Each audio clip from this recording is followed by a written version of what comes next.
Chapter 1, May 12th, Year 770, one of the era of AI. Baozi Mountain, surrounded by towering peaks, is adorned with lush, verdant trees, creating a scene of breathtaking beauty. Within the forest, countless beasts roam, while birds sing harmoniously from the branches, painting a picture of vibrant prosperity. Yet, beneath this seemingly picturesque facade lies an inescapable sorrow and pain. The apparent splendor conceals an even deeper entombment of unresolved regrets and hatred. 5-year-old Sun Gohan gazed upon the enchanting sights and sounds of nature, casting a glance at his elder brother beside him, his heart brimming with astonishment. For today, Sun Gohan had finally confirmed a harrowing truth, one that is intricately linked to both himself and the future of the world. This world is not the familiar realm of Dragon Ball, but rather a terrifying and desolate future. This revelation sent a jolt of anxiety through Sun Gohan's previously relaxed heart. After all, being well acquainted with the Dragon Ball narrative, he was all too aware of the brutal realities of the future world. The defenders of Earth had all perished. The 7 Dragon Balls had vanished into the annals of history with the deaths of the warriors, leaving behind only a lone fighter engaged in a desperate struggle. Indeed, Sun Gohan is Sun Gohan, yet he is not the same. He bears the soul from another world. Although most of his memories have been lost, he still possesses considerable knowledge of the Dragon Ball universe. Initially, he believed he was in an ordinary Dragon Ball world. Despite some concerns, he felt reassured knowing there were formidable allies present. Thus, he did not harbor excessive fear. However, recently, Sun Gohan sensed that something was amiss. His mother's long-cherished father had not perished in an explosion with Cell, but had succumbed to heart disease.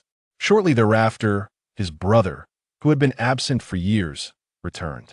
But unlike the idyllic scholar he had envisioned, his brother wore an orange martial arts uniform, his youthful visage marred by the weight of hardship. Thus, the last flicker of hope in Sun Gohan's heart was extinguished. At that moment, he was compelled to accept the unsettling reality that this world was not the primary timeline of Dragon Ball, and with that acceptance came an overwhelming sense of unease.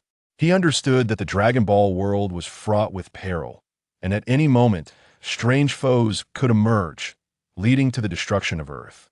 Worse yet, this world lacked his father, the savior of the realm, and the 7 Dragon Balls capable of granting wishes. All that remained were his brother, who struggled with his training, and the still innocent Trunks. Sun Gohan bit his finger, lost in contemplation. He had always thought that Android 17 and Android 18 were not formidable adversaries, even finding Android 18 somewhat appealing.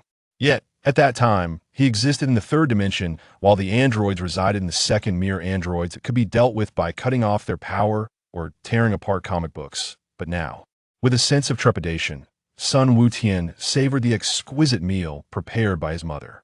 Clad in his orange martial arts uniform, Sun Gohan tousled Gohan's hair, managing a faint smile. "You truly resemble your father, but..." Sun Gohan looked up, locking eyes with his brother's weathered gaze. If Dad were here, could he defeat the androids? Sun Gohan, observing Gohan's earnest expression, seemed to conjure another image in his mind. He nodded and replied, if Dad were still around, he would never lose, no matter the enemy. Noticing a hint of sorrow in his brother's eyes, Sun Gohan earnestly stated, "Brother, have you ever considered that you could surpass Dad through your own strength?" Sun Gohan paused, then shook his head, responding, "Perhaps, but that would require an immense amount of time, and I don't have that luxury to achieve a breakthrough. Moreover, science can only rapidly improve through combat." Sun Gohan was taken aback, disbelief flashing in his eyes. "So, brother, have you been resolved to die from the very beginning?" Sun Gohan stared at Goten in surprise. Truthfully, he had always fought with the mindset of inevitable demise. Master Roshi and Aunt Bulma had suggested he train, and he had indeed attempted it for a time, but that period was fraught with torment. The cursed androids were relentlessly slaughtering his kin, and he found it impossible to control his emotions, leading to the abandonment of his training. Seeing his brother's astonishment, Sun Gohan questioned, "But brother, haven't you considered that if you trained, you could achieve lasting victory? While continuing to fight like this, you might eventually be killed, and then Earth would truly be doomed. Son Gohan shook his head, forcing a smile as he said, "The spark of hope has been ignited and is now flourishing. Even if I die, there will be warriors who inherit my will and continue to fight until the androids are completely vanquished. Moreover, you're a Super Saiyan now, you're not necessarily doomed to lose to the androids." Sun Wutian paused, stepping outside and closing his eyes, gathering his energy. In an instant, the flow of air seemed to slow. Son Gohan widened his eyes, seemingly in disbelief. Whoosh! Suddenly, Sun Wutian opened his eyes, and the air around him surged as if struck by an invisible force, swirling rapidly. His diminutive figure radiated with golden light, a powerful energy spiraling upwards, tousling his hair into an upright position. The swirling air intensified, and the frequency of the golden light flickering increased.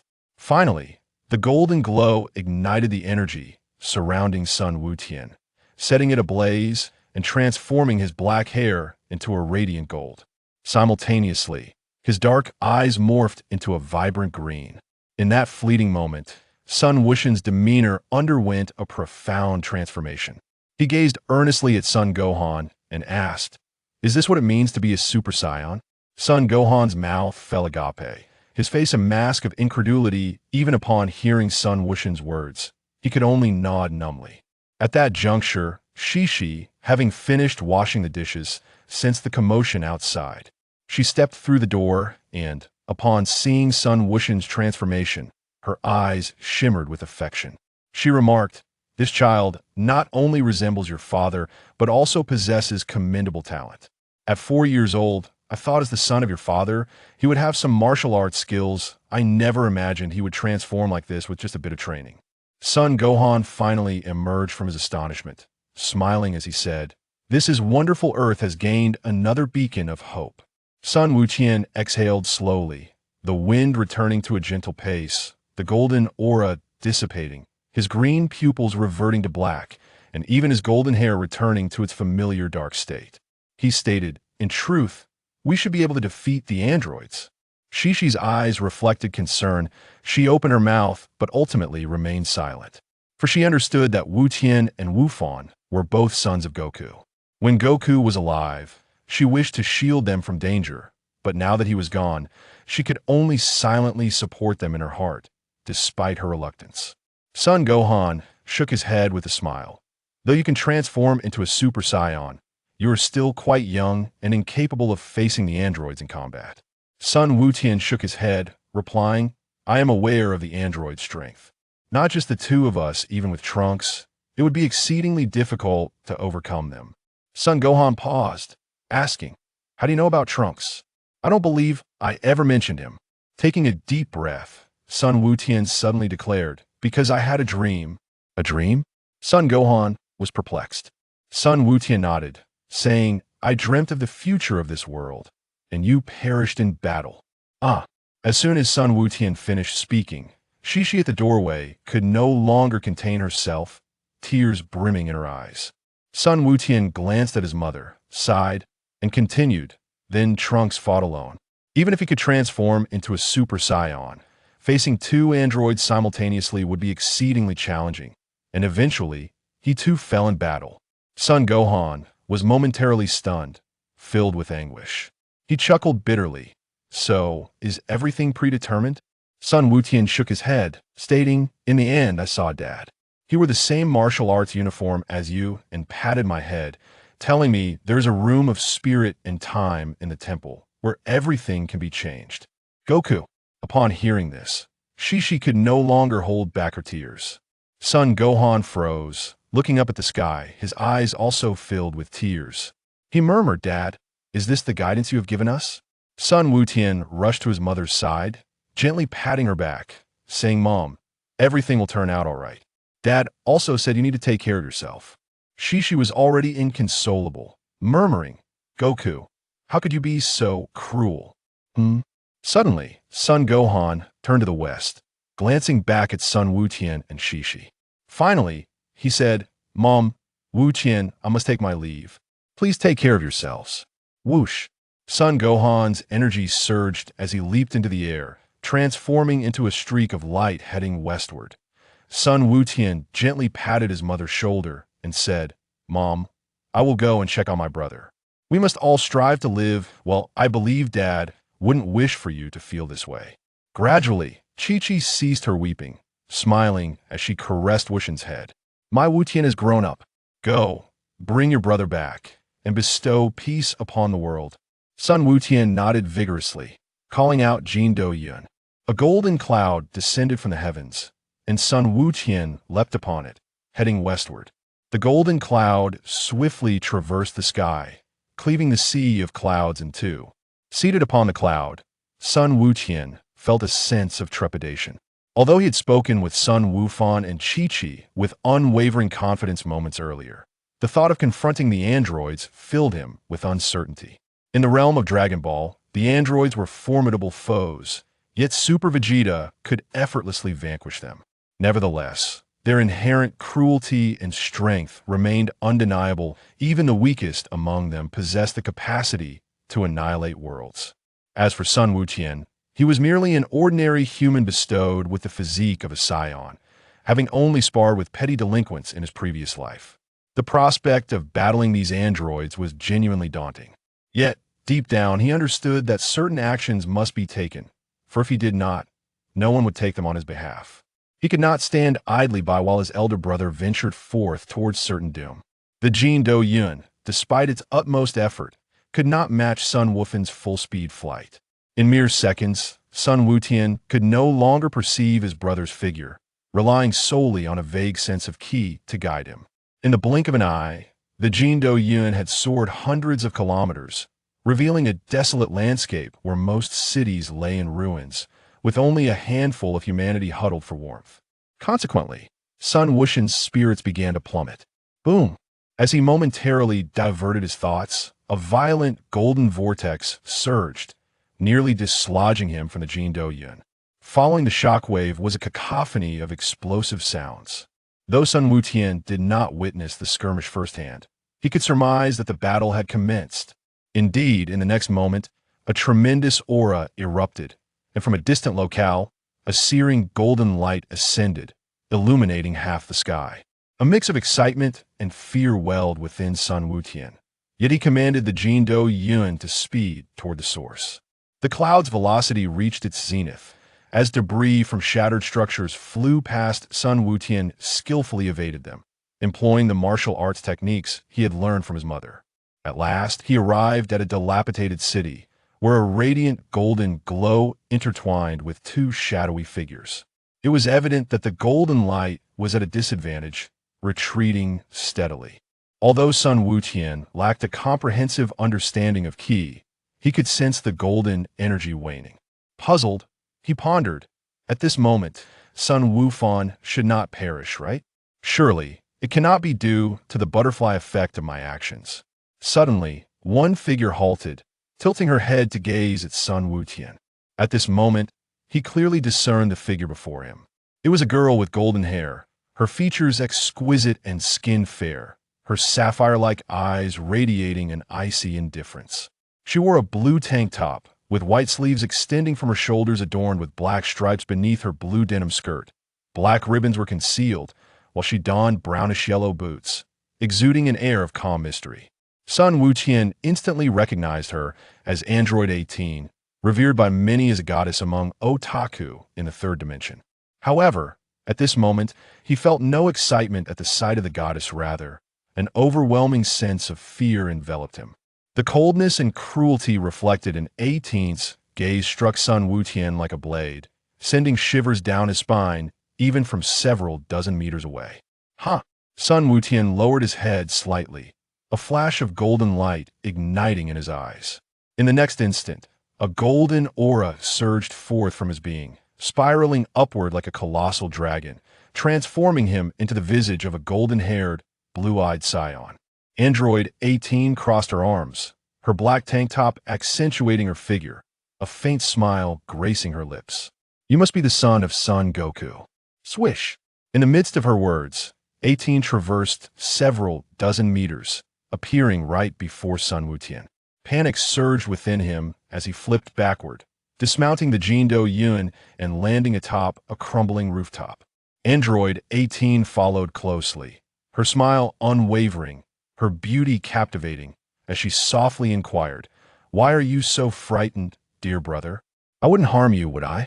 Sun Wuxian's vigilance peaked. He gritted his teeth, clenched his fists, and aimed a punch at 18.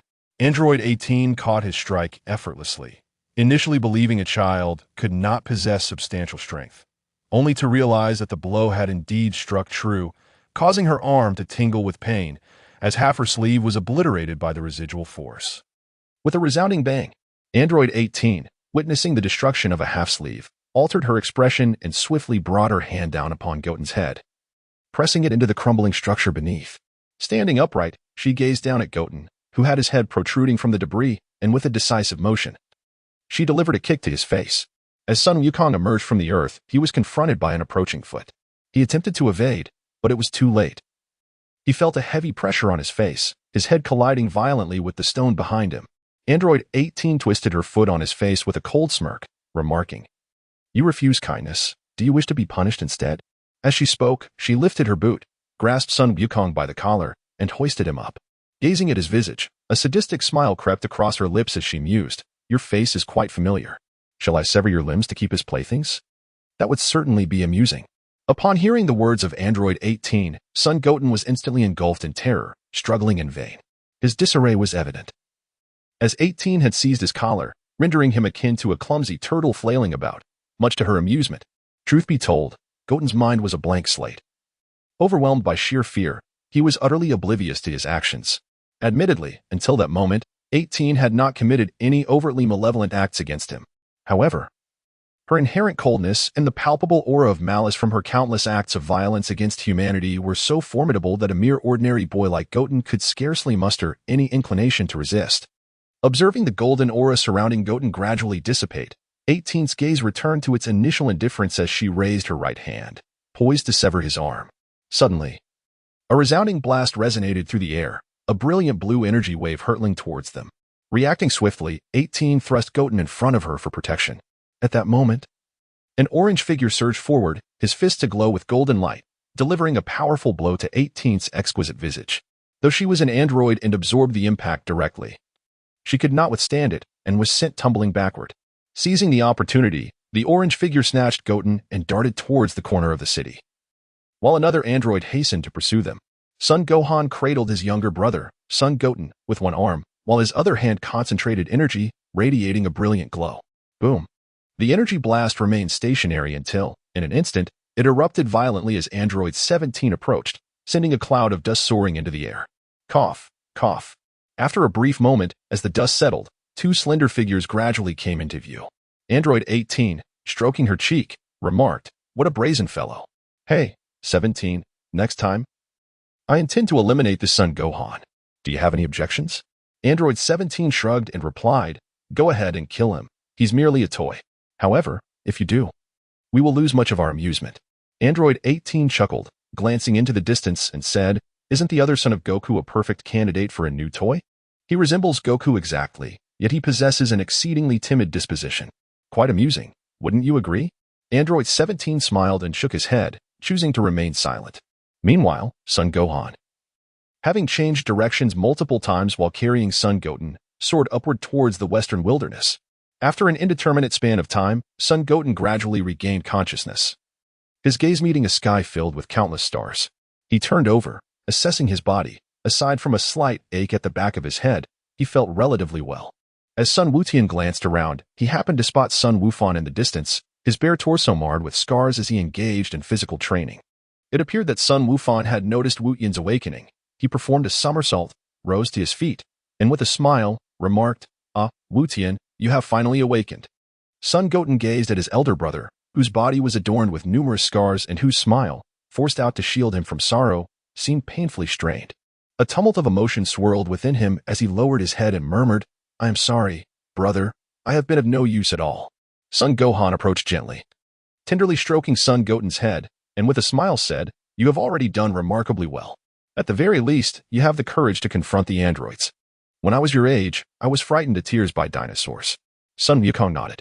To be honest, he found himself somewhat bewildered at this moment. He had initially thought that the so-called artificial beings were merely a means of practice. Even as a Super Saiyan, he believed he could manage to contend with one of them effortlessly.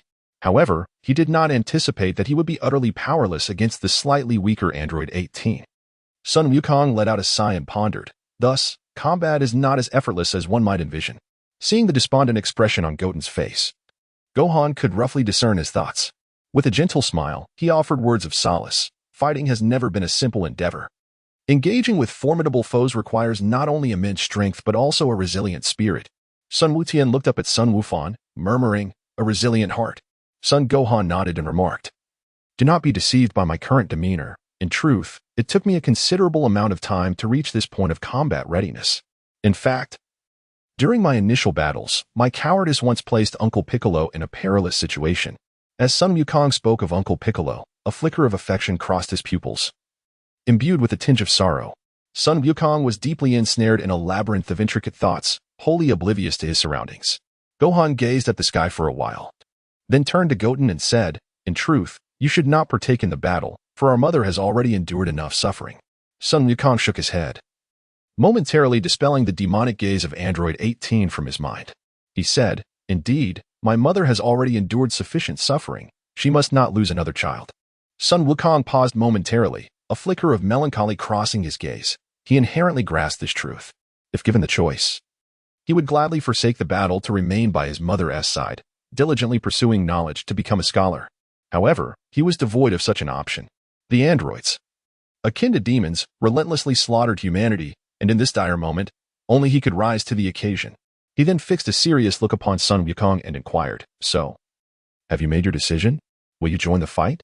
Sun Goten was taken aback as the cold, sadistic gaze of Android 18 resurfaced in his mind. He instinctively touched the back of his head, feeling an unexpected twinge of fear within him. With a piercing gaze, Sun Gohan fixated intently on Sun Goten and declared, "If you have resolved to engage in battle against the androids, then I shall dedicate myself to training you diligently." Sun Goten felt a sense of unease under the earnest gaze of his brother, Gohan. He averted his gaze and replied, "May I take a moment to contemplate this?" Sun Gohan nodded and said, "Indeed, every decision made by humanity is not taken lightly. Once a choice is made, one must bear the responsibility for that decision. So, take your time to ponder it carefully." In the depths of his thoughts, Sun Wutian yearned for the supernatural powers of the Dragon Ball world.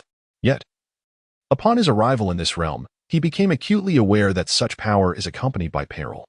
During his recent confrontation with Android 18, he found himself utterly defenseless, toyed with by his adversary, and even since the looming specter of death. Had it not been for the timely intervention of Sun Wufan, he could scarcely imagine the fate that awaited him, perhaps being slain by 18, or reduced to a mere puppet in agony and despair. Sun Wutian found it unimaginable. Yet deep within his soul lay an ingrained fear. He understood all too well that battling against number 18 was an entirely different matter than squabbling with earthly ruffians. In a scuffle with common thugs, one might exchange a punch for a kick, sustaining minimal injuries at worst. However, engaging in combat with number 18, or even warriors more formidable than she, constituted a genuine struggle for life and death, where even the slightest lapse in caution could lead to irrevocable consequences. Sun Wukong's son, Goten, found himself unexpectedly amused. In the past, while immersed in Dragon Ball and various novels, he would often feel frustrated watching the protagonist waver and hesitate, harboring thoughts of his own superiority.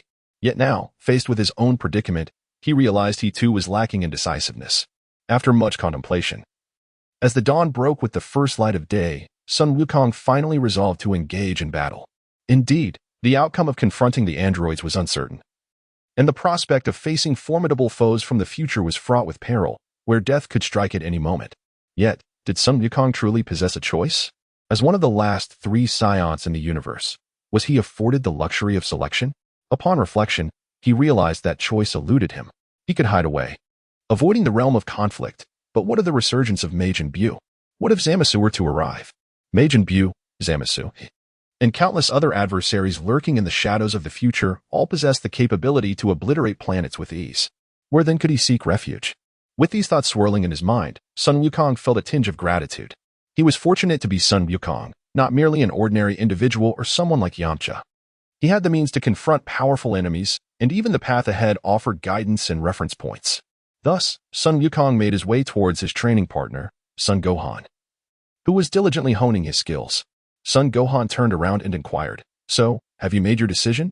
Sun Wukong's son, Goten, nodded, his gaze revealing a hint of determination as he declared, "I have made up my mind. I shall fight." Sun Gohan gazed at his younger brother, Sun Goten, his eyes reflecting a blend of pride and concern. Truth be told, he was reluctant to allow his sibling to engage in combat with the androids, as it would be far too cruel for a mere 5-year-old.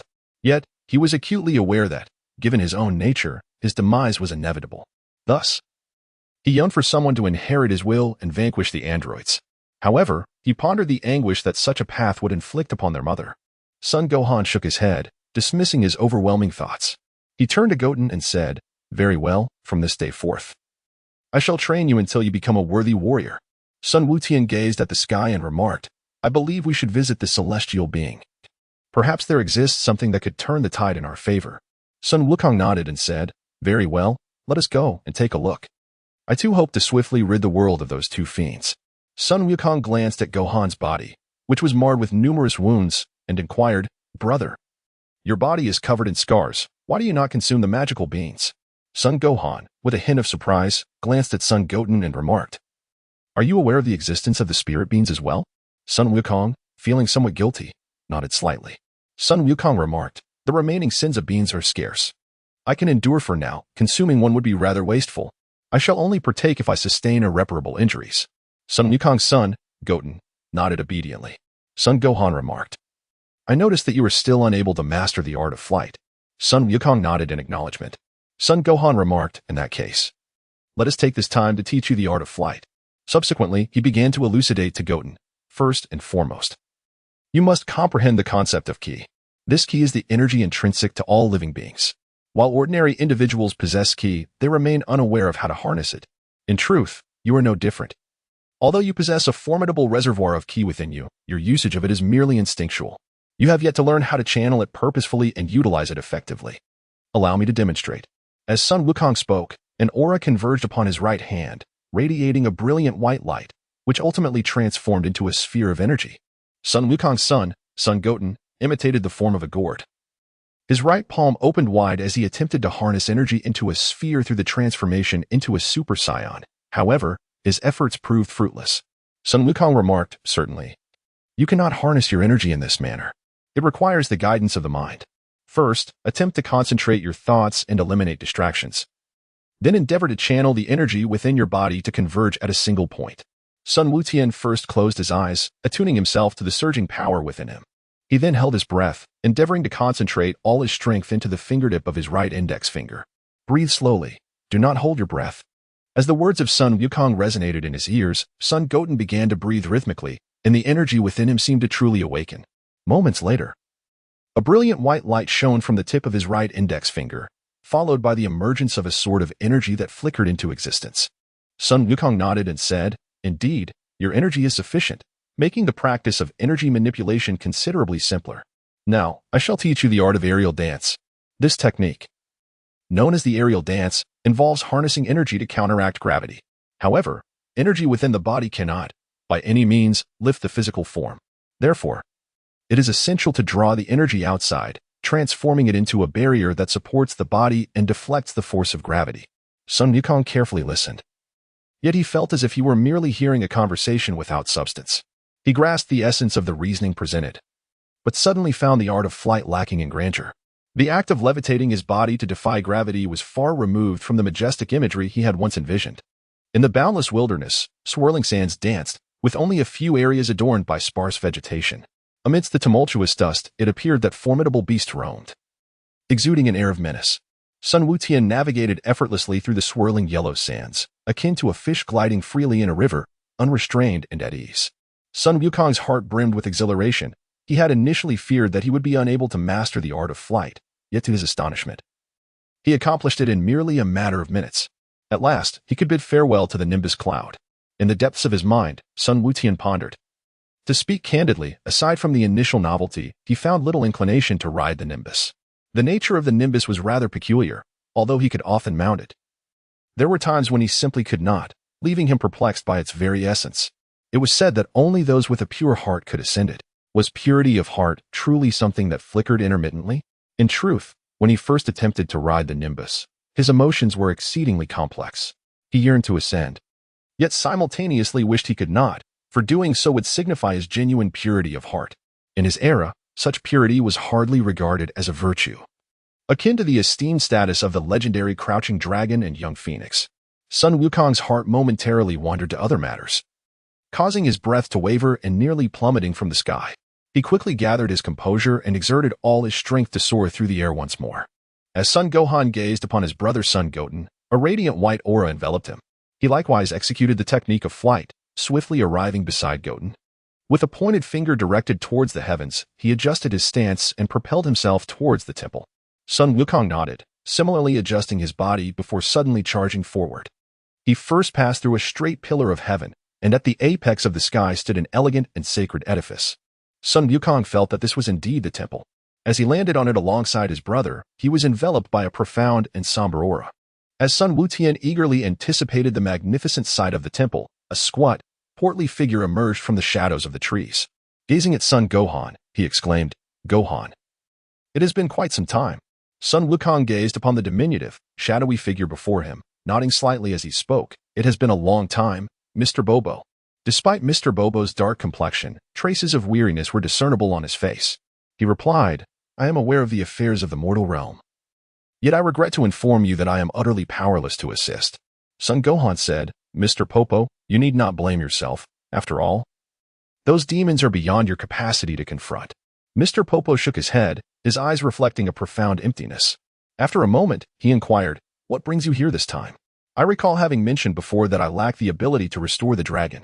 As Sun Gohan gazed upon Mr. Popo, a twinge of sorrow enveloped his heart, for he shared a similar anguish with the enigmatic figure. Yet, he understood that succumbing to despair was not an option, as numerous responsibilities awaited him.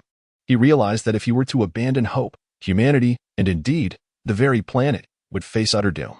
Observing his brother and Mr. Popo ensnared in their sorrow, Sun Goten raised his hand and declared, "I had a dream in which Father revealed that the temple conceals a method to defeat the androids." It was then that Mr. Popo noticed the young Goten beside him. At the mere sight of him, a flicker of light seemed to illuminate his gaze, only to be swiftly replaced by a somber demeanor. Shaking his head, he replied, "You must be Goku's second son, Goten. I regret to inform you that there is no method to vanquish the androids hidden within this temple." Goten bit his right index finger and remarked, "It is not necessarily required to directly vanquish the androids. There may exist alternative methods to achieve such an outcome, perhaps through a certain place conducive to training. A place suitable for cultivation?" Mr. Popo repeated the phrase twice and eventually recalled something, stating, "The only location within the temple that can be deemed a good place for training is the hyperbolic time chamber." Sun Wukong paused in surprise. "The room of spirit and time?" Sun Wukong thought to himself, "Indeed, it is he." Mr. Popo remarked, "The only place in the temple that can truly be regarded as a sanctuary for cultivation is that location, which connects to another dimension. Therefore, the flow of time there differs from that of Earth. A year of training in that realm equates to merely a single day on Earth." With his eyes sparkling, Sun Wukong exclaimed, "What a remarkable place this is. How wonderful." Mr. Popo replied, "Training in the hyperbolic time chamber is not as simple as it seems. The air is thin, the temperature fluctuates, and the gravity is 10 times that of Earth. Even your father, Sun Wukong, could only endure a month within." Sun Gohan remarked, "We must give it a try. After all, this may be the only method to surpass the androids." Mr. Popo replied, "If you have made the decision to test it, then follow me." He then proceeded into the interior, with Sun Gohan and Sun Goten trailing behind. Upon entering the temple, the walls, as pristine as ivory, were adorned with orbs the size of saucers, emitting a gentle white light that radiated outward. Curiously, although the orbs were not particularly bright, the interior was illuminated as if it were daytime. Every corner of the space was impeccably clean, suggesting it was regularly maintained. At last, Mr. Popo halted at the end of the room, before a seemingly unremarkable small door. He gestured towards it, stating, "This door leads to the hyperbolic time chamber. I must also caution you that time within is distorted, which can affect one's psyche. If a person's mind is influenced for more than 2 days, they may find it impossible to locate the exit. Therefore, you must manage your time wisely. As for provisions, there is an ample supply within." Sun Wukong nodded and said, "Thank you, Mr. Popo. I will diligently train to defeat the androids." Mr. Popo nodded in response, remarking, "It seems you have a plan for your path of cultivation. Keep up the good work, Gohan. With a sudden burst, the door to the hyperbolic time chamber swung open, flooding the outside with a brilliant white light.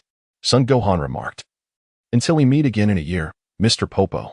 Son Goten entered as well and greeted Mr. Popo, saying, "See you in a year, Mr. Popo." Mr. Popo nodded in acknowledgement and replied, "Farewell." As Son Wukong was about to close the door, he seemed to recall something and said, "Mr. Popo, could you please assist me in monitoring the lower realm? Should the androids launch another assault on the city, I would appreciate it if you could summon me." Mr. Popo nodded in acknowledgement.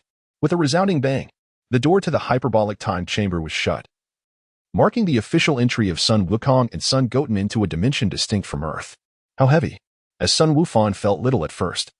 Sun Wutian had just stepped into the hyperbolic time chamber and had not yet taken the time to observe his surroundings when he suddenly felt an immense weight upon his body, rendering him nearly immobile. Huff! Sun Wukong took a deep breath, and in an instant, a surge of energy enveloped his entire being, shielding him from the extraordinary force of gravity. Son Gohan replied, "Do not release your energy to counter the gravity just yet. Instead, let your ordinary body acclimate to the gravity here. This, too, is a form of training." Following his brother's instructions, Sun Wukong dispersed the energy shield enveloping his body, allowing the immense pressure to once again descend upon him. Sun Wukong, with great effort, endeavored to move his body, yet had barely traversed a short distance when he began to feel a sense of breathlessness, which inevitably induced a twinge of anxiety. Sun Wukong remarked, "The air here is exceedingly thin. Focus your mind and regulate your breathing rate, lest you disrupt your own rhythm." Upon hearing this, Sun Wutian, albeit finding it somewhat challenging, diligently endeavored to dispel distractions and regulate his breathing rhythm, subsequently beginning to gradually acclimatize to the energy within the time chamber. Son Gohan further remarked, "On the first day, you should acclimate yourself to the surroundings." Sun Wutian nodded, observing as his elder brother removed his martial arts uniform once more and proceeded to the depths of the hyperbolic time chamber to engage in physical training. In his heart, Sun Wutian could not help but mutter, "Is the impact of tenfold gravity in the thin air truly this significant? Even as a Super Saiyan, enduring this proves to be so arduous. I genuinely cannot fathom how my seemingly unremarkable father and Vegeta endure hundreds of times greater gravity." Sun Wukong struggled to acclimate to the tenfold gravity, scarcely daring to allow a moment's distraction. Sun Wutian, after all, is merely an ordinary individual from another realm. And despite having perused countless novels and anime, he has never engaged in practical experience. Thus, he fails to grasp that enduring and acclimatizing are fundamentally distinct concepts.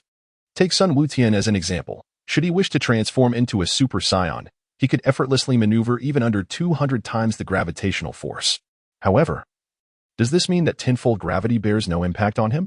The answer is in the negative, for even in his Super Saiyan form, he merely enhances his intrinsic energy to withstand the tenfold gravity, rather than truly adapting to it. In other words, the tenfold gravity continues to exert its influence over him. Yet his energy is sufficiently potent, rendering him impervious to its weight. In contrast, Vegeta, having been born on planet Vegeta, has been accustomed to a gravitational force 10 times that of Earth since childhood, allowing him to fully adapt to such conditions. Nonetheless, at that time, his combat prowess was but a fraction of Wutian's. In the vast, wide expanse, Son Gohan, with his torso bared, diligently engages in his training. His method of training is rather straightforward, consisting of relentless physical conditioning performing push-ups, squats, and sprinting, akin to the routines of an ordinary individual. Meanwhile, Sun Wutian, in a state of focused tranquility, gradually finds his rhythm. At this juncture, he has become quite adept at navigating the hyperbolic time chamber with relative ease. Consequently, he emulates Gohan's regimen, undertaking push-ups, sit-ups, and practicing swift movements. After approximately a day within the confines of the time chamber, Sun Wutian has entirely acclimatized to its gravitational forces and is poised to embark on further training. Suddenly, Sun Wukong remarked, "All right, Goten, that will suffice for today. It is time for us to partake in some nourishment." Upon hearing his brother's words, Sun Wutian nodded and obediently followed closely behind Sun Wufan. Sun Wukong inquired, "How are you faring? Are you able to acclimate to this environment now?" Sun Wukong nodded and remarked, "Indeed, it is sufficient now." Sun Wukong nodded silently and then proceeded to the storage room of the hyperbolic time chamber to fetch sustenance. Sun Wukong's son, Goten, quietly reflected on his training experiences of the day. To have acclimatized to this environment within just a single day speaks volumes of my innate talent and adaptability. Despite the exhaustion that accompanied today's endeavors, I did not encounter any discomfort, leading me to believe that I can at least surpass my youthful father. Sun Wukong raised his head, his spirit invigorated. As long as I can attain the full power of Super Saiyan, I will be able to face the forthcoming challenges with ease. Come on, Sun Wukong. Shortly thereafter, Sun Gohan produced some food, which consisted of striped items resembling bread yet distinctly different. He remarked, "It appears that this is all we have. The flavor may not be pleasant, but there is no alternative. Let us regard this as a test of our willpower." Sun Wukong nodded slightly and took his seat at the other side of the round table, preparing to partake in the meal. However, upon taking a bite, he was instantly rendered speechless. Ugh! Sun Wukong felt a wave of nausea wash over him, prompting him to regurgitate directly into the trash bin. Sun Gohan shook his head at the sight of Sun Goten, then resumed his meal in solitary contemplation.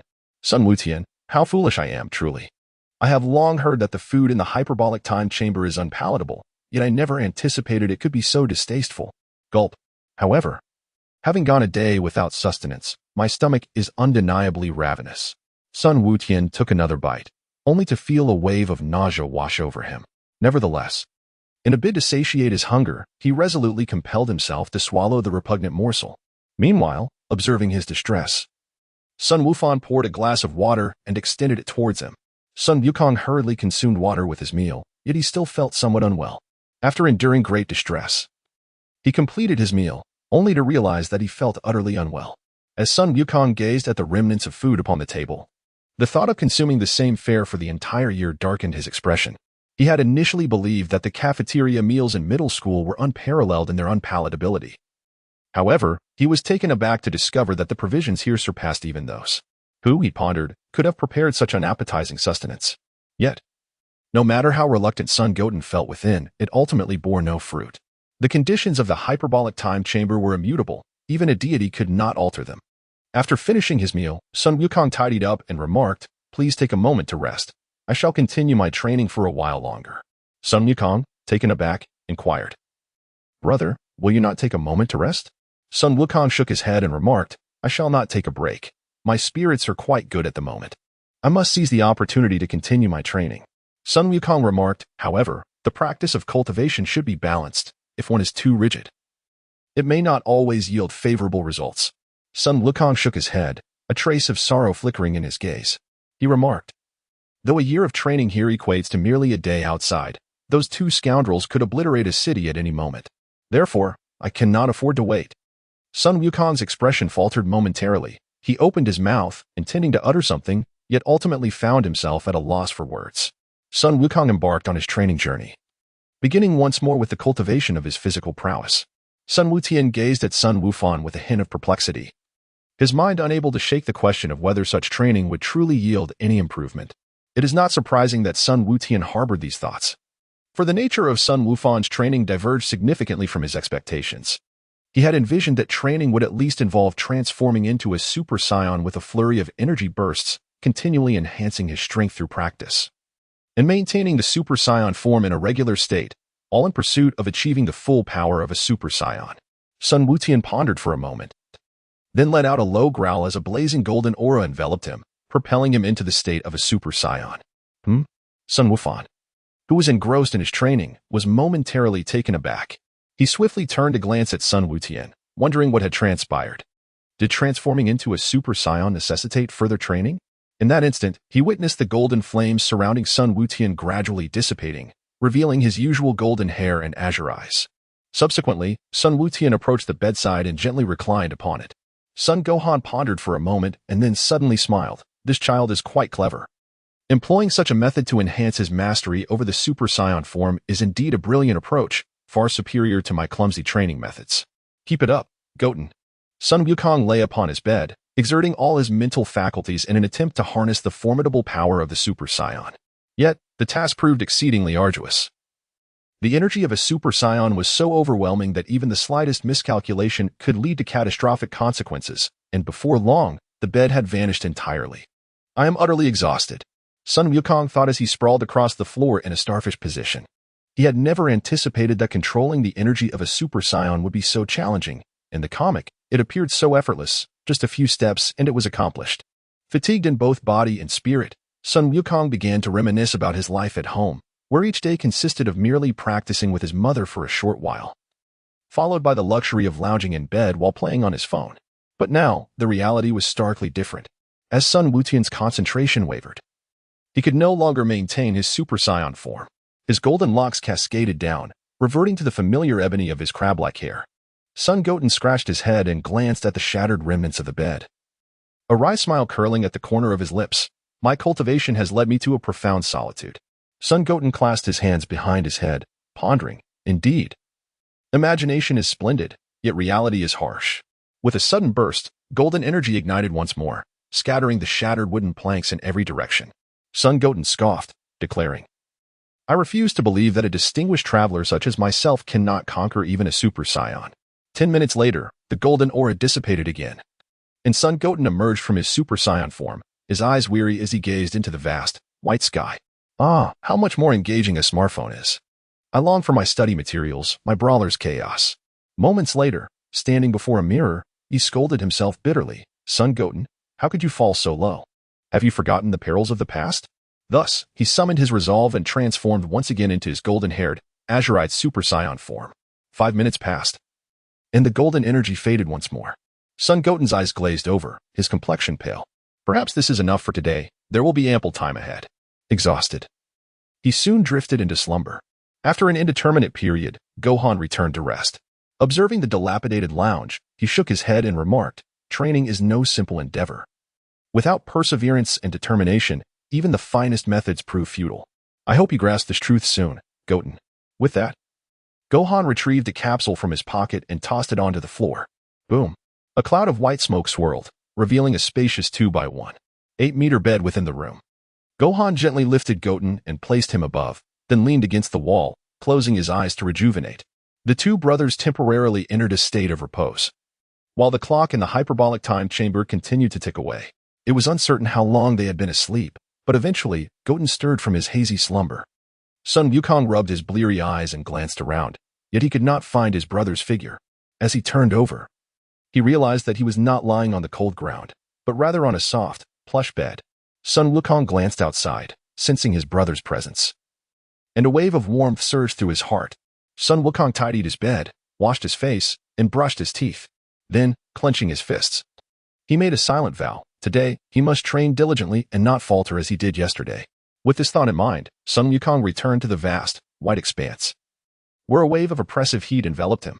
With a wry smile at the corner of his mouth, Sun Wutian declared, although the conditions here are exceedingly harsh, I am no longer the Sun Wutian of the past.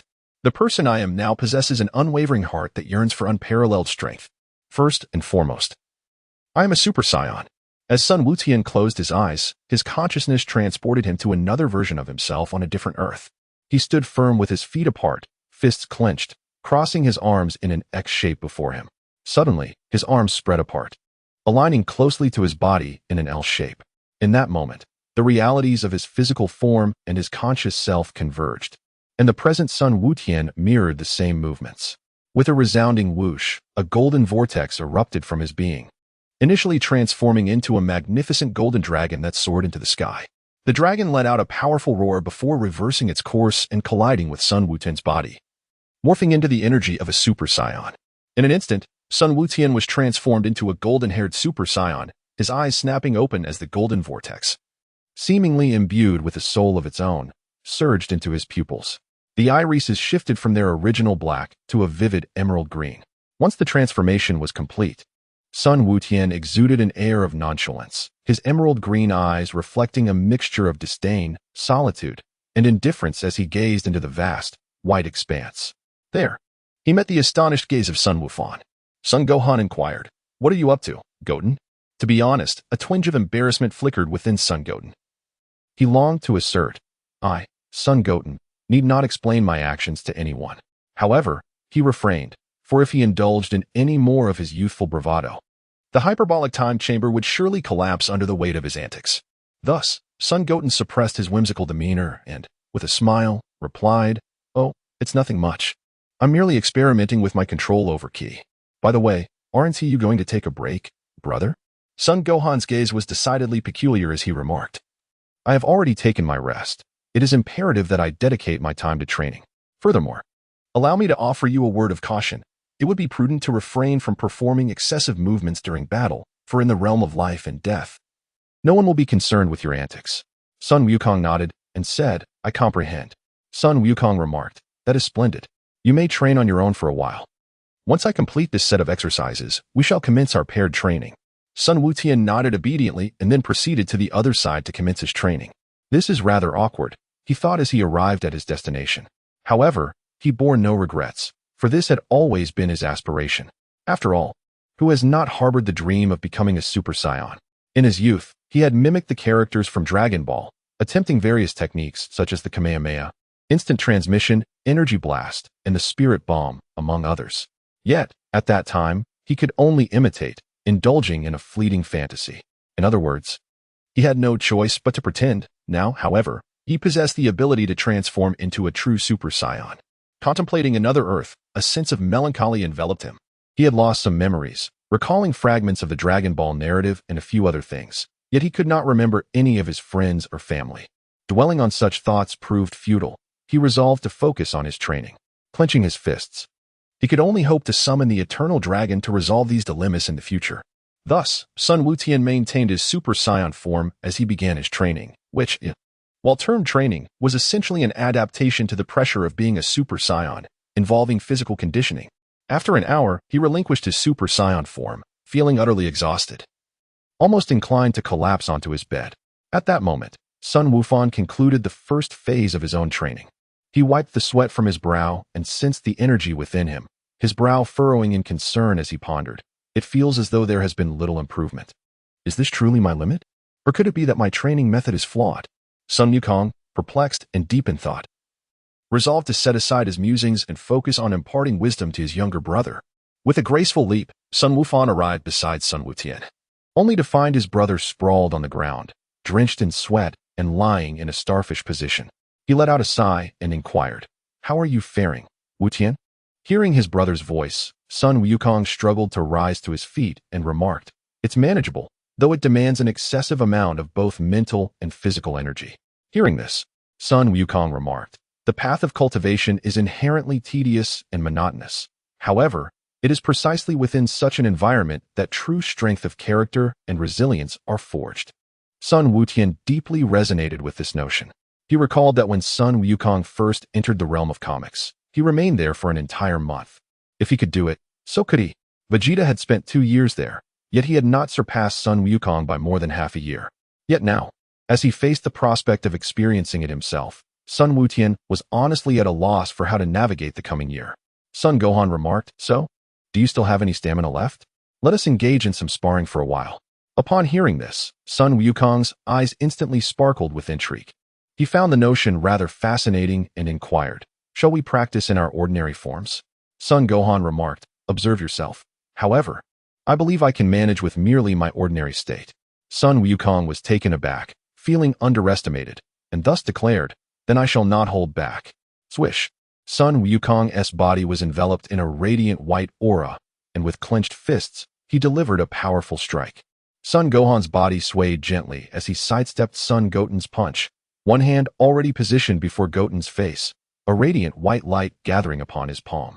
Sun Gohan remarked, Your intentions are far too evident, your aura too scattered, and your techniques are executed poorly. Were this a battle for survival, you would already be a corpse. Upon hearing this, Sun Wutian felt a surge of defiance within him. Consequently, he clenched his left hand into a fist and swiftly launched an attack aimed at striking Sun Wufan in the abdomen. Gohan released a blast from his right hand, which struck Goten squarely in the face, propelling him a considerable distance away.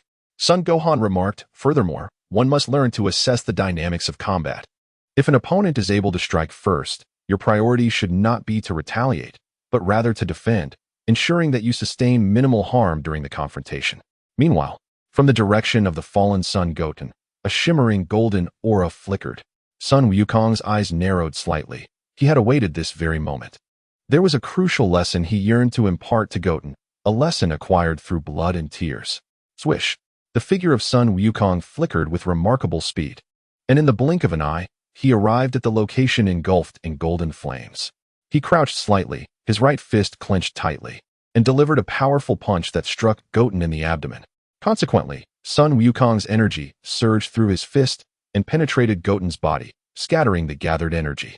Gradually, the golden flames began to dissipate, and Goten staggered back 2 steps, crouching on the ground with a pained expression. Observing Goten's incredulous gaze, Sun Wukong remarked, "Do not look at me like that. Transforming into a Super Saiyan requires finding the right moment. Rarely does one wait for you to transform before engaging in battle. Alternatively, you could follow my example." With a flash of brilliance, he transformed directly into a Super Saiyan, continuing, "Mastering the Super Saiyan form is essential. As long as your energy is sufficient, you can transform into a Super Saiyan in an instant, leaving others no chance to interrupt." Sun Wukong's son, Goten, appeared somewhat bewildered.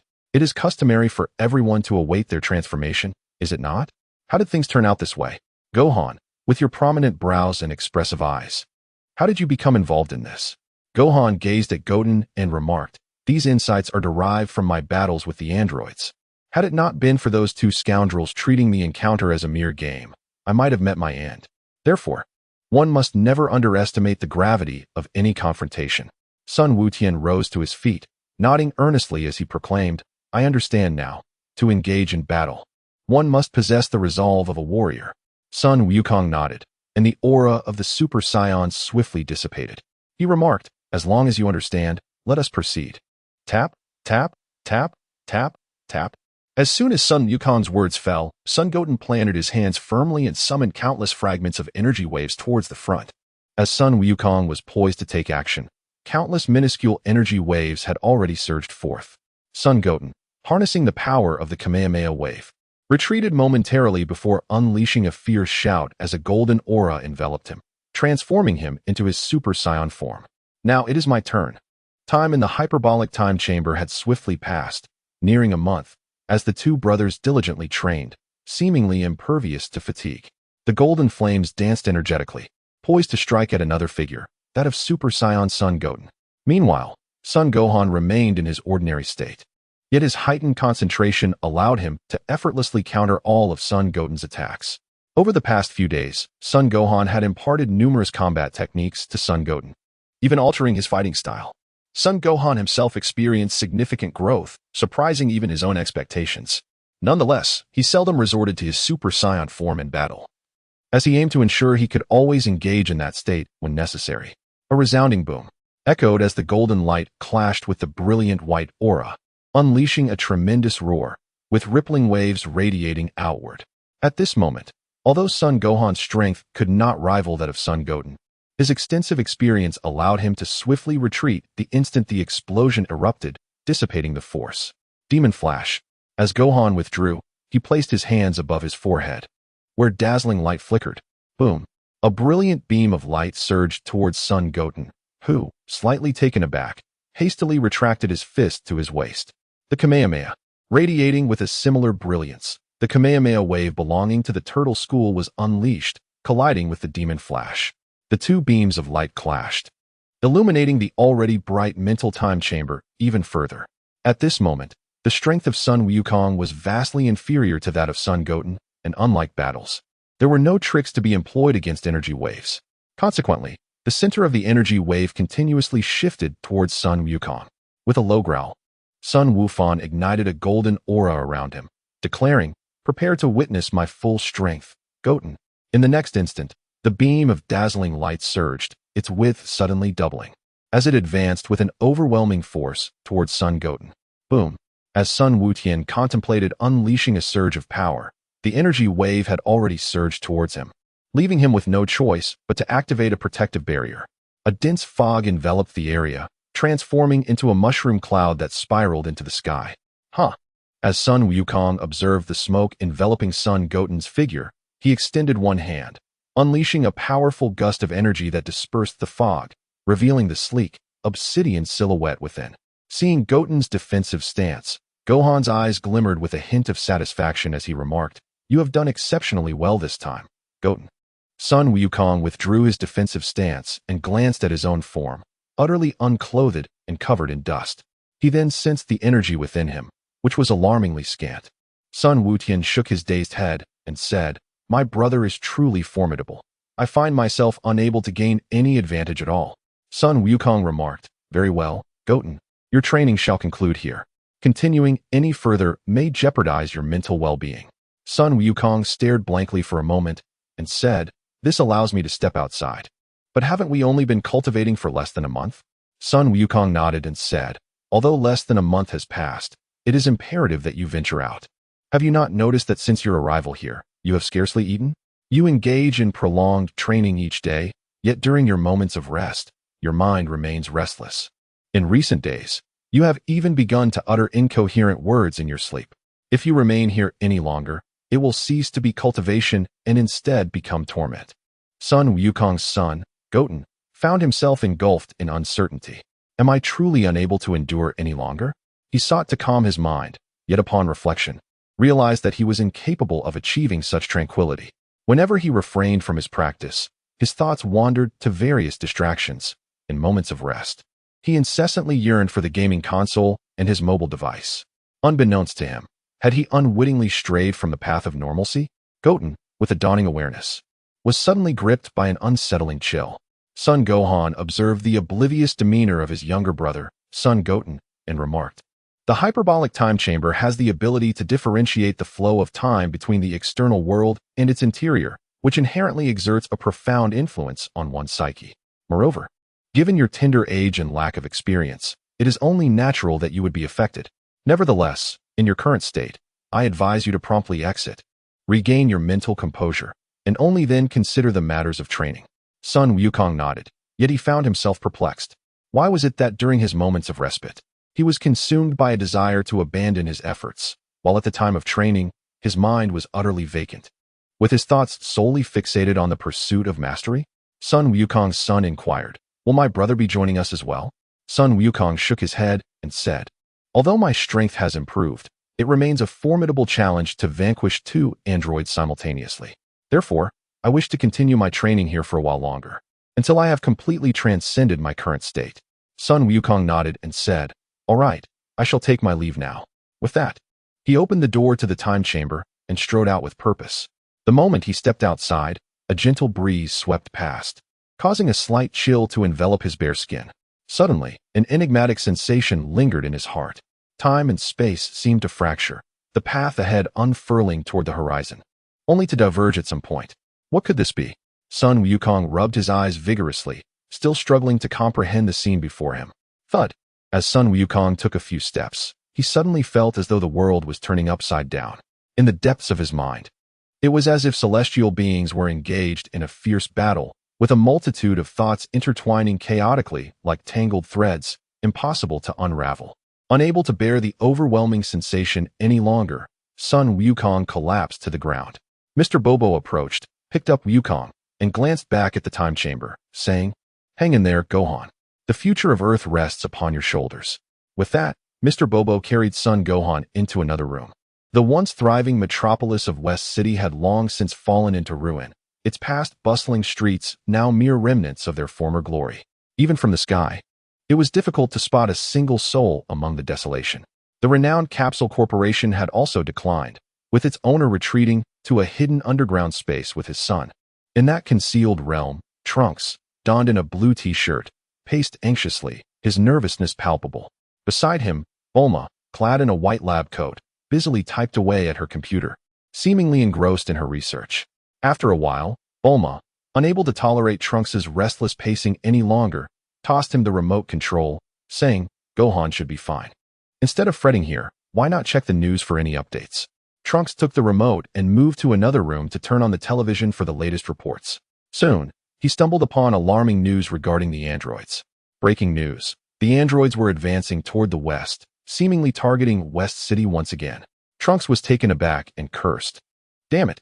This is the third time this year they've come to West City. What are these two monsters plotting?" He promptly informed his mother, knowing they needed to prepare for the impending threat. Bulma, upon hearing this, set aside her peculiar device, a look of frustration on her face. What a disaster this year has been. These two robots just won't leave West City alone. As she spoke, she began to gather their belongings, preparing to retreat deeper underground. After packing, Trunks interjected, "Mom, there are still many people outside who are unaware of the danger, and Gohan is missing. I want to notify them." Bulma immediately objected, No, you can't. Those two monsters could arrive at any moment. With your strength, if you encounter them, it could be fatal. Yet Trunks remained resolute. I'm sorry, Mom, but I cannot stand by and watch so many people perish. Rest assured, I will be careful. With a sigh, Bulma replied, if you must go, do so quickly. Remember, you are the last hope for Earth. Above all, preserve your life. Trunks nodded firmly, then pushed open the underground door and crawled through the passageway. Meanwhile, in the sanctum, Sun Wukong gradually regained consciousness, his eyes vacant as he gazed ahead. After a moment, he shook his head vigorously, feeling somewhat more alert. He surveyed his surroundings, discovering nothing but a table laden with food. The enticing aroma wafted into his nostrils, and Sun Wukong was suddenly overcome by an unprecedented hunger, almost forgetting himself. He hurriedly scrambled from the bed, stumbling toward the table, and began to shove food into his mouth indiscriminately. Son Goten transformed into a glutton, voraciously devouring the food laid before him as if swept away by a tempest. Outside the door, Mr. Popo observed Goten's demeanor, and a flicker of nostalgia danced in his lifeless eyes. He softly murmured, Goku, this child bears a striking resemblance to you. May he, too, forge miracles as you have. With that, Mr. Popo ventured into the storage room, rummaging through the contents until he unearthed an orange martial arts uniform. Upon seeing the garment, a deeper sense of nostalgia enveloped his gaze. After a moment of reflection, he clasped his hands together and uttered, Goku, Lord of the Gods, may you bless this child, transforming misfortune into fortune and granting him victory over the androids. Thus, Mr. Popo entered Son Goten's chamber, only to find that the once abundant feast had dwindled to mere remnants. He placed the uniform beside the bed and returned to the kitchen to prepare more sustenance. Mr. Popo tirelessly cooked while Son Goten incessantly filled his belly, continuing this endeavor for a full 3 hours. At last, Goten patted his stomach, folded his hands in gratitude, and shyly glanced at Mr. Popo, saying, I am full now, Mr. Popo. I truly appreciate your kindness. To which Mr. Popo replied, this is merely the duty of Popo, yet it is all that I can offer. Son Goten gazed at Bobo, who appeared somewhat despondent, and earnestly declared, indeed, I shall surely vanquish the androids. Perhaps, in that moment, I could utilize the Dragon Balls of Namek to resurrect the Supreme Kai and the others. Upon hearing these words, Bobo's lifeless pupils flickered with a glimmer of hope. He regarded Son Goten for a moment before gesturing towards the garments on the bed, saying, you should first on your clothes. Son Wukong realized that he was completely unclothed, feeling a twinge of embarrassment as he turned away. He approached the bedside, intending to don his garments, only to discover his arms were coated with a thick layer of black mud. Thus, he inquired, Mr. Bobo, may I ask if you have a bathroom? I would like to take a shower first. Mr. Bobo nodded and replied, indeed, follow me. Sun Wutian enveloped his attire in a sphere of energy, following Mr. Popo through the doorway, and after navigating 2 corridors, they arrived at the bathing chamber. Splash! With a rush of water, Sun Wutian transformed back into his handsome self. He then picked up the martial arts uniform, sensing its weight in his hands. Upon closer inspection, he discerned that the heft was concentrated in the blue undershirt, boots, and wrist guards. With a smile, he remarked, this is indeed the attire my father wore during his training. It is truly magnificent. Sun Wutian, impeccably dressed, first approached the mirror and beheld his reflection, a youth of 1.23 meters, with a delicate visage and a unique hairstyle reminiscent of a crab. Clad in an orange martial arts uniform, he exuded an air befitting a practitioner of the martial arts. The weight of the attire posed no challenge to him. He sauntered out of the bathing area, only to encounter Mr. Bobo, who wore a look of bewilderment. He inquired, Mr. Bobo, can you detect the energy contained within an artificial human? Bobo shook his head and replied, the energy of an android differs fundamentally from that of ordinary life forms. They rely on the machinery within for power, rendering typical means of sensing energy ineffective. Is that so? Sun Wutian expressed a hint of disappointment, saying, I had hoped you could assess the gap between my abilities and those of the artificial beings. Bobo responded, while I may not discern the energy of the androids, I can certainly gauge Gohan's power. Estimating the strength of the artificial beings should not prove to be overly difficult. Sun Wukong's eyes sparkled with excitement as he said, in that case, I would greatly appreciate your assistance in assessing my abilities. Mr. Bobo shook his head and replied, your current state has not yet reached its optimal condition. Even a test would struggle to reveal your true strength. Sun Wukong felt a surge of power coursing through his body and, intrigued, inquired. But I sense that my current state is unprecedentedly good. Mr. Bobo replied, your spirit has been influenced by the hyperbolic time chamber. It has not fully recovered yet. In this state, your energy remains unsettled, making any test results somewhat inconsequential. Son Goten found himself in a peculiar state of mind. He believed that there was nothing significantly amiss with his condition. His sole desire was to vanquish the androids and return home to spend time with his mother, as he considered that playing on his phone was far more enjoyable than rigorous training. Mr. Bobo, noticing Son Goten's apparent disbelief, continued. Though your energy far surpasses that of the vast majority of individuals on Earth, including myself, it stems from your hereditary lineage rather than your martial arts prowess. Thus, you are not well versed in the intricacies of martial knowledge, nor do you comprehend how to adjust your own state. Son Goten nodded, resembling a diligent student attentively absorbing knowledge. Mr. Bobo continued, stating that a true martial artist not only focuses on the enhancement of strength, but also emphasizes the harmonious coordination of spirit and body. Otherwise, one risks an imbalance of the soul, resulting in a shattered psyche and transforming into a mere madman driven by the instinct to kill. Sun Wukong attentively nodded and inquired. Thus, what must I do to achieve the unity of spirit and body? Mr. Bobo stepped outside and replied, during this period, you may accompany me in my cultivation.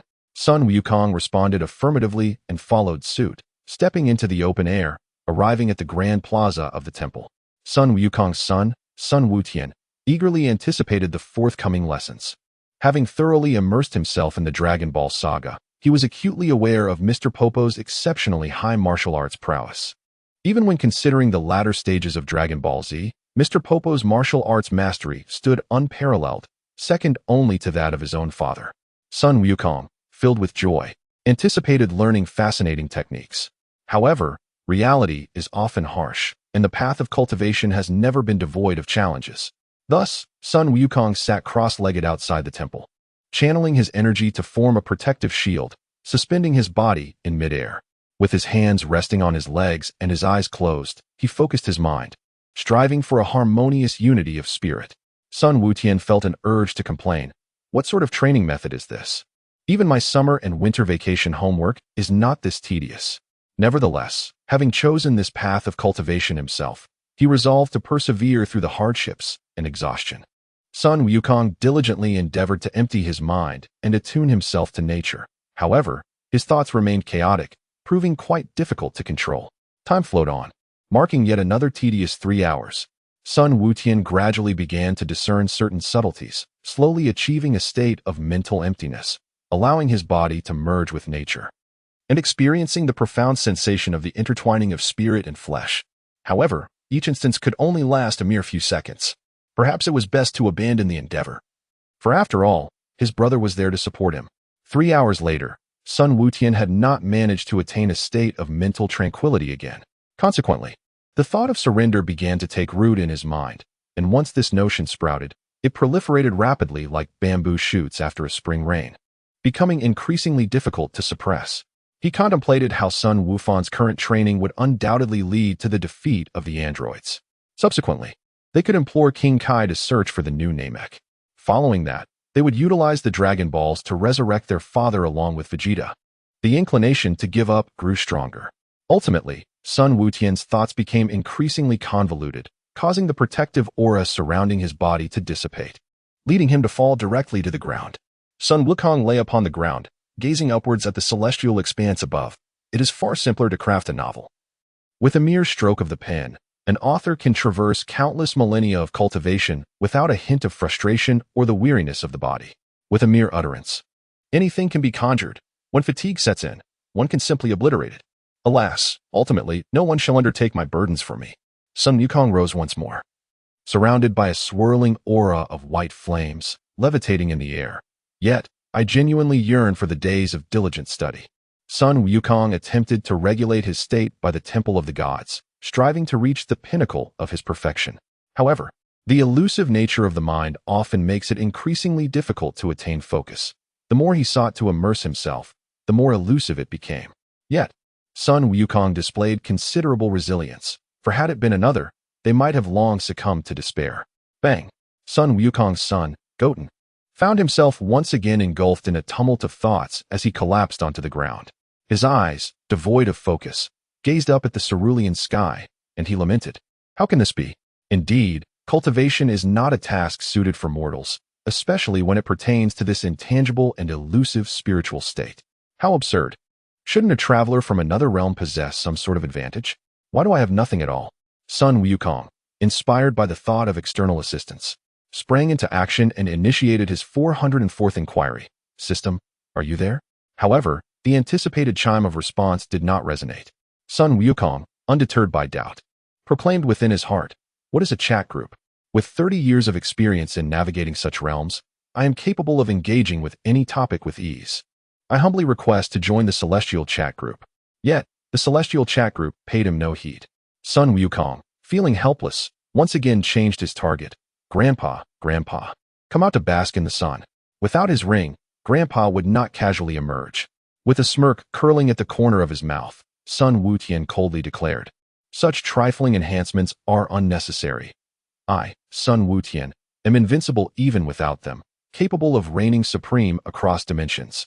As Sun Wutian diligently pursues his cultivation, unbeknownst to him, a remarkable transformation is occurring within Trunks, situated in West City. Trunks is busily informing others of impending arrivals in West City when suddenly, a purple crystal pierces his consciousness. Life simulator binding in progress. Analyzing world. Reading character data. Life simulator successfully bound. May your life be filled with happiness. Trunks, momentarily taken aback, surveys his surroundings but finds no one in sight. Then, astonishment flickers in his eyes as several lines of text materialize before him. "Welcome to the life simulator. Would you like to commence the simulation?" With a look of perplexity, Trunks wonders, what is this? Driven by curiosity, he selects Start Simulation. Instantly, streams of purple light dance before his eyes, coalescing into characters as he gazes intently. "In the year 765 of the Age of Peace, you were born in West City. In 766, Sun Wukong perished. In 767, your father fell in battle against the androids, and your mother relocated you to a basement. In 769, you encountered Sun Gohan for the first time, admiring him greatly and secretly training under his guidance. In 771, while evacuating the populace, you confronted an android, which forced you to choose between revealing Sun Gohan's whereabouts or facing death. Fearless, you attacked the android and perished at the tender age of 6. A prompt appears. When faced with an opponent you cannot defeat, do not engage blindly. Learn to delay as much as possible. Perhaps assistance will arrive in time." The simulation concludes, offering Trunks a choice of one to retain. 1. Your martial arts experience at 6 years of age. 2. Your life experiences at 6 years of age. 3. The clothing worn by Android 18. Confusion overwhelms Trunks. "So, I died? Yet I'm here. What is the nature of this phenomenon?" With a sense of trepidation, he selects option 2, and a series of vivid images flash through his mind. He recalls encountering the android at the intersection of 2 streets and subsequently being struck down in battle. Instinctively, Trunks touches his head, his expression growing grave. So this device can foresee the future? Am I truly destined to meet an android and perish in combat? He deliberately avoids the location depicted in his mind, seeking refuge amidst the rubble to observe. He does not fear death, but he wishes to avoid an untimely demise. As anticipated, after a while, an android arrives in a vehicle, blood oozing from the front. Android 17 halts the car, remarking, "It seems there are fewer people in West City. This diminishes the fun." Android 18 disembarks, surveying the ground, stating, "They must have hidden underground. How distasteful, resembling a horde of rats in the shadows." Android 17 steps out, placing a hand on the car's roof, grinning, "Rats in the dark? Let's play a game of whack-a-mole." With a resounding crash, Android 17 unleashes a brilliant wave of energy from his palm, obliterating the vehicle beneath the earth. Damn it. Trunks grits his teeth, repeatedly tempted to confront the androids. Yet the image in his mind incessantly warns him. He yearns to rush out, but the vision cautions that such an act would only lead to his demise. Forcing himself to remain calm, Trunks begins to contemplate the simulator's final advice. Help will likely come from Gohan. Yet even he may not prevail against these 2 fiends. How should I proceed? While Trunks strategizes, the androids continue their banter. Android 18 chuckles, "Your luck seems lacking, 17. With a thunderous sound, Android 18 strides forward, extending her 5 pale fingers, releasing a radiant beam that plunges into the earth, evoking a cacophony of anguished cries from below, tears streaming down his face. Trunks watches from the rubble as Android 18 revels in her triumph, exclaiming, "See? That was easy." Android 17 chuckles, but this commotion is still too faint. It may not be sufficient to attract Gohan. As he speaks, he appears to be lifted by an unseen force, ascending vertically to gaze down upon the world. Android 18 follows closely, soaring into the sky, exclaiming, "Let this city erupt in a magnificent display to welcome the son of Sun Wukong." With a cataclysmic roar, countless golden energy waves rain down upon West City, each explosion resonating throughout the continent. Meanwhile, in the temple, Sun Wutian struggles against a formidable challenge, seemingly to no avail. Suddenly, Mr. Popo rushes in, declaring, "The androids are attacking West City." The aura surrounding Sun Wukong's son, Goten, radiated with astonishment. "West City, is that where Aunt Bulma resides?" Mr. Popo replied, "Indeed, and Trunks resides there as well." Sun Wukong hurriedly made his way to the hyperbolic time chamber, exclaiming, "I will go and summon my brother." Mr. Bobo shook his head and replied, "Gohan is currently at a pivotal moment in his transcendence beyond Super Saiyan. Even if he were to emerge now, he could only suppress the two androids, but would not achieve complete victory." Sun Wukong paused momentarily, a flicker of hesitation crossing his mind. Sensing his uncertainty, Mr. Popo continued, "At this moment, only you can stand against the androids, Goten." Upon hearing these words, Sun Wukong felt a chill as the image of the cold, merciless gaze of Android 18 resurfaced in his mind, an inexplicable fear gripping his heart. He shook his head and replied, "I am still far from being able to defeat the androids." Mr. Popo responded, "While you may not be able to win, it is entirely feasible to hold off the two androids for a while." Sun Wukong, deeply reluctant to confront the androids alone, found himself engulfed by fear and trepidation. Mr. Popo, perceiving the turmoil within Sun Wukong's heart, continued, "The choice is yours. You may wait for your brother to emerge, and together you can vanquish the androids. However, this path may lead to the demise of many. Alternatively, you could take it upon yourself to stand in their way, a decision that may result in your own injury. Rest assured, regardless of your choice, I shall support you unwaveringly." Sun Wutian was momentarily taken aback, his heart filled with confusion. Deep down, he genuinely wished to avoid combat with the androids. Fear gripped him. He was uncertain of his ability to triumph, uncertain whether he might perish in battle. Surely, it would be acceptable to abstain, for even if many were to perish, the Dragon Balls could rewrite the fate after defeating the androids. In the realm of Dragon Ball, death was a commonplace occurrence, and if I chose not to intervene, those individuals would likely face doom as well. I ought to prioritize my own safety. Thus, Sun Wutian reasoned with himself, gradually lowering himself to the ground.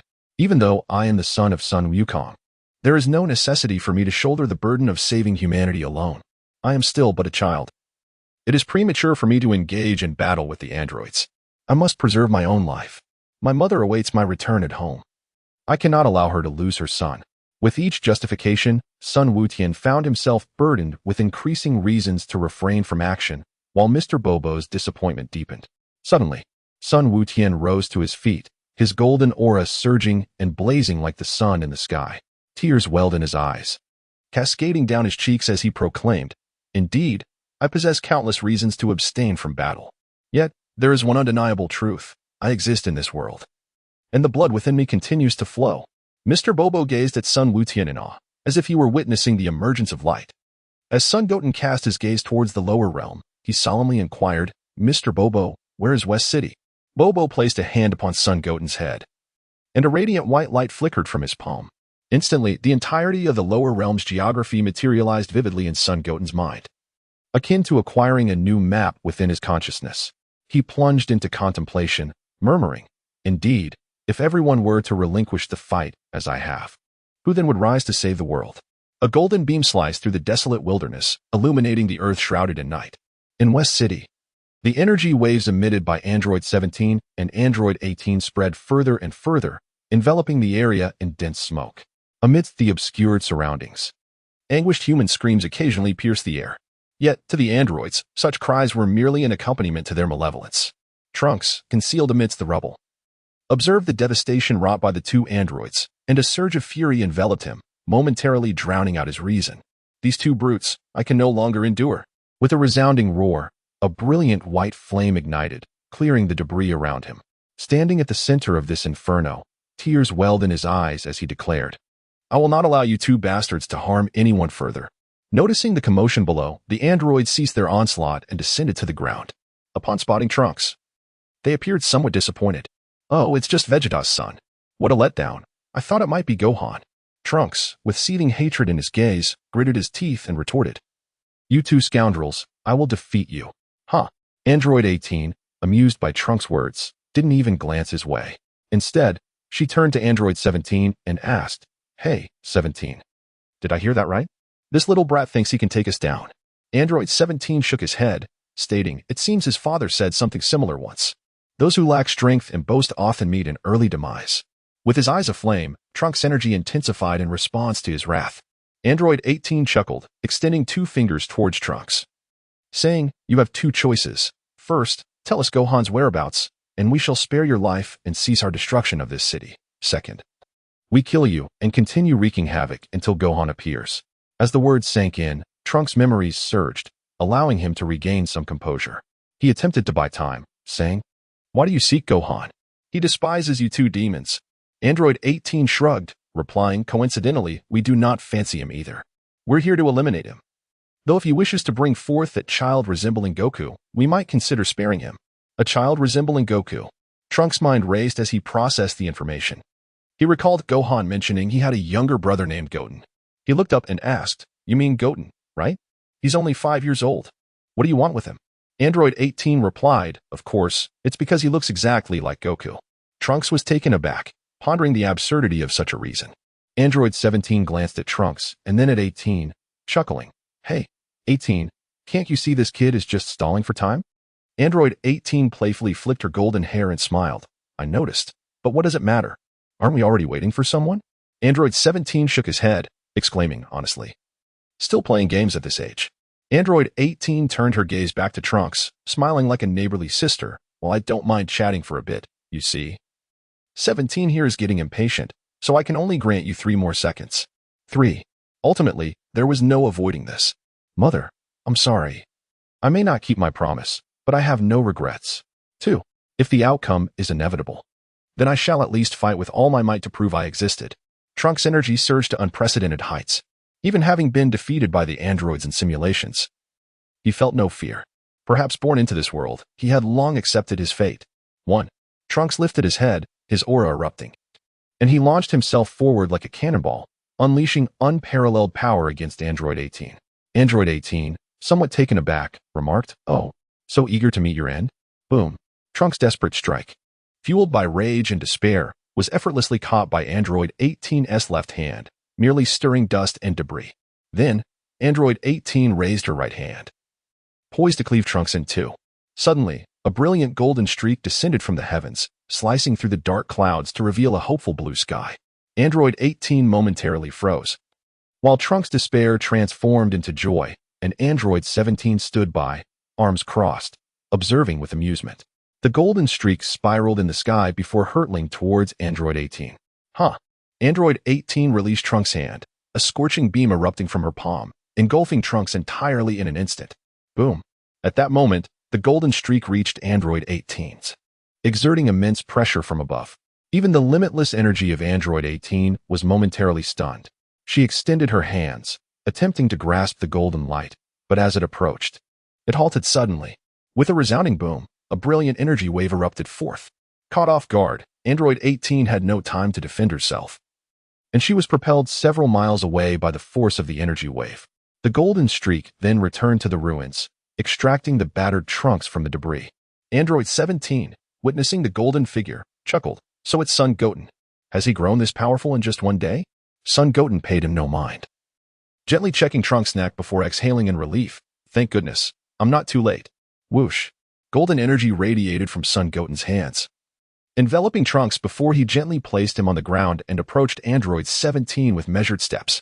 Boom. A distant explosion shattered the ruins, as Android 18 charged towards son Goten, ready to attack. Am I afraid? Son Wukong felt a tremor coursing through his body, a sense of unease gnawing at his heart. Yet, there was no time left for hesitation. With a resounding roar, a golden aura ignited, and from his diminutive fist emanated an overwhelming force. The android 18 clashed with son Wukong's punch, yet gained not an ounce of advantage. With a swift retreat, The android extended her hands towards him, forming a petal-like shape, and unleashed a multitude of small energy orbs. Sun Wutian harbored an inherent trepidation towards Android 18, and his vigilance reached its zenith. As he witnessed her unleash a barrage of energy blasts, he too extended his hands, summoning countless waves of ki to clash against her energy orbs. The continuous collision of ki waves and energy blasts produced a thunderous roar, marking the standoff between Android 18 and Sun Wutian, seemingly with no clear victor in sight. Suddenly, with a resounding rumble, Sun Wutian concentrated an array of fragmented ki waves between his palms, coalescing them into a colossal wave of energy that surged forth towards Android 18 with an overwhelming force. Android 18, reacting with remarkable swiftness, pressed her hands against the air, executing a graceful maneuver that flipped her upside down, hanging suspended in the sky. As the energy wave dissipated from Sun Wukong's hand, he clenched his right fist and, in a swift motion, positioned himself beside Android 18. He delivered a powerful punch, only to have it caught in the grip of her hand. The Kamehameha wave. As Sun Wukong silently contemplated, a radiant white light had already coalesced in his other hand, racing towards the beautiful visage of Android 18. In a state of panic, Android 18 relinquished her grip on Sun Wukong's hand, her body seemingly drawn upwards towards the heavens. Sun Goten took a couple of steps back, focusing his mind in anticipation. He reflected on the brief confrontation. Although the androids were formidable and ruthless, they did not seem invincible in battle. He believed he could hold on until his brother arrived. Meanwhile, Android 18 flipped in the air and landed beside Android 17. With a smile, Android 17 remarked, "What's the matter, 18? Can't handle a mere child?" Android 18's expression turned serious as she replied, "It's only been a day since we last met, and this boy seems utterly transformed." Android 17 chuckled lightly, shaking his head before stepping forward and declaring, "Let me see just what changes this boy has undergone." With a swagger, Android 17 approached Sun Goten, while Android 18 maintained a watchful presence behind him. As Sun Wukong observed the android number 17 approaching with deliberate strides, an overwhelming sense of pressure surged within him, escalating exponentially. He was acutely aware that the combat prowess of number 17 far surpassed that of number 18. Standing before Sun Wukong, the android regarded the wary gaze and trembling form of his opponent. A sinister smile crept across his lips as he taunted, "So you are Sun Wukong, are you? Quite audacious of you to come here alone to confront us." Sweat trickled down Sun Wukong's forehead, his body taut with tension as an overwhelming sense of anxiety and fear engulfed him. The android, observing Sun Wukong's expression, couldn't help but chuckle and remarked, "Are you so frightened that words escape you? If that's the case, why venture forth to challenge us? What of your brother, who scurries like a mouse?" With an infusion of courage, Sun Wukong declared, "I have come to defeat you." "Defeat us?" The android number 17 found Sun Wukong's proclamation utterly amusing, laughing heartily as if he had encountered the most ridiculous jest. He then pointed a thumb at himself and said, "You must understand, child, that the one standing before you is the epitome of a true warrior. Now is the moment." Seizing the opportunity presented by 17's momentary distraction, Sun Wukong's pupils dilated sharply, and his taut body sprang forth with unparalleled swiftness towards android number 17. With a thunderous impact, his fist struck 17's face, and before the android could even register the blow, waves of force followed in succession. Despite his self-proclaimed status as the ultimate warrior, android number 17 found himself utterly defenseless against such an unanticipated assault, being propelled into the ruins with a single punch, leaving a narrow trench in his wake. Tap, tap, tap, tap, tap. With a swift and decisive strike, Sun Wukong effortlessly surged forward, his hands shimmering with a constellation of starlight. In the blink of an eye, this luminescence coalesced into an elliptical energy wave, which then hurtled towards the body of number 17 with relentless intensity. It was a technique known as the energy sphere slash. If memory served him correctly, fully aware of the prince's combative prowess, the unscathed Sun Wukong observed the encroaching haze of smoke thickening on the ground. Consequently, he retracted his right hand and raised it aloft, as the energy within him began to converge at his palm, forming a bright white orb that spun gracefully, gradually transforming into a radiant disk. Sizzle. Distracted and strained, Sun Wukong paused the energy wave emanating from his left hand, while swiftly unleashing the energy slash from his right. As the energy slash flew forth, he pressed his hand against his chest, gasping for breath. Although the battle lasted but a fleeting moment, both his energy and spirit had suffered considerable depletion. Fortunately, he had succeeded. Even if number 17 had not perished, he would surely bear injuries. A rumble echoed as debris cascaded down, and amidst the swirling smoke, a verdant energy shield expanded outward. Sun Wukong Tian summoned his spirit with great effort. Pondering to himself, how could it be that my previous assault was entirely thwarted by the protective barrier? As the smoke gradually dissipated, the figure of number 17 within the energy shield finally emerged. His attire was tattered, and his right hand, with only 4 fingers intact, was drenched in blood. The smug expression that once adorned his face had vanished, leaving only a profound gloom in its place. The gaze of Sun Wukong collided with that of Android 17. Android 17 extended his bloodied right hand, a cruel smile playing at the corners of his mouth. "You little bastard, you've severed one of my fingers. Soon, I shall sever your hand and arm, making you experience the sensation of being a mere puppet." Sun Wukong felt a sudden jolt of alertness. He assumed a combat stance, bracing himself for the impending confrontation. Meanwhile, Android 17 swiftly charged forward, his energy shield contracting rapidly until it ultimately consolidated into his left hand. Upon witnessing the formidable momentum of Android 17, Sun Goten felt an involuntary surge of trepidation within him. Instinctively, he took a step back, yet steeling himself. He surged forward once more. Boom! The golden aura collided with Android 17, unleashing ripples of energy. The golden luminescence appeared to struggle against such overwhelming force, being propelled backwards several meters with the impact. Zing! Upon enduring the recent impact, Sun Wukong felt his internal energy surging tumultuously, teetering on the brink of losing control over his Super Saiyan aura. However, Android 17, indifferent to these inner tumult, seized the opportunity to strike. With his left hand pressing against Sun Wukong, a sound akin to a surge of electricity erupted, causing Sun Wukong's entire body to stiffen. The smile at the corner of Android 17's mouth grew increasingly malevolent as he took 2 steps back and forcefully clenched his left hand. Sun Wukong's heart suddenly felt a surge of foreign energy penetrating within him, rampaging wildly, as if it were on the verge of exploding at any moment. Boom! Sun Wukong, having finally succumbed to the pitfalls of his inexperience, found himself utterly at a loss in such a situation, allowing the energy within him to surge uncontrollably. In but a single breath, he reached the threshold of an explosive state. Initially, Sun Wukong felt an explosion of energy within him, as if a fierce fire surged within his chest. Then, he perceived a crisp sound of detonation echoing in his ears. Subsequently, his entire body swelled, tearing through minute openings, with crimson blood staining him all over. Is this the essence of true combat? As Sun Wukong endured the excruciating pain that nearly drove him to despair, he began to comprehend the nature of battle. Boom! The continuous sound of explosions emanated from Sun Wukong, his blood gushing forth like a profusion of blooming flowers, and his body plummeted to the ground like a kite severed from its string. Bang! Sun Wukong's body crashed heavily amidst the ruins, and he struggled to rise. However, the injuries within him were far too severe, rendering him unable to stand. Sun Wutian was engulfed in agony, blood cascading from his body, each pulse of pain so intense that tears streamed down his cheeks.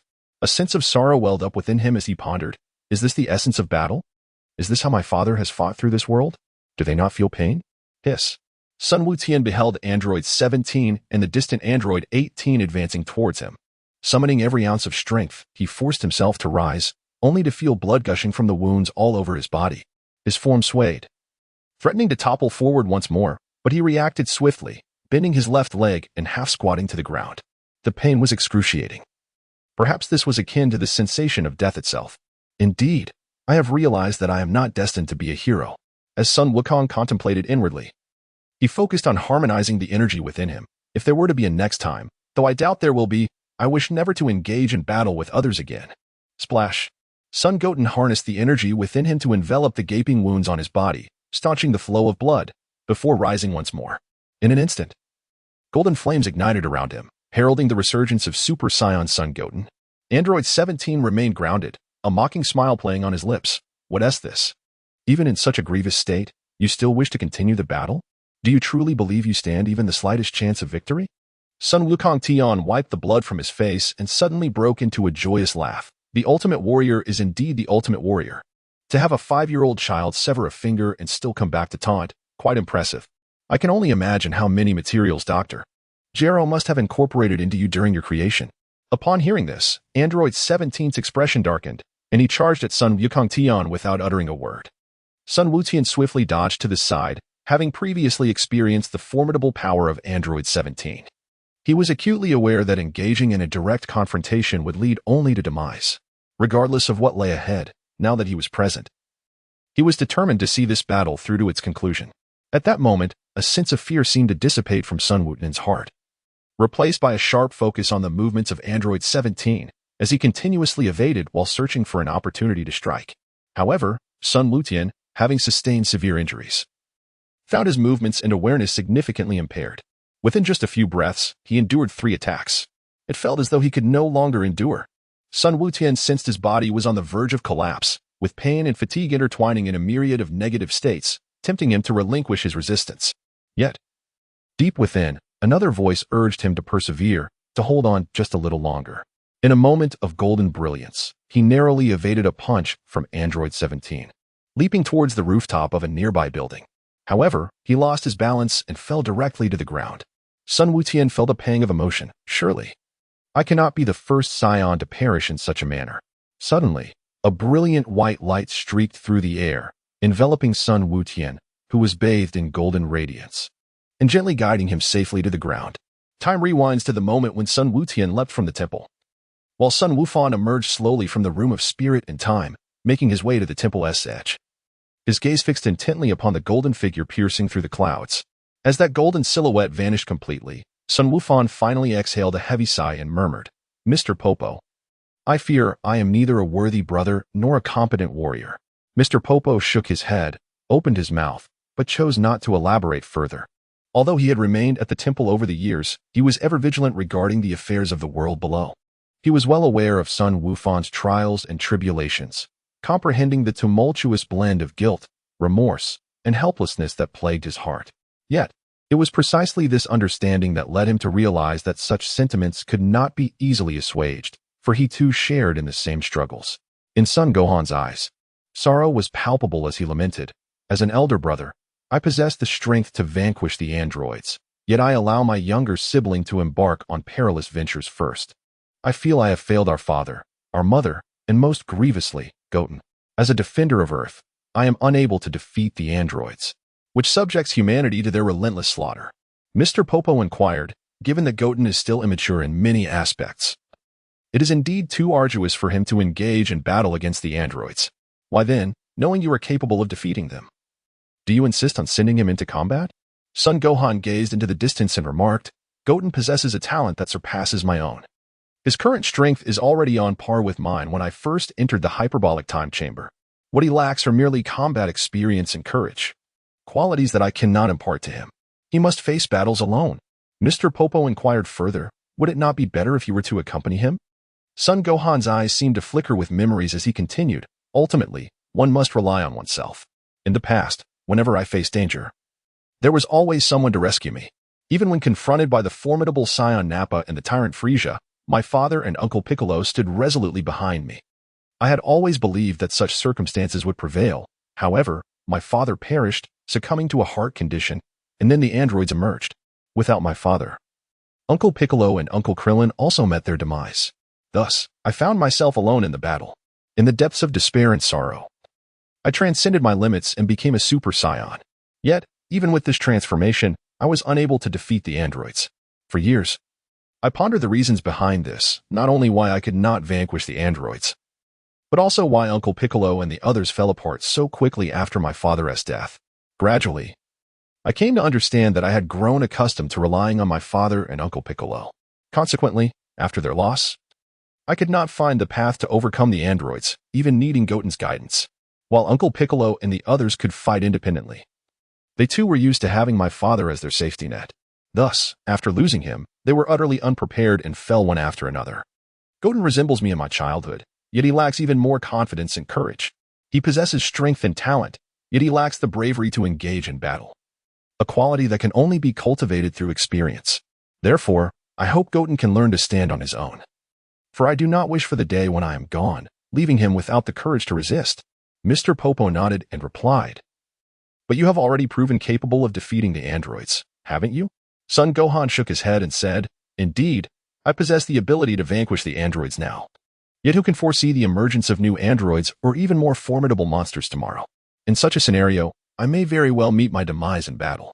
The spark of hope must not be extinguished completely. Mr. Popo nodded in agreement. Sun Gohan turned to Mr. Popo and expressed his gratitude, saying, "Thank you, Mr. Popo, for being willing to listen to my ramblings. I must take my leave now, otherwise, Goten's battle will commence." With a swift motion, a brilliant white aura descended from the temple, heading towards West City. Upon arriving in West City, Sun Gohan caught Goten and gently lowered him to the ground. With a sense of pride, he remarked, "Goten, you have truly impressed me. I never anticipated that you could engage in combat with the androids to such an extent. It is worth noting that I have never inflicted any substantial damage upon them myself." At that moment, Android 17 charged forward once again. Sun Gohan, cradling Goten in one arm, clenched his other hand into a fist and unleashed a powerful strike. A golden aura erupted, illuminating the starry sky and the earth below. The so-called Ultimate Warrior, Android 17, was taken by surprise, unable to perceive Gohan's attack before being sent flying into the ruins by a single punch. Afterward, Sun Gohan gently set Goten down and retrieved a small bag from his pocket. From within, he extracted a pale green bean, pried open Goten's mouth, and crushed the bean before tossing it inside. As Sun Wutian's consciousness lingered, he could surmise that the substance in his mouth was the fabled spirit bean. With determination, he swallowed it down. In the next moment, a wave of pure life energy enveloped his entire being, invigorating him with an unprecedented vitality. "You have truly provoked my wrath today." A fierce roar erupted as the figure of Android 17 soared into the air, his visage twisted with rage, the swelling at the corners of his eyes giving him the appearance of a demonic deity. Simultaneously, Android 18 positioned herself before Sun Gohan, her expression stern as she declared, "It seems you two have undergone a transformation. It appears I can no longer allow you to escape." Sun Gohan disregarded Android 18, observing his wary brother Goten. He then retrieved a mystical bean from his pouch and handed it to Goten, saying, "Goten, take this bean and give it to Trunks. As for the androids, leave them to me." Sun Wutian nodded and took the divine beans, while Sun Wufan discarded the empty bag without hesitation and turned his gaze towards Android 18. Observing Sun Wutian flying to the side, she swiftly positioned herself to intercept him. Bang! Sun Gohan moved with the swiftness of lightning. One moment he was standing still, and the next he was before Android 18. He bent slightly and unleashed a powerful right fist that pierced through Android 18's body, crimson blood spraying everywhere. With a solemn voice, Sun Gohan declared, "This punch is for Uncle Piccolo." In that instant, he recalled the memory of Uncle Piccolo being cruelly toyed with by Android 18's, suffering a fatal blow to the heart. Boom! With Android 18's incredulous gaze upon him, Sun Gohan withdrew his right hand and struck her head with his left fist once more. An explosion resounded, leaving only half of Android 18's beautiful visage intact, blood splattering across Sun Gohan's face. Yet, he remained unfazed, murmuring, "This punch is for Uncle Krillin." At that moment, he envisioned the scene of Krillin's head being shattered by a single blow from Android 18. Lastly, he declared, "This strike is for Uncle Vegeta." Stepping back, he placed both hands upon his forehead, gathering a brilliant radiance before unleashing a beam of light that obliterated Android 18's exquisite form. In that fleeting moment, Sun Gohan's mind conjured the image of Vegeta, his arms broken and legs crushed by Android 18, engulfed by the very beam he had unleashed. Although Uncle Vegeta was not a true friend, he had fought against the androids for the sake of Earth, and thus deserved acknowledgement. 18.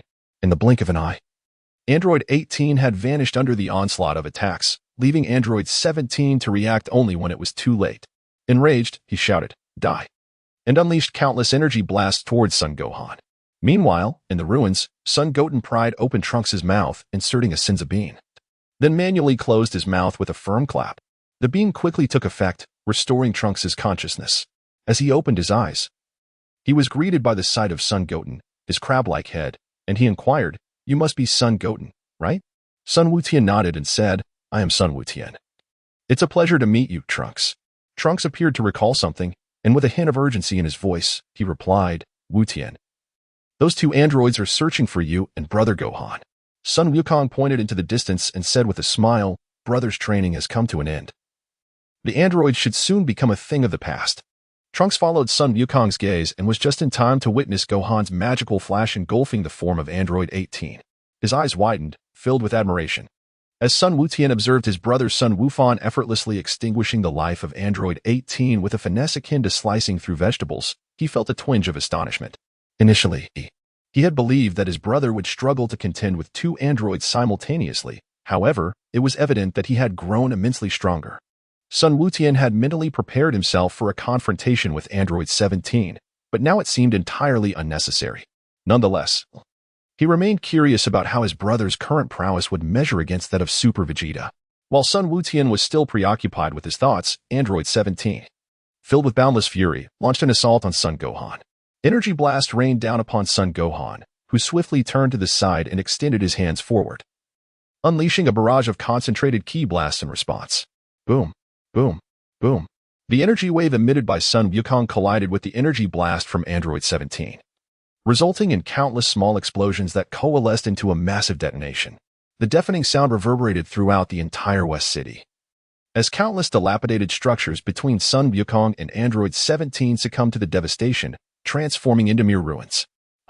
Perhaps recalling something, Sun Wukong's golden aura surged dramatically, his muscles swelling with newfound power, causing the energy wave in his grasp to intensify instantaneously. In the blink of an eye, he suppressed Android 17. Feeling an overwhelming force pressing down upon him, Android 17 was consumed by rage. Yet, despite his fury, the multitude of energy waves unleashed by Sun Wukong encroached upon him relentlessly. In a moment of desperation, Android 17 abandoned his attempt to fire another energy blast. He extended his arms outward, summoning a verdant, circular energy shield to deflect Sun Wukong's relentless assault. This is the Kamehameha of Uncle Tianjin. Observing Android 17 activate his barrier, Sun Wukong too relinquished his energy wave, bringing his hands together in prayer before parting them. His thumbs connected, while the pinky of his right hand touched the index finger of his left, forming a square that targeted the shielded Android 17. Boom. With both hands, Sun Wukong conjured a formidable, rectangular wall of energy, which, in the blink of an eye, extended to an impressive length of several dozen zhang. This golden barrier collided with the energy shield of Android 17, instantly causing it to become riddled with cracks, resembling a spider's web. Boom. Just as one energy blast struck Android 17's protective barrier, another was unleashed. This time, the energy shield shattered like glass under a tremendous blow, scattering countless fragments to the ground. The android's eyes widened in disbelief as he murmured, "I am the ultimate warrior." While Android 17 grappled with his incredulity, Sun Wukong transformed into a streak of golden lightning, charging forward. Bang! Where the golden lightning converged, a fist imbued with the hope to shatter darkness descended with great force, creating a fist-sized indentation in Android 17's abdomen. Damn it, I am the ultimate warrior. Blood trickled from the corner of Android 17's mouth as he staggered back, his eyes filled with a fierce incredulity. Gohan lifted his right hand, where a dazzling white light converged at his fingertips. In the next moment, a piercing beam of pure white light pierced through the body of Android 17. Gohan murmured to himself, "This is the Dodon ray of Uncle Tsukasa." At that moment, memories of Tien and Kaiatsu flooded his mind. The two had exerted their utmost efforts to no avail, enduring mockery and humiliation from Android 17, ultimately dying with their eyes still wide open. "You beast, I shall vanquish you." The android, gazing at his wounded form and recalling the tragic demise of Android 18, lost all composure, roaring and howling as he launched an assault against Gohan. The golden aura surrounding Sun Wukong blazed fiercely, akin to a roaring inferno.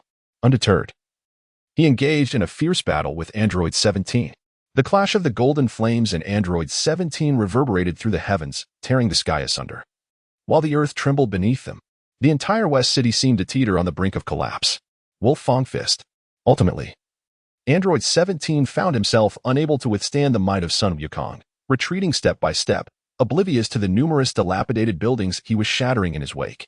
Suddenly, Sun Wukong shifted his stance, his movements reminiscent of a ravenous wolf on the hunt, exuding an air of peril. The golden aura transformed into a ferocious wolf, roaring as it lunged at Android 17. With a series of crisp sounds echoing through the chaos, the android's bones cracked under the relentless assault, until at last, Sun Wukong delivered a decisive blow, embedding him into the stone wall. In that moment, Sun Wukong's mind was flooded with memories of Yamcha, whose neck had been mercilessly crushed by Android 17 before being cast into the pit of destruction. Son Gohan stepped back a few paces, his hands first forming a petal shape as they extended forward, then resting at his waist. A brilliant light ignited between his hands, and Son Gohan proclaimed, at last, "This is the Kamehameha." The dazzling white radiance instantaneously illuminated the entire West City as the vast Kamehameha surged forth with an unstoppable momentum, overwhelming Android 17. The sound of deafening explosions reverberated, drowning out all noise for miles around, while the ground trembled incessantly. The searing white flames engulfed Android 17 without relent, dispersing the ominous clouds that shrouded the Earth and revealing a cerulean starry sky. Wow, how powerful! The intense wind pressure swirled around, and Sun Goten, transformed into a Super Saiyan, stood before Trunks, feeling the torrid airflow that enveloped him, astonished at its might. The blinding white light persisted for an indeterminate duration, before gradually dissipating. Sun Gohan gazed at the ashes of the stone wall, releasing a long sigh of relief. He lifted his gaze to the heavens. As the golden aura faded, a smile of liberation gracing his lips. Dad, Uncle Piccolo, did you see that? We won. As if sensing Sun Gohan's heartfelt words, the clear night sky suddenly began to rain. Trunks looked around, realizing that the androids had finally vanished. Overcome with joy, he rushed towards Sun Gohan, throwing himself into his embrace, tears welling in his eyes as he exclaimed, "Gohan, we did it." Sun Wukong lowered his head, gently caressing Trunks' head with his right hand, and smiled as he spoke. "Indeed, we have triumphed at last. Peace has been restored to the world." Unlike Sun Wukong and Trunks, Sun Goten, though equally exhilarated, found it difficult to fully comprehend the sentiments of Trunks and Sun Wukong, as he had only faced the androids on 2 occasions. Sun Goten approached his brother Gohan and Trunks, smiling as he said, "Indeed, the demon has been vanquished. It is time for us to step into a new era." Sun Wukong gently tilted his head, casting a glance at Sun Wutian, and for the first time, a relaxed smile graced his lips. Sun Wutian extended his thumb towards his brother, and Sun Wufan, momentarily taken aback, reciprocated with a similar gesture. At that moment, a figure clad in military attire approached, traversing several stone steps. Observing Sun Wufan and the others, she inquired with a hint of perplexity, "Who are you? Are you unaware that the androids are in West City? How dare you wander about at this hour?" Upon hearing this, Sun Wutian and the others turned their gazes toward the figure clad in a gray military uniform. She possessed a graceful stature, approximately 5 feet tall. Adorning her head was a blue helmet, from which 2 black ponytails cascaded. As they observed her face, it appeared dusted with grime, giving it a somewhat dusky hue, complemented by a pair of delicately arched eyebrows. Beneath those brows, her eyes sparkled with remarkable vivacity. Upon catching sight of the female soldier, Sun Wukong's eyes sparkled with recognition as he mused, "Isn't this Videl? What a remarkable twist of fate." Trunks then interjected, "The androids have been vanquished by my brother Gohan. Peace has been restored to this world." "Oh." Videl seemed somewhat incredulous. She glanced at Gohan and suddenly recalled something. Pointing at him, she exclaimed, "You are the legendary golden warrior who has been battling the androids all along?" Sun Wukong did not respond verbally. Instead, he smiled and remarked, "You must be one of the rebels. May I kindly ask you to relay this message? The androids have been vanquished, and peace has been restored to this world." Videl nodded in acknowledgement and gazed at Sun Wukong, saying, "I understand now. You are the Gohan he spoke of. Thank you for having rescued us countless times in the past." Sun Gohan shook his head gently and replied, "I am truly sorry. It is my inadequacy that has caused you suffering over the years." Videl, shaking her head in turn, responded, "That is not the case. It is precisely because of your unwavering presence on the front lines that our defense forces have been able to muster the courage to confront the androids. Moreover, without you, our army would undoubtedly have been obliterated by humanity long ago." Sun Gohan remarked, "Very well, that will suffice. Please inform everyone, I have some matters to attend to. So I shall take my leave." "Wait." Biddy suddenly called out to Gohan, saying, "Since it was you who vanquished those 2 fiends, you are indeed the hero who has saved humanity. Surely, the people you have rescued should have the opportunity to meet their hero." Sun Gohan shook his head and smiled, saying, "There's no need for that. I have never considered myself a hero. I am merely an ordinary warrior who fights against androids. Farewell." As he spoke, Gohan exchanged a knowing glance with Goten and Trunks before soaring into the sky. Trunks followed closely behind, while Goten cast a glance at Biddy and then similarly ascended. Observing the 3 figures ascending into the heavens, Biddy's eyes brightened and her lingering doubts dissipated. She thought to herself, "Indeed, it is he, the golden warrior who has saved us on countless occasions. Gohan, I shall remember you always." With this thought, she carefully surveyed her surroundings before turning to dash back to her team's concealed location. A tall soldier hiding behind a building was the first to spot Biddy. He lowered his voice and called out, "Captain, what's going on over there? Wasn't it the androids causing chaos in the city just now?" Biddy strode confidently towards them, exhaling slowly, and declared, "Everyone need not fear any longer. Those 2 destructive androids have been defeated. We shall no longer live in dread." "What? Impossible!" The squad members were left astounded by Biddy's words, for they had faced the androids in battle and understood their terrifying prowess. Although they remained engaged in combat, they secretly believed the androids to be invincible.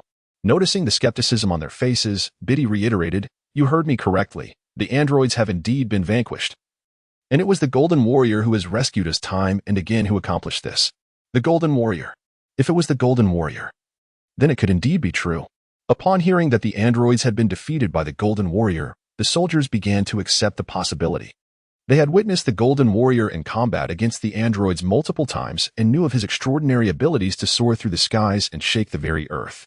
It seemed that only a figure of such caliber could defeat the androids. Unlike the incredulity of the squad, the vice captain pondered for a moment and asked, "So, Captain, did you see the Golden Warrior with your own eyes?" Biddy nodded, saying, "I did see him. He informed me that the androids had been defeated." The vice captain rubbed his chin thoughtfully and inquired, "So you did not witness the destruction of the androids firsthand?" Biddy glanced at him and replied, "No. But the words of the Golden Warrior should be trustworthy. I observed the surrounding scene, and it bore the marks of a fierce battle. Moreover, you all heard the commotion just now, did you not?" The vice captain's expression grew serious as he stated, "I am not doubting you. However, the annihilation of the androids is no trivial matter. We cannot make such an announcement to all of humanity without thorough investigation." Biddy understood this reasoning well. If the military declared that the androids had been eliminated, only for them to reappear the next day, it would lead to incalculable repercussions. However, she was at a loss, as she had neither the time to inquire about the androids' remains nor had she found any substantial evidence among the ruins, making it inappropriate to announce such news outright. The vice captain then asked, "Captain, do you know the identity of the Golden Warrior? Perhaps we could seek him out for further clarification." Biddy shook her head, saying, "I only heard others refer to him as Gohan. I did not have the chance to ask him further before he flew away." The vice captain repeated Gohan twice, feeling an odd familiarity with the name. Suddenly, one of the squad members exclaimed, "Could it be Sun Gohan?" The vice captain paused, his eyes lighting up as he responded, "It must be Sun Gohan. If it is indeed him, then it is entirely plausible." Biddy was taken aback and asked, "What do you mean, him?" The vice captain explained, "Captain, you are young and may not have heard the tales of Sun Gohan.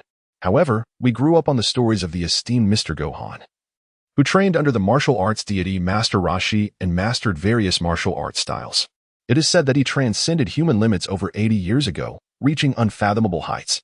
If he were alive today, defeating the androids would not be out of the question." Biddy shook her head, stating, "That cannot be the same person. The Gohan I encountered appeared to be around 20 years old and wore an orange martial arts uniform." The vice captain looked momentarily stunned and replied, "An orange martial arts uniform? That must be the uniform of the Turtle School. But how could a young man be involved? If Mr. Gohan were alive today, he would be over 100 years old." Biddy suggested, "Since we cannot ascertain the details for now, let us return and report our findings while we await further investigation. I believe that as long as this Gohan remains on Earth, we will eventually be able to locate him." The team members responded with a unified yes, without delving into how Biddy and her team would report back or search for the Golden Warrior. Gohan and his companions performed a turn in the sky before descending into a concealed chamber beneath Capsule Corporation. As soon as Sun Wutian and the others entered, they beheld Bulma waiting at the door. Bulma first glanced at Trunks, noting that he was unharmed, and then turned to Wutian and Gohan, saying, "Gohan is here too. This must be Wutian. He bears an uncanny resemblance." In that fleeting moment, Bulma's gaze seemed to drift into a reverie, as if she were transported back to the days spent with a young companion in search of the Dragon Balls. Sun Wutian bowed respectfully and said, "Hello, Aunt Bulma. My name is Sun Wutian." Bulma, momentarily taken aback, smiled and replied, "What a polite young man you are. Seeing you was akin to seeing the Goku of yesteryears." Sun Wukong scratched his head, revealing a hint of an awkward smile. Bulma invited them to sit down once more and then inquired of Gohan, "By the looks of you, it seems the androids have been vanquished?" Sun Gohan nodded and said, "The androids have been vanquished. Henceforth, we need not endure such days of constant fear." Bulma inquired, "But how exactly were they defeated? I recall that during your last encounter with the androids, you were far from being their match." Sun Wukong cast a glance at Goten and remarked, "It is Father and Goten." Father conveyed a dream to Goten, revealing that there existed a method within the temple to vanquish the androids. Consequently, I accompanied Goten to the temple for training. Bulma's eyes seemed to reflect a hint of skepticism. "Is it truly so?" Sun Wukong nodded and remarked, There exists a place within the temple where a single day on Earth equates to an entire year there. Bulma immediately understood. Although she was not well versed in martial arts, she recognized that Sun Wukong possessed remarkable talent. His inability to defeat the androids stemmed from his inherent gentleness. He was willing to fight to the death rather than allow the prolonged training to result in the loss of many lives. Bulma sighed and said, "Old son, if you can send dreams, why do you not come in person?" Son Goten remarked, "Perhaps father has his own thoughts on the matter." "Perhaps," Bulma replied, adding, "In that case, it's for the best. We need not continue constructing any time machines. Our focus now should solely be on finding a way to revive Goku and the others." Upon hearing this, Sun Wutian was instantly filled with a sense of urgency. "What do you mean by not creating a time machine? Are you unaware of the monumental consequences of such a decision? The entire narrative of Dragon Ball could vanish. And should either Black Goku or Baby decide to intervene, we might face total annihilation." As Sun Wutian pondered how to persuade Bulma, Son Gohan interjected, "If at all possible, I sincerely hope that Aunt Bulma can indeed construct a time machine. Although it is often said that everything unfolds as it should, I cannot bear the thought of the inhabitants of another world suffering such hellish torment." Bulma nodded in agreement and replied, "Since Gohan has expressed his wishes so earnestly, we shall continue our endeavors. After all, with the androids having been eradicated, I need not shoulder this research alone." Son Gohan nodded and replied, "Then I shall trouble you." "And Bulma?" Bulma inquired further, "By the way, Gohan, now that the world has returned to peace, what are your plans?" Son Gohan expressed his desire to locate the new Namek and subsequently revive those who perished due to the androids. Bulma replied, "I apologize, but I am also unaware of the whereabouts of the new Namek." Sun Wukong remarked, "It is indeed an unavoidable circumstance. I shall make a visit to the temple shortly. Perhaps Mr. Popo might possess the knowledge we seek. If we still cannot find it, then we shall have no choice but to relinquish our pursuit." Bulma continued to inquire, "And what then? Do you have any other plans?" Son Gohan remarked, "I aspire to establish a martial arts dojo." Trunks' eyes sparkled with interest. Bulma nodded in agreement, saying, "Opening your own dojo is indeed a commendable choice. However, I recall you previously expressed a desire to become a scholar." Son Gohan shook his head and said, "I had indeed contemplated that if I emerged victorious, I would return to pursue my studies diligently. However, through the battles of these years, I have gradually come to realize a profound truth. The strength of an individual is ultimately limited, and the world one strives to protect remains inherently unstable. Even someone as formidable as my father is not exempt from mortality. Therefore, I must contemplate the future. I aspire to establish a martial arts school, guiding everyone in the pursuit of martial prowess, so that all on Earth may embody the spirit of the dragon." Upon hearing Gohan's declaration, Bulma appeared momentarily taken aback, while Trunks sprang from his seat, brimming with enthusiasm. "As expected of you, Gohan. This idea is truly magnificent. I am eager to work alongside you." Bulma cast a glance at Trunks, then turned her gaze back to Gohan. After a brief pause, she remarked, "You truly bear the weight of a savior, unlike your rather eccentric father." When Bulma mentioned Goku, a hint of melancholy flickered in her eyes. After a moment, she added, "If you genuinely wish to establish a martial arts school, I can arrange for Capsule Corporation to provide financial and technical support." Sun Wukong nodded and said, "Then I thank you." Bulma replied with a smile, "Don't be too quick to express your gratitude. I have a request. Please bring Trunks along as well." Trunks looked at his mother in surprise, as he was well aware of her usual disapproval of his martial arts training and her reluctance to support battles against androids. How was it that she was so open-minded at this moment? Son Gohan harbored a semblance of confusion, for although he had been imparting martial arts knowledge to Trunks, their sessions were conducted in secrecy. Bulma had been averse to allowing Trunks to engage in combat. It seemed that Bulma discerned the uncertainty lingering in their hearts. With a gentle smile, she remarked, "In the past, my reluctance for Trunks to fight stemmed from the perilous nature of the androids, and given his tender age, the risks were excessively high. Now that the androids have been vanquished and you harbor aspirations of establishing a dojo, it would be prudent to permit him to train under your guidance. After all, no matter how much I wish otherwise, being a scion inevitably entails the call to battle. Moreover, Trunks has been training alongside you for some time now." Trunks felt a subtle stir within his heart and, gazing at Bulma, uttered the words, "Mom." Sun Wukong nodded and remarked, "Trunks possesses exceptional talent, and his determination is remarkably steadfast. With diligent training, he could undoubtedly become an outstanding martial artist." Trunks then turned to Goten and said, "My abilities are rather ordinary. I still have not achieved the transformation into a Super Saiyan. Goten, being a year my junior, has already mastered it. Oh? Bulma appeared somewhat astonished. Son Goten smiled and remarked, perhaps it is because my father had already ascended to Super Saiyan when I was born, allowing me to bask in his radiance. My innate abilities may not necessarily surpass those of Trunks. Moreover, I am still far from being as resilient as Trunks. Trunks, scratching his head, replied, not at all. I can't even manage to withstand a single attack from the androids. Yet, it seems you have engaged in combat with them for quite some time. Bulma observed the two exchanging modesties and couldn't help but smile. You two should cease your mutual humility. Although the androids have been vanquished, the cities require reconstruction, the company needs restoration, and many lost lives must be revived. It is time for us to get to work. All right, Gohan exclaimed as he rose to his feet, stating, I shall head to the temple to seek the coordinates of the new Namek. Son Wukong's son also rose to his feet and declared, then I shall accompany you, brother. Trunks stood up as well, stating, I will join you, Gohan. However, Bulma chuckled and remarked, for the task of locating the Namekian coordinates, these two brothers are sufficient. You should stay behind and assist your mother with some matters. Reluctantly, Trunks nodded in agreement. Son Gohan gently patted Trunks on the head and smiled, saying, Trunks, even if we find the coordinates, we will need to borrow a spaceship from Capsule Corporation. Please wait here for a moment. With that, Son Gohan and Goten departed from Bulma's home. Suddenly, Bulma remarked, there is something about Goten that does not quite align with his age, and it appears he possesses knowledge beyond our understanding. Trunks was taken aback, somewhat perplexed by her words. Bulma shook her head and continued, yet, I can discern that this child possesses a kind heart. Trunks inquired, can you really perceive so much in such a short time, Mom?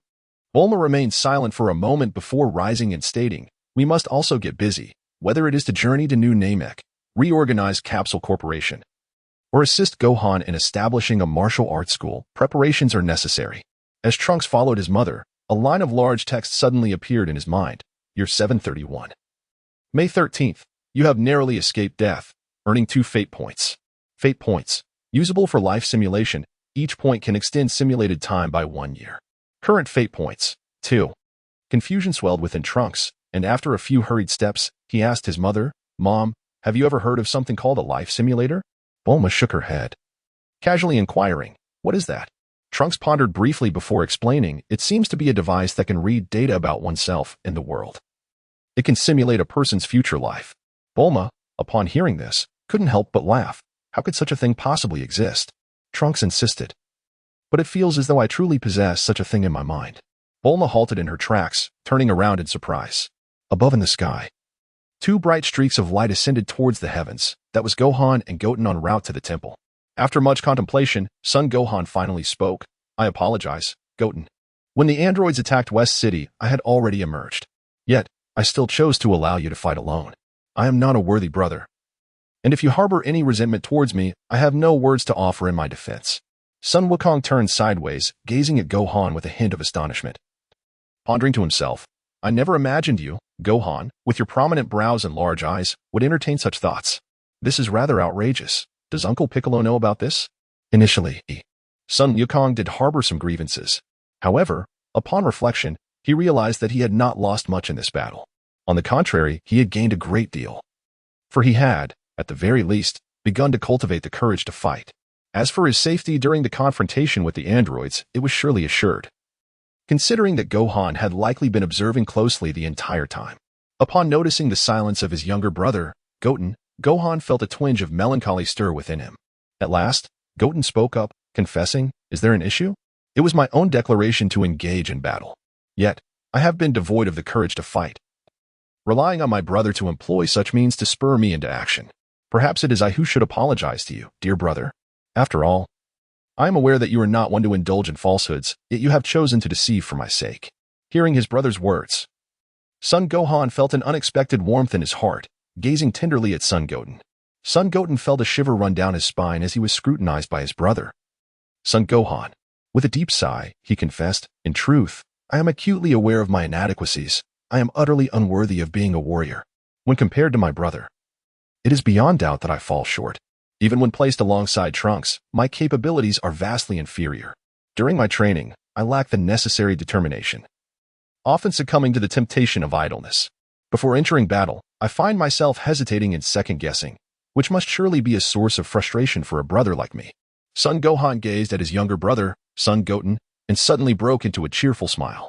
Goten, he said, do not underestimate yourself. You claim to lack perseverance during your training, yet you have consistently endured hardships, regardless of their intensity. You express fear when confronted with formidable foes. But you ultimately manage to conquer your own doubts in the face of the androids, bravely launching into battle and leveraging your intellect to gain the upper hand. These accomplishments are a testament to your considerable potential. Moreover, it is inherent in human nature to possess flaws. We need not fear imperfections, but rather the awareness of our shortcomings without the resolve to overcome them. Goten, I firmly believe you will emerge as an exceptional martial artist. A martial artist? Sun Goten murmured, lost in contemplation. If I cannot even become a warrior, can I truly aspire to be a distinguished martial artist? We have arrived. As Sun Wutian pondered, he beheld the temple above. In that moment, Sun Wufan transformed into a streak of light and soared upward, closely followed by Sun Wutian. Upon their arrival at the temple, they were greeted by the exuberant Mr. Bobo, who bowed deeply to Sun Wufan and Sun Wutian. Expressing his heartfelt gratitude, I am truly thankful for your salvation of humanity and this planet. Sun Wukong shook his head and replied, Mr. Popo, you are too kind. We are merely doing what we can, as beings from Earth. Mr. Popo nodded, his gaze filled with tranquility, and inquired, is there a particular matter that brings you here this time? Sun Gohan remarked, although the androids have been dealt with, many lives have been lost due to their existence. Therefore, I wish to make use of the Dragon Balls from Namek. Mr. Popo, do you happen to know the whereabouts of the new Namek? Mr. Popo shook his head and replied, when the Namekians departed, they did not leave behind any indication of its location. Sun Gohan furrowed his brows and remarked, this could indeed pose a considerable challenge. Sun Wukong contemplated for a moment and then inquired, is there such a person who governs a quarter of the universe and possesses the authority to locate the new Namek? Mr. Popo pondered for a while and replied, if it is Lord Kai, then he would indeed have the capability to find the new Namek. Sun Gohan glanced at Sun Goten and inquired, so, how can we possibly contact Lord Kai? Mr. Popo replied, only the god of Earth possesses a means to reach Lord Kai.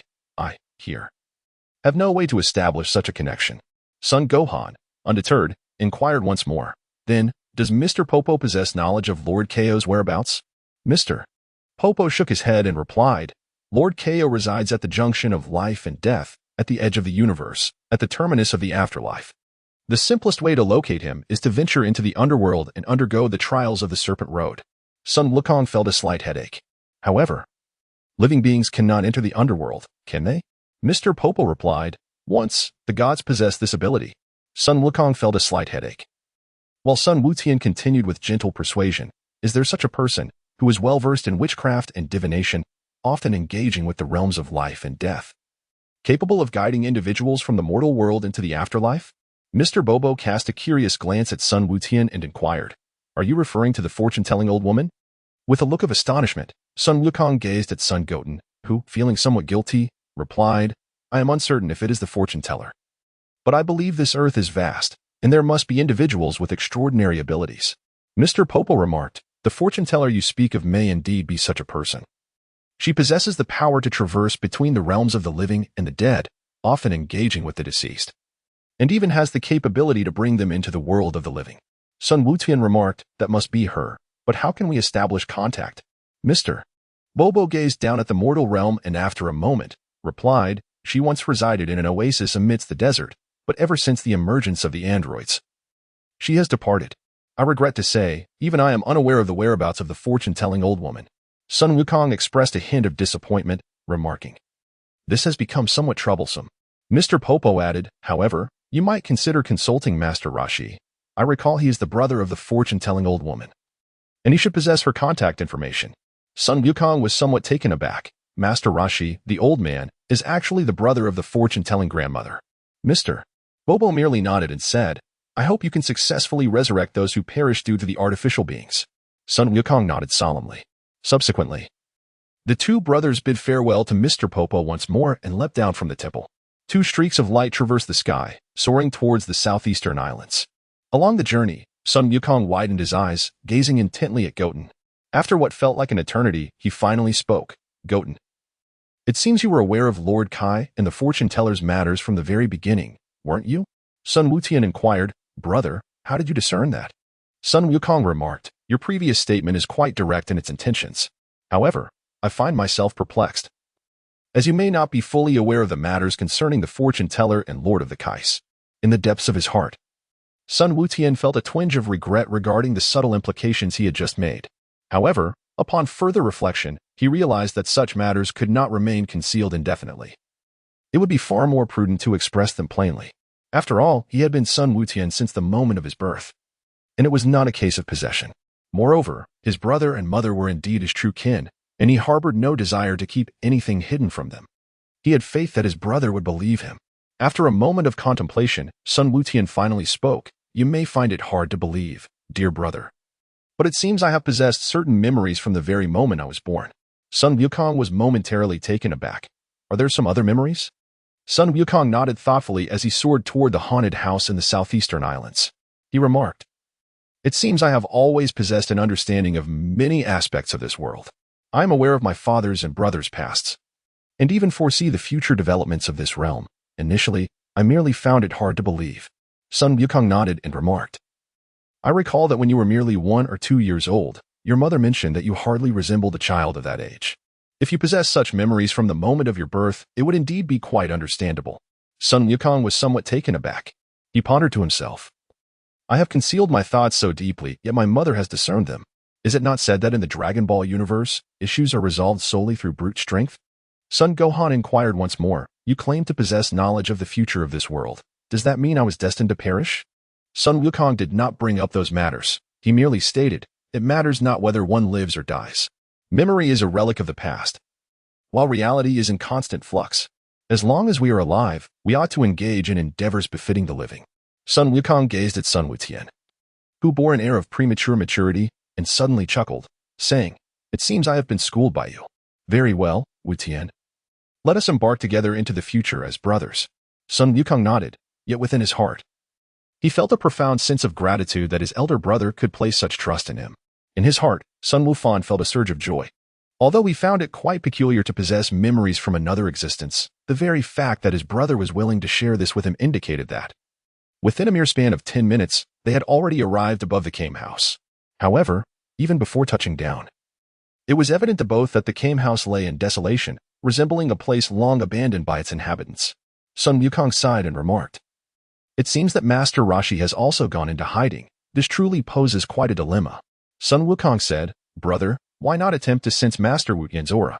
Sun Wukong gazed into the distance and remarked, "I have been searching, yet it seems that the old man has concealed his presence. No matter how hard I try, it remains exceedingly difficult for me to locate him." Sun Wukong felt a tinge of frustration. At that moment, he found himself at a loss as to how to proceed.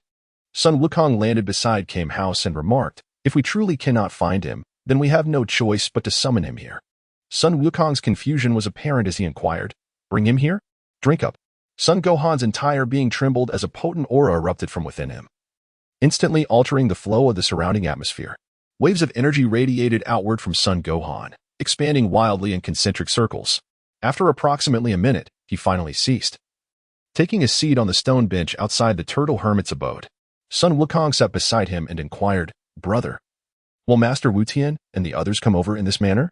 Sun Wukong nodded and remarked, "Grandfather is familiar with my aura and should be able to deduce the significance of the energy I just released. If he were still alive, he would undoubtedly come over." Thus, the two brothers continued to wait. After approximately an hour, the waves parted on the other side of the sea, revealing an old man standing atop the surging waters, gliding towards Kame house. Sun Wukong stood up, a glimmer of joy illuminating his face as he fervently waved his hand towards the elderly man over there. Sun Goten also rose to his feet, meticulously examining the legendary martial arts deity before him. What met his gaze was a diminutive figure, characterized by a familiar bald head and adorned with a voluminous white beard. He sported a pair of iconic sunglasses, exuding an air of a martial arts master. Upon closer inspection of his attire, he was clad in a pink shirt, paired with grayish-white shorts, and completed with a pair of flip-flops. Well, I retract my previous statement. Master Rashi truly embodies the essence of his whimsical persona. As Sun Wukong approached the shore, he called out to Master Rashi, "Grandfather." Master Rashi leaped from the waves to the little island, landing beside Wukong. He glanced at Wukong and inquired, "Wukong, I have heard that you have been engaged in battles with the androids. What brings you here?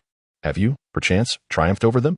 Sun Wukong nodded and remarked, "The androids have become a thing of the past. For now, the Earth is safe.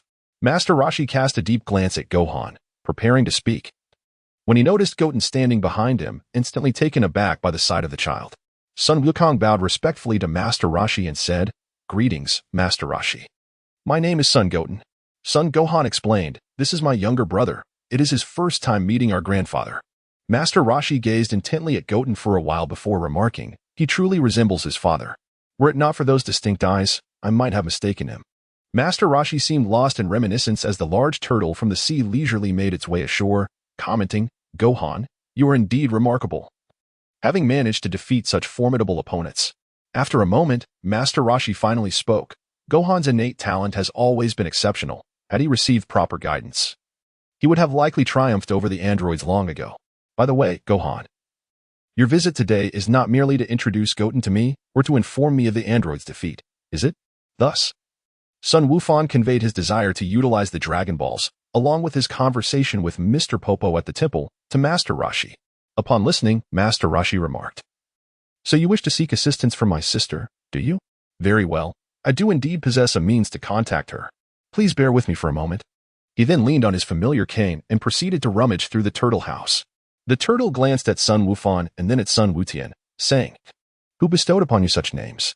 One, Wufan, is named after your father's grandfather, while the other, Wutian, shares a name with Master Mutian, does it not?" Upon hearing this, Sun Wukong and Sun Goten felt a twinge of awkwardness. The two exchanged silent glances, and after a brief moment, Master Roshi emerged from the room, cradling a large white crystal ball. He proclaimed, "This is the crystal ball. No matter where my sister may be, I can reach her through it." Sun Wukong remarked, "Then I shall entrust this to you, dear elder." The turtle sage subsequently placed the crystal orb upon the ground, circling it twice while reciting incantations, resembling a true sorcerer. Had there been anyone nearby, they would have heard him murmuring about a sister, business arriving, and a fortune-telling matron seeking her. Time passed unmeasured until finally, the crystal orb illuminated, levitating in the air, revealing an image of a witch clad in black attire. "Ah, Wu Tian, you are still alive," exclaimed the witch, or rather, the fortune-telling matron, upon catching sight of the turtle sage, who responded, "Elders take precedence. I have been awaiting your arrival."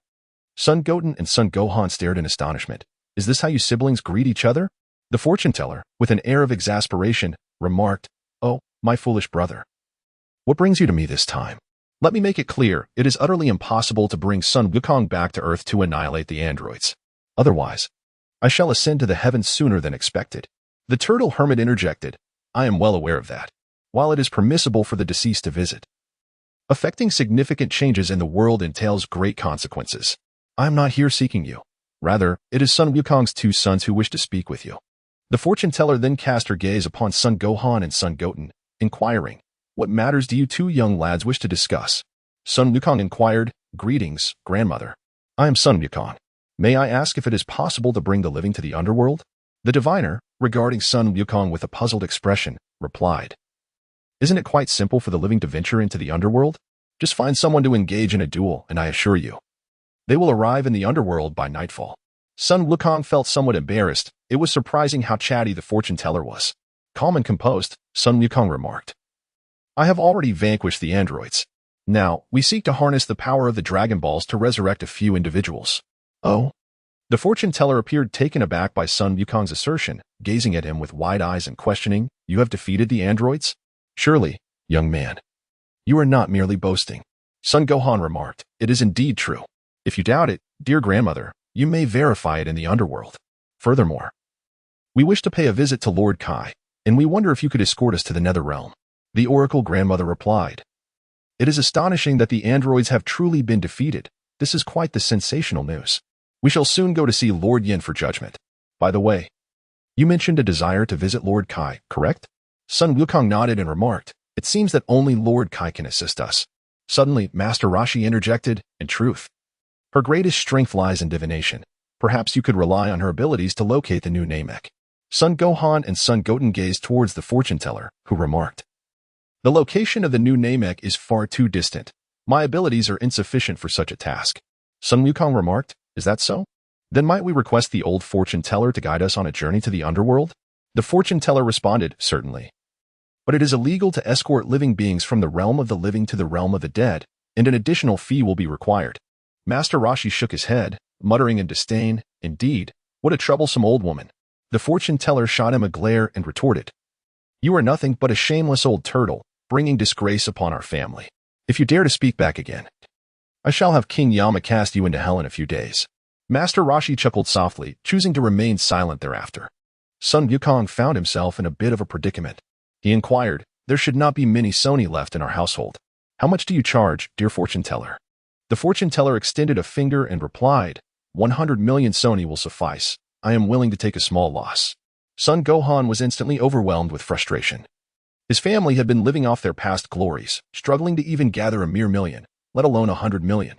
Master Roshi, sensing the diviner's predicament, interjected, "Old woman, do not burden these two children any further.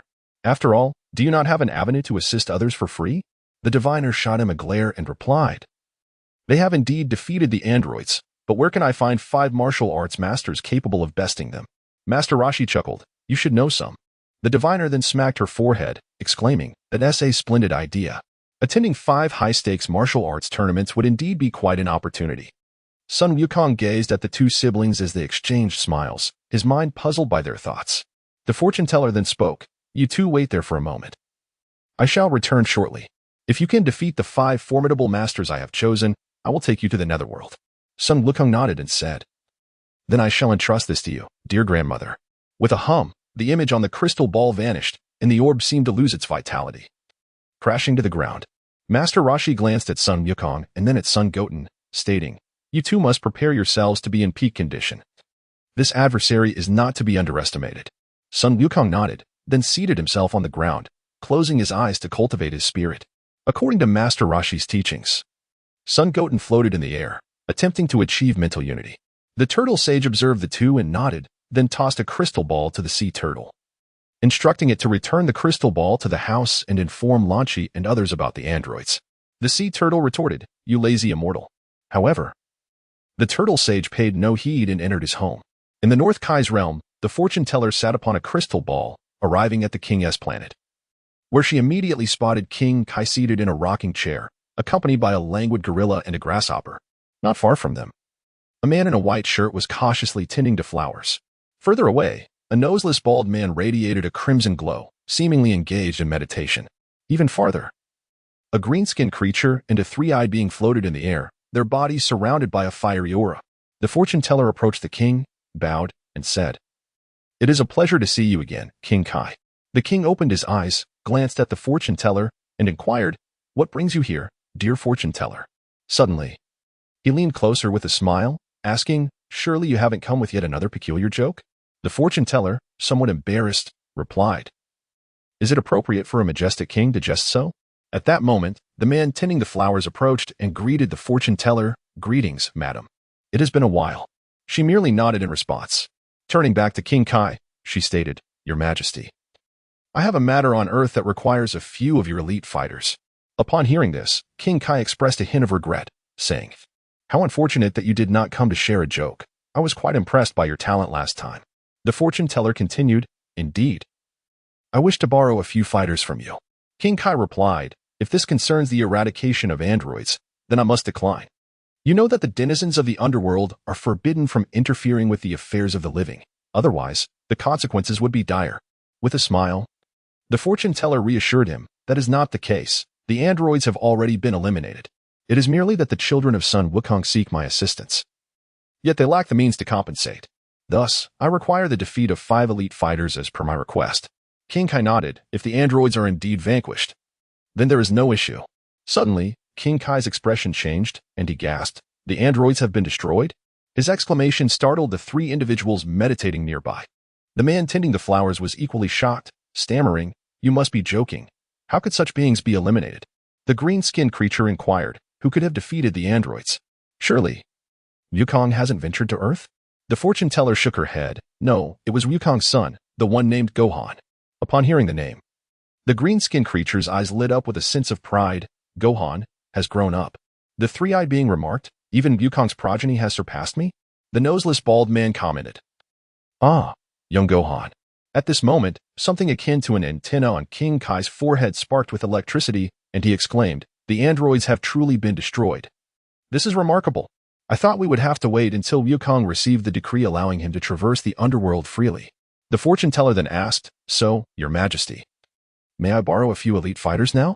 King Kai replied, "It is not impossible, but as a deity, I adhere to certain principles. To borrow martial artists, you must first amuse me." Seemingly prepared, the fortune teller confidently remarked, "I advise against staying up late. Truly, I know a turtle sage who once stayed up all night." King Kai fell silent for a moment before bursting into laughter, clutching his stomach. "That is too amusing. Fortune teller, you are indeed gifted." The onlookers exchanged silent glances, affirming King Kai's sentiments. The fortune teller inquired once more, "Your Majesty, may I take 5 elite fighters with me?" Still laughing, King Kai waved his hand in agreement. The fortune teller then asked, "Are any of you willing to accompany me back to Earth? Just so you know, it is for sparring with Gohan and his companions." Piccolo responded, "I shall go. I wish to witness Gohan's progress." Krillin added, "Count me in."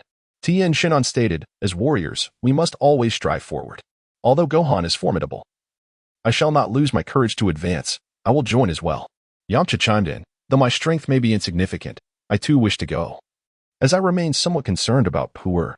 The fortune teller counted the volunteers, noting, "That makes 4. What of Sun Wukong?"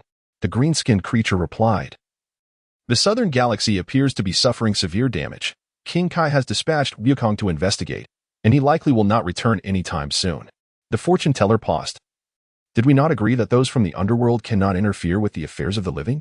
Seemingly sensing her thoughts, Piccolo interjected, "The prohibition against the underworld's interference with the living is relative. In matters threatening the galaxy or universe, King Kai possesses the authority to mobilize any forces he deems necessary." The fortune teller nodded. "If Wukong is absent, then I must seek others." An hour later, the space shimmered like the surface of water, rippling as 6 figures emerged from the waves. Sun Gohan and Sun Goten simultaneously opened their eyes, gazing upon the 6 ethereal figures before them. At the forefront stood the divination elder, gracefully hovering atop a crystal orb. Behind her loomed 5 distinct silhouettes. To the far left was a bald figure, endowed with 3 piercing eyes and a physique that exuded formidable strength. To the far right, a man with a scarred visage donned an orange martial arts uniform akin to that of Sun Gohan. His curly black hair framed a face marked by a prominent scar, radiating confidence and bravado. The second figure from the left was a diminutive bald man, also clad in an orange martial arts uniform, yet notably lacking a nose. The second figure from the right was an unusual creature with green skin, dressed in a purple martial arts robe and draped in a white cloak. Adorned with a white stripe on his forehead, his complexion betrayed a blend of arrogance and an unsettling greenish hue, as if he were vexed. In the center stood a figure of similar height to Gohan, wearing a turban reminiscent of Indian attire. His upper body was clad in a blue long-sleeved martial arts robe, while his lower half was adorned with orange trousers. Upon seeing the 5 individuals, Sun Wukong could not help but exclaim, "What an impressive sight." Sun Gohan was overwhelmed with excitement, exclaiming, "Uncle Piccolo, Uncle Krillin, Uncle Tien, Uncle Yamcha." Upon hearing Gohan's calls, the aforementioned individuals turned their heads and smiled warmly at him. The green-skinned creature, whom Gohan referred to as Uncle Piccolo, rarely displayed a smile on his verdant face, but upon seeing Gohan, he beamed, "Gohan, I heard you defeated the androids. Well done." Krillin, upon seeing Gohan, also broke into a radiant smile. "It's truly hard to believe, Gohan, that you have grown to such heights." Tien managed a slight smile as he remarked, "Gohan, you have truly excelled. Thank you for saving this world." Yamcha extended a thumb towards Sun Gohan, stating, "You are indeed Goku's son." The fortune teller then interjected, "While reminiscing can wait. You all have a day to spend in the mortal realm, but now you must fight on my behalf." Tien nodded in agreement, saying, "That is precisely why I am here. To be honest, I am eager to witness Gohan's current prowess." Sun Gohan chuckled as he patted Goten on the shoulder, gently nudging him forward. "While my own strength may not be of great significance, I kindly request that Uncle Tien impart some guidance to my younger brother." It was only then that Tien and the others noticed Goten, who was hiding behind Sun Gohan, their faces reflecting sheer astonishment. "This child is also Goku's son?" Krillin remarked with a smile. "He looks just like Goku. It must be true." Piccolo gazed at Gohan and said, "I remember when I first saw him. He had just been born, and now he has grown so much." Yamcha scratched his head, smiling as he added, "Indeed. Seeing this child brings back memories of those adventurous days spent with Goku." Sun Wutian was pushed to the forefront by Sun Wufan, and he felt a twinge of nervousness within. Nevertheless, he clasped his hands together, demonstrating the etiquette his mother had taught him, and greeted them with respect, saying, "Hello, uncles. My name is Sun Wutian." Tianjin Han smiled warmly and replied, "Greetings, I am Tianjin Han, a friend of your father." Piccolo maintained his stoic demeanor and stated, "I am Piccolo, a former rival of your father." Krillin chimed in, "Hello, I am Krillin, a comrade who once fought alongside your father."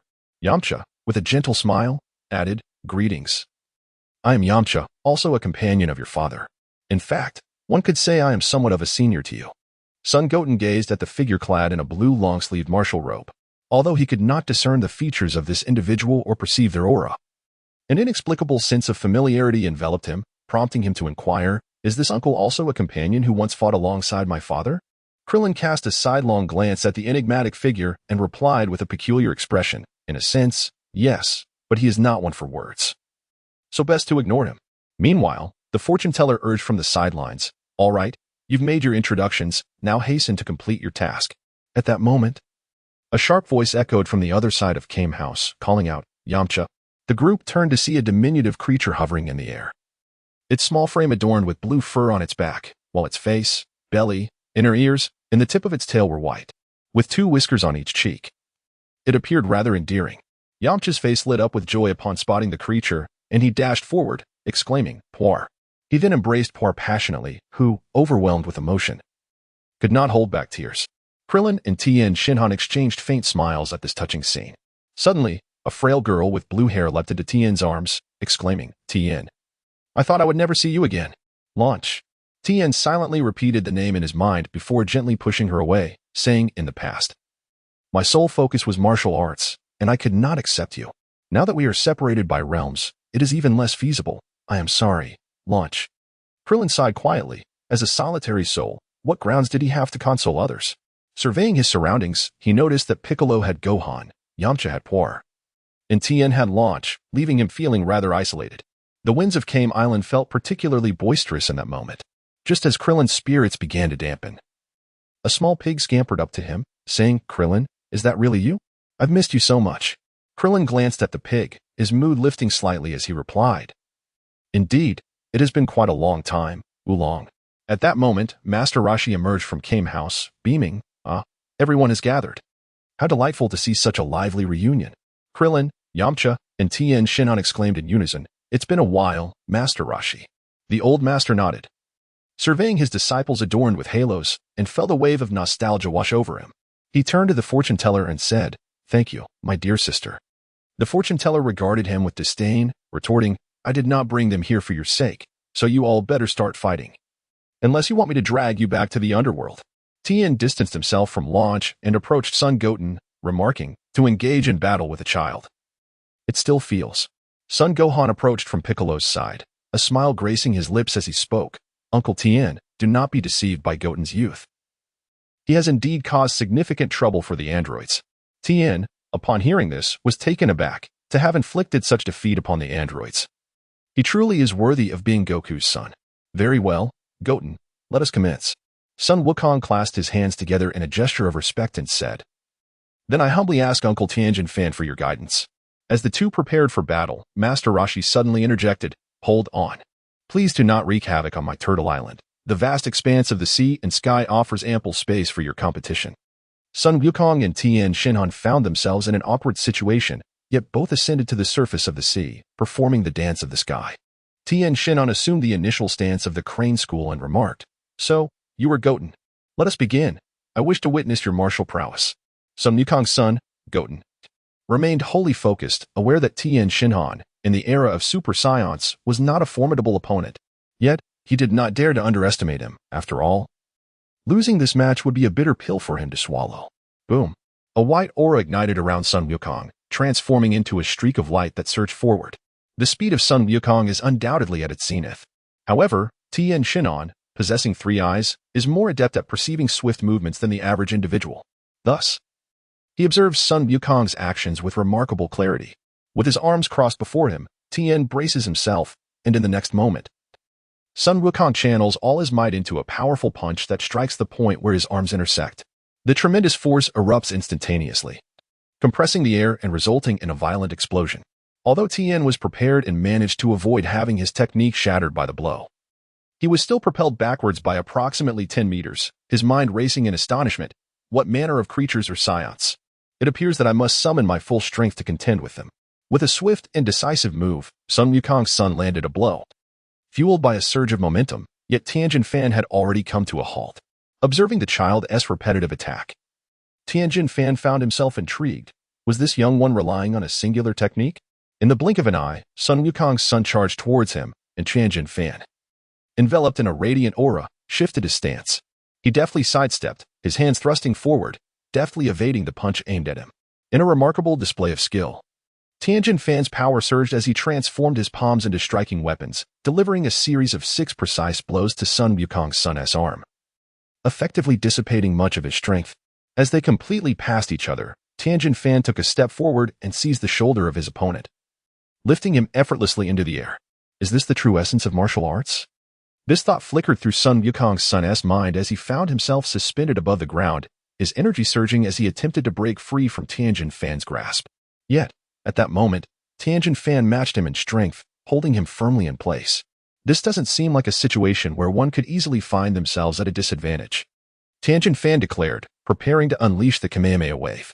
In his heart, Wukong silently recited, channeling the energy within him to converge at his palms. And then he struck forcefully towards the surface of the sea. Tianjin Fan, somewhat perplexed, felt an overwhelming force surge through his hands, prompting him to hastily release his grip. Wukong, propelled by the recoil of the Kamehameha, soared into the heights. He then glanced at Tianjin Fan, fully aware that in his current state, victory was unattainable. With a sudden tremor coursing through his body, a brilliant white aura ignited, mingling with gold, transforming into a golden whirlwind that ascended into the heavens, scattering the clouds in all directions. Subsequently, Wukong's dark hair stood on end, transforming into a dazzling gold, amplifying his formidable presence to an unfathomable degree, causing the sea to ripple and the very island of Kame to tremble. In that moment, not only Tianjin Fan, but even below, Piccolo, Krillin, and Yamcha gaped in astonishment, their faces awash with disbelief. Sun Gohan's ability to transform into a Super Saiyan had indeed piqued their curiosity, for in their understanding, without the transformation, one would find it nearly impossible to contend with the androids. However, the notion that even a mere 5-year-old, like Son Goten, could achieve the same transformation seemed rather implausible. Tien, gradually regaining his composure from the initial shock, reminded himself that his purpose was to engage in battle with the Super Saiyan Son Gohan. And facing the Super Saiyan Son Goten first was also a worthy endeavor. Kaioken times 10. Tien stood firm, his aura swelling with intensity as the blood coursed through his veins, causing the air around him to surge with a palpable force. In a moment, the white aura transformed into a vibrant crimson, enveloping the sky in its hue. The atmosphere roiled violently, akin to a tsunami crashing forth. With a thunderous roar, a golden stream of energy surged upward, while the red energy cascaded from above, each exhibiting unparalleled might. The two formidable forces collided, the brilliance of gold and red radiating outward, triggering a series of resounding explosions. For an instant, the entire ocean appeared to boil with fervor. The crimson energy was momentarily pushed back several meters, its wielder landing upon the water's surface, creating towering waves. Yet, his fighting spirit remained undeterred as he charged forward once more. With another resounding boom, Tien's entire being was engulfed in a blazing red aura, reminiscent of a roaring flame. As his muscles swelled, threatening to tear his white shirt asunder. Observing Son Goten diving towards him again, he remained unperturbed, positioning his hands in a scissor-like formation before his face. A brilliant light began to coalesce, and he bellowed, "Solar flare." In that instant, an exquisite golden radiance flickered atop Tien's head, comparable to the blinding brilliance of the sun itself, which pierced Son Goten's eyes and compelled him to hastily shut them. Wukong's eyes burned with pain, causing him to shut them tightly, rendering his fists aimless as they swung wildly. At that moment, Tien Shinhan seized the opportunity to strike, his fist raining down upon Sun Wukong's form like a relentless downpour. Sun Wutian remained engulfed in a state of panic, having lost his sight, and in that fleeting moment, his diminutive frame endured countless impacts. How infuriating! This cannot continue.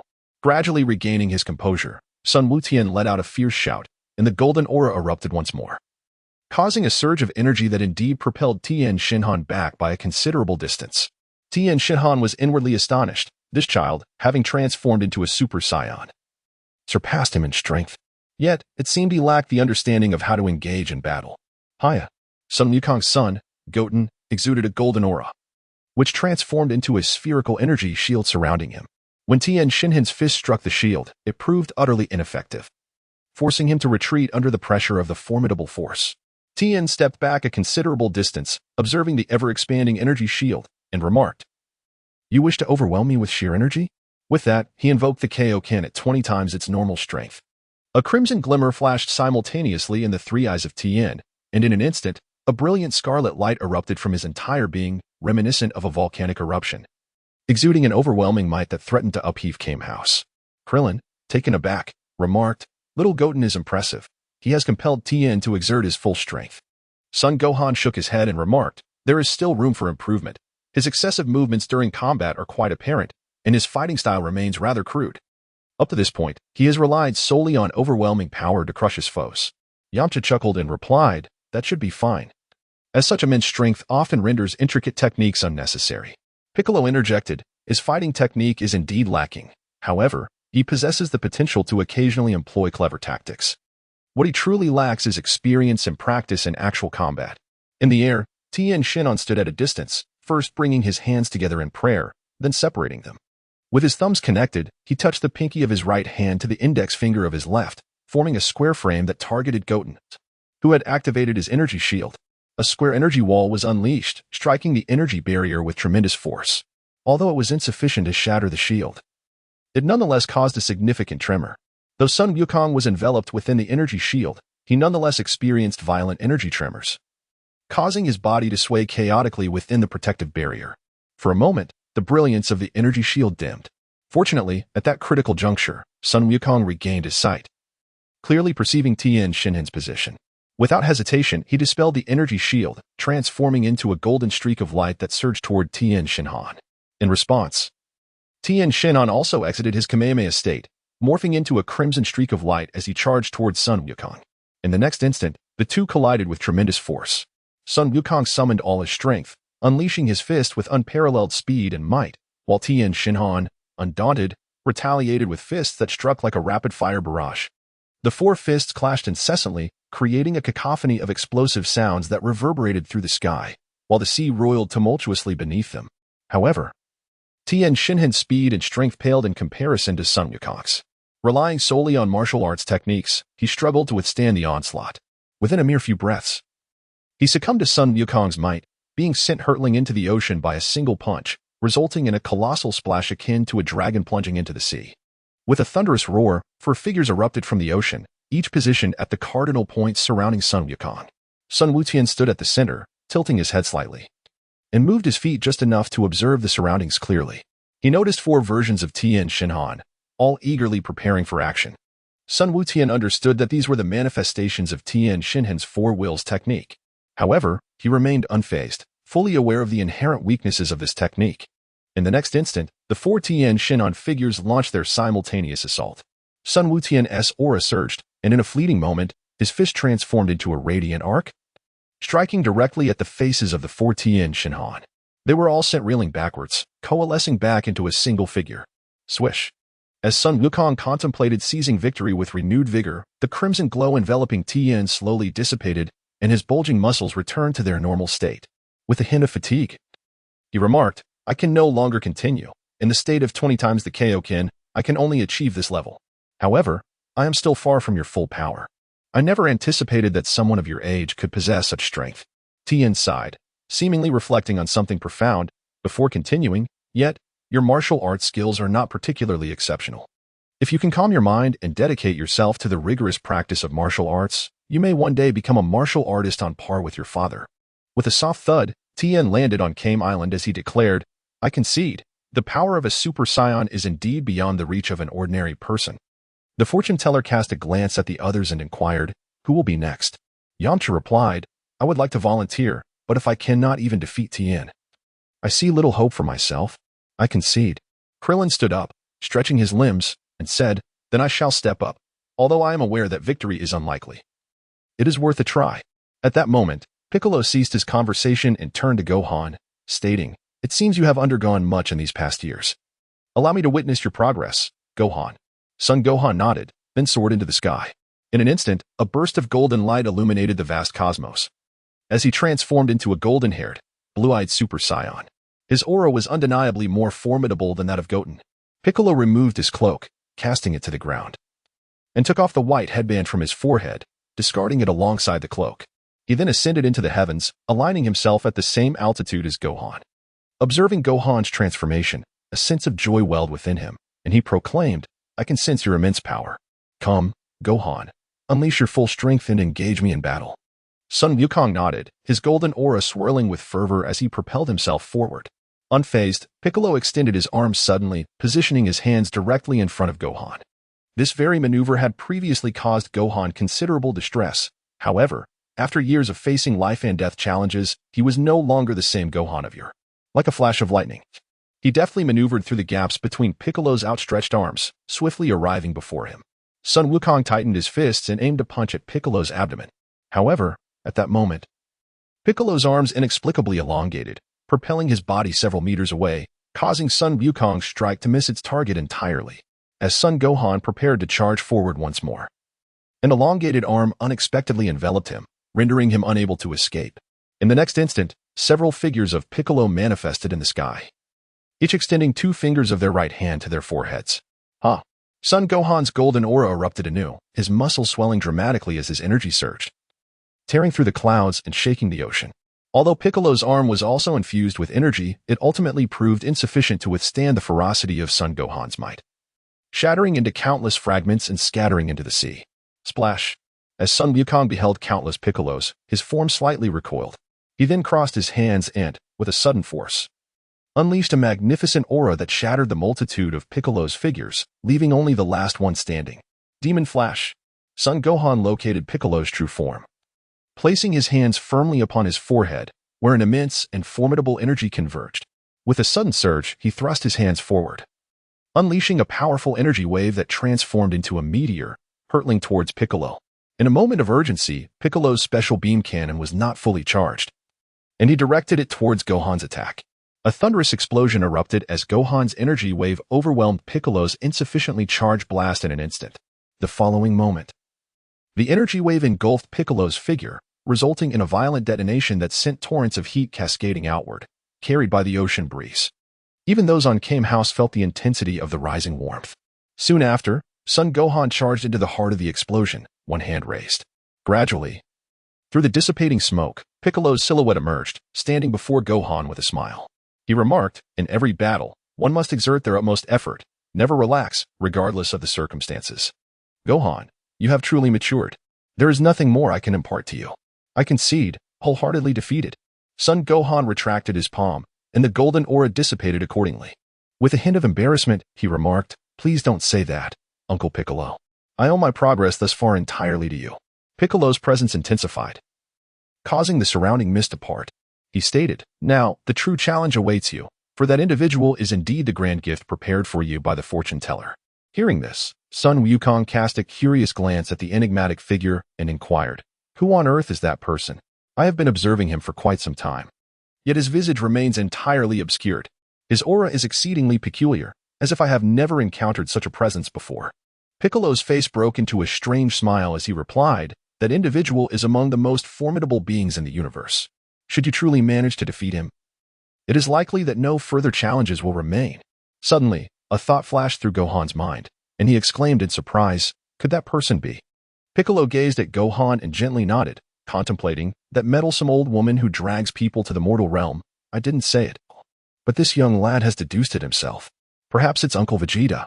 Upon hearing Sun Wukong's words, Piccolo wore an expression of utter disbelief, internally lamenting that like father, like son, their thought processes were indeed on the same wavelength. With a green-tinged visage, he remarked, "Your Uncle Vegeta has been dispatched to the underworld. As of now, his whereabouts remain a mystery." Sun Wukong gently touched his head, refraining from further inquiries. In truth, he harbored his own suspicions, yet he remained unaware of the reasons behind the other's desire for anonymity. Nevertheless, he recognized that there must be a rationale for such secrecy, and he was reluctant to disrupt it impulsively. The battle between Gohan and Piccolo unfolded with the swiftness of a lightning strike, concluding in mere moments. Meanwhile, on the other side, Goten and Krillin remained at the onset of their skirmish. Sensing that the conflict had reached its denouement, Krillin remarked, "Goten, let us commence as well. Allow me to witness the might of a Super Saiyan." With a fierce proclamation, Kaioken times 20. Krillin summoned forth his inner vigor, his blood surging with energy, muscle swelling, and an aura of ferocious crimson enveloping him. Son Goten did not unleash any aura. He merely uttered, "Well then, I'm coming, Uncle Krillin." As soon as his words fell, Son Goten transformed into a streak of golden light and surged forward. Is it the same move again? Krillin mused internally, extending his hands forward, whereupon a brilliant radiance coalesced. And immediately, countless Kamehameha waves were unleashed. Sun Wukong's expression remained unchanged, his gaze sharp as he accurately assessed the trajectory of the Kamehameha wave, deftly evading it with agility. Meanwhile, the golden radiance continued to accumulate around his tightly clenched fist. Seeing Sun Wukong draw ever closer, Krillin remained unfazed, simply beckoning with his hands, causing the Kamehameha waves that Sun Wukong had previously dodged to converge back towards him once more. Sun Wukong felt several powerful currents approaching from behind, yet he remained undeterred, seemingly intent on engaging Krillin in a life-or-death struggle. Solar Flare. Krillin, observing Sun Wukong's unwavering stance, extended both hands forward as a brilliant radiance coalesced, the blinding light swiftly engulfing Sun Wukong. In the instant when Sun Wukong made a gesture towards Krillin, he closed his eyes and focused on Krillin's aura. With a formidable punch, he unleashed an unstoppable force. Observing the relentless momentum of Sun Wukong, Krillin hurriedly crossed his arms, enveloping himself in layers of energy to shield against the impending strike. Boom! Sun Wukong's punch first collided with Krillin's energy barrier, unleashing a burst of golden energy that instantly shattered several protective layers crafted by Krillin. The force then struck the intersection of Krillin's crossed arms. The air was compressed to its utmost limit, resulting in a fierce explosion as the radiant scion energy surged towards Krillin. Despite employing the 20-fold Kaioken technique, Krillin found it arduous to withstand the onslaught, ultimately being sent crashing into the sea by a single blow. As Sun Wukong was poised to pursue his victory, he suddenly sensed energy waves surging from all directions. He opened his eyes and glanced around, only to find several energy blasts rushing towards him. Swish! Sun Wutian was enveloped in a golden aura, which blazed fiercely around him. Just as the chaotic energy blasts were about to collide with him, he transformed into a streak of lightning that ascended into the heavens. He intended to unleash the Kamehameha wave to eradicate the disordered energy blasts, when suddenly he sensed a formidable presence approaching from above. Instinctively, he looked up and beheld a brilliant column of light. Boom! The radiant beam struck Sun Wutian, enveloping him in an intense white glare that illuminated the sky, while the sound of the explosion reverberated throughout the cosmos. In rapid succession, several energy blasts from below surged upward, joining the explosive spectacle surrounding Sun Wutian. The cacophony of explosions was relentless, and the searing waves of energy rolled forth, threatening to ignite the very expanse of the sky. Krillin, adorned in a crimson glow, soared out of the ocean. He shook his arms and remarked, "Are children nowadays this formidable? It seems we, the older generation, are truly falling behind." With a rustle, the golden flames reignited in midair, dispersing the thick smoke to reveal Sun Wutian, whose upper garment was slightly tattered. "Huh." Krillin exhaled deeply as the crimson aura dissipated entirely. He declared, "I concede. I admit defeat." Sun Wukong's son, Sun Wutian, found himself in a challenging predicament, just as he had experienced a minor setback and was poised to retaliate. His opponent conceded defeat. Krillin, observing Sun Wutian's hesitation, spoke directly. "I have already exerted my utmost strength, yet even at my full capacity, I am unable to impact you in any significant manner. Continuing this battle holds no purpose." Son Goten expressed a hint of regret, saying, "It's a pity. I was just about to seek Uncle Krillin's guidance on more advanced martial arts." Krillin chuckled and replied, "You are already far superior to me. No matter how formidable my skills may be, they cannot bridge such a vast chasm. However, if you truly wish to learn, the forthcoming battle will undoubtedly prove immensely beneficial to you." Hearing this, Sun Wutian tilted his head to gaze at the mysterious figure, harboring a flicker of doubt that the individual might be his father. However, his reasoning was insufficient, for if it were truly his father, what could possibly justify the concealment of his identity? "All right." Krillin approached Sun Wutian, gently patting his shoulder. "Prepare yourself well. The true adversaries lie ahead." Sun Wutian nodded, the golden aura gradually dissipating, his hairstyle collapsing into its previous crab-like form. The two descended together onto Turtle Island. A mysterious figure emerged, glancing at Sun Wukong and then at Sun Wutian, and remarked, "You two may go together. I am pressed for time." His voice was hoarse, as though deliberately obscured. Son Goten gazed at Sun Gohan, and to be honest, he was eager to challenge this enigmatic individual. After all, he perceived a certain arrogance in the opponent, a lack of discipline that warranted a lesson. However, it is widely known that mysterious figures are invariably of extraordinary strength. Thus, he redirected his focus to Sun Gohan. Sun Wukong nodded towards Sun Wutian, then addressed the mysterious figure. Since you wish to challenge us both, my brother and I shall not hold back. The enigmatic individual nodded in acknowledgement, taking a gentle step forward. In an instant, the onlookers were taken aback as the mysterious figure appeared before them, suspended in the sky directly above Turtle Island, as if he had teleported. In a state of unease, Sun Wutian cast a glance at his elder brother, Sun Wufan, who, with a reassuring smile, encouraged him, saying, "Do not be afraid, Wutian, simply give it your all." Sun Wutian nodded, then soared into the sky alongside Sun Wufan, encircling the enigmatic figure in a coordinated manner. The mysterious individual shifted their body, first glancing at Sun Wufan and then at Sun Wutian, before unleashing a powerful aura that enveloped them in a fiery manifestation. Both Sun Gohan and Sun Goten sensed the terrifying power concealed within that aura. Sun Wukong's son. Sun Wutian momentarily lost his focus, pondering, this aura, could it be that even my brother in his Super Saiyan form pales in comparison? Is this fellow perhaps akin to a rib rice dish? As Sun Wutian's attention wavered, the enigmatic figure seized upon this moment with precision. In an instant, he appeared before Sun Wutian, delivering a fierce punch. Sun Wukong felt the fierce wind generated by the punch before him, and his heart sank in alarm. Golden flames of energy ignited around him, and in an instant, he transformed into a Super Saiyan. However, in the haste of the moment, he was unable to withstand such formidable power, and with a single blow, he was sent flying at an angle. What incredible strength! Upon receiving a single blow, Sun Wutian felt a surge of energy invade his body, wreaking havoc within him, leaving him in excruciating pain and struggling to maintain his balance. He found himself retreating several hundred meters through the seawater before he could regain his composure. Meanwhile, the enigmatic figure was preparing to charge towards Sun Wutian. But Sun Wufan had already surged forward, his golden aura blazing fiercely, as the Super Saiyan who had triumphed over the androids made his grand reappearance. Sun Wukong struck towards the mysterious figure with a similarly powerful punch, his fist radiating golden light, creating a cacophony of sonic booms in its wake. The enigmatic individual cast a fleeting glance at Sun Wukong, effortlessly dodging the blow with a subtle twist of the body.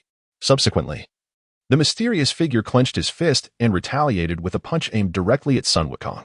Sun Gohan, seasoned by countless battles, displayed remarkable reflexes. With his other hand outstretched, he unleashed a wave of energy, utilizing the resultant force to evade to the side. In that fleeting moment, he retracted his right fist, executing 2 swift somersaults backward before launching a barrage of energy blasts. The enigmatic figure, emanating a powerful aura, did not attempt to defend himself. Instead, he approached Sun Gohan with the nonchalance of a leisurely stroll, seemingly unaffected by the onslaught, as none of Sun Gohan's energy blasts found their mark. Consequently, Sun Gohan resolved to forego further attacks. He surged forward, leaping into the air to deliver a kick aimed at the mysterious figure's head. The figure tilted backward and then smoothly pivoted 90 degrees to the left, effortlessly evading Sun Gohan's strike. Almost immediately, the mysterious figure retaliated with a punch directed at Sun Gohan. Meanwhile, as Sun Gohan's kick met only air, his right hand instinctively pressed against the energy wall conjured in the void. Using his hand as a pivot, he executed a near-complete rotation, delivering a powerful kick with his right leg. Boom! As Sun Gohan's right leg collided with the mysterious figure's arm, a formidable force surged forth, seemingly igniting the very air around them, which swiftly transformed into ripples radiating outward. Boom! In the next instant, Sun Gohan and the enigmatic individual separated, only to have their fists clash once more, unleashing a tremendous power that created a vacuum around them. The two combatants then launched a flurry of rapid strikes, their fists engaging in relentless confrontation, sending waves of energy rippling outward. Meanwhile, Sun Goten hovered in the air, still shaken by the overwhelming force of that singular punch, which he had only just begun to acclimate to. Observing his brother's fierce exchange with the mysterious adversary, he felt a sense of bewilderment, as if he were utterly incapable of joining the fray. The duration of the battle between Sun Wukong and the mysterious figure remained a mystery, but at last, they finally separated once more. Taking advantage of the opportunity, Sun Wutian hurled the energy sphere he had meticulously gathered with his right hand directly at the enigmatic figure.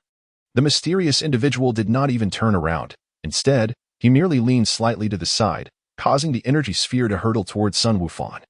Upon glancing at the energy sphere, Sun Wufan discerned his brother's intentions. He stepped forward, grasped the energy sphere with his right hand and hurled it back towards the enigmatic figure. The mysterious individual appeared somewhat perplexed, yet still managed to sidestep, causing the energy sphere to hurtle towards Sun Wutian. Sun Goten then merged the energy sphere he had once again formed in his hand and hurled it towards the mysterious figure. The enigmatic individual remained unfazed, continuing to evade effortlessly to the side. Sun Gohan's energy blast seamlessly merged with the one launched by Sun Goten. His expression shifted, and his speed surged dramatically as the energy sphere hurtled toward the mysterious figure with unparalleled velocity.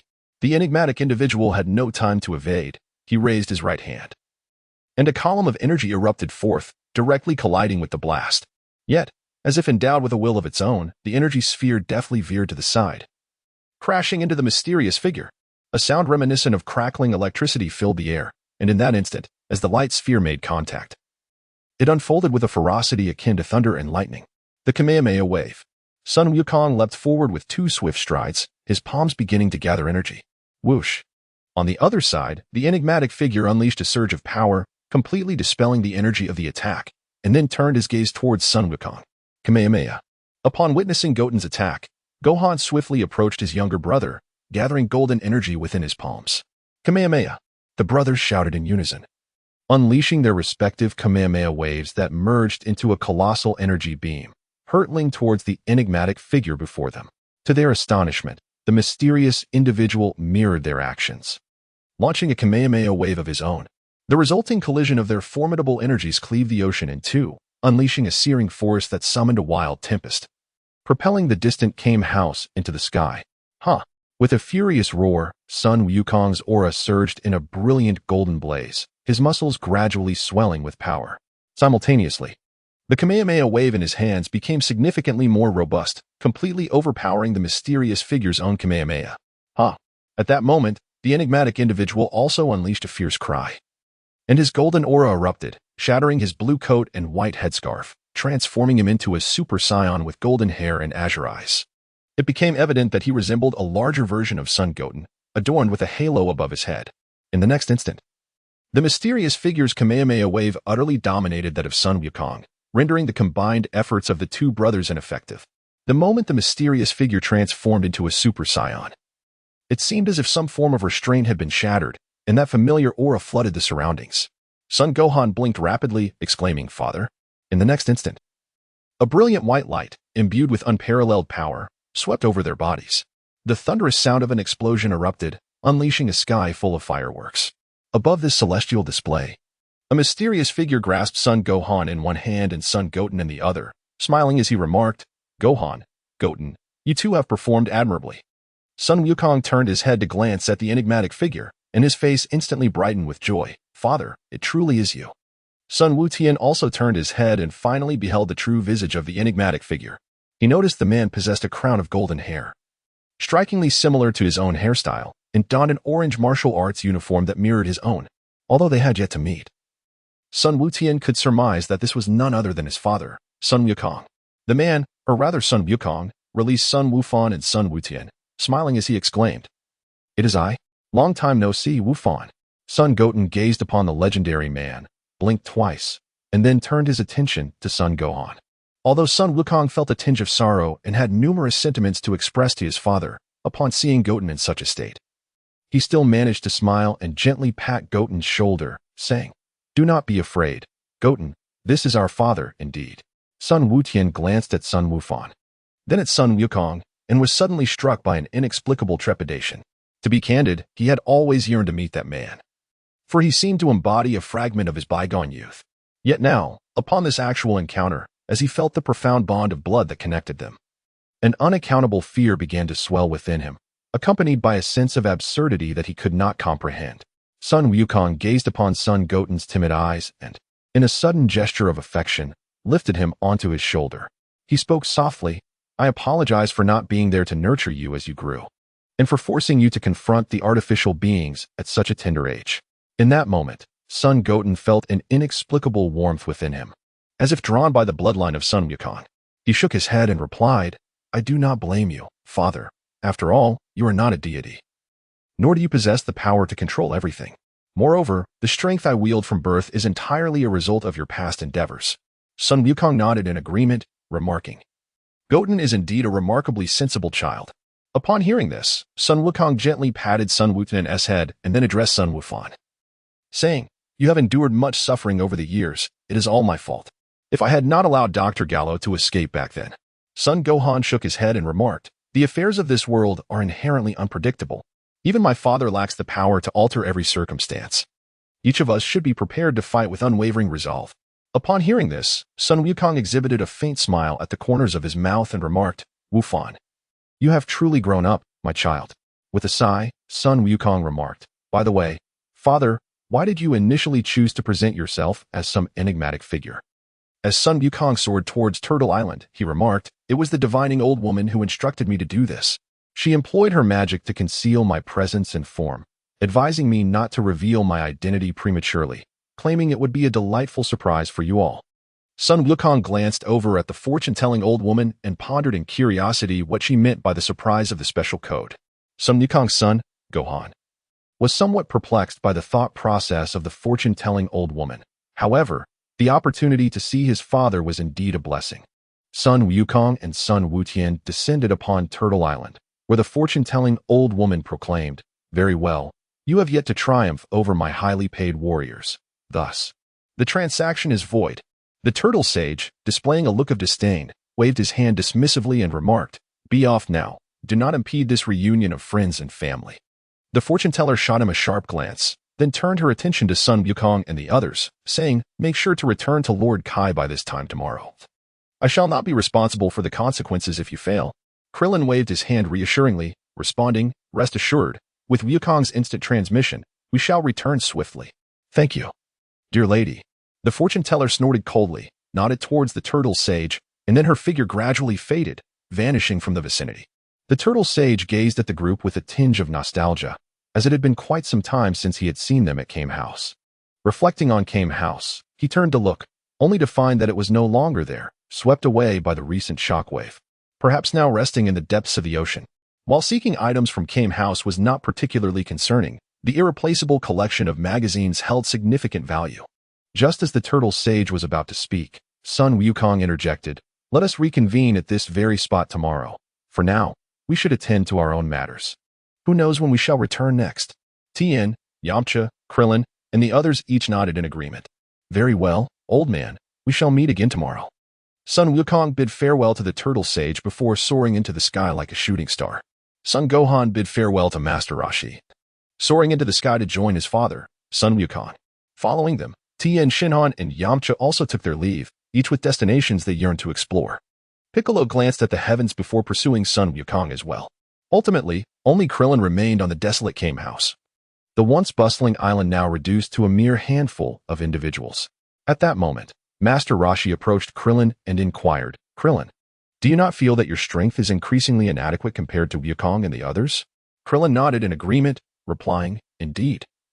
I had believed that my training under Lord Kai would yield significant improvements, yet I find myself unable to surpass even Wukong's young son. It seems this is no longer our era." Upon hearing Krillin's words, Master Roshi passionately retorted, "As a martial artist, how can you harbor such thoughts? It appears you have yet to grasp the essence of the Kame style over the years. It is time for your retraining."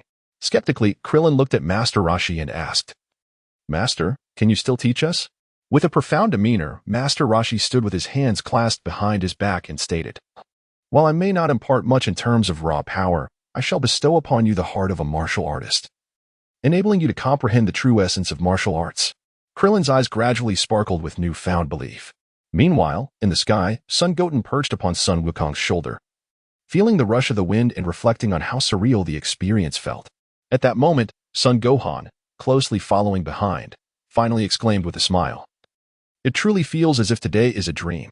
First, we entered the hyperbolic time chamber, trained vigorously, and dispelled the gloom enveloping Earth. Then, we managed to reunite with Dad. Everything feels so splendid, almost too wonderful to be real." Upon hearing this, Sun Wukong sighed and remarked, "I apologize, Gohan, for burdening you with so much." Sun Gohan shook his head and replied, "The burdens I bear have always been shouldered by my father, haven't they?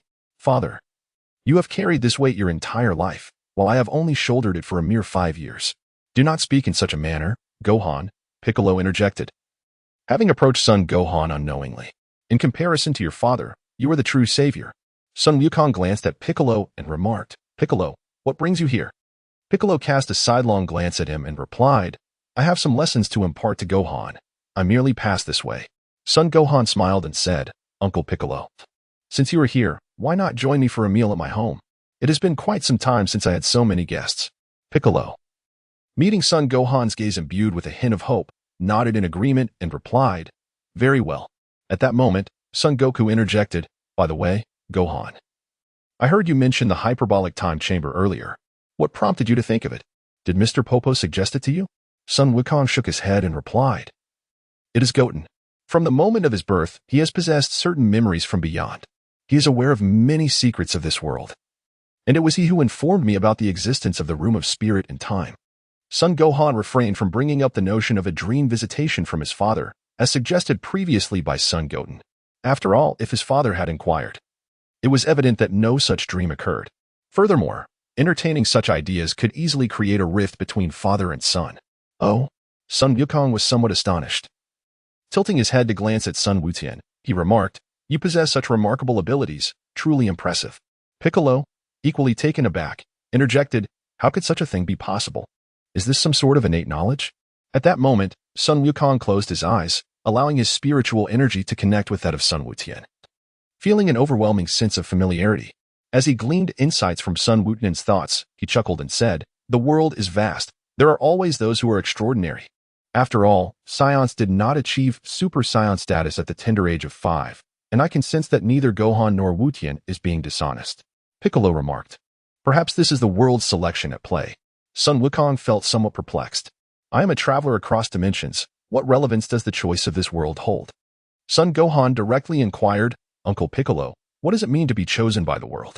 Piccolo replied, the progression of the world resembles the flowing of a river. The same stream may choose different paths. Similarly, a single world may opt for various methods of advancement.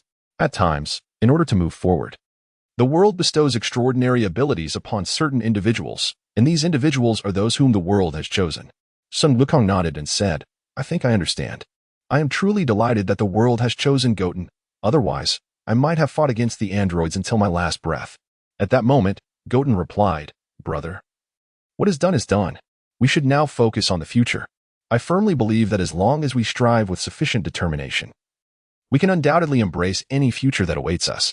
Sun Wukong nodded in agreement and said, indeed, Gohan, Goten, you both are fine children. I have faith that you will surely forge a splendid future. As he spoke, Sun Wukong and the others had already arrived at Bun Mountain. Sun Wukong possessed remarkable eyesight. Even in the depths of night, he could discern his wife, Chi-Chi, sitting outside their small round abode, gazing into the distance as if searching for something. Though it was late at Baozi Mountain, Chi-Chi continued her earnest vigil, seemingly yearning to glimpse something elusive. She was acutely aware that it was time to rest. Yet her mind was a tumult of thoughts, rendering slumber impossible. After all, her two sons were embroiled in a battle against a monstrous android, their fates uncertain. Chi-Chi's eyes were vacant as she stared into the abyss, her heart whispering, they will return, for they are Wukong's sons. She endeavored to force herself to think positively, yet deep down, she understood that combat was fraught with peril. Her husband, Sun Wukong, was undoubtedly the mightiest being in the world, yet each time he returned from battle, he appeared battered and near death. And the thought of her two children facing such danger was unbearable. The mere contemplation of their potential defeat left her breathless with dread. Hence, she chose to remain in her vigil, awaiting the sight of her beloved sons. With a soft thud, Sun Wukong landed gracefully on the ground, his gaze falling upon Chi-Chi, who was lost in her distant reverie. A wave of inexplicable sorrow surged within him. Sun Wutian gazed at his trembling mother in the wind, and an inexplicable pang of sorrow suddenly gripped his heart. He parted his lips and finally called out, Mother. At the entrance, Chi-Chi was momentarily taken aback, then turned her head and was astonished to see the familiar trio. Rubbing her eyes, she laughed and said, I must have missed them so much that I'm hallucinating. Not only have these two children returned, but how could Goku possibly be back as well? After all, Son Gohan also overheard Chi-Chi's murmurs and began to reproach himself. Over the years, he had been so preoccupied with confronting the androids that he had neglected his mother, even taking Goten away from her side. At that moment, Son Goku gently placed Goten on the ground and approached Chi-Chi, feeling a profound stirring within him. Without a moment's hesitation, he enveloped her in his embrace, saying, I am so sorry, Chi-Chi. You have endured so much suffering over the years. As Chi-Chi found herself in his arms, she felt the familiar warmth and essence of him. Her body trembled slightly as she looked up to see that familiar and gentle face before her. Her eyes brimmed with tears, disbelief etched across her features. And she asked softly, "Is it truly you, Goku? Am I not dreaming?" Sun Wukong gently patted her back and said, "It's all right, Chi-Chi, I have returned." That voice was so familiar, so recognizable that it seemed almost unbelievable. Unable to contain herself any longer, Chi-Chi buried her face against Wukong's chest and wept. Sun Wukong gazed at the scene before him, a faint smile gracing his lips. He pondered within himself, perhaps this is what happiness means to my mother, so simple yet profound. However, there are always forces in this world that seek to disrupt such bliss, and thus I must safeguard this happiness, not only for my mother but for everyone. Though Kiki was cradled in Sun Wukong's embrace amidst the biting cold wind, she felt a warmth that she had not experienced in a long time. Desiring nothing more than for this moment to stretch into eternity, time seemed to slip away, and Kiki appeared to drift into slumber. As Sun Wukong gently carried her back to their room, Sun Gohan shared a room with Piccolo, while Son Goten returned to his own chamber to rest. And the night passed in silence. As dawn broke the following day, Son Goten finally awoke. Glancing at the clock beside him, he realized it was nearly 10 o'clock.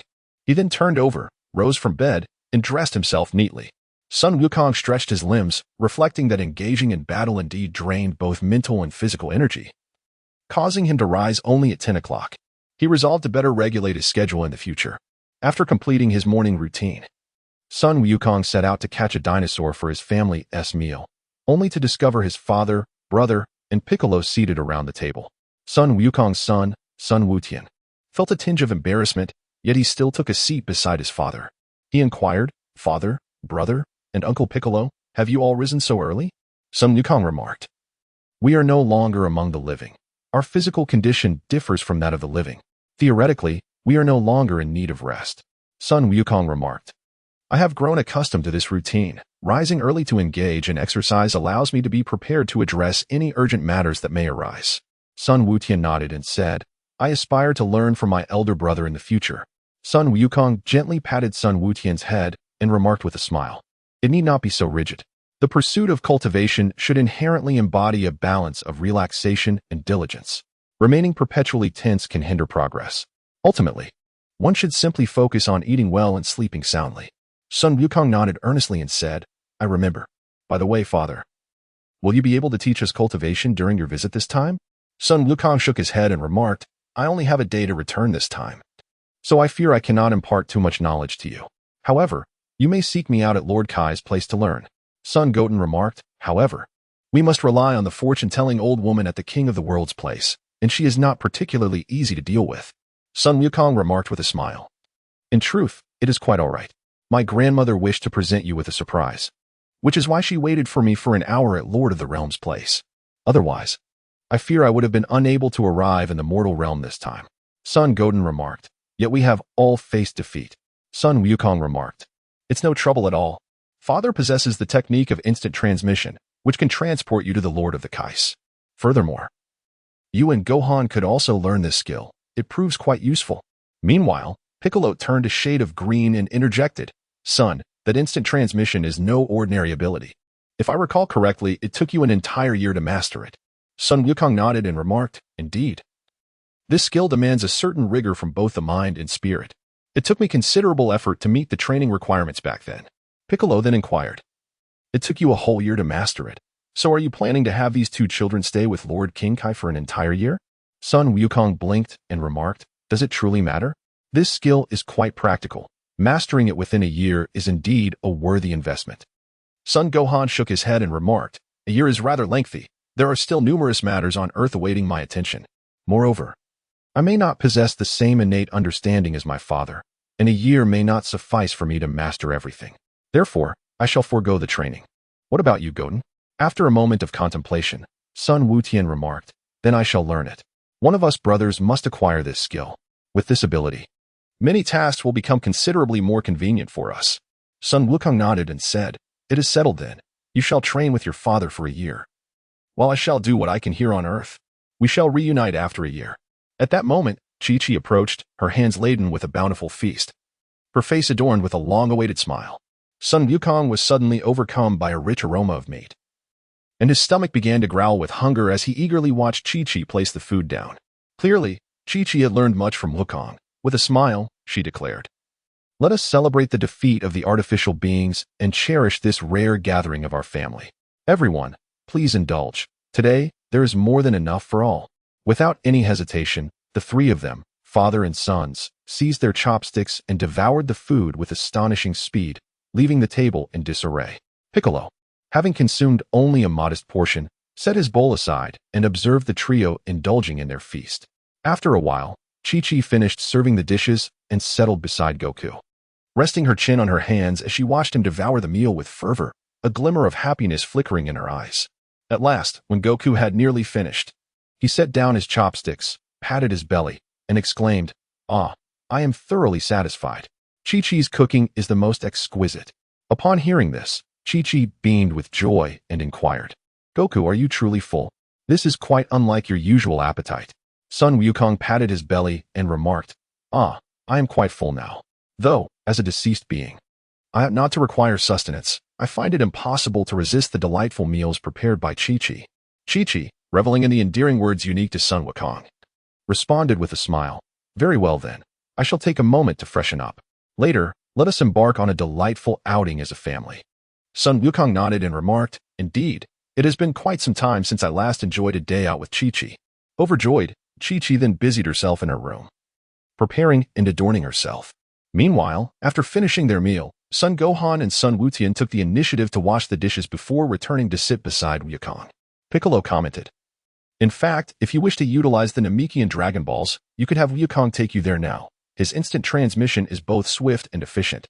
Sun Wukong shook his head and said, "Mother has not seen father for a long time. Let them enjoy their reunion for a while. There is no rush regarding the matters of Namek. However, Uncle Piccolo, it seems you may be delayed in your revival." Piccolo shook his head and replied, "I am indifferent to the timing. The real question is whether you have devised a plan for reviving Sunday. His situation is rather complicated. Sun Wukong is aware of the troubles Bix speaks of. His father succumbed to heart disease and, in theory, cannot be resurrected by the dragon. This indeed poses a significant dilemma." Sun Wukong remarked, "There is no need for my resurrection at this moment. For many of the calamities on Earth may have arisen due to my presence, and besides, Gohan has already matured." Sun Gohan and Sun Goten gazed at Sun Wukong, and to be honest, they found themselves somewhat perplexed. Sun Wukong continued, "Moreover, I perished due to heart disease, making my resurrection exceedingly difficult. Even if it were possible to force my revival, it would contravene the principles of the universe, potentially leading to dire consequences." Piccolo cast a glance at him and remarked, "This is rather uncharacteristic of you, son." Sun Wukong's son inquired, "What about mother? She has been waiting for father all this time." Sun Wukong sighed and remarked, "There is nothing that can be done. I am neither a good husband nor a good father." Piccolo let out a cold laugh and responded, "That may not be the case. Have you not already accumulated 6 remarkable achievements in saving the world? With one more, you would surely obtain the decree to freely traverse between the realms of yin and yang." Sun Gohan and Sun Goten were somewhat puzzled as they turned to Piccolo, inquiring, "What is that thing?" Piccolo replied, "The explanation is rather lengthy. After our defeat, we traversed the Snake Way to meet the King Kai. Initially, we hoped to enlist the King Kai's assistance in having Goku address the issue of the androids. However, the King Kai informed us that such an intervention was not permitted, as the threat posed by the androids was confined to Earth. If the King Kai were to summon the powers of the underworld, it would require a situation that endangered the entire galaxy. Otherwise, both Goku and Earth would face rejection from the deities, and even the King Kai himself could be dismissed. Thus, we inquired about possible solutions, and the King Kai revealed that the only way to freely traverse the realms of Yin and Yang was to obtain the Yin-Yang Edict. However, acquiring this edict is quite a formidable challenge. One must first achieve 7 meritorious deeds of saving the world, which are then subject to review by King Yama. Following that, it must be presented to the King Kai for approval, and ultimately, it is passed on to the great King Kai. Finally, the legendary King God must review it before the edict can be issued." Sun Wukong pondered for a moment and remarked, "So, my father has already achieved 6 remarkable feats in saving the world?" Piccolo nodded in affirmation and replied, "During Goku's lifetime. Defeating my former self to save the Earth counts as 1 feat, protecting the Earth from Vegeta constitutes the 2nd. Then, vanquishing Frieza marks the 3rd. Following that, Safeguarding the planet from both Frisia and Cooler is the fourth accomplishment. Subsequently, in the realm of the deceased, Goku defeated the universe-threatening Cooler, which is the fifth feat finally. Overcoming the power-hungry Dorius stands as the sixth. Now, only one remains. Is that so? Sun Wukong felt his father's presence swell with grandeur in his heart. Realizing that throughout the years, his father had never relinquished his efforts. Sun Wukong's son, Sun Wutian, inquired, "So, does that mean father only needs to achieve one more feat to obtain the decree?" Piccolo shook his head and replied, "It is not so simple. The King of Hell and the Lord of the Otherworld are not easily accessible." Even after Goku claimed victory at the first martial arts tournament in the Yellow Springs, he merely received a verbal promise. However, the King of the Otherworld is an entity that remains entirely out of reach. According to the Lord of the Otherworld, the king has not made an appearance for several 100,000 years. Sun Wukong massaged his temples and chuckled, saying, "It's all right, even if we cannot obtain any official orders. As long as Wu Tian masters instant teleportation, he can still bring Chi-Chi to Lord Kai's realm for some fun." A bead of cold sweat trickled down Piccolo's forehead as he replied, "Son, have you forgotten that the gravity in Lord Kai's realm is 10 times that of Earth?" Sun Wukong said with a smile, "It's nothing to worry about. Chi-Chi is exceptionally strong, and such trivial matters will not pose a challenge for him." In the depths of his thoughts, Sun Gohan pondered the matter of his father's resurrection, while Sun Goten exhibited a sense of indifference. He understood that even if the Eternal Dragon could not bring back his father, as long as King Kai made an appearance, his father would surely obtain the decree of life and death, granting him the liberty to traverse the realms of the living and the dead without constraint. As for whether King Kai would indeed emerge and grant his father the necessary approval, it was likely that when Majin Buu reappeared, the esteemed King Kai would grant his endorsement with remarkable swiftness. While Sun Goten contemplated the potential arrival of King Kai, Chi-Chi had already adorned herself and stepped forth from the inner chamber. As Sun Wukong raised his gaze, he could not help but be captivated by the sight before him. There stood Chi-Chi, adorned in a cerulean chi-pao that accentuated her voluptuous figure to perfection. Her hair cascaded elegantly over her shoulders, framing a delicate visage that appeared somewhat fragile. Beneath her slender brows, her eyes sparkled with clarity and brilliance, imbuing her entire presence with an enchanting allure, a stark contrast to her previously disheveled appearance. Although Sun Wutian had some understanding of his mother's past beauty, he was still taken aback by how she maintained her goddess-like appearance even at this age. Silently applauding her in his heart, holding a multitude of bags, Chi-Chi tossed the keys to Wukong and said, "Wukong, you drive. I will wait for you by the roadside with Gohan and Wu Tian." Sun Wukong responded with a sound, then pushed open the door and proceeded to the garage outside. Son Gohan said to Chi-Chi, "Mother, I have some matters to attend to with Uncle Piccolo and other matters, so I will not be accompanying you and father." Upon hearing Son Gohan's words, Son Goten chuckled and added, "Mother, Trunks and I made a pact to train together, and I will be heading to Aunt Bulma shortly. You and father can go on your own." Chi-Chi, understanding the intentions of her two sons, smiled and replied, "Very well, then. You may attend to your tasks, after all. You both can fly, so it will be easy to stay in touch." Son Gohan and Son Goten nodded eagerly, resembling little chicks pecking at grains.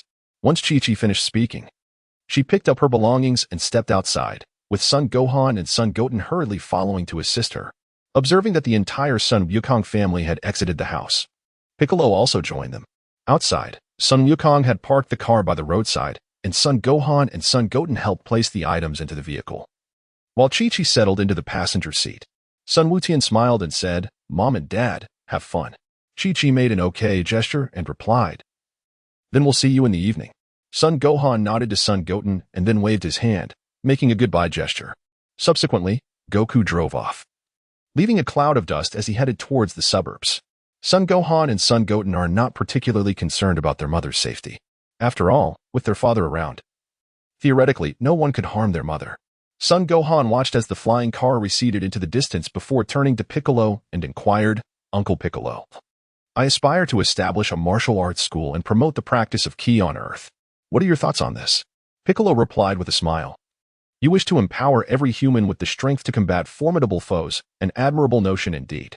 However, implementing it may present considerable challenges."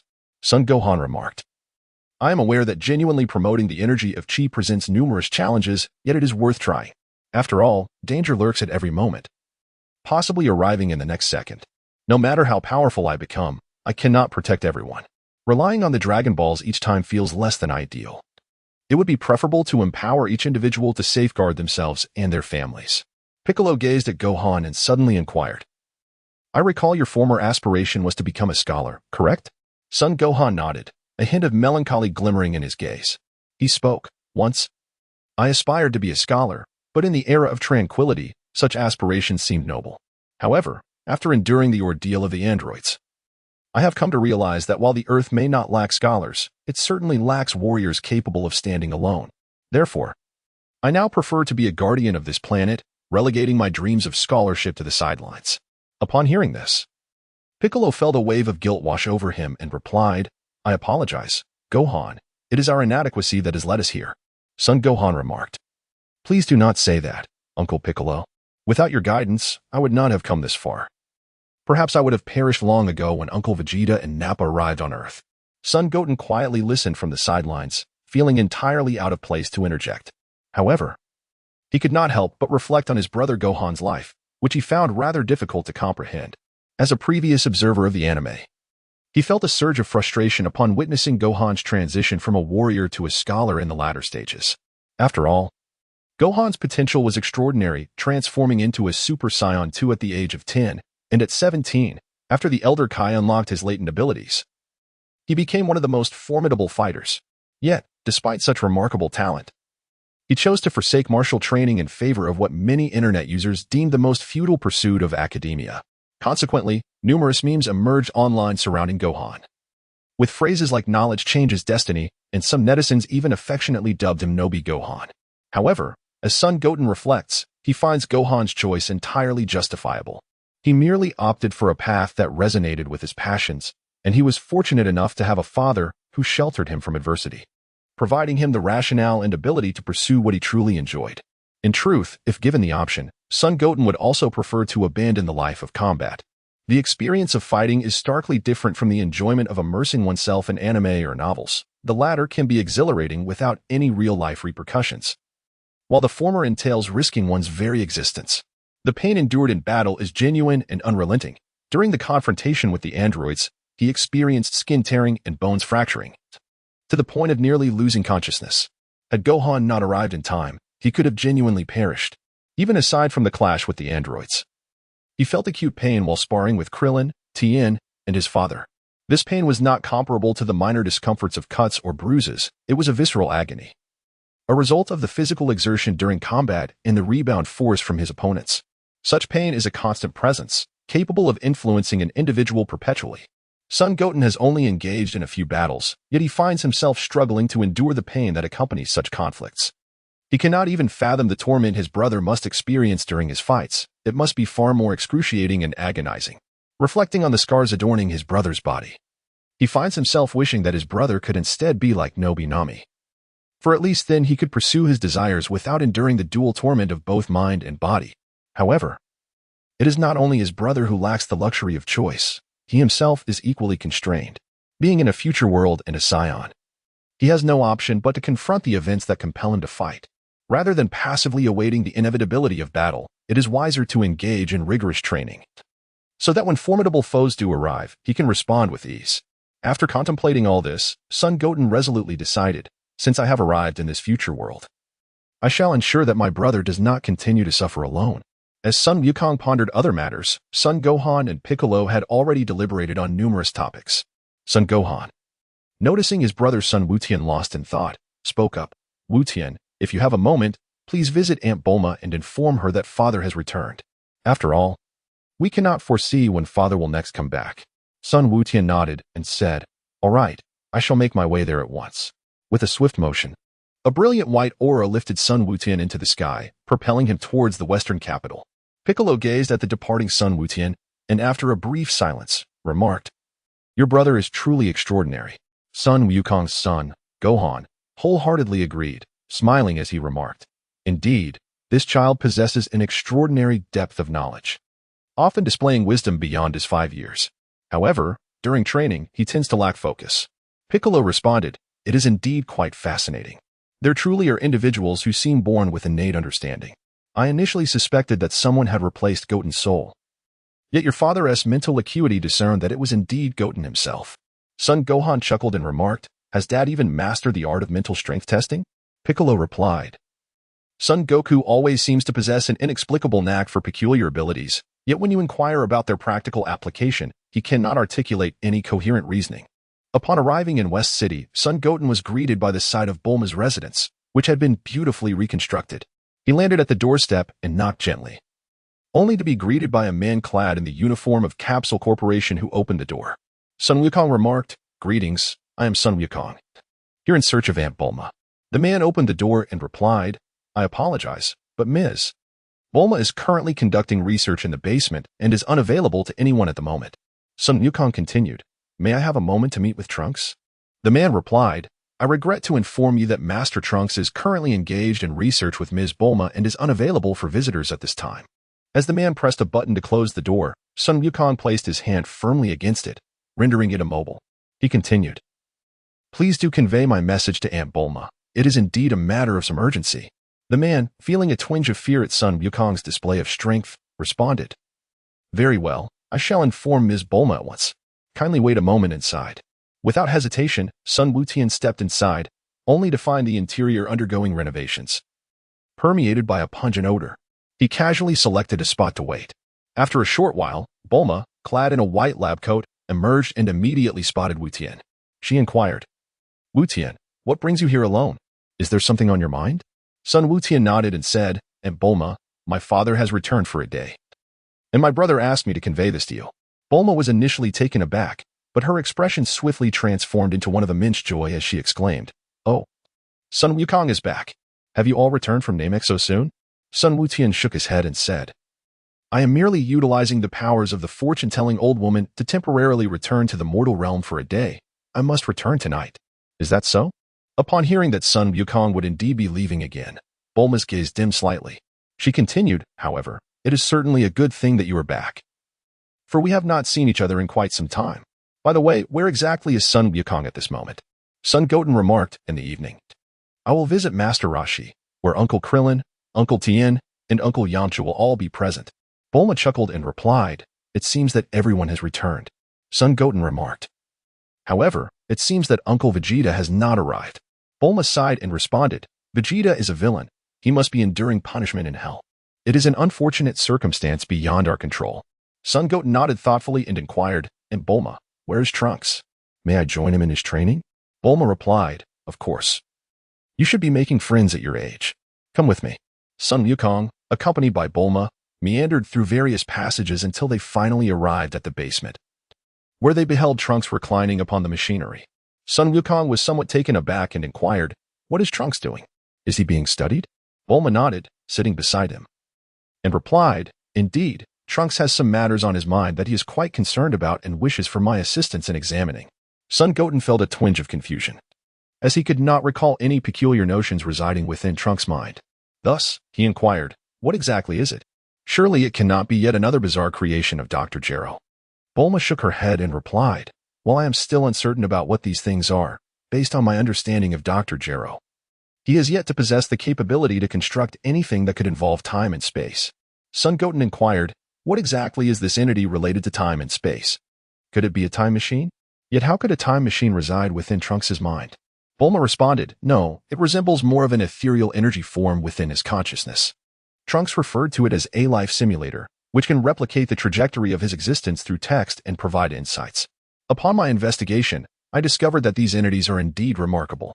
They not only possess certain temporal powers but also seem capable of simulating an entire world. My current knowledge is utterly insufficient to comprehend it." Sun Wukong's head buzzed as the words life simulator echoed in his mind. Wasn't this the very cheat he had been yearning for? After calling out 404 times without a response, he had ended up here with Trunks. Life is unpredictable. Could it be that the true fool is me? Bulma observed the troubled expression on Sun Wukong's face, her heart filled with confusion, and thus she inquired, "Wukong, what is troubling you? Are you feeling unwell?" Sun Goten shook his head and inquired, "But that thing won't have any adverse effects on Trunks, will it?" Bulma replied, "Oh, regarding that, I specifically had Trunks undergo a life simulation. Initially, that object does indeed extract Trunks' spirit. However, during the final assessment, it will reciprocate, and as it stands, there appear to be no detrimental effects on Trunks. Nevertheless, further research is necessary to draw definitive conclusions." Sun Wukong nodded and said, "That would be splendid. Perhaps Trunks can utilize this device to continually enhance his strength. Bulma's eyes still reflected concern as she replied, that would indeed be the best outcome. She then operated the computer to retract the instrument before moving to awaken Trunks, saying, "Get up, Goten has come to see you." Trunks rubbed his sleepy eyes and sat up, inquiring, "Is there anything else wrong with that device in my head?" Bulma reassured him, "No, just be mindful of its usage. Even though it may assist you in rapidly increasing your power, do not become overly reliant on it. After all, my understanding of that device is not yet complete." Trunks acknowledged her words, then stood up and addressed Sun Wukong, saying, "Hello, Goten. Did Gohan not accompany you?" Sun Wukong shook his head and replied, "Brother is currently with Uncle Piccolo, so he cannot come over for the time being." "Uncle Piccolo?" Trunks repeated the name, a hint of confusion in his voice. "I recall Gohan mentioning that Uncle Piccolo perished during the battle with the androids, did he not?" Suddenly, a thought crossed Trunks' mind. He stepped closer and inquired, "So, you have summoned the Eternal Dragon to resurrect everyone? Does that mean Father has also returned?" Startled by the sudden revelation, Sun Wukong exclaimed, "We have yet to seek the Eternal Dragon. We merely requested Granny Fortune Teller to bring back the beings from King Kai's realm for a single day due to certain matters. Uncle Vegeta is unable to join us for various reasons, but do not lose hope. As long as we can locate the Dragon Balls, there will always be a glimmer of possibility." Trunks, upon hearing this, displayed a hint of melancholy on his face and replied listlessly, "All right then." Bulma interjected, "Do not dwell too much on it. The androids have been vanquished, and life will inevitably improve. You wish to train, do you not? You could accompany Goten in his training. After I finish some tasks, I will take you to Master Roshi's place to meet those friends of ours." Trunks nodded in agreement and asked, "Goten, would you teach me how to train?" Sun Wutian remarked, "I have only recently begun my studies in martial arts and possess a limited understanding of cultivation. I cannot truly teach you. Let us cultivate together instead." Trunks, feeling somewhat disheartened, replied, "You have already achieved the transformation into a Super Saiyan, yet I, being a year your senior, am unable to accomplish anything and must rely on you for salvation." Sun Wukong shook his head and replied with a smile, "It is not so. Your willingness to confront the androids demonstrates a bravery far surpassing mine. When I first engaged in battle with the androids, I was utterly overwhelmed and too frightened to retaliate. As for attaining the Super Saiyan form, that achievement cannot be solely attributed to my own efforts. It is predominantly due to the influence of my father." Upon hearing the mention of father, Trunks felt a pang of sorrow in his heart. Since childhood, he had often listened to Gohan and his mother speak of Gohan's father. Their words imbued with reverence and nostalgia that could not be concealed.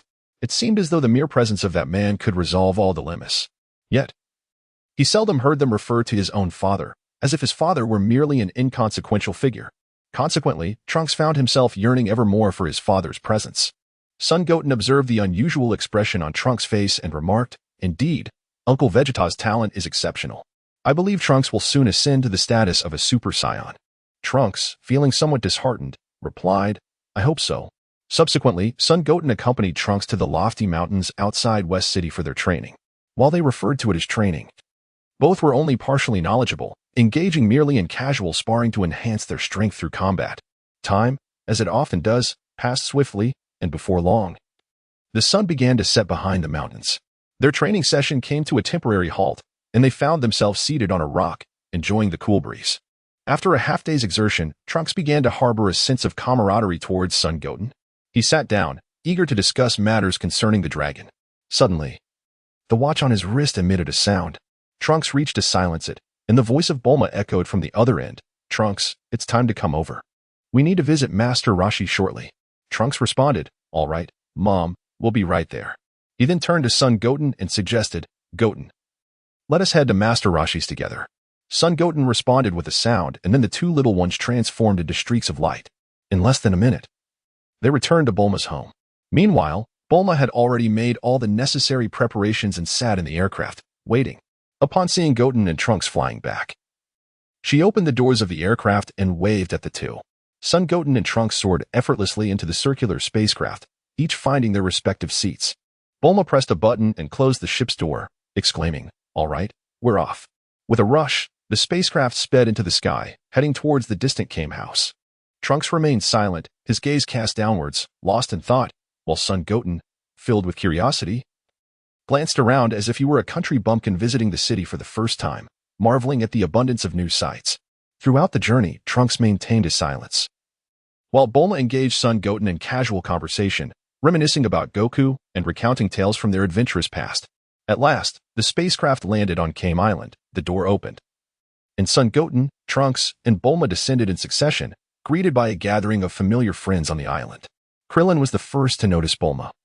Grinning as he called out, "Hey, Bulma. It's been ages since we last met." Master Roshi pushed his way to the front, his eyes twinkling as he remarked, "Bulma, you become more enchanting with each passing day." As Bulma stepped down from the spacecraft and surveyed the familiar faces above her, she felt a wave of nostalgia. However, when Master Roshi spoke, her temper flared, bringing her back to the spirited days of 7 or 8 years past, and she slapped him on the bald head, scolding, "You lecherous old fool." Master Roshi fell to the ground, while Krillin chuckled, scratching his head in amusement, as if transported back to those carefree times. Bulma then proceeded to introduce Trunks to their companions one by one. Trunks recognized each of them, but felt an oddity in Yamcha's expression during their introduction. Once the introductions were complete, Bulma looked around and inquired, "Haven't Goku and the others arrived yet?" Son Gohan remarked, "Father and mother have gone out together. They may return a bit later." Although Bulma felt a twinge of disappointment, she nodded and replied, "Your mother has certainly faced her share of challenges over the years. They deserve to enjoy each other's company a little longer." With that, they officially commenced their gathering. As Bulma spoke, she retrieved a capsule from her bag and tossed it onto the ground, which instantly transformed into a myriad of delectable dishes. Meanwhile, the golden-haired launch was attempting to intoxicate Tien Shinhan, while Krillin clinked glasses with Master Roshi, exchanging playful jabs about deceiving each other into diving into the sea for colorful treasures. Yamcha had distanced himself from Bulma, indulging in quiet drinks with Puar. On the shore, Piccolo sat in meditative silence, seemingly uninterested in the revelry around him. Goten and Trunks sat beside Gohan, engaging in trivial chatter. Suddenly, a familiar aura enveloped the scene, and a man clad in an orange martial arts uniform appeared before them. Beside him stood a woman in a blue chi-pao, radiant as a peach blossom. It was none other than Goku and Chi-Chi. Sun Wukong gazed upon the gathering of joyful companions and remarked with a smile, "It appears that we have once again arrived fashionably late." As soon as Sun Wukong arrived, Krillin, Tien, Yamcha, Bulma, and even Master Roshi gathered around him. Bulma, filled with excitement, gazed at Wukong for a moment and finally remarked with a hint of nostalgia, "You, my friend, are just the same as before. Not a bit has changed." Sun Wukong scrutinized Bulma closely, then extended his hand to gently touch her forehead and the strands of hair that framed her face. He remarked, "I have long since departed from this world. I am certain that I remain unchanged. However, Bulma, you have aged significantly over the years." Bulma shot him a glare and, with gritted teeth, retorted, "I wish I knew how to speak without saying such things." Sun Wukong merely chuckled, gently scratching his head, then turned his gaze to the tables around him, his eyes sparkling with delight as he exclaimed, "What a splendid array of delicacies everyone has prepared." As he spoke, Sun Wukong began to feast, while the others gathered around him, engaging in nostalgic conversations. Trunks, seated at a distance, observed the scene of Sun Wukong surrounded by friends, gradually burying his head in his knees, pondering, "Indeed, Uncle Wukong possesses the charm my mother spoke of, but where, oh where, is my father?" Though Kame Island was abuzz with merriment, it is a universal truth that no gathering lasts forever. Joyful moments are fleeting, and inevitably, the time to bid farewell arrived. Sun Wukong stood at the center, while others encircled him to form a great circle, creating a somewhat somber atmosphere.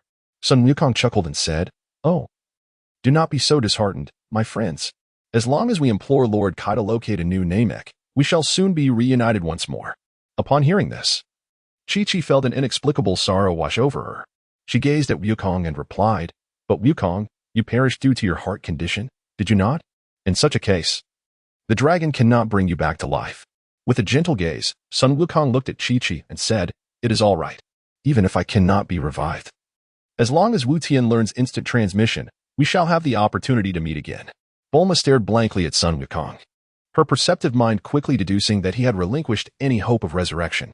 Given her close companionship with Sun Wukong, Chi-Chi too realized this, her eyes glistening with tears. She stepped forward and nestled into Sun Wukong's embrace. Sun Wukong gently caressed Chi-Chi's flowing hair and said, "I am truly sorry, Chi-Chi, for my revival seems exceedingly improbable. Fortunately, our children have grown up. Once Wu Tian masters the art of instant transmission, he will be able to take you to Lord Kai, and at that moment, we shall all be reunited." Chi-Chi remained silent, her tears flowing uncontrollably. Sun Wukong softly pushed her away, and Gohan quickly supported his mother. Wu Tian, grasping his mother's hand, reassured her, "Mother, do not worry. I will soon learn instant transmission. It will not be difficult for you to see father then." With her eyes swollen and red, Chi-Chi nodded amidst her tears. Wu Tian then approached Sun Wukong, placing his hand upon him. Sun Wukong surveyed the familiar faces surrounding him, his gaze ultimately resting on Trunks. With a smile, he spoke, "Trunks, if I recall correctly, I've heard from Goten that you greatly miss your father. Fear not, for I encountered him not long ago. And I assure you, he is in remarkably good spirits. After all, he is quite a proud and formidable individual." Trunks interrupted Sun Wukong, his eyes nearly sparkling with excitement. Sun Wukong cradled Wu Tian upon his shoulder, then placed 2 fingers upon his brow, addressing the gathered assembly. "Farewell, everyone. May we meet again in the underworld." Tien, Krillin, and Yamcha also waved their goodbyes to the crowd. In an instant, all energy converged into a singular point, and the next moment, a multitude of figures vanished from Turtle Island. The once vibrant Turtle Island fell silent in a heartbeat. Gohan continued to console his sorrowful mother, while Bulma, holding Trunks, gazed with glistening eyes, lost in her thoughts. Launch watched Tien depart, her palm crushing a cup in her grip. In the ethereal realm where the North Galaxy converges, a diminutive planet resides, home to the supreme being who governs the North Galaxy, the legendary King Kai. The fabled deity, King Kai, reclined in a rocking chair, exuding an air of tranquility. Suddenly, several energies emanated from King Kai's planet, followed by a vibrant surge as 6 figures materialized before him. Without needing to glance, King Kai recognized that it was Sun Wukong and the others returning. He languidly remarked, "Ah, Wukong, you have finally returned. So, did you encounter anything intriguing this time?" Sun Wukong gently placed his son, Sun Wutian, on the ground and addressed the king of the Northern Realm. "Esteemed king, this is my son, Sun Wutian. He wishes to learn martial arts here for a while. May he?" The king, rising from his seat, glanced at Sun Wutian and remarked, "Your son bears an uncanny resemblance to you, truly identical. Ha, utterly the same. How amusing." Just as he was about to greet the king, Sun Wutian found himself momentarily stunned.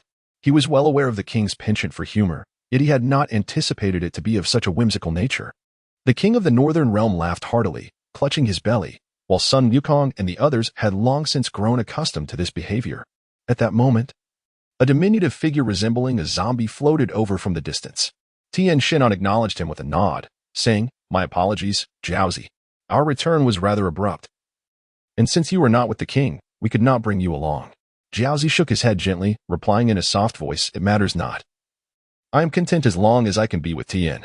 Sun Wutian gazed at the 2 individuals, sensing an underlying discord within them. At that moment, the king of the realm seemed to have snapped back from his laughter. Sun Wutian hurriedly stepped forward and bowed respectfully, addressing the king, "Greetings, esteemed king of the realm. I am Sun Wutian, and it is a pleasure to meet you."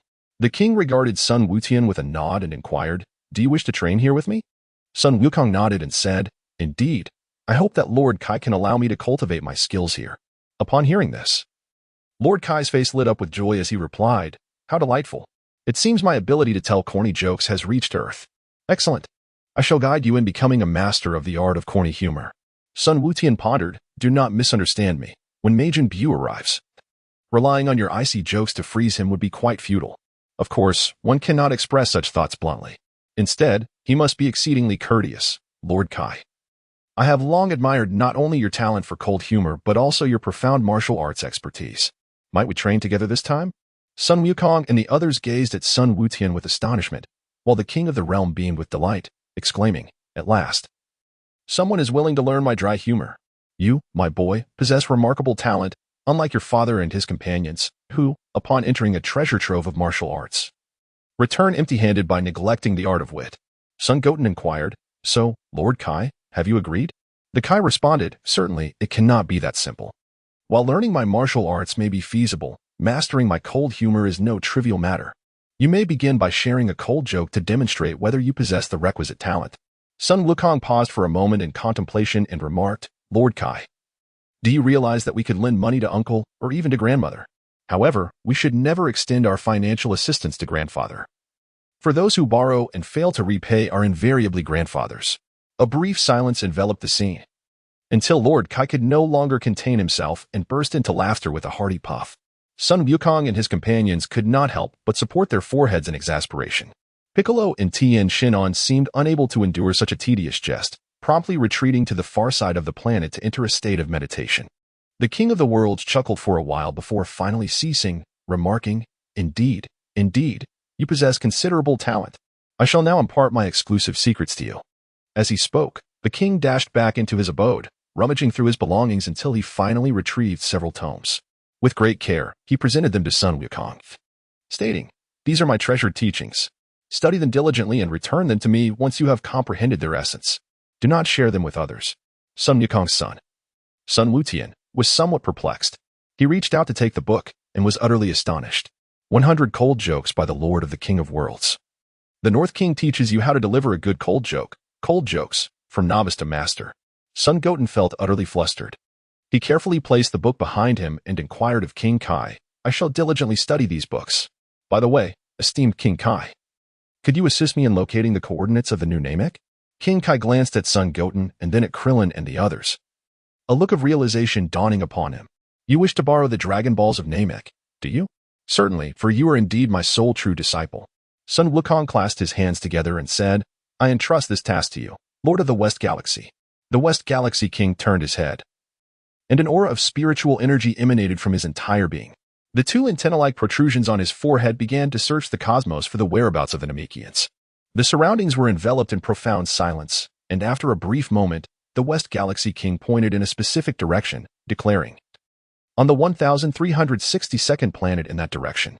As Sun Wutian followed the direction indicated by North Kai, he felt an overwhelming sense of confusion. "On the 1362nd planet, who could possibly discern the location you referenced?" Thus, Sun Wutian inquired further, "Is there a more specific position? Since we are traveling in a spaceship, merely knowing the general direction would likely render our search quite challenging." North Kai paused for a moment and replied, "Are you intending to journey from Earth to the new Namek, rather than having Goku transport you there with instant transmission?" Sun Wukong's son, filled with confusion, inquired. "But father is already deceased. Theoretically, he cannot return to the mortal realm. Moreover, how could he venture to Namek to wish for his own resurrection?" The King of Worlds chuckled and replied, "Fear not, for as long as I issue a decree for Goku to address some pressing cosmic matters, he will be permitted to briefly return to the realm of the living. At that moment, he can escort you to the new Namek, where you may make your wish." Sun Wukong looked at Lord Kai with a hint of surprise, pondering inwardly, "Is it possible that, as you suggest, he could have used the pretext of addressing the galactic crisis to eliminate the androids?" Seemingly perceiving Sun Wukong's thoughts, Lord Kai replied, "It is impermissible to disrupt planetary development under the guise of resolving the galactic crisis. Moreover, Earth is the very place where your father met his demise.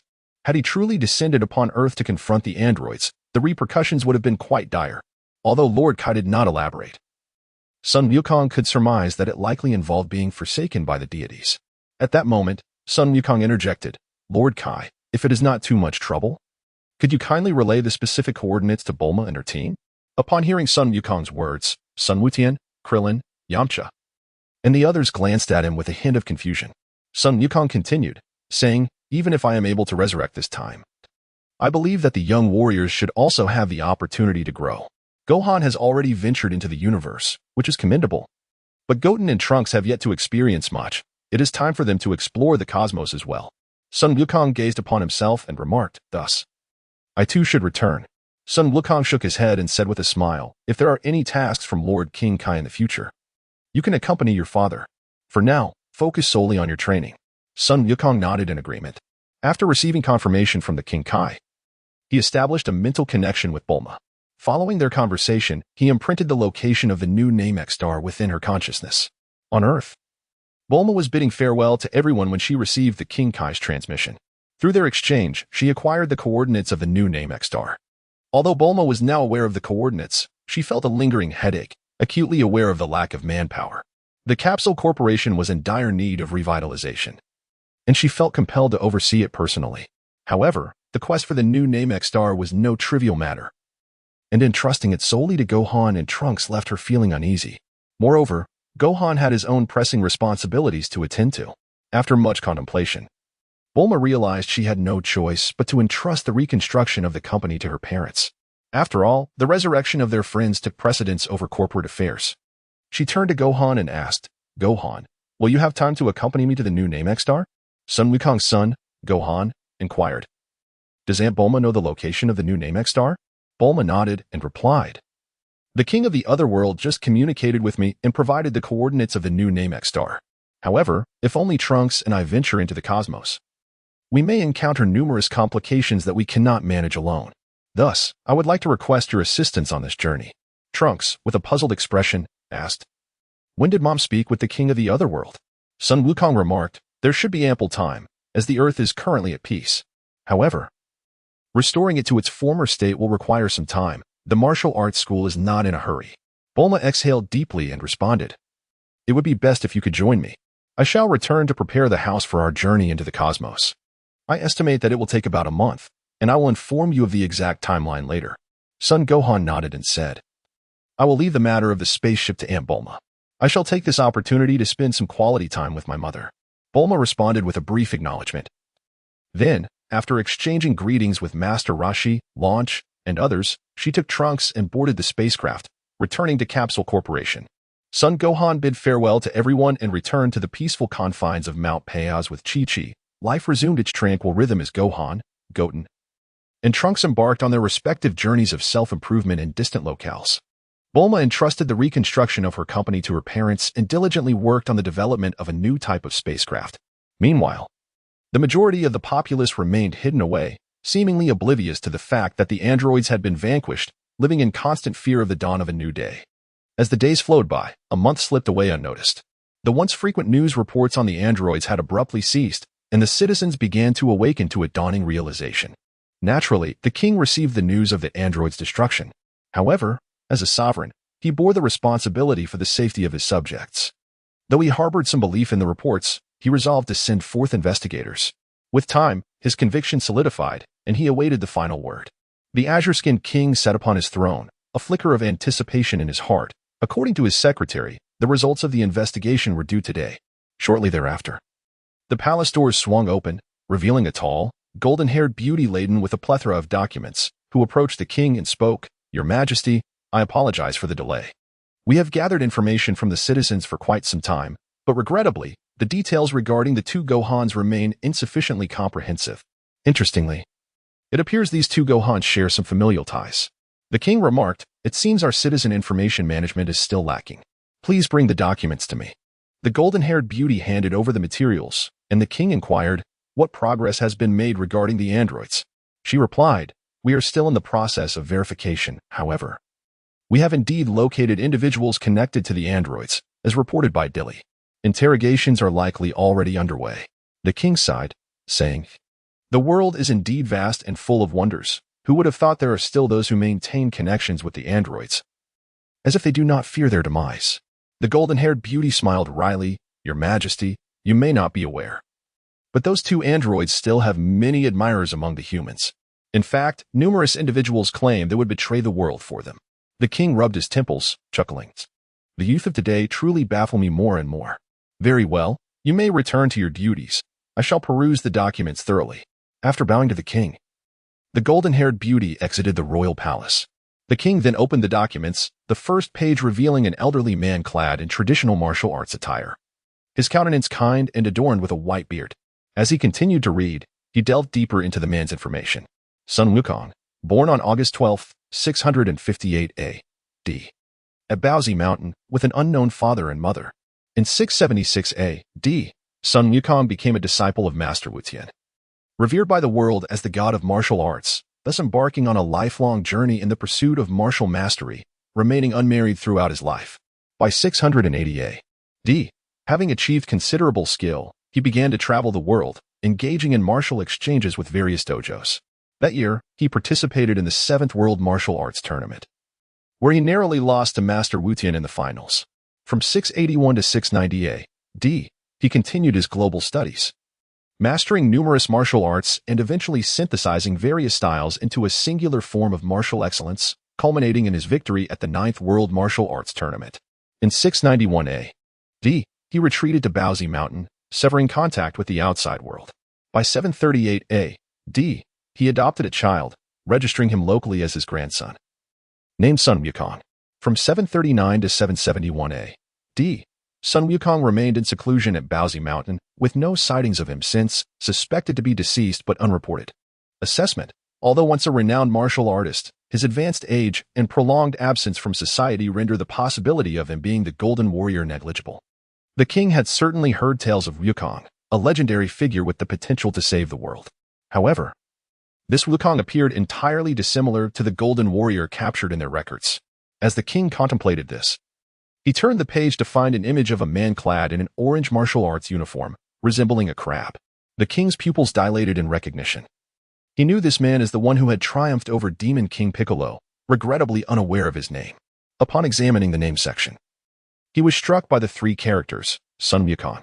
He proceeded to the next document, which revealed a child dressed in an Eastern style, strikingly similar to Sun Wukong. He continued to read on.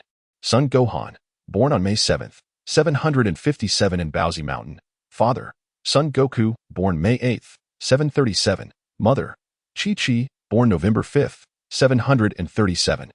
Introduction: both parents were renowned martial artists, yet Sun Gohan chose the path of a scholar, earning accolades from numerous teachers for his exceptional intellect. Years 760 to 761. He mysteriously vanished for a year, with no one knowing his whereabouts or activities. Years 761 to 766. The family of three led a tranquil life until the emergence of the androids. Years 767 to 771. Both Sun Gohan and his father, Sun Goku, departed from Baozi Mountain, suspected to have engaged in battles against the androids, leaving Chi-Chi and Son Goten to reside in Baozi Mountain. Evaluation: he is likely a Super Saiyan. But considering he is only 14 years old and has not undergone martial arts training, he probably does not possess immense power. It is speculated that his father may be the true Super Saiyan. The king nodded in agreement, for he had already learned that Son Goku was the child who defeated Demon King Piccolo, making it reasonable that he would again triumph over the androids after all these years. Demon King Piccolo turned to the last page of Son Gohan's profile, where a family tree was illustrated, and his eyes immediately fell upon the tall man clad in an orange martial arts uniform. The king then rummaged through his drawer and retrieved a photograph of the Super Saiyan. Although the entire image radiated golden light, one could still vaguely discern the figure. The king scrutinized the photo from various angles, finally concluding that the mysterious Super Saiyan was indeed Son Goku. Just as the king was about to peruse the accompanying information, the phone rang unexpectedly. Recognizing it as an external call, he answered promptly. A voice on the other end said, "Your Majesty, greetings. This is Videl. The investigation has yielded results." The king inquired, "What is the outcome? Have the androids truly been eradicated?" Videl responded, "We have traced the subversive organization that previously communicated with the androids. Upon interrogation, they claimed to have lost contact with the androids for a month. We enlisted the assistance of Capsule Corporation to examine the information wristbands of the subversive organization, leading us to pinpoint the last known location of the androids' wristbands in West City." The king felt somewhat relieved and remarked, "It seems the androids have indeed been eliminated. Let us prepare to announce this good news to the citizens." Videl acknowledged and further asked, "What shall be done with these subversive organizations and their members?" The king replied, "Investigate further. Those definitively linked to the androids' communications shall be executed at the press conference the day after tomorrow, while the rest will be handled by the legal department." Having concluded the conversation, the king lost interest in Son Goku's profile and hastily summoned the council members to prepare for a meeting. Upon receiving news from Bulma, Son Gohan swiftly arrived at Capsule Corporation. As he entered the company's backyard, he beheld a massive spaceship.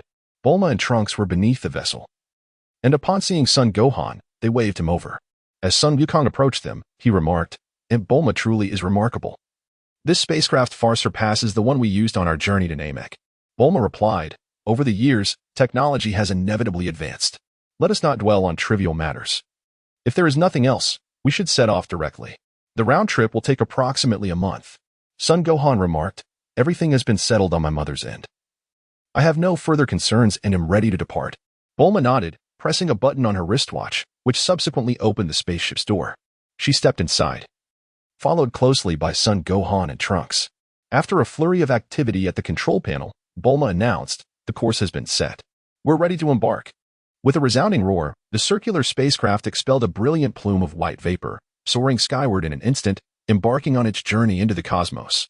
As the spacecraft glided smoothly away from Earth and into the vastness of space, Bulma left the control panel and joined Sun Gohan and Trunks at their side.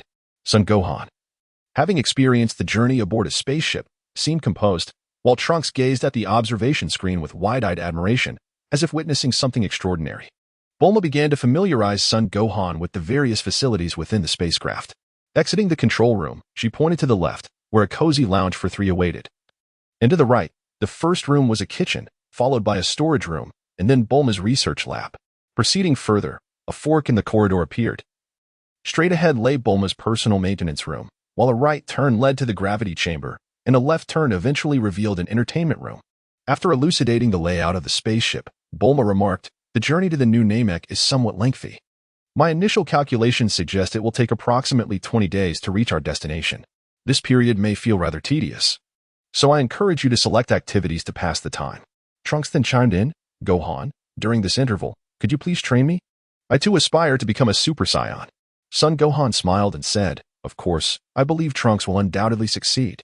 In high spirits, Trunks accompanied Sun Gohan to the entrance of the gravity chamber, where an array of buttons awaited. After examining them, Sun Gohan declared, "Let us commence with 10 times the gravity, Trunks." Trunks nodded and replied, "This is my first time in the gravity chamber. I shall follow your lead, Gohan." Sun Gohan adjusted to tenfold gravity, entering a mode of unfettered training before pushing open the door and stepping inside.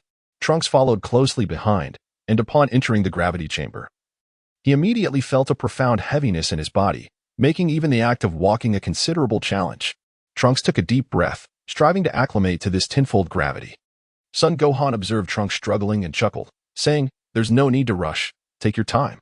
20 days is ample for us to acclimate to this place and progress further."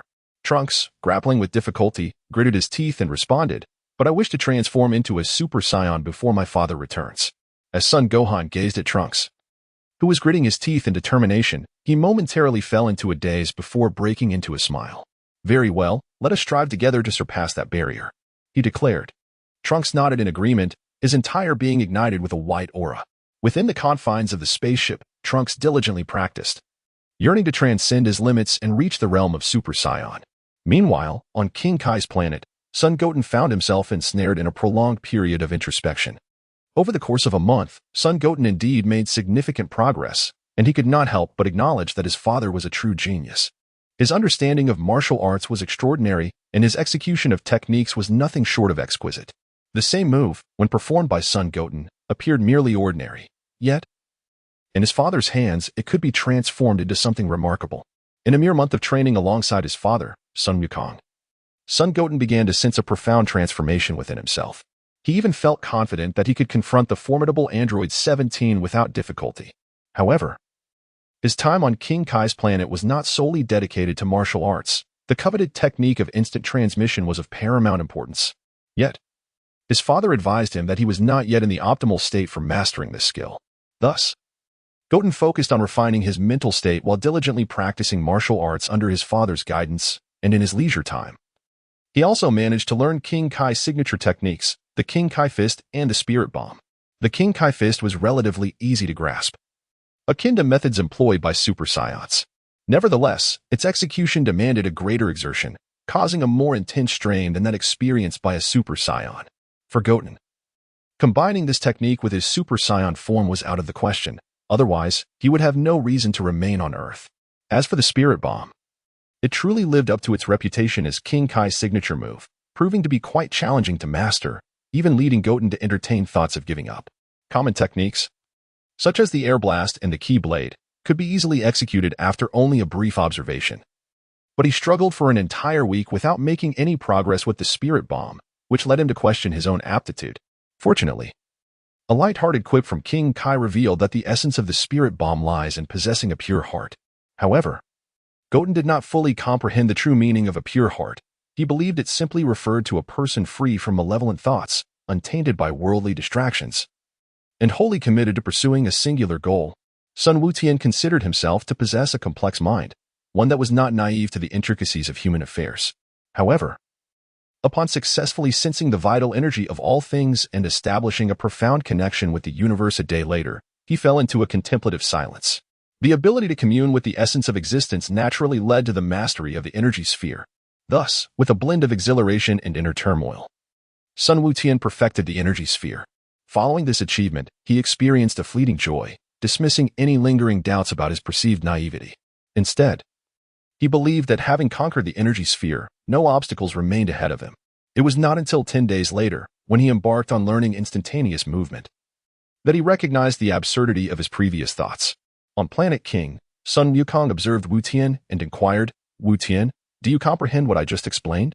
Sun Wukong nodded thoughtfully, then shook his head and said, "Father, I understand the principles you speak of, but how can one fully merge their body with the energy, and subsequently achieve the leap of energy into energy?" Sun Wukong said with a smile, "This requires the adjustment of one's spirit and breath, achieving a perfect unity of body, mind, and essence. Only then can one gradually learn to merge the body with the flow of qi, with the final step being the leap of qi itself." Sun Wukong, perhaps, has grasped the essence of the matter, yet it still feels rather fantastical. The notion of a person of your stature merging with the air and achieving precise teleportation seems utterly implausible, no matter how one contemplates it.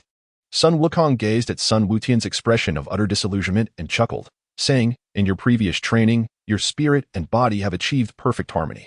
Now, it is merely a matter of unifying your breath with both body and spirit before you can proceed to the second step." Sun Goten inquired, "May I ask how long it took for Father to achieve the perfect unification of these three elements?" Sun Wukong remarked with a smile, "In 150 days. One must not be hasty. The more one rushes, the more likely it is to backfire." Sun Wukong nodded, fully aware of the rationale. However, the pursuit of cultivation is not merely a matter of understanding. It is akin to the rigorous preparation for college entrance examinations or postgraduate studies. Knowing that one must take the test does not guarantee success. Sun Wukong ventured to the other side in search of the King of the Worlds, and upon uttering some words, the king erupted into hearty laughter. Sun Wukong, filled with bewilderment, observed as the king of the realm extended his hand to press against the ground. In the next moment, a tremor coursed through the king's planet, and a sharp earthen pillar erupted from its surface, piercing through the yellow clouds in an instant. With a swift leap, Sun Wukong ascended, his legs perfectly aligned. Each knee pointed in opposite directions, his feet poised at the ends of the sharp spikes, while he crouched slightly, maintaining a delicate distance from the tips. Then, with his index fingers touching, an ethereal aura enveloped his entire being. Subsequently, Sun Wukong descended gracefully and addressed Wutian, saying, "Wutian, it is your turn to ascend. Mimic my earlier movements, and as soon as you achieve your optimal state, we shall commence the second phase of our learning in instant teleportation." Sun Wukong's son, Goten, nodded and glanced at the straight, menacing spike, feeling a twinge of anxiety within. Yet, the thought of mastering the art of instantaneous movement emboldened him. With newfound courage, he leaped onto the point and, emulating his father's stance, began his training atop the sharp tip. With his training posture perfected, the tip of the needle was a mere 0.1 centimeters away from his younger brother. A cold sweat instantly broke out on his brow, and he inwardly muttered, "Father, do you truly fear not having any descendants from the Sun family? This cursed method of training is truly a testament to your creativity." Yet, Sun Wutian understood that the greater the peril, the more effective the training would be, for human potential often reveals itself under duress. Sun Wukong adjusted his mind, drawing upon his inner energy, striving to achieve a harmonious balance between spirit, body, and breath. Sun Wukong observed Sun Wutian swiftly immersing himself in his cultivation. Nodding to himself in approval, he then resolved to embark on his own training.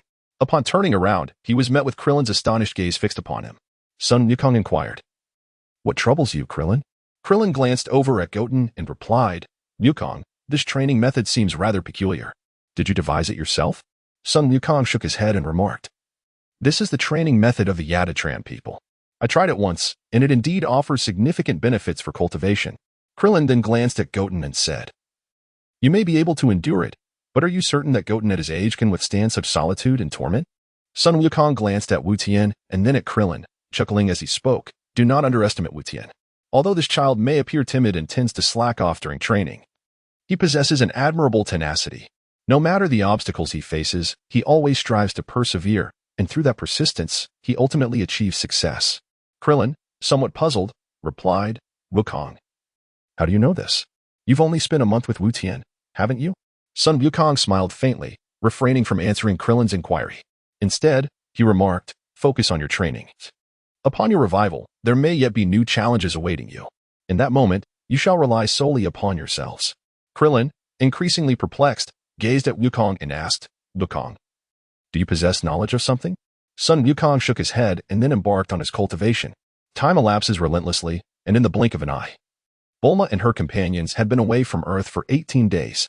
In the gravity chamber, Gohan and Trunks had intensified the gravity to a staggering hundredfold. Yet, Trunks still found himself unable to transform into a Super Saiyan, perpetually on the verge of success.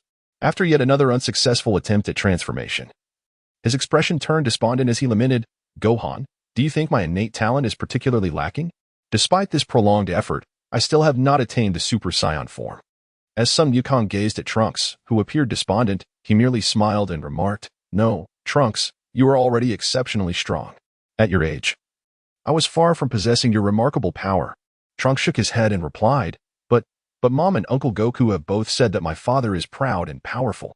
If he were to return and see Goten transform into a Super Saiyan while I cannot, he would undoubtedly be disappointed." Son Gohan was momentarily taken aback, then responded, "Not at all. Trunks has already become quite formidable. If you still feel unsatisfied, let us exert ourselves further. I am confident that Trunks will surpass his current capabilities." Trunks nodded emphatically, intent on increasing the gravity once more. At that moment, the gravity chamber unexpectedly returned to its normal state, and the door swung open, revealing Bulma clad in a white coat.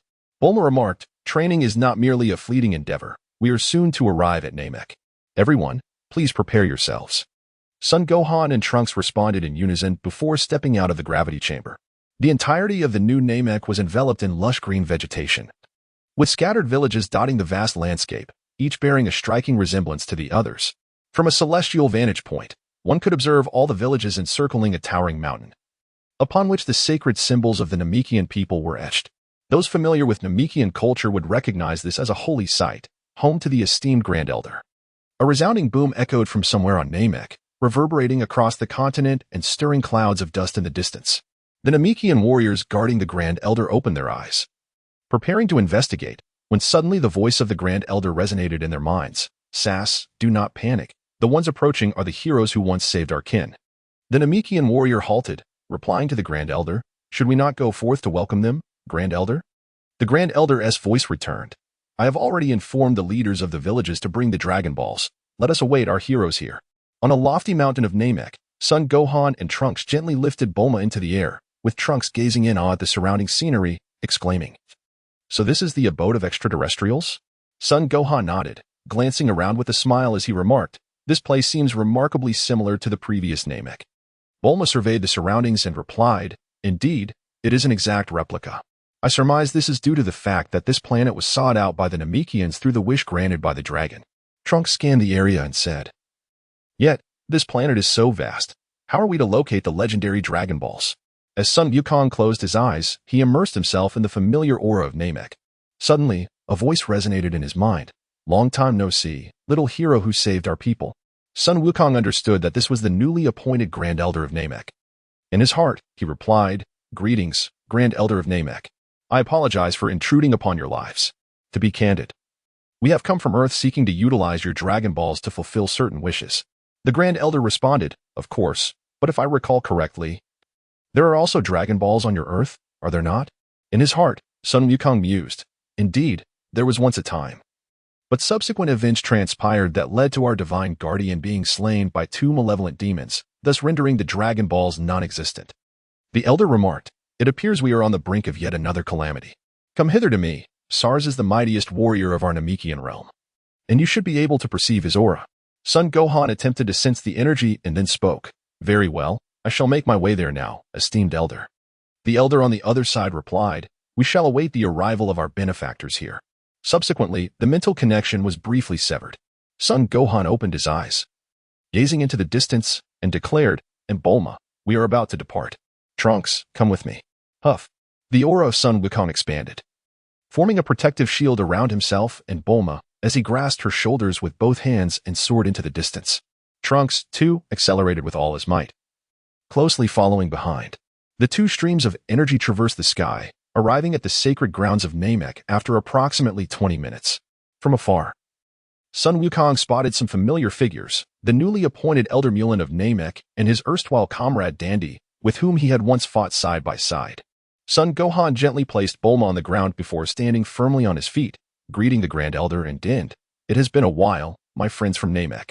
Dind, now slightly older, could scarcely contain the joy radiating from his eyes, while the Grand Elder smiled warmly and remarked, it has indeed been a long time. Our once and future hero who came to our rescue. Sun Wukong smiled and said, I do not possess the ability to save you. It was my father who rescued you in the first place. By the way, Elder, may we make use of the Purunga? The Elder nodded and replied, of course. But what exactly transpired there? Sun Wukong sighed and recounted the series of events that had transpired on Earth to the Elder. The Elder, also exhaling a heavy breath, stepped aside to reveal the 7 Dragon Balls, saying, Indeed, your realm has faced numerous calamities. The Dragon Balls are here. Feel free to utilize them. Upon seeing the 7 Dragon Balls, Sun Wukong let out a sigh of relief and expressed his gratitude to the Grand Elder, saying, I am truly thankful to you, Grand Elder, and to all the friends from Namek. Please do not hesitate to reach out if there is ever a way I can be of service. The Grand Elder smiled and replied, The existence of the Dragon Balls is inherently meant to rectify certain regrets. You are all seekers of peace, and thus, it is only fitting that you wield their power. At that moment, Bulma interjected with a question, Grand Elder. I recall that the Dragon of Earth cannot resurrect individuals who have been deceased for over a year, nor can it revive those who died of natural causes. Can your dragon resurrect these 2 types of individuals? The Grand Elder responded, Indeed, Purunga's powers have been significantly enhanced. He can resurrect countless lives at once and even restore those who have been dead for over a year by providing them with suitable bodies. However, he remains powerless in the case of those who have died of natural causes. Although Bulma had suspected this conclusion, she still felt a sense of disappointment and could only remark, This certainly complicates matters. Sun Gohan remarked, There is no need for concern, Aunt Bulma. Father always finds a way. As long as we continue to strive forward, solutions will inevitably present themselves. Bulma responded with a gentle smile, remaining silent. Trunks squatted nearby, gazing curiously at the 7 Dragon Balls. At that moment, Sun Gohan continued, Regarding the language of Namek, which we do not comprehend, could the Grand Elder possibly assist us? The Grand Elder chuckled softly, casting a glance at Dandy, and said, Dandy, it is your turn to aid these heroes in their quest to save the world. Dandy promptly stepped forward, first bowing respectfully to the Grand Elder, then turning to Sun Gohan and saying, It has been a while, Gohan. Sun Wukong nodded and said, It has been a long time since we last met. I must once again rely on you, Dandy. Dandy replied, It's no trouble at all. By the way, how has Mr. Krillin been lately? Gohan's eyes dimmed slightly as he spoke. Uncle Krillin has also perished in the battle against the androids. Dind was momentarily taken aback, but quickly regained his composure and replied, Mr. Krillin has fallen once more, but fear not. With the power of Purunga, we can bring him back to life. Sun Gohan stepped back 2 paces and said, I entrust this to you, Dandy. Dandy nodded and then rushed to the Dragon Balls, extending his hands forward as he exclaimed, Dakaraputo, Baparuya, Puberito Barolo. In the next instant, the 7 Dragon Balls emitted a dazzling radiance, a mysterious power blossoming forth. The sky was shrouded, and Namek was plunged into darkness. Subsequently, the 7 Dragon Balls coalesced into a beam of light that surged toward the heavens. Within that beam, a divine being seemed to be gradually born, adorned with emerald scales, a golden underbelly, and a head crowned with 2 horns, appearing both sacred and wondrous. This was none other than Purunga, the dragon god revered by the Namekians. With blood-red eyes, Purunga surveyed those below and proclaimed, Those who have gathered the 7 Dragon Balls, articulate your wishes. Trunks, astonished, gazed at the celestial dragon looming above, profoundly moved within. Sun Wukong gazed at Dandy and implored, Dandy, I beseech you. My first wish is to resurrect all those who perished due to the artificial beings. Dandy nodded and conveyed this request to Purunga in the language of Namek. Purunga's crimson eyes shimmered as he responded, I regret to inform you that some souls have already been reincarnated. Thus, this wish cannot be fulfilled. Sun Wukong had anticipated this, for the android incident had persisted for 5 years, and it was likely that many of those who perished 5 years ago had already been reincarnated. He shook his head and added, Then I entrust you, Purunga, to resurrect all those who can be brought back. Dandy nodded and once more clasped his hands together, relaying the message to Purunga. The eyes of Purunga shimmered with a crimson glow once again. This time, he gestured with his right hand in an OK sign and stated, This wish can indeed be fulfilled, but given the multitude of souls and the passage of time, it shall require a period of waiting. Sun Gohan nodded quietly, awaiting the outcome beside him. Bulma and Trunks stood silently to one side, anticipating the results from Shenron. On the planet North Kai, Goten continued his training on the spire. Although he had made significant progress in recent days, he still had a considerable journey ahead to achieve complete mastery. Below, Piccolo, Krillin, Tien, Kaiatsu, and Yamcha were all engaged in their respective training sessions when suddenly, an extraordinarily mystical power surged forth. The five warriors felt a warmth rising within their bodies. Their hearts began to revive, and the blood coursing through their veins surged with renewed vigor, causing the halos upon their foreheads to vanish. Piccolo was the first to sense the transformation within himself. He opened his eyes, attempted to gauge his condition, and ultimately confirmed that he had indeed returned to life. He gazed towards the location of new Namek, reflecting inwardly, "Is it you, Gohan?" In a flash, a man clad in an orange martial arts uniform appeared before them. It was none other than Goku. He glanced at Piccolo and then at the others, smiling as he remarked, "It seems everyone has been revived." Tien added, "It appears so. The blood within me has begun to flow once more." Krillin looked at Goku and said, "But Goku, you." Sun Wukong chuckled and remarked, "It is nothing to worry about. After all, I have experienced a normal death, and it is beyond my control if I cannot be resurrected." Kuririn felt a twinge of sadness within but was at a loss for words. Yamcha suddenly interjected, "But why have we been resurrected here?" Piccolo pondered for a moment before responding, "Perhaps it is because we possess physical forms, and here in King Kai's realm, which encompasses both the afterlife and the living world. The dragon only received the signal for resurrection. Thus, we cannot simply return to Earth like those who lack physical bodies." Kaiatsu inquired, "So how shall we return?" Sun Wukong said with a smile, "The celestial deity has already contacted me. Shortly, I shall escort you to Lord Yama, and you may accompany him back to Earth." In a certain part of Earth, a man engulfed in flames appeared out of thin air. He surveyed his surroundings, a look of profound confusion etched upon his face. "Wasn't I in hell, observing those tedious sights? How did I end up back here? Could it be yet another one of their tiresome tricks?"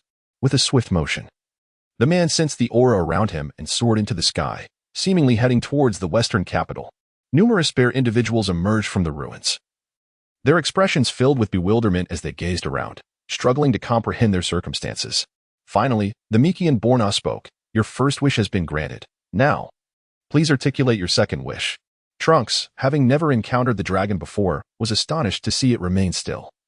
And he couldn't help but marvel at the resurrection of all the Earthlings.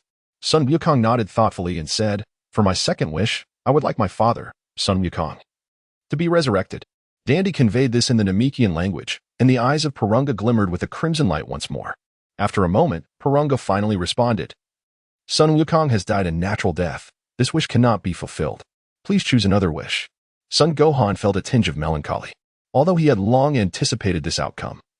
The moment Brolin proclaimed the impossibility of fulfilling his wish, a pang of sorrow rippled through his heart. Dandy then remarked, "I apologize, Gohan. Natural death and accidental death are fundamentally different. They have long been inscribed by Lord Enma. Even Brolin is unable to alter the records established by Lord Enma." Sun Wukong shook his head and replied, "It's all right. After all, my father succumbed to heart disease, which is indeed difficult to reverse. Could you inquire if Porunga possesses any means to bring him back?" Dandy nodded and relayed the message to Porunga. Porunga's crimson eyes sparkled once again, as if searching the cosmos for some elusive information. After a moment of contemplation, he spoke, "There exists a method for resurrection, but it requires a deity of greater rank than Lord Yama to willingly share their life force with Sun Wukong and subsequently cure his heart condition, thus facilitating his revival." Sun Wukong nodded and said, "Although this method is quite challenging, I still thank you, Porunga." Porunga then continued, "Do you have any other wishes?" After a moment of contemplation, Sun Wukong reflected that he harbored no further desires. He then turned to Bulma and inquired, "Aunt Bulma, do you have any other wishes?" Bulma pondered for a moment before responding, "How about restoring the Earth to its original state before the emergence of the androids?" Sun Gohan shook his head and said, "We can accomplish those things on our own. I believe we should not overly rely on the dragon. After all, the tasks that humanity can achieve should be fulfilled through one's own efforts." Bulma smiled softly and replied, "Very well, then I shall temporarily have no other wishes." Sun Gohan contemplated for a moment before addressing Dandy. "Dandy, could you inquire about the Yin Yang Decree and the Supreme Kai?" Dandy nodded and once again utilized the Namekian language to convey the message to Porunga. Porunga's gaze flickered with a crimson light, and he replied, "The Yin Yang Decree was established at the dawn of creation by the first generation of Supreme Kais. Any being that has made a significant contribution to the universe may apply for the Yin Yang Decree upon their passing. The decree is nominated by the Lord of Hell from various planets and then submitted to the Supreme Kai, where it undergoes scrutiny by the Grand Supreme Kai before finally being approved and issued by the Supreme Kai. Those who receive the Yin-Yang decree are freed from the rejections of the mortal realm and may traverse freely between the realms of life and death. Sun Wukong nodded, while Bulma wore an expression of mild astonishment. Purunga continued, the Kaioshin, deities who give birth to the universe, are among the most exalted beings in existence, possessing powers far beyond those of mortals. Even the fearsome Frisia, the emperor of the universe, would struggle to contend with them, even to the extent of a mere finger. However, they seldom manifest in the realm of mortals, spending the majority of their time in the sacred realm of the Kaioshin, a place inaccessible to ordinary beings. Even the esteemed Kai and Grand Kai must be summoned to traverse there. Sun Gohan experienced a slight headache. The Supreme Kai appeared to be in existence beyond their reach, which completely took him by surprise. Bulma, after a moment of contemplation, inquired in the Namekian tongue, how might we be able to meet the Supreme Kai? Purunga ceased his responses, merely stating, all your wishes have been fulfilled. Farewell. With a sigh, the golden radiance flickered once more, and the eternal dragon gradually diminished, ultimately merging into the 7 Dragon Balls. The sky cleared, and the 7 Dragon Balls transformed into mere stones, falling to the ground. Trunks, somewhat perplexed, asked, so, does asking a question count as a wish? Din replied, I apologize, but for Purunga, answering questions is indeed considered a wish. Sun Gohan remarked, it's all right. At least we have discovered how to resurrect Father. As for the other matters, I believe the Dragon of Earth should have also returned to life. At that moment, the Grand Elder interjected, perhaps there exists a method to traverse the realms of Yin and Yang without relying on the Kaioshin. As Sun Wukong's eyes sparkled with intrigue, he promptly inquired, may I ask what method that is? The Elder, with a hint of hesitation, replied, I merely came across this information while perusing the records of planet Namek. It stated that a god possesses the ability to transcend the boundaries of existence, traversing through various realms. God. Sun Wukong's thoughts immediately drifted to the celestial deity of Earth, prompting him to ask, yet it seems that our Earth's deity lacks such capabilities after death. The Elder shook his head and explained, the divine entities of your Earth occupy a lower echelon, subjected to the authority of the King of Hell. The records made reference to God by citing the examples of the Supreme Kai and the God of Destruction. I surmise that to freely traverse the realms of life and death, one must possess a status akin to that of the Supreme Kai and the God of Destruction. Hearing this, Sun Wukong could not help but let out a bitter smile, remarking that this would be even more challenging. We are, after all, oblivious to the true nature of the Kaioshin and the Destroyers. How can we possibly aspire to reach such heights? The Elder continued, suggesting that perhaps the quest for answers lies within oneself. For my knowledge pales in comparison to that of my esteemed predecessor. Sun Wukong nodded and expressed his gratitude, saying, regardless of the circumstances, I am truly thankful to you all, Elder, Dandy, and my friends from planet Namek. The Elder then responded, now that matters have come to a conclusion, I kindly invite our friends who have traveled from afar to join me for a while. Sun Wukong shook his head and smiled, saying, the Earth is currently in a state of disarray, and there remains much to be accomplished. Therefore, we shall not intrude upon your endeavors. Subsequently, Bulma and Trunks also bid farewell to the Elder. The Elder, with a sense of resignation, clasped his hands together and remarked, may you find peace and prosperity in your future endeavors. After bidding farewell, Sun Wukong and the others promptly returned to their spacecraft. Bulma inquired, Gohan, have you devised a plan to resurrect Goku? Sun Wukong shook his head and remarked, although the dragon has provided a method, the notion of a higher deity transferring their life force to my father seems exceedingly challenging. Bulma nodded in agreement and replied, indeed, it is quite difficult. Perhaps we can assist Mr. Sun in obtaining the Yin-Yang decree, as long as we can traverse freely between the realms of Yin and Yang. It would not differ significantly from being alive. Sun Wukong let out a sigh and remarked, we can only hope that the Kaioshin has some effective solutions. There is truly nothing more we can accomplish here. Suddenly, Trunks interjected, why can't we ask Shenron to transport us to the Kaioshin? Bulma's eyes sparkled with excitement as she clapped Trunks on the shoulder and replied with a smile, indeed, Shenron may possess such power. If we can reach the Kaioshin, I am certain there must be a way to obtain the Yin-Yang decree. Sun Wukong's son, Gohan, smiled and remarked, that's a splendid idea, however. Do you think our unexpected visit might irritate the Supreme Kai and the others? Bulma chuckled and replied, we shall simply prepare adequately before we depart. After a brief exchange, Bulma activated the spaceship, setting course for Earth. Sun Gohan and Trunks continued their training, with Trunks displaying unwavering determination to transform into a Super Saiyan upon their return to Earth. Naturally, Sun Gohan was more than willing to assist, dedicating himself wholeheartedly to the task of guidance. On King Kai's planet, Goku cast a glance at everyone and smiled, saying, "All right, it is time for us to part ways. Please place your hands upon me. I shall accompany you one last time." Krillin looked at Son Goten, who was still engaged in his training, and inquired, "Shouldn't we inform Goten?" Sun Wukong shook his head and said, "Wu Tian has just begun his journey. It would be best not to disturb him. Moreover, you are all living beings and will inevitably have the opportunity to meet again." Krillin scratched his head and replied with a smile, "Indeed. It just feels a bit inappropriate to leave without a word." Sun Wukong remained silent, merely addressing the King of Worlds with a respectful call, "My lord." "I shall escort Krillin and the others to Lord Enma." The King of Worlds approached and replied, Go ahead. After all, these individuals possess little sense of humor and lack an understanding of witty banter." Tianjin Han and Krillin, feeling somewhat awkward, nonetheless bowed respectfully to the king, expressing their gratitude for his care over the years, saying, "Thank you for your guidance, my lord. Farewell." The King of Worlds nodded and remarked, "Next time, do not arrive so swiftly." Sun Wukong executed a swift teleportation, whisking away Piccolo, Krillin, Tien, Yamcha, and Chaozu, causing them to vanish from the expansive realm of King Kai. The once bustling King Kai's planet suddenly felt rather desolate, and the king himself seemed somewhat forlorn. He glanced around, calling out, "Bubbles, the weather is splendid today. Come take a leisurely drive with me." Meanwhile, in the halls of the Netherworld, Lord Enma was diligently attending to his duties, while the celestial deity from Earth awaited nearby. Suddenly, with a swift motion, 6 figures materialized out of thin air. The deity, his squinted eyes widening in recognition, gazed upon the familiar faces and expressed his gratitude, saying, "Thank you, Wukong." Sun Wukong smiled and said, "It has been a long time, O celestial deity. I have brought the people you requested. I kindly ask you to escort them back to Earth." The celestial deity nodded and replied, "Then I shall request you all to place your hands upon me." Krillin gazed at Sun Wukong, his eyes slightly reddening, and said, "Wukong, I apologize. Once again, you must remain in the underworld alone."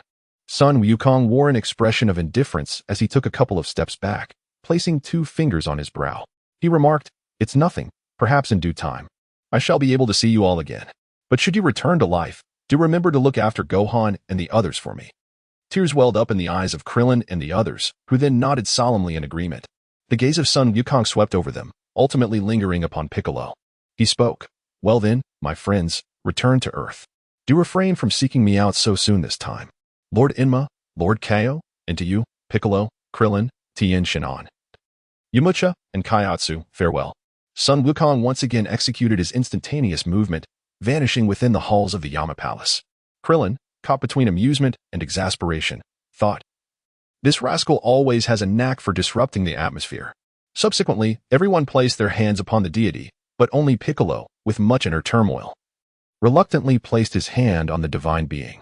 The deity cast a profound glance at Piccolo, and in that fleeting moment, a wondrous sensation arose as their thoughts collided repeatedly. In the West City of Earth, the bare-bodied Vegeta, oblivious to his peculiar state, traversed several cities before finally arriving at the Capsule Corporation.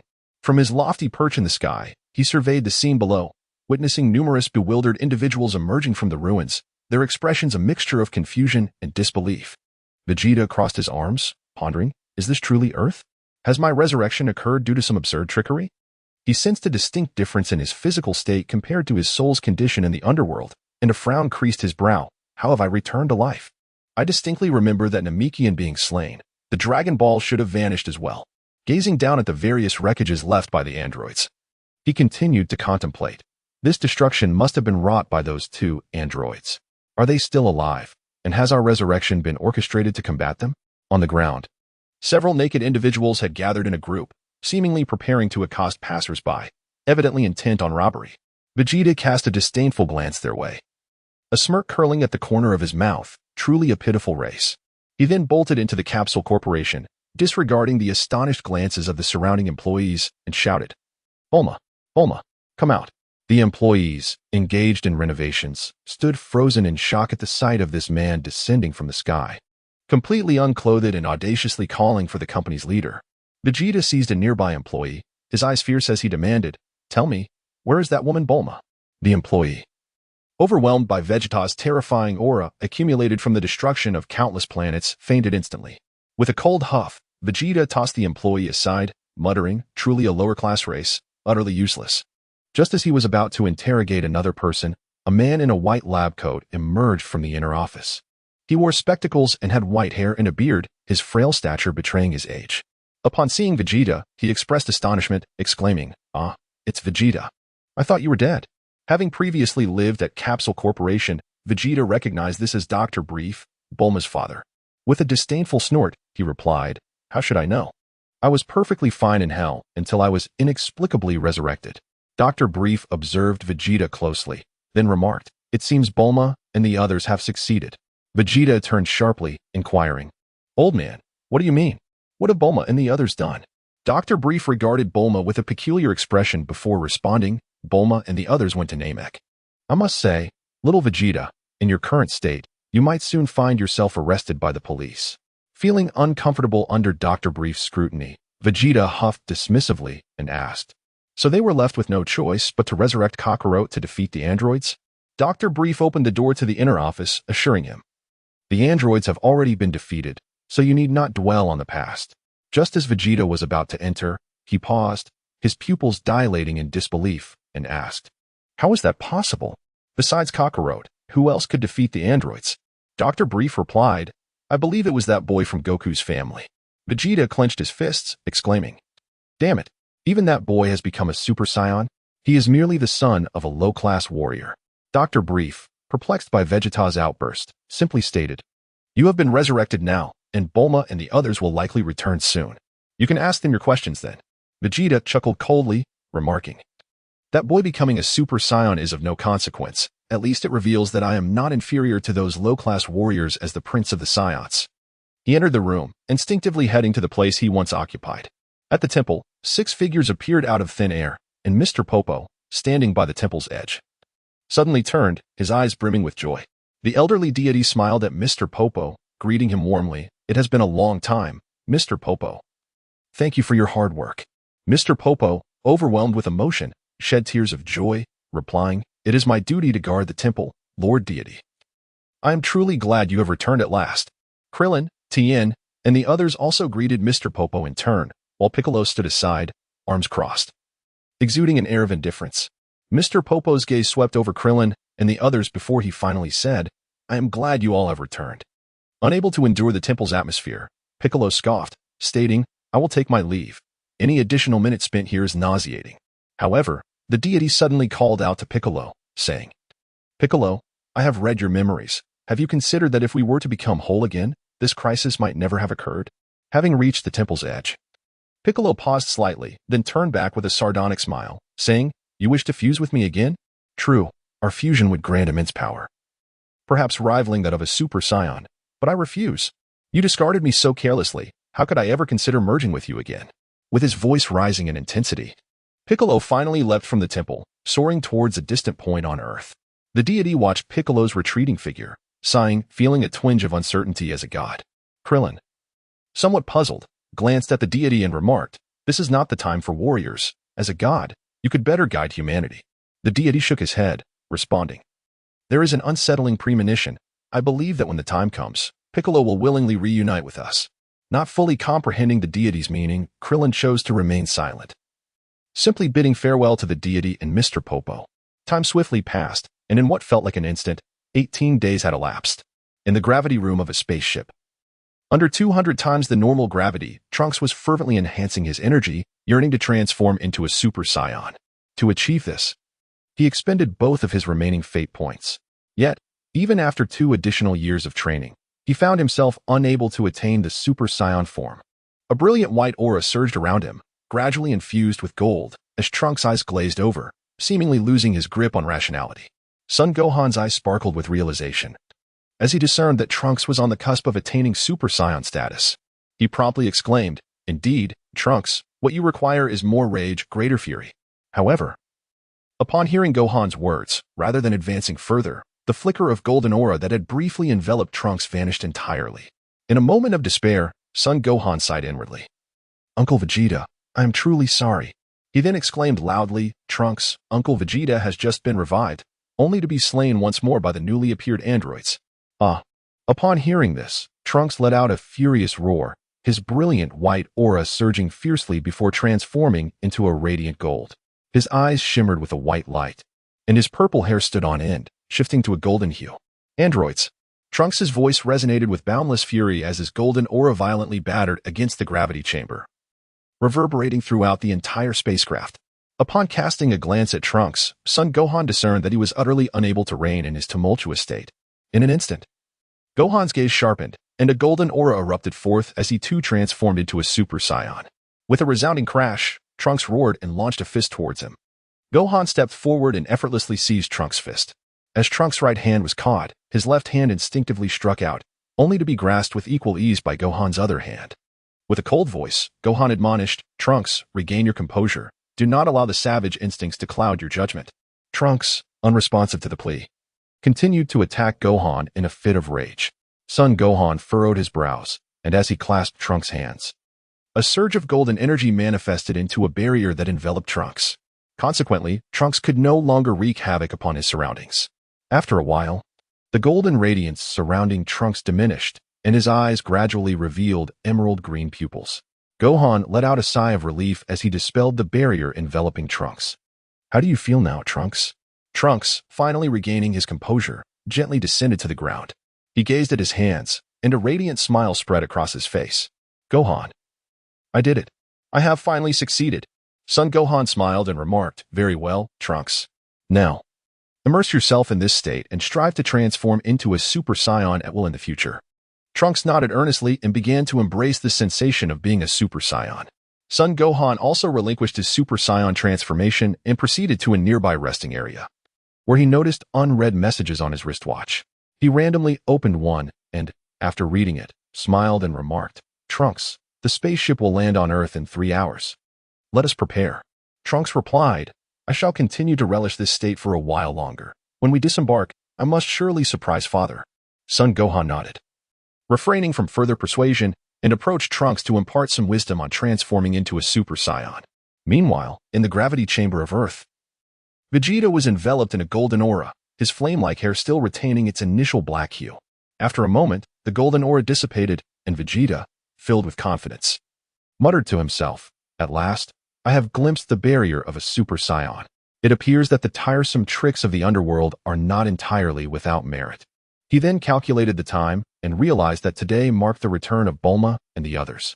With a casual motion, he tore off his tattered shoulder armor and stepped outside, contemplating, though that lowly woman has infringed upon my noble Saiyan blood, she has, after all, revived me. I might as well see them, including Trunks. Humph, that little brat, despite being born of that woman, still possesses the bloodline of a Saiyan prince. If he seeks my guidance, I shall reluctantly oblige. After all, I am on the verge of becoming the legendary Super Saiyan. Vegeta continued his stride towards the bathing chamber, pondering, Kakarot and Kakarot's little spawn, I shall soon become a Super Saiyan, surpassing you both by leagues. 3 hours later, Bulma's spaceship successfully landed at Capsule Corporation. Vegeta stood atop the heights of Capsule Corporation, arms crossed, observing the spacecraft descend to its designated landing area. Finally, a smile crept upon his lips as he sensed Trunks' energy, a surprisingly formidable presence. He could not help but exclaim, though born of an Earth woman, he undeniably bears my blood, destined to surpass the offspring of lesser warriors. The only flaw is how strikingly similar his energy is to that of Kakarot's wretched child. Humph. It seems he has spent too much time with that brat. With that, Vegeta leaped gracefully to the ground, landing with poise, his gaze directed haughtily and coldly towards the spaceship. Inside, Trunks, clad in tattered attire yet sporting a magnificent golden mane, emanated a fierce aura, his emerald eyes brimming with joy. As Sun Wukong observed Trunks in his current state, he couldn't help but chuckle softly and remarked, Trunks, you could actually witness Uncle Vegeta transform again. Given your current condition, maintaining the Super Saiyan form is still rather taxing. Trunks shook his head, rather than displaying fatigue. His eyes sparkled with a glimmer of anticipation. I can endure, he declared. I wish for my father to see his son transformed into a Super Saiyan. Despite Trunks' determination to persist, Sun Wukong refrained from further persuasion, merely letting out a silent sigh. As Sun Gohan and Trunks approached the hatch of the spacecraft, they were greeted by Bulma, who had been waiting nearby. After assessing Trunks for a moment, she remarked, "Is this the Super Saiyan you often speak of?" Trunks nodded affirmatively, exclaiming, "Indeed, this is the Super Saiyan I have arduously trained to become. This will surely surprise my father." Observing the exuberance on Trunks' face, Bulma restrained herself from dashing his hopes, internally musing, he may not be surprised, he might be terrified. Subsequently, Bulma, Sun Gohan, and Trunks opened the spacecraft and stepped outside, only to be met by the sight of a proud man standing with his arms crossed. Upon witnessing the hatch open, Vegeta felt a flicker of anxiety, yet he maintained his haughty demeanor. After all, that mere boy was merely a product of his lineage. The proud Prince Vegeta would not be swayed by trivial familial sentiments. "Dad." The moment Trunks laid eyes on the fiery-haired man, he instinctively recognized him as his father. The proud stature and the solitary, defiant gaze matched perfectly with the image of his father that resided in his mind, albeit with the minor flaw that his father appeared slightly shorter in reality. Nevertheless, such imperfections were inconsequential, for Trunks felt a profound connection to the man through their shared bloodline. Vegeta remained in his lofty posture, while Bulma took the initiative to greet him. "Hello, Prince of the Saiyans, congratulations on your resurrection." Vegeta scoffed, his gaze inadvertently drifting over Bulma.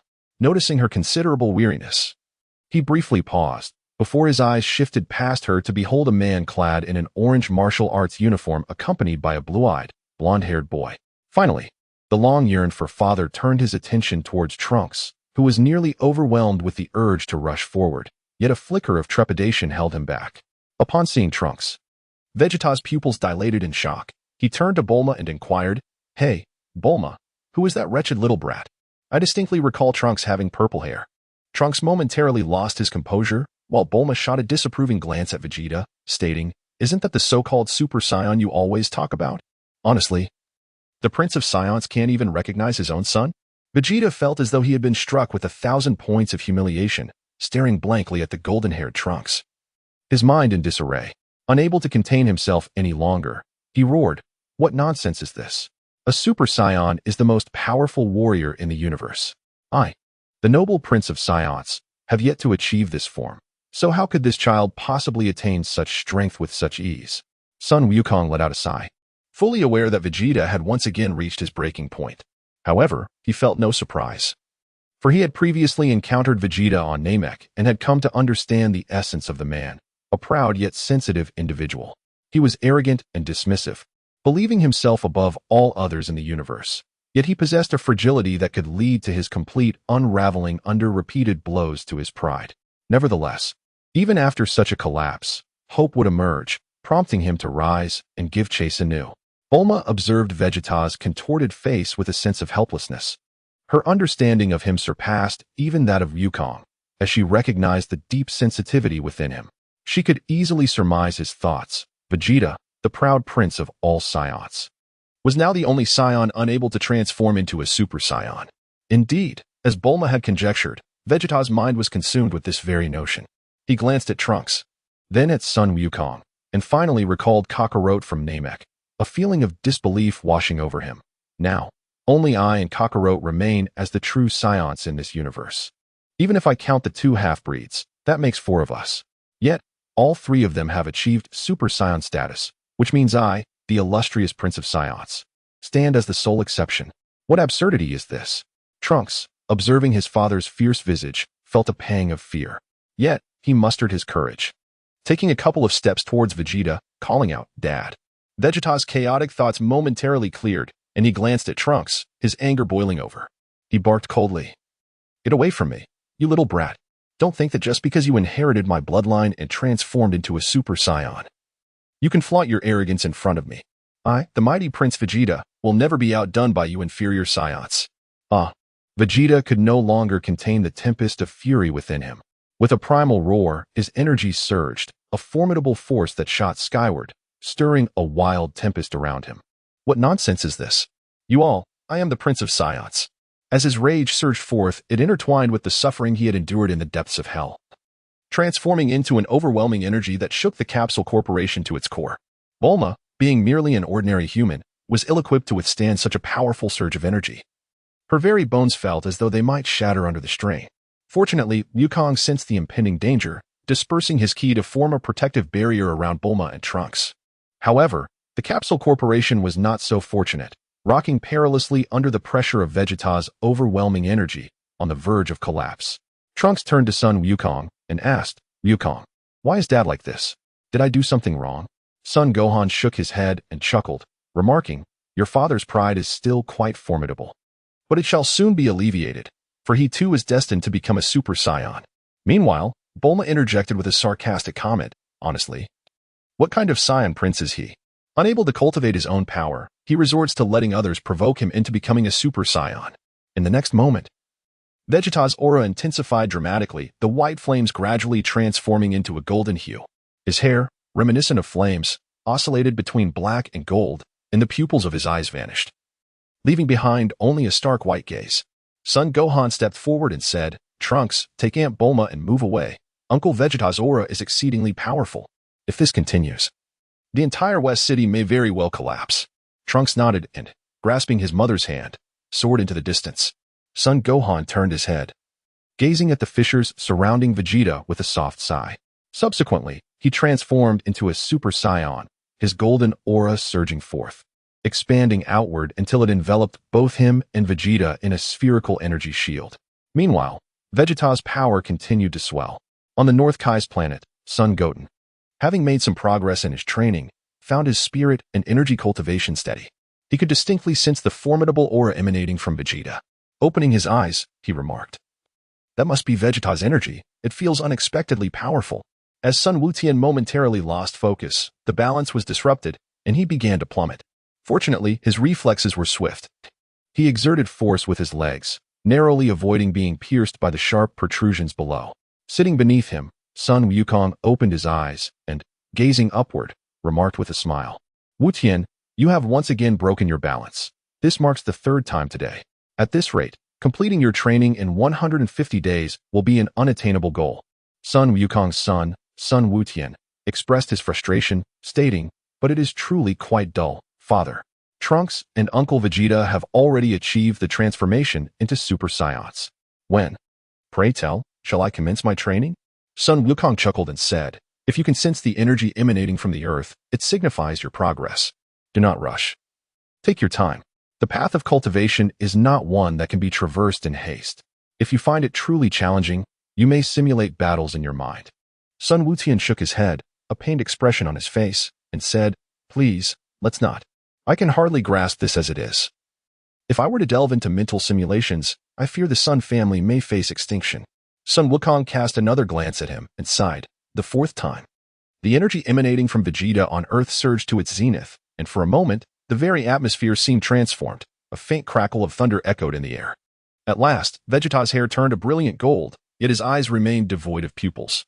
As Sun Wukong gazed at Vegeta, he noticed that the latter had assumed a formidable stance, evidently prepared for an impending battle. However, to his astonishment, Vegeta suddenly retracted his golden aura, and an overwhelming brilliance enveloped his form. At long last, his pupils re-emerged, transforming into a vibrant shade of emerald green. Upon witnessing Vegeta regain his composure, Son Gohan exhaled deeply, withdrawing his energy shield and reverting from his Super Saiyan form. Meanwhile, Vegeta sensed the transformation within himself, and a confident, exuberant smile reappeared on his lips. Casting a glance at Son Gohan, he proclaimed, hey, Goku's little brat, are you interested in experiencing the might of Super Vegeta? Sun Wukong was taken aback, repeating the phrase, Super Vegeta? Vegeta's smile broadened, and with a flourish, he extended his right hand, his thumb pointing towards himself. He declared, indeed, I am Super Vegeta. Unlike you inferior bloodlines who transform into Super Saiyans, I, as the Prince of the Saiyans, embody the ultimate form of the Super Saiyan. Therefore, I shall henceforth be known as Super Vegeta. Son Gohan gazed at Vegeta, refraining from uttering any disparaging remarks. Instead, he simply remarked, congratulations, Uncle Vegeta. However, it is getting late, so I shall take my leave. Yet, Vegeta swiftly interjected, positioning himself before Gohan, and declared, I have heard of your triumph over those two robots. They were fortunate indeed. Now, let us engage in battle, Kakarot's little brat. Son Gohan looked up at Vegeta and inquired, what is the significance of you fighting me? Vegeta scoffed and replied, of course, it is to demonstrate that I am superior to you. To prove that I am the mightiest Super Saiyan in the universe. As Sun Wukong stepped around Vegeta, he remarked, such matters are utterly meaningless. If your sole intention is to prove this point, there is no need for a battle. I concede. Upon hearing this, Vegeta's expression revealed not a trace of joy, but rather an abundance of fury. He abruptly turned and launched a fist towards Sun Wukong. A powerful gust of wind surged in Sun Wukong's direction, accompanied by Vegeta's striking blow. Sun Gohan, having engaged in prolonged combat with the androids, exhibited remarkable agility. As he deftly sidestepped, he transformed into a Super Saiyan, swiftly grasping Vegeta's fist with his right hand. Before Sun Gohan could utter a word, Vegeta erupted in a furious roar. Surrender? What nonsense! You two, father and son, do you think I, the proud prince of the Saiyans, require your benevolence?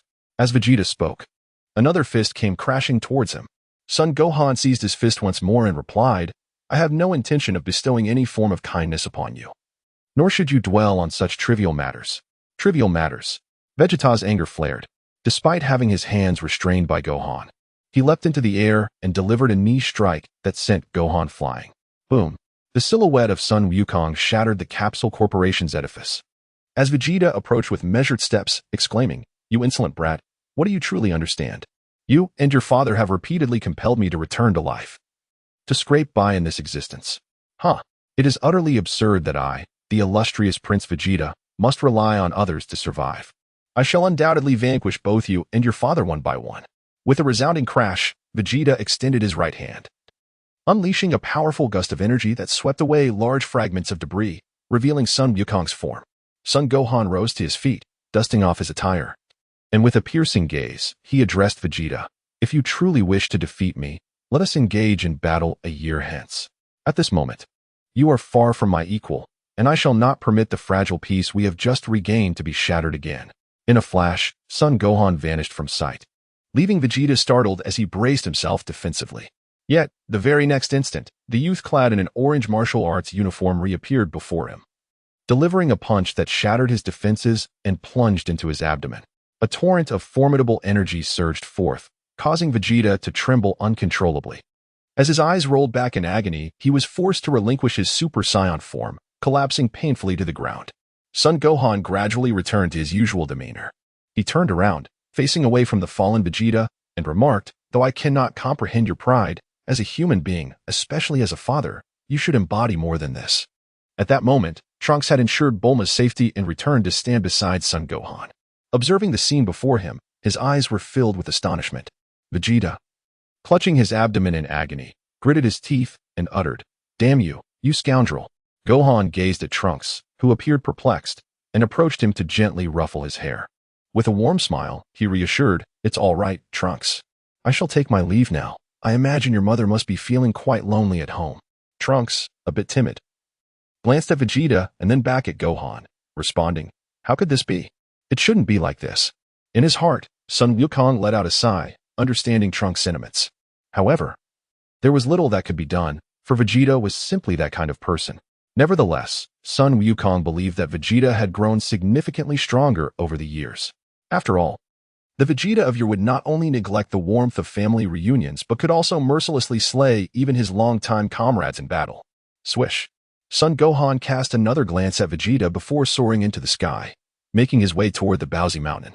Trunks, rooted to the spot, wished to assist Vegeta but hesitated, gripped by a sense of trepidation. After a considerable pause, Vegeta finally managed to rise, gazing in the direction Gohan had departed. He declared, Humph, Son Gohan, is it? I shall remember you. Trunks stood bewildered, his emotions a tumultuous mix, uncertain of how to approach the father he had longed for. As Vegeta turned to address Trunks with some banter, he noticed the latter's reddened eyes brimming with tears, which stirred an uncomfortable feeling within him. After a moment of contemplation, he finally spoke, Trunks, is it? You are quite commendable, worthy of the Saiyan royal bloodline. Bulma, having returned unnoticed, overheard Vegeta's praise for Trunks. With a smile, she approached him, nudging him playfully with her shoulder, and said, Vegeta, you should express your compliments to the child openly. Being so vague leaves no one understanding. Mind your own business. Vegeta snapped, turning his head sharply, a hint of crimson gracing his cheeks. He took a few steps before halting abruptly, adding, Moreover, Bulma, you appear quite worn. With that, he strode back to the gravity chamber. Although both Bulma and Trunks were admirable, The proud Scion Prince would not relinquish his pursuit of strength for trivial matters. Bulma, momentarily taken aback by his words, watched as Vegeta's figure receded, her eyes gradually brightening. She sensed that he had indeed grown more humane than before. At that moment, Trunks approached Bulma, his eyes glistening with tears as he lamented, "How could this be? Father shouldn't he be like this?" Bulma, affectionately ruffling Trunks' hair, reassured him, "It's all right. Vegeta is simply that kind of person. The fact that he acknowledges your worthiness of the Scion bloodline means he cares for you." Trunks, still troubled, pressed on, "But why must Father fight with Gohan? Gohan is truly a good person." Bulma chuckled softly, "I don't know either, dear. Perhaps that is simply the nature of Scions." As Son Gohan lightly descended onto the ground at Baozi Mountain, he was met with a throng of figures resembling soldiers outside his home. Curiosity piqued. He first sensed his mother's presence, and upon confirming all was well, he landed. The soldiers, upon spotting him, raised their weapons, shouting, "Who goes there? Do not approach." Son Gohan glanced at his home and remarked, "I am merely returning home. I harbor no desire for conflict with you." As he continued to stride forward, one of the soldiers fired a shot.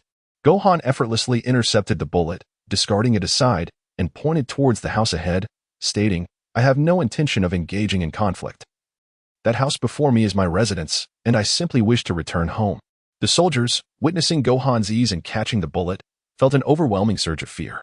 They disregarded any thoughts of restraint and relentlessly fired upon him, yet Gohan continued to catch the bullets with remarkable composure. It was only after their ammunition was exhausted that he tossed the bullets to the ground and declared, "I do not wish to engage in combat with you." The soldiers exchanged glances, some even contemplating their mortality. At that moment, Gohan's figure abruptly vanished from before them, only to reappear at the threshold of the door. Just as he was about to knock, the door swung open, revealing a striking beauty with purple hair. Her expression was grave, and upon seeing Gohan, she instinctively brandished a dagger horizontally at his neck. Sun Wukong's aura surged, rendering the woman's dagger ineffective. He then pushed her aside and strode directly through the door. "Gohan." As Sun Wukong stepped through the door, he had yet to take in the surroundings when he was greeted by the joyous exclamation of his mother. Turning his gaze, he beheld her engaged in conversation with a creature resembling a canine-headed man seated beside the table. Son Gohan recognized the figure before him as the king.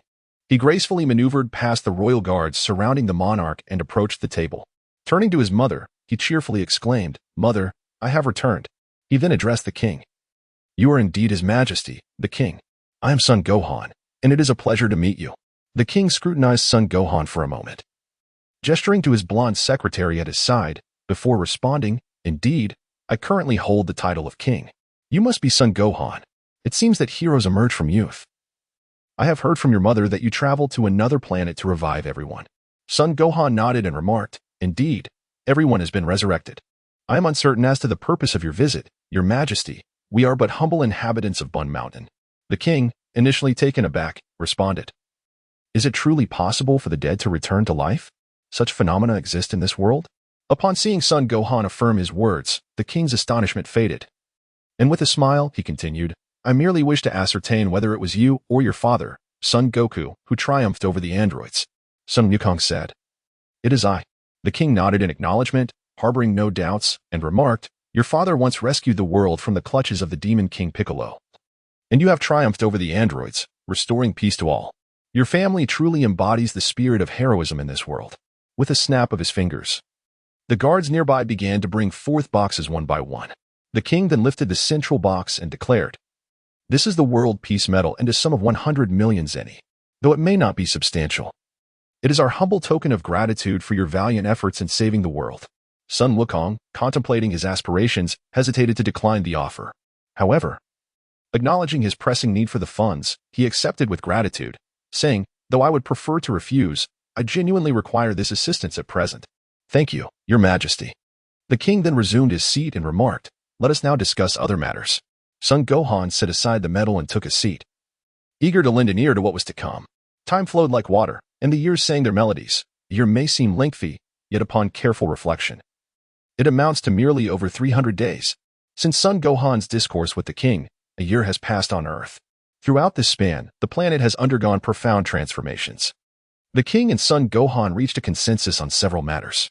Consequently, as soon as the king departed from the Baozi Mountain, he began to rally support for Son Gohan. launching an extensive campaign that ensured the citizens would remember the young hero who triumphed over the androids. Although Sun Wukong preferred the allure of anonymity, he had long since resolved to share the art of martial arts with the world. Thus, he seized the opportunity to invest the entirety of his 100 million Sony into the establishment of a martial arts academy. With the dual support of the government and Capsule Corporation, the establishment of Sun Wukong's academy progressed remarkably smoothly. Upon its opening, a multitude of aspiring heroes flocked to enroll. However, not all who arrived were dreamers of heroism. Many martial artists skeptical of Sun Wukong sought to challenge him.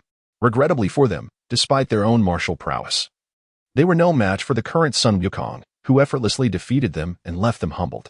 It is noteworthy that on the day of the academy's inauguration, numerous individuals associated with the androids attempted to orchestrate acts of terror. However, these plots did not escape the keen ears of Piccolo.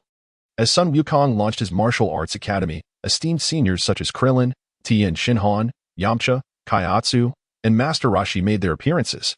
Among them, Yamcha and Krillin publicly declared their affiliation with Sun Wukong's academy.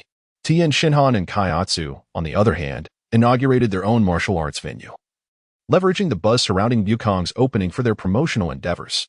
Tien Shinhan, being a direct disciple of the venerable martial arts master and a former champion of the World Martial Arts Tournament, brought with him a reputation that rivaled even Wukong's, ensuring substantial success in their recruitment efforts.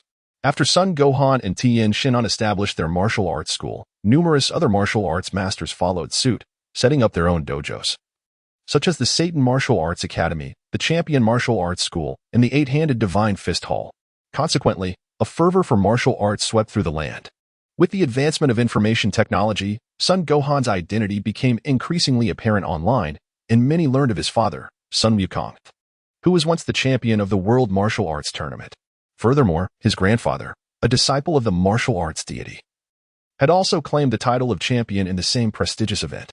As a result, a great many individuals sought to delve deeper into the history of the World Martial Arts Tournament. Due to the overwhelming interest, a consortium collaborated with the government to decide on the revival of the World Martial Arts Tournament, which was scheduled to take place on May 7th. In the year 772 of the Age of AI, marking its 24th occurrence.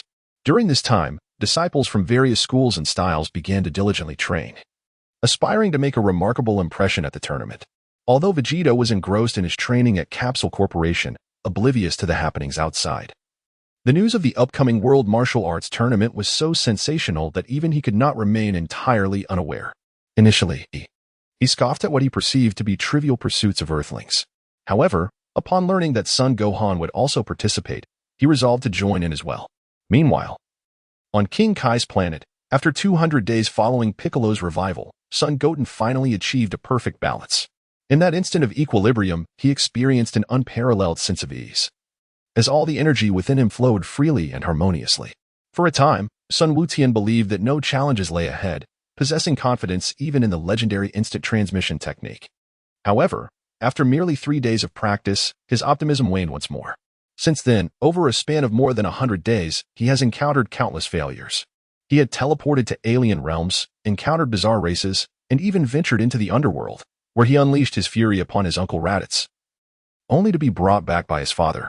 Throughout this extensive period, Sun Wutian has traversed the realms of the afterlife through instant transmission. As his failures accumulated, a sense of helplessness enveloped him. Lying on the ground alongside Sun Wukong, he inquired, "Father, what exactly is amiss with my instant transmission? I can certainly merge my body with my energy and comprehend the essence of energy leaps, so why can I not achieve the desired form of teleportation?" Sun Wukong chuckled and remarked, "I too find it somewhat perplexing. When I learned, I did not experience anything quite like your situation. Perhaps it is due to a muddled state of mind during your teleportation that led to the misdirection of your intended destination?" Sun Wukong felt a throbbing headache. He had inquired countless times, and his father had provided answers just as many. Yet, the use of instant transmission remained entirely reliant on one's appearance. At that moment, King Kai stealthily approached the two, suddenly bellowing, which startled the father and son. Sun Goten erupted in fury, an unrestrained torrent of energy surging forth, propelling the King of Worlds aside. When he turned back, he found the king suspended awkwardly from a branch. A sense of embarrassment washed over him. He realized he had been a bit too tense. Swiftly, he ascended the tree to rescue the king, chuckling as he said, "My apologies, esteemed king. I was unaware it was you. Lately, My instantaneous movements have led me to peculiar places, and I have been rather anxious. The king, covered in dirt and disheveled, remained indignant and retorted, though you are my most esteemed disciple, such treatment is unacceptable. I am quite upset. As Sun Wukong's eyes twinkled, he extended 2 fingers and said, "Oh, dear Lord of the Kai, I have always regarded you as a guiding mentor in my life's journey. How about this, as compensation? May I share with you 2 rather amusing jokes?" The Lord of the Kai scoffed lightly, casting a sidelong glance at Sun Wukong, and replied, "What do you take me for, young one? I am the most esteemed deity of the North Galaxy. Do you think 2 mere jokes could appease me?" Subsequently, the Lord of the Kai raised 3 fingers and declared, "I require 3. With a face full of astonishment, Sun Wutian nodded, pondering to himself, "Indeed, it is you, Lord King Kai." After reassuring the esteemed King Kai, Sun Wutian, as always, placed 2 fingers upon his forehead, attuning himself to the energy of his brother Gohan on Earth. He then sought to achieve a perfect fusion of body and spirit, attempting once more to execute the instant transmission technique. At that moment, Sun Wukong patted Sun Wutian's shoulder and said with a smile, "In a moment, accompany me to the South Galaxy, if we can resolve the matter. I shall also take you to Planet Yardrat."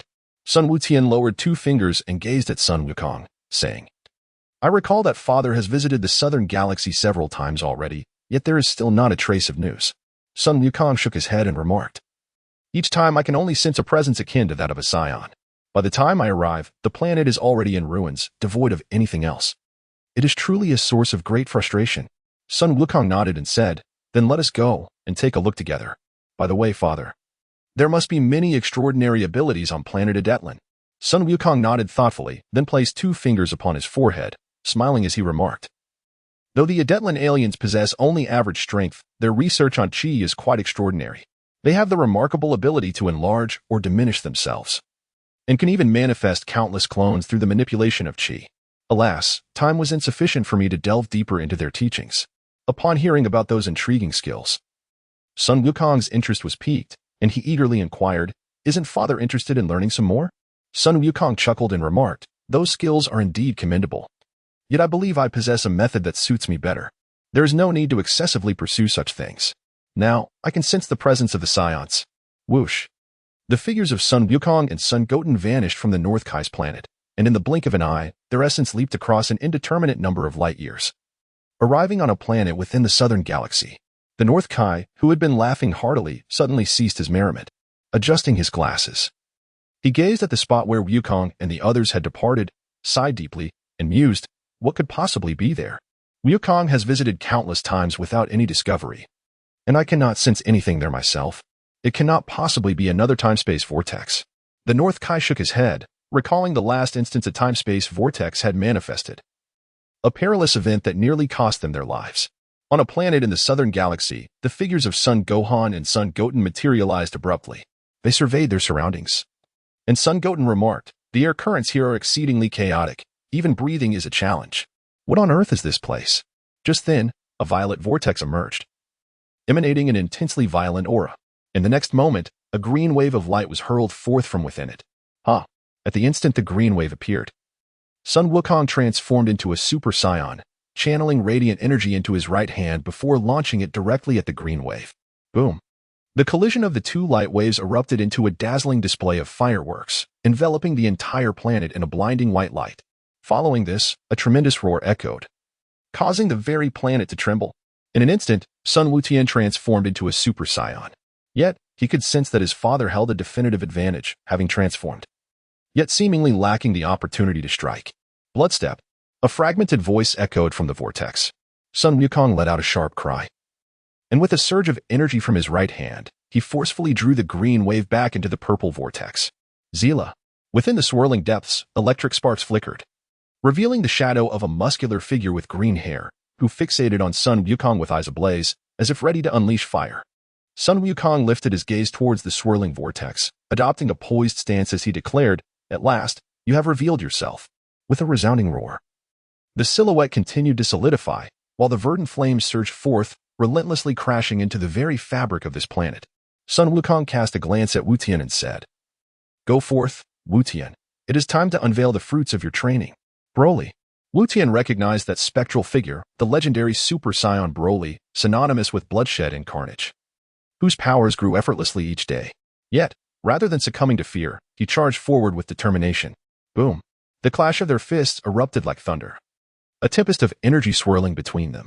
Wu Tian felt a ferocious force surge into his being, compelling him to envelop it with his own energy as he stumbled backward, then retaliated with a Kamehameha wave. Zila! A violet vortex crackled with lightning, and in an instant, it engulfed the fabled Super Saiyan, rendering him invisible. The Kamehameha wave surged forth, hurtling into the cosmos in search of a fortunate started target. The figure of Sun Wukong moved swiftly, already positioned before the Kamehameha wave unleashed by Sun Goten. With one hand, he pressed against the energy wave, effortlessly shattering the luminous blast. Sun Wukong observed his father shatter the Kamehameha wave, and he promptly dispersed the remaining energy, remarking, "Father, it seems that the vortex has vanished." Sun Wukong descended to the ground, first nodding his head, then placing 2 fingers upon his brow in an attempt to sense the aura of the Saiyan. However, he found himself utterly devoid of any results. Upon witnessing his father's demeanor, Sun Goten mimicked the same posture, eager to discern the origin of this Broly. However, he too found himself equally bereft of answers. After a brief interval, both father and son lowered their fingers simultaneously. Sun Goten inquired, "Father, have you sensed the presence of that Saiyan?" Sun Wukong shook his head and remarked, "Within the scope of my perception, there are indeed other Saiyans present. However, the savage and bloodthirsty aura is no longer to be found. It is quite perplexing. What exactly is the origin of this individual?" Sun Goten inquired. "That vortex was quite peculiar. Father, did you come across anything similar during your previous investigations?" Sun Wukong shook his head and remarked, "When I arrived earlier, that Saiyan had already departed, leaving behind nothing but a shattered planet." Sun Goten began to experience a headache, for he was aware that this Saiyan was Broly. However, what was the use of such knowledge if he could not locate him? After a while, Goku suddenly chuckled and said, "All right, let us cease our search. This fellow will inevitably make his presence known again one day, and next time, we shall not allow him to escape." Sun Wukong's son, Goten, found himself in a predicament. Although he yearned to assist his father in accomplishing his task swiftly, he was at a loss for effective solutions. After all, his recollection was solely of Broly's storyline. However, the endeavor of locating someone is not merely dependent on one's familiarity with the narrative. It requires more than just knowledge of the plot. The only approach that came to his mind was to summon the Eternal Dragon. At that moment, a voice resonated in their ears simultaneously, belonging to the North Kai, who was communicating with them telepathically. "Goku, Goten, have you uncovered any information?" Sun Wutian felt a lingering curiosity, while Sun Wukong was already well accustomed to the situation. He remarked, "My apologies, Lord Kai, but we only encountered a Saiyan briefly. Regrettably, after just one exchange, that Saiyan departed." On the other side, the Kai inquired, "Indeed, a Saiyan it seems. However, I have consulted with several other Kais, and they are constantly monitoring the Saiyans within their realms.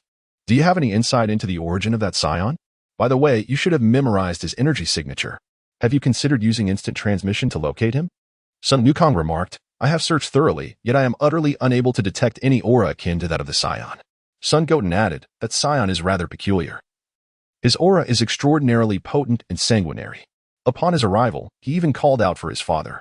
However, his departure was equally enigmatic, as he vanished abruptly into a purple vortex." The Kai, disregarding Sun Goten's earlier remarks, focused intently on this detail, stating, "It appears to be precisely that sort of phenomenon, which could indeed spell trouble." Sun Wukong, filled with curiosity, inquired, "Lord Kai, what is that purple vortex? Is it something formidable?" The Lord Kai responded, "That is known as the temporal vortex, and due to its utterly unpredictable nature, it can be quite troublesome. For now, it is best that you return. I must first compose an investigative report for the Grand Kai." With that, the Lord Kai severed the communication. Sun Wukong turned to his brother, Sun Wutian, and said, "Wutian, let us journey to planet Adralant. I believe you may uncover much knowledge there." Sun Goten inquired, "But what about the Scion and the matter of the time vortex?" Sun Wukong shook his head and said, "For the time being, do not concern yourself with these matters, nor should you feel overly pressured. Simply do your utmost. After all, the path of cultivation cannot be rushed. When one becomes overly fixated, it often becomes exceedingly difficult to grasp. However, when you allow your heart to relax, you may find that understanding comes to you quite naturally." Sun Wutian found himself somewhat perplexed. Having achieved a state of unity between body and mind, was it still insufficient to attain relaxation of the heart? Subsequently, Sun Wukong refrained from elaborating further and simply stated, All right, Wutian, place your hands upon your father, and let us journey to the planet Adralant. Sun Wutian nodded and then placed his hand upon Sun Wukong. In the next moment, the scene before them transformed, and Sun Wutian alongside Sun Wukong found themselves on an entirely different planet. Towering steel structures reached for the heavens, emblematic of the technological prowess of this celestial body. As Sun Wutian surveyed his surroundings, countless figures materialized in an instant, encircling both Sun Wukong and Sun Wutian. As Sun Wukong turned, he beheld two distinct forms. One possessed a large, round head with simplified features, while the other featured an elongated cranium adorned with sharp, slender ears. Their foreheads speckled with numerous spots. With his right hand raised, Sun Wukong greeted the Atlanteans, exclaiming, "Greetings, Dabiya. It has been quite some time." A group of Atlanteans, upon seeing Sun Wukong, reciprocated the gesture and remarked, it is indeed Wukong. It has been far too long." Another Atlantean glanced at Wutian and then at Wukong, addressing Wutian with, "Congratulations, Wukong. You have mastered the art of chi segmentation. Now you can manifest varying forms of your body." Sun Wutian, with a look of embarrassment, replied, "I apologize. I am his son, named Sun Wutian, not a mere offshoot." The Atlantean swiftly extended his apologies, saying, "I am truly sorry. Your appearances are quite alike, and even your spirito bears numerous resemblances." Sun Wukong chuckled and said, "Everything is fine. By the way, Dabiya, how have you been lately?" The Adrelanian known as Dabiya replied, "Thanks to your victory over the Jinyu force and your subsequent rescue of us from Frisia's clutches, all is peaceful here." Sun Wukong nodded and spoke, "That is wonderful. By the way, Dabiya, my son has encountered some difficulties while practicing teleportation. Would it be possible for him to train under Master Pabala for a while?" Dabiya nodded in agreement and replied, "Of course, Wukong. You are indeed a great benefactor to our planet, and we would be more than delighted to welcome your son to train here." Sun Wukong remarked, "Then I shall entrust my son to you, Dabiya."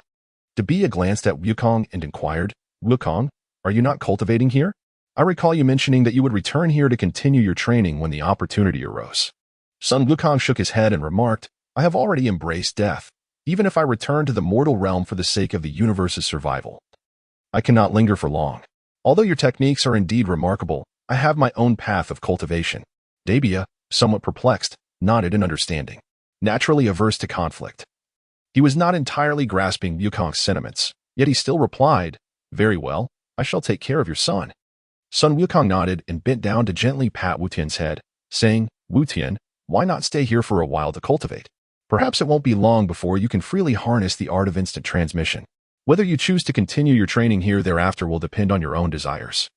As Sun Wutian listened to his father's instructions, an inexplicable sorrow welled up within him. Though his father had not overtly expressed his love over the past year, he could nonetheless perceive a profound sense of affection and warmth emanating from every gesture and action. Sun Wukong stretched out his hand, only to let it fall once more. He understood that one day he would have to shoulder everything alone. All the words he wished to say ultimately condensed into a single phrase, "Father, farewell. Please take good care of yourself over there." Sun Wukong nodded, gently ruffling Sun Wutian's hair, and with a smile, remarked, "Very well. Your father will patiently await the three of you over there. Do make sure to master the art of instant transmission soon." Sun Wutian was initially filled with a sense of melancholy, nearly causing his father to falter. "Could you not choose your words more carefully? What do you mean by hoping that the three of us meet an early demise?" With that, Sun Wukong took a couple of steps back and addressed Dabiya, saying, "Farewell." Dabiya. The figure of Sun Wukong vanished, and in an instant, he returned to the northern boundary star, where the Milky Way intersects with the realm of the underworld. Sun Wutian gazed blankly at the spot where his father had just departed, his heart a tumult of emotions. He yearned to master instant transmission at once. Yet he was reluctant to part ways with his father. During their time together, he had come to realize that his father was not the fool portrayed in Dragon Ball Super. Rather, he possessed a profound understanding in many respects. Sun Wutian cherished the moments spent with his father. Observing Wutian's distracted expression, Dabiya spoke up. "You are Wutian, correct? Allow me to escort you to meet our elder." Sun Wutian nodded and followed Dabiya into a certain edifice. After traversing several winding corridors, he finally beheld a towering Atlantean, standing 3 to 5 meters tall, within a modern hall. This being bore a resemblance to Dabiya, both possessing round heads. However, the distinction lay in the two pointed protrusions atop his head and the sharp tendrils that appeared at his chin. The Atlanteans gathered around Dabiya suddenly vanished. He then leaned down and addressed the elder, saying, "Great elder, this is Sun Wukong's son, Sun Wutian, whom Mr. Sun Wukong entrusted to you for guidance. The imposing Atlantean bent slightly to regard Sun Wutian and spoke. Sun Wutian, I presume? Greetings, I am Pibara, the great elder of this planet. Sun Wukong clasped his hands together and bowed respectfully, saying, Greetings, Lord Pabala. I am Sun Wukong, and I hope to receive your guidance. Pabala nodded and replied, Of course. I would be delighted to teach you. However, it seems that your mind and body are already in harmony, so there may be little I can impart to you. Sun Wutian glanced at the recently departed Dabia and said, My instantaneous movement is far from perfected. I require your guidance. Furthermore, may I acquire the art of doppelgangers that Mr. Dabia just demonstrated? Pibra nodded and replied, Certainly, those techniques merely pertain to the application of spirito. Given your current state, mastering them should not prove overly challenging. As Pibra spoke, his form suddenly expanded, nearly grazing the ceiling, only to swiftly contract again. He then began to spin, transforming into countless iterations of himself, each bearing distinct characteristics. Gradually, they coalesced back into one. Pibra continued. The ability to enlarge and diminish is merely a matter of controlling spirito.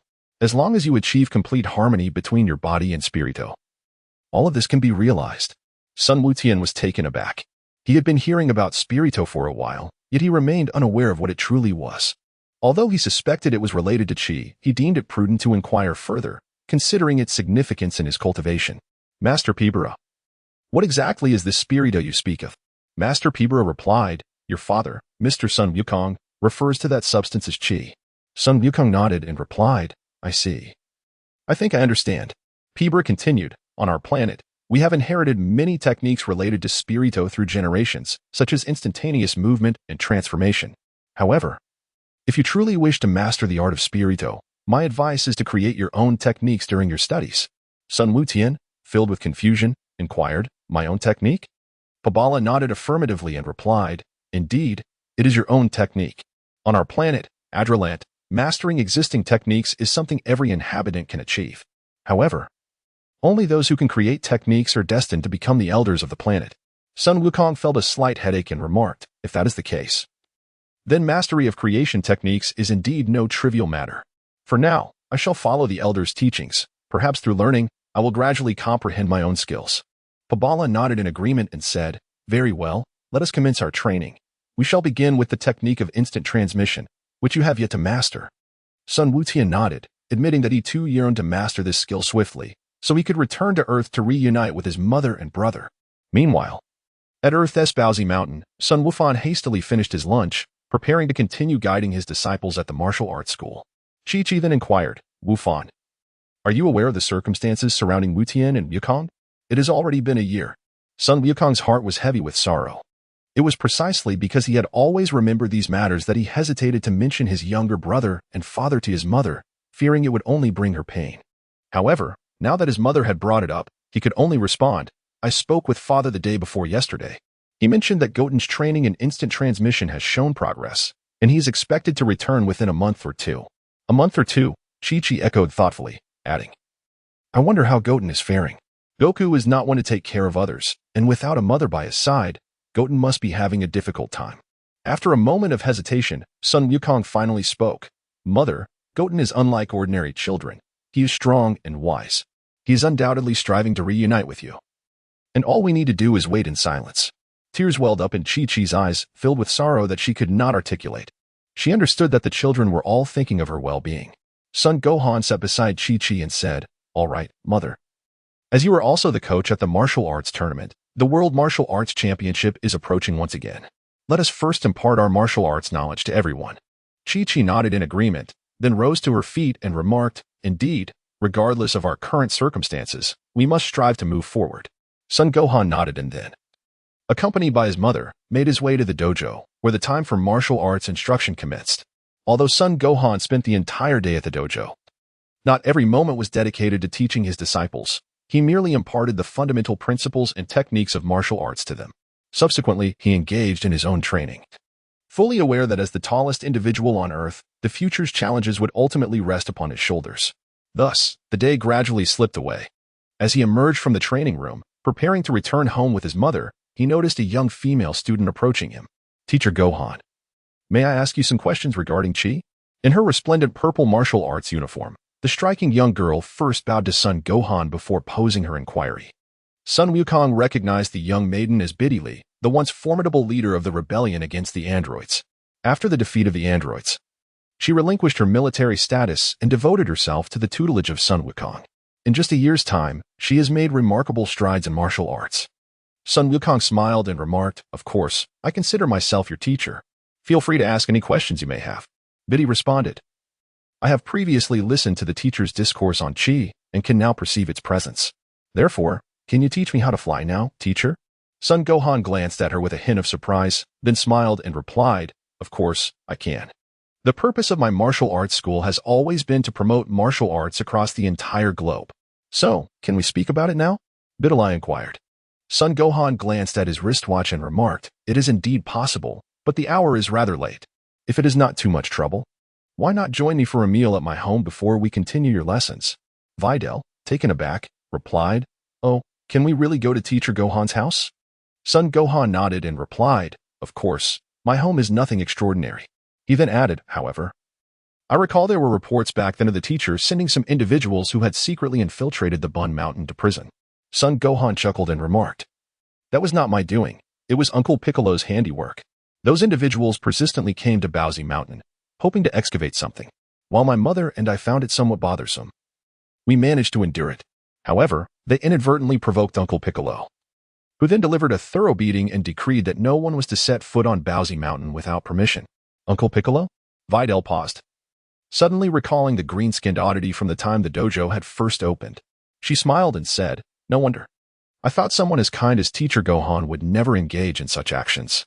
Sun Wukong shook his head and smiled, saying, "There will always be those who speak their minds. I simply wish to focus on my own endeavors. By the way, Biddy, I recall that you two intend to participate in this upcoming World Martial Arts Tournament." Biddy nodded and replied, "I believe I have made significant progress over the past year and am eager to seize this opportunity to test my abilities." Sun Gohan remarked, "Indeed. That is an excellent idea. I also have some additional lessons to impart to you.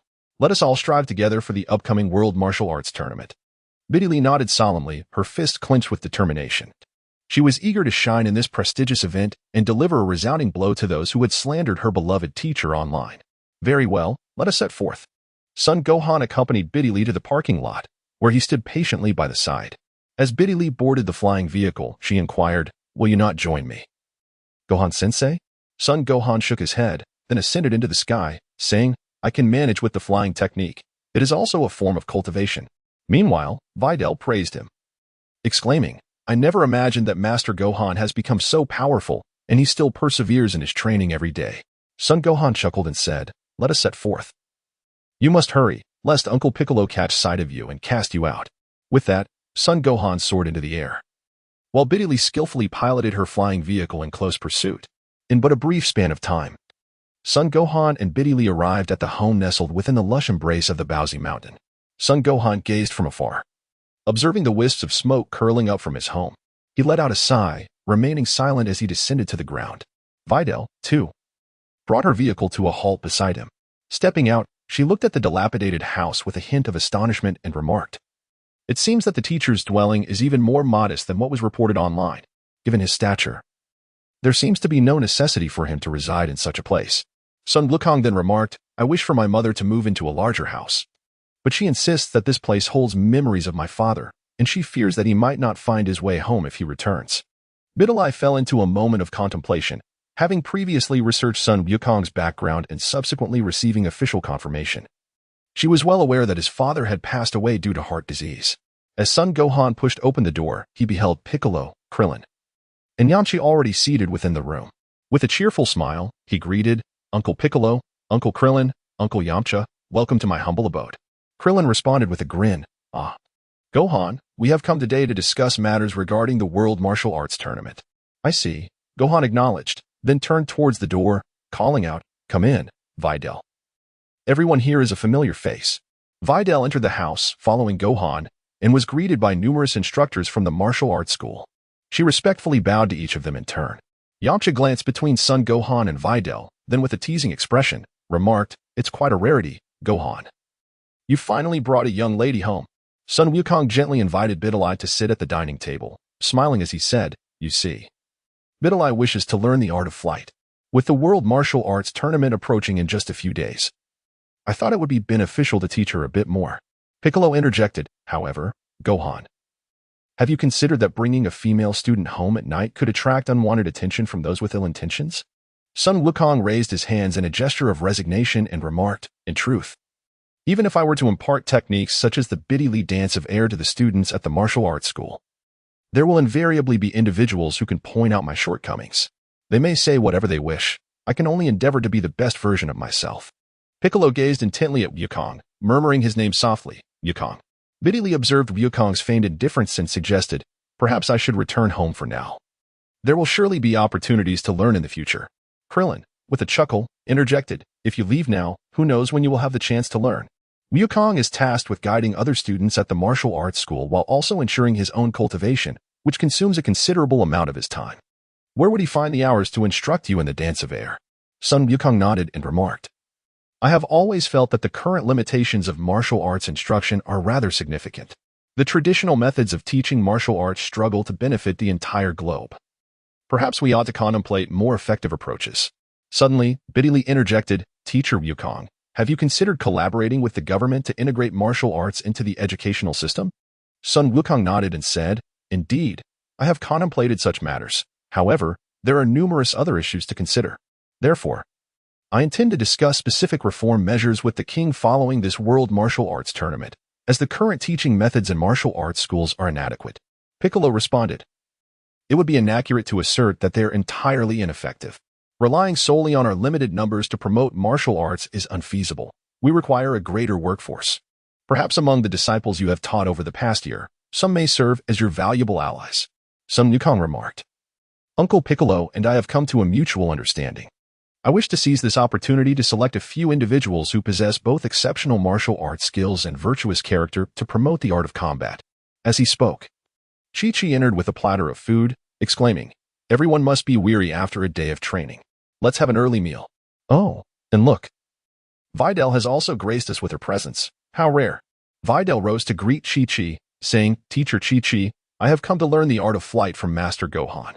Chi-Chi acknowledged her with a nod and replied, Please, take a seat. We can discuss martial arts matters after we finish our meal. Thus, the group commenced the delightful task of devouring the food laid before them. After the meal, Krillin and Yamcha once again conferred with Gohan regarding the upcoming World Martial Arts Tournament, before each departing to their respective homes. Son Gohan took Bidili to the outskirts and began to impart to her the techniques of flight. Bidili, demonstrating her determination, managed to achieve a rudimentary ability to soar within a mere 2 hours. Subsequently, Son Gohan instructed her on the usage of the Kamehameha technique. Although Bidili was unable to unleash the Kamehameha, she grasped the fundamental principles behind its execution. Filled with confidence, she was eager to shine at the World Martial Arts Tournament. After completing his teachings, Son Gohan sat upon a nearby rock, observing Bidili as she honed her energy. As a gentle breeze stirred, he found himself experiencing a peculiar sensation. Suddenly, as the wind swept by, the air trembled, and a figure began to materialize from the void. In an instant, Son Gohan's expression turned serious as he beheld his younger brother, Son Goten, whom he had longed to see. Son Wukong greeted his brother first, exclaiming, It's been a long time since we last met, dear brother. Son Gohan's eyes sparkled with joy as he nodded and said, You have finally returned, Goten. Sun Wutian took a few steps towards Sun Wufan, then suddenly turned around and beheld a striking girl clad in a purple martial arts uniform. Her expression won a vigilant scrutiny directed at him. Son Goten recognized that it was Videl. He glanced at her, then at Gohan, and with a smile remarked, I apologize. It seems I have arrived at an inopportune moment. At this juncture, Videl finally discerned Son Goten's appearance. He was the child she had encountered previously. Lowering her guard, she replied, I'm sorry, I had thought someone was attempting to ambush Teacher Gohan. Son Gohan approached his brother Goten and spoke to Videl. Do not worry. This is my younger brother Goten. He has been training with my father, and it seems he has mastered his skills. Upon hearing Gohan's words, Videl was filled with confusion. She knew that Gohan's father had passed away, so how could Gohan's younger brother still be training alongside him? Sun Wukong nodded thoughtfully. Casting a glance at the sky before speaking, I traveled to the planet Adralant, where I learned under the guidance of the elders. I had intended to surprise my brother and mother, but to my dismay, it is already deep into the night on Earth. Son Gohan remarked with a smile. Mother is indeed asleep. Meeting again tomorrow will be just the same, for you have already mastered it, Sun Wukong remarked. Although there are still some lessons to be learned from the planet Adralant, it is more important to visit Mother first, as it has been a year since we last met. Beside him, Biddy Li was somewhat perplexed by the situation. She glanced at Sun Wukong, then at Sun Gohan, and finally could not restrain her curiosity, asking, Master Gohan, what exactly are you discussing? I recall that your father has passed away. How could your brother possibly follow him in his training? Sun Gohan remarked, although my father has passed away, he is unlike others in that he has retained his physical form and is able to cultivate under the guidance of Lord Ko, thus distinguishing him from the ordinary deceased. Biddy, seemingly grasping part of this, nodded in acknowledgement and refrained from further inquiries. She decided to practice nearby, intending to pose additional questions once she had familiarized herself with her teacher, Gohan, in due time. Sun Goten gazed at Bra and remarked, Isn't this the Bra I encountered last time? Sun Wukong remarked, Indeed, she has now joined my martial arts school and can be considered my disciple. Sun Wutian gazed at his brother with a hint of astonishment, pondering within himself, Goodness, is this the onset of a teacher-student romance? Truly, it is befitting of you.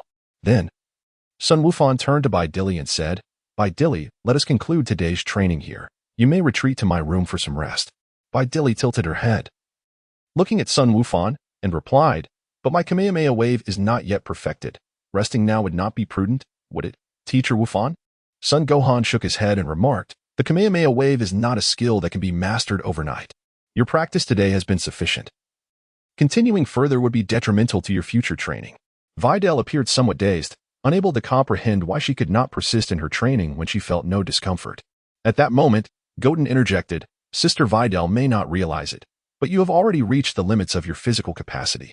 If you do not take a break, it will no longer be training but rather a form of torment. Videl was skeptical of this assertion, convinced that she could gauge her own body. Yet she ultimately chose to trust Master Gohan. Subsequently, Videl retired to Gohan's room for rest, while Goten shared a room with Gohan. The two brothers, having not seen each other for a considerable time, exchanged stories about their recent experiences. On May 4th, 772 in the Age of Peace, Chi-Chi rose early. As was her routine, she went about fetching water and preparing meals. However, as she stepped outside with her bucket, she was greeted by the sight of her familiar young son. The bucket slipped from her grasp and crashed to the ground as she rubbed her eyes in disbelief. Finally, she embraced Goten, murmuring, Goten, my Goten, you have finally returned. Upon noticing the redness around his mother's eyes, Sun Wutian felt a pang of guilt within his heart. He nestled against Chi-Chi's shoulder and said, I have returned, Mama. You need not worry. I shall never be away from you for so long again. After a considerable time had passed, Chi-Chi, having cherished the presence of her younger son, finally set him down on the ground and inquired, By the way, Wutian, have you mastered your father's instant transmission? Sun Wukong's son, Sun Wutian, nodded and said, Yes, I have learned. After we finish our meal, I shall take Mother to visit Lord Kai. Upon hearing this, Chi-Chi's eyes sparkled with brilliance, yet she shook her head and replied, Perhaps we should wait a couple more days. I need to take care of myself. I have aged considerably over the years. If I were to meet Wukong directly like this, he would surely find me unappealing. The mere thought of meeting Sun Wukong seemed to fluster Chi-Chi. Observing his mother's demeanor, Sun Wutian reassured her, That is not true, Mother. You are still quite youthful. Moreover, Father has mentioned that you remain as beautiful and young as you were in the past. Chi-Chi, upon hearing her son's words, could not help but chuckle. Is that what you believe? Your father is quite straightforward. He would never utter such sentiments. Sun Wukong felt a tinge of embarrassment, for his father had indeed never uttered such words. His intention was to bridge the gap between his father and mother, but he found himself directly exposed by his mother. Observing Wukong's slightly awkward demeanor, Chi-Chi remarked, Very well, you must have endured quite a bit these past few days. Go now and await the meal. Sun Wukong nodded in acknowledgement and then took the bucket to the stream to fetch water. As Chi-Chi gazed at Sun Wukong's receding figure, a warm current surged through her heart, and she softly remarked, It seems this child is gradually growing up. At the dining table, Sun Wukong was savoring the delicacies meticulously prepared by his mother when he heard Bidalai inquire, Wukong, are you planning to participate in the World Martial Arts Tournament upon your return? Sun Wutian nodded and said, Of course I want to participate. Although with my brother around, the chances of winning the championship are quite slim. I still wish to assess the results of my training over these past days. Baidi replied, But you are still quite young, aren't you? This time, at the World Martial Arts Tournament, you might face some disadvantages. Sun Gohan smiled and remarked, bitterly.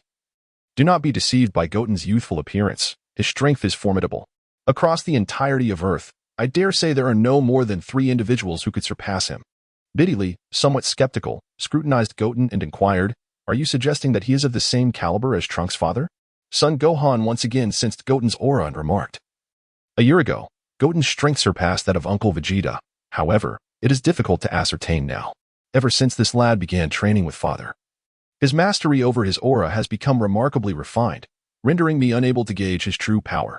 Though Videl remains somewhat skeptical, it is evident that this version of Goten does not appear particularly formidable.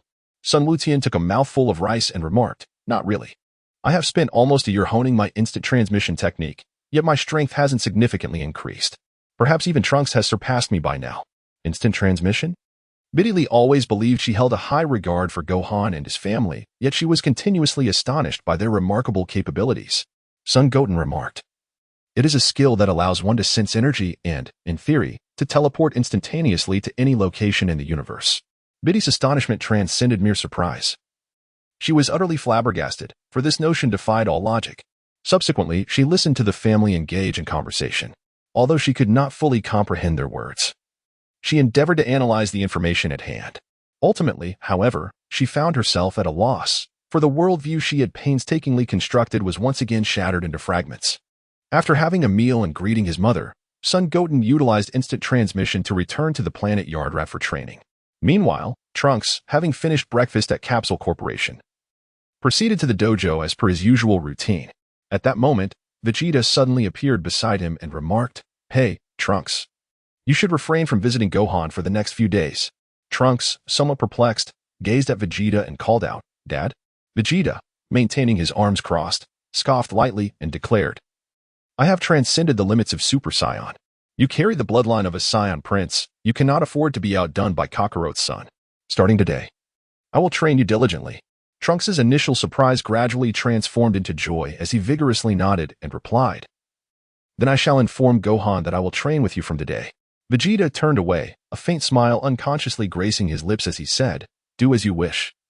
I will be waiting for you in the gravity chamber. Trunks sent a message to Gohan via his wristwatch and then followed Vegeta into the gravity chamber. With a flourish, Trunks transformed into a Super Saiyan, his golden aura pulsating and instantly filling the entire chamber. Vegeta glanced at him and inquired, I heard Kakarot's second son can also transform into a Super Saiyan? Trunks nodded, responding, You mean Goten? He achieved his transformation even earlier than I did. Damn it. Is becoming a Super Saiyan so trivial? Vegeta thought to himself before asking, So, at this point, who is stronger between you and that son Goten? Trunks shook his head and replied, I am not quite sure, but Goten was already able to hold his own against the female android a year ago. While I find it difficult to defeat the androids now. Vegeta snorted heavily and said, So, he is stronger than you? Trunks, feeling anxious, bowed his head and refrained from responding.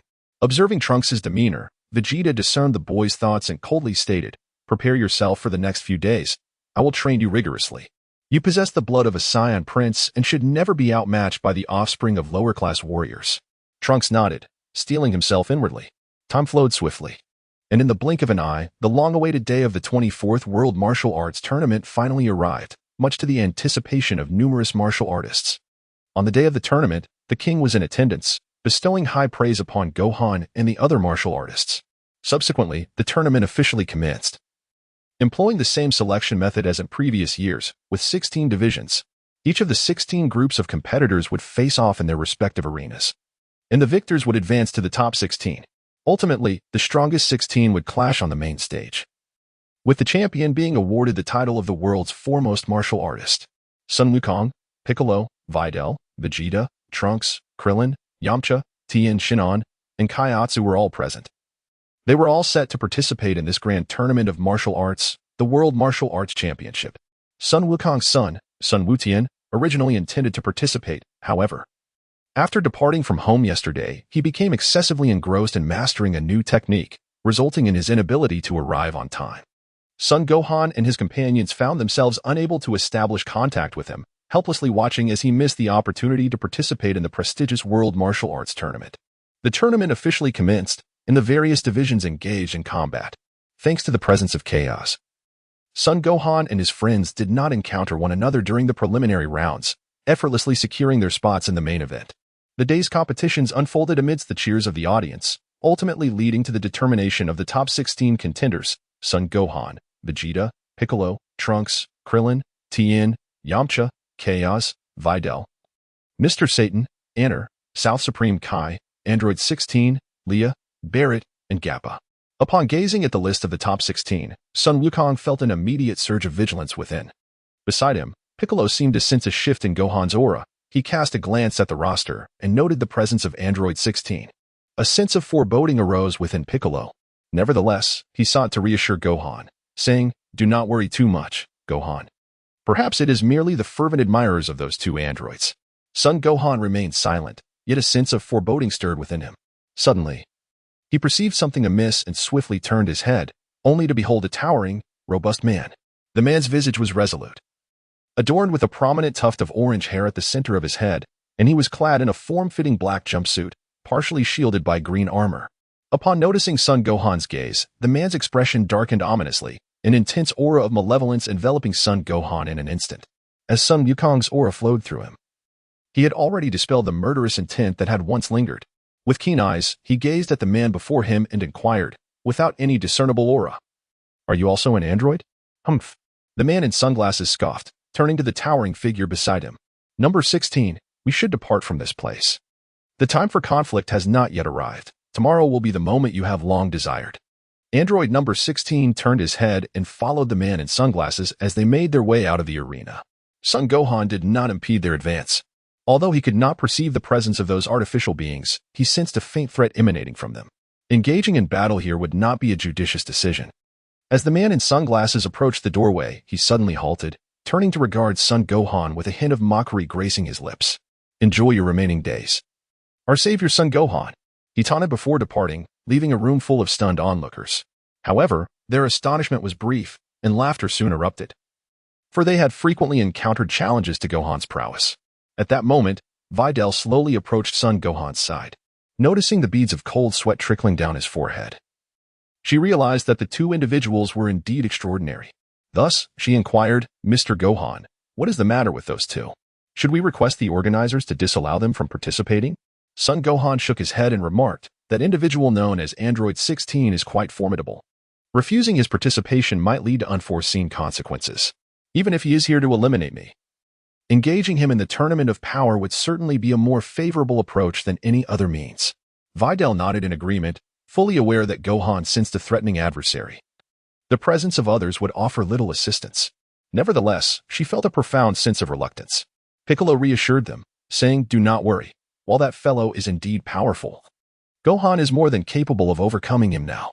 Videl glanced at Piccolo and then at Gohan, letting out a sigh as she said, "Regardless, it seems that once again, it will be you who must face this challenge alone, Gohan." Sun Wukong nodded and said, "I will discuss with the organizers shortly to see if we can do away with the audience seating for tomorrow's competition." Piccolo replied, "That will likely be quite challenging, as the organizers have their own objectives to consider." Sun Gohan remarked, "In any case, we should discuss this further. After all, if we encounter that individual tomorrow, the situation may become quite tumultuous." On planet Adralant, Sun Goten merged his essence with his energy, skillfully manipulating his form to alternate between expansion and contraction.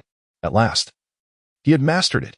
Sun Goten returned to his original state, wiping the sweat from his brow, his heart filled with joy. Although he himself believed that this technique had limited practical application, he was nonetheless eager to learn it, as the ability to control his size was undeniably enticing. Pabala observed Sun Goten with admiration, exclaiming, "It is truly remarkable. Goten, your control over the Spirito is becoming increasingly precise. I have no doubt that the forthcoming Spirito division technique will pose no challenge for you." Sun Wutian, brimming with confidence, proclaimed, "Let us proceed. Once we have mastered the Spirito division technique, we shall consider our studies temporarily complete." Pabala, taken aback, inquired, "Are you not interested in learning the Spirito separation technique, the Spirito binding technique, and the Spirito aggregation technique that follow?" Sun Wukong paused for a moment and inquired, "What, then, is this remarkable thing?" Pabala elucidated, "It is quite literally as it sounds. The splinter separation technique allows one to extricate the splinter that does not belong to another, returning it to its rightful place. The splinter binding technique enables the user to sever the cellular tissues of their adversary, rendering them immobile. Furthermore, the splinter aggregation technique permits the forcible acquisition of another splinter, thereby augmenting one's own power. Initially, Sun Wutian remained indifferent, but upon hearing the term separation technique, he instantly became exhilarated. He inquired, "Can the separation technique forcibly extricate an aura that does not belong to an individual? What about the assimilation similar to that of Namekian beings? Is it possible to separate it?" Pabalas pondered momentarily and replied, "The essence of the separation technique is to detach the aura that does not belong to that particular body. I believe it should also be feasible to separate the assimilation of Namekian beings." Sun Wukong's son, Sun Wutian, immediately exclaimed, "Very well, I wish to learn this." To which Pabala responded, "This may prove somewhat challenging. Given your current progress, it will require some time." Sun Goten remarked, "No problem. I came here primarily to acquire knowledge." Pibra then replied, "Very well, let us commence." "Wait a moment." Sun Goten seemed to recall something. He dashed aside and retrieved a watch from a stone, glancing at the time before exclaiming, "Oh dear, I completely forgot that today is the World Martial Arts Tournament." Pibra chuckled and said, "Since you've missed it, there's no need to dwell on it. Focus on perfecting your training. That is what you should prioritize now." Sun Wutian scratched his head and said, "I must inform my brothers, otherwise they will undoubtedly worry." Pabala replied, "That is quite simple. Place your hand upon me, and then attune yourself to your brother's essence. Afterward, I shall establish a connection for you." Sun Wutian approached Pibra, placing his right hand upon him, and then closed his eyes, beginning to sense the aura of Sun Wukong. On Earth, Sun Wukong resided in the hotel arranged by the World Martial Arts Tournament, harboring lingering concerns about the android number 16. "Brother, can you hear me?" As Sun Wukong contemplated, a familiar voice suddenly echoed in his ears. He raised his head and glanced around, yet found no trace of anyone. He then responded, "I can hear you. Is that you, Goten?" The voice returned from the distance. "It is I, brother. I apologize for having forgotten our promise today, as I was engrossed in learning the techniques imparted by Master Pibara." Sun Gohan remarked, "It's all right, Goten. There's always a next time. It seems we won't be able to return home today, so you should focus on your training over there." The voice of Sun Wukong soon followed, "All right, brother. You must also strive to do your best. There will be the finals tomorrow, won't there? I shall certainly be there to cheer for you." Sun Wukong let out a sigh and simply uttered, "All right." On the planet Adralant, Sun Wutian concluded his conversation with his elder brother and expressed his gratitude, saying, "I am truly grateful to you, Lord Pibara. I never anticipated that you could accomplish this as well." Lord Pibara smiled and replied, "This is merely one of the applications of Spalido. However, it requires the incorporation of certain mental techniques. Now, let us commence our study of the Spalido division technique." Sun Wukong adjusted his state and commenced a new phase of cultivation. On May 8th, 772 of the Age of the Gods, although it was still early morning on Earth, the venue for the world's greatest martial arts tournament was already bustling with excitement. Sun Wukong gazed at the situation with a sense of distress. Yesterday, he had engaged in discussions with the organizing consortium of the world's premier martial arts tournament, seeking to eliminate the presence of live spectators. However, his proposal was met with outright rejection. The reasoning offered by the opposing party was rather straightforward. With the savior Sun Wukong in attendance, there was surely no cause for concern. Even if fatalities were to occur, they could simply rely on the savior to summon the dragon once more. At that moment, Sun Wukong was consumed by an overwhelming rage. However, he found himself unable to unleash his fury upon ordinary individuals. Furthermore, the head of the consortium had placed an insurmountable moral weight upon Sun Wukong's shoulders, ultimately leading to an unresolved conclusion. In the depths of his heart, Sun Gohan was filled with ire, yet he found himself powerless. He harbored no fear of the cosmic overlord and bravely engaged in battle with the malevolent androids. However, he was utterly at a loss when confronted by the obstinate humans. Thus, the prestigious World Martial Arts Tournament was destined to proceed as planned. Sun Gohan could only remain vigilant, preparing to swiftly eliminate his adversaries should the androids unleash widespread devastation. Subsequently, the organizers unveiled the matchups. The first bout would see Sun Gohan face off against Vegeta, the second featured Mr. Satan against Barret, the third pitted Yamcha against Piccolo. The fourth matched Goku against Chaozu, the fifth had Videl confront Krillin, the sixth showcased Laya against Tien Shinhan, the seventh brought Trunks against Annie, and the eighth had Android 16 battling against Nam. As Sun Wukong gazed at the battle chart, an uncontainable fury ignited within him. How could this group be so unwilling to alter the sequence of the matches, as if something outweighed the very lives of everyone involved? In that moment, Sun Wukong felt a profound sense of helplessness, and a hint of confusion clouded his thoughts regarding the path ahead. It was as if Piccolo, sensing the turmoil within him, offered words of solace. The human heart is inherently complex, especially when it comes to those corporations that exist solely for profit. You cannot outmaneuver them in their own game. However, you possess your own strengths. Reflect deeply, Wukong, and do not allow yourself to be led astray by those individuals. Upon hearing Piccolo's words, Gohan hesitated. He understood his uncle's intent, which was essentially to compel those individuals through force. However, Gohan was acutely aware that while power could subdue, it could never truly garner respect. Thus, he found it unbearable and was loath to employ violence against ordinary people. Piccolo, having watched Gohan grow, could easily discern the turmoil within him through his expression. In a cold tone, he remarked, "The desires within humanity are insatiable. Each concession you make signifies defeat, and one day they will drain you of your essence and cast you aside. Therefore, you must prepare yourself for this truth without delay." Sun Wukong raised his head, hesitating to speak. While it was effortless to take action against androids, it posed a significant challenge when it came to ordinary individuals.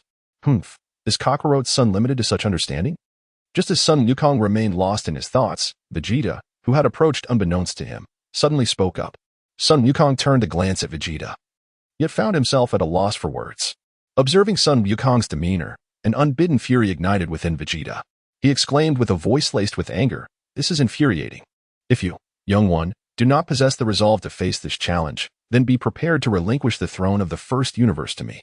With that, Vegeta dismissed Sun Wukong entirely and strode purposefully towards the martial arts tournament's podium. Son Gohan clenched his fists and then released them, acutely aware that change was imperative. Otherwise, the conglomerates might unleash unprecedented upheavals. At the center of the martial arts tournament, the golden-haired host gazed at the throngs of spectators, his heart swelling with emotion. It had been many years since he had witnessed such a scene. He discreetly dabbed at his slightly moist eyes. Grateful for the opportunity to once again preside over the grandest martial arts tournament in the world. Noticing that the time was ripe, the golden-haired host began. "Welcome, esteemed guests, to the 24th World Martial Arts Tournament. I extend my heartfelt gratitude to the king and all the martial artists for their trust, allowing me to return here to provide commentary. I express my sincerest thanks to all of you." Bowing toward the audience below, the host continued, "Without further ado, let us witness the pinnacle of martial arts competition and together bear witness to the emergence of the world's greatest champion." As soon as he finished speaking, the atmosphere ignited with excitement, cheers resonating throughout the venue. The golden-haired host, thoroughly pleased, glanced at the match schedule with gleaming eyes and proclaimed, "You are in for a treat. The first match will feature an event of the highest caliber. Please welcome our savior, Son Gohan." Gohan slowly emerged from the backstage, bowing gracefully to the audience before taking his position on the opposite side of the arena. As he made his entrance, the excitement in the venue surged, with cheers and shouts resonating in waves echoing across the entire island. In the heart of Sun Wukong, a sense of unease lingered. He feared that the artificial being might act out of desperation, endangering the lives of the spectators gathered in the arena. The blonde host, sensing the audience's fervor, was equally exhilarated as he continued, "And his opponent is Vegeta. Let us welcome the contestant, Vegeta." Clad in a form-fitting blue suit, Vegeta emerged from backstage, arms crossed, positioning himself opposite Sun Wukong. The onlookers remained silent, exchanging glances, as they had never encountered this name before.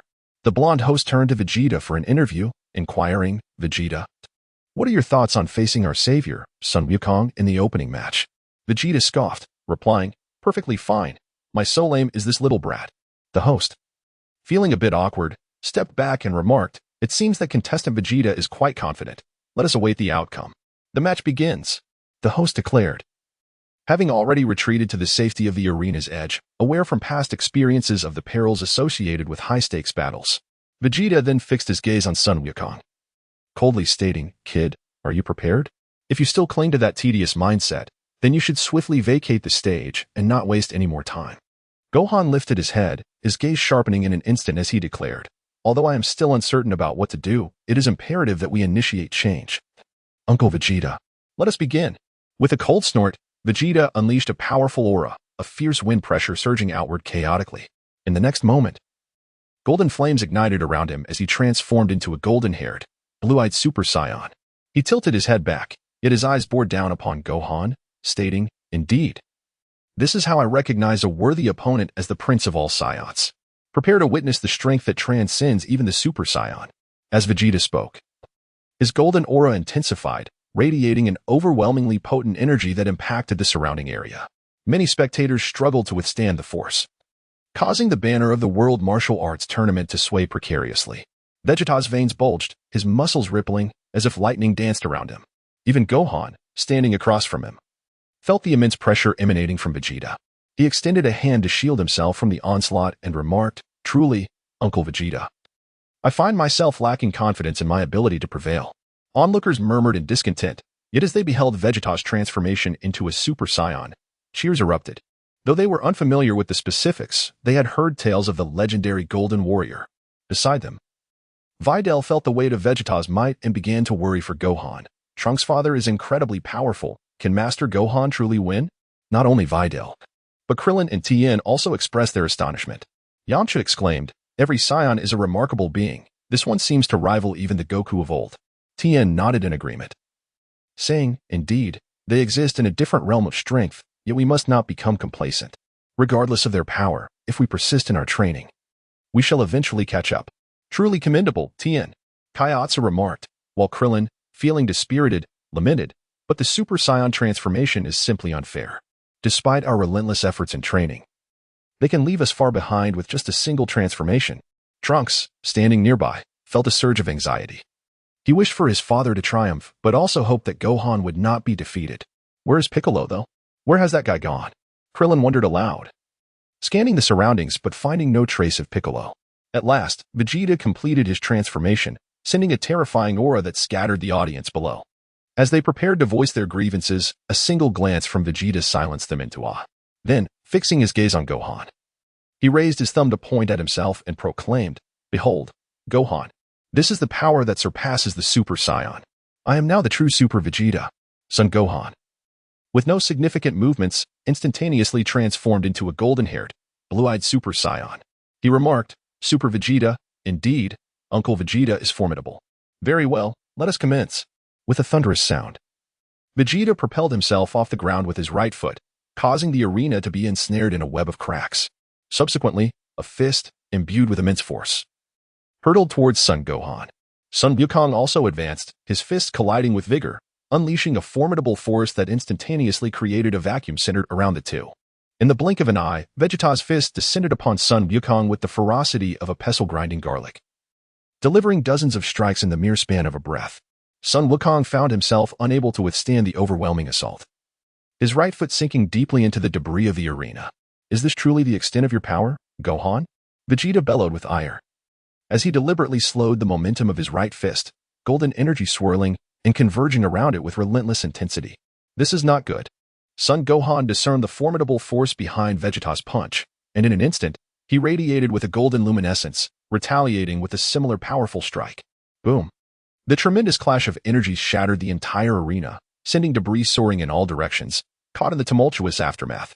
Vegeta, initially brimming with confidence, found himself momentarily staggered by the sheer intensity of the blow, nearly losing his balance. Seizing the opportunity, Sun Wukong swiftly shielded the audience from the barrage of flying debris before returning to the arena. Vegeta, wiping the blood from the corner of his mouth, gazed at Sun Wukong suspended in the air and remarked, "Now this is intriguing. You should harness such power to confront me." Son Gohan took a deep breath and said, "I apologize, Uncle Vegeta. The commotion caused by our duel is too great, and to prevent further harm to others, I must defeat you swiftly." Vegeta, still with his arms crossed, arrogantly retorted, "Humph, such bravado. If you can achieve that, then by all means, give it a try." With a resounding crash, two beams of golden light collided in the sky, followed by an intense exchange of blows. The power of the Super Saiyan surpassed all limits, sending shockwaves that rippled across the entire island, even high above in the skies. The head of Corporation X reclined in a lounge chair, watching the World Martial Arts Tournament unfold. He turned to his female secretary and remarked, "So this is the Golden Warrior, indeed possessing powers beyond the natural realm. It is a pity that such strength will soon be mine to wield." In the next moment, the room was enveloped in a distortion of light and shadow, revealing a green-faced man clad in a white cloak, Piccolo, who had vanished from the tournament venue. Although the executive felt a surge of panic, He maintained a facade of calm and inquired, "Who are you, and what do you seek here?" Piccolo smirked and replied, "Naturally, I am here to show you something extraordinary." Suddenly, the female secretary leaped forward to confront Piccolo, only to be swiftly knocked unconscious by a casual swipe of his hand. With a glare, he unleashed a laser from his eyes, obliterating the security system in the room, and declared, "Cease these tricks, or I shall end you." The aura of menace enveloped the executive, sending chills down his spine. He dared not move, stealing another glance at Piccolo before finally saying, "You are the Piccolo who stands by Sun Gohan. He sent you, did he not?" Piccolo let out a cold laugh, grasping the executive by his collar and stating, "I am the Demon King Piccolo. Who in this world dares to command me? But since you have recognized my connection to Gohan, I shall take you along for the ride." Upon hearing Piccolo's declaration, sweat poured down the executive's face, and the earlier composure he had so carefully maintained evaporated, nearly causing him to faint. Piccolo scoffed, "Is this all you are capable of? You dare to trouble Gohan, so I shall ensure you witness something remarkable." Like a chick in his grasp, Piccolo lifted the corporate head and soared from Papaya Island, diving headfirst into the ocean. Beneath the depths, fierce predatory fish roamed in search of prey. Piccolo zeroed in on a monstrous fish, lifted the executive's blindfold, and hurled him towards it. Ah! The executive's fear surged as he opened his mouth to scream, only to have salty seawater rush in through his mouth and nose. He felt unprecedented torment, sneezing uncontrollably as the brine continued to invade. At that moment, he seemed to glimpse the Grim Reaper from the other shore. The monstrous fish, sensing the shift in the water's flow, opened its cavernous maw, revealing sharp teeth, and with a mighty gulp, began to draw the surrounding water towards it. The executive, being merely flesh and blood and untrained in martial arts, could not withstand such a force and was swallowed whole, overwhelmed by the stench of decay.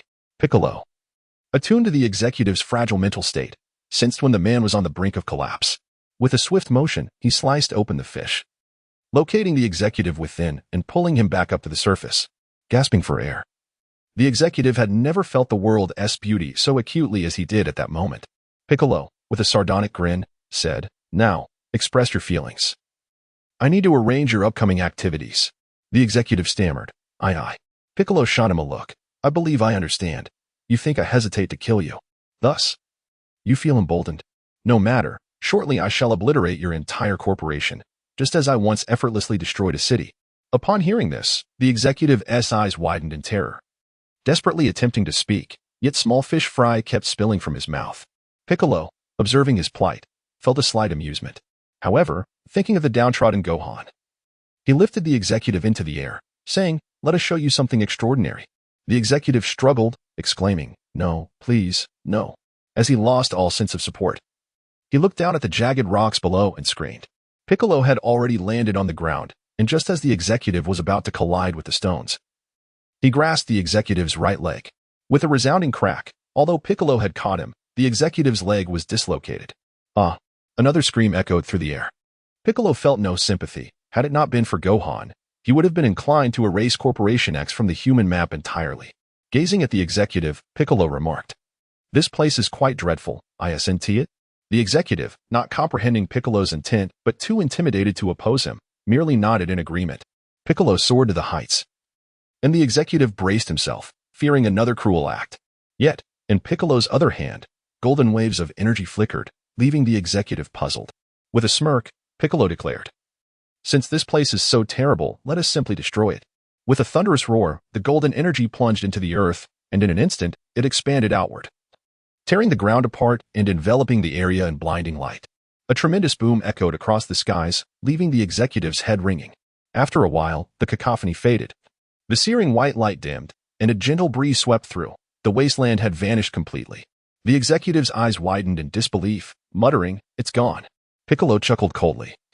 "If it displeases you, then erasure is the solution. Soon, your corporation will meet the same fate."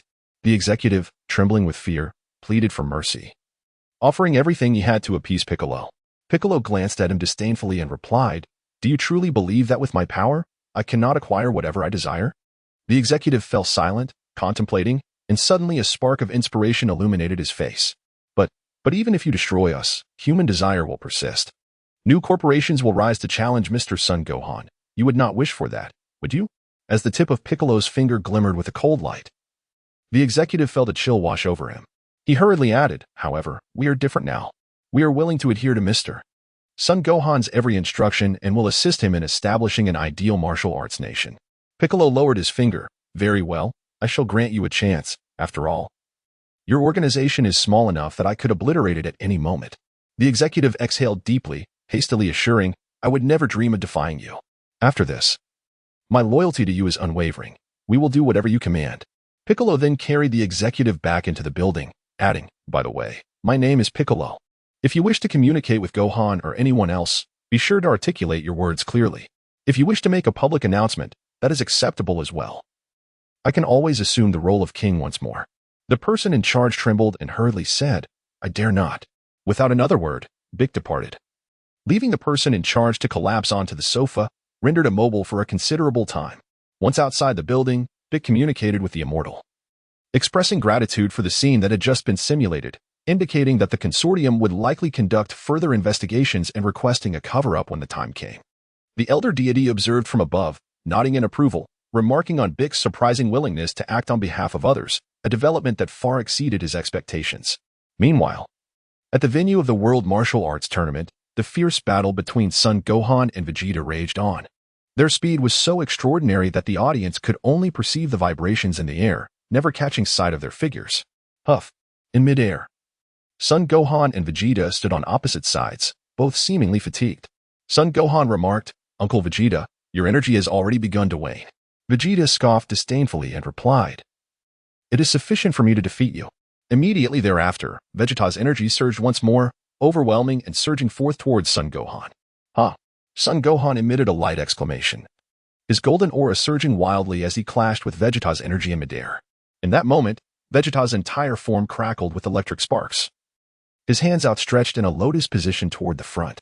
His muscles appeared more defined, and the aura radiating from him became increasingly formidable. With a swift motion, Son Gohan's speed reached its zenith, resembling an arrow released from its bow as he propelled himself forward. In an instant, he stood before Vegeta, yet was thwarted by the latter's golden aura. The golden energy wave between Vegeta's hands began to coalesce, while Son Gohan's eyes glimmered with a fierce golden light. In the next heartbeat, a radiant halo enveloped him, and his muscles erupted with power. One decisive punch punctured Vegeta's defenses, striking him squarely on the right cheek, unleashing a tremendous force that sent even the mighty Vegeta hurtling like a meteor to the ground outside the arena. Upon witnessing Vegeta's descent, Son Gohan relinquished his Super Saiyan transformation, exhaling slowly as he descended onto the shattered arena floor. Suddenly, amidst a cloud of debris, the golden-clad Vegeta burst forth, landing before Son Gohan.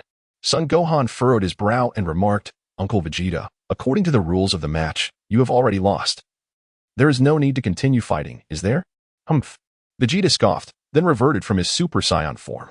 Despite the bruises adorning his face, his proud demeanor remained undiminished. He gazed at Son Gohan and declared, in terms of the match, I concede defeat. However, in the realm of battle, I have not been vanquished. In his heart, Son Wukong felt a sense of vigilance and inquired, So, Uncle Vegeta intends to continue the battle?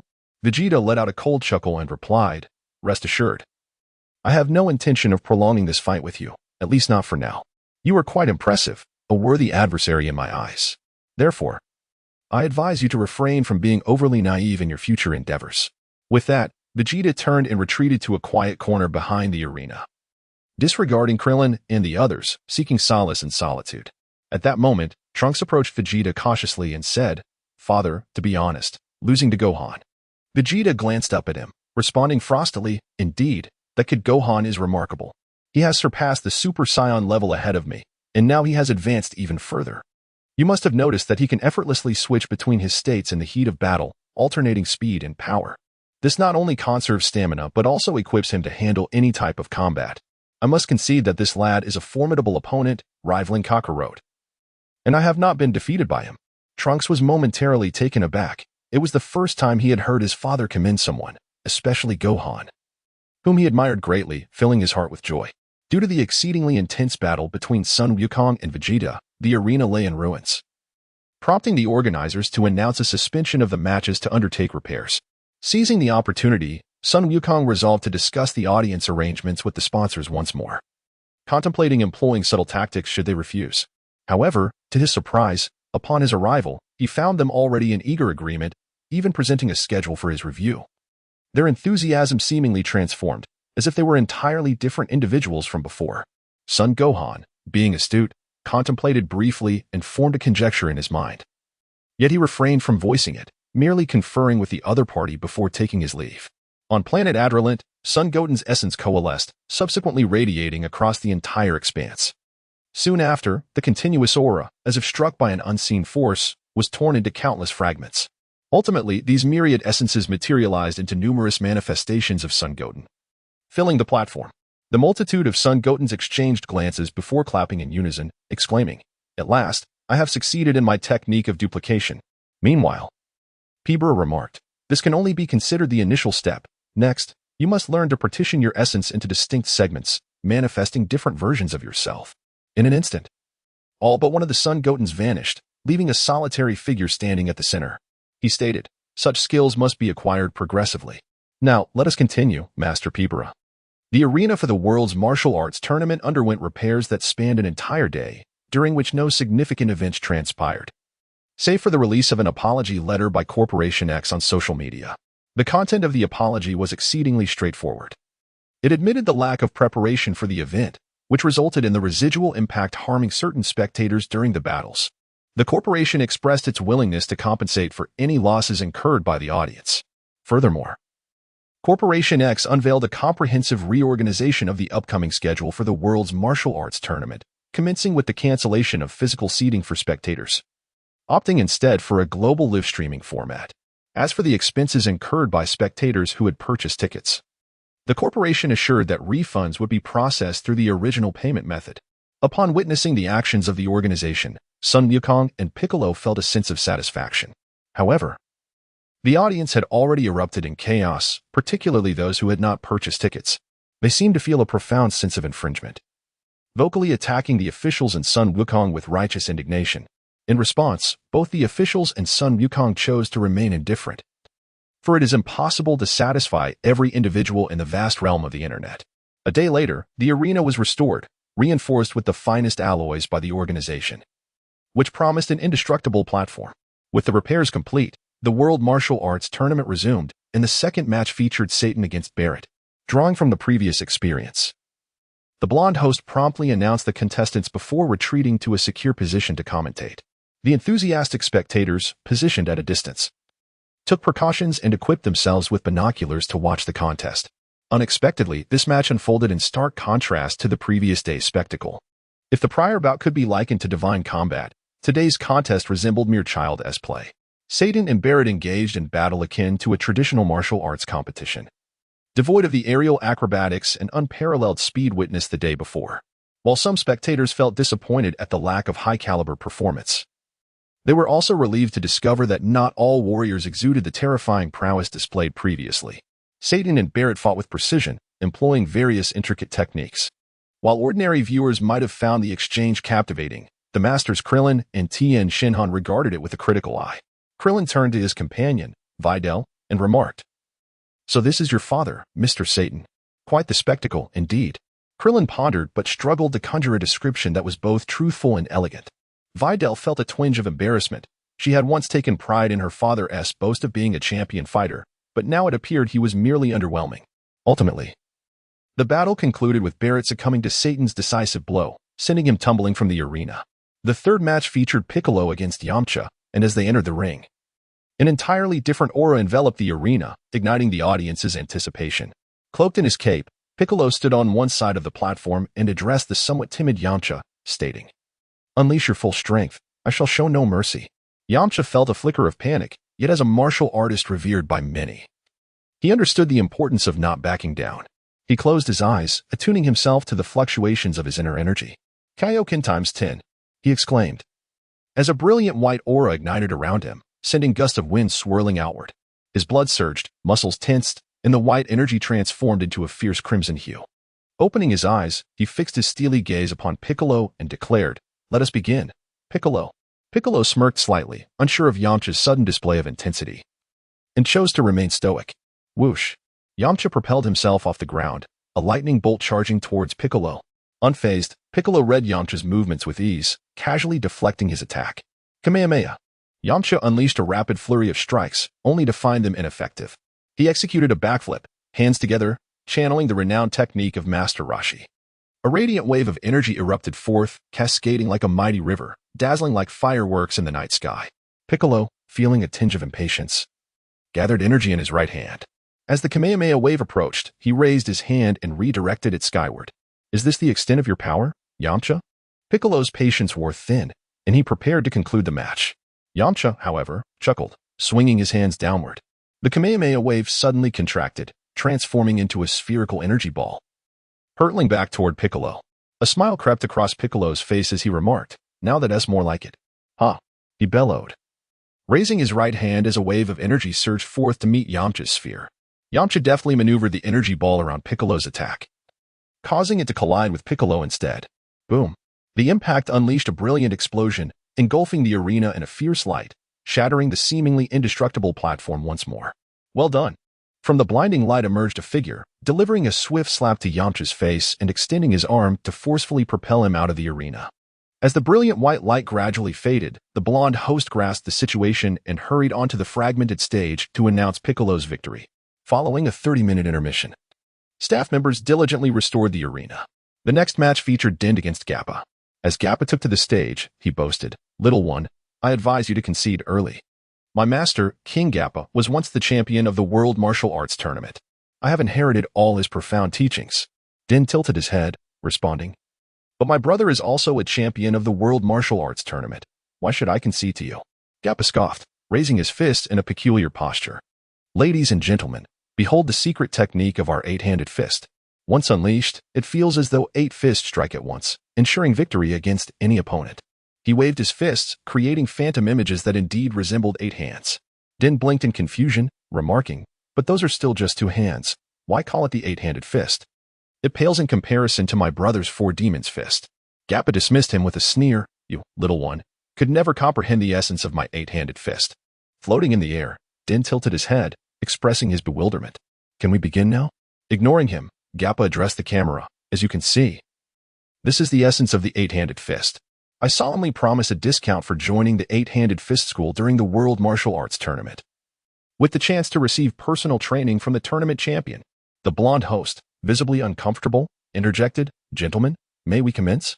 Gappa nodded and charged toward Din, shouting, "Witness the might of the 8-handed fist." Din raised a finger, and suddenly Gappa's body froze mid-charge, unable to move. Out. With another gesture, Din unleashed an energy blast, propelling Gappa from the arena. The blonde host stood in shock, having never anticipated such a swift conclusion to the battle. However, the host's remarkable composure remained evident as he swiftly declared Dumpling the victor. With hands clasped, Dumpling bowed to the audience before the camera and proclaimed, "I am Dumpling from the Tianjin Rice Martial Arts School. Allow me to introduce our esteemed institution. Master Tian, a disciple of the Crane immortal lineage, has triumphed over Sun Wukong to claim the title at the World Martial Arts Championship.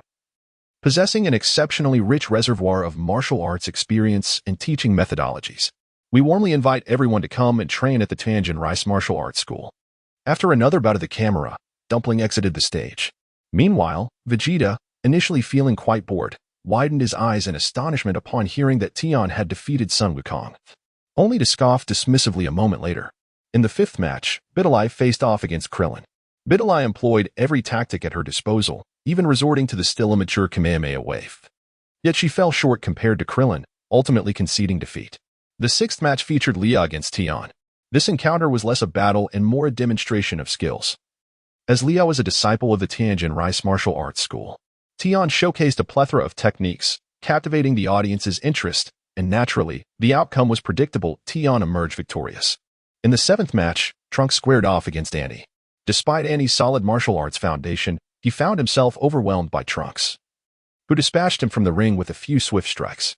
Lastly, in the bout between Android 16 and Nanyuan, the spectators barely registered Android 16's movements before Nanyuan had already exited the ring. Sun Wukong gazed at the unscathed Nanyuan, pondering silently. This individual appears to lack the ferocity of those 2 artificial beings. He has not even inflicted harm upon Nanyuan. Piccolo cast a glance at Wukong and cautioned, "Wukong, do not let your guard down. Just because he refrains from attacking others does not mean he will spare you." Sun Gohan nodded and declared, "Of course I am aware, so if I encounter him, I will undoubtedly exert every effort to defeat him." The morning battle had temporarily concluded. and the competitors took a break while the organizers began to outline the matchups for the afternoon, in a bid to demonstrate the utmost goodwill towards Piccolo. The organizers decided to arrange matches between contestants whose numbers summed to 9. Thus, the first match of the afternoon would feature Sun Gohan facing off against Android 16. On the afternoon of May 9th, 772 in the Age of the Dragon, a gentle breeze wafted under a clear blue sky, marking a rare and splendid day. Most of Earth's inhabitants eagerly tuned into their online televisions, preparing to witness the world's most prestigious martial arts competition. Although they had previously witnessed the Savior's prowess in battle, many understood that their own abilities could not truly grasp the depth of such confrontations. Nevertheless, this did not deter their desire to partake in the excitement. In the waiting room of the World Martial Arts Tournament, Sun Gohan arrived early and closed his eyes in meditation, ready to embrace the unknown challenge of the afternoon. Other competitors arrived in succession, and seeing Sun Gohan in deep concentration, Piccolo and the others chose not to disturb him, opting instead to fix their gaze intently on Android 16. The android seemed to sense the unfriendly stares directed at him. He lifted his head to regard Gohan's companions and stated, "Rest assured, my sole targets are Goku and Sun Gohan. Once I eliminate them, my control program will cease, and I will not interfere with anyone else." Krillin questioned, "But Dr. Gero is already dead. What purpose does this serve?" Android 16 glanced at him with a calm demeanor and replied, "This is not a choice I made. I was created solely for the purpose of eliminating Goku. Though I dislike killing, I am powerless to resist my programming." Piccolo pondered this for a moment before asking, "You mentioned that your sole purpose was to confront Goku. Yet he is dead. Why then are you so fixated on Gohan?" Android 16 responded, "This is because someone injected a new program into me upon my awakening. As long as I eliminate Gohan, I can still achieve my objective and attain my freedom." Piccolo recalled the enigmatic man clad in dark sunglasses and could not help but scoff, saying, "How absurd. That a protected human would aid in the execution of his own slayer against his benefactor. If humanity is truly of such caliber, then perhaps it is better for me, as the Demon King Piccolo, to guide them." Krillin opened his mouth as if to speak, yet found himself at a loss for words. Just then, the bell of the World Martial Arts Tournament rang out, signaling the official commencement of the afternoon's matches. Sun Gohan opened his eyes and gazed at Piccolo, saying, "This world is inherently a tapestry of good and evil. While there are indeed individuals among humanity who are utterly depraved, there also exist those who harbor a luminous spirit, willing to sacrifice their lives and forsake everything for the sake of others. As long as such noble souls persist, humanity shall continue its ascent towards a brighter future." Piccolo nodded in acknowledgement. Though he maintained an air of indifference, the corners of his mouth betrayed a hint of a satisfied smile. Sun Gohan turned his gaze towards Android 16 and remarked, "Though you are compelled to bring about my demise, I shall show you no mercy. After all, I have many unfulfilled aspirations, and I do not wish to inflict sorrow upon my loved ones due to a moment of weakness." Android 16 nodded thoughtfully before shaking his head, gesturing towards his own head as he said, "What a pity. If it were not for this programming, I believe we could have been friends, Sun Gohan. You truly embody goodness, so I implore you to ensure my defeat." Sun Wukong paused momentarily before responding, "I will." Soon after, they heard the announcer at the front desk proclaiming the entrance of the two competitors. Android 16 turned his head and declared, "Sun Wukong, I shall await you in the arena." As Android 16 ascended the stage, Sun Wukong began to stretch his body, preparing to enter. Suddenly, the air ahead trembled, and a child with a crab-like head materialized out of thin air. Sun Wukong hesitated, then chuckled, "Why have you arrived so soon, Goten?" Sun Wukong first greeted Piccolo and the others before replying, "Isn't today the finals? I thought I would come to cheer for my brother." Sun Gohan remarked, "Yesterday, during my battle with Uncle Vegeta, I inadvertently damaged the arena. As it stands, we are still in the quarterfinals." Sun Goten chuckled knowingly and said, "Indeed. You truly live up to Uncle Vegeta's reputation. By the way, who is my brother's opponent in this match?" Sun Wukong, reluctant to voice his thoughts, understood that remaining silent would only fuel Sun Goten's persistence. Thus, he finally admitted, "It is Android 16. He added, "Well, if there is nothing else, I must be off to the tournament. You may remain here and watch." Upon hearing the name of Android 16, Sun Goten momentarily paused, his mind racing with myriad thoughts. He then inquired, "The targets of the androids must be Dad, right? Even though he is no longer with us, it seems unlikely that they would directly seek out my brother." Piccolo elucidated, "This Android 16 appears to be a purely mechanical entity, whose programming has been altered. His current objective is indeed Gohan. Is that so?" Sun Goten pondered briefly, then surveyed his surroundings before addressing Gohan. Brother, please accompany me to a certain location. I believe I have begun to grasp the situation. Sun Wukong paused in confusion and remarked, but the competition is about to commence, surely. My brother cannot abandon us at such a critical moment. Sun Wukong stepped forward to Gohan, grasping him firmly, and said, rest assured, it will be quick. Whoosh. The figures of Gohan and Goten vanished simultaneously, leaving Tien, Krillin, and the others in a state of bewilderment. After a moment, the void shuddered, and Goten and Gohan reappeared. Identical to before, as if they had accomplished nothing at all. Son Gohan glanced at Goten and remarked, I shall engage in battle. Such matters must always be resolved. He then strode purposefully towards the arena. Piccolo turned to Goten and inquired, Hey, Goten, what exactly have you two been up to? Why do I sense that Gohan's energy appears somewhat diminished? Son Goten raised his hands in a gesture of innocence, exclaiming, I haven't done anything. Uncle Piccolo.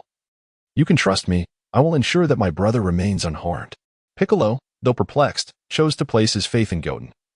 For he was well aware that this boy was unlike any ordinary child.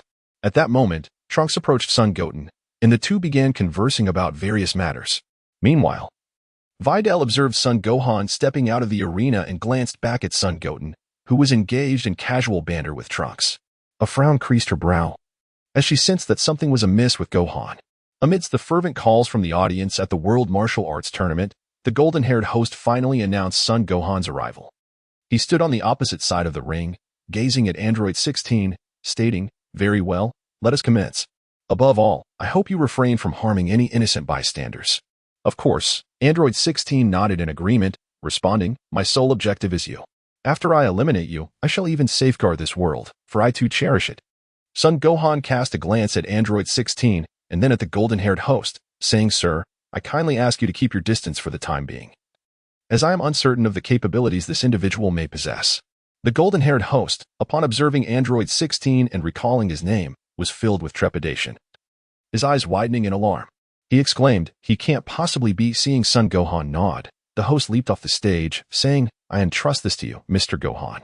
You must not allow yourself to be defeated by such a foe. Son Gohan nodded slightly, then turned around. A golden aura swirling around him as he instantaneously transformed into a Super Saiyan. The android number 16 seemed to have calculated the energy that Gohan had unleashed, remarking, Your energy appears to surpass mine. It seems I must prepare for the worst. With a thunderous roar, android number 16 raised his arm, gathering a formidable energy that detached from his body, charging directly towards Son Gohan. Sun Wukong took 2 steps forward, his right hand clenched into a tight fist, golden energy coalescing at its center.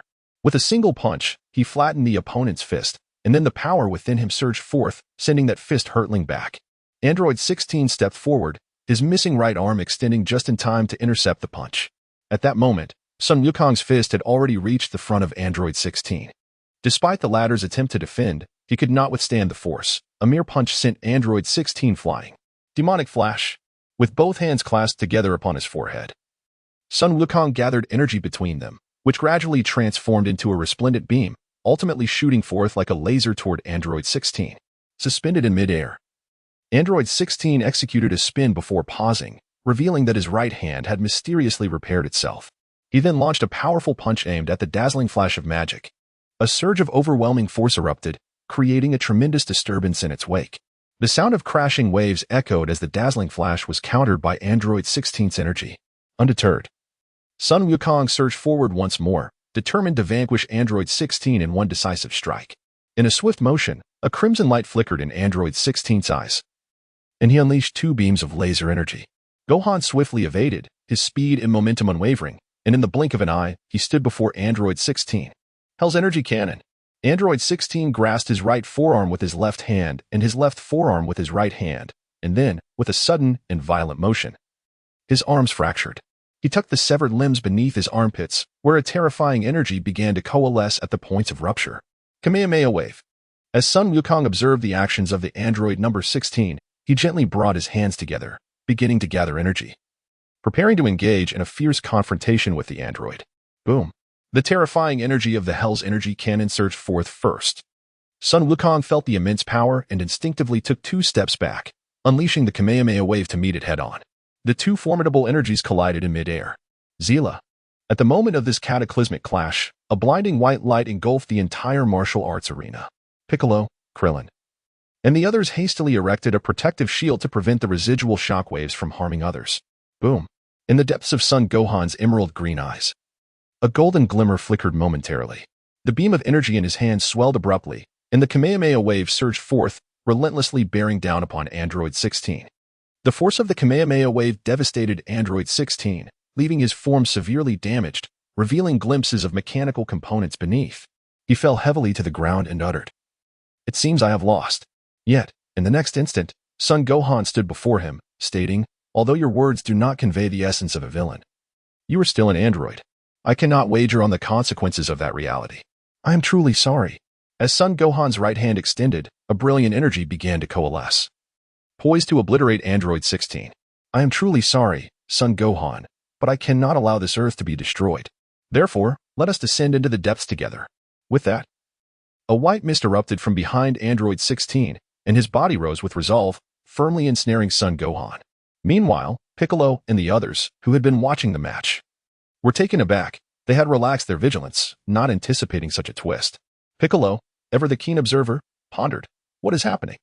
Gohan's energy is nowhere near as fierce as it was during his battle with Vegeta. Furthermore, when Android 16 stood, Gohan had the opportunity to escape.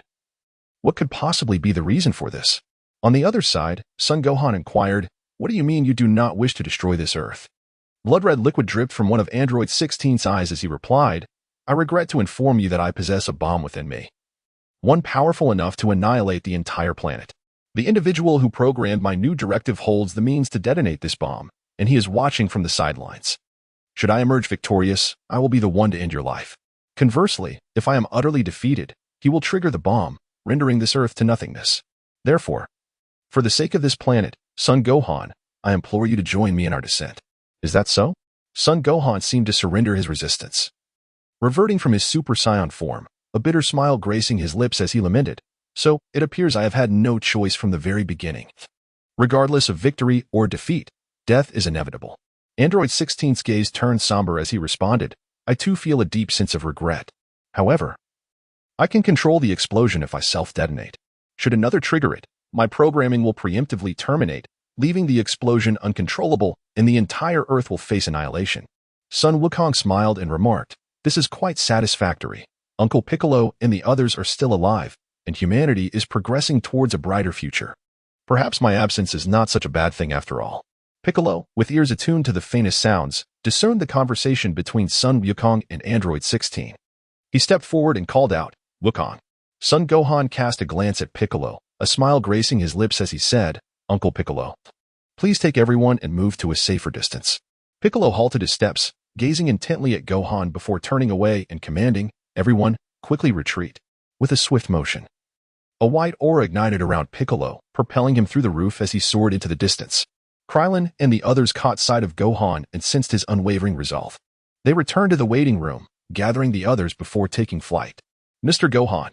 At that moment, Videl was reluctant to leave, even charging towards Gohan. Bang!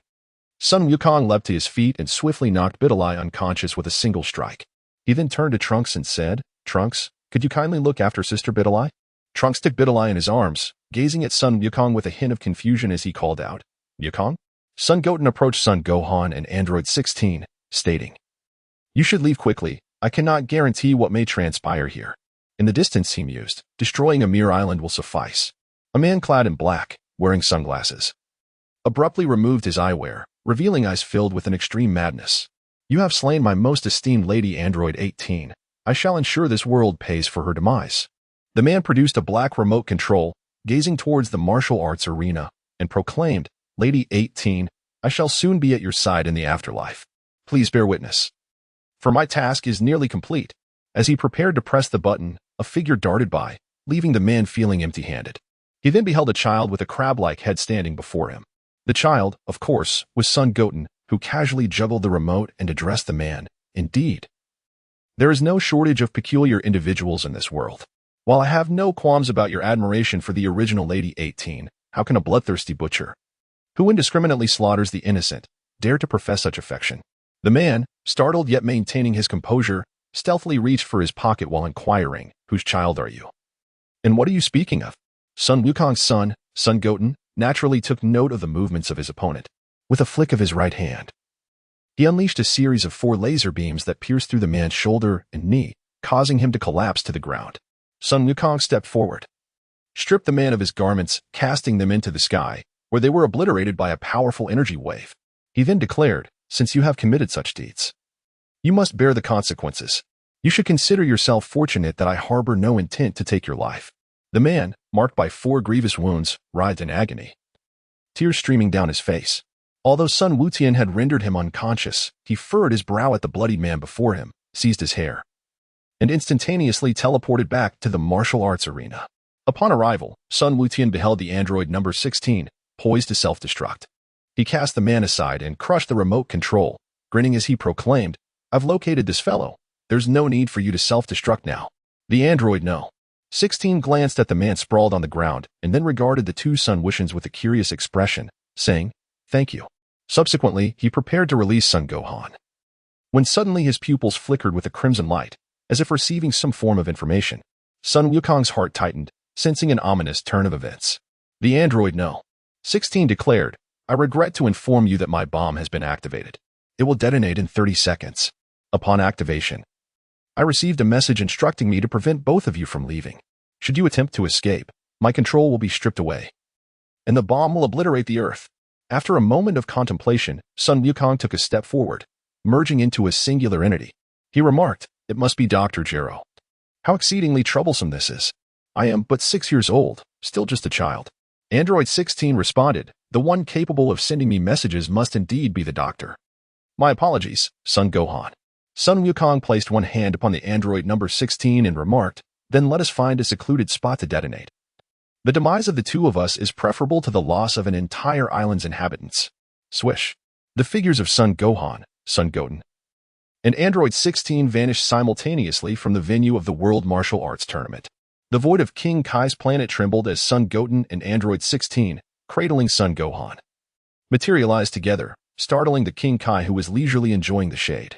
The King Kai quickly stumbled backward, muttering in irritation, "You little rascal, why have you brought him here?" Sun Goten surveyed his surroundings, scratched his head, and chuckled, "My apologies, I seem to have teleported to the wrong place. Please continue with your tasks. I shall take my leave." With a swift motion, 3 figures vanished from King Kai's planet once more, their destination unknown.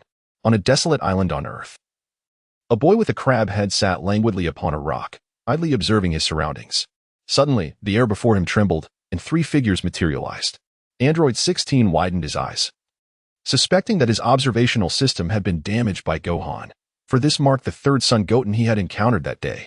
With a rumble, Android 16 opened his mouth to utter something, but it was too late. The bomb within him activated, and a searing inferno instantaneously engulfed the entire island, erasing Gohan and Goten from existence. At the martial arts arena, Piccolo, carrying 2 individuals aloft, gazed into the distance, his eyes filled with sorrow. Moments ago, he could no longer sense Gohan and Goten's presence. Descending to the arena, he gently placed the ordinary individuals back on the ground before venturing off to investigate. Sensing an oddity in the situation, Krillin, Tien, Yamcha, and others landed shortly after, their expression somber, at a loss for words. Piccolo moved with great speed, reaching the site of the explosion in mere minutes, only to find a scene of utter devastation. The island that once existed lay shattered, smoke billowing into the sky, while debris, trees, and dark remnants floated in the scalding sea. Piccolo struggled to believe the reality before him as he dove into the smoke. Searching for the 2 figures, Gohan, Goten, you cannot truly be dead. Piccolo navigated through the smoke and swam in the turbulent waters, yet found no trace of Gohan and Goten.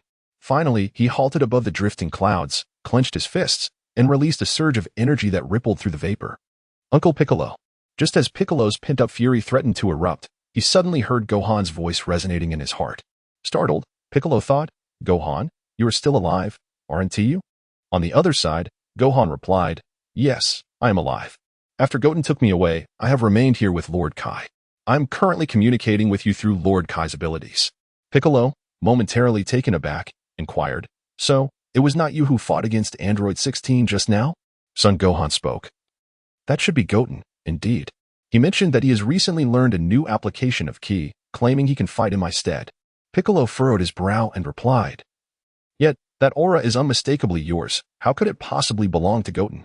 Gohan explained, I borrowed some of my brother's ki and blended it into my doppelganger, allowing for a semblance of his abilities. Suddenly, a voice emerged beside Piccolo. He turned to see Goten, with a crab-like head, hovering in midair. Piccolo scrutinized Goten from head to toe and asked, You appear unscathed. What on earth is going on? Son Goten remarked. The explosion was merely a manifestation of my two energy clusters. Although I have sustained some injuries, they are not severe. We shall discuss the matter further with Lord Kai. Piccolo understood Son Goten's implication and placed his hand on Goten's shoulder. Goten then executed an instantaneous teleportation to King Kai's planet.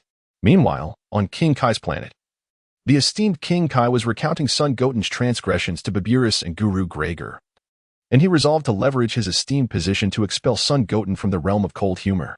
Standing beside the King Kai, Son Gohan appeared somewhat awkward. Son Wukong leaned against a nearby tree, observing the lively scene with a sense of profound artistry. Suddenly, the air trembled, and Sun Wutian along with Piccolo arrived at the North Kai's planet. Upon seeing Sun Wutian, North Kai rushed over, exclaiming, You ungrateful disciple who has forsaken your master and ancestors, you have been absent for so long, and now you return bearing a bomb. This time, I am truly furious. Son Goten extended his 5 fingers, smiling as he addressed Lord Kai. I must admit, I miscalculated my position earlier. After all, my 2 doppelgangers were aligned in the same direction, and a moment's inattention led to the misstep. Nevertheless, Lord Kai, I have 5 amusing anecdotes I wish to share with you. The expression on Lord Kai's face softened slightly as he clasped his hands behind his back, adopting the demeanor of a master. He replied, Very well, I shall grant you this reprieve this time, but should there be a next, I will not be so lenient. Now, what are those 5 amusing anecdotes? Ultimately, Son Goten managed to soothe Lord Kai's wounded spirit with his 5 humorous tales. Meanwhile, Son Gohan engaged in a conversation with Piccolo.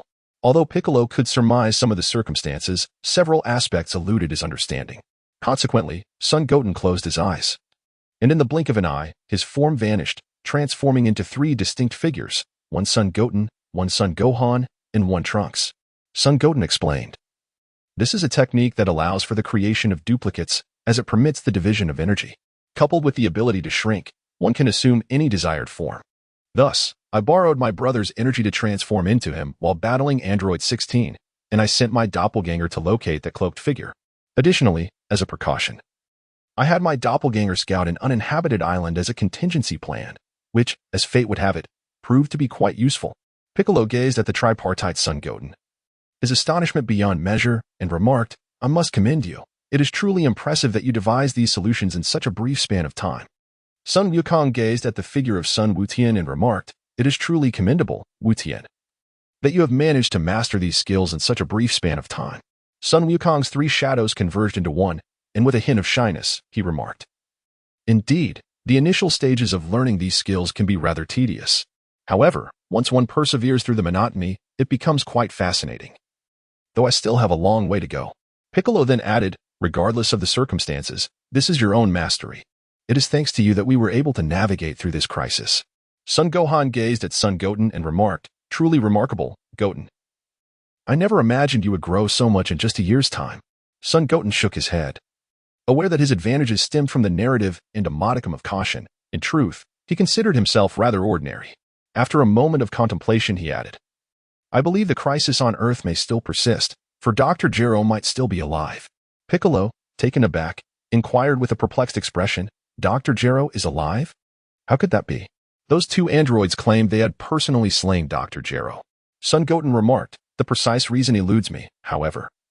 After I neutralized the individual accompanying Android 16, the bomb within Android 16 was still activated. Furthermore, Android 16 mentioned that he had received certain messages. I surmise that only Dr. Gero possesses the capability to achieve such feats. Son Gohan pondered for a moment before recalling the wish he had made. He then spoke, I apologize for my oversight. The wish I originally granted was for the revival of all those who perished at the hands of the androids. Piccolo, stroking his chin, remarked, This complicates matters, for if Dr. Gero were still alive, who knows what new inventions he might devise. Sun Wukong felt a twinge of shame. He lowered his head and said, I apologize, it is all due to my actions. Son Goten remarked, After all, my brother is striving to save everyone. Moreover, despite Dr. Gero's resurrection, my brother has rescued even more lives. Piccolo nodded in agreement and said, Goten makes a valid point. Our current focus should be on how to confront Dr. Gero.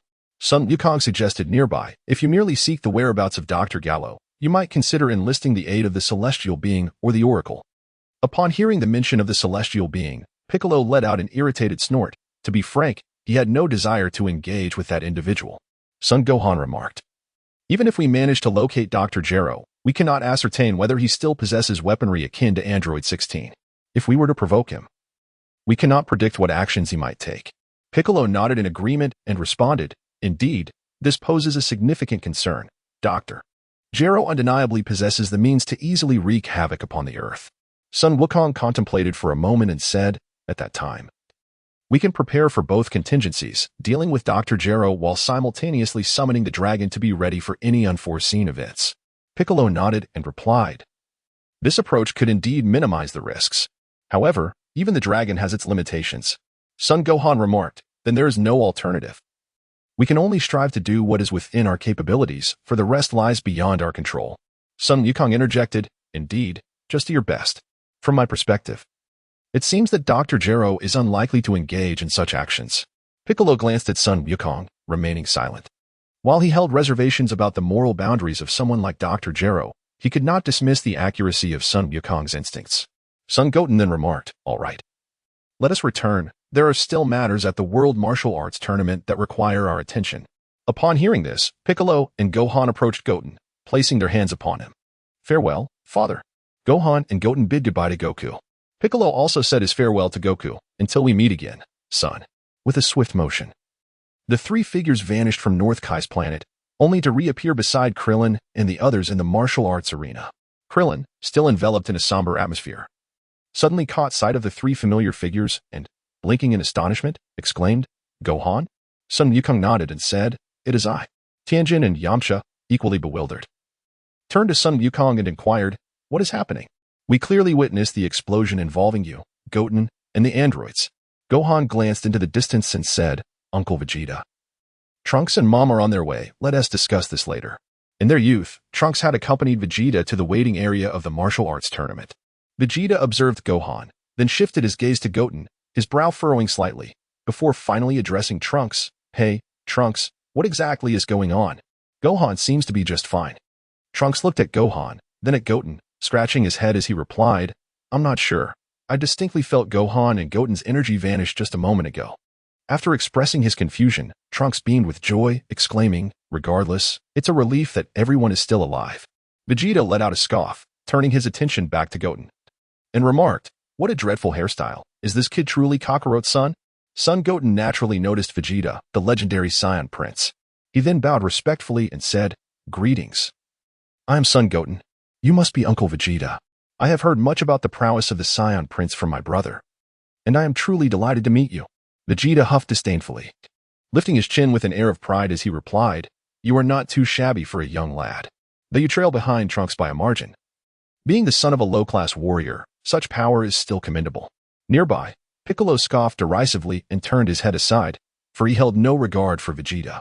Trunks, standing beside them, felt somewhat embarrassed. Despite his power having increased over the past year, he still perceived himself as being on par with Son Goten from a year prior. Vegeta then surveyed the surroundings and inquired, what of that android? Has it been eliminated? As Sun Wukong was about to explain, Chi-Chi suddenly rushed in from outside. Upon seeing Sun Wukong and Son Goten, she could no longer contain her emotions and swiftly ran over to embrace both children. Tears welled up in her eyes as she exclaimed, as long as you are alive, that's all that matters. Son Gohan and Son Goten exchanged a glance, both feeling a twinge of shame. Then, they embraced their mother's shoulders together, sensing her body tremble incessantly from fear. Son Gohan smiled and said, it's all right now, mother. Moreover, from the very beginning, we faced no peril whatsoever. I sincerely apologize for causing you any worry. Son Goten floated gracefully in the air, apologizing, I am sorry, mother, for causing you worry time and again, but everything is all right now, so please do not be sad. Slowly, Chi-Chi ceased her tears and inquired, what truly transpired during the live stream? I clearly witnessed you being threatened by that despicable artificial being. Son Gohan and Son Goten recounted the previous events, leading everyone to a moment of clarity, their faces illuminated with astonishment as they gazed upon Goten. Trunks, with a piercing gaze, turned to Son Goten and remarked, It was indeed you who engaged in combat with the androids. Goten has truly grown stronger. Despite my diligent training over the past year, I have not managed to bridge the gap. Upon hearing this, Vegeta's displeasure was palpable. He scrutinized son Goten anew and declared, "Humph.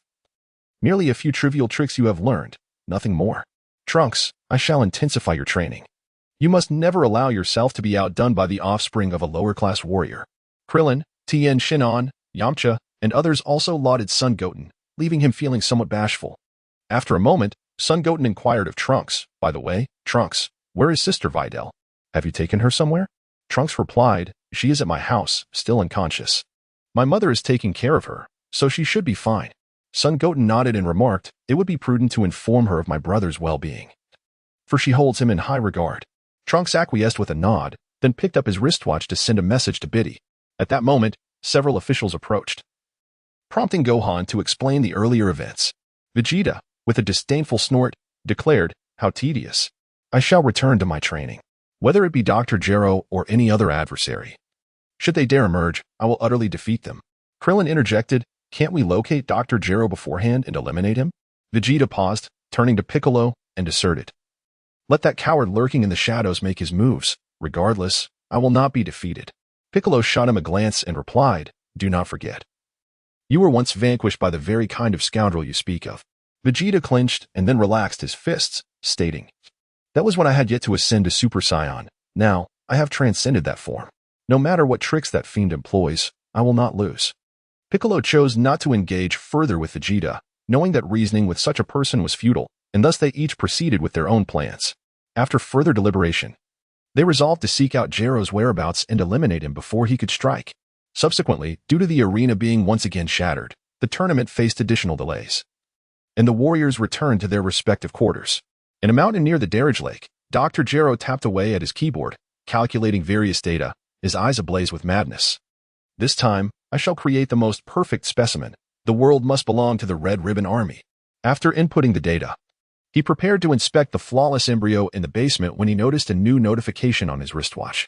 Upon reading it, he exclaimed, "Gohan is still alive.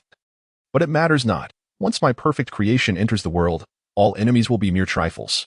With urgency, Dr. Gero rushed to the basement, bypassing multiple layers of security to reveal a transparent tube filled with green liquid, within which lay a tiny embryo. What a magnificent creation! Dr. Gero gazed at the embryo with near obsession.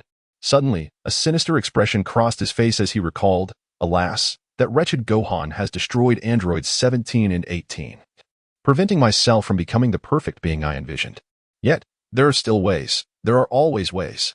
His wristwatch buzzed again, and he remarked, "It appears I should vacate this place." Everything proceeded as usual, with the World Martial Arts Tournament taking place, albeit lacking the intensity of previous years. Even Gohan's final match against Piccolo felt rather subdued, leaving many spectators disconcerted. Ultimately, Gohan emerged as the champion of the 24th World Martial Arts Tournament, with Piccolo as the runner-up, while Trunks and Krillin secured the other two spots in the top four. Once the competition concluded, normalcy returned. Gohan continued discussions with the king regarding the establishment of martial arts in schools, with plans for the first university still under deliberation. Meanwhile, Krillin, Tien, and others ventured to the other world, seeking the Kai to help locate Dr. Gero. The Kai regarded Krillin, Tien, Yamcha, and Den as they landed, stating, "I am aware of your purpose. While it is my duty to protect the inhabitants of my planet and not divulge their information, Dr. Gero's ambition to conquer the world with his malevolent forces has inflicted irreparable harm. I shall make an exception this once." Krillin inquired, "So you know Dr. Gero's whereabouts?" The Kai nodded, approached Krillin, and placed his withered right hand upon Krillin's bald head, saying, "Dr. Gero's laboratory is near Darage Lake, specifically here." A flash of white light emanated from the Kai's skeletal hand, and Krillin instantly perceived the location of Dr. Gero's lab in his mind. The Kai withdrew his hand, concluding, "Then I entrust the safety of Earth to you." Krillin stepped back, expressing, "I understand. Thank you, Lord Kai." The group bid farewell to the Kai and transformed into streaks of light, darting toward the lower realm. They had not traveled far when they encountered Piccolo waiting in midair. Upon seeing them approach, Piccolo queried, "What news? Did the Kai reveal Dr. Gero's location?" Krillin and the others halted before Piccolo and responded, "He did. We are preparing to confront him. Once we deal with Dr. Gero, this will all come to an end." Piccolo shook his head, asserting, though I have not encountered Dr. Gero directly, it is evident he is exceptionally intelligent. I do not believe he will remain unguarded upon receiving news of our approach. Krillin contemplated. So we may face a more brutal battle ahead? Piccolo scoffed. I cannot predict what traps he may have laid, but the path ahead will not be easy. If any of you harbor thoughts of taking a chance, I suggest you return immediately. Tien furrowed his brow and asked, so what should we do now? Piccolo glanced into the distance, saying for now, we must wait. Goten has gone to gather the Dragon Balls. Next, we shall split into 2 teams, one to summon the dragon and remain vigilant for any unforeseen events, and the other to confront Dr. Gero. Yamcha felt a twinge of anxiety at Piccolo's words, but, as a warrior, forced himself to remain steadfast. After a moment, Piccolo added, you must consider what you wish to do. Engage Dr. Gero in battle or wait for news at the dragon. Shortly thereafter, a golden streak of light shot into the sky and landed before Piccolo and the others. It was Son Goten transformed into a Super Saiyan. He retrieved a package from his back, exclaiming, who is waiting for news here? The group exchanged glances until Yamcha stepped forward, saying, although it pains me to admit it, I am likely the weakest among us. Even if I go, I may not be of much assistance. Rather than hinder you, I would prefer to guard the dragon here. Son Goten extended the Dragon Ball, stating, I entrust this to you, Uncle Yamcha. Yamcha accepted the parcel and replied, rest assured, you all can proceed to battle. I shall summon the eternal dragon and remain ever ready to assist. The group nodded in agreement, yet only Tien turned to Din, saying, Din, you should stay behind. Din shook his head, asserting, I wish to remain with Goten. Tien responded, stay here to aid Yamcha. If Dr. Gero truly possesses other means, your abilities may not suffice. And I might be distracted in protecting you. Reluctantly, Din acknowledged that his presence could complicate matters, and thus he nodded, drifting beside Yamcha, saying, Goten, please be careful. Tien nodded, and nearby, Piccolo declared, all right, let us depart. In a flash, several beams of light surged toward the northern Darliji Lake. After a brief interval, Son Goten and the others found themselves at the crevice of a canyon, where they glimpsed the entrance to a hidden laboratory nestled among the rocks. Piccolo placed 2 fingers on his forehead. A powerful aura began to coalesce. He addressed the others, everyone, prepare yourselves. We are about to engage in combat. Krillin, Tien, and Son Goten simultaneously assumed their stances, ready for the impending confrontation. Special beam cannon. Piccolo directed his 2 fingers at the laboratory door, unleashing a spiraling wave of energy that shattered the entrance. The door splintered, enveloping the area in a cloud of smoke, accompanied by a thunderous roar that echoed throughout the Darliji Lake. Within the haze, figures began to materialize, and Piccolo, Krillin, and Tien felt a tightening in their chests, their energies radiating as they braced themselves to confront the imminent threat. Sun Wukong utilized his breath to disperse the smoke before him, revealing a gaunt old man with long white hair and a beard, clad in a jacket and adorned with a black hat emblazoned with a crimson ribbon bearing the letter R. The figure stirred a thought within him. It appears to be Dr. Gero, though I wonder if he has transformed himself into Android 20 after his resurrection. Dr. Gero cast a glance at Piccolo and the others, a smug smile curling at the corners of his mouth as he proclaimed, at last, you have come. But it is already too late. Piccolo snorted disdainfully and charged forward, having recognized Dr. Gero from photographs long before. Now that he had finally encountered his foe, he was resolute in denying him any opportunity. Whoosh! Dr. Gero lifted his gaze towards Piccolo, and from his eyes emanated 2 beams of light, hurtling toward him.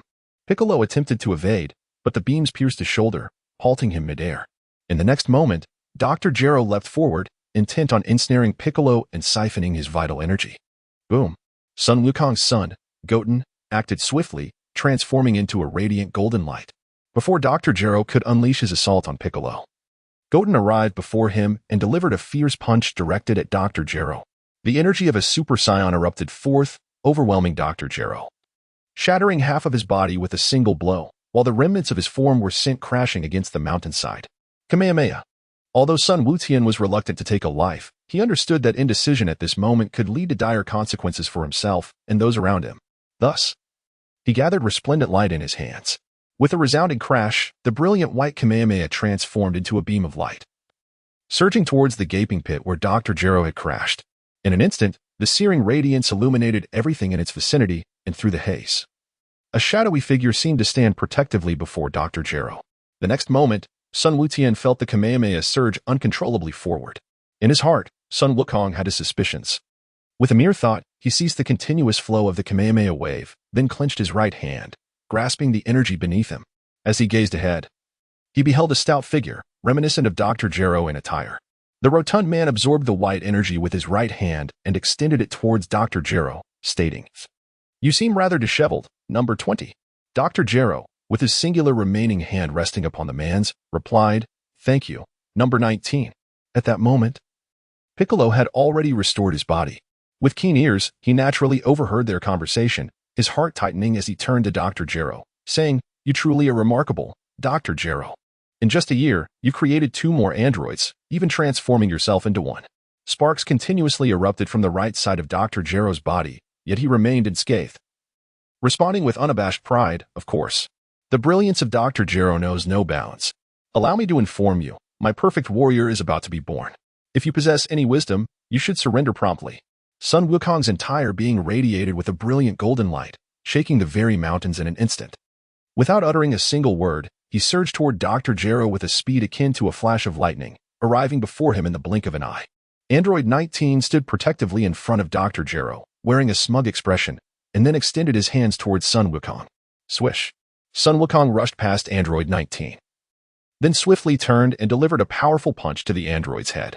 An immense surge of energy erupted, shattering the upper half of Android 19's body. "I truly do not wish to take a life." After unleashing his punch, Sun Wukong turned away from the explosion behind him and directed his gaze towards Dr. Gero. Dr. Gero was filled with profound fear. He had not anticipated that Sun Wukong possessed such extraordinary strength. He retreated, gathering all his energy, and at a pivotal moment, unleashed it in a blinding flash that engulfed the entire mountain.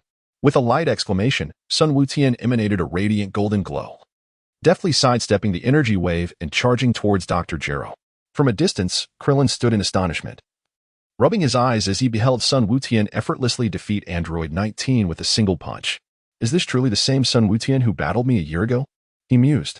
Tien, with his third eye flickering in contemplation, finally remarked, "His energy and combat style are entirely transformed from a year past. Has he truly absorbed knowledge from Goku?" Piccolo shook his head, observing, "His aura is far more serene, and his strikes are significantly more fierce. While his combat style indeed reflects that of the Sun family, it surpasses Goku's in both aggression and decisiveness." Krillin nodded in agreement, stating, "Indeed.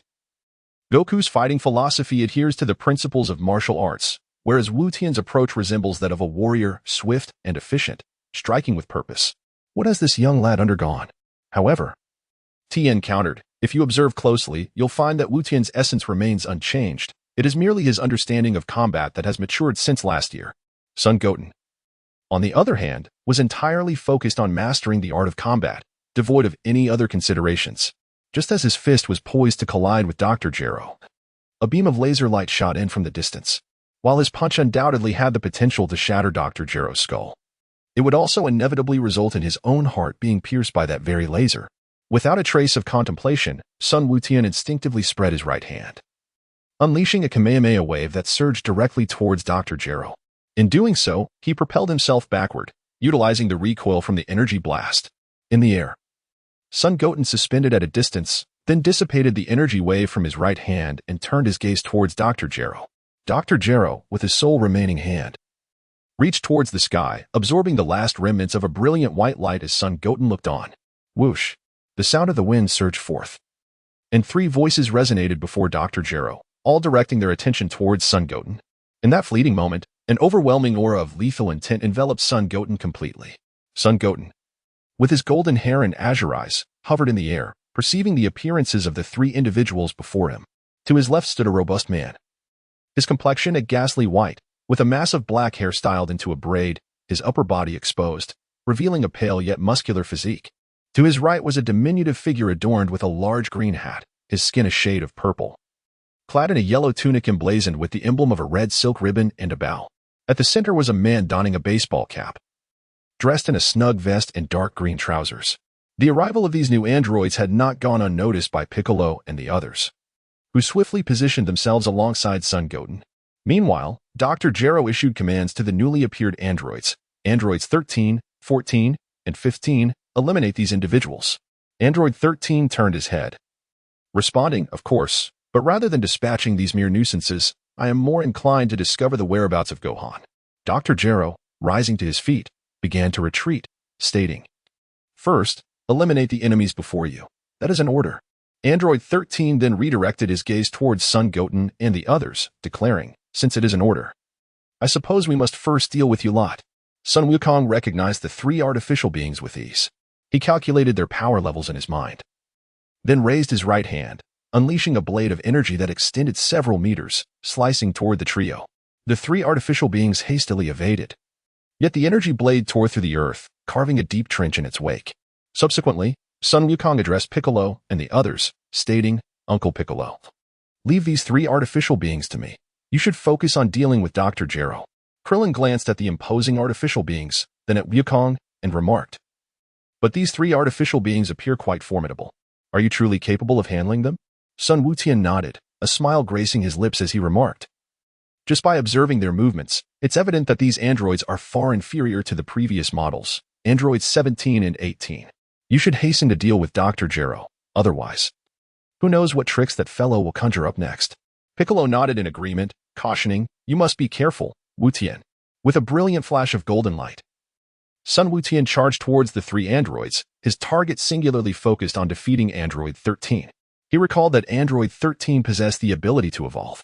A thunderous roar echoed as a surge of golden energy rippled through the air, propelling Sun Wutian to unprecedented speeds. In the blink of an eye, he stood before Android 13, launching a powerful left punch. Android 13 instinctively sidestepped, but in that instant, Sun Wutian unleashed his long-prepared right fist, striking directly at Android 13's abdomen.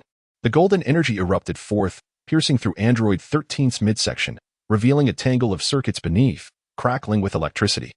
As Sun Wukong was about to vanquish Android number 13, he suddenly noticed androids number 14 and number 15 standing before Piccolo and the others.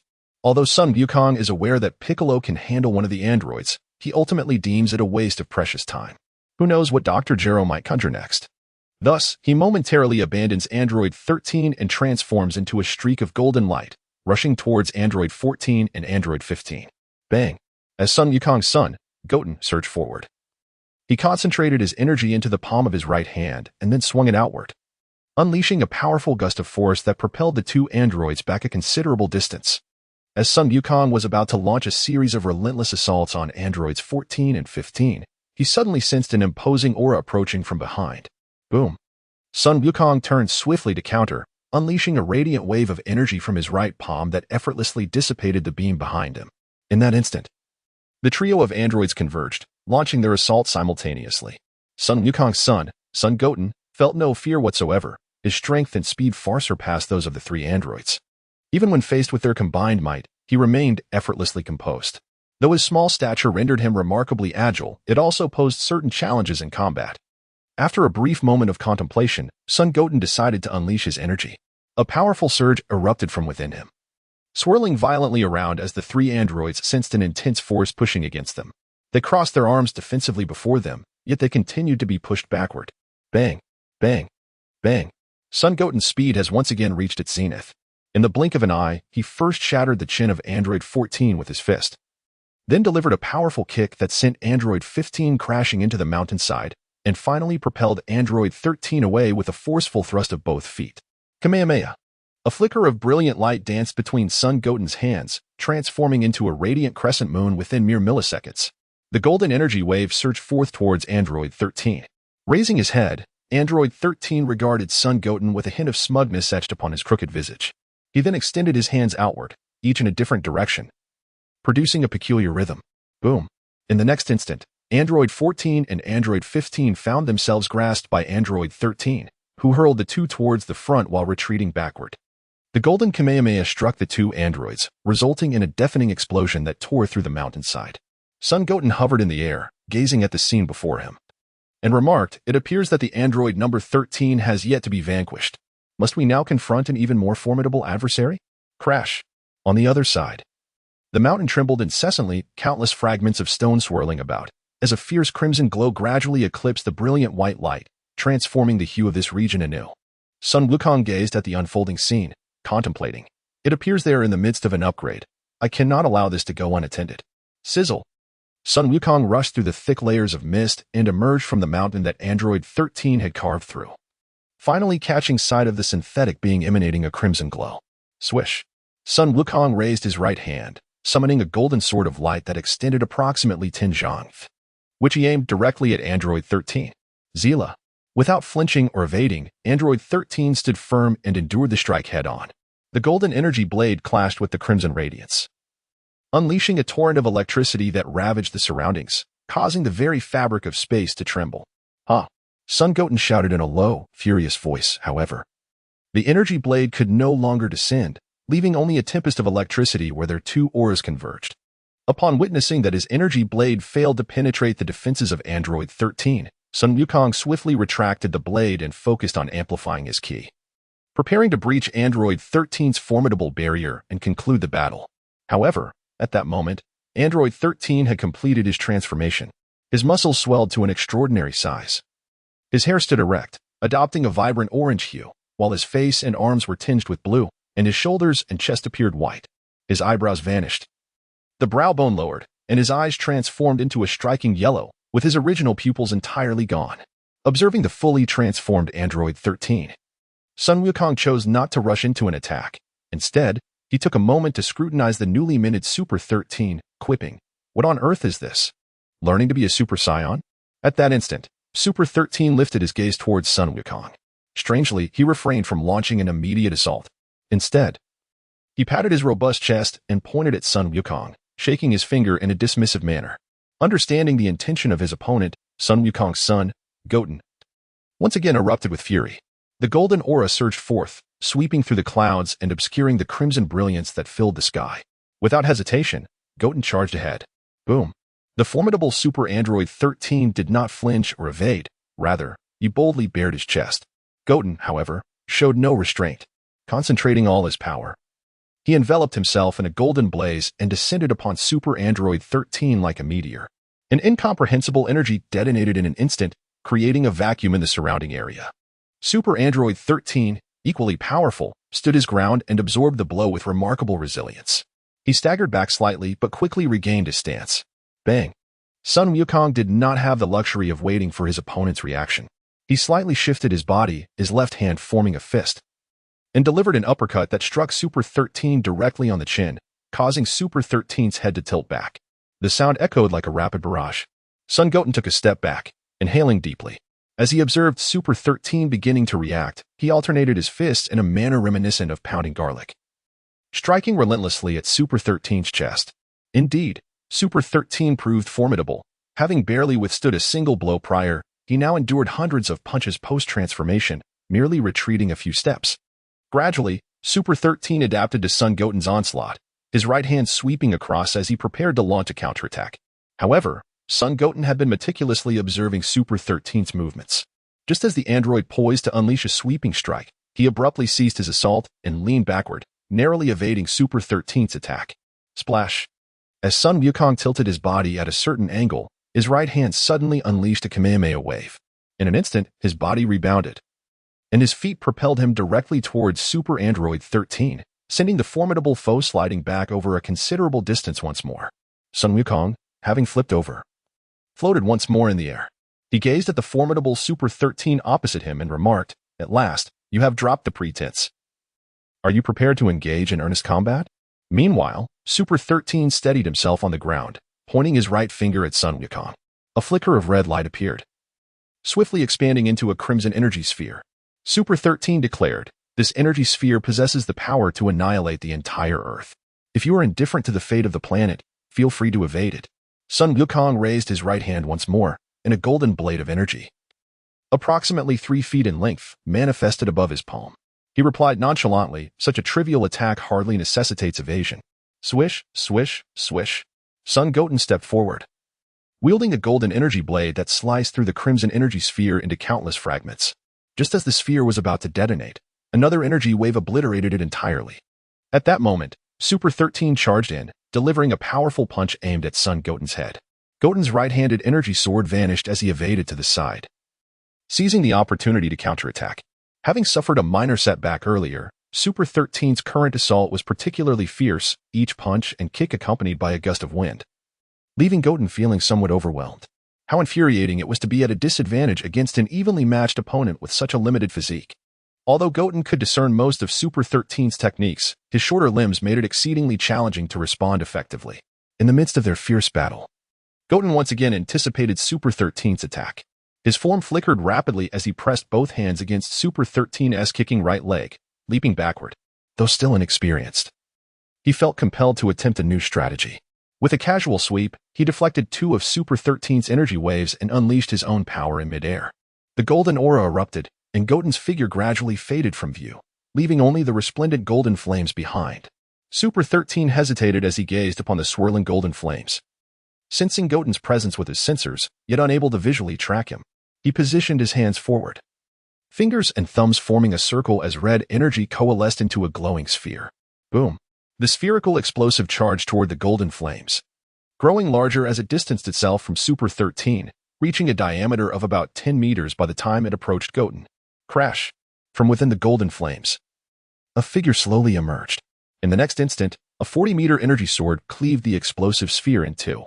The figure traversed the explosion, and a thunderous detonation reverberated as the severed halves of the sphere vanished into nothingness. As the golden flames gradually dissipated, the silhouette hidden within the radiance revealed itself. It was still Son Goten, now transformed from a child into an adult, bearing a striking resemblance not to himself, but rather to Sun Wukong. Within Super 13's identification system, a red light blinked ominously as a line of instructions materialized in his mind. Target identified as Sun Wukong. Execute extermination protocol now. Boom. Super 13 was the first to strike, hurling a series of energy spheres before charging forward himself. Sun Wukong's aura was fully contained, yet a faint halo enveloped his form. He advanced 2 paces, his left and right hands oscillating in a harmonious rhythm, dispersing the surrounding energy orbs with ease. Then he unleashed a powerful punch towards Super 13. Boom. The collision of their fists generated a tremendous force, causing the air at the point of contact to explode violently, resulting in a series of cascading detonations. Sun Wukong felt the relentless energy emanating from his opponent's fist. With a swift bend of his arm, he propelled himself upward at an angle, unleashing a torrent of energy blades from his left hand. As he surged past Super 13, he struck decisively at the creature's back. The white, hard shell of Super 13's skin was torn asunder, prompting it to pivot and launch yet another assault against Sun Wukong. Sun Goten also turned around, engaging in close combat with Super Android 13. This time, his physique had matured to that of an adult, resulting in a lesser degree of energy expenditure than before. Though he still felt somewhat unaccustomed, each of Super Android 13's punches and kicks was imbued with tremendous power, compelling Sun Goten to evade rather than absorb the blows directly. He employed various techniques to dissipate the force and sought out vulnerabilities in his opponent's defenses to launch his counterattacks.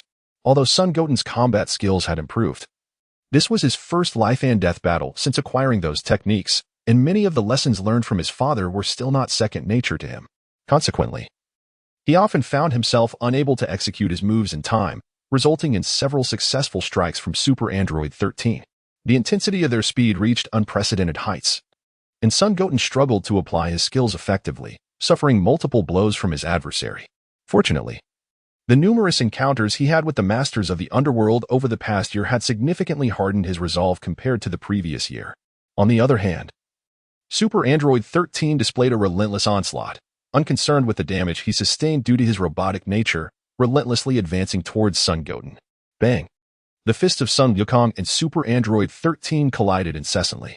Sun Wukong's technique to dissipate the force had long since become ineffective at this moment. His hands were already battered and bruised. Summoning all his strength, he delivered another punch that met Super Android 13's fist with a resounding impact. Sun Wukong's right fist bled profusely, yet the force behind that blow remained formidable, capable of driving Super 13 back several meters. Taking advantage of the moment, Sun Wukong retreated and positioned himself atop the rocky summit. He extended his hand to tear apart his tattered garments and declared, "There is no other choice. Prolonging this struggle offers no chance of victory. Thus, I must take the risk and give it a try." Before Sun Wukong could finish his words, Super 13 had already appeared before him. His enormous fist seemed poised to shatter Sun Wukong's skull. Sun Wukong swiftly pivoted to the right, using his left hand to deflect Super 13's right arm, then delivered a powerful uppercut to Super 13's chin. The impact caused Super 13's head to tilt back. Yet he remained undeterred, seizing Sun Wukong in a fierce embrace, applying immense pressure. The force of Super 13's grip was overwhelming. Sun Wukong felt a sharp pain akin to broken ribs from just a single squeeze. Unfortunately, the moment was fleeting, leaving him no time to employ any means of escape. Crash. After being relentlessly pressed 3 to 5 times, Sun Wukong's bones had undoubtedly fractured numerous times, and even his lungs sustained significant injury, causing him to struggle for breath. His vitality was waning, reverting him back to his diminutive form. As this transformation occurred, he fell from the embrace of Super 13. However, Sun Wukong reacted swiftly, rolling on the ground and unleashing the Kamehameha wave, which forcefully propelled Super 13 away. Kaioken. After sending Super 13 flying, Sun Wukong, enduring excruciating pain throughout his body, rose to his feet. His blood surged with renewed vigor, tearing through his skin and gushing forth like a spring, as golden flames soared skyward. A crimson radiance emerged from within, the two distinct forces swirling and rising, creating a disturbance that shook the very foundations of the earth. Poof! Blood continuously gushed from Sun Wuchen's body, and his consciousness began to fade.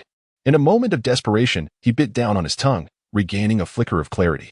The surging power within him escalated, compelling even the formidable Super 13 to retreat under the sheer force of his aura. However, Sun Wuchen's lungs could hardly bear the strain, and he found himself unable to breathe. Aware of his deteriorating condition, he launched himself at Super 13 with determination.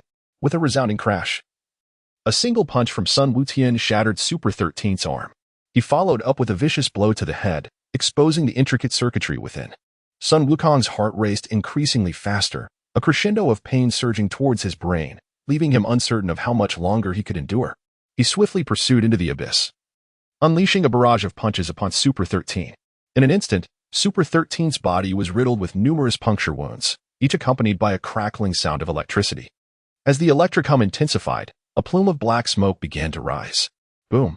Goten, devoid of any strength to summon the Kamehameha, extended his fingers, and a brilliant wave of light engulfed the remnants of Super 13.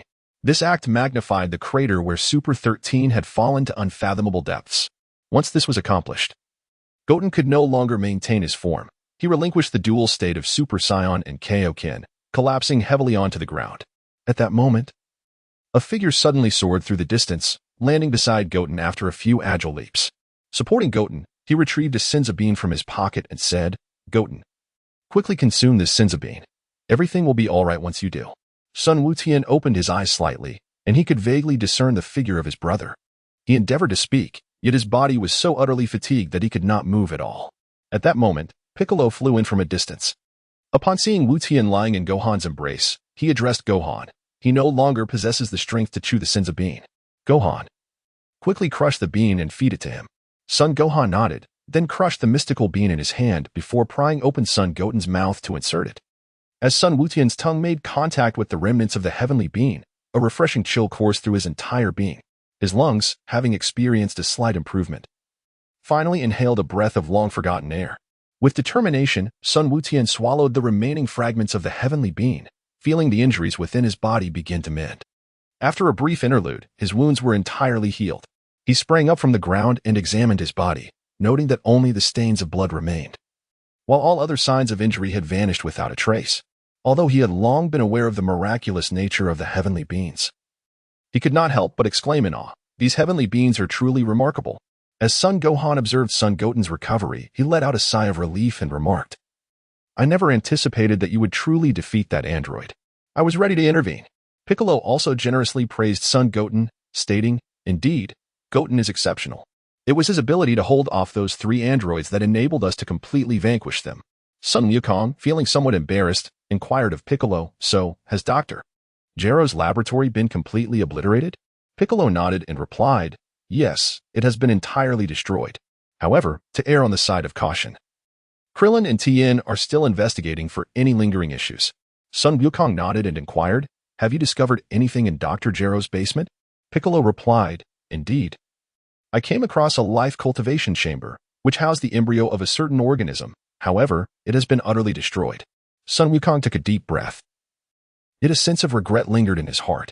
To be honest, he felt a sense of joy in eradicating the threat posed by Cell and Dr. Gero. But for some inexplicable reason, a hint of melancholy overshadowed his triumph, as if something essential was missing.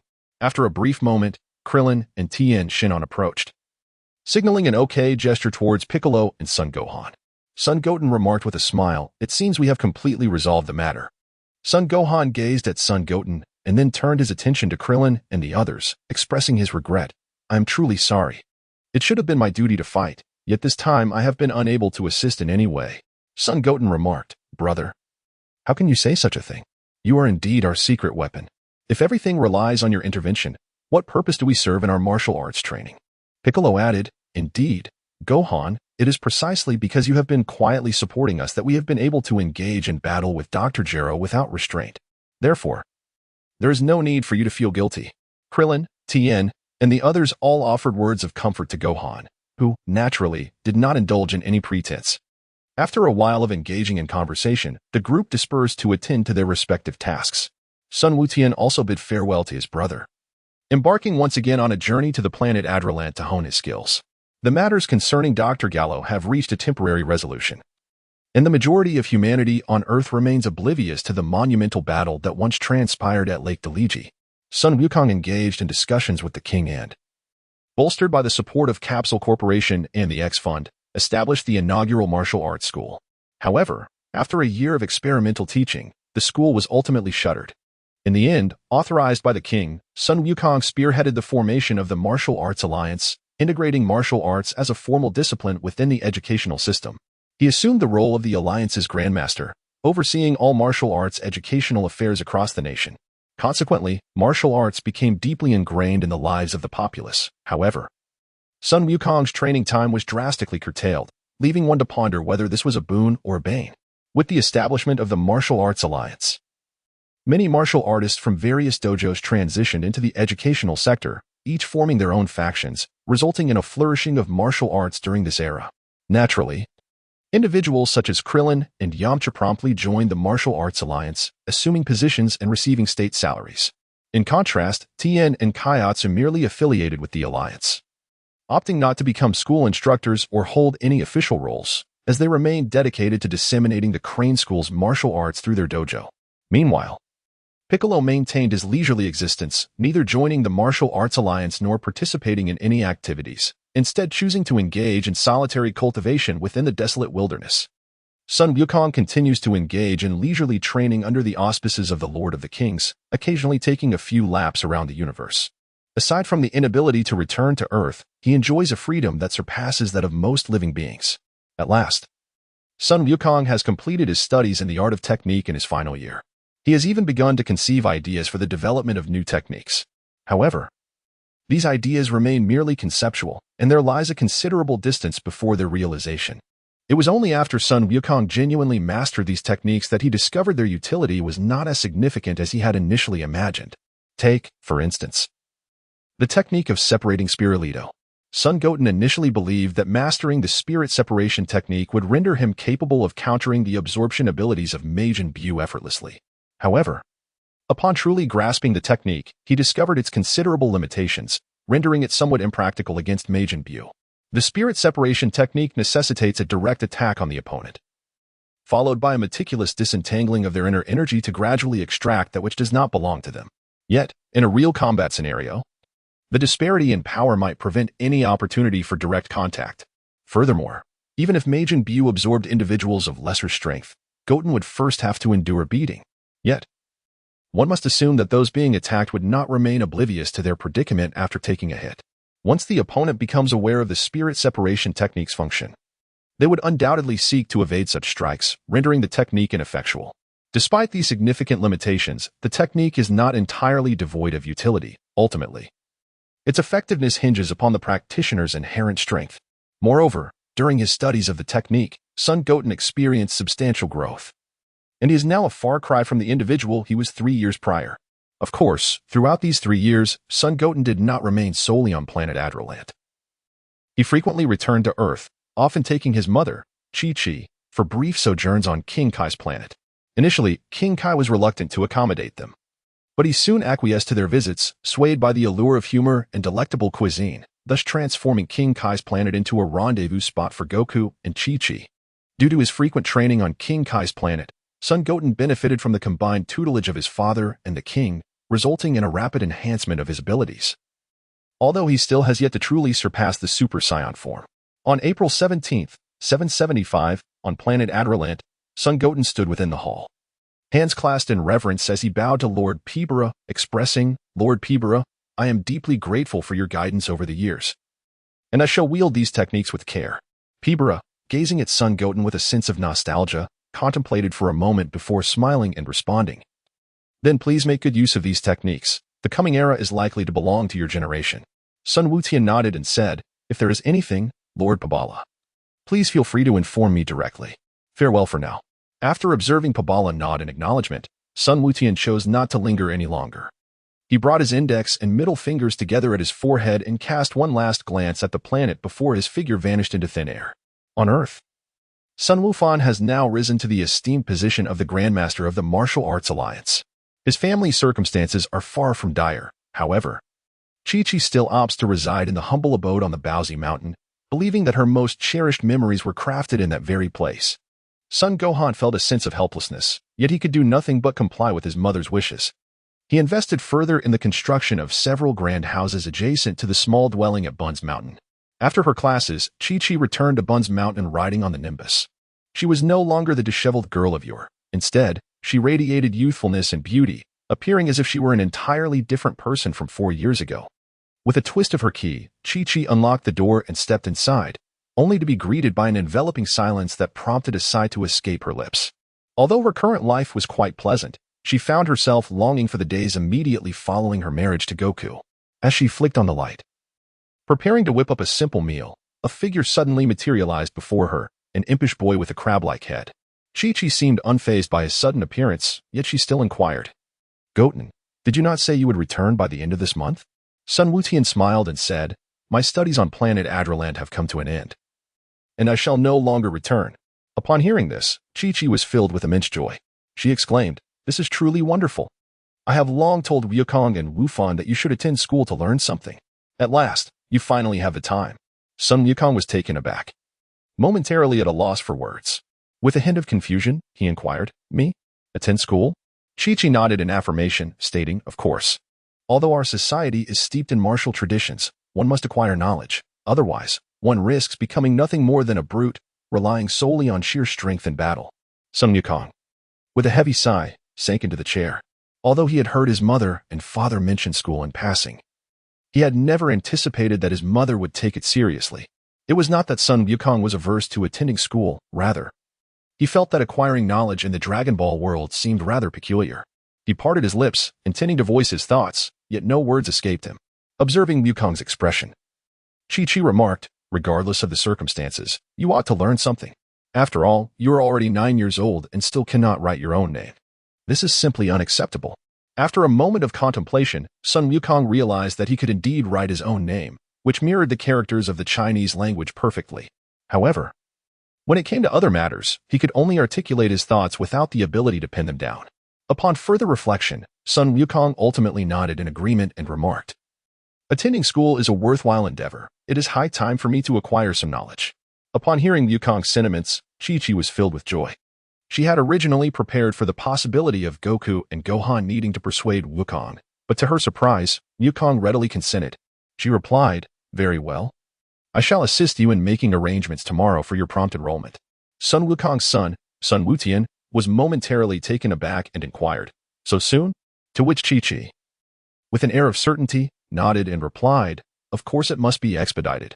You are already 9 years old, and this cannot continue any longer." As Sun Wukong gazed at his mother, he ultimately refrained from uttering any further words. He contemplated that studying in the realm of Dragon Ball was rather appealing, albeit with a lingering fear of it hindering his training. After the meal, Chi-Chi hurriedly reached out to Gohan and other acquaintances in search of a reputable school for Goten. Meanwhile, Goten silently washed the dishes before stepping out of the house to venture into the deep mountains and forests for his training. At this point, Goten could not deny that training was indeed an addictive pursuit. Especially when progress was smooth, it felt exhilarating, akin to the joy of donning new underwear while welcoming the morning of a new year with the sound of firecrackers. However, during times of difficulty in training, he often felt a rebellious urge to dismiss the effort altogether. After a session of rigorous training, Goten focused his mind and examined his hands, declaring, "Even if I minimize the energy expenditure of a Super Saiyan, there remains a considerable distance to attain Super Saiyan 2. Father mentioned that he surpassed Super Saiyan through sheer practice, but this offers no valuable reference. It truly gives me a headache. Surely, I am not expected to concentrate my energy at the back of my body? Sun Goten's expression was somewhat peculiar, as he recalled certain aspects concerning Dragon Ball Super. He realized that by merely concentrating his energy at the base of his spine, he could transform into a Super Saiyan, and even transcend beyond that form. With this method in mind, Sun Goten reminisced about the sensation of becoming a Super Saiyan. Indeed, there was a distinct tingling sensation in his back during that transformation.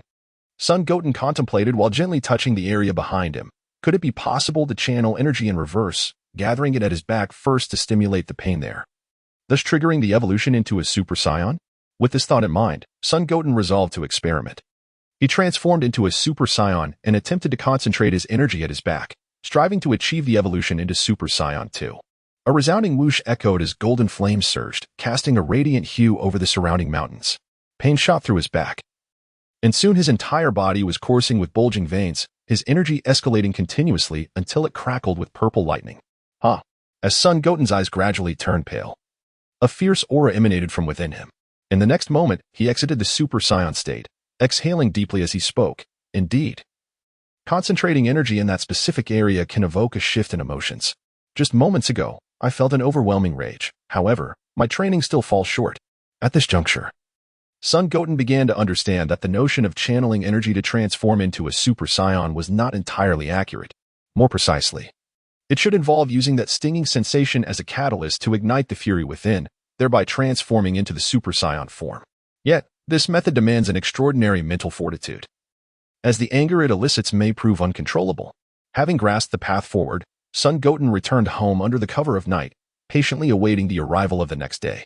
Meanwhile, in the Capsule Corporation, the slumbering Vegeta suddenly opened his eyes and gazed into the distance, a flicker of surprise crossing his face. Is that Kakarot's son?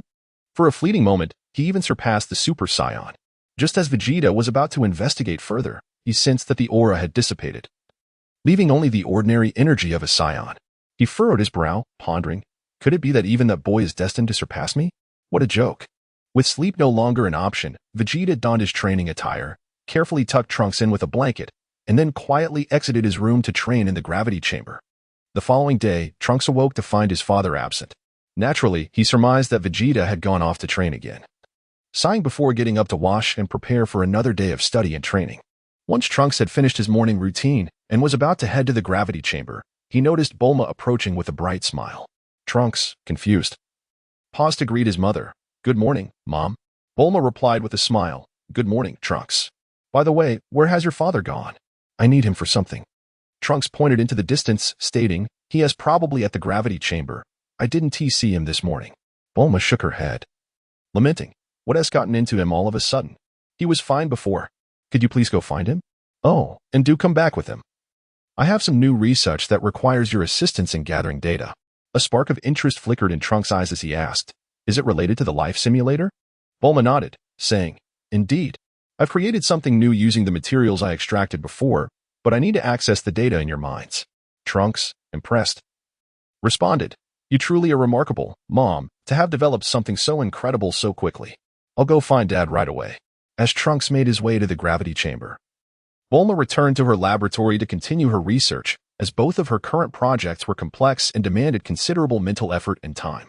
Later, Trunks and a visibly displeased Vegeta arrived at Bulma's research room, where Bulma was engrossed in data calculations on a large computer. A series of incomprehensible figures flashing across the screen. Vegeta surveyed the surroundings and exclaimed, Bulma, what do you want with me? I'm busy training. Training. Upon hearing that word, Bulma became visibly upset, tossing a nearby teacup in his direction while saying, all you Scions think about is training. Can't you spare a thought for your wife? Vegeta caught the teacup effortlessly, set it aside, scoffed, and turned away in silence. Bulma glanced at him and then pressed a button, causing a cylindrical machine to open suddenly. She pointed at the machine, saying, Vegeta, you need to step inside. Vegeta looked at it, puzzled, and asked, what is this contraption? Bulma explained, this is a device developed from the fragments of the red crystal in Trunks' mind. It can read the data in your mind and simulate the opponents you have fought. Vegeta scoffed again, tilting his head. What a pointless trick. Those opponents are no longer worthy of my consideration. As Bulma pushed him toward the machine, she retorted, of course, you, Prince Vegeta, are the strongest. Remember how you lost to Goku when you first arrived on Earth? how you were defeated by Frieza on Namek, and how you narrowly lost to the androids at the World Martial Arts Tournament. Vegeta, irate at the reminders, was about to explode but was abruptly shoved into the apparatus. Bulma swiftly closed the door, instructing, "Put that helmet on, and let me extract some data for the simulation." After a while, the computer Bulma operated responded, and she quickly manipulated it to import the collected data into the designated location. Trunks watched, utterly baffled, scratching his head as he observed Bulma's calculations. Approximately an hour later, Bulma typed the final line of code and clicked run. The computer screen flickered repeatedly as characters, maps, and various data raced across it. Bulma poured herself a cup of tea, took a sip, and leisurely opened the machine's door to release Vegeta. As the door swung open, Vegeta removed the helmet from his head and, while walking out, muttered, "All this nonsense is merely wasting my training time." Unfazed, Bulma smiled and said, "Vegeta, a multitude of data from your mind has been simulated. Although it hasn't formed a complete system yet, I can arrange for you to battle your former opponents." Vegeta snorted dismissively, retorting, "I have surpassed the Super Saiyan state. Those past opponents are completely beneath me now. I must return to my training. Do not disturb me unless it is urgent." Bulma approached him from behind, resting her chin on his shoulder. "Don't you want to give it a try? You could face Kakarot, the one you constantly think about, and what about Frieza? Are you truly not interested in letting him witness the might of Prince Vegeta?" Hearing those two names seemed to pique Vegeta's interest. He smirked and said, "Very well. Since you are so insistent, I shall give this simulator a try." Bulma and Trunks exchanged knowing smiles, pointing to a distant pod-like device. "Once you enter that and put on the helmet, you can select the scenario and characters. Now, I need to adjust a few settings." After a while, Bulma completed her adjustments. Vegeta approached the other side, pressed a button, and lay down inside. He reached for the nearby helmet, placing it on his head as the visor descended to cover his eyes. Simultaneously, the lid closed. As the scene before him transformed, Vegeta found himself standing amidst a starry expanse, surrounded by numerous planets, including Namek, the site of his past humiliation. Without hesitation, he ascended to Namek, prepared to demonstrate to Frieza what it truly meant to be Super Vegeta. In the blink of an eye, the world around him transformed once more. He found himself atop a majestic mountain on planet Namek, surrounded by a myriad of his former adversaries. The first figure to catch his eye was the man clad in an orange martial arts uniform. He approached the man with a few swift steps, smirking as he spoke.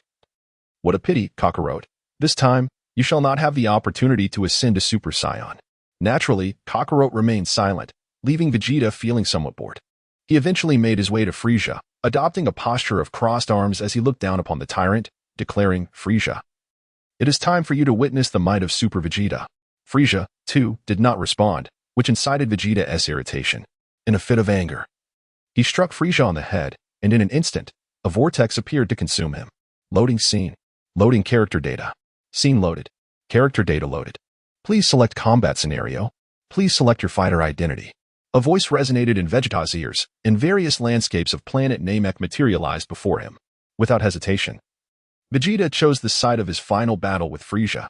Once the location was confirmed, several figures floated nearby. Vegeta surveyed the scene and recognized the young Gohan, Krillin, Piccolo, Kakarot, and himself. He unambiguously selected himself to enter the fray. With a crashing sound, the scene shattered into fragments before reassembling. The ground beneath Vegeta transformed into a vibrant blue expanse. He gazed upward to find the sky painted in shades of green, while glancing down revealed his tattered attire, exposing his alabaster skin.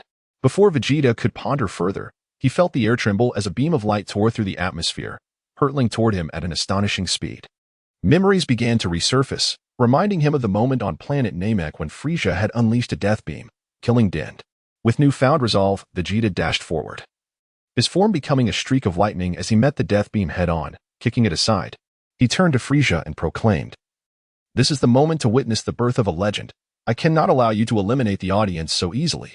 Dend, standing before Vegeta, felt a surge of conflicting emotions. Not just Dend, but even Piccolo, Krillin, and young Gohan were taken aback. After all, Vegeta had once mercilessly slain their companion. Yet, now he was saving a Namekian. Despite their gazes, Vegeta remained indifferent, crossing his arms with an air of arrogance. Suddenly, Frieza vanished from sight, prompting Vegeta to pivot and strike the air behind him with a powerful punch. An explosive sound reverberated as a white figure emerged, meeting Vegeta's fist. It was none other than the reappeared Frieza. With a smirk, Frieza remarked, "Impressive, Vegeta-san. You have indeed grown perceptive enough to see my attack." As he spoke, Frisia's other hand glimmered with energy, which he directed toward Dind, resulting in a violent explosion that reduced the Namekian to mere dust. Vegeta, unable to intervene in time, merely scoffed and retreated a short distance. He recognized that this body was indeed his form from planet Namek, not his current self. Yet, he remained unperturbed, for he knew how to become a Super Saiyan. After the demise of Dind, Frisia elegantly declared, "Now, you have no chance of resurrection. Prepare to relish the hellish terror that awaits you."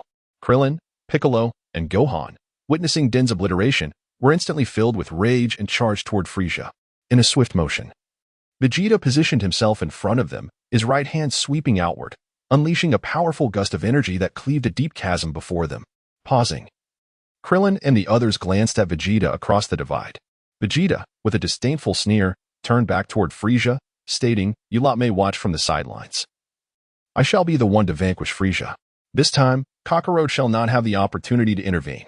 Frisia, leisurely standing before Vegeta, chuckled and remarked, "You seem quite confident." "Vegeta-san, have you perhaps gone mad with fear?"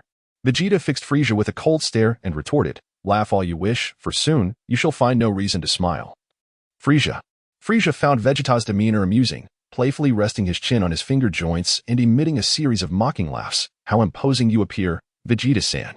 With a huff, Vegeta suddenly trembled, a fierce aura emanating from him as brilliant white light surged outward, shaking the ground and causing the waters to churn. "Observe closely, Frisia. This is the Super Saiyan you have dreaded for so long." At the mention of the name, Frisia's expression darkened momentarily before returning to a facade of amusement. "Ho ho ho. Then let me witness the power of this Super Saiyan." Vegeta's energy continued to escalate, recalling the sensations of transforming into a Super Saiyan countless times. Rage coalesced within him, and the familiar pain surged through his back, his aura gradually shifting to a golden hue. Frisia's pupils constricted, sensing an ominous shift in the atmosphere. Yet he remained composed, confident in his final form's supremacy. With a fierce cry, Vegeta's veins bulged as energy radiated from his being, shattering the ground beneath him and causing the surrounding mountains to tremble. Purple lightning crackled around him, his aura fully transforming to gold, while his eyes became devoid of pupils, leaving only the whites visible. His hair, however, remained unchanged, fiery black in hue. Nearby, Piccolo, Gohan, and Krillin stood agape, acutely aware of Vegeta's overwhelming power. The aura surrounding him was nothing short of invincible. Piccolo, astonished, murmured, "Is that the Super Saiyan?" Krillin, appearing somewhat distressed, replied, "While Vegeta may stand a chance against Frisia, he is hardly a benevolent being himself." Frisia, observing Vegeta's transformation, maintained his nonchalant demeanor, stating, "Vegeta-san, is this the Super Saiyan you speak of? It appears there has been little change." Meanwhile, Vegeta was perplexed. He felt his strength had surged immensely. Yet it did not match the euphoric sensation of transforming into a Super Saiyan in reality. Unable to fathom the reason, he attributed it to being in a virtual realm. Clenching his fists, he measured his newfound power, and a smug smile crept across his face. "Frisia, behold, this is the Super Vegeta you see before you. Are you prepared to meet your demise?" Upon hearing that vexatious name, Frisia's expression shifted once more as he coldly remarked, "Vegeta-san. One should know when to cease with the jesting, lest it become irksome." "Humph." Vegeta scoffed, then kicked a fragment of stone towards Frisia, who vanished in an instant. Vegeta adeptly pinpointed Frisia's location and flickered into action. As Frisia materialized in midair, Vegeta delivered a fierce kick to his face. Boom. Frisia, caught off guard, received the blow squarely, transforming into a streak of light that crashed into the earth of a nearby island, sending plumes of smoke skyward in a mushroom cloud formation. Vegeta, however, chose not to pursue further, instead landing on the island to await Frisia's emergence from the soil. With a thunderous sound, the island split apart, unleashing a torrent of water that surged towards Vegeta. Yet, undeterred, he soared above the rushing waters, pressing one hand down upon the flow, unleashing a formidable energy wave that repelled the torrent, reducing the island to mere dust. Bang! Frisia's figure suddenly appeared behind Vegeta, launching a kick at him. Vegeta sensed the wind pressure from behind, his form flickering as he deftly evaded the strike, repositioning himself behind Frisia. Grasping Frisia's tail with both hands, he flung him away once more. Observing Frisia crash into the island again, Vegeta crossed his arms, looking down with a smirk. "Ah. So this is the mighty Emperor of the universe? You appear rather disheveled." Frisia, his countenance darkened, glared at Vegeta, then glanced at his own hands, finally admitting, "That hurt quite a bit, and even my father has never struck me so painfully. Swish. Enveloped in radiant white energy, Frieza charged at Vegeta like a streak of light, his speed rivaling that of lightning. Vegeta staggered back from the impact of Frieza's headbutt, only to retaliate by slamming his hand onto Frieza's head, sending him flying thousands of meters away. Boom. The energy orb clinging to Frieza erupted in the distance, creating a golden explosion that boiled the surrounding sea and crumbled mountains, evoking an apocalyptic scene. Vegeta scoffed. It seems the former emperor of the universe possesses only such capability. How dull. Perhaps you should return to your training. Boom. In the distance, Frieza's aura surged dramatically. Rivers flowed backward and mountains shattered, the golden explosion dissipating under the onslaught of purple energy, sending shockwaves that pushed Piccolo and the others back considerably.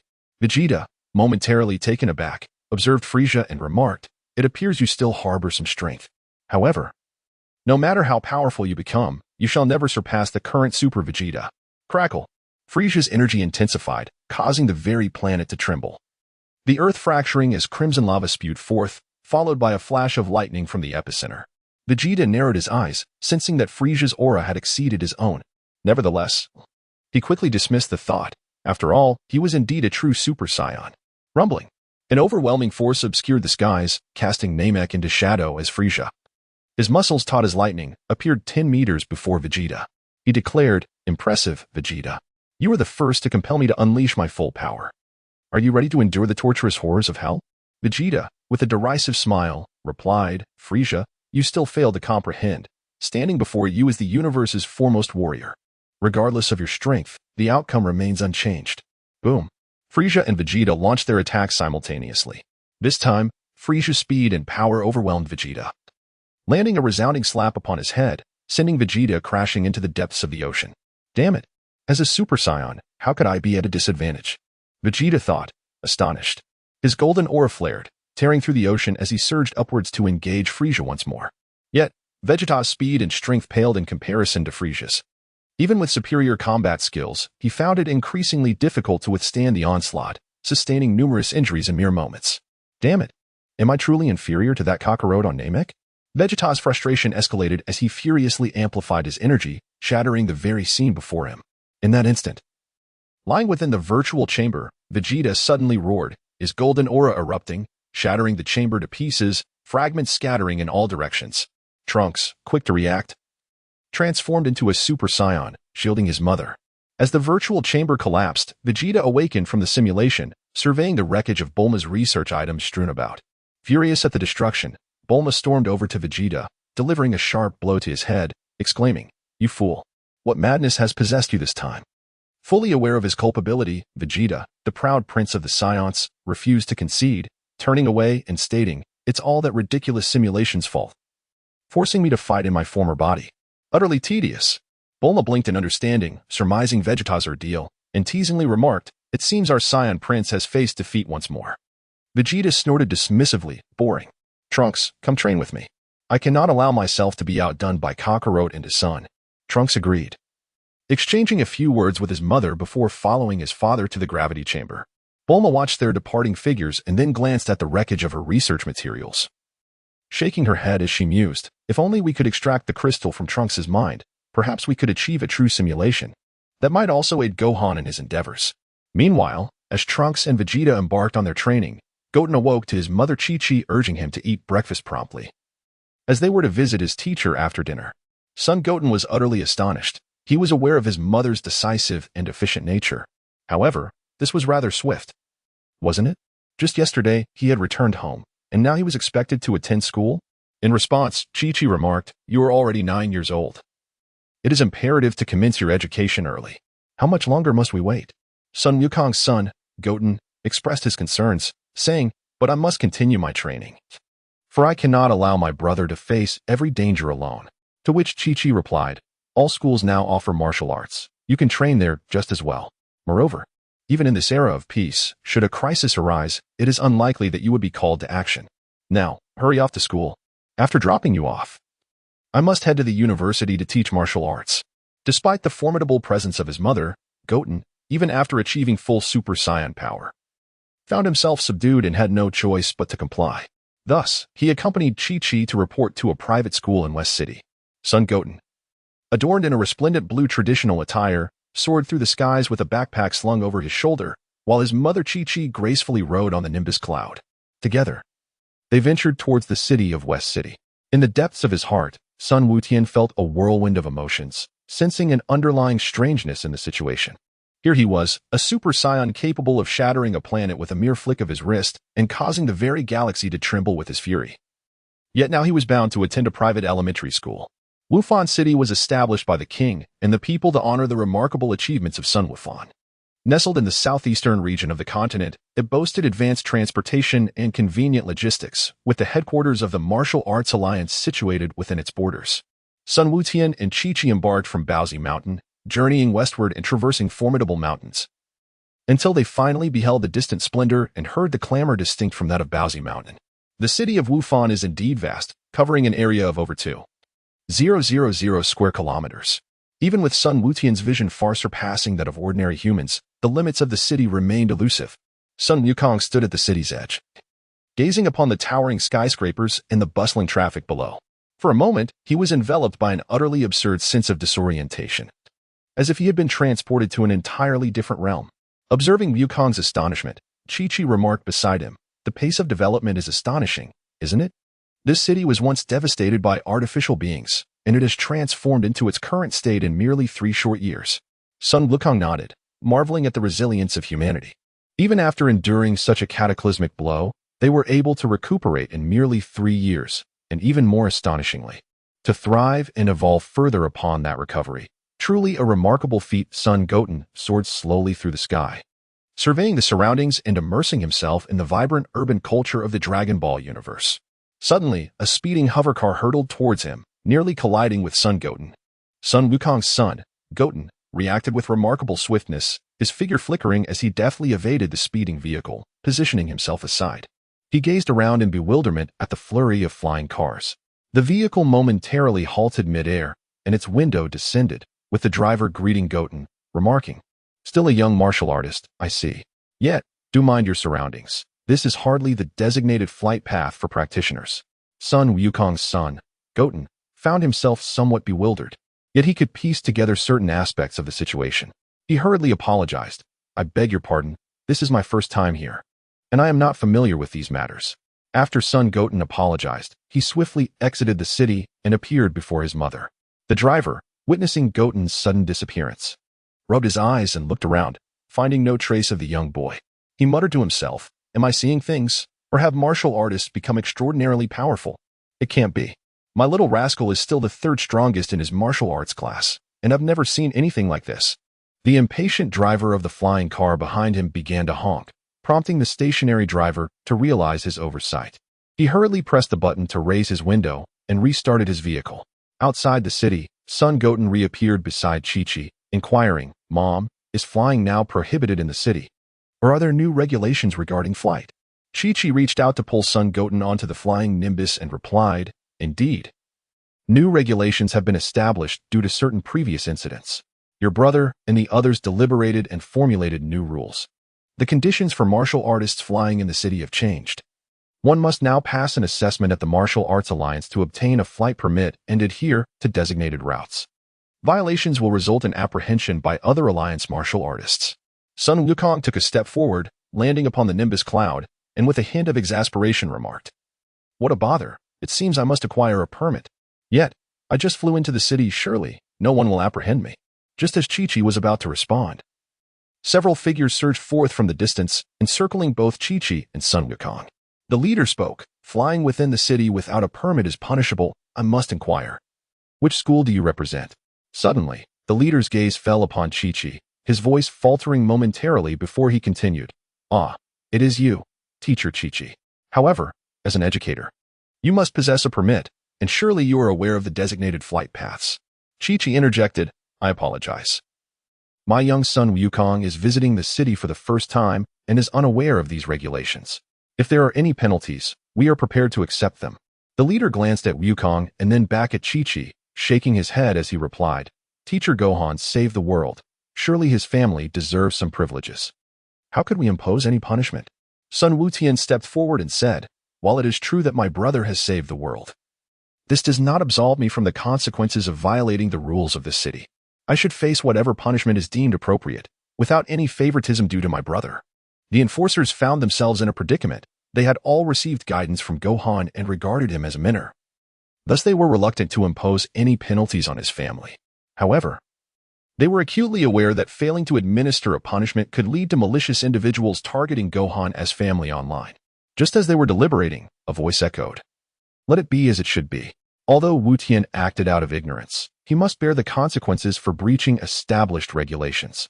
Please take him to the Traffic Safety Bureau for a course on traffic safety. I will cover any fines incurred later. The enforcers turned to see Gohan floating in the air. They quickly bowed to him and added, "Gohan, actually, your brother need not." Sun Wukong shook his head and said, "Goten is not only my brother. He is also his own person. Therefore, please refrain from attributing everything to me. I believe you should consider his perspective." The others nodded in agreement, their admiration for Master Gohan growing even deeper. They then turned their attention to Goten and said, "So, you are son Goten. We kindly request you to accompany us to the Transportation Flight Bureau."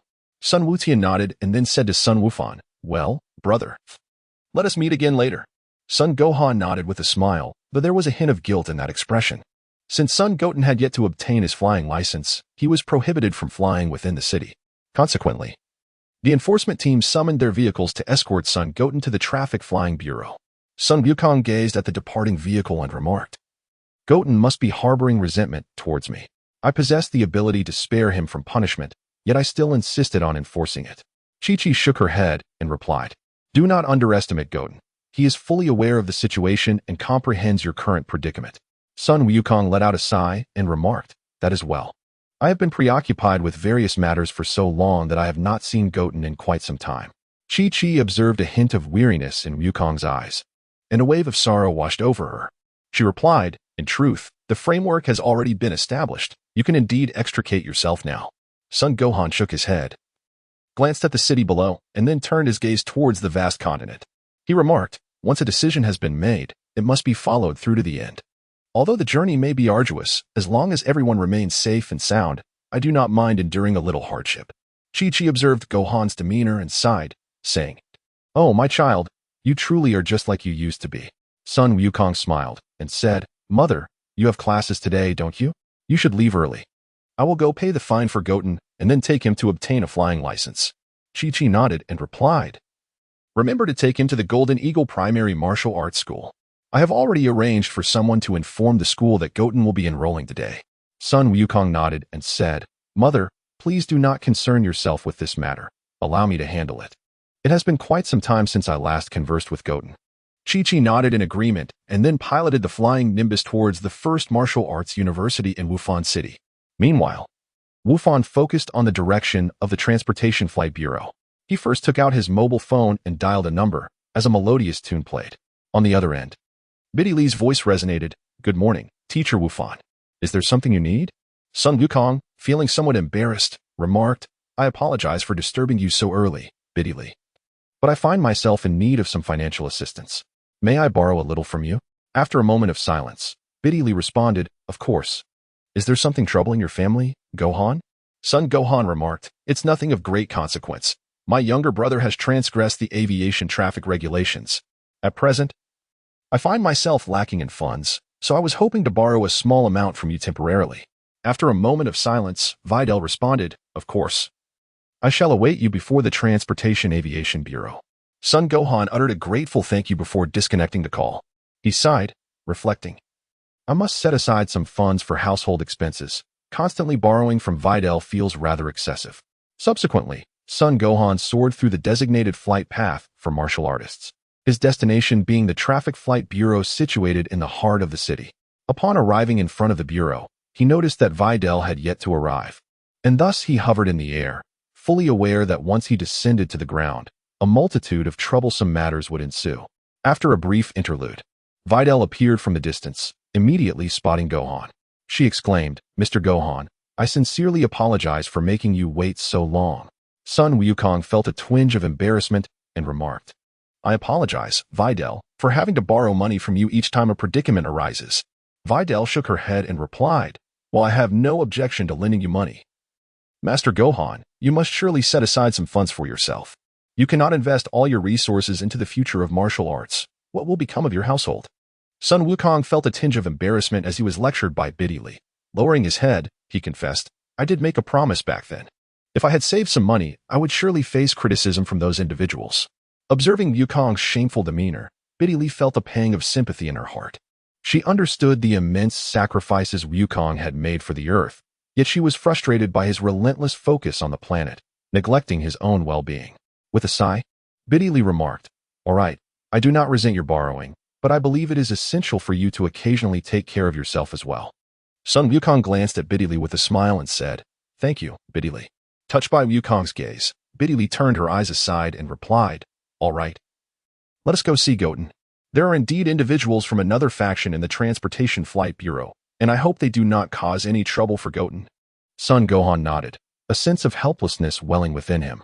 Despite having come this far, he still faced opposition from numerous politicians who believed that martial arts should not exist in the world, insisting that individuals like Sun Gohan should obediently comply with their commands. Meanwhile, the traffic flight team, led by Sun Goten, accompanied several members of the enforcement team to the administrative window. The enforcement personnel then began to engage in dialogue with the staff inside. Subsequently, the leader of the enforcement team produced a card and stated, Although Master Gohan mentioned he would come to settle the fees as his disciple, I wish to contribute in some way. Allow me to cover this training fee. As he spoke, the leader of the enforcement team took out his phone and, using a payment application, settled Goten's training expenses. As Sun Wutian observed their expressions, a sense of joy welled up within him for his brother. It appeared that they held great esteem for him. Indeed, his brother's efforts had not been in vain. Subsequently, Sun Wutian was escorted to the flight training room, which, despite its name, primarily served the purpose of enlightening participants about the perils of reckless flying, delivered by respective experts. Upon his entrance, a designated individual approached him and remarked, It seems the one who has transgressed this time is merely a child. Are children nowadays adept in the art of aerial maneuvering? The leader of the enforcement team interjected, This is no ordinary child. He is indeed the younger brother of Mr. Gohan. The specialist preparing to distribute training materials expressed astonishment, exclaiming, The younger brother of Mr. Gohan? That explains it. He must have undergone exceptional training from a young age. The leader of the enforcement team chuckled and replied, Well then, our duties here are concluded. Farewell, Mr. Wutian and Mr. Taurus, until we meet again. After the leader departed and closed the door, the specialist placed the materials on Wutian's desk and said, So, you are Wutian, the brother of Gohan. I kindly ask you to review this material. Sun Wutian perused the materials, only to discover that he could not comprehend the written language of this world. The characters were peculiar and starkly different from those he recognized in his previous life. However, he could still decipher his father's name, as Sun Wukong remained identical to its Chinese form. As for the other scripts, they neither resembled Chinese characters nor the Japanese language. Observing that Sun Wutian merely flipped through the pages without further examination, an individual interjected, Young Sun Wutian, please be aware that there will be a quiz shortly. Should you fail to pass, you will be required to continue paying for further studies. Sun Goten pondered, You still recognize me as a child. Have you ever encountered a 9-year-old being taken to learn about traffic laws? This country lacks any sense of humanity. Of course, Sun Goten would never voice such thoughts. Instead, he replied, I'm sorry, but today is my first day of school, and I am not familiar with most of these characters. The official appeared somewhat taken aback, momentarily stunned, and remarked, You seem to be around 9 or 10 years old. Isn't it unusual for someone of your age to not yet be enrolled in school? Sun Wukong felt somewhat embarrassed, as if he were a wild child emerging from the depths of a mountain, a mere illiterate. After a moment of contemplation, he spoke. I apologize. I have been training in martial arts elsewhere due to certain matters, and I have only just returned. The specialist nodded in understanding and remarked, Indeed. At your age, mastering the art of flight must have required rigorous training. It is quite all right.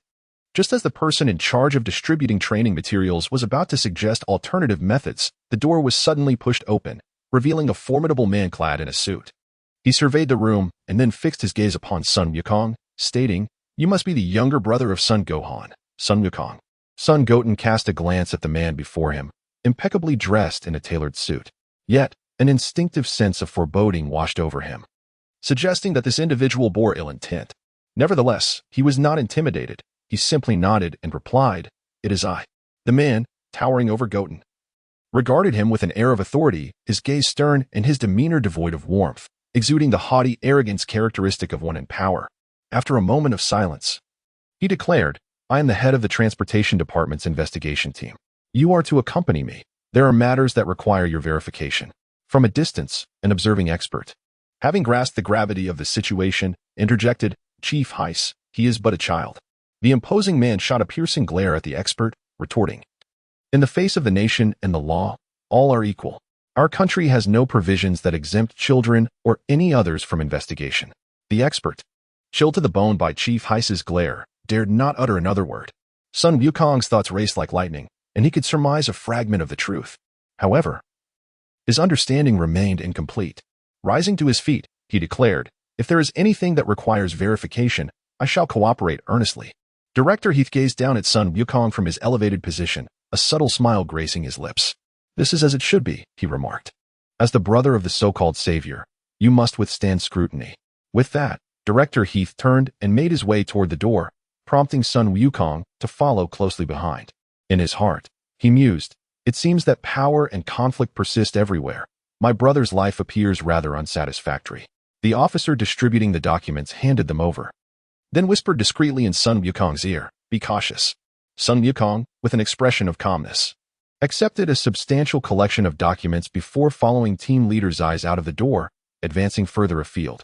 As he exited, he was trailed by 3 or 5 imposing figures, armed and bearing an unusually grave demeanor. Sun Wukong followed them through the hall, weaving left and right, until he arrived at a rather eerie location. Team leader has glanced back at Sun Wukong, a smug smile curling at the corners of his mouth. He then pushed open the door and said, "Step inside, Sun Wukong." Sun Wukong cast a glance at him before striding inside. After all, he was a law-abiding citizen, and although he found this captain suspicious, he chose to comply for the moment and proceeded inside. As Sun Wutian stepped into the room, he was met with an array of instruments of torture, the mingling of dust and the metallic scent of blood creating a nauseating atmosphere.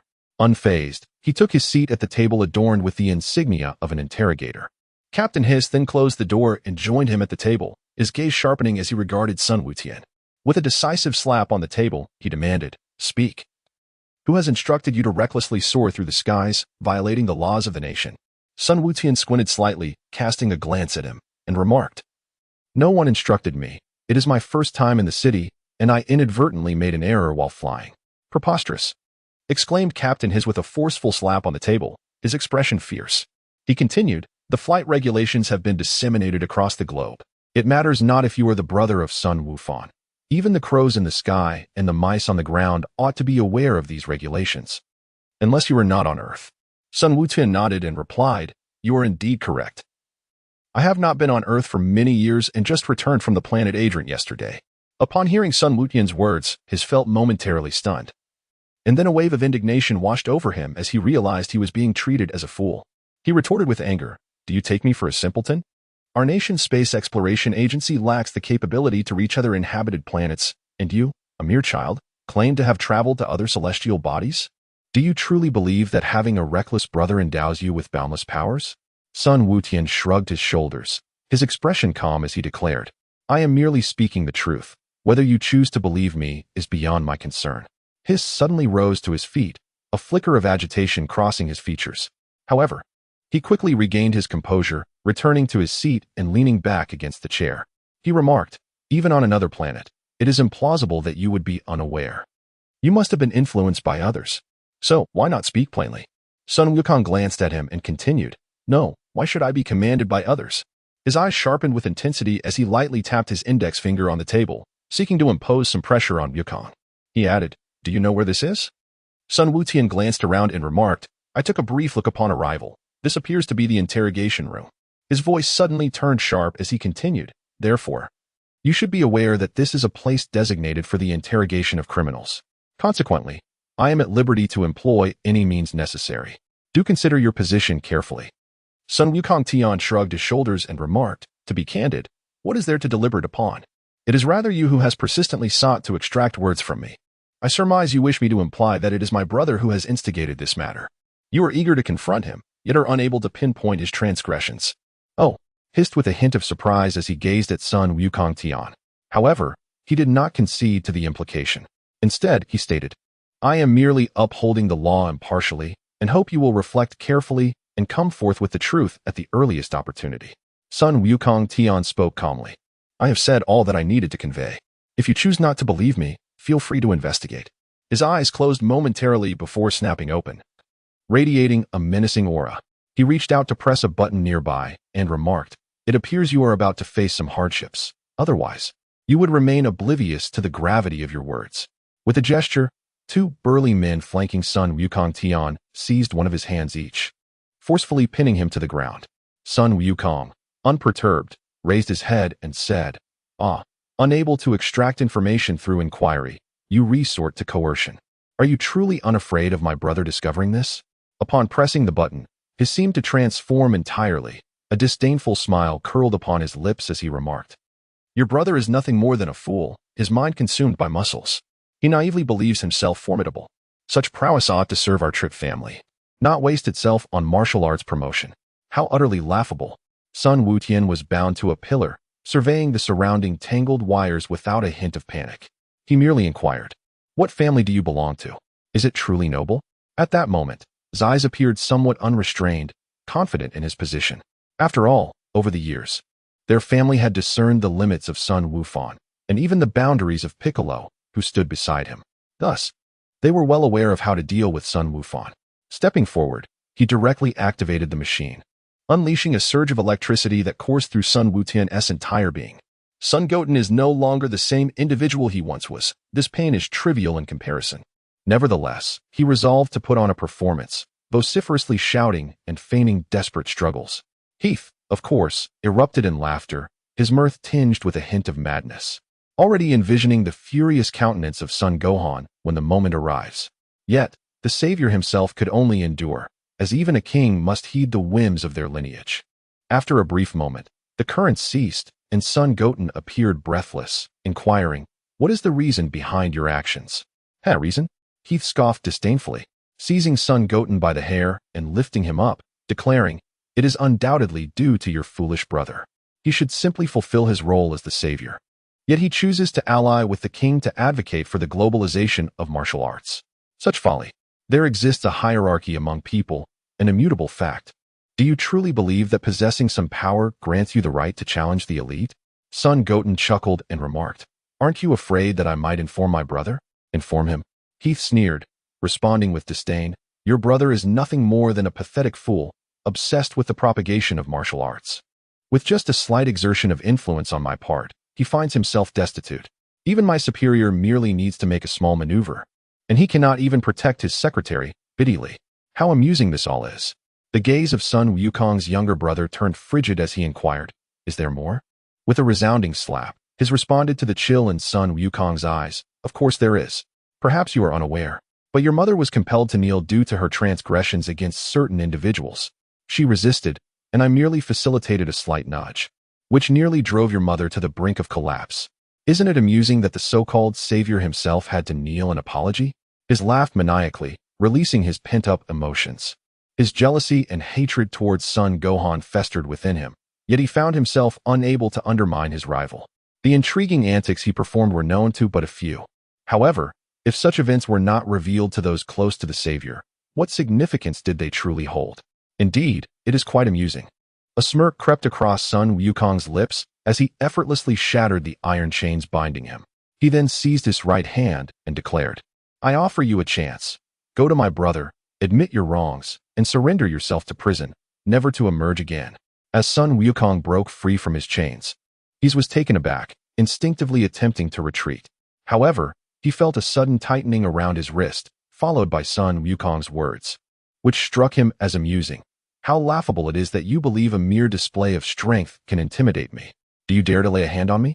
The moment you do, your entire family will be subjected to public scrutiny and societal condemnation. Crack. With an expression of cold indifference, Sun Wukong effortlessly tore off one of his arms. A golden aura erupted around him, shattering the entire interrogation room. His right hand extended, forming a blade of energy that pierced through his chest, crimson blood splattering across Sun Wukong's youthful visage. He remarked, I initially intended to grant you an opportunity, but it appears you do not know how to cherish it. Allow me to send you on your way. Wait for your so-called trip family down below. As his endured excruciating pain, disbelief filled his eyes, and after a moment, he finally let out a pained scream. In Sun Wukong's eyes, there was a hint of reluctance. However, he understood that his brother was a kind-hearted individual, and such kindness could often attract malevolent beings. Thus, despite his unwillingness, he resolved to assume the role of the villain. Turning around, he found himself surrounded by a throng of warriors. In a moment of resignation, Sun Wutian sighed, "Brother, since you have chosen to pursue the martial path and protect this world, I shall guard you and mother instead. Therefore, you must defeat me." Meanwhile, Lord Yen-Mo was diligently reviewing one soul after another, his spirits waning from the monotony of such an endless task. After a while, he encountered a soul named Zeiss, who immediately began to voice his grievances. "Lord Yen-Mo, I shouldn't be dead yet. I arrived here solely due to the malice of others. I beseech you to promptly address the one who has wronged me." Upon hearing this, Lord Yen-Mo perked up, intrigued by the unfolding drama. "You hail from Earth, do you not? Speak the name of the one you wish to accuse, and I shall verify your claims. If substantiated, I will notify the celestial deities of Earth to take appropriate action." Zeiss, filled with elation, eagerly recounted the so-called misdeeds of Sun Wukong and Sun Wutian on Earth, painting them as objects of universal disdain. As Lord Yen-Mo perused the records, preparing to respond, the space beside him suddenly warped, ejecting a child clad in a crab-themed martial arts uniform. The moment the child appeared, Zeiss recoiled in fright, initially taken aback. However, his expression soon twisted into a sinister grin as he taunted, "Ha! It appears your brother ultimately failed to protect you." Without even glancing at him, Sun Wukong contemplated and addressed Yama. "Uncle Yama, where is this fellow headed?" Yama, surveying both his and Sun Wukong, chuckled as he remarked, "I have perused the records briefly and surmised that this individual is likely destined for the underworld." His eyes widened in disbelief as he bellowed, "Impossible. I have once safeguarded humanity and rendered significant contributions to the world, earning numerous accolades in the process." Yama cast a fleeting glance at his, scarcely inclined to engage with him. Over the past few years, Sun Wukong had rendered considerable assistance to Yama. And given that he was also a disciple of the King of Worlds, Yama felt an obligation to aid Wukong. Sun Wukong nodded and said, "Then, Uncle Yen-Mo, may I take on the responsibility of escorting him to the underworld?" Yen-Mo appeared momentarily taken aback and replied, "There is truly no need for that. After all, you are not a denizen of the netherworld, and it is not necessary for you to undertake such duties." Sun Wutian chuckled and remarked, "The last time I encountered my uncle, he seemed to be faring rather poorly in the underworld. I thought it might be nice to send someone to accompany him." Yen-Mo glanced at the frenzied his and then at Sun Wutian, smiling as he replied, "That is indeed acceptable. After all, such malevolent beings ought to descend into hell. I shall provide the necessary approval shortly, and you may take him there directly. As for the punishment, Raditz and the others are likely unnecessary." Without hesitation, Yen-Mo stamped the page pertaining to his with the grand seal of hell and handed it to Sun Wutian. Sun Goten expressed his gratitude, then dragged the howling soul of his to the depths of hell. His roared, "You cannot do this. I am a member of the Trip family. We possess the power to control the world. They will avenge me for this. Do as you wish." Sun Goten glared at him and replied, "I wonder if my brother would even consider resurrecting someone like you. But should you return, feel free to report me. Allow me to inform you that the celestial being is my uncle, the King of Hell is my nominal senior brother, and the Lord of the Universe, who governs the galaxy, is my teacher. Go ahead and lodge your complaint." His was at a loss for words, yet profoundly shaken. In an instant, Sun Goten had descended into the depths of hell, witnessing numerous tortures, causing his to gradually lose his courage to speak. Finally, Sun Goten arrived at a desolate scene, where a grayish haze lingered, enveloping the area in an eerie silence that chilled one to the bone. He shivered uncontrollably, while Sun Goten stood in the center, scanning his surroundings. "Uncle, Raditz, are you there?" His voice, as it pierced through the fog, grew increasingly strange, seemingly not of human origin, causing his to involuntarily tremble. After a short while, two tall figures emerged from the mist, both bare-chested with iron hooks piercing their chests. One was muscular, while the other had flowing long hair, cascading down to his waist. Initially, they held a proud demeanor, but upon seeing Sun Goten, they appeared somewhat fearful, instinctively wanting to retreat. Sun Goten then warned, "Do not flee, Uncle Nappa, Uncle Raditz. Otherwise, even without your physical forms, I have ways to make you feel pain." Raditz and Nappa halted in their tracks and turned to face him, Smiling as Raditz said, "Why would we run, dear nephew? We are all family here. And your arrival brings us joy. By the way, what brings you here this time?" Sun Wutian first corrected him. "I am the second nephew. My elder brother is the first." Then, Sun Wutian threw Haze aside and said, "There is not much else to mention. This person and his family have been bullying my brother. Therefore, I took his life, and I would appreciate your care for him during this time." Upon hearing this, Raditz was instantly filled with rage. How dare they bully my elder nephew? Rest assured, Wutian, your uncle will ensure he is properly educated, guaranteeing he treats the Sun family with utmost respect in the future. Nappa glanced at him and remarked, "When did you become a member of the Sun family?" Raditz boldly replied, "Both my brother and 2 nephews bear the surname Sun. What issue is there with me being a part of the Sun family?" Nappa had intended to retort but ultimately held his tongue, for after all, the second nephew was rather formidable. Sun Wutian expressed his intention to depart. But Raditz grasped his arm and said, "Dear nephew, could you do me a favor?" Sun Goten cast a glance at him and said, "Please, do share." Raditz replied, "As you are aware, in this desolate realm of hell, we endure the most severe punishments daily, yet we possess freedom during the remaining hours. However, in recent days, the minions of King Frisia have been incessantly challenging us to combat." Sun Wukong nodded and remarked, "I understand. In a couple of days, I shall deal with them." The Earth Flight Traffic Bureau was engulfed in a blazing golden light, causing the entire building to tremble as all personnel sought emergency refuge. Amidst a group of warriors, Sun Wukong surveyed his surroundings and then glanced at Zai's, saying, "Is this the world you strive to protect? Interrogating ordinary citizens at will, arbitrarily inflicting punishment upon them?" The warriors exchanged uncertain glances, lowering their heads, unsure of how to respond, for some among them were indeed aware of the lurking darkness that continued to thrive. Suddenly, a gunshot rang out. Sun Wukong effortlessly caught a bullet, reducing it to dust before casting it to the ground. He remarked, "Ah, are you so eager to strike? No matter, since I cannot play the role of a virtuous person, I shall simply refrain from it." Sun Goten uttered a light exclamation, and a golden aura erupted, its overwhelming energy surging forth like a tidal wave, radiating outward.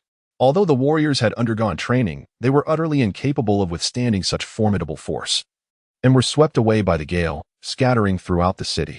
As Sun Wukong stepped out of the Aviation Bureau, he fortuitously encountered the hurried Sun Gohan and Videl rushing in. Sun Gohan stared in astonishment at his brother, Sun Goten, whose face was smeared with blood. With an expression of disbelief, he inquired, "Goten, what on earth have you done?" Sun Wutian wiped the blood from his face and declared, "I have slain Zais. And now I shall eradicate the Trip family." Bidalai gazed at Sun Wutian in astonishment, her entire body trembling as she widened her eyes, fixated on him. Sun Gohan stood resolutely in front of Sun Goten, his expression grave as he proclaimed, "You cannot go. If you truly bring ruin to that family, your entire life will be irrevocably shattered." Sun Wukong took a step forward, declaring, "Brother, I do not wish to engage in combat with you. So I kindly ask that you refrain from obstructing my path." Sun Gohan stood resolutely in front of Sun Goten, declaring, "Regardless of your reasons, you should never extinguish an entire family. I shall prevent you from making this grave mistake." Sun Wutian halted 3 paces away from his brother, Sun Wufan. He lifted his gaze and addressed him, saying, "Brother, you must be aware that you are indeed a gentle and kind-hearted person. However, there are times when such gentleness merely encourages others to take advantage. Thus, I shall not heed your advice this time. And, by the way, Bidalai, I kindly ask you to keep your distance." With that declaration, Sun Wutian first shut his eyes. Then, a transformation occurred within him. In the next moment, an extraordinarily intense golden aura erupted forth, shattering the entire building into fragments, which were subsequently swept away by the ferocious energy cascading outwards into the city. Fortunately, the earlier tremors had already alarmed many, leaving only Sun Wutian, Sun Wufan, and Bidalai remaining within the now devastated structure. Sun Wukong's reaction was swift as he expanded the protective shield to shelter Bidalai. Then, he beheld the building collapse, debris swirling through the air, painting a grim tableau across the entire city. At this moment, Sun Gohan was utterly perplexed by Sun Goten's culinary endeavors. His mental state was on the verge of collapse as he roared towards Sun Goten. "Goten, do you even comprehend what you are doing?" Sun Wukong's son did not respond, merely observing. It was only when he noticed an increasing number of warriors encircling them that he spoke. "Brother, you have never mentioned this to me. The Trip family has been coercing you, hasn't it?" They even resorted to threatening others to compel you to apologize to them. Sun Gohan was taken aback and inquired, "How did you come to know?" The surrounding clamor was incessant, with numerous voices condemning that family, while others defended their integrity. Son Goten, somewhat irked by the cacophony surrounding him, heightened his energy once more, honing in on his target, and unleashed a sword of energy. Boom! The energy sword surged forth, seemingly piercing the heavens, emanating an aura of chilling dread that gripped the hearts of many warriors. As they looked up, an overwhelming sense of oppression washed over them, causing their bodies to tremble uncontrollably. Upon witnessing this scene, Son Gohan took the initiative to ascend above the crowd, transforming into a Super Saiyan. With both hands, he directly grasped the descending energy blade. However, it appeared that Son Goten did not hold back. Channeling his immense power, Son Gohan, despite managing to catch the blade, found it arduous to withstand the overwhelming force. His figure collided with the ground, creating a substantial crater in the path below. Sun Wutian retracted his energy blade and gazed at Sun Wukong, saying, "Brother, you remain as gentle as ever. It appears that this battle is unavoidable. However, before we proceed..." A golden glimmer flickered in Sun Wukong's eyes as he soared into the sky, heading towards the distant horizon. At that moment, Krillin and Piccolo arrived belatedly. Observing the remorseful Son Gohan, who was engulfed in a deep pit, their confusion palpable. Krillin, breaking the silence, inquired, "Gohan, what on earth has transpired?" That earlier Ouroboros resemblance to Goten's. Son Gohan's expression was one of anguish. He found himself at a loss for words, uncertain of how to proceed. It was then that Dilly spoke up. "It's Goten. He was apprehended by the Air Traffic Bureau for his transgressions, and after an unknown ordeal, he learned of the Trip family's past coercion of Master Gohan, even forcing him to kneel. In a fit of rage, he killed Hiss and proclaimed his intent to annihilate the Trip family. You are the savior. How could your brother act in such a manner? Indiscriminate slaughter and destruction. And you, as the savior, choose to remain passive? Is this truly the savior we have placed our trust in? What are you doing? Shouldn't you, as the savior, be our protector? Hurry and stop your brother. He is a harbinger of doom. The Trip family represents the most esteemed of humanity in this world, and as the savior, you cannot act with impunity." After Son Goten departed, the cacophony seemed to amplify. Silence. Piccolo erupted in fury, a formidable gust of wind emanating from him, gradually quelling the clamor. Such an imposing presence. Is this truly a friend of the savior? Impressive indeed. I have heard tales of him as the once feared Demon King Piccolo, now allied with the savior. I now find myself questioning whether the androids of you were mere theatrics. What savior, if not a deception? With such power, why not confront those who have harmed the government instead of threatening us? The din subsided momentarily, only to be reignited by a few voices.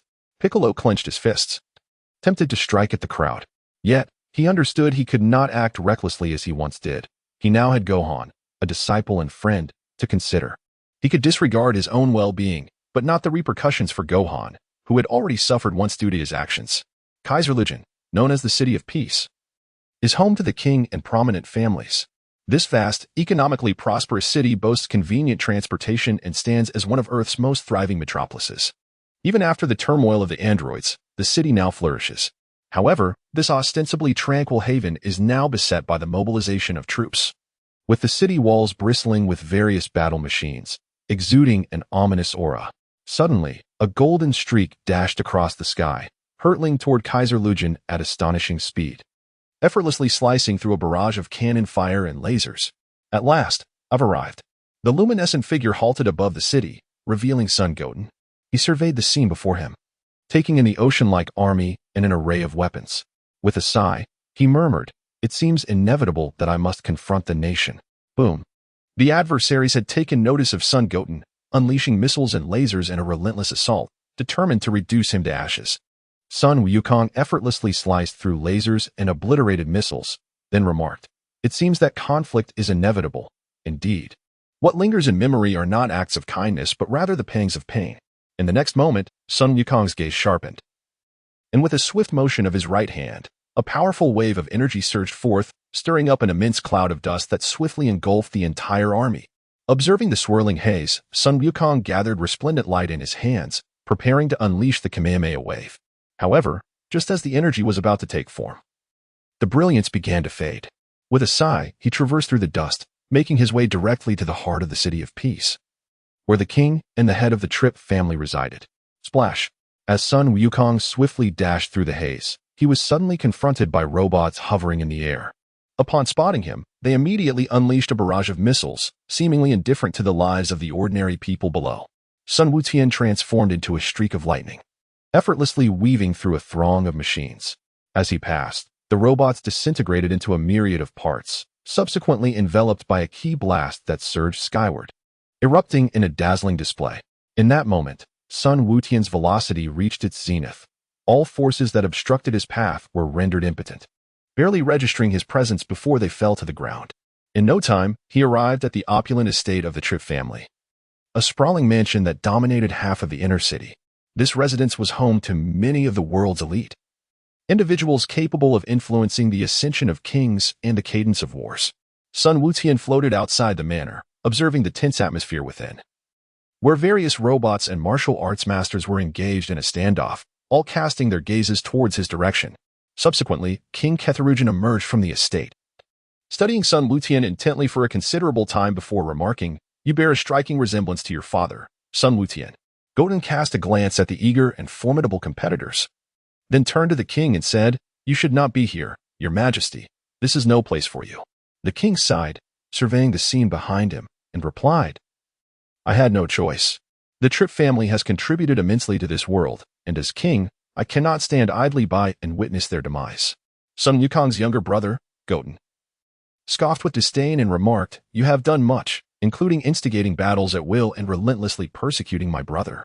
The king's gaze became somewhat unfocused as he replied, "Those were merely the mistakes of a few individuals. Since you have already slain his, there is no need for you to be so aggressive." Sun Wukong extended his 5 fingers towards the king, stating, "Some matters, once undertaken, require no further elaboration. My brother and mother possess kind hearts and do not hold grudges against them. However, I cannot follow suit, and I suspect that in the future, others may continue to trouble them. Therefore, it is imperative to take action that will instill a sense of caution in those individuals." As Sun Wukong prepared to confront the king, several guards from the nearby monarchs rushed forward, their swords drawn and their gaze firmly fixed upon him. With a surge of energy from his right hand, Sun Wukong propelled the king and his entourage of guards far from the estate. In the next moment, the skilled fighters and robots within the manor surged forth, launching a fierce assault against Sun Wukong. In a fit of rage, Sun Wutian unleashed a potent aura that surged forth like a tempest, shattering the robotic adversaries in an instant and propelling numerous martial artists into the sky. He too ascended into the heavens, gazing down upon the estate below. In West City, Bulma was intently observing the scene on her computer screen, where Sun Wutian floated in midair, positioned above the illustrious Trip family, the most esteemed lineage on Earth. Moments later, Bulma's phone illuminated, prompting her to glance at it. With a sigh, she remarked, "Must it truly come to this? You shall inevitably become a global adversary." Ultimately, Bulma, feeling helpless, sent a message in the executive group of Capsule Corporation, followed by a flurry of computer commands. The clamor surrounding Wufan City grew increasingly tumultuous, with crowds gathering before Sun Wufan and his companions. Piccolo, though somewhat irked, refrained from taking action, fully aware that any aggression would be met with even more malicious repercussions directed at Wufan. At that moment, a fleet of drones emerged from the distance, their tops radiating beams of light, casting images of Ketharujan City amidst the towering skyscrapers. Sun Gohan abruptly lifted his gaze, only to behold Goten, whose expression was icy, hovering above a grand estate, as he gradually concentrated a sphere of energy in his hand. "No, Goten," Gohan bellowed in a voice strained with desperation. However, at that moment, Goten was on the opposite side of the planet, entirely oblivious to his brother's anguished cries. Thus, Gohan transformed into a radiant beam of golden light, soaring skyward. Although he could roughly fathom Goten's intentions, he was resolute in his desire to prevent his brother from choosing such a path. He could not bear the thought of Goten's self-destruction due to his actions. The golden luminescence surged into the heavens, racing at a speed that eclipsed even the swiftest thunder and lightning, surpassing all earthly phenomena. The onlookers watched in solemn silence as Goten, with his right hand gathering energy, proclaimed to those below, "Your reasons for love hold no relevance to me. If you wish to reason with me in the next life, I suggest you act swiftly." Sun Wutian, with a swift motion, hurled the energy sphere downwards, causing the manor below to activate its protective barrier. Yet, this effort proved futile. as the energy sphere shattered the barrier effortlessly and penetrated into the estate. In an instant, an intense heat and radiant light erupted, transforming the manor's exquisite treasures, verdant trees, and grand structures into scorched earth. Countless fragments soared through the air, yet all remained encased within the barrier, as the blinding white light engulfed everything. Sun Goten lowered his head, his eyes reflecting compassion and anguish, yet devoid of regret. He understood that once the first life was taken, there would be no turning back. Nevertheless, having made his decision, he felt compelled to proceed. After all, if he did not act decisively, the future could very well bring forth unforeseen calamities. The likes of Majin Buu, Golden Frieza, and Black Goku were already formidable adversaries. Should further turmoil arise within Earth, the consequences could be unimaginable. As the smoke dissipated, Sun Goten withdrew his barrier, revealing a landscape that had been reduced to nothingness, with only charred remains and ashes remaining. Sun Wutian gazed at his own hands, murmuring to himself, "I can no longer be a hero. Instead, let me instill a sense of dread in this world, ensuring that all are aware of my name." Wutian! A resounding cry echoed through the vast expanse, accompanied by a radiant golden light. It was none other than Sun Wukong, who stood before Sun Wutian. Surveying the desolate estate below, his eyes filled with sorrow. "Did you cause all of this?" Sun Wukong nodded and replied, "It was I who did it." "Why?" Sun Gohan stared intently at Sun Wukong, as if it were the first day he had met this brother. Seeing that the other did not respond, his aura swelled once more, and he roared, "I ask you again, why?" The force of his presence reverberated, causing the entire city to tremble. The aura that Sun Gohan unleashed felt as sharp as a blade against Sun Wukong's face. Sun Wukong said, "The reason? Perhaps it is because they have trespassed upon my taboos, just as I have now transgressed upon my brother's." Sun Wukong, momentarily taken aback, then remarked, "Even if they have indeed committed some egregious acts against my mother and me, one cannot simply resort to killing, can they? What do you consider a human life to be?" Sun Wukong shook his head and said, "I harbor no desire to take a life. I inquired of that heath, seeking to offer them a chance, as well as an opportunity for myself. Yet, they failed to appreciate it. I pondered how individuals such as they might transform. But despite my contemplation, no answer emerged. Thus, it appears that only through violence can violence be countered." Tears brimmed in the emerald depths of Sun Wukong's eyes as he spoke. "What difference is there between you and them?" Sun Goten gazed at his brother through tear-filled eyes. Shaking his head, he uttered, "There is no difference. I realized when I took the life of Kai's that I can no longer be a hero. Therefore, I shall embrace the role of a complete villain. Anyone who dares to bully my friends in this world shall face my wrath. For each one I shall slay. Whether 1 or 100. Boom. With a surge of energy, Sun Gohan transformed into a streak of lightning, dashing forward to deliver a powerful punch to Sun Goten's face. Exclaiming, "Have you truly lost your mind?" Sun Wukong, utterly unprepared, was unable to withstand such formidable power. He was instantly propelled away, crashing through several edifices, and came to a halt only after being hurled several kilometers away. As Sun Wutian halted, he felt a searing pain on the right side of his cheek. He opened his mouth and spat out a mouthful of blood, accompanied by a few of his teeth. Then, he soared back into the sky and gazed at his brother, Sun Wufan, saying, "If you truly intend to stop me, then let us engage in battle. Otherwise, I shall eradicate all those who have slandered and persecuted you and mother in this world." The voice of Sun Wutian was remarkably calm, yet it instilled a chilling sensation in the hearts of all those watching the live broadcast. They could sense the gravity of his words.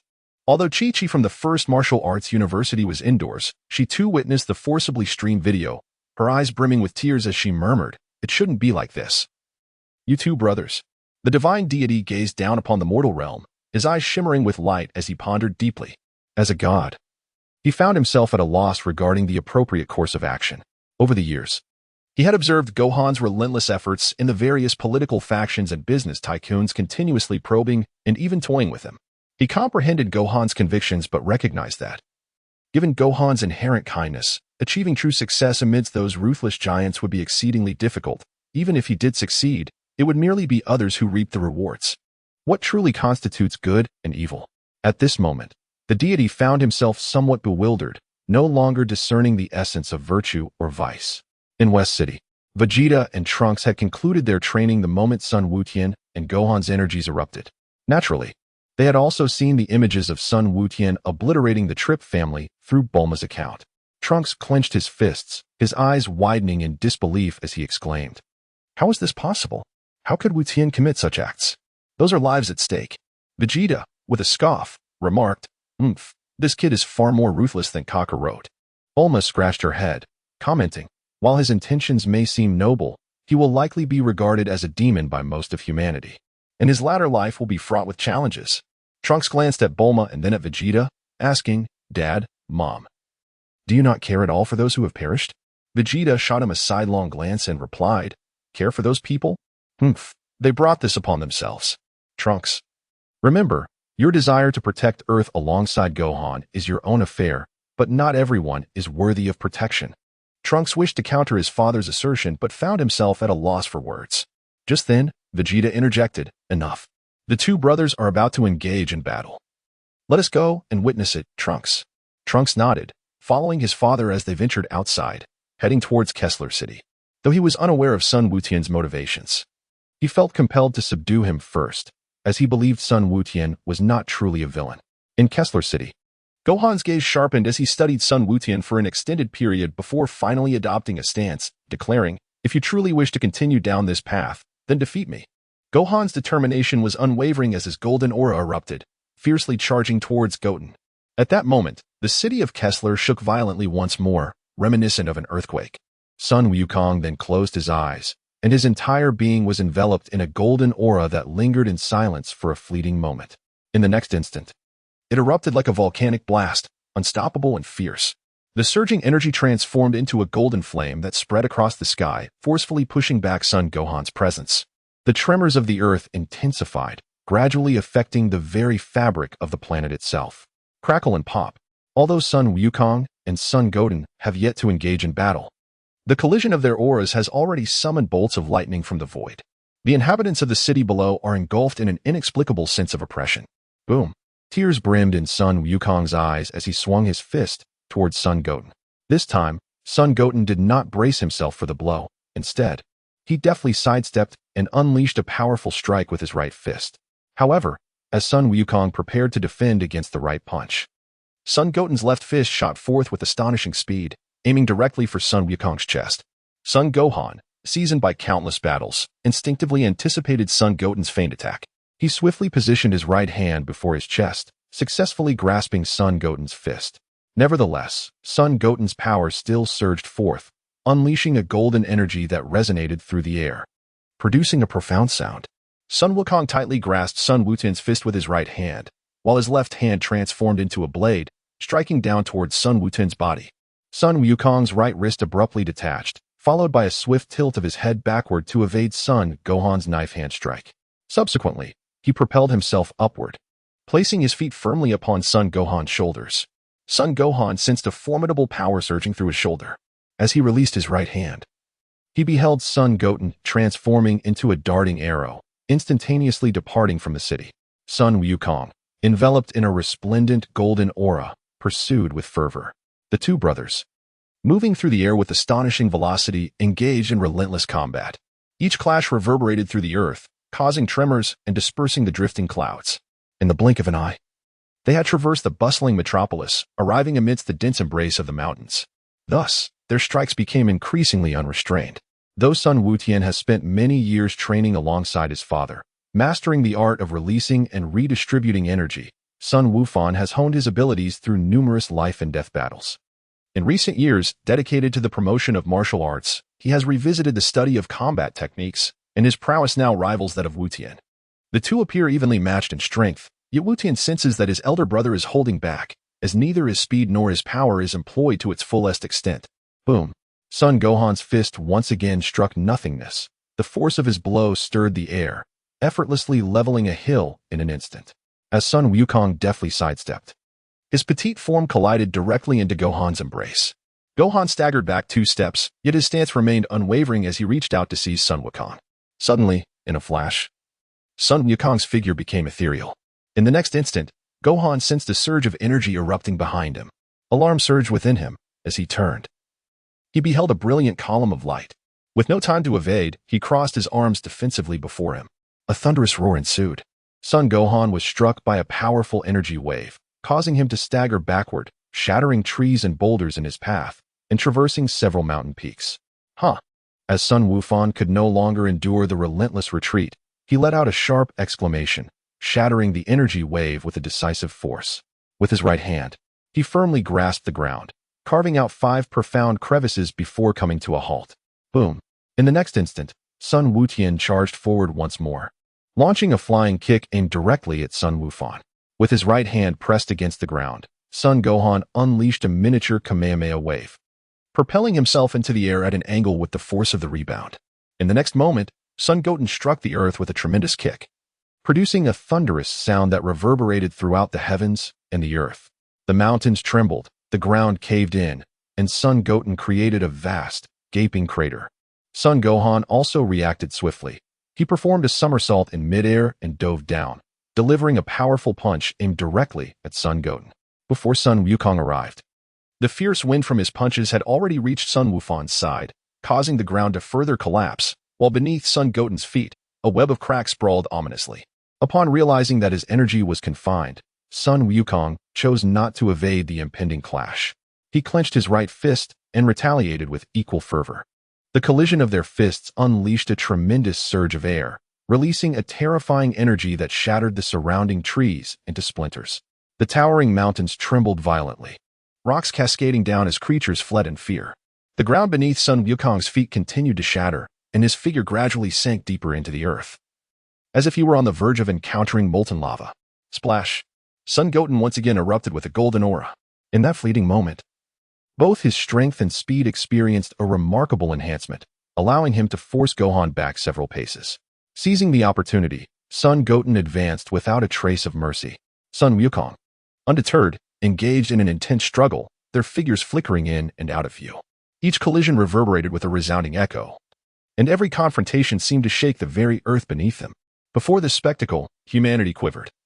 The previous World Martial Arts Tournament had proven to be far too limited in scope. While they recognized Sun Wukong's formidable strength, they remained oblivious to the true extent of his power. In this moment, they realized the terrifying potential of a martial artist like him, capable of shattering a mountain with sheer force. Consequently, the clamors for the defeat of Sun Wukong and his brother gradually subsided, and many of the instigators fell silent. As for Piccolo, Krillin, Vegeta, and Trunks, they had already arrived at the heart of the battlefield, watching intently. Trunks yearned to intervene on behalf of the two brothers, yet Vegeta barked, "Trunks, stand down. They do not require your assistance." Trunks turned, bewildered, and queried Vegeta, "But they are brothers. We should intervene. Must one of them perish?" Vegeta remained silent, merely snorting dismissively and retorted, "You fool, simply observe their battle." Though still perplexed, Trunks chose to trust his father, focusing intently on the clash between the two warriors. Amidst tears, Sun Gohan clenches his fist, while Sun Goten, in a fit of laughter, delivers powerful kicks. The two brothers collide repeatedly across vast mountains and rivers. The heavens grow dim, and around them, lightning crackles as they engage in relentless combat. Unbeknownst to them, they have already shattered countless mountains and submerged numerous islands. Yet they persist in their battle. Piccolo watches for an extended period, a flicker of solace igniting within him. These two brothers have even deceived me. It appears Gohan has truly resolved to enact change this time. Piccolo perceives certain truths, while Vegeta is equally aware. In contrast, Trunks, Tien, and Krillin are gripped by anxiety, uncertain of how to intervene. Before them, Gohan and Goten's movement slow, and they begin to trade blows, neither evading the other's strikes. It is then that they notice Gohan's eyes brimming with tears, the hot droplets stirred by his breath, cascading upward. Meanwhile, Goten, drenched in blood, continues to laugh maniacally, eliciting a chilling sensation in those observing from afar. The guardian of humanity weeps, while the slayer of innocence revels in mirth. What does this signify? Gradually, onlookers begin to ponder these questions, their emotions influenced by the unfolding scene, prompting an increasing number to reflect. In the desolate western wilderness, Gohan delivers a punch. And though Goten bears the marks of battle, his body bruised and bloodied, he does not flinch. Once more, he crashes into several sand dunes before crouching down. Boom! With wild laughter, Sun Wutian swung his fist, appearing utterly deranged. Sun Wukong, unwavering, did not flinch or evade. Instead, he leaned backward as everything behind him dissolved into nothingness. Wutian, with tears streaming down his face, Sun Wukong roared, a tumult of emotion swirling within him, reaching an apex. In that moment, He unleashed his fist towards Sun Wutian once more, an unfathomable golden energy erupting violently, transforming into a jet-like force. It felt as though the very earth was beset by an extraordinary power, its magnetic field thrown into disarray.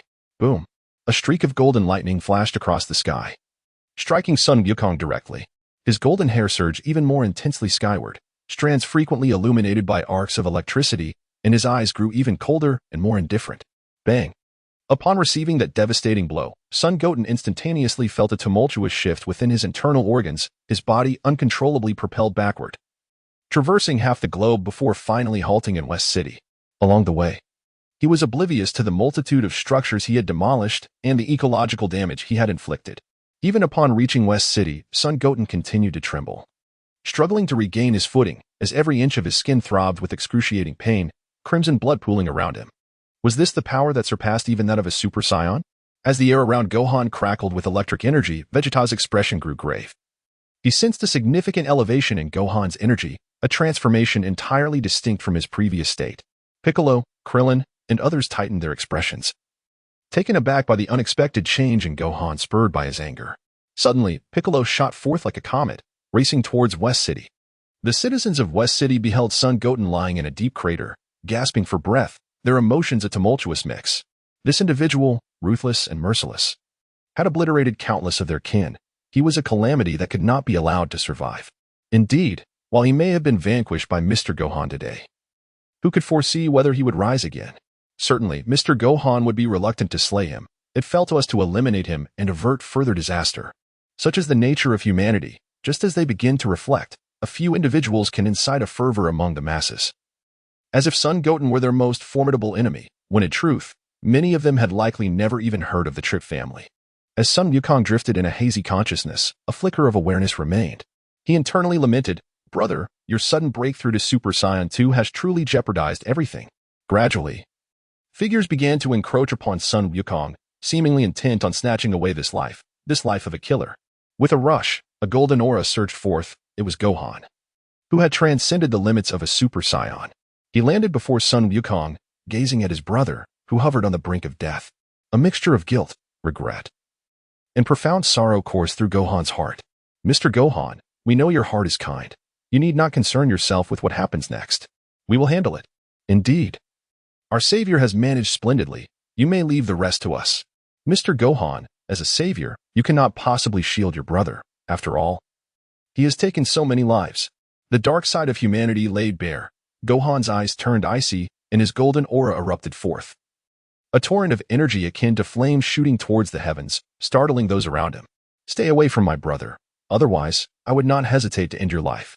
A wave of astonishment swept through the crowd, for they had not anticipated the typically gentle Gohan would utter such words.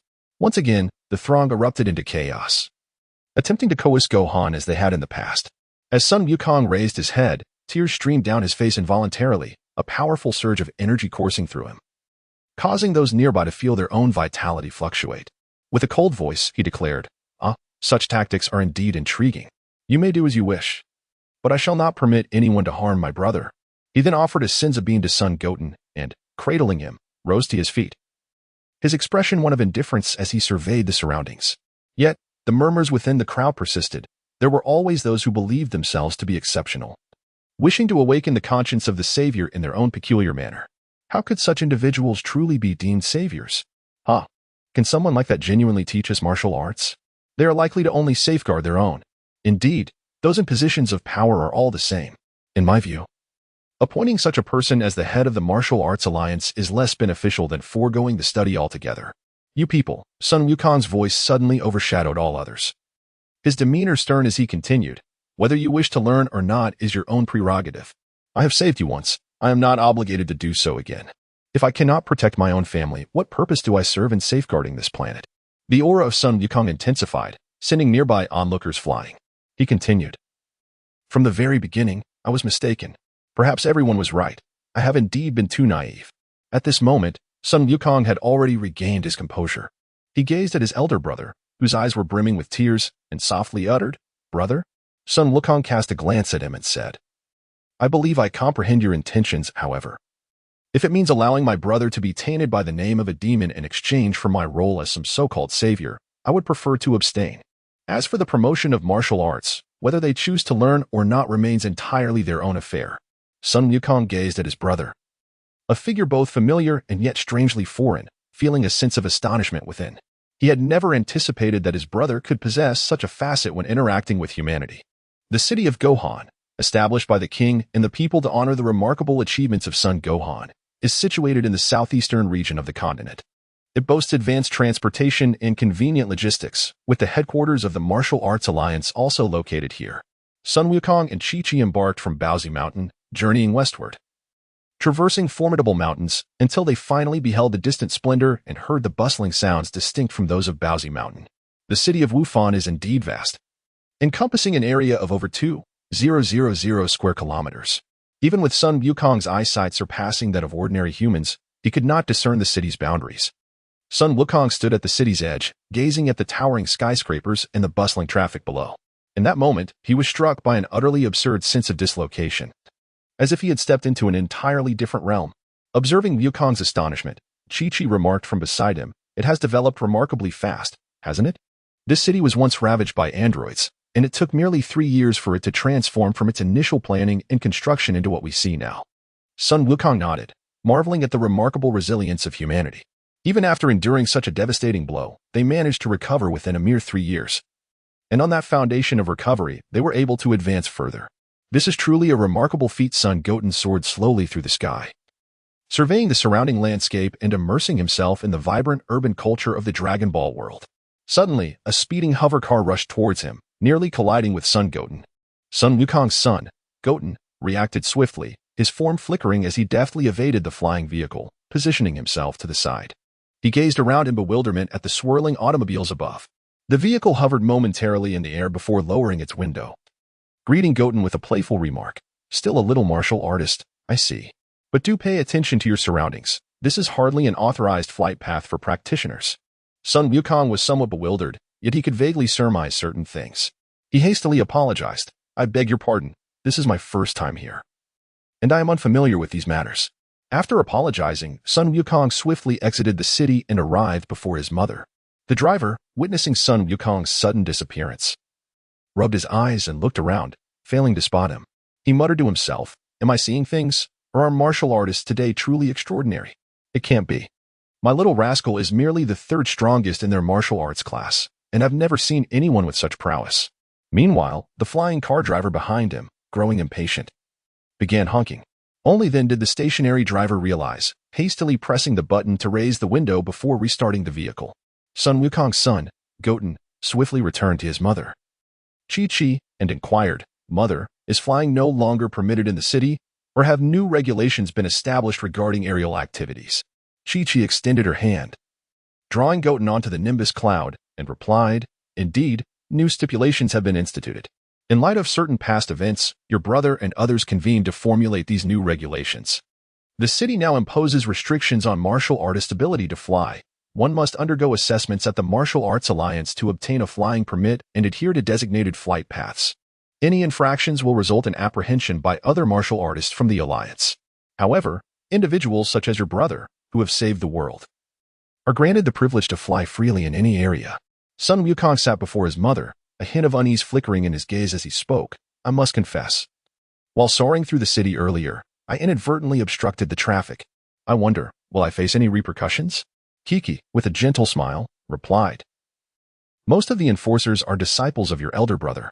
Not only are their skills insufficient to apprehend you, but even if they were to catch a glimpse of you, it would amount to little consequence." Sun Wutian felt a slight sense of relief. Although he was not afraid of being captured, such occurrences were inherently undesirable. One could not simply rely on one's strength to act with impunity. If he did so, he would be no different from Raditz and his ilk. Furthermore, this order might have been established by his brother. To disrupt it upon his arrival would be akin to striking a blow to his own reputation. Without delving into Sun Wutian's thoughts any further, Chi-Chi activated her phone's navigation system and piloted the flying Nimbus along the designated route to the Golden Eagle Martial Arts School. Although she was the mother of Sun Gohan and possessed the privilege of unrestrained flight, the skies above the city were fraught with the presence of aircraft and speeding vehicles, making collisions a distinct possibility. Sun Goten observed his surroundings with the wonder of a curious child, captivated by the distinctly different culture he encountered, which he found exceedingly intriguing. At that moment, a realization blossomed within him. This was the very place his brother and father had endeavored to protect, inspiring him to strive even harder. Along the journey, Chi-Chi began to impart some common knowledge to Goten. Having experienced the earlier events, she understood that her young son had been away from Earth for an extended period, leaving him somewhat hazy on many fundamental concepts of this world.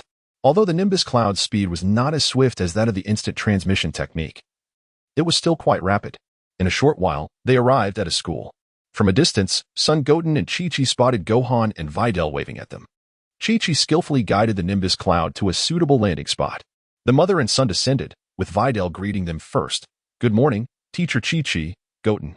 Chi-Chi replied with a smile. "Ah, Videl is here too. Good morning." Sun Wutian also bowed to Bidalai and said, "Good morning, Sister Bidalai." Then, Sun Wufan smiled and remarked, "All right, let us first settle Wutian in. We shall have ample time to converse afterward." Bidalai gazed at Wutian, a hint of bewilderment in her heart, and said, "I truly did not expect someone of Wutian's caliber to attend elementary school here. It strikes me as rather peculiar." Kiki interjected, "No matter how formidable one's strength, it cannot fortify the soul. I certainly do not wish for Wutian to grow into a mere warrior, solely acquainted with combat." Bidalai opened her mouth to respond, but could only acquiesce. Although she deemed martial arts significantly important, she felt hesitant to contradict Kiki, the esteemed teacher and mother of Sun Wufan. The three of them then escorted Wutian to report to the principal, after which the grade director assigned him to a class. Subsequently, Sun Wufan and the others left Wutian at Class 1 of Grade 1. As soon as they departed, Wutian was enveloped by an overwhelming sense of emptiness, as if the world had been reduced to a solitary moment. Then came the mundane process of entering the class, the ordinary self-introduction, and the unremarkable cultural lessons. However, the martial arts class was anything but ordinary. The instructor, hailing from the martial arts school of Tianjin Fan, exhibited remarkable prowess. Sun Wutian initially harbored hopes of acquiring the essence of the Crane School, only to discover that the instructor was merely capable of teaching martial arts to novice children. Upon learning that Sun Wutian was the younger brother of Sun Wufan, the teacher, in a moment of misguided enthusiasm, insisted that Sun Wutian demonstrate his skills. This predicament left the instructor in an awkward position, as Sun Wutian inadvertently made his teacher lose face on the very first day of school, leaving him somewhat exasperated. After all, he had come to learn, not to create disturbances within the institution. Fortunately, Bulma, having somehow learned of Sun Wutian's enrollment, contacted Chi-Chi to propose that he study alongside Trunks. Trunks was being tutored by esteemed scholars hired by Bulma, and Chi-Chi readily agreed to this arrangement. Thus, within less than a day, Sun Wutian transferred to Bulma's tutelage. Time flowed like water, and a month passed as Sun Wutian learned alongside Trunks at Capsule Corporation. During this period, Sun Wufan could not help but admire Bulma's remarkable intellect, as she had even begun to explore the development of external enhancements. A month later, Bulma introduced a simulated combat system to the martial arts community, ingeniously crafted based on Trunks' mental life simulator, yet notably more refined. The simulation encompassed various scenarios and formidable foes, all derived from past powerful adversaries. Warriors could engage in combat against them under 100 simulated conditions, honing their martial skills. There were two methods for warriors to enter the game. One could either scan their physical data directly or opt to select a character from the system for battle. Regardless of the chosen combat method, each would enhance the warrior's experience and strengthen their abilities. Additionally, the combat system featured both cooperative and player versus player modes. The cooperative mode allowed multiple warriors to team up against a boss, while the PvP mode facilitated player confrontations, requiring no further elaboration. Given that the characters within the combat system were all set to high difficulty levels, Capsule Corporation even promised substantial rewards for the first defeat of each character, with prizes not falling below 1 million zeni. Sun Wutian and Trunks both share a keen interest. Sun Wutian is also eager to accumulate some wealth, whereas Trunks is entirely indifferent to such material pursuits. His sole desire is to encounter the formidable adversaries that stand against his father. The moment Sun Wukong donned his helmet, the scene before him transformed, and he found himself amidst a vast expanse of starry skies. Beneath his feet, countless planets revolved in celestial harmony, while above him loomed the magnificent Milky Way. Subsequently, Sun Wukong beheld a myriad of planets floating in his vicinity, Earth, Namek, and many other peculiar celestial bodies. Welcome to the simulation combat system. Character data extraction is in progress. Data extraction successful. Your character template has been generated. Please select your game mode. Sun Goten gazed at the starry sky before him and remarked, What a farce this virtual game is. Your so-called virtual game generates character templates directly, leaving players in the dark, does it? The character templates are solely based on current statistics, generated by the system's assessment of the character's physique, immutable and unchangeable. The simulation combat system is at your service. Sun Wukong's son, Goten, expressed his curiosity and remarked, "You truly possess the ability to respond. Quite impressive. May I have a glimpse of my character panel?" The reply came, "The character panel for this phase is not available for display. Please await system optimization." He was then prompted to select from various game modes: simulation battle mode, real-person battle mode, virtual battle mode, PvP mode, or online mode. Sun Wukong swiftly opted for the real combat mode, subsequently proceeding to examine the various virtual combat characters. Cultivator, Battle Power, 1200, First Kill, Super Vegeta, King Vegeta. Battle Power, 11300, First Kill, Super Vegeta, Prince Vegeta. Battle Power, 8000, First Kill, Super Vegeta. Sun Wukong, Battle Power, 8000, First Kill, Super Vegeta. Frieza, Battle Power, 120 million. First Kill, Super Vegeta. Android 17, Battle Power, 300 million. First Kill, Super Vegeta. Sun Goten? Sun Wukong observed the virtual characters from various planets, only to discover that all the initial kills were attributed to Uncle Vegeta. He was left utterly perplexed, exclaiming, "Uncle Vegeta, is this what you refer to as trivial? Aunt Bulma, are you two merely passing the baton between one another?" Subsequently, Sun Wukong felt a sense of ennui, for with his current strength, he found none among them capable of providing a worthy challenge. After much contemplation, Sun Wukong decided to exit the real combat mode and opt for the virtual combat mode. Setting: Earth. Virtual character selection: Cultivator. Opponent selection: Yamcha. Within the virtual simulation system, Sun Wukong replicated a famous scene, then encountered a renowned masterpiece before logging off to embark on his own training. However, just as he stepped out of the simulation room, he noticed Bulma approaching from a distance, seemingly waving at him. He took a couple of steps toward Bulma and inquired, "What's the matter, Aunt Bulma? Is there something you need?" Bulma smiled and replied, "So, have you tried the simulation combat system? With your prowess, you should have secured at least one first kill, right?" Sun Goten shook his head and remarked, "No, Uncle Vegeta is undoubtedly far stronger than us. He has secured all the first kills." Upon hearing this, Bulma wore an expression of astonishment. She glanced towards the simulation room, clenched her fists, and exclaimed, "This Vegeta is something else. He has claimed all the first kills. And now everyone will assume that we manipulated the rewards behind the scenes." It seemed that Bulma's ire resonated through the air, as the door of the simulation room swung open, revealing Vegeta clad in a blue bodysuit. He cast a fleeting glance at Bulma, his gaze somewhat unfocused, before turning his attention to Sun Goten and declaring, "It merely took a bit of effort to secure the first kills. If anyone has an issue, let them come to me." Sun Wukong gave Vegeta a discreet thumbs up, signifying that he truly embodied the essence of a scion prince, confidently thriving even in adversity. Bulma cast him a disapproving glare, while Vegeta met her gaze for a fleeting moment, feeling a twinge of apprehension before turning away and striding towards the gravity chamber. Bulma then remarked, "What a hassle. Vegeta has completely thrown the plan into disarray. Nonetheless, I suppose I shall add a patch later and issue an announcement stating that achieving the quickest kill time will also yield a reward." Sun Wukong felt completely indifferent. Although he possessed no wealth, he did not perceive a pressing need for it. After all, he believed that if he truly desired to amass riches, it would not be an insurmountable challenge. Subsequently, Bulma urged Sun Wukong to share his thoughts and impressions. After a moment of contemplation, he articulated, "I believe that since there are real combat modes and team modes, Aunt Bulma might consider further developing the simulation battle system, creating a complete world akin to Earth. Each player could then find a piece of land to call their home, from which they could host various activities." Bulma pondered this idea and replied, "Indeed. Similar concepts have been proposed before. However, the implementation remains quite challenging, unless we can truly extract the purple crystal from Trunks' mind to serve as the core for our research." Sun Wutian's eyes flickered as he contemplated, silently acknowledging the brilliance of the situation. It is one thing to hear of others exploiting advantages, yet quite another to encounter someone capable of analyzing and deciphering such enhancements. After a moment of reflection, Sun Wutian remarked, however, that entity is deeply rooted in Trunks' mind. If we were to extract it, it might inflict harm upon him. Bulma shook her head and responded, "I have conducted research on that matter. It harbors an exceedingly peculiar energy that appears to interfere with time and space. Yet, it relies on certain unique energies to facilitate such interference. In ordinary circumstances, it possesses no discernible traits, resembling merely a crystal. Unique energy? Sun Wutian mused, somewhat perplexed by the concept. Bulma nodded, stating, based on Trunks' descriptions, I have developed a few hypotheses. That entity likely operates on energy derived from the fluctuations of time and space.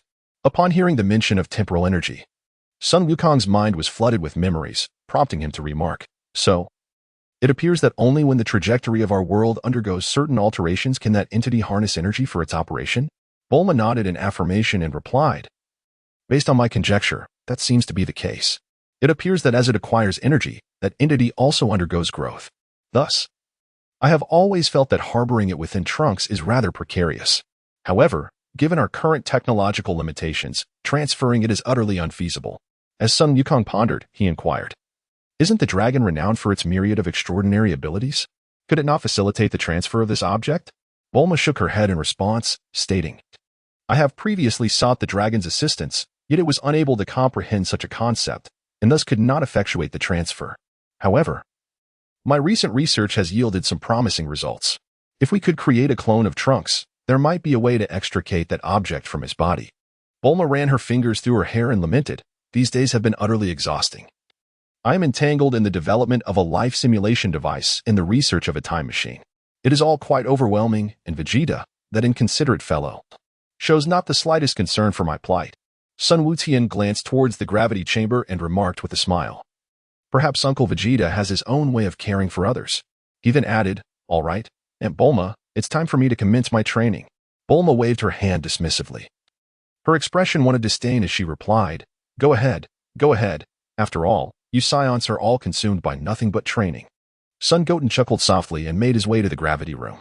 Although the earth had remained remarkably tranquil over the years, an unsettling feeling lingered within him. After all, somewhere on the planet lay the dormant Majin Buu, while throughout the cosmos, individuals were tirelessly seeking to breach the seal of the elusive Demon King. As for Frisia's minions, it was entirely plausible that they would soon arrive to resurrect their master. In such a scenario, what could he rely on to confront those adversaries? The current Super Saiyan form, or the ordinary humans who had merely trained in martial arts for a few years? Clearly, neither option was dependable. The Super Saiyan was unworthy of challenging such foes, and the humans, having trained for only a few years, would likely only be able to shout encouragement from afar. Thus, Son Goten understood the urgency of honing his skills. After all, adversaries would not delay their appearance until he had grown stronger.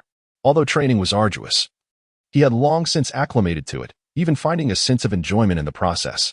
The exhilarating sensation of being brimming with power was simply sublime. In the southern galaxy, a purple vortex materialized from thin air, with lightning transforming into colossal serpents and raging dragons that rampaged within. On the other side of the vortex, a verdant light flickered incessantly. In the next moment, a wave of radiant energy surged forth, descending upon a distant planet. Boom! The vast planet erupted in a brilliant display of fireworks, illuminating the expansive night sky, only to be reduced to cosmic dust moments later. On North Kai's planet, Goku sat side by side with Chi-Chi beneath a tree, observing the serpentine path that wound through the yellow clouds and the magnificent starry expanse that sparkled in the cosmos. They exchanged no words, yet the beauty of the moment enveloped them. At that instant, the antenna on King Kai's forehead quivered unexpectedly, sending a jolt of panic through him as the vehicle careened directly towards the tree. Boom! The car collided with Goku, only to be repelled violently, sending King Kai tumbling headfirst into a mound of earth. Upon witnessing the situation, Sun Wukong felt a twinge of embarrassment. He hastily rose to his feet and extricated the Lord of the Kai from his predicament, exclaiming, I sincerely apologize, Lord Kai. My body instinctively reacted. The Lord of the Kai shot a glare at Sun Wukong, initially inclined to express his frustration. However, recalling the significant matter communicated by the Grand Kai, he opted to suppress his anger for the time being. He turned to Sun Wukong and said, Wukong, it seems that the time-space vortex that appeared 3 years ago has manifested once more. According to the Grand Kai's estimation, this occurrence may stabilize completely. Thus I must entrust you with the task of investigating it once again. Sun Wukong gazed at the solemn expression of Lord Kai and remarked, it seems that this time the matter is rather grave. Lord Kai nodded in agreement and responded, once a temporal vortex manifests, it becomes exceedingly difficult to resolve. And powerful beings from parallel worlds will continually breach the barriers. Last time, Lord Beerus was fortuitously awake, Thus he intervened to resolve the temporal vortex. However, this time, Sun Wukong was taken aback and inquired, "Lord Beerus, who is this individual?" The King of Worlds glanced at him and replied, "That is a legendary deity, and we cannot ascertain when it will awaken again. Let us focus on resolving the pressing matters at hand." Sun Wukong nodded and said, "Regardless of the circumstances, it is imperative to conduct an investigation first." He then turned his gaze towards Chi-Chi and remarked, "I must apologize, Chi-Chi, for I may need to depart once more for a while. I will inform Wu Tian shortly. You should return home for now." Though Chi-Chi felt a twinge of reluctance, she understood that the matters Wukong had to attend to were irreplaceable by anyone else. With a sigh, she nodded and advised, "No matter what, please take care." Sun Wukong nodded, placing his hand upon the shoulder of Lord Kai, and said, "Lord Kai, I would appreciate it if you could assist me in contacting Goten." Meanwhile, on Earth, Goten had concluded his training for the day. Although his body felt sore, an exhilarating sensation coursed through him. He clenched his fist, thinking to himself, "It seems that the transformation into Super Saiyan 2 is not too far off." Just then, a voice echoed in Goten's mind. "Hello, Goten. Can you hear me?" Sun Wutian had long grown accustomed to it and naturally recognized that it was his father. He promptly replied, "It's Dad. Is there something you need?" On the other end, Sun Wukong responded, "Yes, I have some matters to attend to. I need to investigate a few things in the southern galaxy, so please come over and fetch Chi-Chi." Sun Goten recalled the previous encounter with Broly on a distant planet and remarked, "Is it the matter concerning the Super Saiyan we encountered in the southern galaxy?" After a brief moment of silence, Son Goku responded, "Indeed, Lord Kao mentioned that the temporal vortex in that region may stabilize this time, and the entities within could soon emerge."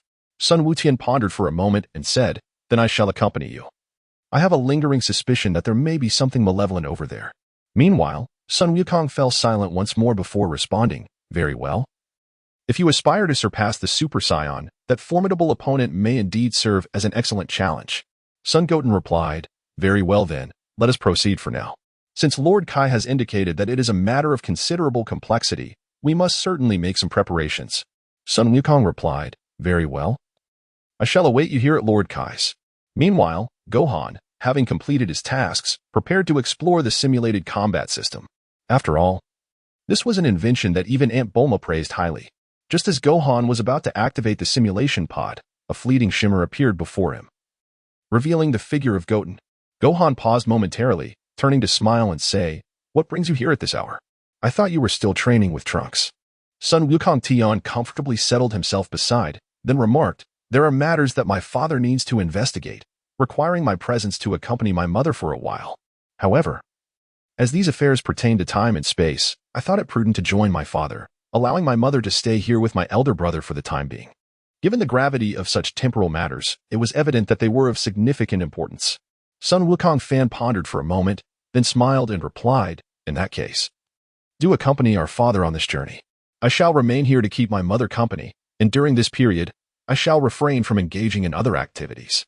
Sun Goten glanced at his elder brother and said, "All right. By the way, I recall you mentioning that you intended to resign from your position, didn't you?" Sun Wukong nodded and said, "Indeed, the framework for promoting martial arts has been established. From here on, it can proceed normally without my intervention. Over the years, I have increasingly felt that I am ill-suited for this role. My focus will now be on my own cultivation, as I believe there are others who can excel in this endeavor far better than I. My role will simply be to stand by and intimidate those who might challenge it." Sun Wukong pondered for a moment before inquiring, "Have you contemplated a successor, dear brother?" Sun Wukong smiled and said, "The choice has been made, and you are already familiar with the individual. It's Biddy. She possesses considerable talent in management and has been quite helpful to me in the past. Thus, I have decided to entrust her with the management going forward."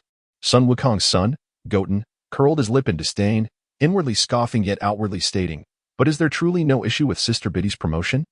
Martial arts must reach out to the entire world, after all. Is there any problem?" Gohan cast a glance at him, a smile gracing his lips as he replied, "As long as I am here, I will steadfastly support Biddy's progress. With sufficient strength, any obstacles that arise shall be effortlessly overcome. And if there are those who wish to resort to cunning schemes, you would simply lead them to Raditz, wouldn't you?" Sun Goten chuckled softly. Indeed, there was a family that sought to meddle in the affairs of the martial artists. Having gained insight from the previous martial arts tournament, Gohan mounted a direct counterattack. The member of that family was swiftly overwhelmed by Gohan's might. Upon learning of this, Son Goten took certain members of that family on a harrowing 3-day excursion, allowing them to experience the rigorous teachings of Raditz and Nappa. After enduring the lessons imparted by those two formidable instructors, the family swiftly came to regard Gohan as their unequivocal leader. Son Goten glanced at Gohan and said, "Very well, I shall take my leave to visit father now. Until we meet again, my brother." Son Wukong nodded, then watched as Sun Wutian executed his instant transmission and departed. He glanced at the spot where Sun Wutian had vanished, then turned his gaze towards the window, remaining silent in contemplation. In the realm where yin and yang converge, the yellow clouds billowed ominously, intertwining like serpents, leading to the abode of the North Kai. Sun Wukong was engaged in conversation with Chi-Chi when, suddenly, the air before him trembled, and a child with the same hairstyle as his emerged. That was none other than Sun Wutian. Seeing Sun Wukong approaching, Sun Wukong turned to Chi-Chi and said, "Chi-Chi, Wutian is here. You should return home for a while. Do not worry, I am quite strong now, and I assure you, we will be just fine together." Chi-Chi glanced at Wukong and then at Wutian, and replied, "Wutian, you must accompany your father for a visit." Sun Wukong's son nodded and said, "Indeed. I too aspire to grow stronger, to be capable of protecting my mother, my brother, and everyone dear to me. Thus, I must endure more intense battles." Chi-Chi took a deep breath and, with a sudden smile, remarked, "Very well then, you shall accompany your father. You must strive to become extraordinarily powerful." Sun Wutian nodded, then took his mother's hand, saying, "Let us return to Earth first. I shall escort you to your brother." Chi-Chi also nodded, then turned around to wave farewell to Sun Wukong and King Kai. In a swift motion, two figures vanished from King Kai's planet, only to reappear a moment later in Gohan's office. Son Gohan still resembled his brother Goten at the time of his departure. Upon seeing the two unexpected visitors, he remained completely composed and smiled as he said, "You have arrived, mother," and Goten. Kiki nodded, gazing at Gohan for an extended period before remarking, "Gohan, you seem to have lost some weight over these past few days." Sun Wukong paused for a moment, feeling a nostalgic sense of returning to his childhood. He then replied, "Recently, I have been preoccupied with the further promotion of martial arts and the compilation of martial arts textbooks, which has indeed kept me quite busy. However, everything is progressing smoothly, and I believe that all will be well in due course." Chi-Chi sighed and said, "If your father were still here, you would not need to undertake any of this. Perhaps you would have become an exceptional scholar." Son Gohan gazed at his mother and remarked, "Perhaps such a world might exist, yet in this reality we have arrived at this point and must continue to forge ahead. Thus, I lack the luxury of pondering countless what-ifs. It is paramount for me to do what I can and safeguard the world we presently inhabit." Chi-Chi let out a soft sigh, choosing not to utter another word. She understood that Gohan's resolve could not be swayed by mere words. With no alternative means at her disposal, she could only hope that these two brothers would support one another as they journey toward the future. Sun Wukong gazed upon the scene, a smile gracing his lips as he remarked, "Do not dwell too much on the present. The future is still a long way off. We shall not remain in this state indefinitely. As long as we strive for progress, the future will undoubtedly become brighter. Perhaps, one day, father may even return to us." Chi-Chi sighed softly, remaining silent. She too longed for Wukong's resurrection. Yet, that was a wish even the eternal dragon could not fulfill. Sun Wukong then bid farewell to his mother and brother, saying, "I shall take my leave to visit father now. Mother, I entrust you to my brother." Upon concluding his words, Sun Wutian executed a swift instant transmission, returning to Planet King.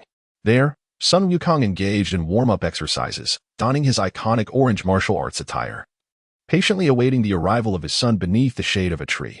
After a brief moment, a luminous flash pierced the air, and in the next instant, Sun Wutian materialized before him, exclaiming, "Everything has been arranged with mother. We can set off now, father." Sun Wukong nodded and then addressed the king of the realm. "Esteemed king, we shall proceed henceforth." As Sun Wutian stepped closer to his father and placed his hand upon him, Lord Kai nodded solemnly and spoke with a grave countenance. "This time, you may find yourselves directly traversing into a parallel world. Therefore, exercise utmost caution. For even I am unaware of the individuals you shall encounter. The rest you must handle on your own. However, when you meet Lord Beerus, the god of destruction, under no circumstances should you oppose him. Instead, do everything within your power to ensure his delight."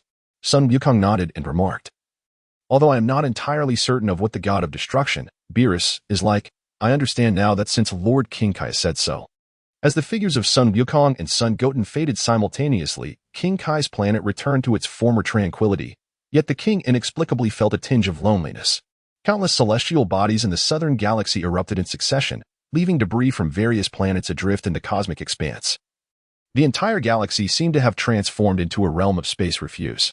On a certain planet, a violet vortex re-emerged, from which emerald flames wafted forth. And within the vortex, a figure flickered into and out of view, its muscular form evoking a profound sense of awe. With a sudden flash, two figures materialized atop the silent planet, Sun Wukong and Sun Goten, having journeyed from King Kai's planet.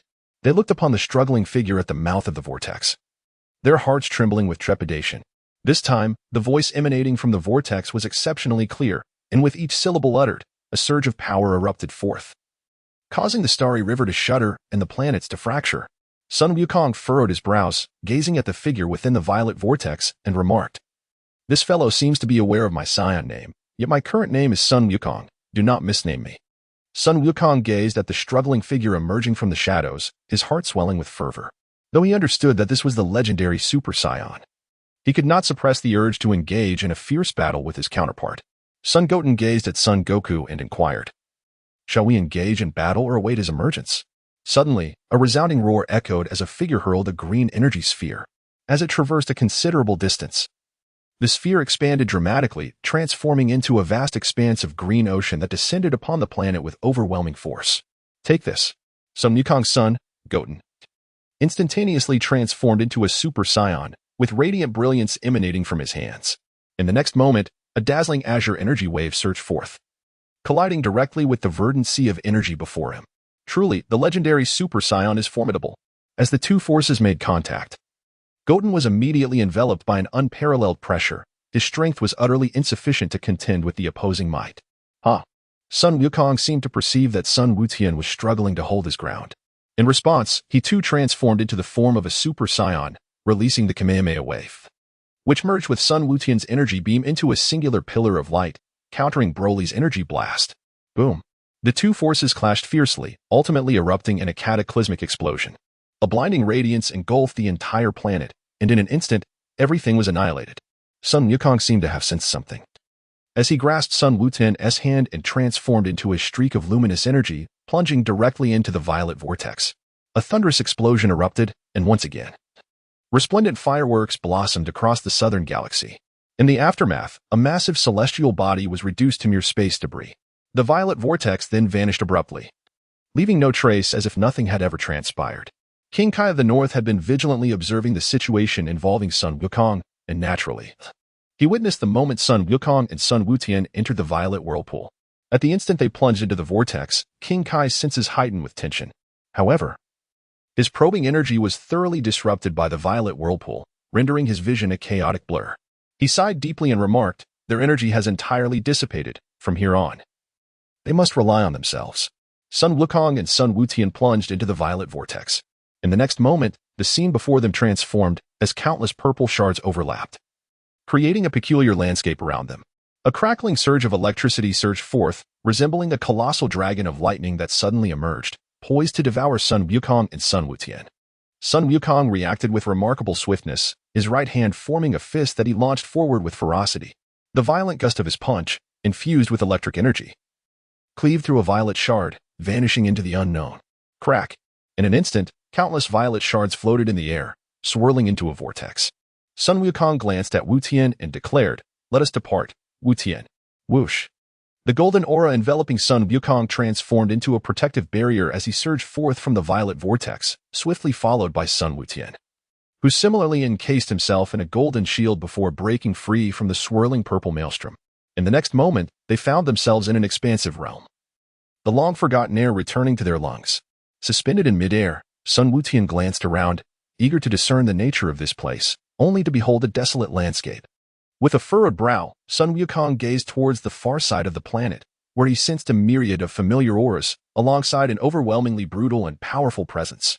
Suddenly, a resounding rumble echoed as the entire planet trembled, dust swirling and rocks soaring through the air, as if the very ground were on the verge of tearing apart. Following this violent quaking, an overwhelming tide of energy surged forth, belonging to the Saiyans. However, this aura was entirely distinct from that of Sun Wukong and his companions. It was ferocious, bloodthirsty, and exceptionally potent. The formidable presence incited a fierce gale that, in an instant, engulfed the entire planet. With a halo above his head, Sun Wukong extended a hand to shield himself against the oppressive winds that blotted out the sun. He remarked, "Indeed, this aura signifies a formidable adversary. It appears that a fierce battle awaits us." Sun Goten nodded, feeling his body tremble, a response from the Scion blood coursing through his veins. Along with the shiver, his emotions stirred with excitement. Sun Wukong seemed to sense this enthusiasm as he glanced at Sun Wutian and said with a smile, "All right, Wutian.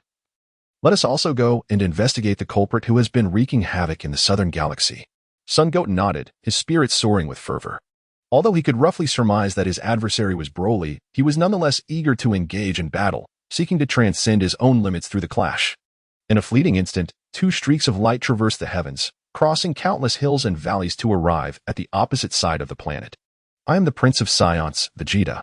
Just as Goku and Goten arrived in this region, a thunderous roar reverberated through the sky, prompting them instinctively to turn towards the source of the sound. There, they beheld Vegeta, enveloped in a golden aura, soaring amidst the ruins of a shattered city, his target being the formidable golden giant ahead. From the debris emerged a battered Super Saiyan, who seemed to sense something amiss. He glanced back and exclaimed, "Father." Vegeta swiftly darted past the Super Saiyan, declaring, "Do not dawdle. The Prince of Science, Vegeta, has come to be your opponent. Prepare yourself." As he charged towards the colossal figure, Vegeta shouted with fervor. Sun Wukong, the celestial being, hovered in the air, observing Vegeta's spirited determination. With a smile, he remarked, "Vegeta certainly possesses a remarkable zeal, and in this world, we have individuals like ourselves." Sun Goten was the first to gaze toward the target of Vegeta's assault. And what he beheld was a scion of remarkable stature, towering nearly 3 meters tall. His hair, a striking shade of golden green, erupted in a wild display, exuding an overwhelming sense of power. With his upper body bared, he showcased explosive musculature, while his wrists were adorned with golden gauntlets. The lower half of his form was accentuated by a red cloth wrapped around his waist, secured by a golden belt, complemented by white trousers and golden boots. Sun Wutian's pupils constricted as he instantly recognized the figure before him, Broly, the version of the legendary warrior from the bygone film series. Though not as ferocious as the later incarnation, this Broly possessed an unsettling ability to grow stronger without bounds. Just as Sun Wutian was lost in contemplation, Vegeta had already launched a fervent assault against Broly. Yet, no matter how fervently he struck, Broly remained utterly unfazed, realizing that his attacks were entirely ineffective. Vegeta took 2 steps back and unleashed a wave of energy blasts. With a devilish smirk adorning his lips, Broly advanced slowly toward Vegeta, who found his efforts futile. Finally standing before Vegeta, Broly executed a simple yet devastating uppercut that struck Vegeta squarely on the chin. In an instant, Vegeta was sent careening into the air. Regaining his composure mid-flight, he turned to retaliate, only to witness Broly charging at him with such velocity that even he found it impossible to evade. Once more, fear flooded Vegeta's eyes. With a thunderous crash, Broly pressed one hand against Vegeta's face, propelling him violently against a nearby boulder. The sheer force shattered the surrounding rocks, sending debris flying and transforming the landscape into an extraordinary tableau of jagged stone formations. Sun Wutian widened his eyes, taking a good look at the scene before him, when he suddenly heard Broly, rolling his eyes, remark, "Is this all there is, Prince of the Science?" Broly then vigorously rubbed Vegeta's head a couple of times, causing Vegeta to seemingly lose his fighting spirit. His eyes became vacant as he relinquished his Super Saiyan form. Broly dropped his right hand and taunted, "Is this truly the end? Trash is ultimately still trash." Suddenly, Broly appeared to sense something, turning his gaze towards Goku, Angel, and Sun Wutian. The 2 familiar hairstyles imprinted in his mind, and Broly's aura uncontrollably surged with ferocity as he bellowed, "Kakarot." With a thunderous roar, Broly spun around and charged towards Goku, Angel, at breakneck speed, seemingly harboring an inexplicable grudge against him. Sun Wukong, the Angel, took a step back and remarked, "Wutian, this fellow possesses considerable strength." "I am aware, father." Sun Wutian responded with a determined shout, immediately transforming into a Super Saiyan and charging towards Broly. With a resounding impact, Sun Wutian's fist collided with Broly, yet it proved futile. Broly, undeterred and unyielding, continued his relentless advance towards Sun Wukong, the Angel. Sun Wutian was launched into the air by Broly, and simultaneously, he felt a surge of formidable and ferocious energy coursing through his body via his fists. "Ha! Sun Wutian was acutely aware that he could not allow Broly to dictate the pace of the battle. He swiftly executed the spirit separation technique, extricating the foreign energy within him and consolidating it in his free hand, which he then pressed firmly against Broly's abdomen. A resounding explosion echoed, causing Broly's movements to falter momentarily. Seizing the opportunity, Sun Wutian retreated a few steps, his gaze fixed intently on Broly. Broly glanced at the location of the impact before turning his attention back to Sun Wutian, declaring, "Kakarot's little brat, your blood will be the first to be sacrificed. If you think you can manage it, then give it a try." Sun Wutian responded with a determined affirmation, raising his focus to its utmost, fully aware of Broly's terrifying prowess. To his surprise, Broly did not launch an immediate attack. Instead, he stood his ground, exuding an overwhelming aura. Surrounding him was an ephemeral, elliptical shield. Such formidable energy, was this truly the legendary Super Saiyan? The fierce and tempestuous aura expanded wildly, generating a powerful wind pressure. Sun Wutian, being the first to confront this overwhelming force, felt its terrifying essence, and, despite his current strength, found himself being pushed back by its sheer intensity. As the wind relentlessly pushed Son Goten backward, he felt an unprecedented pressure mounting within him. Amidst this overwhelming force, the energy within Son Goten began to stir. At a certain moment, the energy within him reached a crescendo, causing his blood to surge, illuminating his entire being with a resplendent golden glow, while his aura ascended. At this juncture, Broly ceased his own energy augmentation and charged towards Son Goten, bellowing, "I won't let you perish so easily, son of Kakarot." This time, Son Goten dared not confront him head-on. He resorted to evasion, deftly shielding himself while seeking an opportune moment to counterattack. Regardless of the tactics Son Goten employed, Broly's assault remained steadfastly simplistic. He absorbed Son Goten's strikes and retaliated, a method that, while unvaried, exuded an immense sense of pressure as he completely disregarded all of Son Goten's offenses. It was truly exasperating. Son Goten gradually comprehended the sheer terror of Broly. The latter's mere presence, standing there and enduring the blows, rendered him utterly helpless. Boom. Although Broly refrained from launching an attack, his aura continued to swell, persistently suppressing Son Goten's movements and offensive maneuvers. In the distance, Goku, Gohan, and others from this world observed the unfolding scene, their hearts brimming with confusion. Vegeta, having relinquished the fight, nonetheless took note of the two approaching figures, his eyes widening in disbelief. Two Kakarots? What is happening? Though he was racked with pain, this world's Goku managed to rise, turning his gaze towards Son Goten, who was locked in battle with Broly, and the observing Goku, the angel, nearby. Although Sun Wukong, Piccolo, and the others were also severely injured, they gradually rose to their feet and gazed at the two individuals over there, their hearts filled with profound perplexity. Son Goten's attacks proved utterly ineffective, and Broly suddenly lowered his head, stating, "Are you done yet? It's my turn now."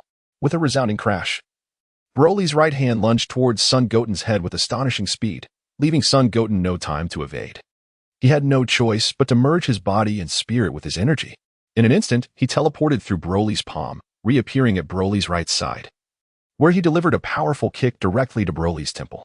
However, this strike, infused with all of Son Goten's strength, was completely futile against Broly. Seizing the opportunity, Broly retaliated with a punch straight to Son Goten's forehead. Sun Wukong's son was struck by the force of the punch, causing his mind to spin, and he plummeted towards the ground like a meteor. Broly laughed maniacally as he pursued Sun Wukong's son, his formidable energy colliding with the air, igniting fierce sparks. In the next moment, Broly seized Sun Wukong's son by the neck and turned to face Sun Wukong, the angel, saying, "Kakarot, will you not come to rescue your son?" Sun Wukong, the celestial being, had yet to respond, while Sun Wutian had already come to his senses. He felt a constriction in his breath and, disregarding the buzzing in his head, he swiftly placed his feet upon Broly's arm. Utilizing the spirit bomb technique, he temporarily dismantled the defensive aura surrounding Broly's hand, then bit down on the area near Broly's thumb. To his astonishment, Broly felt a sharp pain in his thumb, instinctively loosening his grip. Seizing the opportunity, Sun Wutian retreated to a distance, gingerly touching his throbbing teeth before spitting out a mouthful of blood, exclaiming, "What an infernal constitution." Meanwhile, Broly glanced at the bite marks on his thumb, and fury overtook him. The atmosphere around him became tempestuous, shrouding the sky, as a terrifying energy surged outward in relentless waves, alternately illuminating and darkening the surroundings. The entire planet trembled violently, and the already crumbling city beneath them shattered completely. Even a recently launched circular spacecraft was crushed under the weight of that formidable aura. Sun Wukong the angel furrowed his brow. Sensing that the energy of the Super Saiyan was continuously rising, as if it knew no bounds. After a moment of contemplation, he called out to Goten, "Goten, from this moment onward, cease to entertain any extraneous thoughts. Fully unleash your potential. You are certainly capable of achieving it." Sun Wutian was momentarily taken aback as he bore the immense pressure exerted by Broly.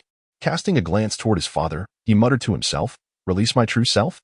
The ground trembled with the relentless surge of Broly's energy, transforming the city into mere ruins. As the earth began to fracture, Sun Wutian faced Broly directly. Feeling an overwhelming weight upon him, he closed his eyes, sensing the blood within him quivering. The Saiyan essence coursing through his veins seemed to whisper truths only he could comprehend. "I believe I understand now." The echoes of his father's teachings resonated in his mind. Sun Wutian ceased his overthinking and refrained from employing various techniques to counter Broly's might. Instead, he resolved to confront Broly's formidable strength with his very being.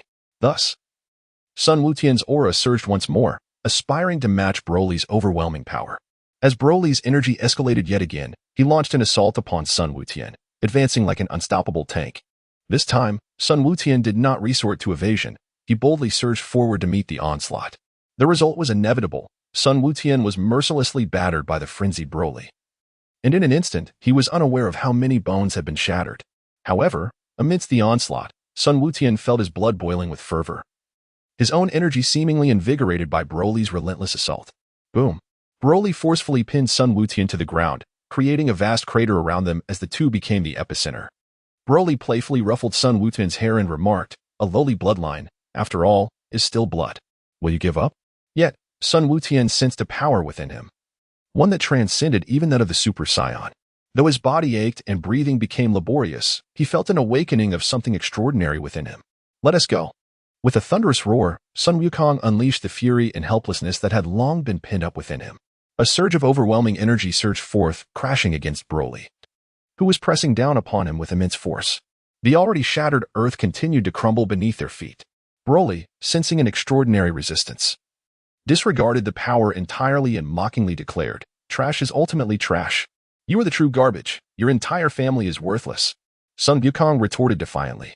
In the next moment, a flash of lightning flickered in his eyes, and a golden aura expanded infinitely, momentarily pushing Broly back. Taking advantage of this moment, Sun Goten freed himself and descended to a certain rocky outcrop. He gazed over at Broly and proclaimed, "Now, this is the Super Saiyan who transcends even the Super Saiyan itself, as well as the Super Saiyan 2. Boom! The aura of Sun Wukong surged towards the heavens, scattering into the vast cosmos. The ground beneath him fractured in all directions, and his fiery energy began to manifest in a jet-like form. Subsequently, a brilliant electric glow enveloped his entire being. The electric currents entwined his golden locks, intensifying the brilliance of his hair, leaving only a single strand of bangs upon his forehead. As Sun Wukong, the angel, observed the transformation of Sun Wutian, he exhaled deeply and released his tightly clenched fists.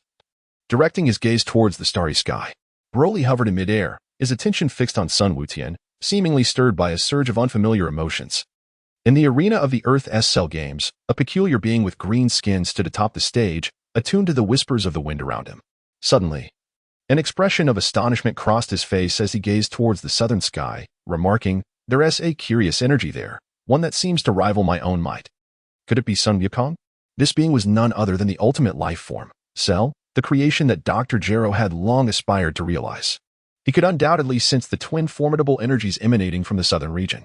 After a moment of concentration, he mused, "It doesn't seem to be Sun Wukong's energy. Yet it bears a striking resemblance. Who could it be? Son Gohan? Or perhaps a new Saiyan? Surely, Sun Wukong has fathered another son." The thoughts that surfaced in Cell's mind were swiftly dismissed, leading him to cease his contemplation. He gazed into the distance, declaring, "Whoever it may be matters not. I am invincible now. It would be delightful if those two sudden Saiyans would come forth, allowing me to experience even greater enjoyment." A gentle breeze stirred, lifting a cloud of dust that swirled around Cell, whose mood became increasingly complex. Feeling such energy, I find myself exhilarated. I should never have granted them 10 days. The southern galaxy, recently named New Vegeta by Broly's father Paragus, was currently undergoing unprecedented calamity, with energy raging across the planet like a turbulent galaxy, while a comet silently approached from beyond. On the planet, Piccolo, Son Gohan, Trunks, and others sensed the powerful aura radiating from Sun Wutian. Yet, They remained perplexed as to the origins of these two individuals. Vegeta was still grappling with the shock of encountering the legendary Super Saiyan, while Sun Wukong, his eyes clear, had gleaned some strategies for overcoming Cell from Sun Wutian, perhaps even inspiration for their impending confrontation with Broly. Broly, witnessing Sun Wutian transcend the Super Saiyan form, let out a derisive laugh, asserting, "Trash is still trash. Even if it changes its appearance, the outcome remains unchanged." At that moment, the transformed Sun Wutian exhibited an unusual demeanor, becoming rather aloof. A faint smile graced his lips as he retorted, "Feel free to come and try." With a thunderous boom, Broly charged once more, an overwhelming pressure descending upon Sun Wutian like a mountain.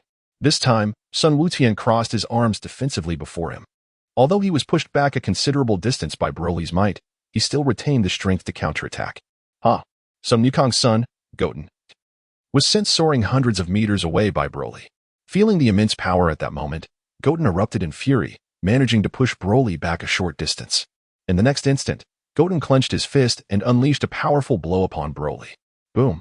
A golden aura coalesced into a single point before striking Broly squarely in the chest. In the following moment, the force contained within that strike genuinely forced Broly to stagger back 2 steps. Son Goten gazed at the imprint of a fist upon Broly's chest and remarked, "It appears that Super Saiyan 2 is now capable of subduing you. Allow me to bring this conflict to a close." Broly instinctively glanced at the location of the mark on his chest, where a deep, dark blue bruise had formed. He reached out to touch it, then held his hand to his nose and inhaled deeply. Suddenly, he was overwhelmed by fury once more, roaring as he launched an assault towards Son Goten. "Take this." Son Goten charged forward with equal fervor, employing an array of techniques to contend with the frenzied Broly. He understood well the formidable potential of Broly, particularly when faced with formidable adversaries. The atmosphere crackled with the sound of explosions, having transformed into Super Saiyan 2. Son Goten experienced a significant enhancement in both speed and strength, enabling him to fully withstand Broly's onslaught. In an instant, they exchanged hundreds of blows, with the majority of Broly's attacks deciphered by Son Goten, who deftly countered them using various techniques. Meanwhile, Son Goten's strikes landed solidly upon Broly. Though despite his comparable might and swiftness, his assaults merely resulted in superficial bruises upon Broly's form. Beyond that, no substantial damage was inflicted. Sun Wukong clenched his fists, feeling a throbbing pain in his knuckles. As he observed Broly charging at him once more, he furrowed his brow and remarked, "What a troublesome adversary. His strength is gradually surpassing mine." Son Goten once again dashed forward, skillfully evading Broly's assaults while exploiting the openings in his defense. However, each of his strikes not only inflicted minimal damage upon Broly, but also provoked his adversary to ascend in strength at an accelerated pace. Whoosh! Once again, Sun Wutian exerted every ounce of his strength, swiftly piercing through Broly's left arm and right fist, revealing a vulnerable gap in his chest. He then retreated a step, extending his right hand forward, and from the tips of his 5 fingers, a blade of energy surged forth, directly piercing Broly's form. However, the energy blade could penetrate no further, and with a thunderous roar, Broly shattered the blade with a single punch, charging towards Sun Wutian with a fierce intensity. Sun Wukong's son reacted swiftly, soaring into the sky, and delivered a powerful kick to Broly's face. Unfazed, Broly made no attempt to evade. Reaching out to grasp Sun Wukong's ankle, Sun Wukong's foot struck Broly's face with great force, spinning twice in the air to evade Broly's grasp. He then delivered another kick directly to Broly's temple. Unfazed, Broly relentlessly lunged forward, his hands reaching out to seize Sun Wukong with an even swifter speed than before.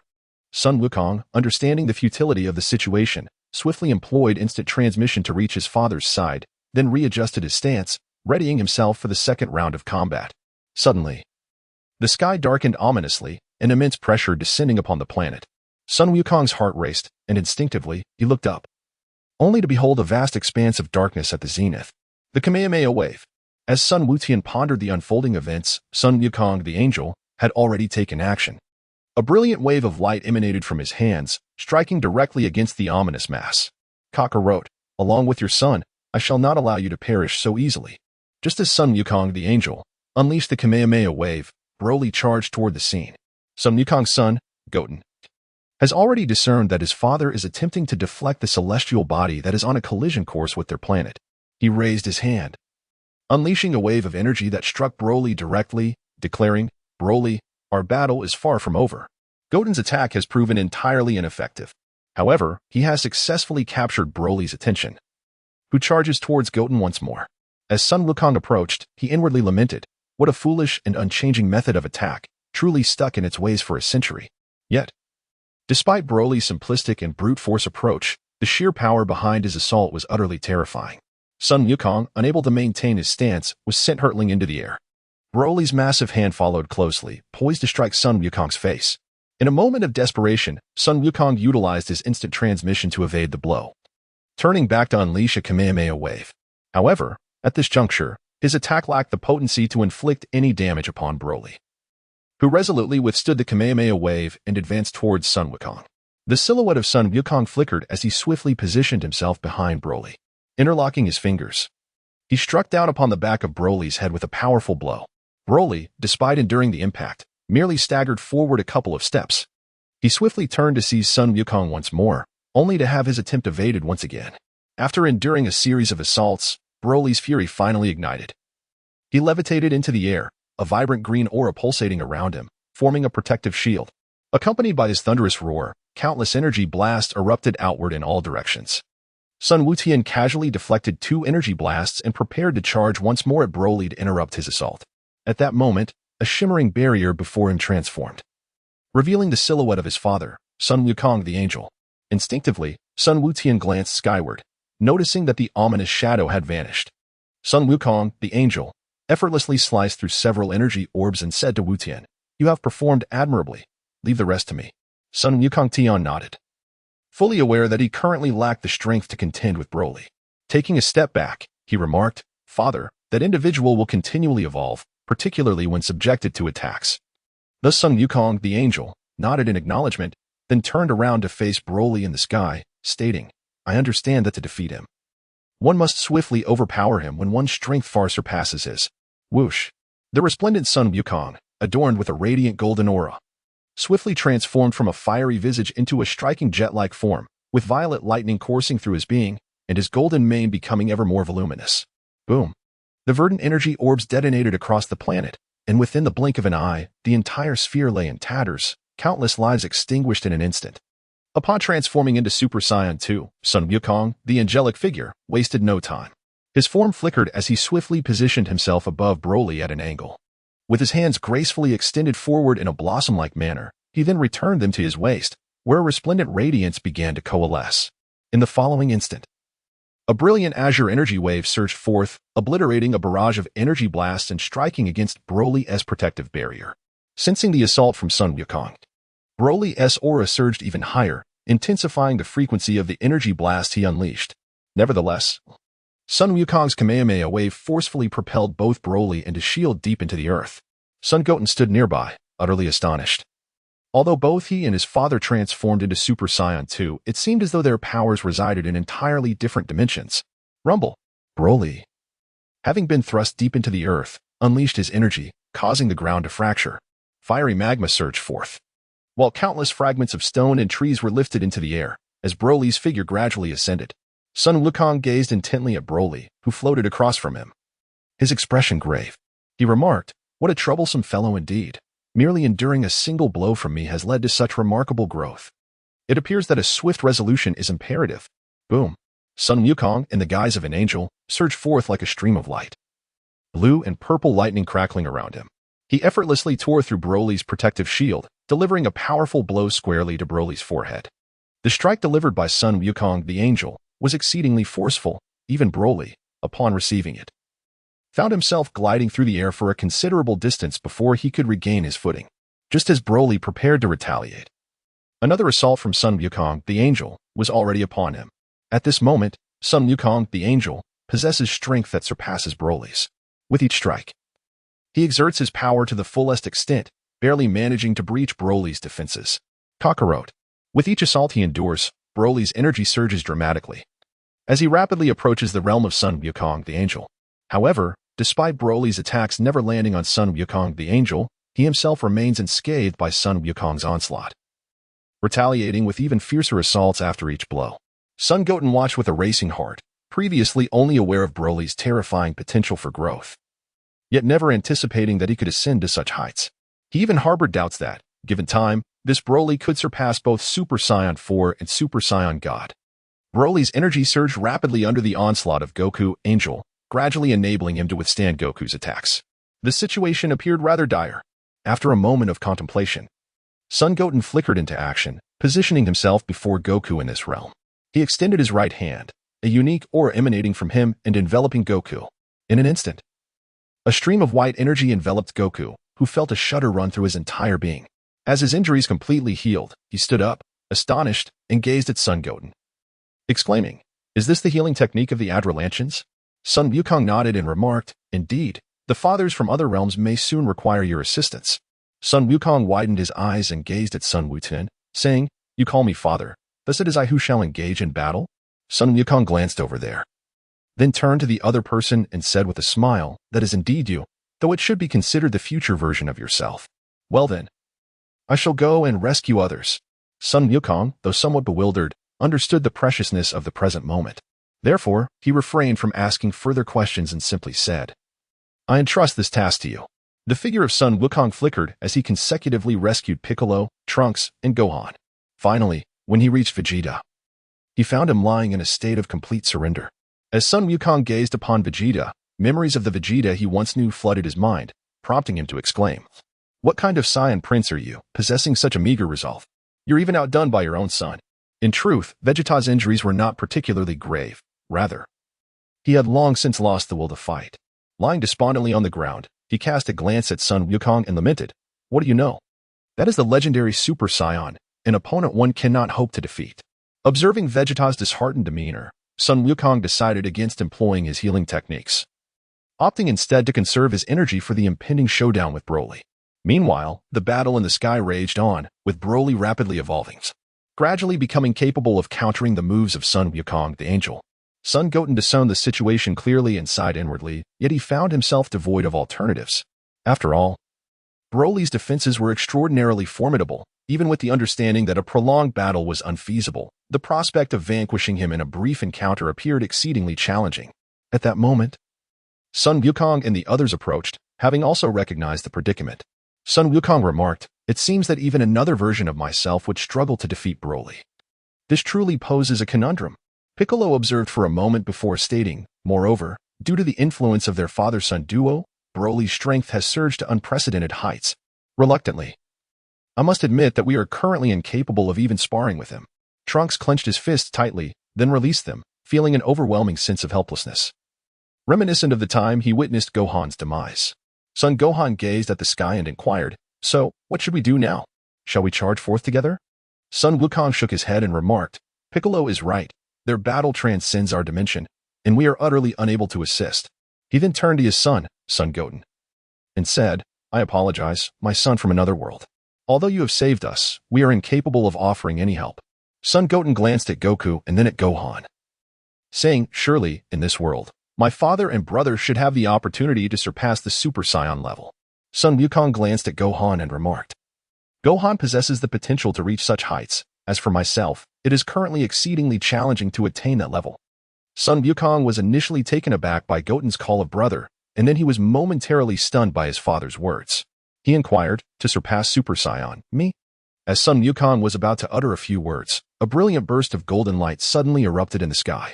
The entire planet trembled violently, with earth and stone collapsing, while seething magma surged and leaped to great heights. Naturally, Sun Goten was affected as well. They had no time for further words and soared into the sky, distancing themselves from the searing heat below. "Father." At that moment, Trunks noticed his father still lying amidst the ruins, and a surge of urgency washed over him. He immediately dove down, skillfully maneuvering through the flying debris and avoiding the molten lava. At last, Trunks reached Vegeta's side, parting the surrounding waves of energy to force away the encroaching lava, and lifted Vegeta into his arms. As Sun Wukong observed the despondent Vegeta, he could not help but internally critique, "This Vegeta's mindset is rather lacking. Far inferior to our world's Uncle Vegeta, who possesses far more tenacity. What on earth is happening?" Boom. The battle between Sun Wukong Angel and Broly raged on above. Although Broly was drenched in blood, his fighting spirit surged even stronger, resembling a malevolent deity. More importantly, his aura had now risen to rival that of Sun Wukong Angel. Explosions reverberated across the planet, and at this moment, Sun Wukong Angel's attacks had become increasingly ineffective. Even with his utmost effort, He could only force Broly back a few paces or leave a superficial mark upon his form. Sun Wukong, the angel, having weathered countless battles, was acutely aware that continuing in this manner would not only prevent him from defeating Broly but might also lead to his own complete eclipse by Broly's overwhelming might. Therefore, he deliberately sought to create distance, intending to employ a technique he had only recently devised. However, at that moment, Broly was almost driven to madness. Despite blood flowing from various wounds, he relentlessly charged at Sun Wukong, the angel. Each assault was deftly countered by Sun Wukong. Yet he found himself with no respite to engage in any other endeavors. Sun Wukong gazed at another version of himself in the sky, desperately attempting to create distance through various means. He turned to Sun Wutian and inquired, "It appears that my other self is anxious to widen the gap. Is there some concealed strategy at play?" Sun Wukong's son, Sun Wutian, discerned the shifting circumstances and remarked, "Noticing my father's demeanor, it seems there is indeed something afoot. I believe it is time for me to take action." Upon concluding his words, Sun Wukong promptly closed his eyes and placed 2 fingers upon his brow. In an instant, his form vanished from this realm. Sun Wukong and the others were momentarily taken aback, struggling to comprehend Sun Wutinen's actions. Soon, Sun Wukong was the first to regain his composure. Clenching his fist, he proclaimed, "It appears we must buy some time, my friends. It is our turn to take action." Although Piccolo did not feel fear, he remained skeptical and inquired, "But can we truly contend with that individual at this moment?" Sun Wukong remarked, "I am uncertain as well. Yet this is an unavoidable circumstance. After all, if we allow this fellow to proceed unchecked, everything we hold dear shall be obliterated." As Sun Wukong spoke, he turned his gaze towards Gohan and proclaimed, "Gohan, you must embrace your anger. As long as you dwell in a state of profound rage, you shall be invincible in battle." Son Gohan was taken aback and then said, "Even though you say that, Dad, I am still uncertain about what I should do." At that moment, Son Goten returned, soaring into the sky, unleashing thousands of energy waves that enveloped Broly's form. Smoke billowed, obscuring the expanse of the sky. Seizing this opportunity, Son Goten called out to Son Goku, the angel, "Father, I have sent my doppelganger to Earth. Do you have any techniques to employ there?" Before Sun Wukong could finish his words, Broly's figure emerged from the haze, charging directly past Sun Wukong towards Sun Wukong, the angel. Sun Wukong, the angel, heard Sun Wukong's words. He nodded, uttering no further remarks, and immediately sought out Sun Wukong's aura, teleporting directly to his side. The figure of Sun Wukong, the angel, suddenly vanished, leaving Broly to strike nothing but air. Enraged, he frantically searched for Sun Wukong's presence. In an instant, he changed direction and charged towards the Sun Wukong of this realm. The figure of Sun Wukong flashed, conjuring numerous clones to shield Sun Wukong and his companions. He then addressed Broly, saying, "Hey, Broly, your opponent is me. I was the one who woke you from your slumber in your childhood, so come on, Kakarot." At that moment, Broly appeared to have lost his sense of discernment. Upon seeing the multitude of Sun Wukong's clones, especially one with a particularly memorable hairstyle, he erupted in rage and charged forward. Meanwhile, the earthly Sun Wukong awaited on a desolate island, when the figure of Sun Wukong, the angel, suddenly appeared beside him. He glanced at Sun Wukong and remarked, "This time, it's truly all up to you, Wukong." Sun Wukong's son, Sun Wutian, shook his head and declared, "From now on, I will wholeheartedly hold off Broly. Father, you must give it your all." "Indeed." Sun Wukong nodded in agreement, stating, "As long as I can surpass my current state once more, I shall be able to defeat Broly in an instant. I hope it goes as smoothly as it did last time." The figure of Sun Wutian gradually dissipated, while Sun Wukong swiftly tore off his orange jacket and began to concentrate his energy, preparing to transcend even the realm of Super Saiyan once more. Sun Wukong, enveloped in a radiant golden glow, transformed into a resplendent orb of light. An inexhaustible energy surged forth from his being, radiating outward in all directions. Crack! The intensity of Sun Wukong's, the angel's, aura reached its zenith, splitting the sky with a searing golden radiance, which was then followed by a descent of violet thunder, crashing down upon the small island. An infinite expanse of golden light enveloped Sun Wukong, the angel, as a surge of overwhelming energy surged forth, clashing with the air and producing a myriad of lightning. In an instant, the desolate island was aglow with golden brilliance and thick with thunder, akin to a divine phenomenon descending from the heavens. Yet, this was merely the beginning, as the golden energy continued to radiate, causing the sea to boil and the earth to convulse, ultimately making the very planet, and even the universe, tremble under the weight of this terrifying power. Nevertheless, Sun Wukong, the angel's energy continued to swell. His veins bulged, and his muscles took on a hue of crimson and azure. Suddenly, a vision of a colossal black ape flashed within his eyes. In the next moment, his aura expanded even more rapidly, and his visage began to transform. His emerald green pupils shifted to a deep blue, his eyebrows slowly vanished, and his brow lowered. Simultaneously, his golden hair grew at an astonishing pace, cascading down to his waist. With a gentle rustle, the golden orb of light gradually faded, leaving behind Sun Wukong the angel, now shrouded in a radiant golden glow. His waist-length golden hair framed a visage that had become exceedingly fierce, with bolts of lightning entwined around his entire being. Sun Wukong the angel gazed at his hands and murmured to himself, "It seems I have succeeded. Next, I must swiftly eliminate that fellow. Otherwise, if I exhaust all my energy, I will once again face rejection from the mortal realm." He then positioned 2 fingers on his forehead, preparing to execute a teleportation back, only to feel the air tremble. As a peculiar being with green skin stood before him. Sun Wukong, the celestial being, furrowed his brow as he sensed a cacophony of chaotic auras emanating from his opponent. Among them was his own essence, intertwined with that of Frisia, and even the signatures of Krillin, Piccolo, and Tien Shinhan. The green-skinned entity before him was none other than Cell, who had felt the sudden surge of Sun Wukong's energy at his own gathering. A power that seemingly surpassed that of his perfected form. Intrigued, he abandoned the assembly to investigate, only to find Sun Wukong in a rather peculiar state. Cell remarked, "Sun Wukong, what is this curious form you present? Have you truly transcended me?" Though Sun Wukong the angel found Shara somewhat peculiar, he had no time to engage with him. He was acutely aware that on the planet in the southern galaxy, Broly was wreaking havoc with fervor. Noticing Sun Wukong the angel remained silent, Shara grew somewhat irate and remarked, "Sun Wukong, although the time for the Shara game has yet to arrive, your demeanor is indeed infuriating." Sun Wukong the angel remained silent in response to Shara. Sensing Broly's energy, he prepared to teleport directly to him. With a swift motion, Shara, already feeling uneasy due to Sun Wukong's presence, was further provoked by the angel's demeanor, igniting a surge of fury within him. He raised his hand and shot forth a beam of light. Sun Wukong, the celestial being, effortlessly swept aside obstacles and launched an assault upon Cell.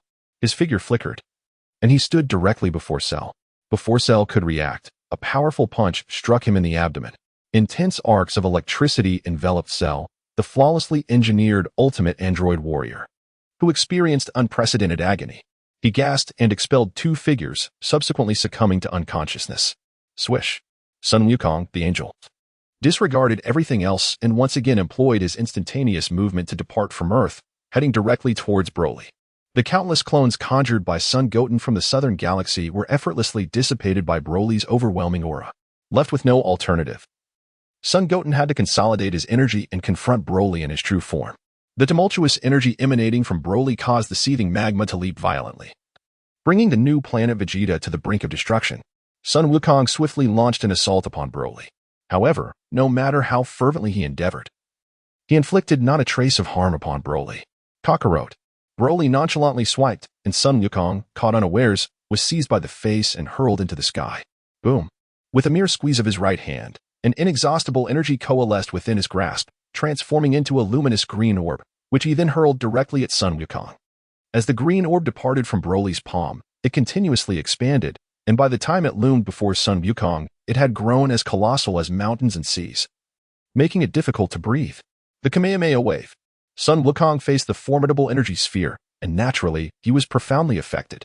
Even breathing became significantly more challenging. Yet he understood that if he were to retreat, the entire planet would instantaneously be reduced to cosmic dust. Thus, he took a step back and unleashed the Kamehameha wave. Son Goten's unwavering Kamehameha was potent enough to obliterate an entire galaxy.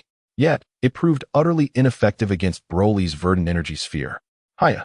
At that moment, Gohan and Goku also unleashed their Kamehameha waves, and the combined might of their 3 energy blasts in the air coalesced into a singular, far more formidable wave that barely managed to counter Broly's energy attack. However, this act incited Broly's fury. His aura surged ever higher, and the force enveloping his energy sphere grew increasingly formidable. Even Son Goten and his companions began to falter. Gohan, unleash your full potential and transcend your current limits, Goku implored, releasing all his strength and directing his words toward Gohan. Son Gohan was momentarily taken aback, then solemnly nodded. He closed his eyes and reopened them, an intense fury igniting within his gaze. Rumble. Broly's energy sphere continued to descend, exerting immense pressure on Son Goten and the others. As Gohan felt the formidable aura approaching, he compelled himself to summon his anger. How infuriating! What am I supposed to do? Gohan exerted every effort, yet his power merely increased slightly, falling short of surpassing the level of a Super Saiyan. Gohan. As the green energy sphere drew near, Piccolo could no longer restrain himself and charged forward, unleashing the energy beam he had long been gathering straight at Broly. Boom. The energy beam struck Broly's wound, yet it failed to penetrate. Broly glanced sideways, and with a mere flick of his hand, a violent gust of energy tore Piccolo asunder. Uncle Piccolo. Witnessing Piccolo's tragic fate, Gohan could no longer contain himself. Something within him seemed to erupt. His aura surged forth like a torrential flood, and flashes of lightning danced around him. Swish. The golden flames flickered, causing Gohan's golden hair to rise dramatically, leaving only a single lock across his forehead. His gaze grew colder and more resolute as he infused the Kamehameha with even greater power, pushing the green energy sphere back. In midair, Piccolo's lower half plummeted into the magma, vaporizing in an instant, while his upper body remained, its aura lingering before regenerating his lower half. Huff huff. Piccolo, now restored, exhaled deeply and retreated from Broly, realizing that remaining in the vicinity would only hinder their efforts. In the next moment, Piccolo sensed a cosmic tremor. He incredulously turned his gaze toward Earth. This energy, could it be Goku's? The reclusive Vegeta was also roused by this formidable presence, gazing at the sky and exclaiming, "Impossible. This energy, Kakarot." Likewise, Broly in the air felt the overwhelming aura radiating from Goku, the angel, plunging him into a frenzy once more. Rumble. The green energy sphere exploded violently, unleashing a vast torrent of energy that engulfed the entire planet in an instant, sending Son Goten and the others tumbling uncontrollably. Rumble. The entire planet teetered on the brink of collapse, its surface devoid of any life. Only seething magma remained. Yet still, the green energy continued to accelerate the planet's disintegration. Swish. The figure of Sun Wukong, the angel, materialized suddenly, his form resembling lightning as he swiftly rescued Sun Wutian, Sun Wukong, Sun Wufan, Vegeta, Trunks, Krillin, Piccolo, and Master Roshi in an instant. Subsequently, Sun Wukong the angel turned to face Broly and said, "Wutian, there is another version of me. I kindly ask you all to return to Earth. The remainder shall be entrusted to me." Sun Wukong gazed at another version of himself, bathed in golden light, and blinked. He inquired, "What is this?"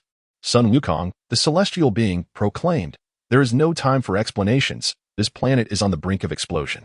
Before that occurs, I must decisively vanquish Broly.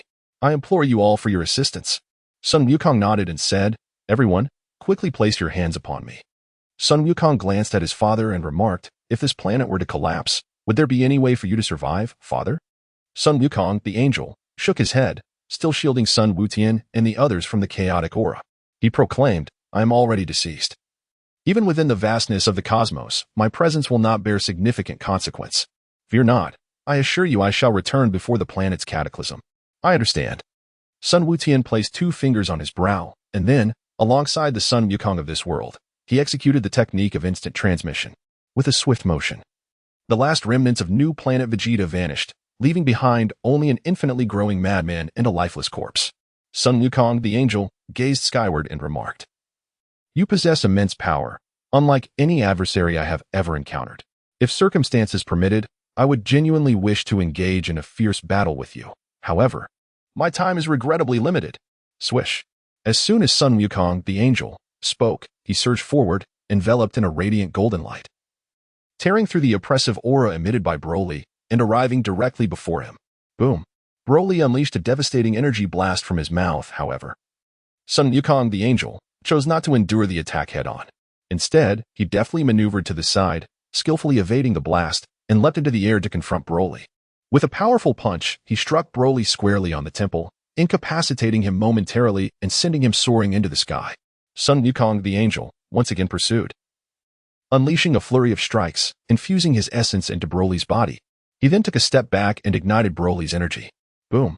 The essence belonging to Sun Wukong, the angel, erupted within Broly, manifesting a golden barrier that immobilized him entirely. Dragon Fist. In the gaze of Sun Wukong, the angel, it appeared as though a colossal dragon manifested. He directed his fist towards Broly, and the resonant roar of the dragon echoed through the air. In the next moment, the golden energy enveloping Sun Wukong coalesced into a magnificent dragon, spiraling forth from his fist and piercing through Broly's form. Boom. The golden dragon continued its relentless path, encircling Broly entirely. A brilliant eruption of golden light ensued, and with one final roar, Broly was consumed, merging with the radiant dragon into a cascade of luminous rain.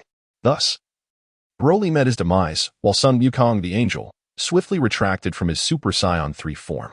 After all, this state was exceedingly taxing, and should he persist, he would find himself returning to the underworld.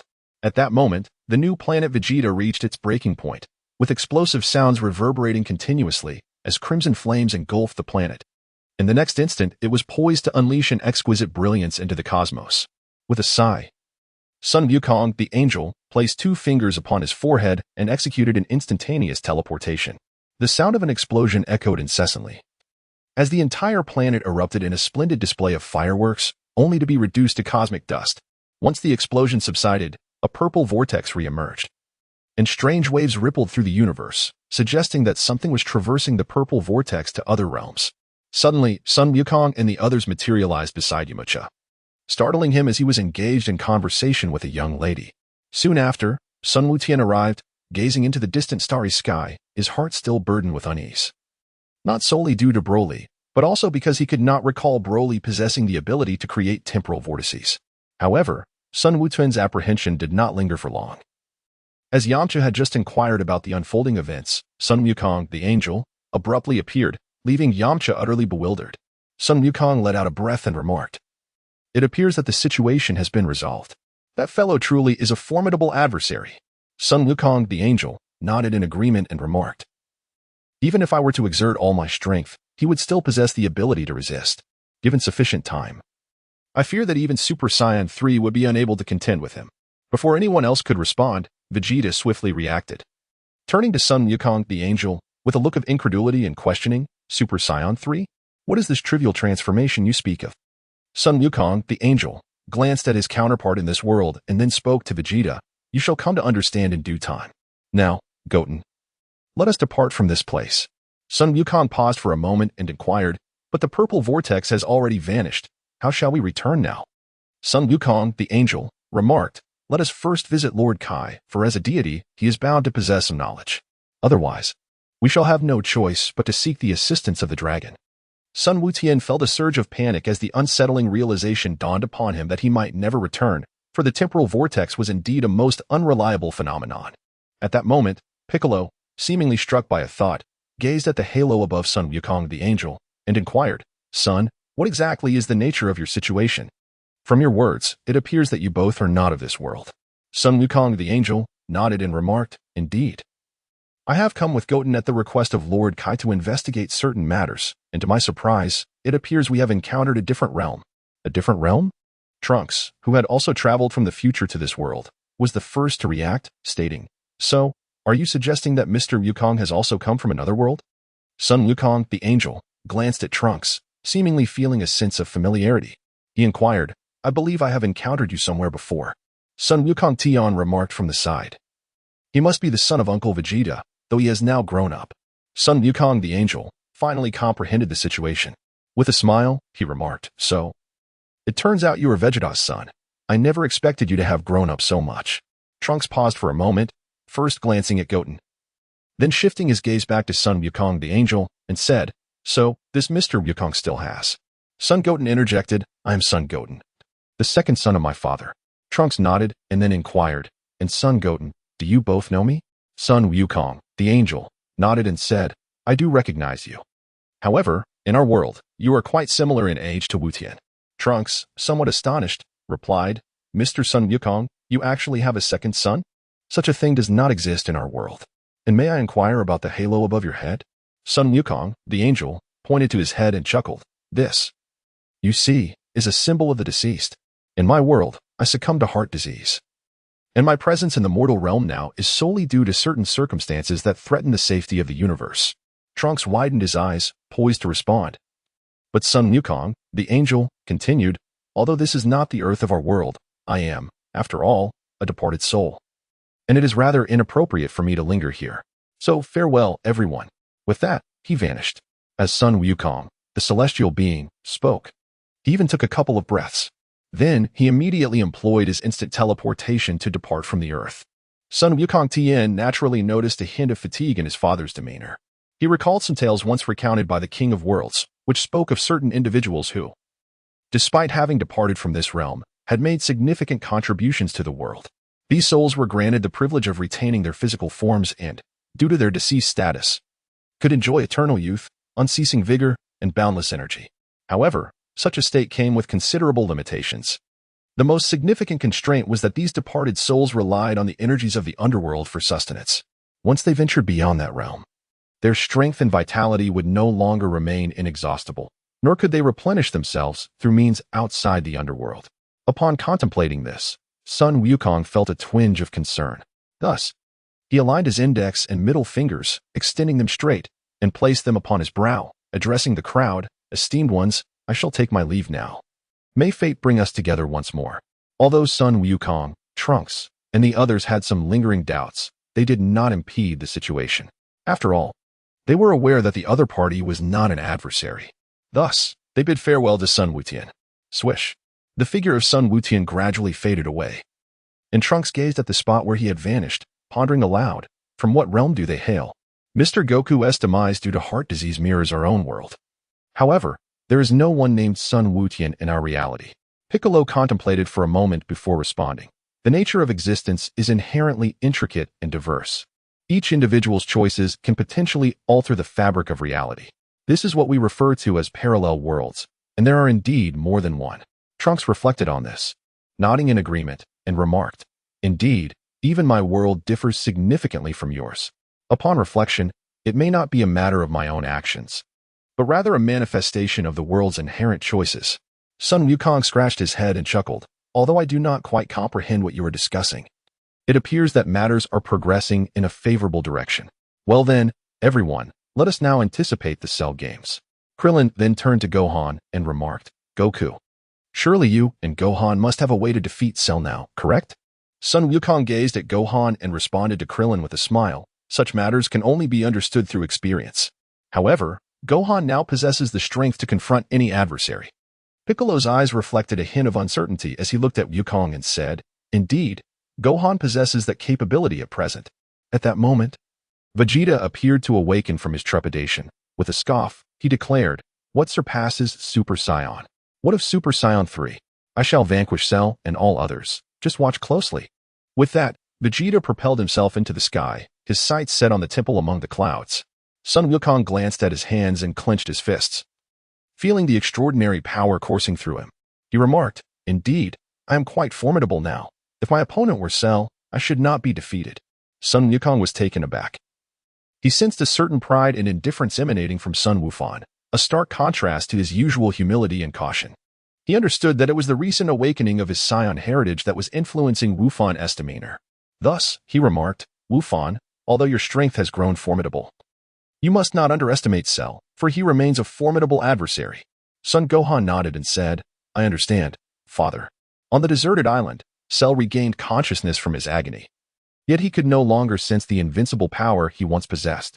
In disbelief, he gazed at his regressed form, reduced to its first stage, and let out a howl towards the heavens.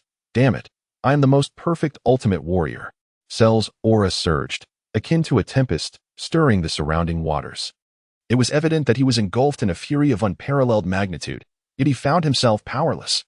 The recent events had illuminated the vast chasm of disparity between him and Son Goku, a gap so profound it filled him with despair.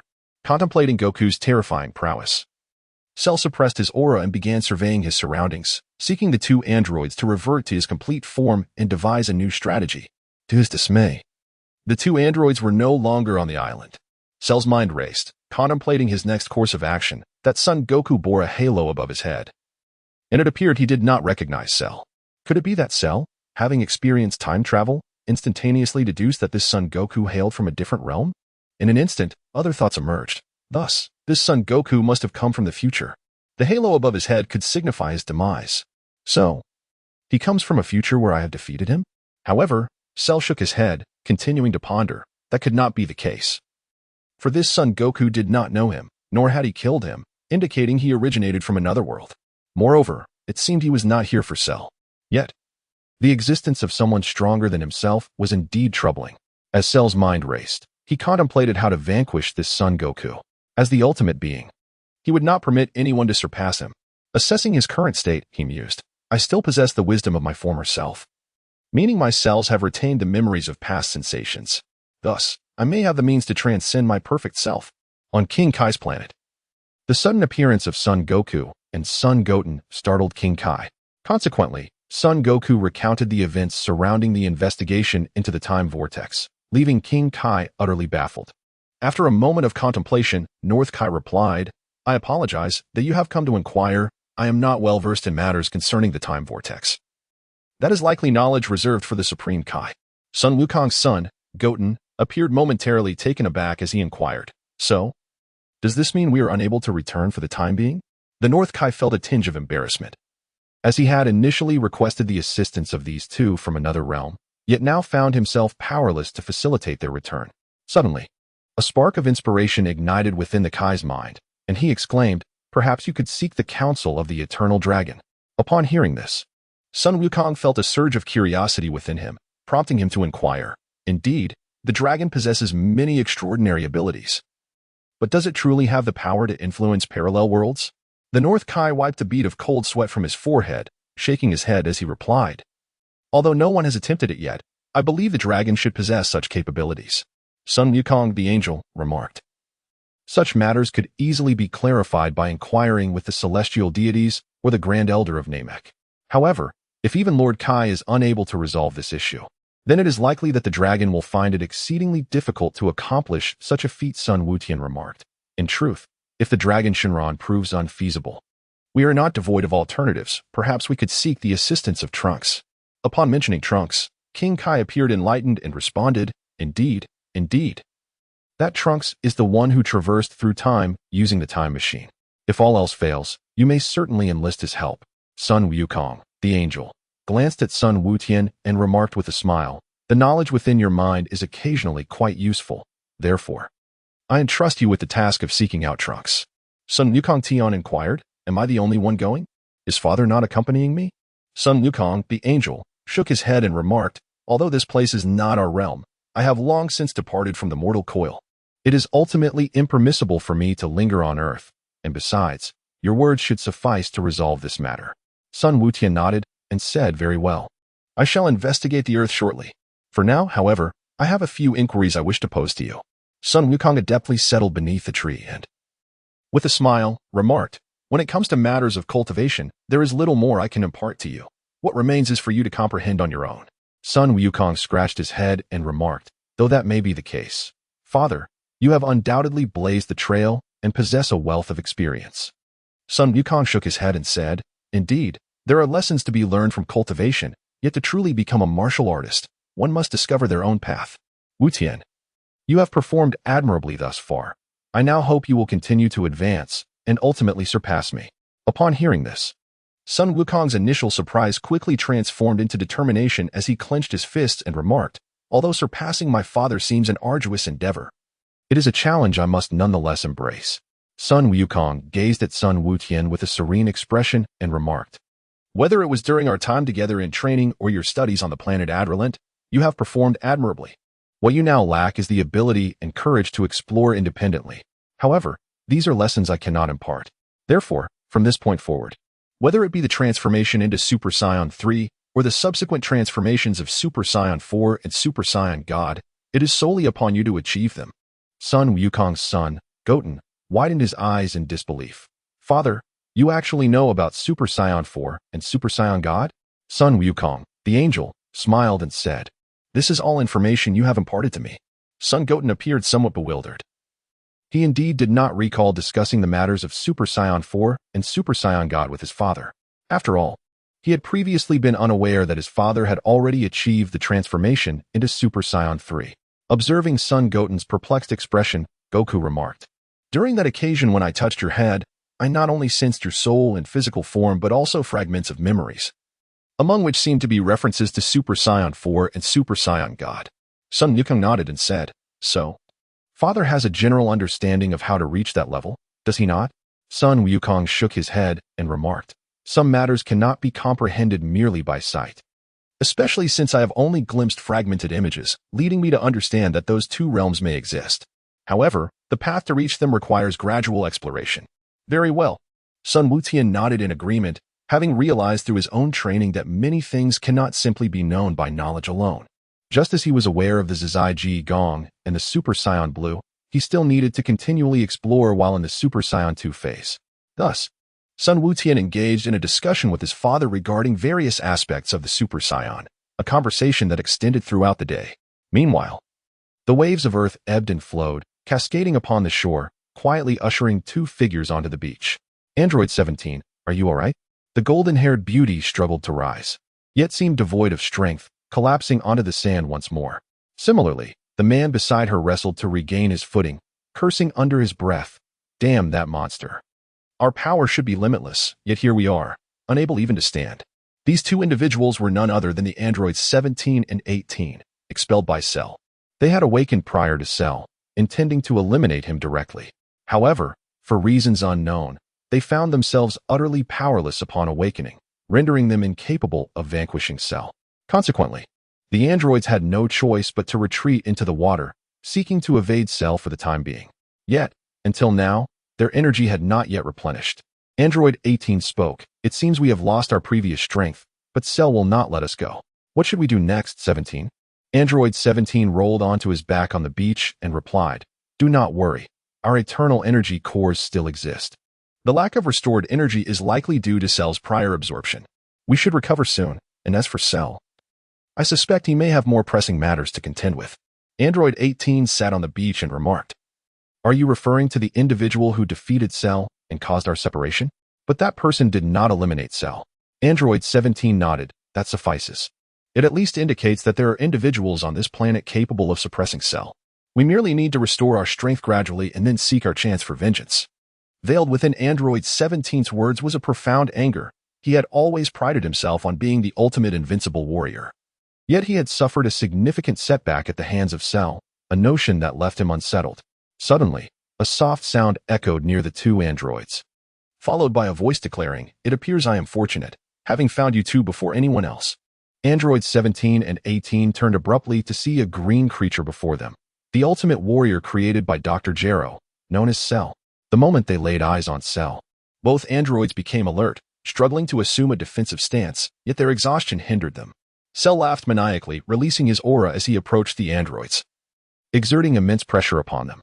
In the span of fewer than 10 steps, Cell took a full 3 minutes to close the distance, seemingly in no rush to absorb them, instead relishing the opportunity to toy with his prey. At that moment, several energy signatures rapidly approached from the sky, igniting a flicker of determination within Cell's gaze. His tail swiftly extended towards the androids, its tip transforming into a trumpet shape, indicating his intent to completely absorb them.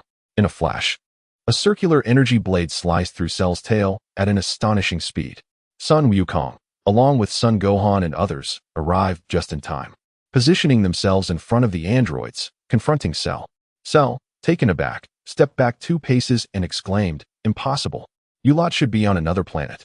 Sun Wukong remarked, "Indeed. I was previously in another realm, but I have merely returned. By the way, Cell, your appearance is utterly repulsive. How infuriating." Cell seemed to be on the brink of despair, his voice strained as he exclaimed, "How could this happen? I am destined to become the perfect life form, the strongest of all, you wretched beings." As Cell spoke, he charged forward.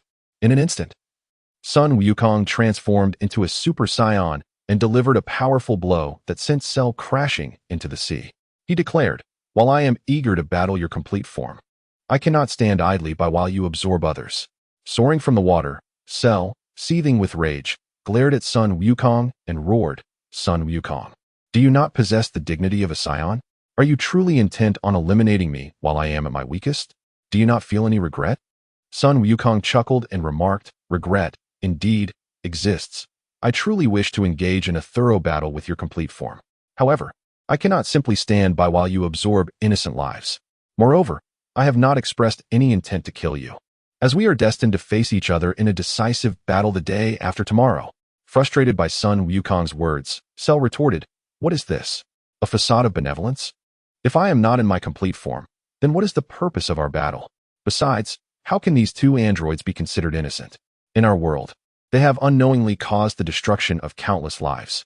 Sun Wukong proclaimed, that pertains to them in your world. However, to my knowledge, they have not taken any lives in our realm. The fury of Cell seemed to reach its zenith, his aura surging dramatically as he bellowed at Sun Wukong.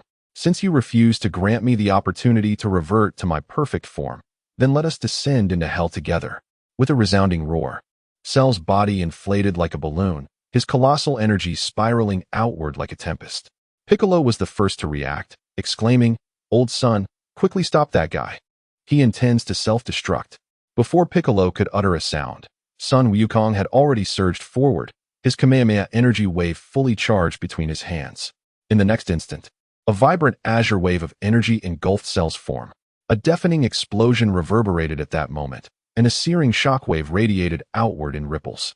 Sun Wukong, being the foremost target, was unavoidably thrust backward by the intense wave of heat. He swiftly transformed the Kamehameha into a protective barrier, countering the explosion ahead and shielding himself and the two individuals behind him. The terrifying blast resonated across 100 miles in an instant. As the earth cracked inch by inch amidst the cacophony of destruction, and the ocean waters evaporated within the chaos, an endless plume of smoke ascended, coalescing into a mushroom cloud high above the sky. Cough, cough. Although Sun Wukong managed to protect himself with the barrier of the Kamehameha wave, he still sustained significant injuries. Coughing up blood, he gazed at Gohan and Piccolo and inquired, "Are you both unharmed?" Son Gohan retracted the protective shield and remarked, "There is nothing to worry about. Yet I can't shake the feeling that something is amiss with Cell." Piccolo concurred, stating, "It seems that Cell is acting with intention. We must not let our guard down." Sun Wukong nodded and remarked, "Indeed, I sense that this individual harbors ulterior motives, yet he is no longer in his perfect form, is he?" Piccolo turned to gaze at Android 17 and Android 18, stating, "Though he may not be in his complete state, one cannot dismiss the possibility of him possessing other methods." As Piccolo spoke, the energy sphere in his hand began to coalesce. While he could not decipher Cell's scheme, he understood that eliminating these two androids would render Cell incapable of transforming into an android. With a swift motion, he prepared to act. The figure of Sun Wukong flickered as he stood before the two androids. He glanced at Piccolo and shook his head, saying, "They have committed no wrongdoing. It would be excessively cruel to slay them simply because of Cell's actions." Piccolo regarded Sun Wukong with a stern expression and replied, "What are you saying, son? These two were created with the sole purpose of eliminating you. Moreover, they possess the potential to bring forth a threat akin to that of the perfected Cell."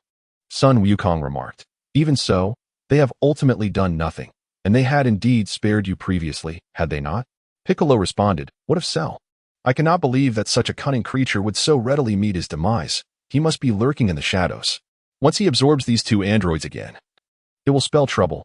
Sun Wukong remarked, "Piccolo, have you noticed that since we first sensed Cell's energy, he has not moved at all?" Piccolo paused for a moment, reflecting deeply, and then a chill ran down his spine. "Are you suggesting that Cell had every opportunity to absorb them, yet he chose to lure us here instead?" Sun Wukong nodded and remarked, "It should be so. Although it is hard to believe, it seems that Cell allowed us to defeat him intentionally." Piccolo contemplated for a moment and replied, "Son, I recall that Cell possesses your cells within him, which means he also possesses the Scion trait of gaining strength when near death." Sun Wukong remarked, "Perhaps there is some truth to it. Yet ever since I ascended to the status of a Super Scion, this ability has become nearly obsolete. Could it be that Cell is still capable of utilizing this power for enhancement? My previous strike should have been sufficient to obliterate him." Piccolo pointed to his own head and stated, "Do not forget, Cell possesses my cells within him. This means that as long as he safeguarded his core during the recent explosion, he could potentially regenerate once more." Sun Wukong scratched his head and remarked, "This is quite a headache, yet it is an unavoidable situation. Well, if Cell truly possesses any further strategies, let us await the outcome with anticipation." Piccolo glanced at the two severely injured and unconscious androids and inquired, "What shall we do with these two? Are we to simply leave them unattended?" Sun Wukong remarked, "Let us entrust this matter to Bulma and Krillin. They are sure to devise an appropriate solution." Piccolo, seemingly struck by a thought, responded, "What a pity it is. Had another Sun Wukong still existed, we would not have had to worry about any of Cell's tactics. As it stands now, confronting Cell poses quite a challenge." Sun Wukong was taken aback, while on the other side, Son Gohan shared a deep connection with Piccolo. He swiftly grasped Piccolo's intention and replied, "Indeed, After all, the perfect form of Cell is already formidable. If he were to enhance his power once more, we would truly be at a loss as to how to confront him. Sun Wukong chuckled and said, "All right, let us return. These two androids shall be delivered to Bulma, for she always knows how to handle such matters." With a swift motion, Sun Wukong teleported himself, along with the two androids, Gohan and Piccolo, away. In the depths of the ocean, waves continued to surge, and a vague form began to grow rapidly. In mere moments, it manifested into a green monstrosity, the perfect form of Cell. Clenching his fist, a surge of electricity coursed through him as he declared, "It appears that I have succeeded. The protective shield flawlessly safeguarded my core, and my cells not only retained the image of the perfect life form, but also received gifts from Sun Wukong, becoming even more refined. Truly astonishing." With just a fist clench, an immense power radiated from Cell, creating a vacuum in the surrounding ocean. Overwhelmed with joy, he exclaimed, "This power is magnificent. I never anticipated that my strength had room for enhancement. Dr. Gero, you are indeed a genius." Yet, as realization dawned upon him, Cell collected his aura and remarked, "Even with this power, it may not suffice against Sun Wukong. Fortunately, he has departed. How infuriating. I, the ultimate life form, find myself fortunate simply because a mere human has left." In that moment, Cell felt an extreme humiliation and bitterly muttered, "As for the Sun Wukong of otherworlds, I shall remember you. This time, I will transcend myself once more, and then I shall venture into your realm." Meanwhile, Trunks, Krillin, and others from Capsule Corporation sensed the distant explosion, their hearts filled with astonishment as they instinctively tuned into the fluctuations of energy.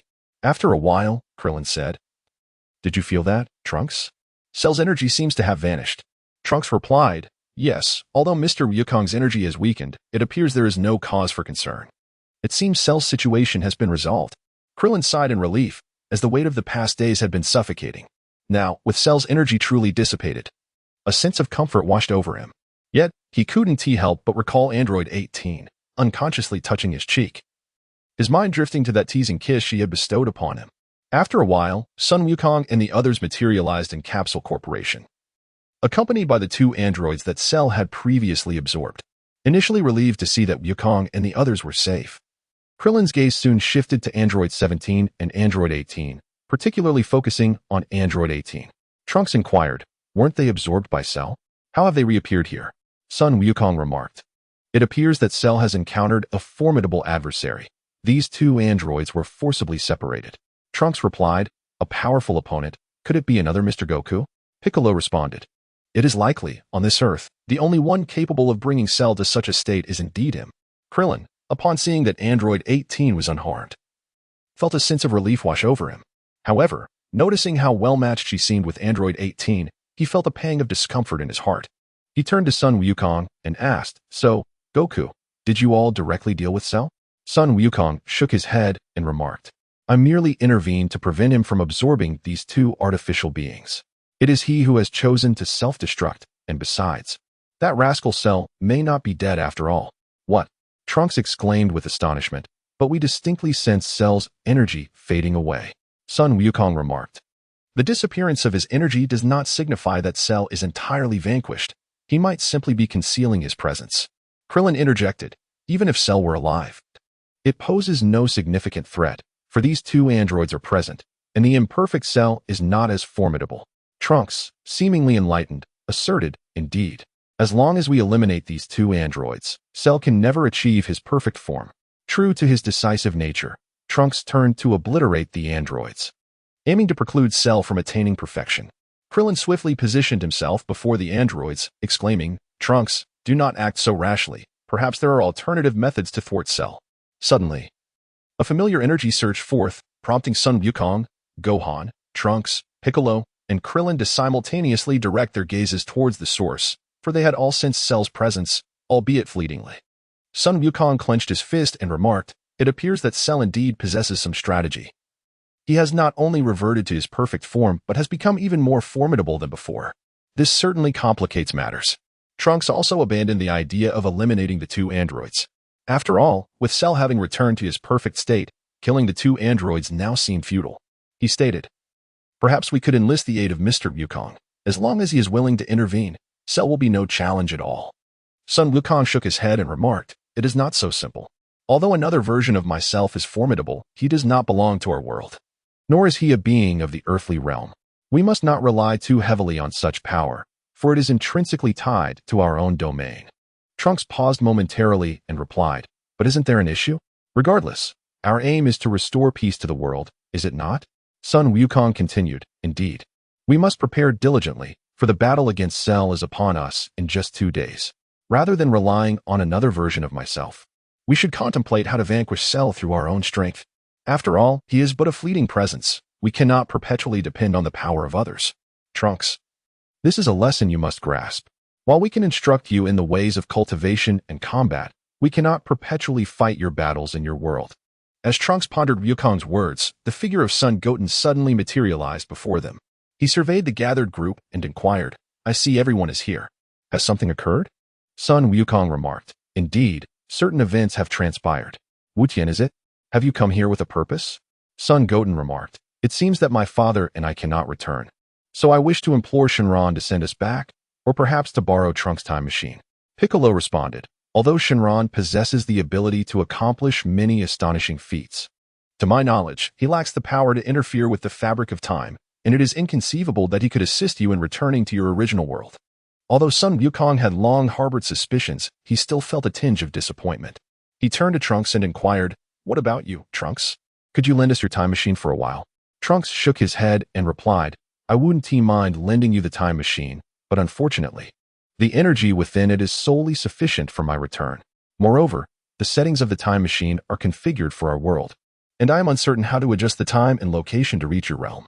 Sun Wukong, feeling a twinge of headache, glanced at Piccolo and inquired, if the dragon cannot transport us back, could it perhaps enlighten us on the method of our return? Piccolo pondered for a moment before responding, I am uncertain. For the knowledge contained within the dragon far surpasses my own. Perhaps you might consider posing your question directly to the dragon. Sun Wutian nodded and said, I understand. I will set out to search now. Without hesitation, he contemplated borrowing the dragon radar from Bulma, thus embarking on a quest for the Dragon Balls. At that moment, Sun Wukong reached out to stop him, saying, I have already gathered the Dragon Balls, but it would be wise to wait until after the Cell games to use them, as we are yet to fathom how many lives may be lost next. Upon hearing Sun Wukong's words, Sun Wutian paused momentarily and inquired, when will the Cell games take place? Sun Wukong first gazed into the distance, then turned to look at Sun Wutian, saying, the day after tomorrow for you. Perhaps Cell will prove to be a worthy adversary. Will you come to witness it? Naturally, Sun Wutian could not refuse. He had already made a pact with his father to ascend to the pinnacle of martial arts, and at this moment, he was eager for more experiences. Considering Cell to be a formidable opponent, upon hearing Sun Wutian's affirmative response, Krillin and the others felt a sense of relief. They had witnessed Sun Wutian's prowess on New Vegeta and knew that, despite his youthful appearance, he possessed remarkable strength and a diverse array of techniques. Very well. It is settled then. Let us eagerly anticipate the battle the day after tomorrow.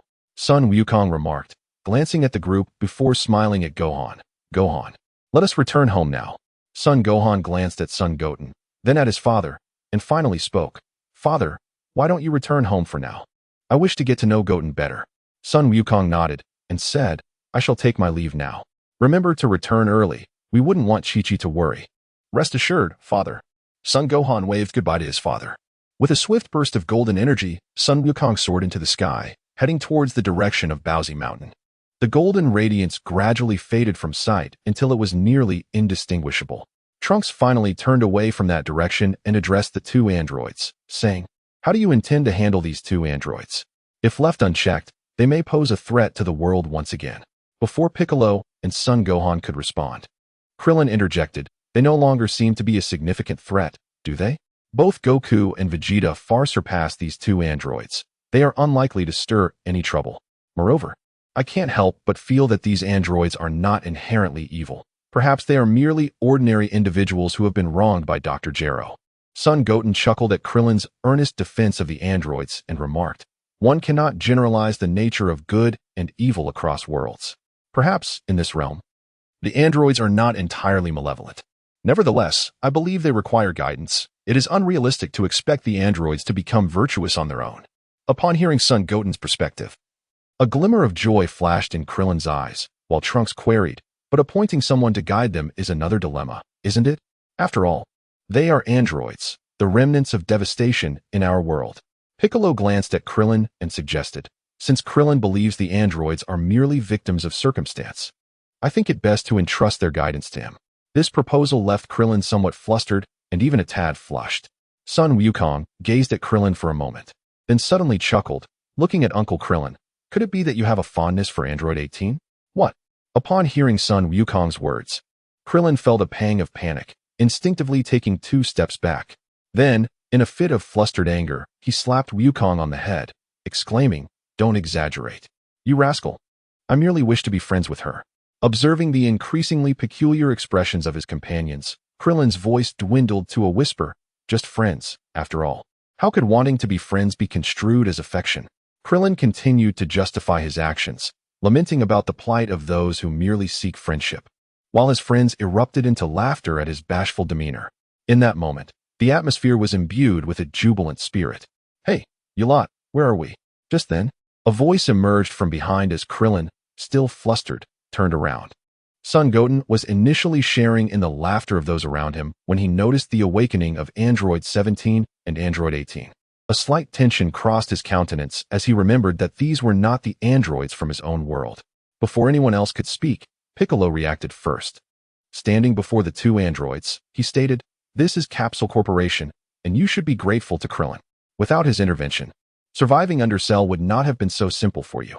Krillin was momentarily taken aback, while the 2 androids exchanged glances before assisting each other to stand, their eyes scanning the surroundings with caution. Piccolo cast a quick glance at them, a smirk playing on his lips as he remarked, "You need not be overly vigilant. We bear no malice towards you, and some amongst us even wish to befriend you." The androids were taken aback, redirecting their gaze towards Krillin. Android 18 scoffed, "Fool. We have no intention of befriending you lot, nor should you expect my gratitude." Android 17 then turned to Piccolo, inquiring, "Where is Cell? Was he slain by you?" Piccolo shook his head, responding, "I regret to inform you that Cell is still alive, and not only that, he has surpassed his previous form, evolving into a state beyond perfection." Android 17's expression twisted into a snarl as he declared, "That bastard Cell must be eliminated." Krillin interjected with a light-hearted tone, "Well, it's not all grim news, at least for now. You are not in any immediate danger." Android 18 shot a frosty glance at Krillin, remaining silent. Meanwhile, Android 17, filled with indignation, reflected on his self-proclaimed status as the ultimate warrior, unable to accept the humiliation suffered at the hands of Cell, who had merely used him as a means to achieve his complete form. At this moment, Son Goten stepped forward, addressing Trunks. "Trunks, can we allow them to stay here for a while?" Hearing Goten's words, Trunks appeared puzzled, glancing at his approaching mother. After receiving her affirmation, he nodded and replied, "Of course." Son Goten then turned to the 2 androids, saying, "In 2 days, the game with Cell will commence, but it seems you are in no condition to participate. I suggest you remain here until you recover before contemplating any revenge. Besides, having you here would put our minds at ease." Android 18 shot a displeased look at Son Goten, coldly retorting, "And who are you to make decisions for us?" Goten, undeterred, replied sternly, "I hail from the future. The second son of Goku, named Son Goten. In my world, you 2 have wrought devastation. Yet, due to Uncle Krillin's influence, I am willing to extend my trust. However, I expect you to remain here for the next few days." Trunks regarded Son Goten, surprised by the implications of his words. Android 18 scoffed, "What happened in your world is of no concern to me." Android 17, however, conceded, "Fine, we agree. We need to recover gradually. And I am particularly intrigued by this game with Cell in 2 days." At that moment, Bulma finally approached, her eyes widening in surprise as she looked at Son Goten, exclaiming, "You must be Goten, the one Trunks spoke of." Son Wukong nodded, his face adorned with a beaming smile as he replied, "It is a pleasure to meet you, dear Aunt Bulma of this world." Bulma appeared quite taken with Son Wukong, chuckling as she remarked, "You are so polite. And you resemble your father exactly as he did in his youth. Seeing you brings back fond memories of those times." Sun Wutian merely smiled, remaining silent. Indeed, those times were truly beautiful. However, he was not a first-hand witness, thus he felt it inappropriate to speak. At that moment, a tall figure approached from behind Bulma. "Greeting androids 17 and 18. Long time no see. 17 and 18. Number 16. Upon seeing the towering figure, both Android 17 and Android 18's eyes sparkled with joy. Android 16, witnessing that the two were relatively unharmed, also expressed his delight, saying, "I am so glad to see that you are both well." Android 17 interjected, "It's not entirely accurate to say we are unscathed, as we were indeed absorbed by that fiend, Cell. I will not let that scoundrel escape." Android 16 remained silent. He understood that Android 17 was no match for Cell, but such a statement was best left unspoken. The atmosphere grew heavy with silence until Krillin suddenly recalled something and said, "Bulma, I remember you helped remove the bomb from 16. Could you possibly assist 17 and 18 in the same manner?" The three androids turned to Krillin in unison. Their expressions varied. Android 16 appeared somewhat perplexed, while Android 17 and 18 looked utterly astonished. Bulma glanced at the two androids and remarked, "Although they were modified with human traits, I believe removing the bombs from their bodies shouldn't be too difficult. But what made you think to help them?" Krillin replied, "I just feel that they were once ordinary humans. Being captured and modified is already unfortunate enough, and to have bombs implanted within them is truly pitiable." Heh. The two androids simultaneously emitted a sound of mockery. Android 18 retorted, "We are not so weak as to require human sympathy, you fool." Android 17 shot a glare at Krillin, saying, "Krillin, is it? Thank you for your intention to help us.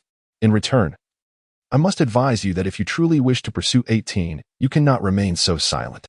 Once again, all eyes turned to Krillin, who instinctively took 2 steps back, lowering his head as he stammered, "You two seem far more suited for each other. I merely wish to be friends." "You fool." Android 18, unable to contain herself any longer, trembled with frustration and finally exclaimed, 17 is merely my twin brother." In that fleeting moment, a different light shone in Krillin's eyes. But Android 18 turned away, continuing, "Even so, do not harbor any illusions. I will not be attracted to a man weaker than I." As Android 18's words echoed, Krillin remained bewildered and at a loss.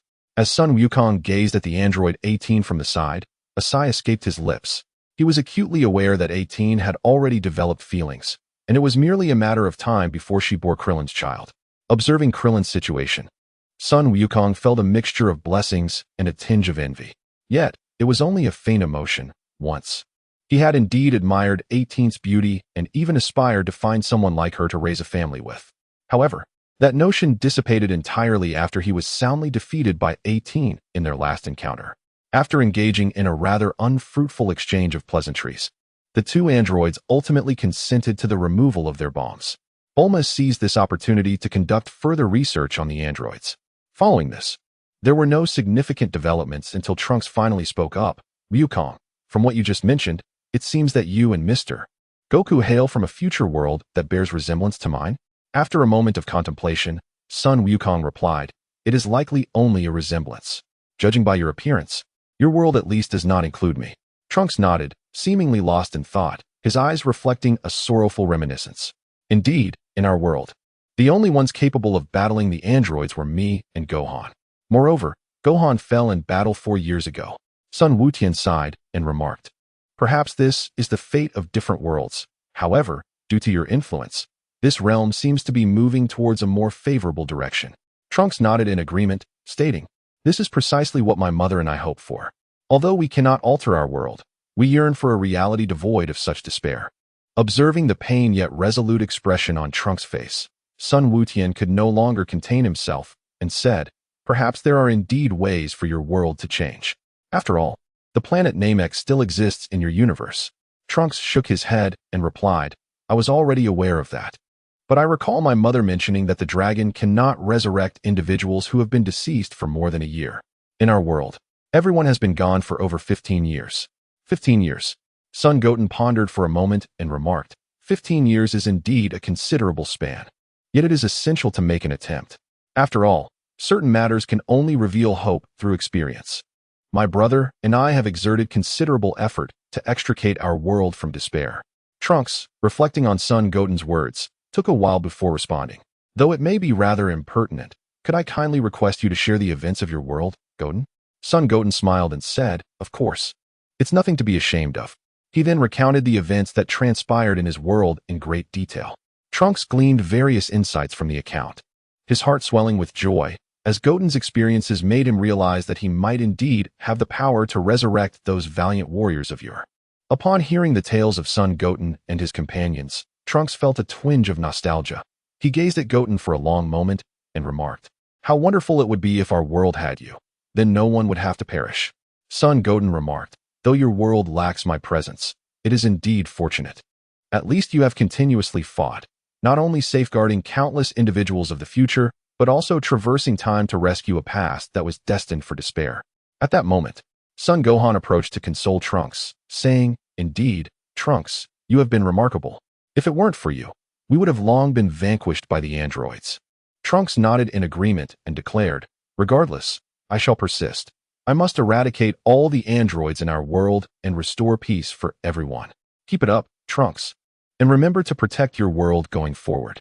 In a moment of profound connection, Sun Wufan and Sun Wutian simultaneously extended their fists, exchanging a knowing smile across the realms.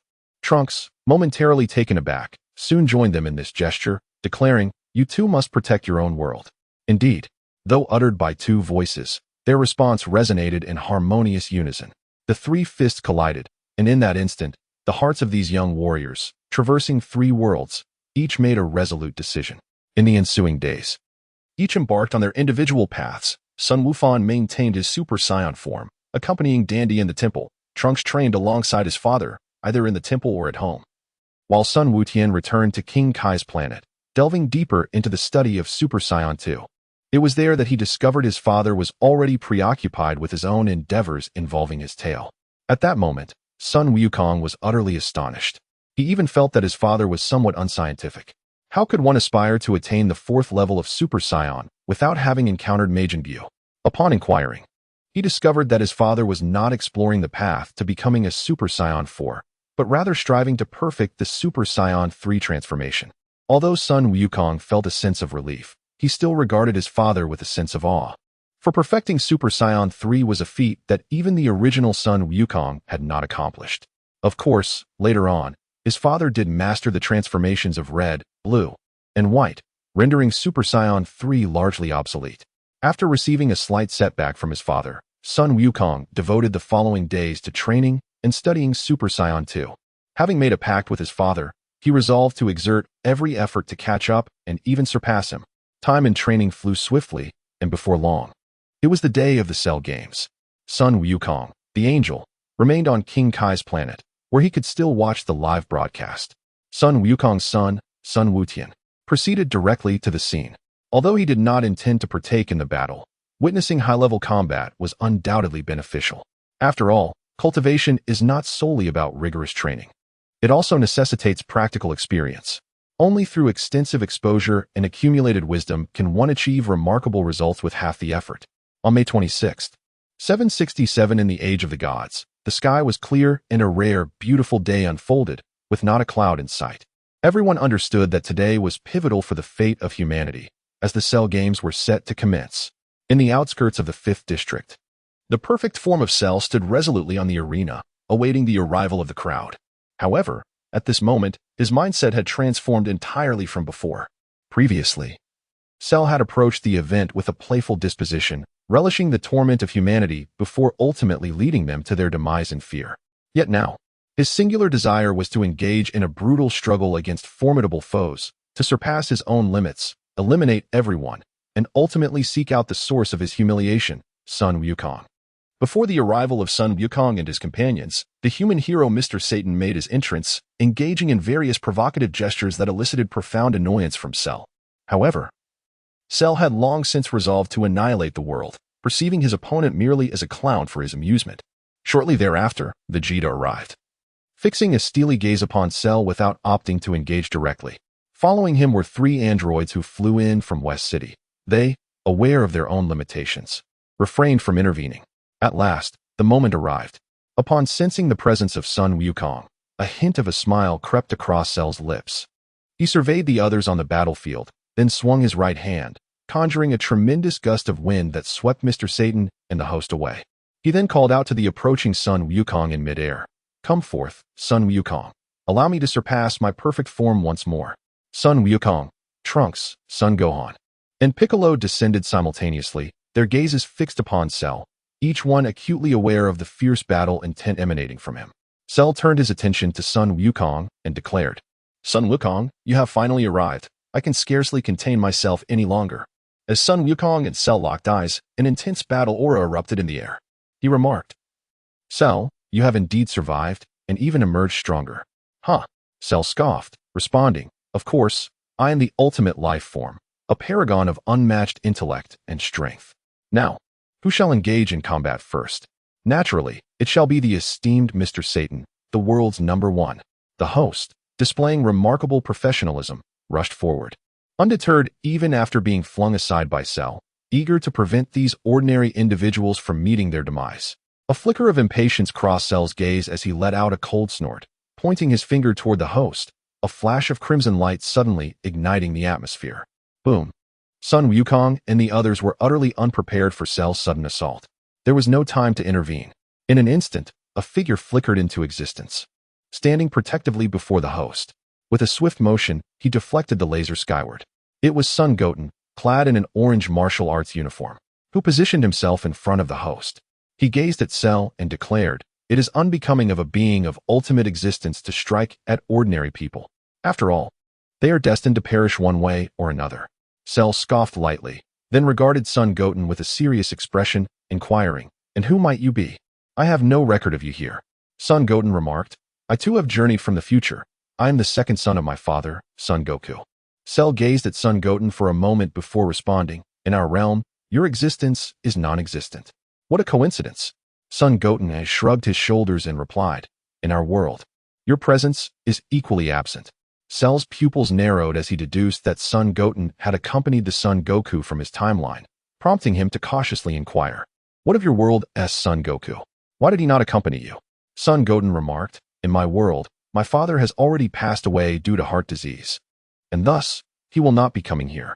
Upon hearing these words, Cell felt a slight sense of relief.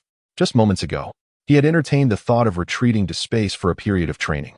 However, upon learning that Goku was absent, he coldly turned away and declared, "Then let it be so.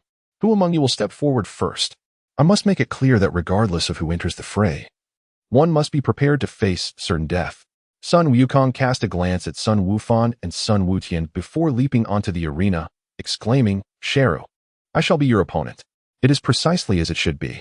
Sheru lowered his crossed arms, his entire being brimming with the fervor of battle, eagerly yearning to engage in combat with Sun Wukong, striving to surpass his own limits in the process. Boom. Sun Wukong and Sheru struck simultaneously, their two streaks of light colliding with tremendous force, unleashing an even more brilliant radiance that, for a fleeting moment, eclipsed the sun itself. In the moment of collision between Sun Wukong and Cell, he immediately sensed the immense power emanating from Cell. As he bent his arm to dissipate the force, he seized the opportunity to soar into the sky. Cell, however, showed no signs of yielding. He too ascended into the heavens, his speed far surpassing that of Sun Wukong. In the next instant, Cell's fists rained down like a deluge, and with Sun Wukong suspended in midair, evasion was futile. He could only brace himself and confront the onslaught head-on, his four fists creating countless afterimages that sparked like fireworks in their collision. Cell's assault grew increasingly ferocious, and within the span of a single breath, he struck Sun Wukong 5 times in swift succession. Fortunately, due to Sun Wukong's exceptional martial prowess, he managed to deflect a significant portion of Cell's attacks. Otherwise, he would have surely faltered under the relentless barrage. "Is this truly your full strength, Sun Wukong?" Cell's battle spirit soared ever higher, and he completely dominated Sun Wukong, his fists coalescing into a cataclysmic blow. With a resounding boom, Cell's fist descended in an instant. Aware that evasion was impossible, Sun Wukong crossed his arms defensively in front of him. The sound of an explosion reverberated through the air as the fist struck him without reservation, propelling him like a meteor crashing toward the ground. "Damn it. This guy's power has far surpassed mine. Perhaps only Gohan can defeat him." Sun Wukong felt an excruciating pain in his arms, his entire body aching and numb, as he marveled at the extent of Cell's enhancement. At that moment, Cell dove down once more, enveloped in an incandescent white aura, seemingly intent on utterly shattering Sun Wukong. Sun Wukong naturally sensed the formidable force approaching him. However, constrained by the moment, he remained poised in thought. Although danger loomed, He felt no panic, simply closing his eyes. With a thunderous roar, Cell charged past Sun Wukong's figure, creating a vast chasm in the ground. The earth trembled violently, as if it were about to shatter the distant mountains, while an endless cloud of dust filled the sky, obscuring the view of onlookers. Emerging from the haze, Cell gazed into the distance and remarked, "I am truly disappointed, Sun Wukong. After all this anticipation, you are hardly worthy to be my opponent." As Cell's voice echoed in the ears of the spectators, Sun Wukong appeared beside Gohan and the others, gasping for breath. He then radiated a golden aura, dispelling his discomfort, and looked at Cell, saying, "You are indeed powerful, Cell. So powerful that I find myself unable to contend with you. So powerful that I cannot execute my original plan." Cell smirked and reached down towards the arena, causing it to levitate as if drawn by an unseen force. Then, with a clenched fist, he detonated the floating arena, unleashing another cloud of dust into the air. Observing the puzzled expressions of those below, Cell declared, "From this moment on, all rules are null and void. You may all join forces to fight me. If you lose, I will annihilate this planet. If you win, there is nothing more to say. I shall simply meet my end." With a resounding crackle, Cell unleashed his energy, altering the very fabric of the heavens. Dark clouds gathered, and lightning flickered throughout. Such overwhelming power! The likes of Krillin and his companions felt an icy dread at Cell's presence, unable to stand firm against his might. Trunks transformed into a Super Saiyan and urged, "Let's fight together. This foe cannot be faced alone." Krillin, Piccolo, Tien, and Yamcha readied themselves for battle, having realized that Wukong was no match for Cell. Vegeta, however, remained unmoved. He shot a glare at Trunks and said, "Hey, Trunks, do you not possess even a shred of Saiyan pride?" Trunks paused, then replied, puzzled, "But Mr. Wukong cannot possibly win, and even Cell has said we can strike together." "Humph," Vegeta scoffed. "Firstly, an opponent of this caliber cannot be overcome by mere numbers. Furthermore, Kakarot and his two little ones have not shown an ounce of fear, indicating that Cell's strength is likely as anticipated." Trunks glanced at Sun Wukong, then at Gohan and Goten. Indeed, he saw no signs of fear or surprise on their faces. Facing Cell's overwhelming aura, Sun Wukong slowly ascended into the air. Smiling as he said, "You are remarkably strong, Cell. It seems that I cannot defeat you in my current state." Cell, with an expression of indifference, replied, "Since you have sensed the disparity, why do you not consider joining forces? I have no intention of holding back. I will truly kill you, encountering an opponent like you. I wish to fully experience this challenge," Sun Wukong said as he harmonized his internal energy, achieving a relative balance. "I understand that I have reached my limits. There is no other way to break through this barrier but to continue my arduous training. If I engage you in my current state, I am entirely outmatched." Cell regarded Sun Wukong with keen interest, a slight smile curling at the corner of his mouth. "So, what do you intend to do?" Sun Wukong remained silent, continuously adjusting himself until his body and mind achieved a flawless equilibrium, his vital energy stabilizing to an unprecedented level. Suddenly, a flash of crimson surged through his green pupils. The King Kai fist, a fiery red blaze, akin to blood, erupted forth, causing Sun Wukong's muscles to swell rapidly, veins bulging prominently on his arms. As an overwhelming aura soared into the heavens, the crimson energy entwined with the golden flames, and with a fierce roar, Sun Wukong unleashed a spectacular fusion of colors. Transforming into a colossal dragon with a golden body and a scarlet back, dancing and howling in the air, shaking the very earth beneath and tearing the sky asunder. What an immense power! Sun Wukong's aura expanded swiftly, leaving Trunks below feeling a sense of suffocation. His eyes gleamed with joy as he exclaimed, "I never imagined Mr. Wukong had such a formidable technique hidden away. Victory is assured." Not only Trunks, but even Vegeta was moved by the overwhelming energy that Sun Wukong had unleashed, stirring up unwelcome memories. Meanwhile, Krillin and Tien frowned, as they were aware of the merits and flaws of the King Kai fist from their own training. While the King Kai fist grants one extraordinary strength in a brief span, it also inflicts substantial harm upon the body. A careless misstep could lead to a tumultuous surge of energy, resulting in bodily collapse.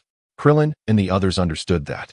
Despite Sun Wukong's ability to endure the damage inflicted by the King Kai fist, he could still withstand its amplified power, but only without the transformation into a Super Saiyan. The Super Saiyan form itself forcibly enhances one's strength by activating the bloodline within, which, while less damaging than the King Kai fist, still imposes considerable strain on the body. The combination of both techniques left Krillin and the others unable to fathom the potential consequences for Sun Wukong's body. Son Goten was equally astonished. He too had once employed the Kaioken combined with the Super Saiyan transformation. However, on that occasion, upon entering such a state, his body erupted in blood. And mere seconds later, it crumbled entirely. Even after consuming his sense of being, it took him a considerable amount of time to restore his vitality, leading him to avoid the Kaioken altogether in subsequent battles. Although the father from this world had yet to reach the pinnacle of Super Saiyan mastery, his command over the form was undeniably exquisite. Witnessing his father stabilize the two radiant energies to a relatively balanced state filled Son Goten with admiration. Charge! The resplendent golden-red dragon soared into the sky, swirling gracefully before diving towards Son Goku, showering him with golden light and crimson brilliance. Son Goku returned to his normal state, though now adorned with a layer of crimson hue overlaying his golden aura. Cell, unperturbed, observed Son Goku from the sidelines, remarking, "Kaioken. So this is the full extent of your hidden power, Son Goku. Ah, while my body aches, it seems this is the only technique I can employ to engage you."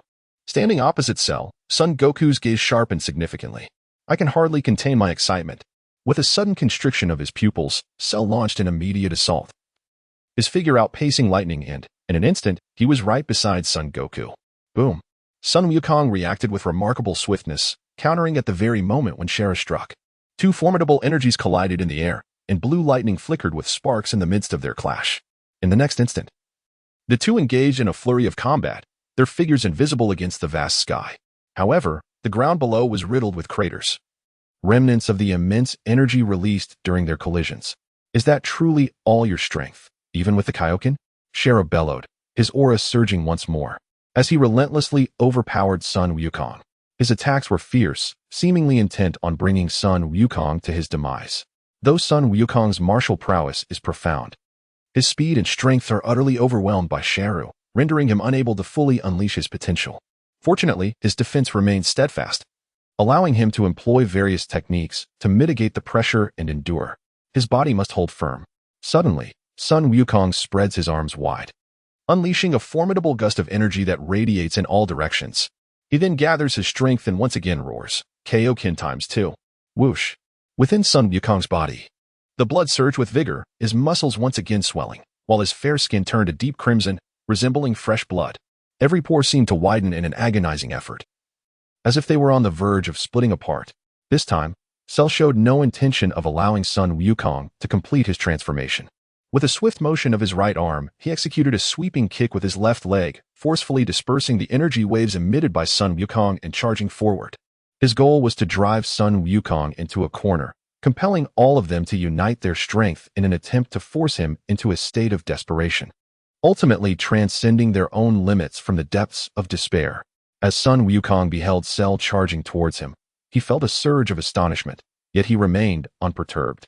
Calmly, he adjusted his own energy, and the crimson aura enveloped the vast sky.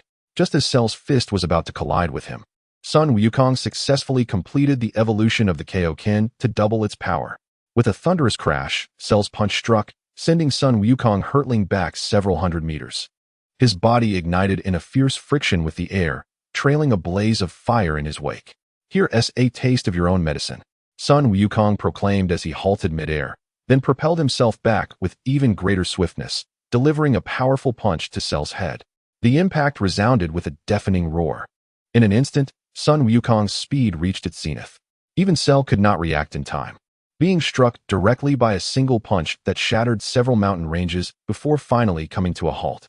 Sun Wukong cast a fleeting glance at Gohan, then followed closely behind, acutely aware that his current state could not be sustained for long. All he could do now was strive to draw out Cell's full potential. Meanwhile, Cell's aura surged, igniting his fighting spirit. He proclaimed, "Sun Wukong, this is precisely the moment I have awaited. Push me to the brink, and I shall elevate myself once more to vanquish you all." With a thunderous roar, the golden red and blazing white energies clashed once more, their forces intertwining in the sky, unleashing a tempest of energy that shook both heaven and earth, as if heralding the apocalypse. Cell's onslaught was ferocious, showcasing a myriad of martial arts techniques from the Turtle School and Crane School, occasionally interspersed with moves from Vegeta and Frieza. Sun Wukong, undaunted, adeptly countered with his martial prowess. Regardless of whether Cell employed lethal techniques, the four-body fist, the solar fist, or the Kamehameha, he effortlessly neutralized each attack and even seized the opportunity to retaliate. Devil's Beam Cannon. Cell distanced himself from Sun Wukong once more and unleashed the formidable technique. You fool. Merely imitating the skills of others will not secure your victory over me. Sun Wukong's gaze burned fiercely as he deftly evaded the trajectory of the Devil's Beam Cannon, then unleashed a surge of energy from his right hand that shattered the attack into oblivion. Boom. With a thunderous roar, Sun Wukong advanced menacingly towards Cell, swiftly maneuvering to position himself behind his adversary. With his fingers interlocked, he delivered a powerful strike to the back of Cell's head. In an instant, Cell's form shattered into fragments, only to reappear behind Sun Wukong. With a chilling smirk, he remarked, "You are no different. You have always relied on the techniques of others." In a swift motion, Cell swept his right leg, yet only encountered empty air, as Sun Wukong's figure began to dissolve into nothingness. Kamehameha. Realizing the imminent threat, Cell hastily turned, only to find Sun Wukong's presence vanished. Suddenly, he sensed an overwhelming energy coalescing above him. He looked up sharply and was met with a blinding, fiery crimson glow. As a familiar voice echoed, Cell momentarily froze, incredulously gazing at the sky. "You intend to unleash the Kamehameha from that position? I refuse to believe you would jeopardize the Earth's safety. This could very well be your downfall." The golden-red radiance enveloping Sun Wukong's form gradually dissipated, leaving only a faint halo. Yet, the immense energy coursing between his hands surged with overwhelming might, as if it could obliterate the very heavens and the earth in the next instant. Below, Krillin, Tien, and the others were equally astounded, for Sun Wukong hovered above Cell. Should he unleash the Kamehameha from that position, it would not only strike Cell, but also jeopardize the very planet itself. Impossible, Cell mused, a hint of confusion clouding his thoughts. Just then, as his bewilderment mounted, the figure in the sky vanished. In the next heartbeat, Sun Wukong reappeared before Cell. Wave. At the moment Sun Wukong appeared, his hands, which were resting at his waist, suddenly shot forward, unleashing a brilliant surge of energy that engulfed Cell's body in an instant. The dazzling white radiance obscured the heavens, and its formidable momentum sent surrounding mountains and trees flying. The Kamehameha wave shattered Cell's form relentlessly, further devastating the distant mountains until it was ultimately directed skyward by Sun Wukong. As the Kamehameha wave dissipated, Sun Wukong first withdrew from the Kaioken state, then abruptly crashed to the ground, unable to maintain even his Super Saiyan form. He glanced at Cell, who was left with nothing but 2 legs, and remarked, "What a conundrum. It seems that even with all my strength, it is of little use." The voice of Sun Wukong was barely audible, and the others, including Krillin, did not hear him at all. In his exuberance, Yamcha leapt to his feet, exclaiming, "Fantastic! Wukong has triumphed. We have emerged victorious." However, upon noticing the solemn expressions etched on the faces of his companions, he cast a puzzled glance at them and inquired, "What is the matter?" "Wukong has won." Piccolo met his gaze and replied, "Take a moment to truly sense it. Cell's energy still lingers, and it has scarcely diminished." Yamcha focused intently and, at last, discerned that Cell's formidable presence remained intact, as overwhelming as before. Instinctively, he took a couple of steps back, exclaiming, "How is this possible? Could it be that even Wukong is?" With a crackling sound, Cell's legs appeared to be enveloped by a tempest of electricity. In the next instant, a thick fog swirled around him as flesh rapidly regenerated around his legs. In mere moments, he had reverted to his original form. Gazing down at the prostrate Sun Wukong and then assessing his own body, he shook his head and remarked, "Though I have successfully restored myself once more, this time I perceive little enhancement in power. It seems, Sun Wukong, that you no longer possess the capacity to elevate my strength." Sun Wukong also felt a profound weariness coursing through his body, his muscles twitching uncontrollably. With great effort, he lifted his head and remarked, "Indeed, you are far too formidable for me to contend with." Cell chuckled softly and replied, "Since you can no longer provide me with a challenge, this game will come to an end. What follows will be a massacre. After I eliminate you, I shall fulfill my earlier promise to annihilate the earth." As Cell spoke, he raised his right hand, fully intending to slay Sun Wukong. Though Sun Wukong may not have been exceptionally powerful, his mere existence posed a significant nuisance to Cell. Sun Wutien and Sun Wufan simultaneously sensed the murderous intent emanating from Cell. In a flicker, Sun Wutian swiftly positioned himself before Sun Wukong. Gazing intently at Cell as he declared, "The battle is far from over. Do not rejoice too soon, Cell." Unfazed, Cell's expression remained stoic as a radiant blade of energy manifested in his hand, and with a swift motion of his right arm, he aimed to cleave the father and son in twain. Splash! Sun Wutian sensed the intense murderous intent emanating from Cell. A flash of lightning ignited in his eyes, his golden hair standing on end, and his body crackled with an array of electric energy. He then extended his arm to deflect Cell's assault, declaring, "I am not your opponent, but if it comes to a fight, I shall gladly oblige." Sun Wukong's son, Sun Goten, exerted considerable force as he blocked one of Cell's arms, forcefully pushing him away. With his other hand resting upon Son Goku, he swiftly executed an instant transmission, appearing beside Piccolo and the others. Once pushed aside, Cell lunged once more, only to find himself grasping at emptiness. Turning his gaze towards Piccolo and the others, he remarked, "It seems you intend to join forces for an assault. However, it is regrettable that I have lost all interest in this game." Goten's right hand rested upon Goku, and he could sense the extent of his injuries, which had reached a critical point. It was fortunate that Goku was who he was, allowing him to continue fighting thus far.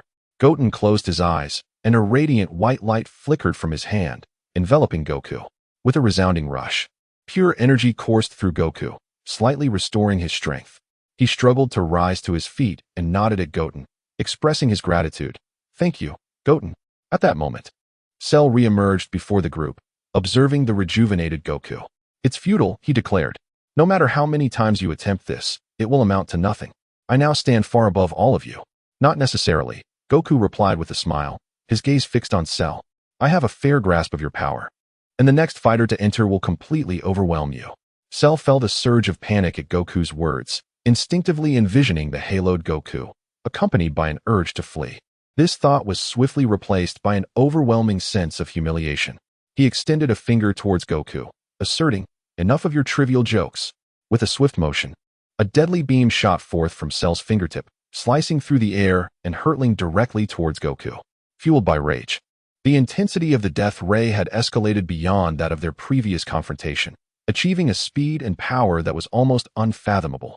Even Goku could only behold it, finding it nearly impossible to evade. "Here I go." Beside Sun Wukong stood Sun Goten, who instinctively sensed the formidable power of the death ray. Taking a step forward, Sun Goten unleashed a powerful ki blast from his right hand, which collided directly with the death ray. Boom! The two forces converged at a single point before erupting in a sudden explosion, sending vast waves of energy radiating outward. As the dazzling brilliance faded, Cell charged forward, striking mercilessly at Sun Goten. Without hesitation, Sun Wutian charged forward, delivering a fierce blow to Cell.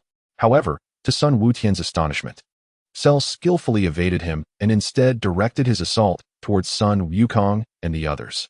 Although Sun Wukong underwent treatment from Sun Wutian, the repercussions of blending the Kaioken technique with Super Saiyan powers were overwhelmingly severe, rendering him utterly incapable of engaging in battle with Cell at this moment. It was evident that Piccolo and the others comprehended this reality. They swiftly encircled him, intending to shield Sun Wukong from Cell's onslaught. Despite each possessing the potential to shatter stars, confronting Cell proved to be an insurmountable challenge, as a mere surge of Cell's energy sent the group reeling in disarray. Without hesitation, Cell aimed to eliminate Sun Wukong, seeking to alleviate some of his humiliation. However, at that moment, Sun Gohan charged forth, transforming into Super Saiyan 2, and delivered a powerful punch to Cell's face. Boom! Gohan's formidable punch utterly shattered Cell's energy barrier, sending him crashing into the earth. Sun Gohan stepped forward, gazing at the faint glimmer of light within the deep pit, and declared, "Cell, I shall be your opponent from now on." With a thunderous roar, a brilliant blue beam erupted from the ground, prompting Sun Gohan to swiftly evade. In the next instant, Cell shattered the earth and surged forth, stating, "It appears you still do not comprehend. I have proclaimed that the game is over." With a fierce command, Cell unleashed a protective barrier, sending forth countless waves of energy in all directions. Gohan, as Sun Wukong gazed upon Cell, encased within the protective barrier, he was poised to charge forward when he heard his father's voice. Turning to meet his father's gaze, a profound understanding seemed to dawn upon Sun Wukong in that instant. He declared, "I witnessed every detail of your battle. Father, it is now my turn to confront Cell." Sun Wukong, adorned in lightning, transformed into a golden beam that rent asunder Cell's protective shield, arriving directly before him. Without further ado, he raised his hand and delivered a punch. Ha! Cell, unflinching, took the blow from Sun Wukong, his body soaring through the air for several hundred meters before he remarked, "It appears you are destined to be the first to meet your demise." Sun Wukong cast a glance at the assembled crowd below, then clenched his fist once more. "I cannot permit you to harm my companions," he declared. "Therefore, I shall defeat you." With a disdainful sneer, Cell launched his assault on Sun Wukong, his punches transforming into a flurry that hurtled toward him in an instant. At this moment, Sun Wukong's state transcended the previous dimensions, allowing him to perceive all of Cell's attacks with clarity. Fearless, he unleashed his fists, conjuring a flurry of shadowy punches. In midair, the two figures collided repeatedly, vibrant streaks of lightning arcing through the atmosphere. At times, they transformed into a roaring dragon, and at others, into a writhing serpent. As their forms clashed dozens of times within mere breaths, the sky trembled, as if on the verge of splitting apart, while Cell's aura surged, evidently unleashing his full power, causing the very planet to quiver beneath such immense force. Nevertheless, Sun Wukong remained unfazed, his body bathed in golden light, effortlessly deflecting all of Cell's assaults.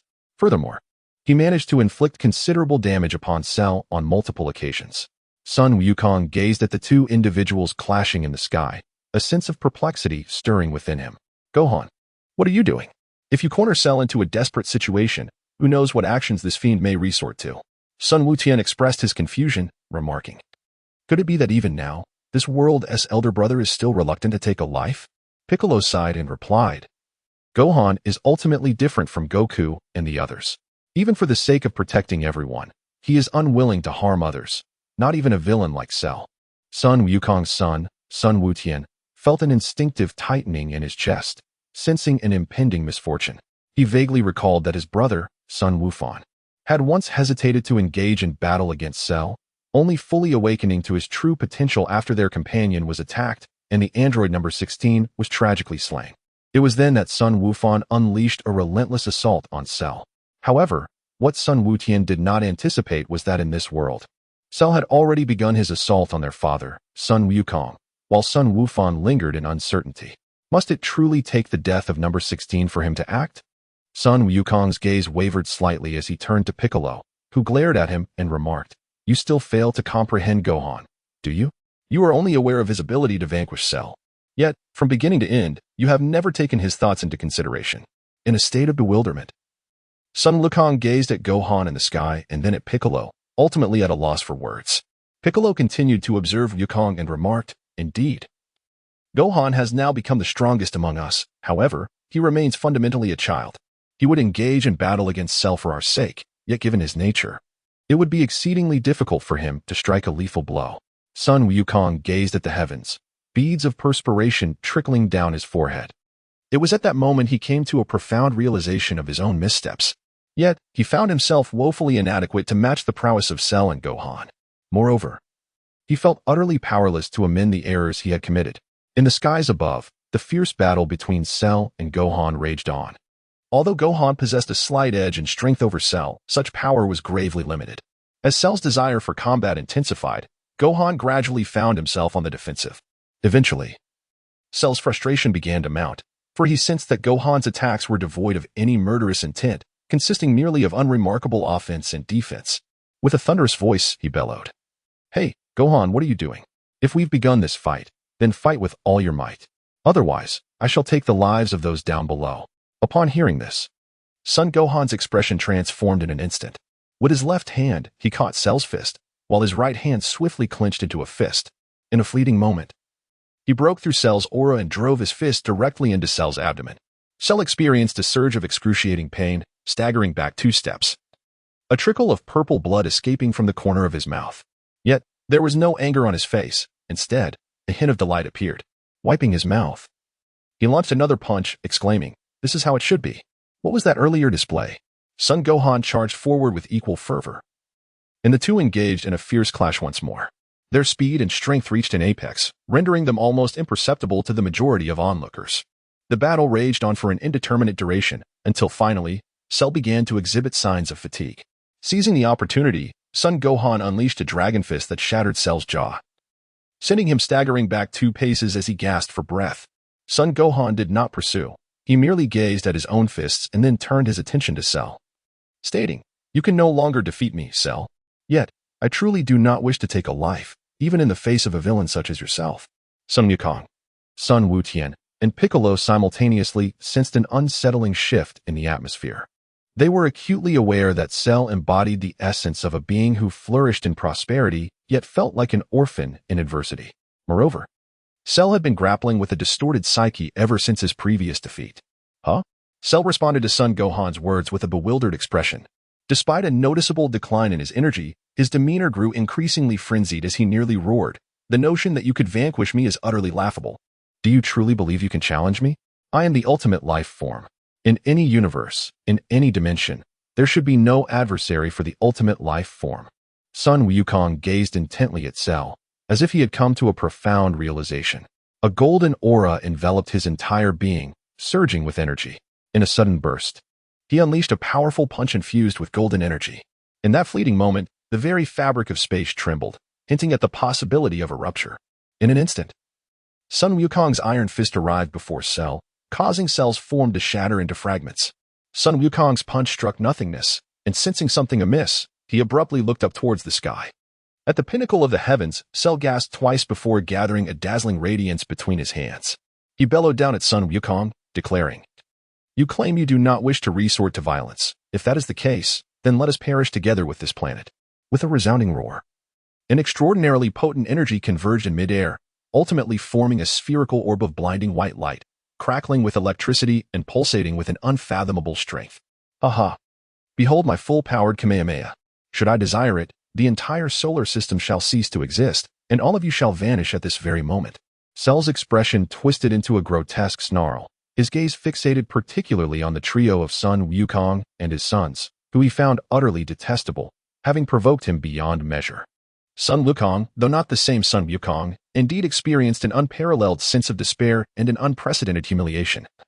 An ordeal that was utterly intolerable for him as an ultimate being.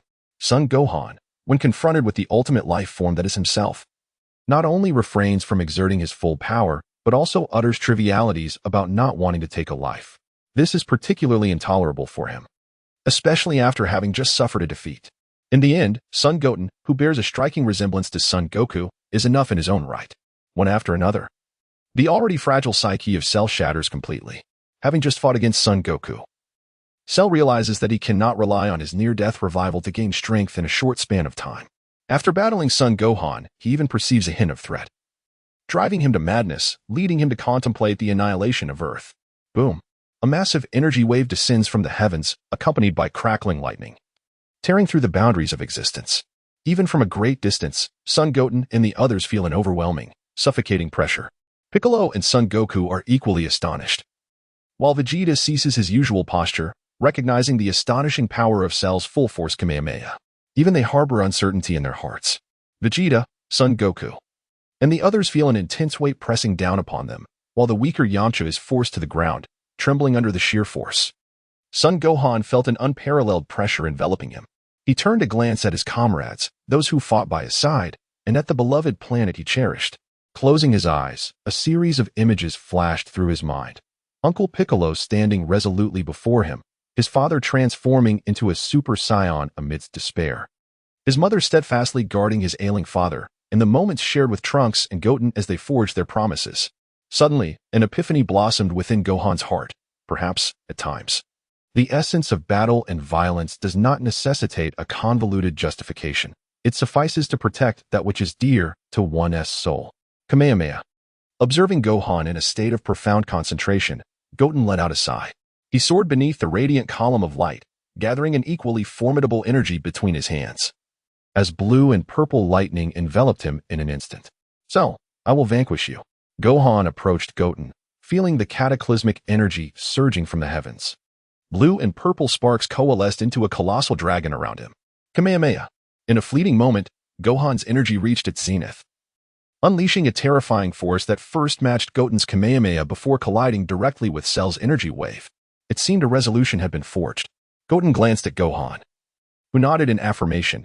He resolutely infused his Kamehameha into Gohan's energy wave, retracting the remaining power. Boom. The two formidable energies clashed in midair, their titanic momentum resonating across the entire planet. The very earth trembled, the cosmos quaked, and it appeared as though only the two Kamehameha waves remained in existence. The immense energies locked in a stalemate. The realm around them suffered greatly. Cracks incessantly formed beneath Gohan's feet, swiftly creating a vast circular pit around him. Above, the sky where Cell resided was engulfed in thunder, casting an apocalyptic tableau over the region. Cell exerted every ounce of his strength, striving to obliterate all that stood in his way, aspiring to transcend into a new self and embark on a quest for revenge in the future. Son Gohan, resolute in his convictions, no longer contemplates the morality of taking lives. Instead, he is singularly focused on protecting those dear to him, safeguarding the beloved Earth. The two engage in a desperate struggle, pouring forth their utmost efforts, resulting in an unyielding stalemate that gradually overwhelms the planet, leading to devastation in various locales. Seeing the two individuals locked in a stalemate, Sun Wukong began to feel a growing sense of unease. He understood that even the Earth might struggle to withstand the convergence of their immense energies, and it was entirely possible that the next moment could lead to utter destruction. Gohan, cast aside any lingering doubts within your heart and unleash your full power. If the Earth suffers any harm, we can simply restore it with the Dragon Balls. Our priority now is to vanquish Cell. Sun Wukong seemed to have had an epiphany as he called out to Gohan. SNWFN was taken aback. He exerted himself and replied, "But I have already given it my all. Even so, I cannot defeat SHL in such a short span of time." Sun Wukong approached Gohan with measured steps, gazing skyward as he spoke. "No, your true power extends far beyond this. Do not hold back any longer. Be it for us or for the Earth. If you cannot contain your surplus energy, we can always rely on the dragon to restore balance afterward. Now, unleash your full might and vanquish Cell, bringing peace to this world." As Sun Wukong was about to utter a few words, the pressure above him intensified once more. Two immensely powerful forces collided, creating ripples that reverberated through the air. Gradually, a purple vortex materialized in the void, reminiscent of the temporal whirlpool from before, filled with a tempest of lightning, as if something were poised to burst forth from within. Upon witnessing the emergence of the violet vortex, Sun Wutian's emotions became a tapestry of complexity. While he had long yearned for the manifestation of this enigmatic phenomenon, its arrival now stirred an undercurrent of apprehension within him. After all, one could hardly predict what unforeseen entities might accompany such a spectacle. The appearance of the violet whirlpool distracted Sun Wufan as well. This momentary lapse allowed the energy wave from above, unleashed by Cell, to gain the upper hand, overwhelming them with its formidable force. The Kamehameha wave. Though Sun Wukong has not yet fully recovered, he is acutely aware that the moment to act has arrived. The golden aura ripples and ultimately transforms into a wave of energy that merges with Gohan's power. Sun Wukong felt a significant surge of energy from the ki blast in the sky, finally coming to his senses. He glanced at his father beside him. Sun Wukong turned his gaze towards Gohan and smiled as he said, "Gohan, I sincerely apologize for not considering your thoughts before. I was solely focused on the idea of you defeating Cell, forgetting that you are still a child and neglecting to pay attention to your feelings." Sun Gohan shook his head and replied, "That is not the case, father." Sun Wukong continued, "Though I hesitate to say this, we must truly rely on you this time. Gohan, now, rise to the challenge of vanquishing Cell and safeguarding the peace of our world. After this, whether you choose to pursue academia or embark on a path of cultivation, rest assured that your father will stand by your side." In that moment, Gohan felt a sense of unfamiliarity towards his father, as an unprecedented warmth enveloped him. The energy above them surged with increasing potency, and Gohan found himself devoid of any lingering apprehension. Sun Wukong cast another glance at Gohan before directing his gaze towards the heavens. "Very well, Gohan. Let us demonstrate to Cell our final Kamehameha wave." "I understand, father," Gohan replied, turning to face Cell, who hovered in the sky.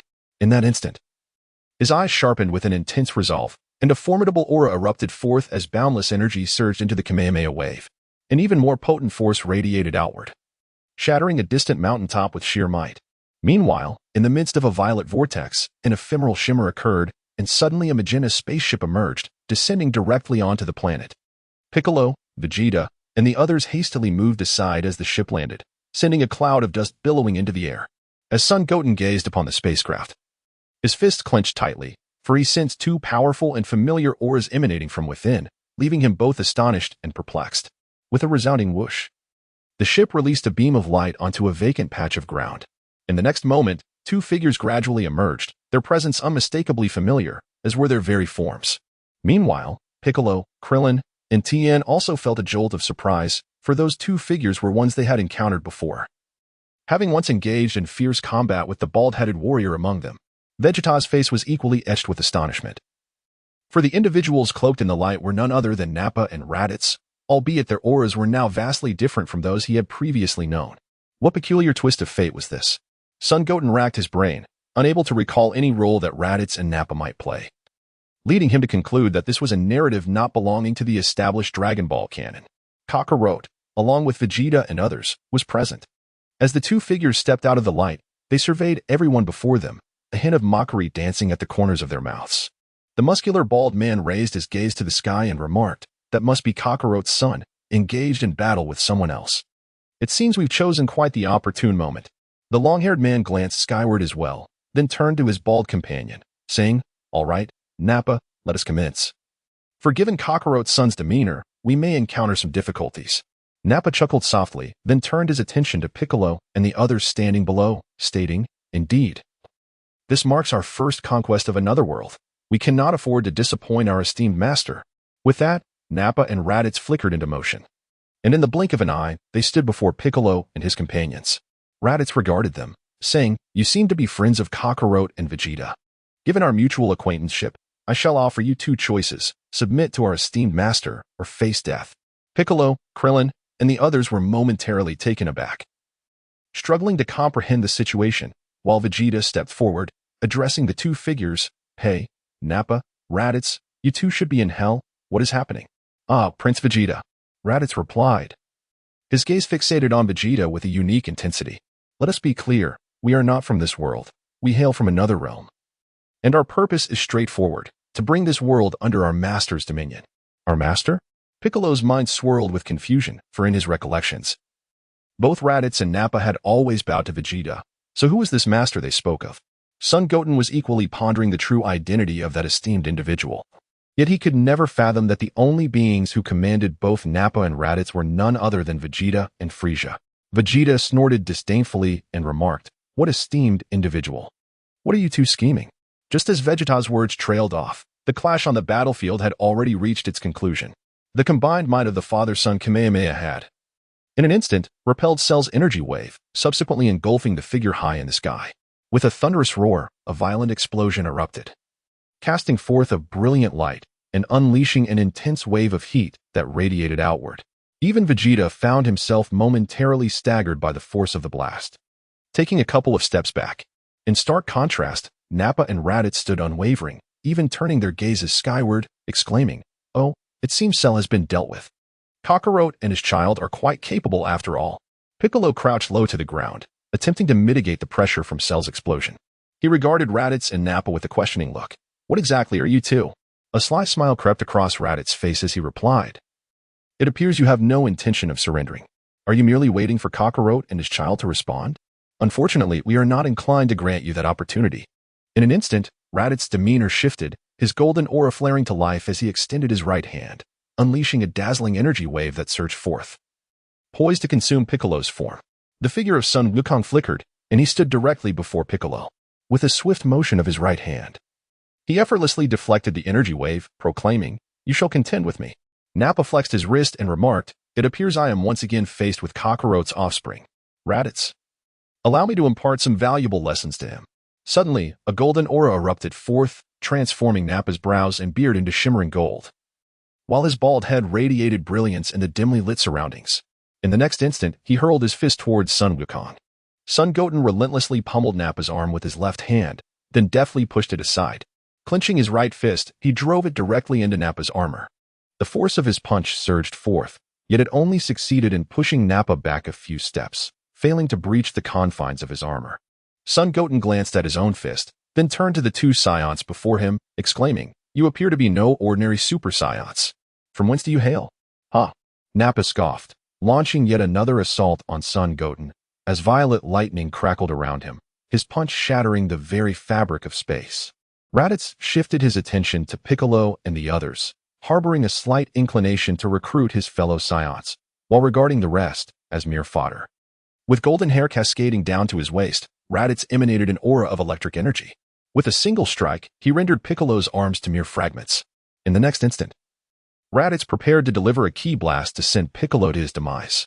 Though Krillin, Tien, and the others sensed Raditz's terrifying power, they surged forward nonetheless, only to find themselves halted completely by the mere tremor of Raditz's energy. At that moment, Sun Gohan, who had just vanquished Cell and was regaining his strength, noticed Piccolo being mercilessly beaten.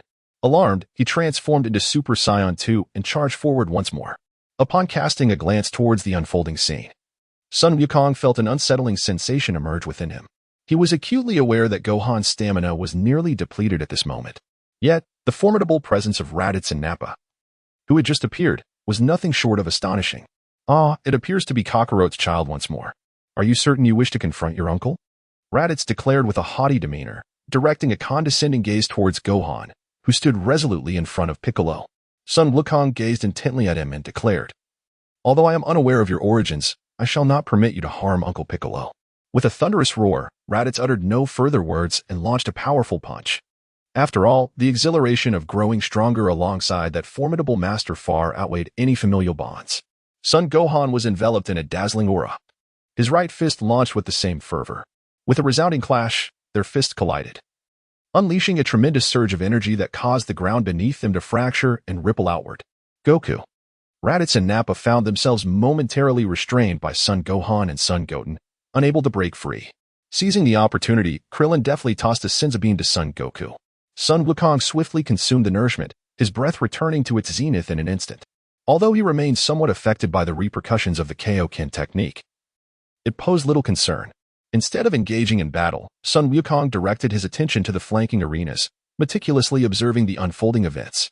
The battle between Goten and Nappa unfolded with relative tranquility. Despite Nappa's formidable strength and lethal strikes, Goten adeptly countered every move, maintaining the upper hand throughout. Conversely, Gohan found himself in a precarious situation. Raditz had inexplicably ascended to Super Saiyan 2, his techniques and power levels vastly surpassing those of the Raditz Goku once knew. Gohan, having previously expended significant energy during his confrontation with Cell, struggled to cope with this newfound threat. On North Kai's planet, Goku, the angel, retracted his hand and observed the Kai, stating, "It appears that this Raditz, along with Nappa and the formidable individual behind them, are the true architects of this temporal vortex." A cold sweat trickled down North Kai's brow, even from half a galaxy away. He could sense the terrifying presence of Nappa and Raditz. Yet, he could not fathom how these two had become so powerful as in their world. They were hardly considered formidable adversaries. Finally, North Kai inquired, "So, you intend to leave, Goku?" Sun Wukong, the celestial being, nodded and remarked, "The two fellows are manageable. Gohan and Goten can handle themselves. However, the presence of that so-called master instills a sense of unease within me." The fierce battles on Earth raged on. Nappa, with an imposing presence, unleashed devastating blows, each punch and kick imbued with the power to shatter mountains and part seas. Goten, employing remarkable finesse, never truly engaged Nappa in direct combat. Instead, he evaded the onslaught, seeking gaps in Nappa's defenses to strike. After an intense exchange, Nappa had yet to land a hit on Goten, though he had endured countless blows himself, evidenced by the trickle of blood staining his golden beard. Gradually, Nappa's fury escalated. His gaze turned menacing, and his attacks grew increasingly ferocious, sometimes forsaking defense entirely in his eagerness to strike Goten. Unfortunately for Nappa, Goten's experiences with Android 13 and Broly had rendered him exceptionally alert. Nappa's tactics proved utterly ineffective and even inflicted considerable harm upon himself. Meanwhile, Gohan's battle took a turn for the worse. Though he was resolutely determined to protect his companions, his energy had dwindled significantly. At that moment, Raditz was far from a foe that could be swiftly overcome. Raditz, perceiving Gohan's faltering spirit, exhibited no haste to attack. Instead, he chose to prolong the engagement, patiently awaiting the depletion of Gohan's stamina. Sun Wukong, Piccolo, and others naturally discerned Gohan's despondency. Yet, they were acutely aware that their own strength rendered them incapable of intervening in the battle. Boom. The momentum of Sun Gohan waned to such an extent that he found himself panting heavily. At that moment, Raditz seized the opportunity.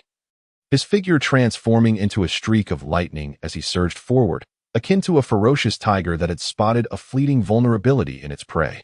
In the next instant, a powerful kick landed squarely in Sun Gohan's abdomen, the violent energy surging into his body, propelling him several thousand meters away, where he crashed through multiple mountains.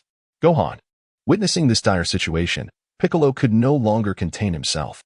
He swiftly removed his cloak and hood, charging towards Raditz, who had noticed him. Raditz momentarily paused, unleashing a fierce wave of energy with his right hand, disdainfully remarking, "Boring trash." Piccolo. Sun Wukong was acutely aware that Piccolo would undoubtedly struggle to withstand Raditz's attack. Gritting his teeth, he felt his vitality surge once more, the intertwining glimmers of gold and crimson illuminating his form, and his body trembled slightly. Ultimately, Sun Wukong could bear it no longer and collapsed to the ground. It was evident that the after-effects of the Kaioken technique lingered. While the Senzu beans could replenish his energy and stamina, they were insufficient to mend the latent injuries inflicted upon his body by the Kaioken. Curse it! Sun Wukong struck the ground with both hands, experiencing an unprecedented sense of helplessness, yet he found himself utterly powerless in the moment.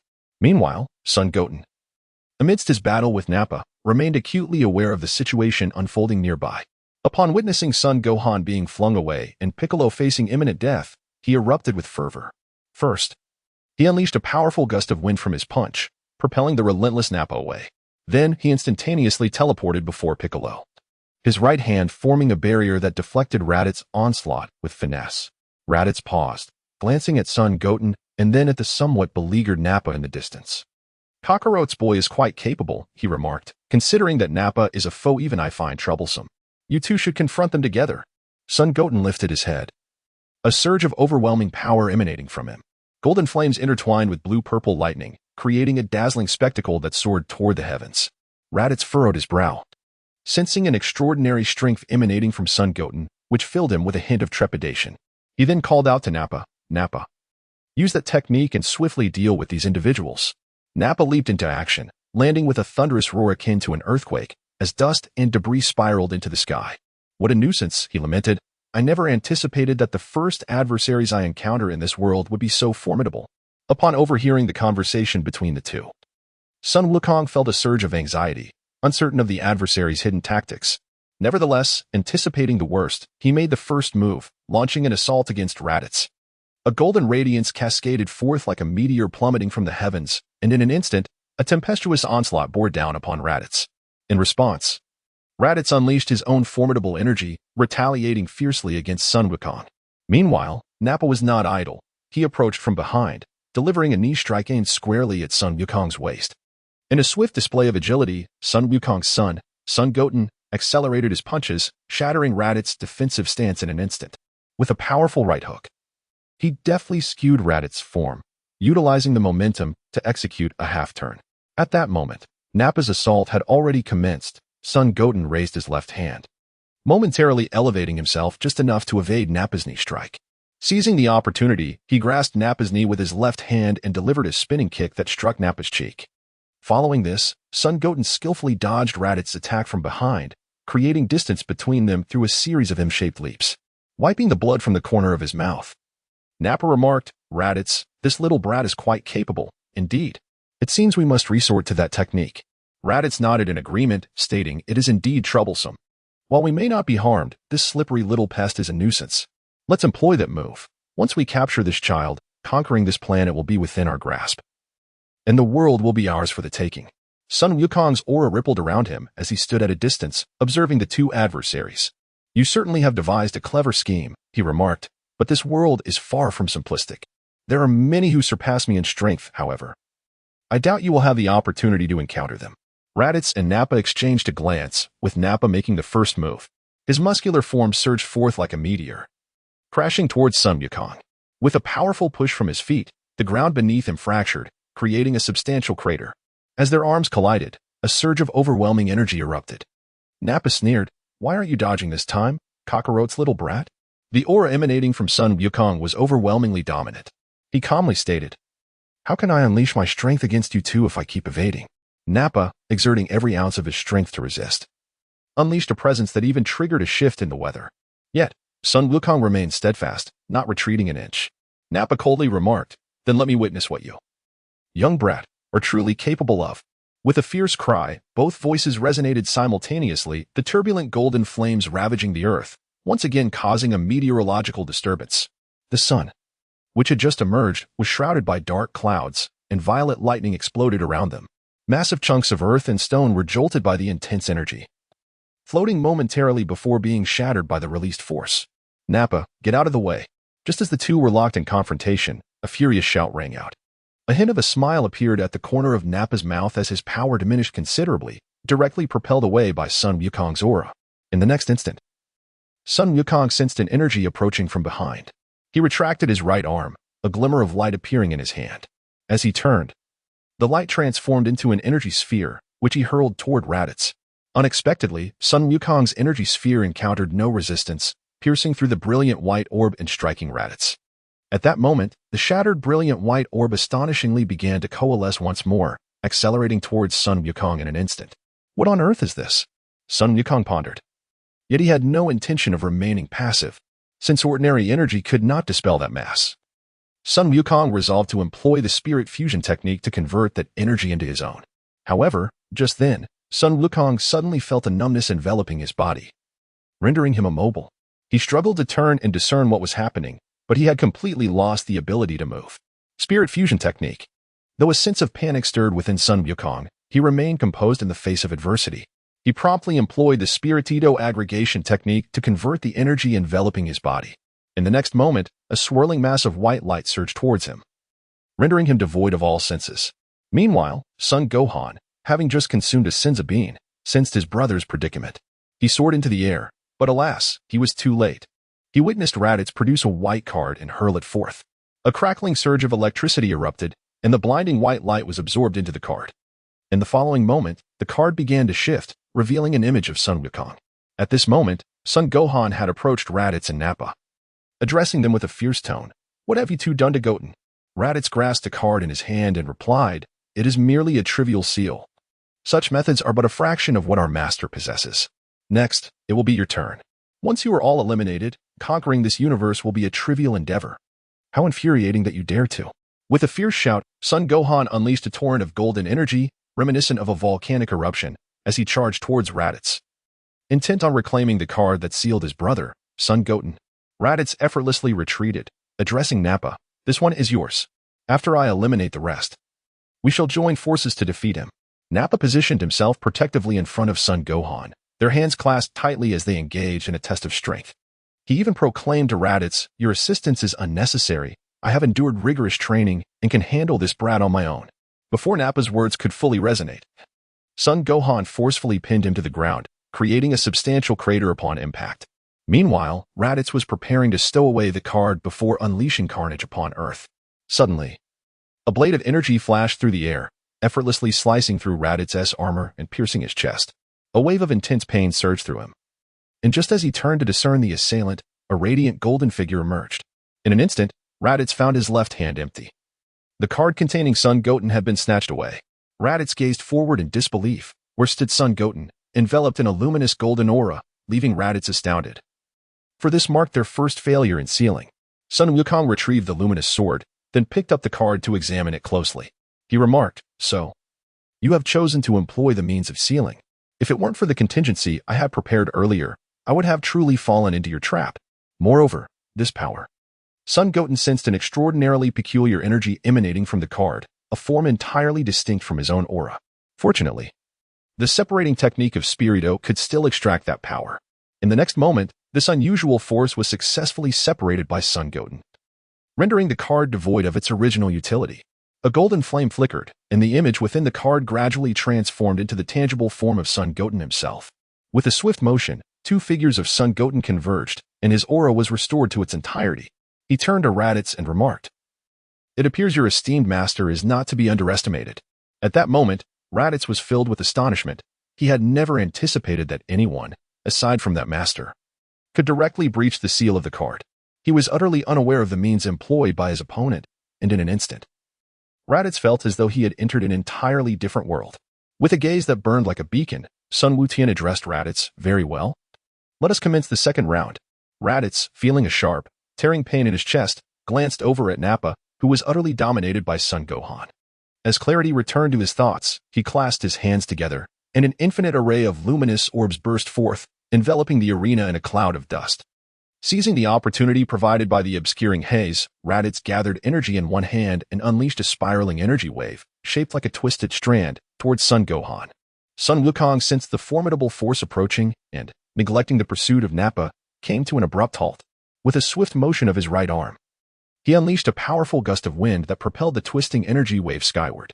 Raditz, first uncapping a capsule and consuming its contents, then called out to Nappa, "Hey, Nappa. This world is one we cannot conquer just yet. We must retreat and seek another opportunity." Hearing Raditz's words, Nappa cast a reluctant glance at the planet before proceeding towards their stationary spaceship. It was evident that he too recognized the slim chances of defeating these two formidable adversaries. Just as Raditz and Nappa were nearing their ship, an unexpected figure materialized before them, a man with a crab-like head clad in an orange martial arts uniform, adorned with a golden halo atop his forehead. It was none other than Sun Wukong the Angel, arrived from the King Kai's planet. He regarded the duo and declared, "You two think you can invade another's world for a brawl and simply escape?" Without a moment's hesitation, Raditz and Nappa simultaneously launched their fists towards Sun Wukong the Angel, unleashing a ferocious energy that compressed the air to its limits, resulting in a series of explosive detonations. Sun Wukong the Angel radiated with a fierce electric aura. He effortlessly caught the punches of the two assailants, and in that fleeting moment, his hair stood erect, transforming him into the visage of a Super Saiyan 2. The impact of their fists merely echoed with a dull thud as Sun Wukong inquired, "Who exactly is the esteemed individual you speak of? And why does he create time vortices indiscriminately?" Raditz and Nappa's foreheads bulged with veins, yet Sun Wukong maintained an air of nonchalance. They gradually realized that they were utterly no match for this Sun Wukong. Feeling the overwhelming strength of the angel, Raditz withdrew his attack and proclaimed, "The name of that esteemed individual is Dares, the sovereign of our realm, a saint who ignites the brilliance of the Saiyans. His power and charisma are unmatched, and even our world-'s Kakarot has chosen to submit to him." Sun Wukong the Angel furrowed his brow slightly. He had once triumphed over a scion named Dales. Yet that individual's prowess could only be described as mediocre, certainly lacking in comparison to the likes of Raditz and Nappa present here. Nappa turned to Raditz, his expression one of astonishment, exclaiming, "Raditz, have you truly uttered the name of that esteemed individual so casually?" Raditz cast a glance at Sun Wukong the Angel and took 2 steps back, responding, "You must have noticed as well. This Kakarot possesses strength that far surpasses our own. I find myself at a loss. Moreover, that esteemed individual is destined to govern all parallel universes, hence his name must be known to others. Is it Dales?" Sun Goten approached Sun Wukong the Angel and remarked, "If that individual has enabled you both to reach such heights, it seems he must possess something extraordinary." Nappa proudly lifted his head and declared, "The capabilities of that esteemed individual are beyond your imagination. Not only that, but his strength is astonishingly powerful, far exceeding the realm of humanity." Sun Wukong the Angel appeared to be deep in thought as he gazed into the distance and remarked, "It seems that fellow is quite formidable. I find myself rather eager to engage him in combat." Raditz and Nappa exchanged glances, both revealing a hint of delight. This was precisely the outcome they had anticipated. They held unwavering faith in the might of their master, a fearsome power that would undoubtedly prevail against anyone. Raditz then stated, "Although Kakarot, you have grown remarkably strong, I must advise you that you are certainly no match for our esteemed master." Sun Wukong the Angel cast a glance at him and remarked, "I have no intention of engaging in battle with him at this moment." Nappa and Raditz exchanged surprised looks, as they had assumed Kakarot had already taken the bait, only to be taken aback by the unexpected withdrawal of their opponent. The silhouette of Sun Wukong the Angel vanished once more, only to reappear behind Nappa. He placed his right hand upon Nappa's bald head, a radiant golden light erupting forth. In that fleeting moment, Sun Wukong Angel glimpsed a myriad of visions, his brow furrowing slightly as he remarked, "To conquer every world, one must either submit or face annihilation. Indeed, a formidable and malevolent adversary you are." Startled, Nappa hastily retreated towards the nearby spacecraft. Sun Wukong Angel did not impede him but instead declared, "Very well. You may return to your realm. However, I must warn you, should you dare to return to this world." With a thunderous roar, golden flames surged forth, powerful energy rippling through the cosmos. Despite being in the form of Super Saiyan 2, Raditz and Nappa found themselves crushed beneath that overwhelming aura. A tempest of lightning enveloped the entire planet, as the very heavens transformed and the stars shifted under the weight of that force. Adopting the form of Super Saiyan 3, Sun Wukong gazed down upon the duo and continued, I shall annihilate you completely, to the extent that even the Dragon Balls cannot revive you. Raditz and Nappa, confronted by the fearsome visage of Super Saiyan 3 Sun Wukong, were gripped by a palpable dread. They nodded vigorously, resembling chicks pecking at grains, and retreated a couple of steps, stammering, then we shall take our leave. Sun Wukong, with an unwavering expression, fixed his gaze upon the two. In the presence of Sun Wukong's overwhelming aura, Raditz and Nappa dared not even breathe, retreating a couple of steps to re-enter their spacecraft. In the next moment, a purple vortex materialized, subsequently engulfing the ship. Shortly thereafter, the purple vortex gradually dissipated, leaving everything in a state as if nothing had transpired. Sun Wutian, somewhat perplexed, turned to Sun Wukong the angel and inquired, what did Father glean from Nappa's memories that led him to spare them? The golden aura enveloping Sun Wukong the angel dissipated, restoring him to his original form resembling a crab. Those around him felt a sudden lightness throughout their bodies, finally remembering the act of breathing. Sun Wukong the angel nodded and remarked, although Nappa's anger is resisting, I have indeed perceived certain truths. They possess other means. If we truly wish to eliminate them, this planet must endure at least one explosion. That Dale's is exceedingly formidable. My Super Saiyan 3 stands no chance of defeating him in a short span of time. If we were to venture into their realm unprepared, the consequences would be dire. This adversary presents a significant challenge. At that moment, Sun Wukong and his companions from this world gathered around. Sun Wukong stated, it appears we cannot afford to relax. Since individuals from other worlds covet our own, we must intensify our efforts. Sun Wukong the angel fell silent for a moment, then turned to Goten and remarked, it is not solely your world that faces threats, rather, every realm is susceptible. For I have learned from Nappa that his ambition is to conquer all parallel worlds, and with each world he subjugates, his power appears to increase significantly. Therefore, Goten, you must also strive diligently. Sun Wukong nodded thoughtfully, recalling his brother and mother from his own world, his most cherished treasures in this life. With a solemn nod, he proclaimed, indeed, I shall strive with all my might. No matter how formidable he may be, it is ultimately my duty to safeguard my own world.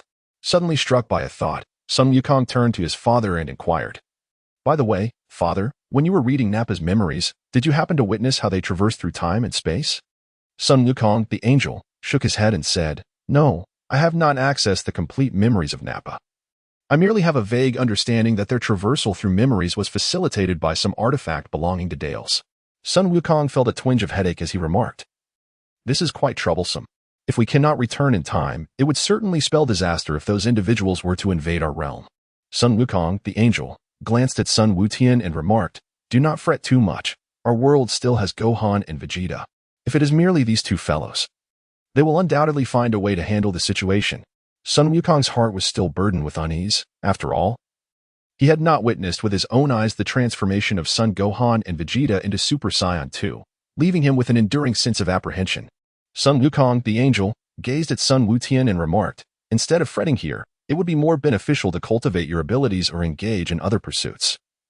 The enemy shall not wait for us to grow stronger at our leisure. Now, do not dwell too much on your worries. Is there anything you wish to inquire of the dragon? At that moment, Krillin gently patted Sun Wutian's shoulder in a gesture of comfort. Son Gohan blinked and said, by the way, aren't we also planning to use the dragon to resurrect those who perished due to Cell's actions? It would be a good opportunity to inquire how the dragon traverses through time and space. Son Goten held no particular expectations regarding the dragon, yet he resolved to inquire nonetheless. Thus, a group of them soared directly towards the sacred temple.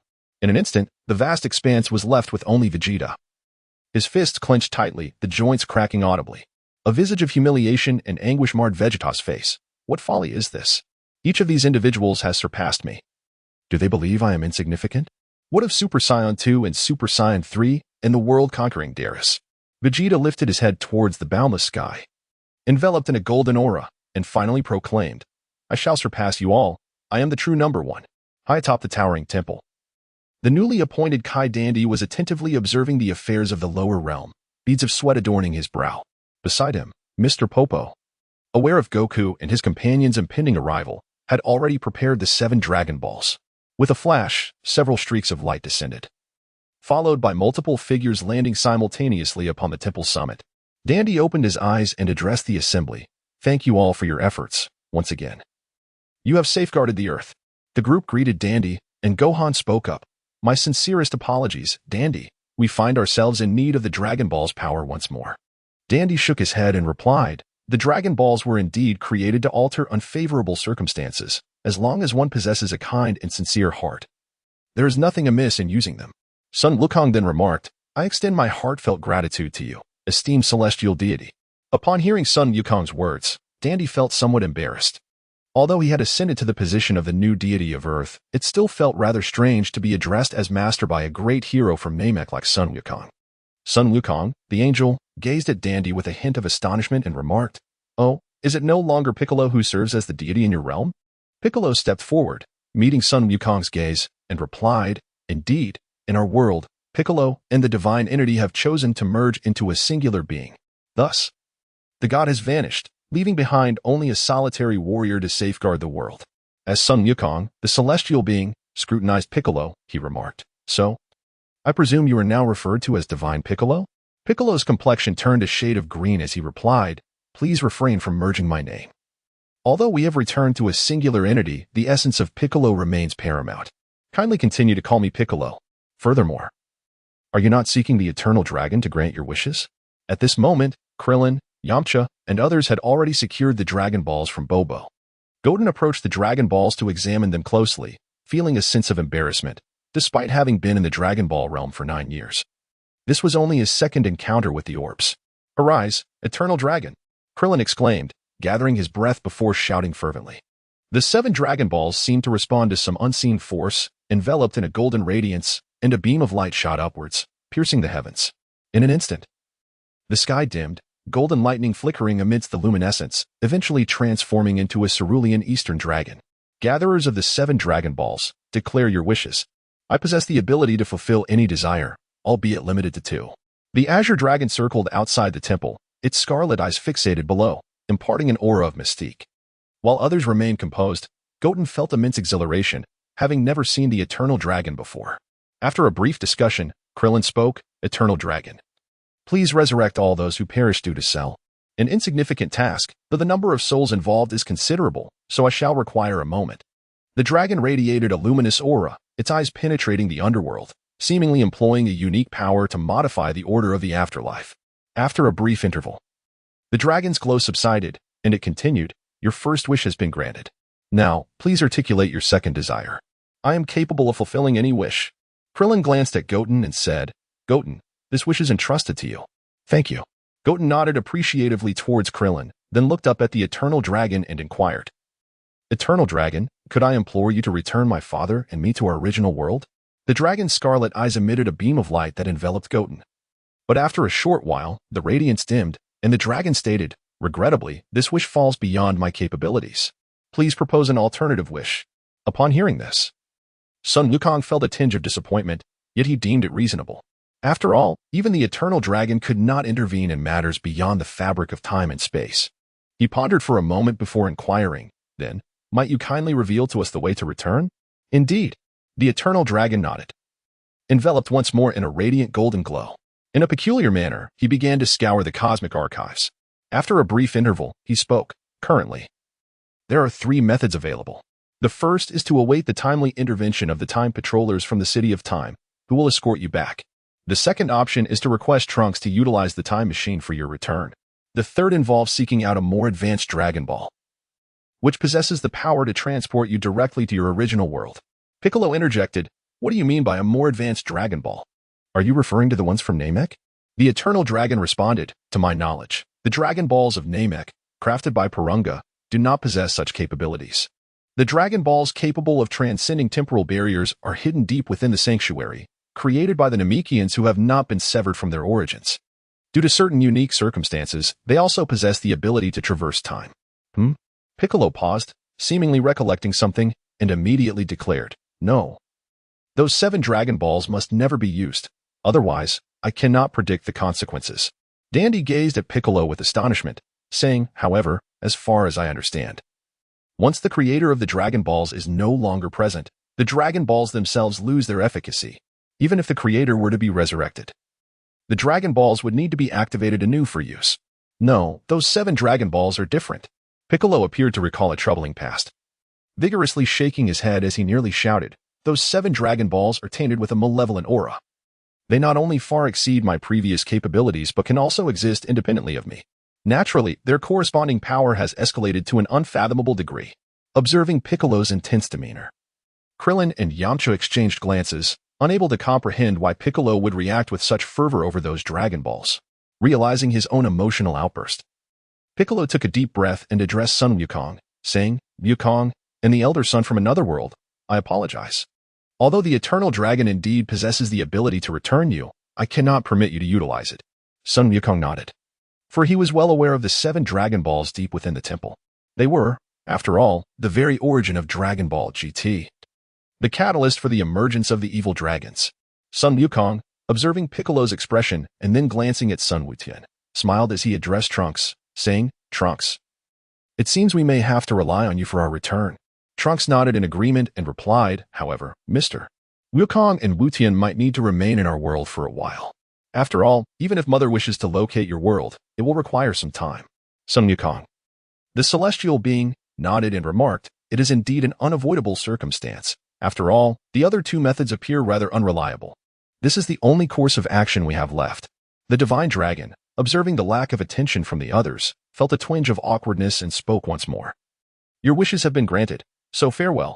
With a resounding boom, golden light shimmered as the dragon transformed into luminous particles, returning to the swirling Dragon Balls above. Then, as if invigorated by a surge, it soared once again into the sky, while the 7 Dragon Balls each darted off in different directions. The sky cleared once more, and everything seemed to revert to a state of normalcy. Sun Wukong glanced at the crowd and said, "Although Shiloh has been defeated, new adversaries are approaching. So we must not become complacent." Krillin, Tien, and Piccolo all nodded solemnly. While they were aware that their strength might not contribute significantly, they still wished to lend their support. Then, Sun Wukong turned his gaze towards Gohan, gently patting him on the shoulder with a smile and saying, "Gohan, feel free to pursue your own endeavors from here on." Sun Wukong paused momentarily and remarked, "But didn't Father say there would be even stronger foes?" "Ah." Sun Wukong replied with a smile, "During the battle with Cell, Father promised that you could pursue whatever you desire in the future. As for the rest, leave it to me." Sun Wukong remarked, "Indeed, that individual known as Dales possesses formidable strength, so much so that even another father figure cannot contend with him." With a smile, he gazed out into the boundless distance and continued, "Yes, it is true that Dales may be exceedingly powerful, to the extent that I find myself incapable of facing him at present. However, as long as I can become stronger than him before he arrives, that shall suffice." In Sun Wukong's gaze, there seemed to be a radiant brilliance. At that moment, Sun Wufan felt an overwhelming sense of trust and security in his father. However, in the blink of an eye, a different thought emerged within him. He looked at his father and declared, "No, I aspire not only to be a scholar, but also to grow stronger alongside you, to protect our world together." Sun Wukong gently patted Gohan's head and addressed his companions. At this moment, Chi-Chi must be quite anxious. "So, farewell, everyone." The group waved back at Sun Wukong, fully aware that mightier adversaries awaited them in the future. Yet the presence of Wukong was sufficient. Subsequently, each of them departed, leaving only Dandy, Bobo, Piccolo, Sun Wukong the Angel, Son Goten, and Trunks atop the temple. Sun Wukong turned to Trunks and inquired, "Trunks, when do you intend to return?" After a moment of contemplation, Trunks replied, "Perhaps tomorrow. The inhabitants of the future world are still suffering, and I yearn to rescue them swiftly." Sun Wutian nodded and said, "Very well.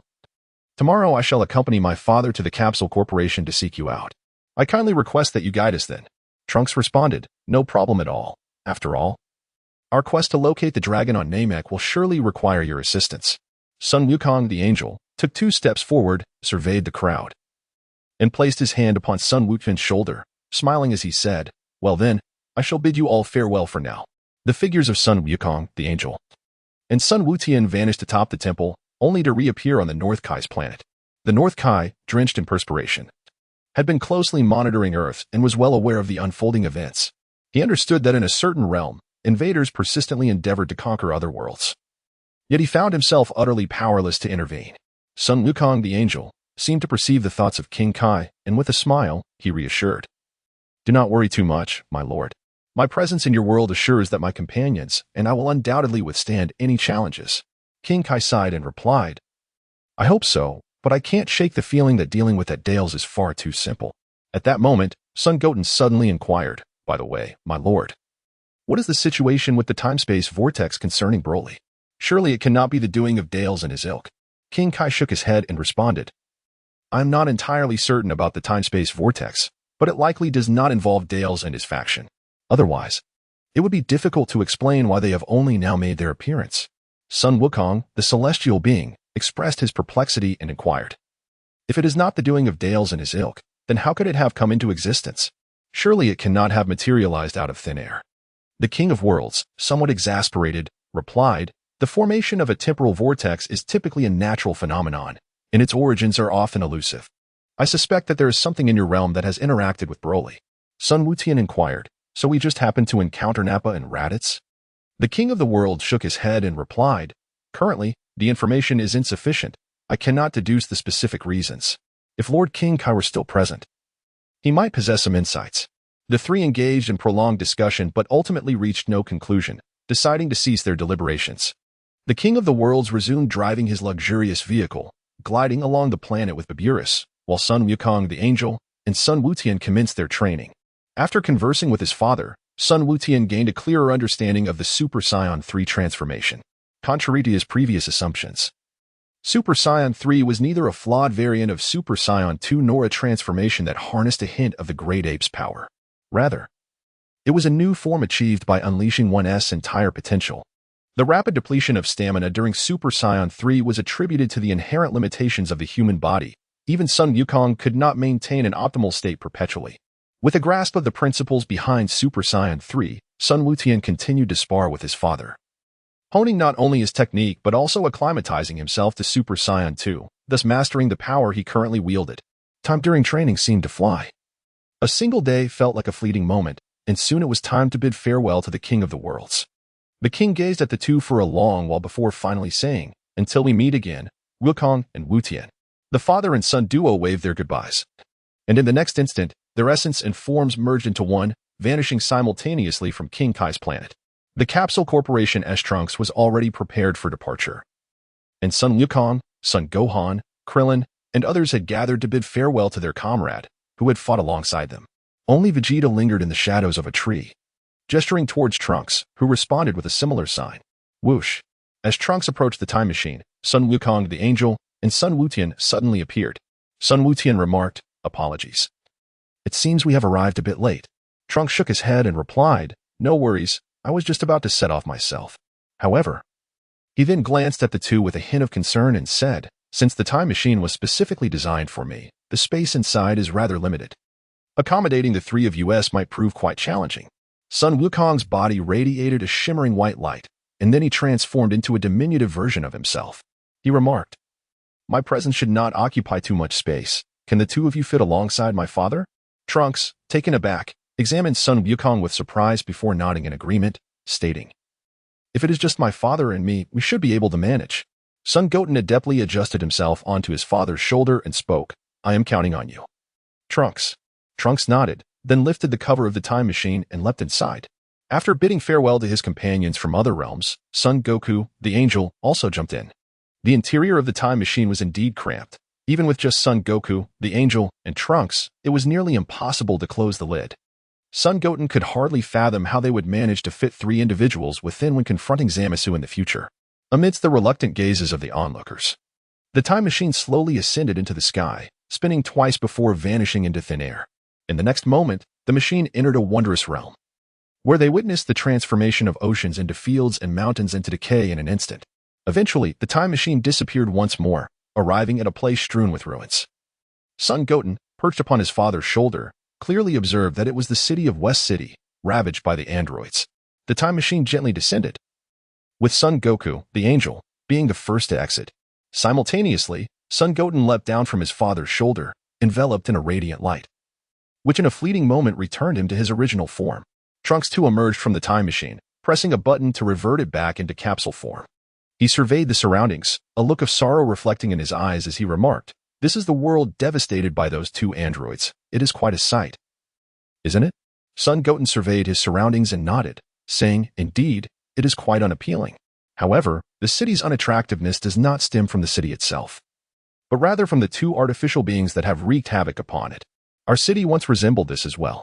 Yet, after we triumphed over those androids, our city has transformed into a splendid place. Trunks glanced at Sun Goten, then solemnly nodded and replied, I too shall strive to restore our city's beauty. Sun Wukong cast a glance at Trunks and chuckled. If it's the current you, then it is certainly possible. Now, let us go and see Bulma. Upon hearing his mother's name, Trunks felt a pang of anxiety. Having been away from her for so long, he was genuinely concerned. After all, those two demons would not hesitate to take lives.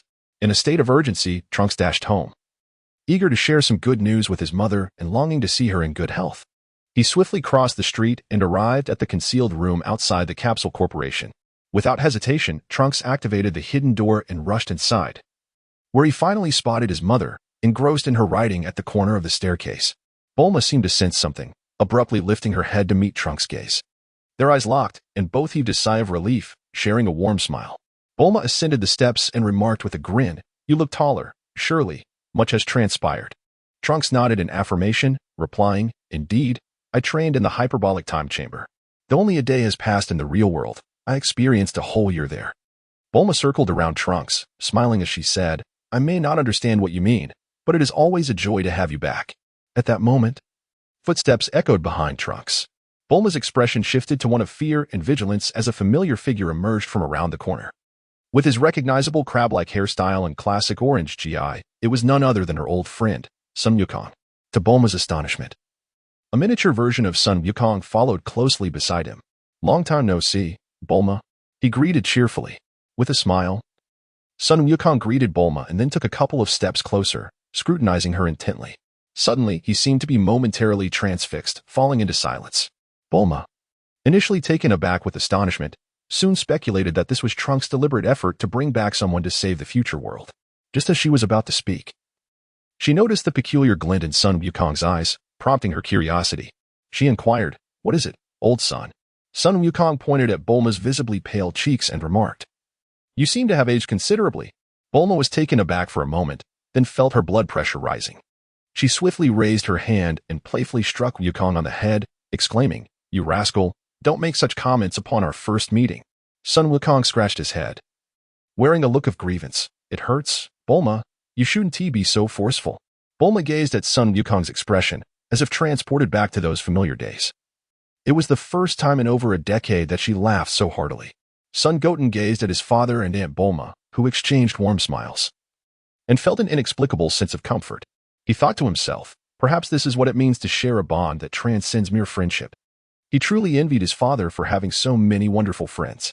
In his youth, Trunks introduced Sun Wukong and Sun Goten to Bulma, subsequently elucidating their purpose for visiting, while also recounting events from the past. It was only then that Bulma comprehended the situation. She remarked, So, you do not belong to this world. However, returning to your own realm is no simple feat.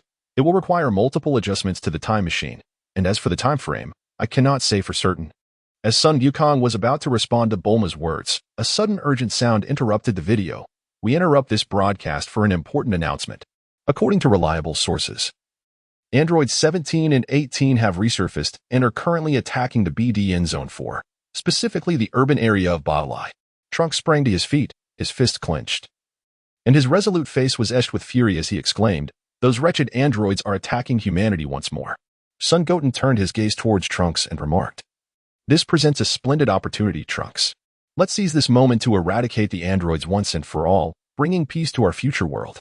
Trunks nodded in agreement, shedding his blue jacket as a radiant golden aura enveloped him. His purple hair stood upright, transforming into a brilliant gold, while his muscles swelled, showcasing unparalleled strength.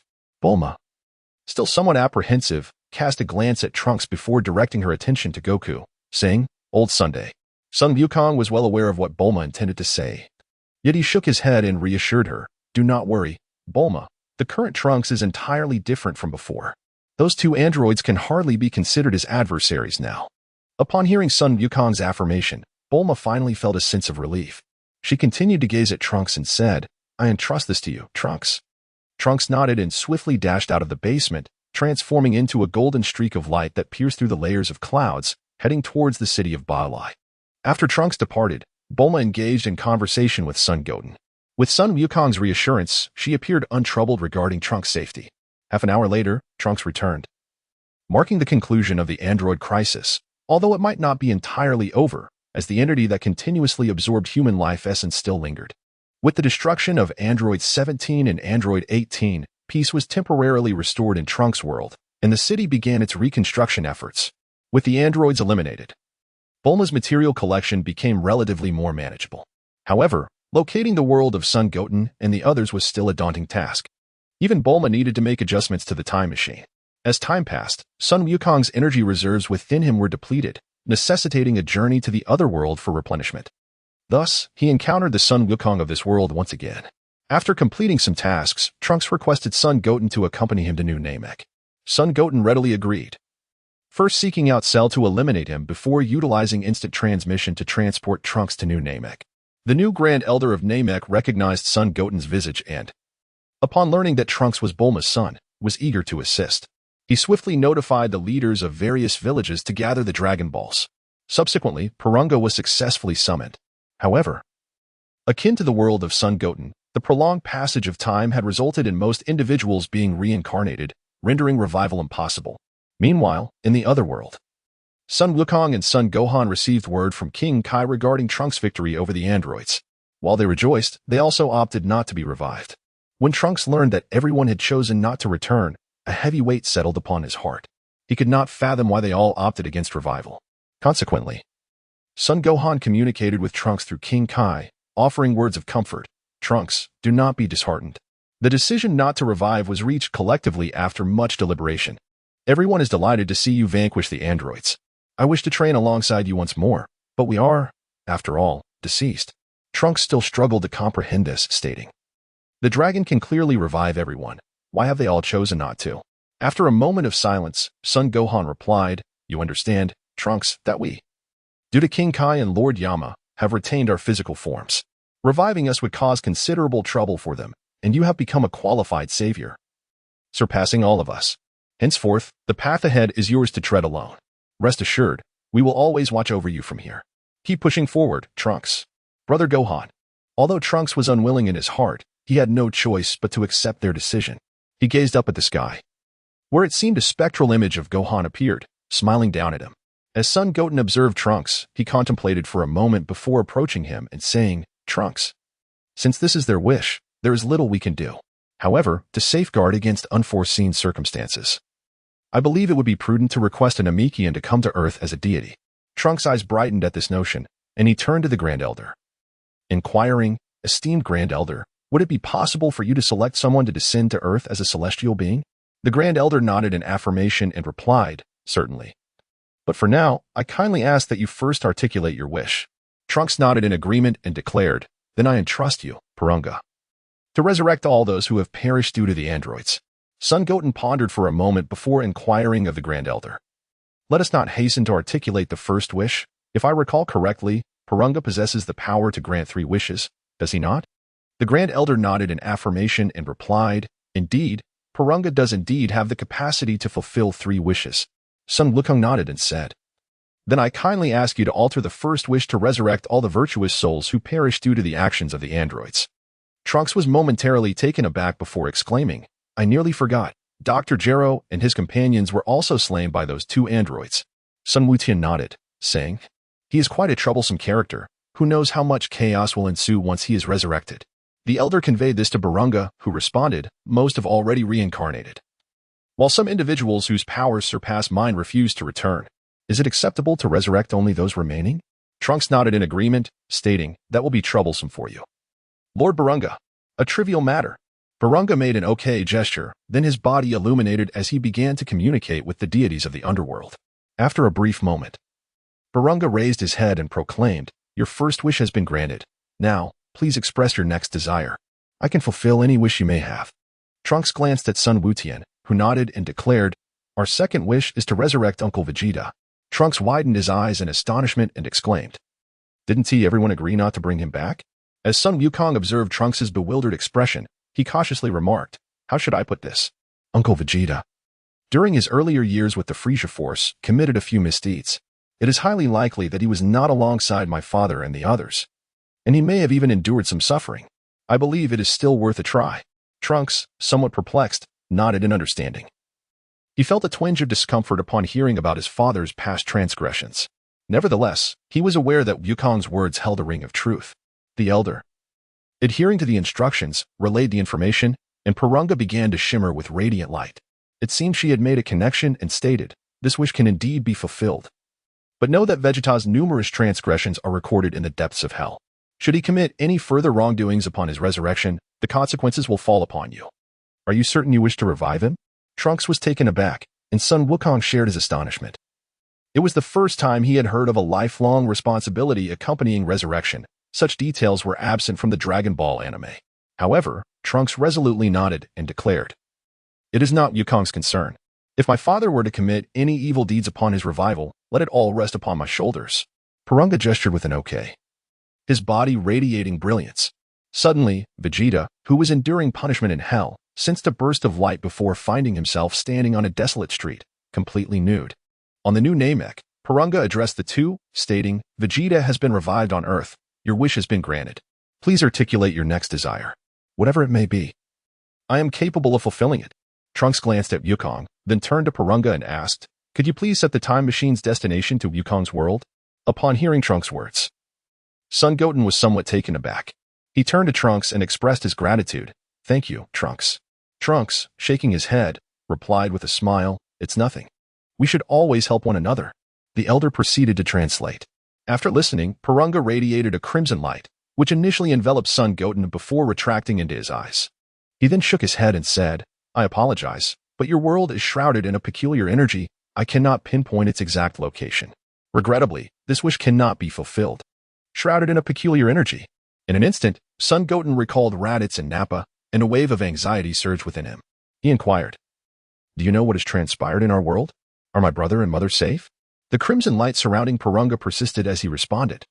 "Your world seems to be in a state of cosmic imbalance, with the cycle of life disrupted and all fundamental concepts of the universe undergoing transformation. It is quite strange." With a flicker, the crimson light emanating from Purunga became faint, and his form gradually faded until he completely vanished, returning to the Dragon Balls. Then, the skies cleared, and the 7 Dragon Balls transformed back into stone, descending to the ground. The Namekians exchanged glances, seemingly having never encountered such a phenomenon before. Ultimately, the elder appeared to sense something and stepped forward to explain, "It seems that your homeland is experiencing some extraordinary occurrences, matters which even Purunga cannot resolve. I am truly sorry. We may not be able to assist you." Although Sun Wukong was in a state of utter turmoil, he managed to respond with a forced smile, saying, "It's all right. After all, in this world, 9 out of 10 matters do not go as we wish. Even the most powerful cannot fulfill every desire. I believe there will always be a solution to the issues in our world." The elder let out a sigh and replied, "It is indeed commendable that you can think this way, but..." He then turned his gaze to a Namekian who was slightly shorter than Trunks and said, "Dondi, would you be willing to go to Earth and serve as a deity?" Among the crowd, the young Namekian stepped forward, nodding affirmatively, "I am willing." The elder then looked at Trunks and remarked, "Dondi is an exceptional member of the Dragon Clan. He should possess ample qualifications to become a deity on your Earth. Please take a moment to get acquainted." Trunks and Dondi exchanged introductions, and then he bid farewell to the elder. Sun Wukong's mind was preoccupied with thoughts of the energy capable of encompassing an entire universe, and he ultimately formulated a few names in his mind. Though his apprehension only deepened. In the end, Sun Wukong, along with Trunks, decided to return to Earth with Dondi. After all, regardless of how perilous their original world may be, it was now beyond their reach, making it prudent to return to Earth and devise a well-thought-out plan. The world of Sun Wukong, hereinafter referred to as the Primary Realm, after about a week since the departure of Sun Wukong in the depths of hell. The soul-cleansing machine encountered some malfunctions. Souls passing through not only failed to be cleansed but became even more malevolent. The King of Hell quickly dispatched personnel to repair it. However, further errors arose during the repairs, resulting in an endless outpouring of murky energy that engulfed the repairmen. In an instant, an ominous aura swept through the entire underworld, as an inexplicable force shrouded hell itself. The 4 kings of the underworld, east, west, south, and north, gathered in a grand assembly, with the great king seated prominently above them. Below him were martial experts from various galaxies, all of whom had come to witness the emergence of the new champion of the Yellow Springs. The other 3 kings engaged in heated debates, each asserting that their respective martial artists were the rightful claimants to this title, while the North King remained silent, for he had no formidable warriors to boast of. Suddenly, an enigmatic energy surged, causing an array of bizarre phenomena to manifest throughout the venue, compelling the battling warriors to halt their combat. The four kings stood simultaneously, using their divine powers to dispel the encroaching barrier, but alas, their efforts proved futile. Their strength was insufficient to counter the vast, spreading enchantment. At that moment, the great king descended from his lofty perch. Surveying the surroundings, he remarked, "It seems something is amiss with that rascal Yama. Ribrice, you should go check on him. He may require your assistance." No sooner had the great king spoken than an unusual figure with green skin emerged from the West King's domain. Sporting square ears, a lack of a nose, and a black top hat adorned with a white turban, he wore blue-purple attire and a white overcoat, resembling Piccolo in appearance. Ribrice, his expression stoic, replied, "Understood, great king." The barrier continued to loom above them, and the great king exerted his own powers to prevent its expansion. He nodded at Ribrice and then turned to the North King, inquiring, "North King, has Goku not yet returned?" The North King, straining against the barrier's encroachment, responded, "No. And the temporal vortex has not reappeared since Goku's departure." The great king sighed, troubled.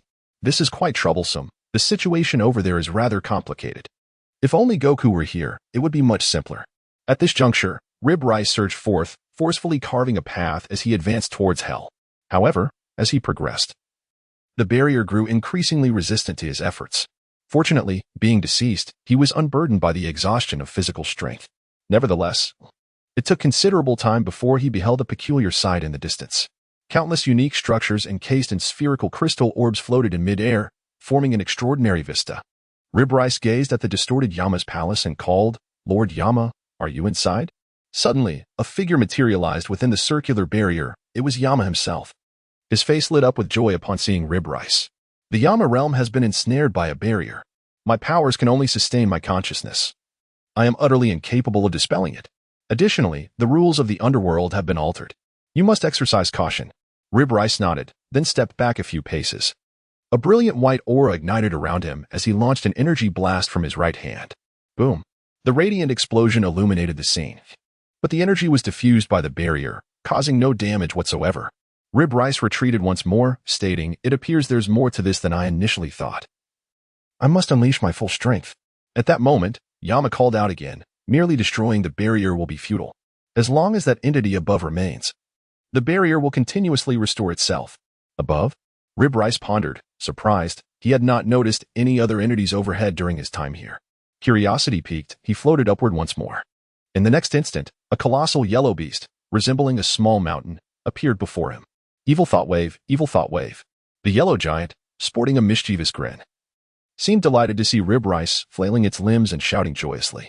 The sudden emergence of such a massive creature startled Ribrice, prompting him to retreat swiftly. This moment allowed him to discern the true form of the yellow beast. It had short protruding horns on either side of its forehead, pointed ears, small limbs, and a bulging yellow belly dotted with circular openings. Its purple wristbands and pants complemented a thick, hefty tail. It certainly did not appear to be an insurmountable opponent. Ribrice assessed the evil thought wave, feeling confident of his victory. He glanced around, and, as he descended towards the depths of hell, shouted, "Hey, monster! Come down and fight." Evil thought wave, evil thought wave. Seemingly sensing Ribrice's challenge, the yellow giant leaped down from above, resembling a hefty ball as it slid off the Yama realm. It collided with various spheres before landing simultaneously with Ribrice. Ribrice stretched his limbs and remarked, "Initially, I thought that without Goku and the others, this battle would lack excitement. Now, however, it seems promising." Evil thought wave, evil thought wave. The creature appeared confused, akin to a playful child, unable to comprehend Ribrice's words. Yet, it too wished to engage in play, as it placed its right hand on the ground. Countless spherical crystal orbs were drawn in, transforming into numerous smaller evil thought waves. Ribrice sprang into action, charging towards the cluster of diminutive evil thought waves and unleashing his formidable strength, which easily tore through their forms. The larger evil thought wave merely observed from the ground, clapping in encouragement whenever it caught Ribrice's gaze. Irritated, Ribrice unleashed a barrage of energy blasts, swiftly eliminating the smaller evil thought waves. Then turned his attention to the main entity. The evil thought wave maintained its playful demeanor, casually waving its hand, causing surrounding objects to converge towards Ribrice. Ribrice, fueled by frustration, erupted with energy, sending a powerful gust in all directions that pushed back the gathered debris. Boom. At that moment, the evil thought wave abruptly stood, delivering a punch to the side, creating ripples in the air as the blow vanished. The next instant, Rib Rice felt a tremendous force strike him, propelling him backward. The evil thought wave continued to unleash a flurry of punches and kicks into the air, each attack striking Rib Rice through spatial displacement. Quite impressive. Rib Rice had already endured several blows in a short span, prompting him to remove his weighted training suit and attempt to evade the evil thought wave's assaults. Without the gravity-enhancing suit, Rib Rice's speed increased significantly. He darted like lightning, successfully dodging several attacks before delivering a powerful punch to the evil thought wave. After being struck, the evil thought wave rolled several times on the ground, heading towards a nearby blood pool. Simultaneously, spherical objects fell from the sky. The evil thought wave finally came to rest, head down, as a radiant glow flickered from the hollow openings on its belly, unleashing a golden energy blast. Evil thought wave. Evil thought wave. The malevolent wave of evil energy surged forth, even spiraling into a chaotic dance, unleashing countless golden orbs that exploded in all directions. While the Rib Rice was formidable, the density of the orbs proved overwhelming. In mere moments, it endured several hits, rendering it almost untenable. Truly, a fearsome creature. Rising to its feet and wiping the blood from the corner of its mouth, the Rib Rice finally comprehended the futility of its struggle against the malevolent wave. As the malevolent wave manifested on Earth, the planet itself was similarly affected, throwing the balance of yin and yang into disarray. The first signs were alterations in the celestial phenomena, soon followed by the resurrection of the dead, awakening the long-dormant evils that returned to the world once more. Sun Wukong, Vegeta, and others immediately sensed the unusual changes occurring on Earth. Vegeta abruptly exited the gravity chamber, although he harbored no interest in protecting the planet. The disturbance caused by these individuals interrupted his training. Sun Gohan effortlessly dispatched several minions of the Frieza Force and subsequently initiated an urgent notice within the Martial Arts Alliance. Thanks to the presence of the Martial Arts Alliance and Sun Gohan, humanity, though in a state of turmoil, was not consumed by fear. They even expressed a desire to confront the resurrected evildoers. Sun Gohan was acutely aware that such an approach was ill-advised. Amidst the chaotic energy swirling around him, he sensed the presence of Frieza, an adversary far beyond the capabilities of ordinary humans. Ultimately, Gohan made a decisive choice. He tasked the members of the Martial Arts Alliance with ensuring the orderly evacuation of the masses, striving to avoid any confrontation with the resurrected villains. He then entrusted Trunks with the mission of locating the 7 Dragon Balls. Once everything was arranged, Gohan shed his work attire and donned his iconic orange martial arts gi once more, soaring into the sky towards the direction of Frieza's energy. The western wilderness was engulfed in swirling yellow sands, a place where the remains of countless kings and heroes lay buried. A thunderous sound erupted, followed by a cacophony of noise as yellow sands danced like a frenzied dragon, and the thunder of hooves resounded as if a mighty army were rising. Charge! The sounds of battle and roars echoed amidst the dust, swords clashing, blood splattering, as the once innocuous yellow sands became stained with crimson, rendering the scene all the more dramatic. Damn it, I have returned, but how exactly did I come back to life? A brilliant light flashed, revealing a small, pristine figure atop a rock, Frieza, the once celestial emperor. He examined his restored body and questioned, "What is the meaning of this?" As if hearing the distant roars below, Frieza glanced downward, his expression darkening as he recognized the Earthlings. So this is Earth. With a swift motion, Frieza extended his right hand, gathering a swirl of purple energy that gradually formed into a spherical shape. Boom! The purple energy sphere collided into the throngs of soldiers, unleashing a vast wave of energy that swiftly engulfed the 2 recently resurrected armies. Dust billowed, and blood was shed, as a peculiar mushroom cloud ascended in the wasteland. Ah! What beautiful fireworks!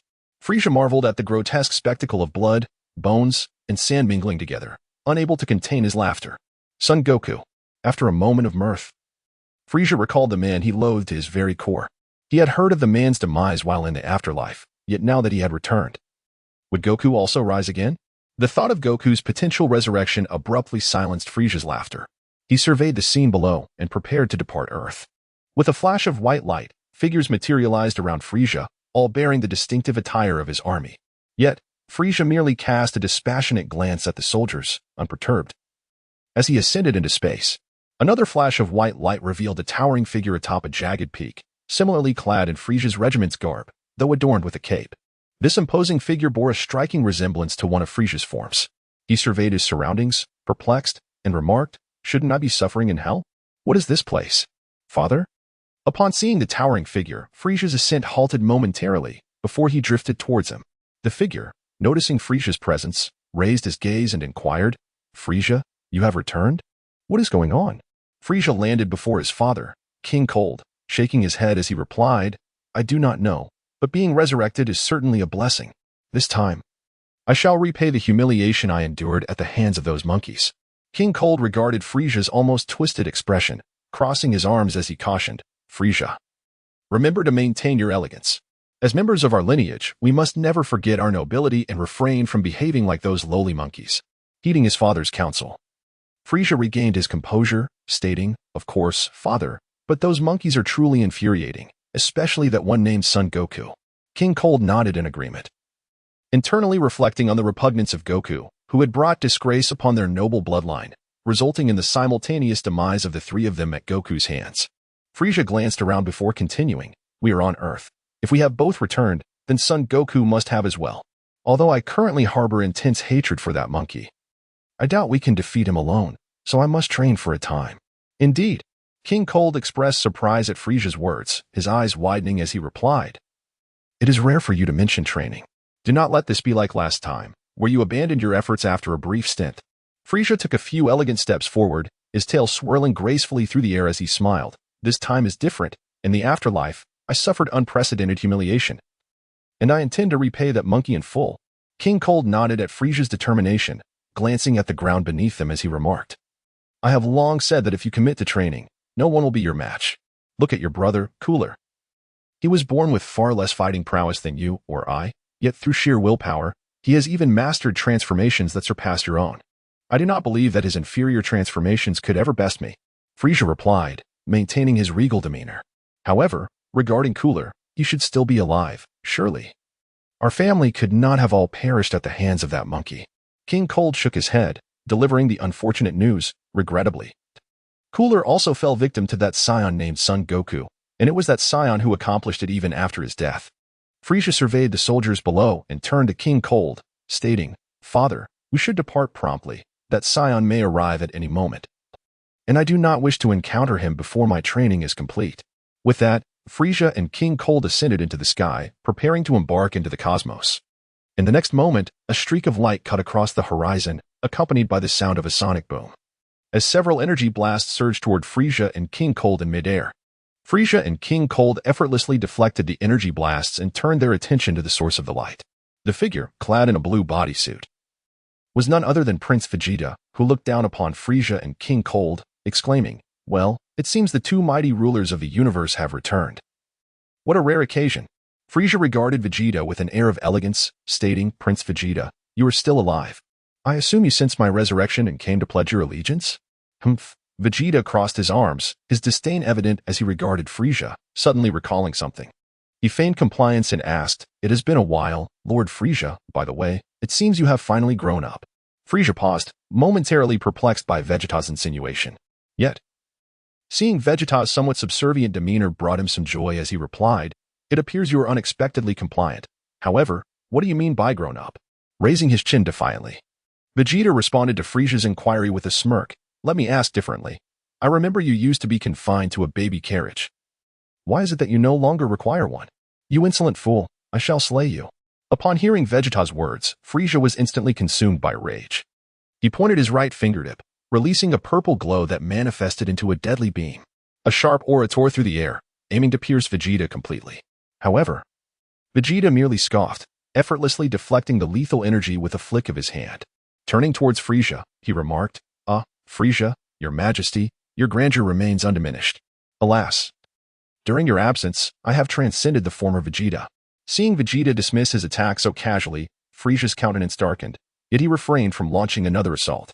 Gradually, he regained his previous elegance, stroking his chin with a smile, and said, "Mr. Vegeta, you wouldn't be about to regale me with some nonsensical tales of Super Saiyans, would you? What is a Super Saiyan, after all? That title belongs to Goku, not you." "Humph." Vegeta, unwilling to engage further in dialogue, slightly parted his legs. A ripple of energy coursing through him, radiating a brilliant white light as a terrifying force erupted. As Vegeta's energy reached its zenith, a glimmer of gold sparkled in his eyes. In the next moment, the radiant white aura transformed into a resplendent gold. The golden energy surged forth, dyeing his fiery hair to a golden hue, as Super Saiyan Vegeta materialized before Frieza. Impossible! The astonishing aura surged skyward, instilling profound fear even in Frieza and King Cold, who could not detect the energy, for they recognized the shadow of that formidable man from years past within Vegeta. Vegeta soared gracefully towards the two, proclaiming, "Though your revival is rare, your fortune is rather poor, Frieza and King Cold." As Vegeta approached, both Frieza and King Cold simultaneously unleashed their attacks, a dazzling energy erupting and stirring up clouds of dust. Amidst the smoke, a figure gradually emerged. Frieza glanced at King Cold beside him, whose silhouette turned and shot upwards into the sky. With a swift motion, the air trembled as golden radiance dispersed the smoke, followed by a fist piercing through King Cold's body. The golden energy exploded like lightning, enveloping King Cold entirely. The destructive golden energy obliterated King Cold's form. Vegeta observed Frieza, who was on the verge of escaping Earth, and with a cold smirk, his golden aura swelled once more, ultimately transforming into a radiant golden sphere. In the next moment, a robust energy wave erupted from within the golden orb, swiftly pursuing Frieza. Damn it! Frieza sensed the oppressive energy approaching from behind and turned to unleash an energy wave with his right hand. However, the disparity in their powers was insurmountable. In an instant, Frieza was completely engulfed by the energy wave. TCH, is that all you've got? Feeling Frieza's presence vanish entirely, Vegeta's golden aura gradually dissipated. He gazed at the fireworks blossoming in the sky, a tinge of melancholy surfacing within him. A bunch of scum. Whether you harm the Earthlings is of no concern to me. Vegeta cast his gaze upon the scattered Frieza force below, letting out a cold snort and hurling an energy sphere, which elicited cries of despair from the ground. Meanwhile, Gohan soared from the Martial Arts Alliance headquarters. Having sensed Frieza's energy, his speed surged to its peak as he charged towards the western wilderness. Whoosh! Upon reaching a mountain range, two figures materialized before him. Gohan halted abruptly, eyeing them warily. They were peculiar individuals. One was tall and imposing, while the other was shorter. Both wore attire resembling that of the Kais, albeit appearing more refined. The shorter individual seemed to be in a position of leadership, sporting a white punk hairstyle, with purple skin and earrings adorning both ears. The taller one had red skin and a menacing countenance, with slick-back white hair. With a slight furrow of his brow, Sun Wukong swiftly transformed into a Super Saiyan. Addressing the two figures before him, "Who exactly are you? Impertinent fools." Despite sensing Sun Wukong's overwhelming power, the tall subordinate stepped forward defiantly and retorted, "How dare mere mortals act so brazenly before the Lord of the Kais?" The Lord of the Kais? Sun Wukong paused for a moment, and then he recalled the words his father had once mentioned. He turned his gaze towards the short figure and indeed sensed an extraordinary aura emanating from him. The menacing tall figure spoke. Indeed, this individual is none other than the most esteemed deity of the universe, the King of Worlds, who holds dominion over both the Kaioshin and the gods of your earth. Son Gohan nodded and inquired, "Lord Kaioshin, may I ask what brings you here on this occasion?" Without responding to Son Gohan's words, the Kaioshin floated gracefully, circling around him before finally speaking, "Indeed, you are an intriguing human being, possessing not only formidable power but also a soul that is both robust and radiant." Sun Wukong felt a sense of bewilderment, uncertain of the true intentions of the Supreme Kai. The tall attendant, seemingly displeased by the Supreme Kai's commendation of such a mere mortal, scoffed and remarked, "He is but an ordinary human. How could he possibly merit such praise from the esteemed Supreme Kai?" Son Gohan cast a glance at the attendant of the Supreme Kai, sensing a palpable hostility emanating from him. Noticing the rudeness of the attendant beside him, the Supreme Kai raised his hand to intervene, stating, "This is my attendant and guardian. His name is Jebet." Although Jebet looked down upon the mortal Gohan, the latter remained courteous, addressing him with respect. "Greetings, Mr. Jebet. It is a pleasure to meet you." Jebet let out a disdainful huff, seemingly disinterested in engaging with Gohan, perhaps believing that mortals should prostrate themselves before divine beings. As for Jebet's impoliteness, the Supreme Kai felt powerless, choosing to overlook his attendant's behavior and turning to Gohan with urgency. "Mr. Gohan, the Earth, and indeed the entire universe, stand on the brink of a tremendous threat. We require your strength." Son Gohan sensed the myriad auras of existence on Earth, each belonging to foes that he or his father had vanquished. While formidable, their threat to the universe seemed exaggerated, unless one considered the entity responsible for the disruption of the cosmic balance. Observing Son Gohan's contemplative demeanor, the Supreme Kai shook his head and remarked, "Indeed, that malevolent force causing the imbalance is powerful. Yet, It merely affects the yin and yang of Earth, which I can restore with divine power. However, an evil presence on Earth is on the brink of awakening, the demon known as Majin. The mention of this name struck a chord with Sun Gohan, though he struggled to recall where he had encountered it before. Noticing Gohan's furrowed brow, the Supreme Kai nodded gravely and continued, "Yes, it is Majin Buu. His might and malevolence far exceed those of any adversaries you have previously faced. He possesses the terrifying capability to annihilate the universe in a matter of moments." Majin Buu. At this moment, Sun Gohan finally recollected where he had heard that name. A jolt of realization coursed through him. He had once discussed Majin Buu with Goten, who had spoken of the demon with great reverence, declaring him an enemy they could not hope to confront at present. The astonishment etched on Gohan's face did not escape the Supreme Kai's notice, prompting the deity to inquire, "It seems you have knowledge of Majin Buu?" Sun Gohan nodded, his gaze drifting into the distance as he remarked, "Indeed, my younger brother, Sun Goten, possesses an innate understanding of certain extraordinary matters. He once mentioned something about Majin Buu, albeit only in passing. Born with knowledge." Jebet perked up at the mention of Sun Gohan's brother's remarkable abilities. He looked at Sun Gohan and said, "It seems your brother has also received divine favor. To be candid, he possesses qualifications akin to mine as a servant of the gods. Let us set that aside for now, as my brother is not present here," Sun Gohan replied, glancing at him before turning to the Supreme Kai. "By the way, esteemed Supreme Kai, my brother merely indicated that Majin Buu is a formidable adversary, and he is otherwise unaware of any further details. Might I trouble you to share some information regarding this Majin Buu?" Of course. Although the Supreme Kai was taken aback by Sun Gohan's brother's capabilities, he maintained his authoritative demeanor and elucidated, "Majin Buu is an ancient life form that underwent a tumultuous transformation following a cataclysmic upheaval in antiquity, entering a prolonged slumber. During this time, he incessantly absorbed the malevolent aspects of humanity, until one day he was awakened by the nefarious sorcerer Bibidi, who sought to conquer the universe. In an effort to thwart their wicked machinations, I, along with 4 other Supreme Kais, endeavored to intervene. Alas, all of them perished at the hands of Majin Buu." "What?" Upon hearing the Supreme Kai's account, Sun Gohan's anxiety intensified. He could sense the profound aura of the Supreme Kai, despite being unable to fully grasp it. Observing Sun Gohan's demeanor, the Supreme Kai reiterated, "Indeed, all 4 of my elder counterparts fell to Majin Buu. Their power surpassed my own. However, even I, the weakest among us, possess the strength to vanquish Frisia with but a single finger. This should give you a glimpse into the magnitude of Majin Buu's power." At that moment, Sun Gohan sensed Frisia's presence dissipating on Earth. He nodded and said, "If that is the case, I believe I understand. So, are we to confront Majin Buu now?" The Supreme Kai shook his head and replied, "I have yet to finish my explanation. And Majin Buu is not an adversary we can easily contend with." As Sun Wukong sensed the presence of Piccolo, Tien, and others mobilizing, the malevolent energies dispersing across the Earth provided him with a slight sense of relief. He awaited the Kaioshin's further instructions in silence. Subsequently, Majin Buu's actions became increasingly audacious, to the extent that even Bibidi found him difficult to control. Thus, the sorcerer sealed Majin Buu away when he was not attacking the planet. Reflecting on the past, the Kaioshin's expression turned somber as he recounted, "Taking advantage of Majin Buu's confinement, I struck against Bibidi and eliminated that wicked sorcerer. Subsequently, I sealed Majin Buu on Earth. And it has been 500,000 years since.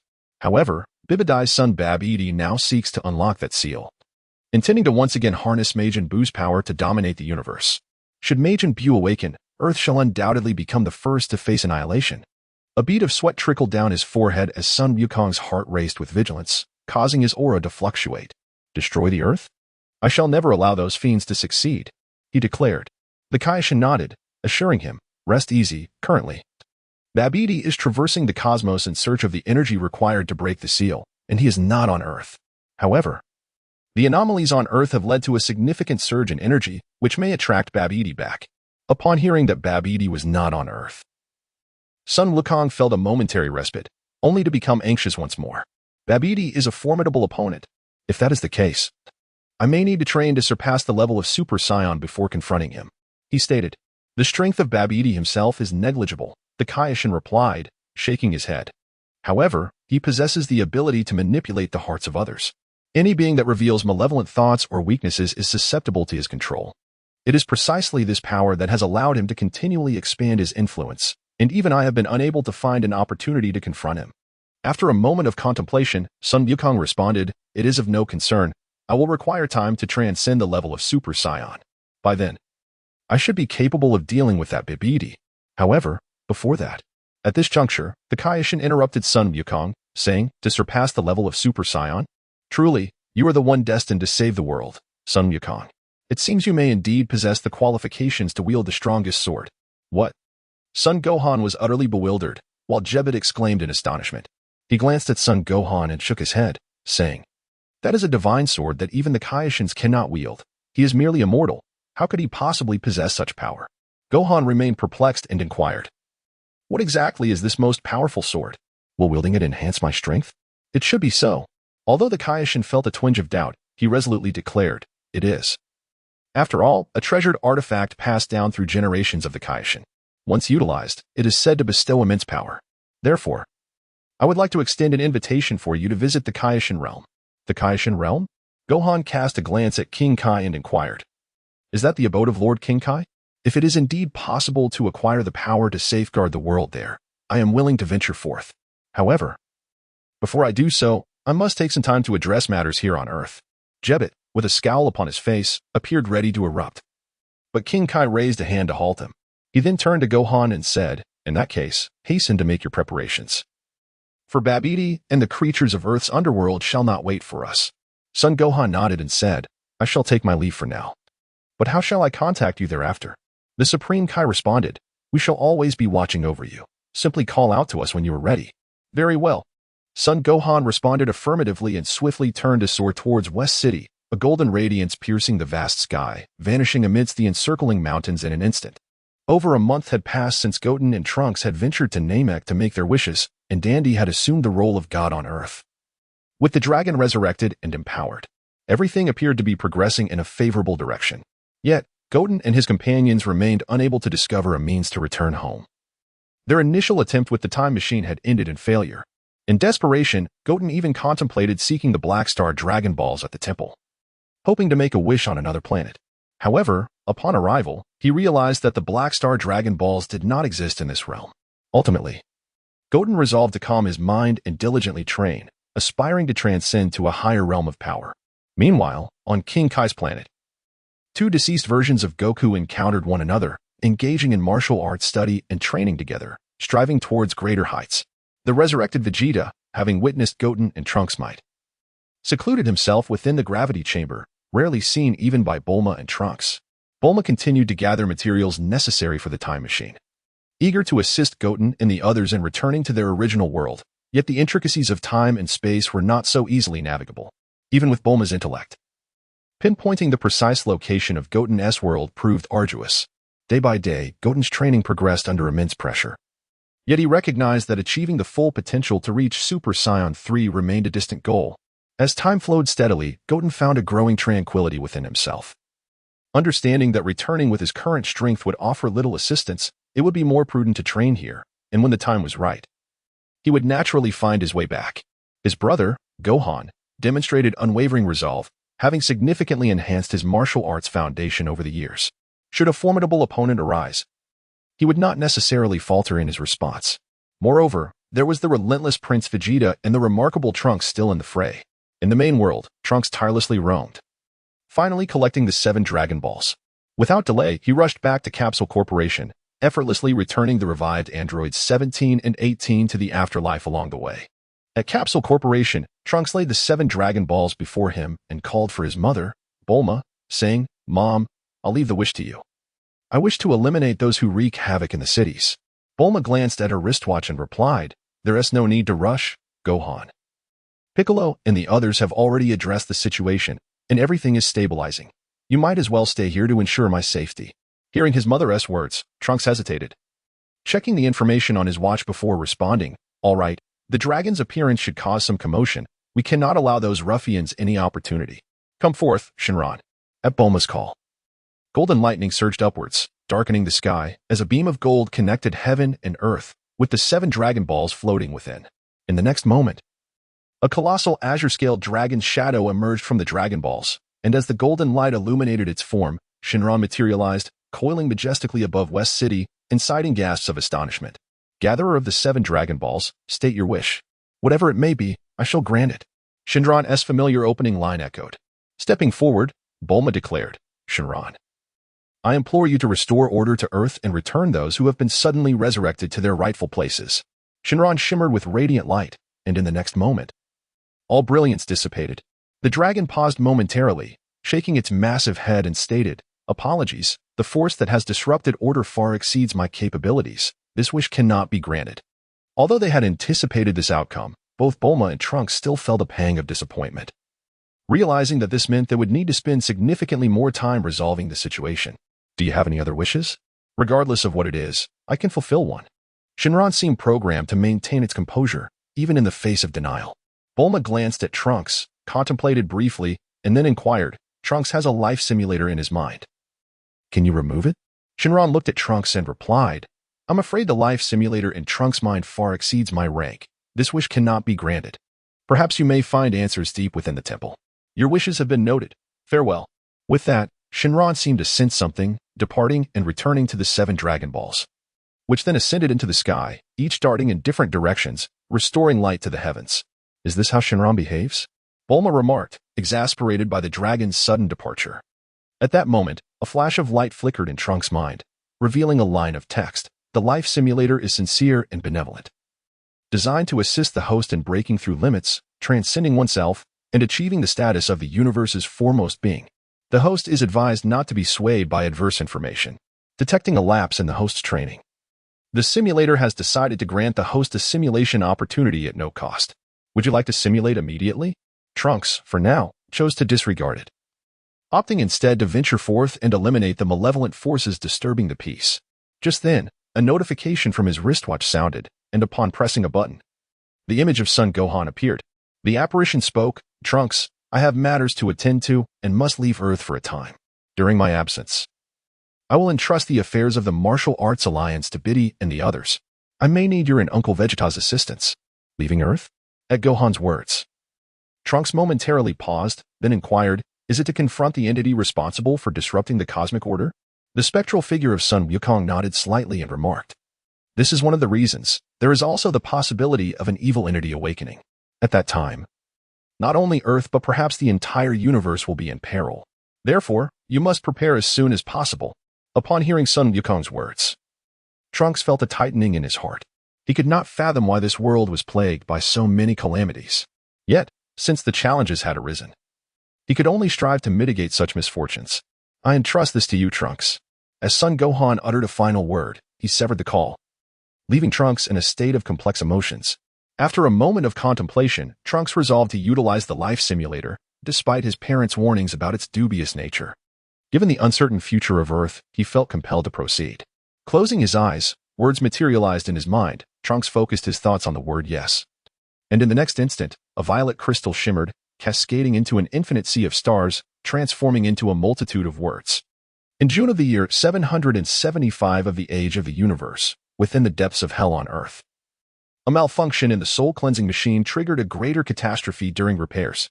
This unleashed a wave of malevolence, giving rise to new life forms that defied the balance of existence, allowing many wicked souls to regain corporeal bodies and ascend to the mortal realm. In the same month, the wave of malevolent thoughts defeated all the underworld's masters and began to extend its dominion into the hells of other planets. By July of 775, Babidi detected a frantic surge in Earth's energy levels and arrived in a spaceship. Shortly thereafter, Babidi and the Demon King Dabura launched a ferocious assault on Earth, absorbing vast amounts of energy.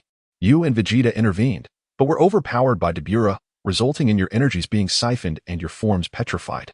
During this tumultuous time, Sun Gohan adeptly wielded the most formidable sword of the Supreme Kai, successfully transcending the limits of Super Saiyan. The Supreme Kai aimed to test the sword's sharpness using a lightning steel, but sensing the dissipating energies of his allies, Gohan rushed to confront Dabura instead.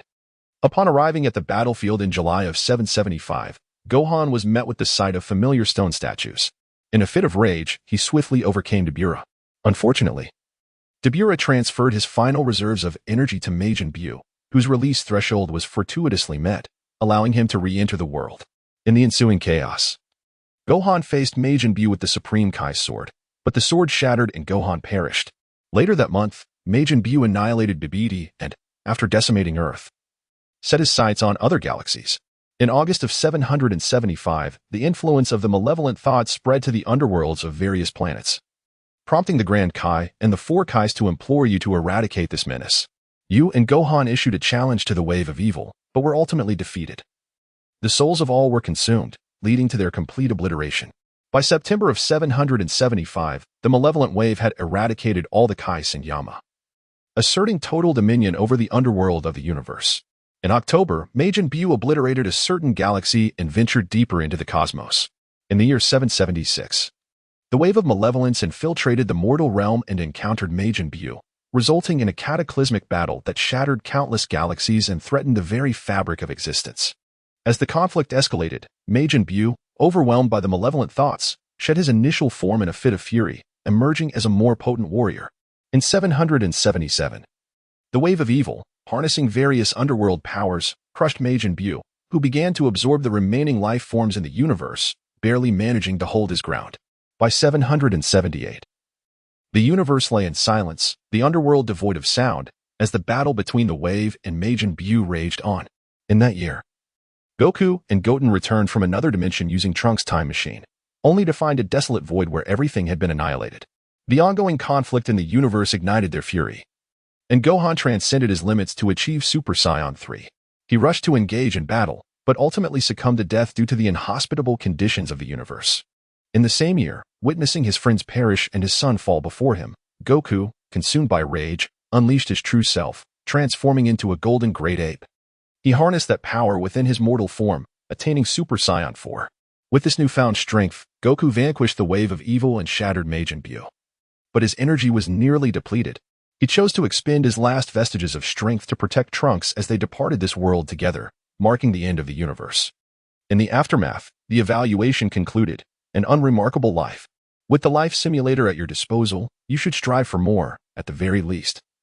Not to be outdone by Goten. A reminder, the course of fate can often hinge on seemingly insignificant moments. Sometimes, in your quest to combat evil for the sake of humanity, you may inadvertently contribute to the universe's destruction. The simulation concluded, you may retain two of the following options. 1. Your martial prowess at the age of 10. 2. Your life experiences at the age of 10. 3. A fragment of the benevolent Scion spirit, recommended choice. 4. A cross-dimensional call with Goten, important. 5. Summon Goten, of equal strength, 5 times for 10 minutes. 6. Metamor infusion technique. 7. Experience the destruction of the universe 3 times. Trunks pondered for a while, dismissing the first 2 choices. He hesitated between the third and fourth options. The fifth option, summoning Goten of equal strength, seemed futile, so he passed. The sixth option, the Metamor infusion technique, was unfamiliar to him, and he reasoned that vast discrepancies in power could not be reconciled through mere techniques. The seventh option appeared equally unhelpful. Ultimately, Trunks chose the third and fourth options, surmising that Goku and Goten would be pivotal in overcoming this crisis, regardless of what the spirit fragment entailed. In the future Trunks' gravity chamber, Goten trained diligently, his mind unclouded. He aimed solely to ascend to the pinnacle of martial arts, hoping to save everyone when the time came. The immense pressure, hundreds of times Earth's gravity, bore down upon Goten, while relentless light blasts assailed him. With unwavering focus, he evaded and countered the attacks, enhancing his strength and speed despite knowing it was far from sufficient. "Can you hear me, Goten?" Suddenly, a familiar voice echoed in Goten's ear, momentarily startling him before a flash of light struck. He had no time to contemplate as a barrage of attacks followed. Crash! In an instant, Sun Goten transformed into a Super Saiyan and rushed to the door of the gravity chamber, promptly pressing the shut button, restoring everything to its normal state. "Goten, Goten. Can you hear me?" That voice echoed once more, tinged with urgency, yet Sun Goten discerned that it belonged to Trunks. Despite his confusion, he chose to respond. "Is that you, Trunks? I can hear you, but how are you able to reach me across worlds?" Upon hearing Goten's reply, Trunks, situated in another realm, breathed a sigh of relief and explained, "I just utilized a life simulator. This is one of the rewards I selected." "A life simulator, you say?" After his training, Sun Goten no longer yearned for external aids as he once did. He even perceived that such aids in this authentic world posed significant latent threats. After all, one could interpret them as the author's means of justifying the protagonist's advantages. But in reality, who grants such advantages? "Indeed," Trunks responded. Some events have transpired in our world, chaos and the balance of yin and yang. Gohan must also leave Earth to train, which prompted me to simulate the situation. Sun Goten opened the door to the gravity chamber and stepped outside, subsequently taking a seat on a nearby bench. He remarked, "It appears you have simulated a grim future. Haven't you?" To which Trunks responded, "Indeed, the simulation revealed a future steeped in despair, one that we must endeavor to alter. Therefore, I sought to reach out to you to see if you possess any solutions." Sun Goten contemplated for a moment and remarked, "I am still unaware of the specific circumstances. Please share the details simulated by the device." In the ensuing time, Trunks complied and recounted the simulated content to Sun Goten. After a brief reflection, Sun Goten responded, "Fortunately, we have not yet reached the most desperate moment, but it seems that a significant number of Earth's inhabitants may inevitably perish. Not at the most desperate moment." Trunks, taken aback, inquired, "So, you indeed know how to alter this outcome?" Despite the vast distance between their worlds, Sun Goten nodded affirmatively, stating, "Yes, I have a general understanding. Majin Buu and the evil spirit bomb are indeed formidable adversaries. However, I believe you can manage them. Albeit it appears that some ordinary lives will be lost in the process. Is there no way to prevent this?" Although this scenario was preferable to total annihilation, Trunks remained resolute in his desire to protect everyone to the utmost extent. Shaking his head, Sun Goten steeled his resolve and declared, "There is no way to avoid it. For Majin Buu's resurrection requires energy, and you are in no position to contend with Dabura. Thus, it is imperative that you surpass him, and even transcend Majin Buu and the evil spirit bomb during this interval. Yet, time is somewhat scarce." Trunks felt a sense of helplessness. He was well aware that they needed to grow stronger to face Dabura, as well as the mightier evil spirit bomb and Majin Buu. But the time allotted to them was limited. "No, there is sufficient time, and the means to grow stronger are not insurmountable." Sun Goten, striving to recall the narrative of Dragon Ball, continued, "My brother must have gone to the Kaioshin realm, where he will acquire the Z-Sword. This sword is said to be sealed with the power of the ancient Kaioshin. Although the ancient Kaioshin himself possesses average strength, he wields numerous unique abilities. He can elevate an individual's power to far exceed their inherent potential. With his assistance, perhaps you can contend with Majin Buu and the evil spirit bomb. Is that so?" At that moment, Trunks remembered that the simulator had indeed hinted at Son Gohan's failure to wield the sword, attributing it to their defeat by Dabura. This aligned with the simulator's final warning. His eyes gleamed with hope as he asked, "To what extent can the ancient Kaioshin enhance one's abilities?" "It is difficult to ascertain, but it should suffice against the newly emerged Majin Buu." Sun Goten pondered for a moment before saying, "Indeed, Majin Buu possesses numerous extraordinary abilities, particularly his absorption capability, which we must approach with utmost caution." Trunks, closing his eyes, delved into the simulations within his mind and inquired, "What exactly does that ability entail? Can he convert the powers of others into his own?" "Precisely." Sun Goten affirmed, continuing, "The fleshy masses on his body can envelop any adversary, thereby absorbing them and acquiring all their attributes." Trunks remained silent for an extended period before finally responding, "What a troublesome opponent he is. In that case, we must exercise the utmost vigilance." "Indeed," Sun Goten remarked, "not only is Majin Buu formidable, but the evil containment wave is also a challenging adversary. Given its ability to traverse to the underworld of other planets, its power is undoubtedly on the rise. Therefore, you must confront it without delay." After a moment of silence, Trunks finally inquired, "So, does that mean you and Uncle Goku cannot return until 3 years from now?" "I do not know." Sun Wukong shook his head, feeling a profound sense of helplessness. He too contemplated returning, yet thus far, no viable solution had come to mind. After all, this realm lacked the Black Star Dragon Balls, and the Super Dragon Balls resided within 2 distinct universes, rendering his search utterly futile. Meanwhile, Trunks remained silent for a moment before inquiring, "This might be our only opportunity to communicate within the next 3 years. Do you have any final instructions to convey?" Sun Goten pondered for a moment before saying, "Please convey my regards to my mother, and let her know that my father and I are doing well here. Additionally, should you encounter any insurmountable peril, you might consider utilizing the Patera of the Supreme Kai." "What exactly is the Patera?" Trunks inquired of Sun Goten.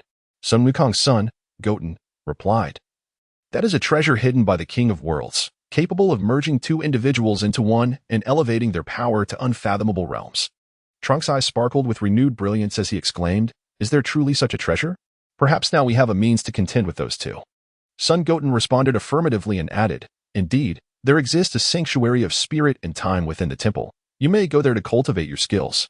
However, you must never confront Majin Buu without sufficient strength. Far away in another realm, Trunks nodded and declared, I am aware of this. Rest assured, I shall safeguard this future. As Son Goten rose to his feet and gazed at the sky, he spoke, Very well, then, we entrust our world to you, Trunks. Father and I shall return swiftly. With that, the two concluded their conversation. Son Goten clenched his fists, a radiant golden aura swirling around him. He mused, What a predicament. Must we truly revert to that bygone era to utilize the Black Star Dragon Balls? Gradually regulating his breath to stabilize his emotions, he began to ponder the malevolent waves that controlled the entire universe's underworld, as well as the awakening of the demon Majin Buu, both of which belonged to the realm of sorcery. Even if his brother's potential were elevated, it would still be a formidable challenge. He resolved to expedite his own strength. Trunks mentioned that I transformed into a Super Saiyan 3 in a fit of rage. Yet alas, I perished due to an inability to survive in the universe. It seems a change is imperative. Son Goten cast his gaze skyward, deciding to once again ascend to the temple for training. He was uncertain of the heights he could reach, but he was determined to contribute his share of strength. After communicating with Son Goten, Trunks felt a slight sense of relief. He first explained the situation to his mother before departing his home to inform the other warriors. Has that boy turned to the simulator again? Bulma remarked, somewhat exasperated yet resigned. She took a few steps into the house and added, however, It truly is a dreadful simulation. I do not wish to meet an untimely demise. Who was it that claimed they would kill you? Suddenly, a voice echoed beside Bulma. As the golden-flamed Vegeta stood beside her, his expression tinged with irritation. Bulma shot him a glare and replied, In the future, Trunks just used the simulator again and predicted that we would be slain by Majin Buu. That brat has resorted to such trivialities once more. Vegeta crossed his arms, then turned to Bulma, declaring, Fear not. With me, the Prince of Science, present, such a future is utterly impossible. Bulma rolled her eyes and leaned against Vegeta's shoulder, saying, Vegeta, your strength has yet to surpass Gohan's. Vegeta scoffed, retorting, That boy possesses such talent yet squanders his time on martial arts promotion, completely hindering his own training. At that level, he is no match for me. But in Trunks' simulation, Gohan surpassed the Super Saiyan realm and vanquished a being named Dabura, while you were defeated by him. Bulma's voice echoed in Vegeta's ears.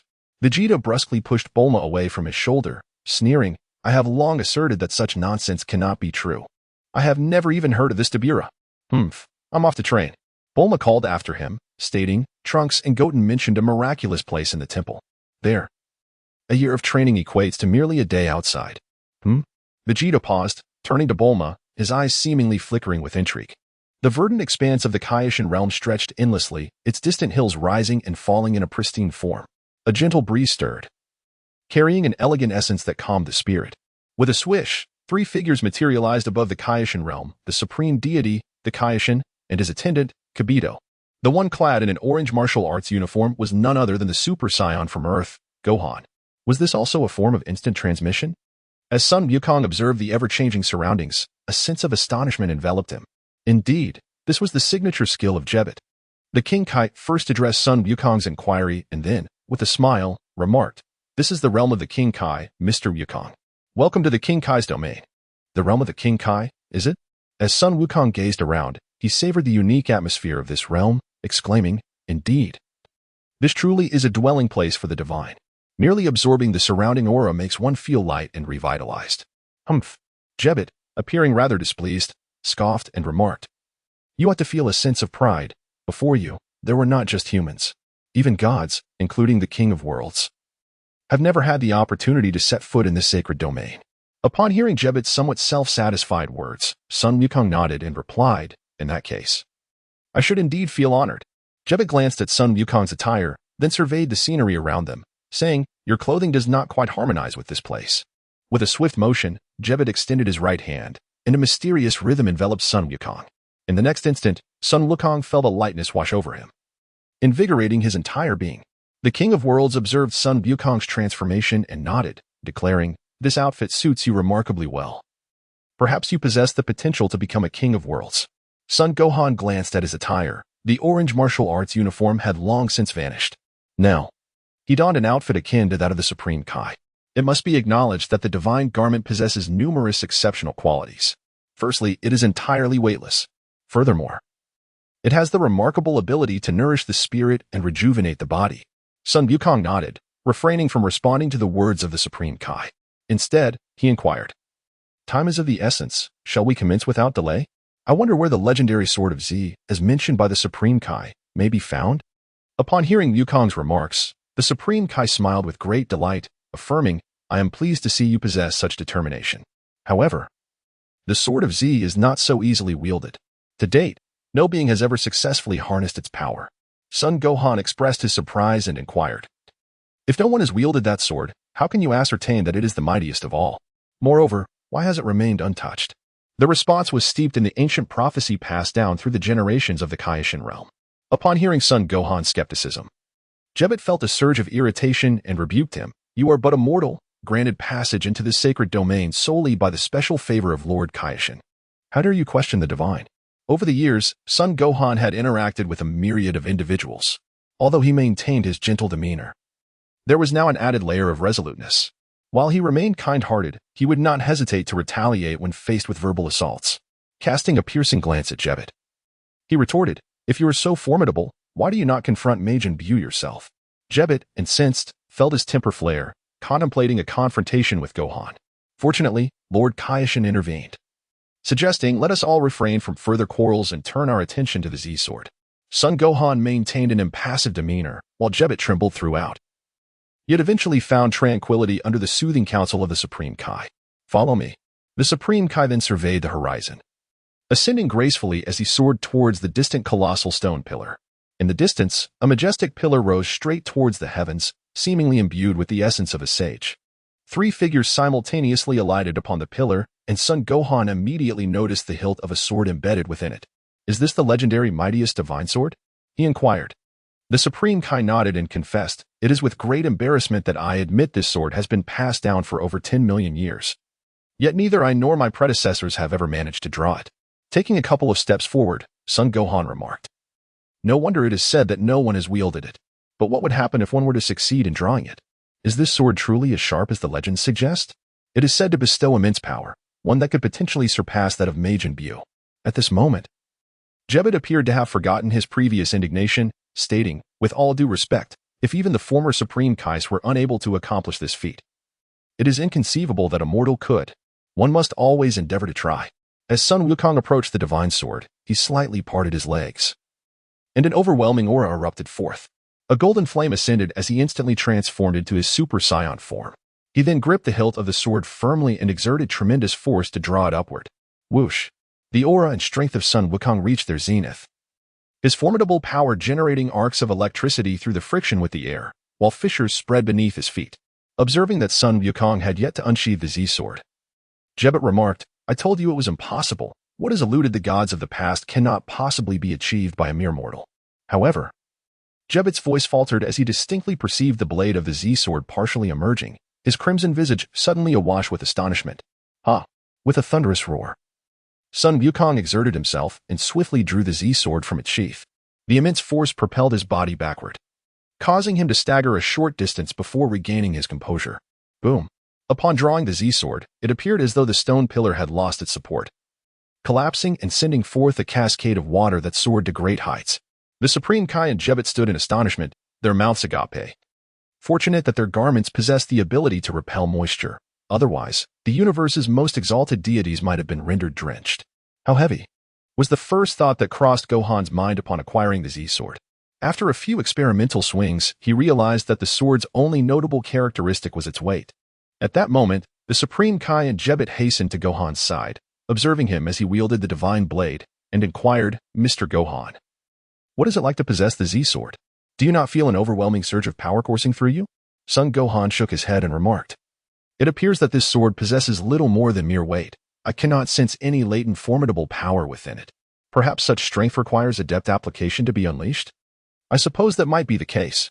The Kaioshin felt a twinge of uncertainty, for they too were unaware of the true nature of the Kaioshin sword, and could only engage in conjecture. Jebbet nodded vigorously, akin to a chick pecking at grain, and asserted, "It must be so.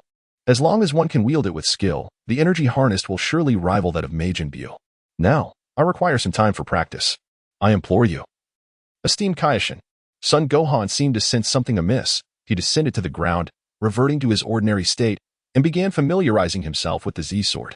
The Earth's Supreme Kai, having received news from Trunks, summoned all warriors to gather at the Heavenly Temple. They resolved to undergo further training to prepare for future adversaries. Vegeta and Trunks commenced their training together, while Piccolo, Tien, and others awaited outside. The Supreme Kai and Piccolo exchanged a long glance before the former suddenly turned his gaze towards the lower realms, exclaiming, "Those cosmic visitors have begun to make their move." Tien, Krillin, Piccolo, and the others were struck with emotion. They closed their eyes, attuning themselves to the energy below. Indeed, a malevolent presence lurked somewhere on Earth. Such overwhelming power. Even a martial arts master like Tien trembled within, as the aura of evil seemed endless, obscuring its true nature. Krillin furrowed his brow. Sensing multiple sinister energies approaching the town, seemingly intent on taking the lives of innocent people. Yamcha, Kaiatsu, and the others clenched their fists. Feeling the depth of that profound malevolence, however, with Trunks' prior warning, they understood their involvement would be futile. After more than half an hour, a bead of sweat trickled down the Supreme Kai's forehead as he stated, "The slaughter has begun."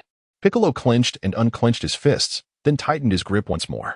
Casting a glance downward, he removed his cloak and declared, "No matter what you all think, I must go and stop those fiends." Krillin quickly stepped in front of Piccolo. Shaking his head as he implored, "Piccolo, don't act foolishly. You too must sense how formidable they are. Moreover, Trunks warned us that we would perish if we intervened. If you die, the Dragon Balls will vanish. Make no mistake, I do not intend to battle that Dabura." Piccolo retorted, brushing Krillin aside. He gazed downwards, affirming, "I merely intend to deal with those lackeys. Their intent to kill humans and absorb their energy does not concern me. However, if they dare to disturb Earth, I will not let them off easily." Upon hearing Piccolo's words, not only Krillin, but also Tien and Yamcha quickly joined him, proclaiming, "Then we shall go together." Piccolo considered their determination and replied, "Let us split into teams. However, I must clarify that our mission is not to defeat Babidi and his ilk. We only need to subdue those attacking innocent humans. If you sense Dabura's energy, retreat immediately." Krillin and the others nodded in agreement, exclaiming, "Understood." Piccolo snorted in warning. "Let me be clear. This battle is perilous. That sorcerer may possess unknown abilities. Those lacking confidence should refrain from joining, lest they jeopardize the ensuing fight." With that, Piccolo leapt from the temple and headed towards the nearest town. Tien and the others exchanged glances and, disregarding their friend's admonitions, surged into the fray.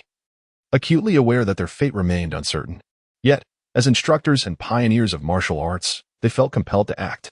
In a certain location of the vast western desert of Earth, a mechanical cave emerged from the ground, where a brown-skinned gnome-like monster stood alongside a towering, devilish creature. "This planet possesses an unexpectedly abundant energy. It seems my Majin Buu is about to awaken," the gnome-like sorcerer remarked, eyeing the distant figure soaring away. The tall figure, maintaining an imposing posture, took a few steps forward, affirming, "Indeed, the energy of this planet is remarkably exceptional. I recall when it was merely desolate wasteland." The gnome sorcerer turned to enter the chamber, stating, "At this rate, we shall break Majin Buu's seal in 2 days. However, the Supreme Kai may interfere. Dabura, you know what to do, correct?" Dabura nodded and followed the gnome sorcerer inside, replying, "Of course, Lord Babidi. I have devised a detailed plan for the subsequent events." Piccolo, Tien, Krillin, and the others began attacking Babidi's minions, igniting explosions throughout various cities. Thankfully, the Martial Arts Alliance had prepared and restrained the populace. Otherwise, many lives would have been lost. The relentless onslaught infuriated Babidi, compelling him to dispatch stronger subordinates for attacks. However, whenever Piccolo and his companions sensed a formidable presence approaching, they fled and concealed their energy, exasperating Babidi to no end. Inside the spaceship, Babidi stood before a purple orb, his expression darkened as he mused. "These Earthlings are exceedingly cunning. At this rate, the emergence of Majin Buu will be significantly delayed. Fear not, Lord Babidi." Dabura approached, bowing respectfully. "Those clowns are incapable of causing any real disturbance. They are merely stepping stones for your ascent to cosmic dominance." Taking a few steps forward, Babidi caressed the orb as if it were a beloved, saying, "That may be true, but they are incredibly bothersome. Once my Majin Buu is resurrected, all on this planet shall bow before me." Observing Babidi's obsession, Dabura felt a twinge of discomfort but remained obedient, stating, "In that case, I shall eliminate those nuisances and use their energy to aid in awakening Majin Buu. How does that sound?" "No, you are my trump card." Babidi withdrew his hand from the orb and smiled at Dabura, saying, "The Supreme Kai should return soon. possibly accompanied by some skilled fighters. You must remain by my side. Let the grunts handle the dirty work. It matters not if we annihilate all earthlings. Dabura looked upward, a glimmer of cold light in his eyes, vowing to fight for Lord Babidi until he ascended to the throne of cosmic supremacy in the future world of Trunks. Fortune smiled upon them as the room of spirit and time still existed. After explaining the situation to Goten and the Supreme Kai, they entered to train, aiming to surpass their limits and confront the tumultuous future ahead. Golden streams of light traversed the room of spirit and time as Goten's speed reached its zenith. He sought to enhance every aspect of his being and achieve the flawless form of Super Saiyan 2. Not long after, Trunks arrived, witnessing Goten's rapid movements with astonishment. Is this the extent of Goten's power? Truly impressive. I cannot afford to slack off. Noticing Trunks' arrival, Goten paused his training, standing beside him and inquiring, "What brings you here?" "Trunks? I heard there were issues in your world, so I wanted to lend a hand." Trunks replied, removing his jacket and setting it aside. "While my strength may not be substantial, two can train better than one." "Don't say that. Having your assistance is more than enough." Son Goten first refuted the notion that Trunks lacked strength, then remarked, "Indeed, an individual's training efficacy may be somewhat lacking. Having your assistance would be most beneficial. However, Trunks, you must have spent enough time in the hyperbolic time chamber, right?" To his surprise, Trunks shook his head and replied, "I have not yet spent the full 2 days in the past. I still have 6 hours remaining. Thus, I can only accompany you in training for half a year." Glancing around the time chamber, Son Goten suddenly stood and said, "In truth, the 2 days of training in the time chamber is not an absolute limit. If one's energy is sufficiently powerful, one might find an exit." Trunks was taken aback and responded, "Finding an exit using one's own strength seems like an arduous task." "Indeed. It is quite challenging, for it necessitates surpassing the state of a Super Saiyan once more. To be frank, I lack confidence in this endeavor." Sun Wukong glanced at his hands, then turned to Trunks and said, "However, I must see this through, as the two individuals from our world are far from ordinary." Trunks gazed at Sun Wukong for a long moment, then broke into a smile, exclaiming, "Since you have made this determination, I shall accompany you to the very end. Let us strive together to reach that level." Upon hearing Trunks' words, Sun Wukong was somewhat incredulous. He shook his head and replied, "You have your own matters to attend to. There is no need for you to wager everything alongside me." Yet Trunks, understanding Sun Wukong's previous thoughts, tightened his fist and said, "Those two individuals may indeed appear in our world, and I refuse to let the hard-won peace be snatched away by them. Then let us begin. If he were alone, Sun Wukong would willingly gamble everything to break through to Super Saiyan 3 here, but with Trunks involved, he had to consider the situation more carefully." Trunks replied affirmatively, and the two assumed their stances, launching into an intense exchange of attacks. Trunks' moves were concise, his assaults fierce and unyielding, clearly honed through countless battles for survival. Son Goten, with his clever techniques, adeptly blends defense with offense. No matter how fierce Trunks' attacks may be, he always finds a way to counter them, delivering powerful strikes in the process. Throughout their battle, both warriors demonstrate growth in their capabilities. Son Goten possesses a fervent desire to become stronger, and Trunks shares this ambition. Fully aware that Son Goten is merely a transient presence, the future rests on his own shoulders. In the main timeline's hyperbolic time chamber, Trunks trains alongside Vegeta, both clad in blue, form-fitting attire. Their relentless clashes resonate within the chamber. "What is the matter, Trunks? Is that all the power you possess? Do not forget, you carry the blood of a Saiyan prince," Vegeta declares, delivering a punishing blow that sends Trunks sprawling. With an expression of cold indifference, he scoffs, "With that simulator, you still exhibit such a meager level of skill? Is this what you rely on to protect the world?" Struggling to rise, Trunks is enveloped in a golden aura that swirls around him like a dragon in flight. He roars defiantly at Vegeta. "Now, that is the spirit." A flicker of satisfaction crosses Vegeta's eyes as he charges forward, intent on fully unleashing Trunks' potential. He resolves that Trunks must not fall short of Kakarot's son. Meanwhile, on Earth, the monstrous beasts Yagen and Fei Fei emerge, guarding Babiti's minions as they harvest energy, initiating a brutal massacre against humanity. Piccolo, Tien, Krillin, and others have attempted to confront these two adversaries, but the moment they launch their attacks, a formidable wave of dark energy surges forth. In response, Yagen and Fei Fei retaliate with reckless abandon, placing Piccolo and his allies in dire peril.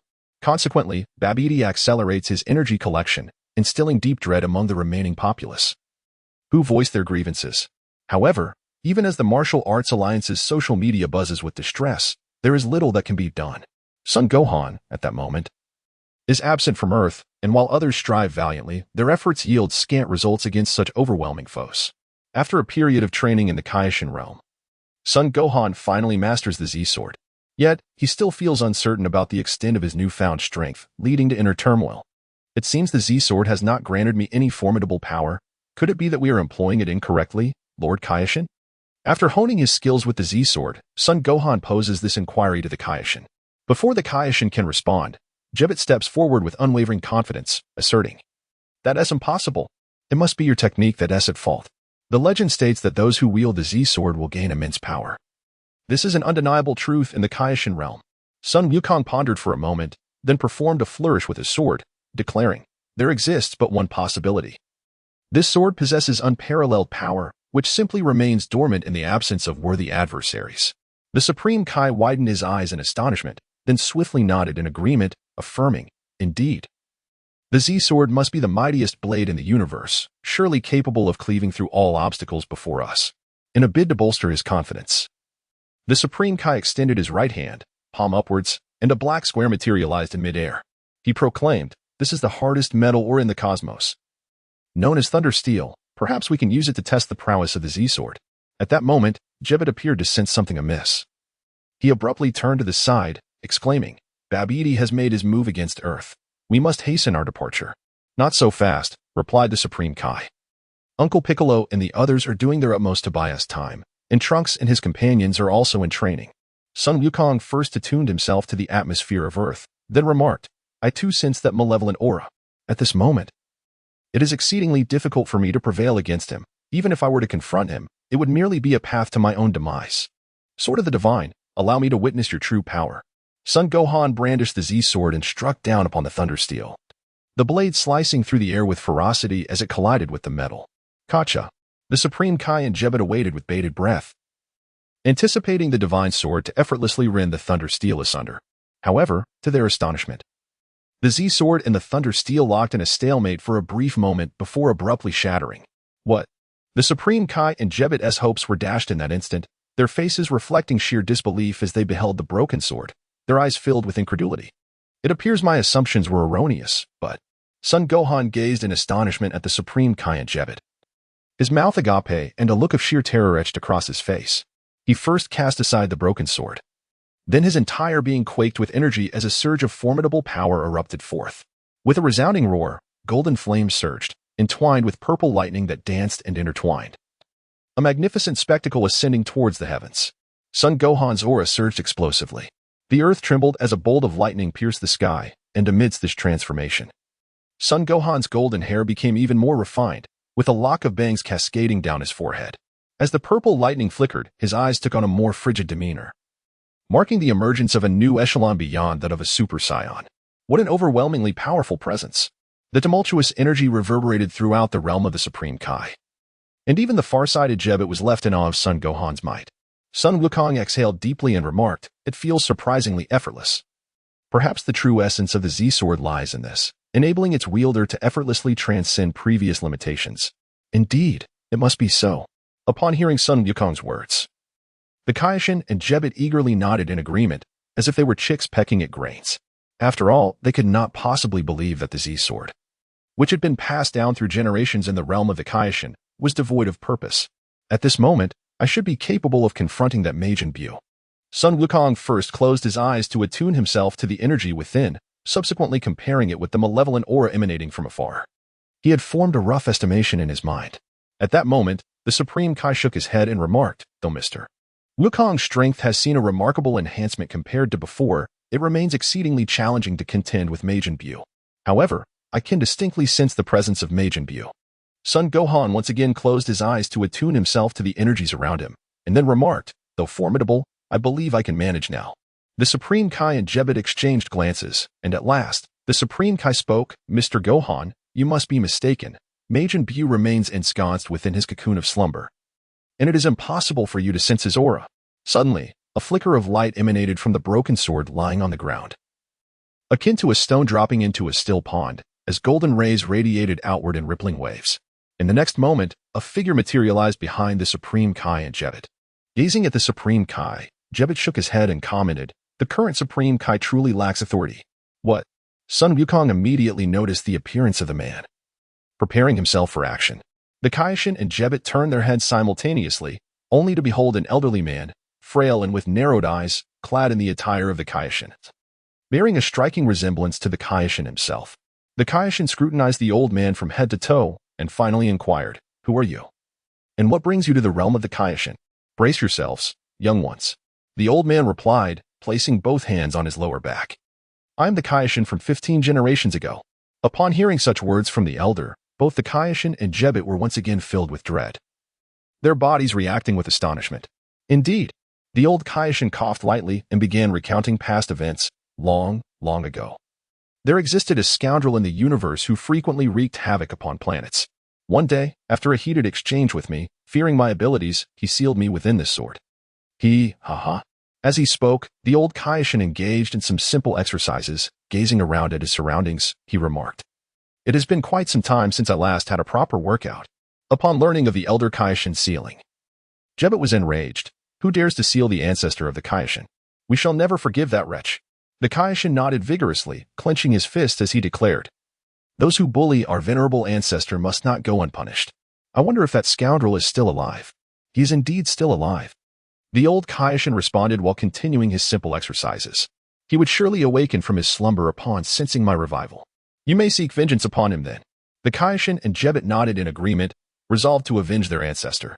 However, they failed to notice the peculiar smile that lingered at the corner of the old Kaioshin's mouth. Sun Gohan regarded the old Kai with a discerning gaze and remarked, "It appears that the means to acquire formidable power does not stem from the Z-sword itself, but rather from this venerable elder." The old Kai nodded in acknowledgement, responding, "Indeed, young man, although you are but a mortal, your insight is commendable. It was you who drew forth the sword and thereby liberated me." "It was I." Sun Gohan, exhibiting remarkable politeness, glanced in the direction of the sensed aura before turning back to inquire, "Might you have a method to help me surpass that mage in view, esteemed elder?" "Indeed. That is precisely my forte," the old Kai responded with a sense of pride, as he strolled a couple of steps with his hands clasped behind his back. He regarded Sun Gohan and remarked, "Given your potential, coupled with my abilities, you may indeed ascend to the pinnacle of the universe. However, it is rather ironic that the one capable of wielding the sword with such proficiency is not a descendant of mine, but rather a mere earthling. It is no wonder the world has come to such a state." Both the Kaioshin and Jebet wore glum expressions, aware that the current state of the universe was largely attributable to their own actions. "So, esteemed elder, what precisely is the nature of your ability?" Sun Gohan harbored a lingering curiosity, perceiving the old Supreme Kai as somewhat unreliable. "As for my abilities, pay close attention." The old Supreme Kai strolled about with small, deliberate steps, a proud expression adorning his face. "Regardless of how formidable a warrior may be, I possess the extraordinary capability to continuously awaken their hidden potential, transcending all limits. Have you ever encountered such a power?" The Supreme Kai and Jebet offered their support at the opportune moment, their eyes sparkling with admiration, which delighted the old Supreme Kai immensely. "I believe my potential was once awakened by someone." Sun Gohan recalled his experiences on Namek.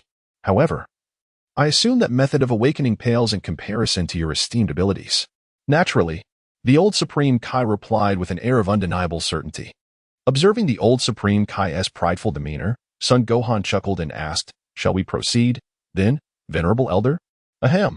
The old Supreme Kai cleared his throat, then leaned closer to Sun Gohan, remarking, "You must hold a significant position on Earth, do you not?" Although uncertain of the old Supreme Kai's intentions, Sun Gohan earnestly replied, "Yes, I do hold a certain status on Earth. I can assist you in enhancing your strength," the old Supreme Kai said, inching closer and placing a finger to his lips, whispering, "But in exchange, you must introduce me to the beautiful women of Earth." The old Supreme Kai's request took Sun Gohan by surprise. After a moment's contemplation, he replied, "All right, but I will only be responsible for the introductions. I can't manage anything beyond that." "Deal." The old Supreme Kai grinned widely as he and Sun Gohan exchanged a high five. "Now, let us commence the enhancement of your power. Remember, once we begin, you cannot leave at will." "Understood." Sun Wukong nodded, then resumed his usual appearance, bracing himself in anticipation of receiving the power enhancement from the Elder Kai. The Elder Kai danced with his hands, suddenly extending them forward and proclaiming, "Become the strongest warrior in the universe." Sun Gohan was startled, yet upon reflecting on his own strength, he realized it had not diminished from before. Meanwhile, The Supreme Kai began to dance around him, using both hands and feet in a frenzied manner, resembling a mystic. Not only was Sun Gohan bewildered, but even the Supreme Kai and Jebbet felt a sense of astonishment, unable to comprehend the spectacle, yet profoundly moved by it. Observing the Supreme Kai's relentless dancing, Sun Gohan couldn't help but inquire, "Old man, how long must this ritual endure?"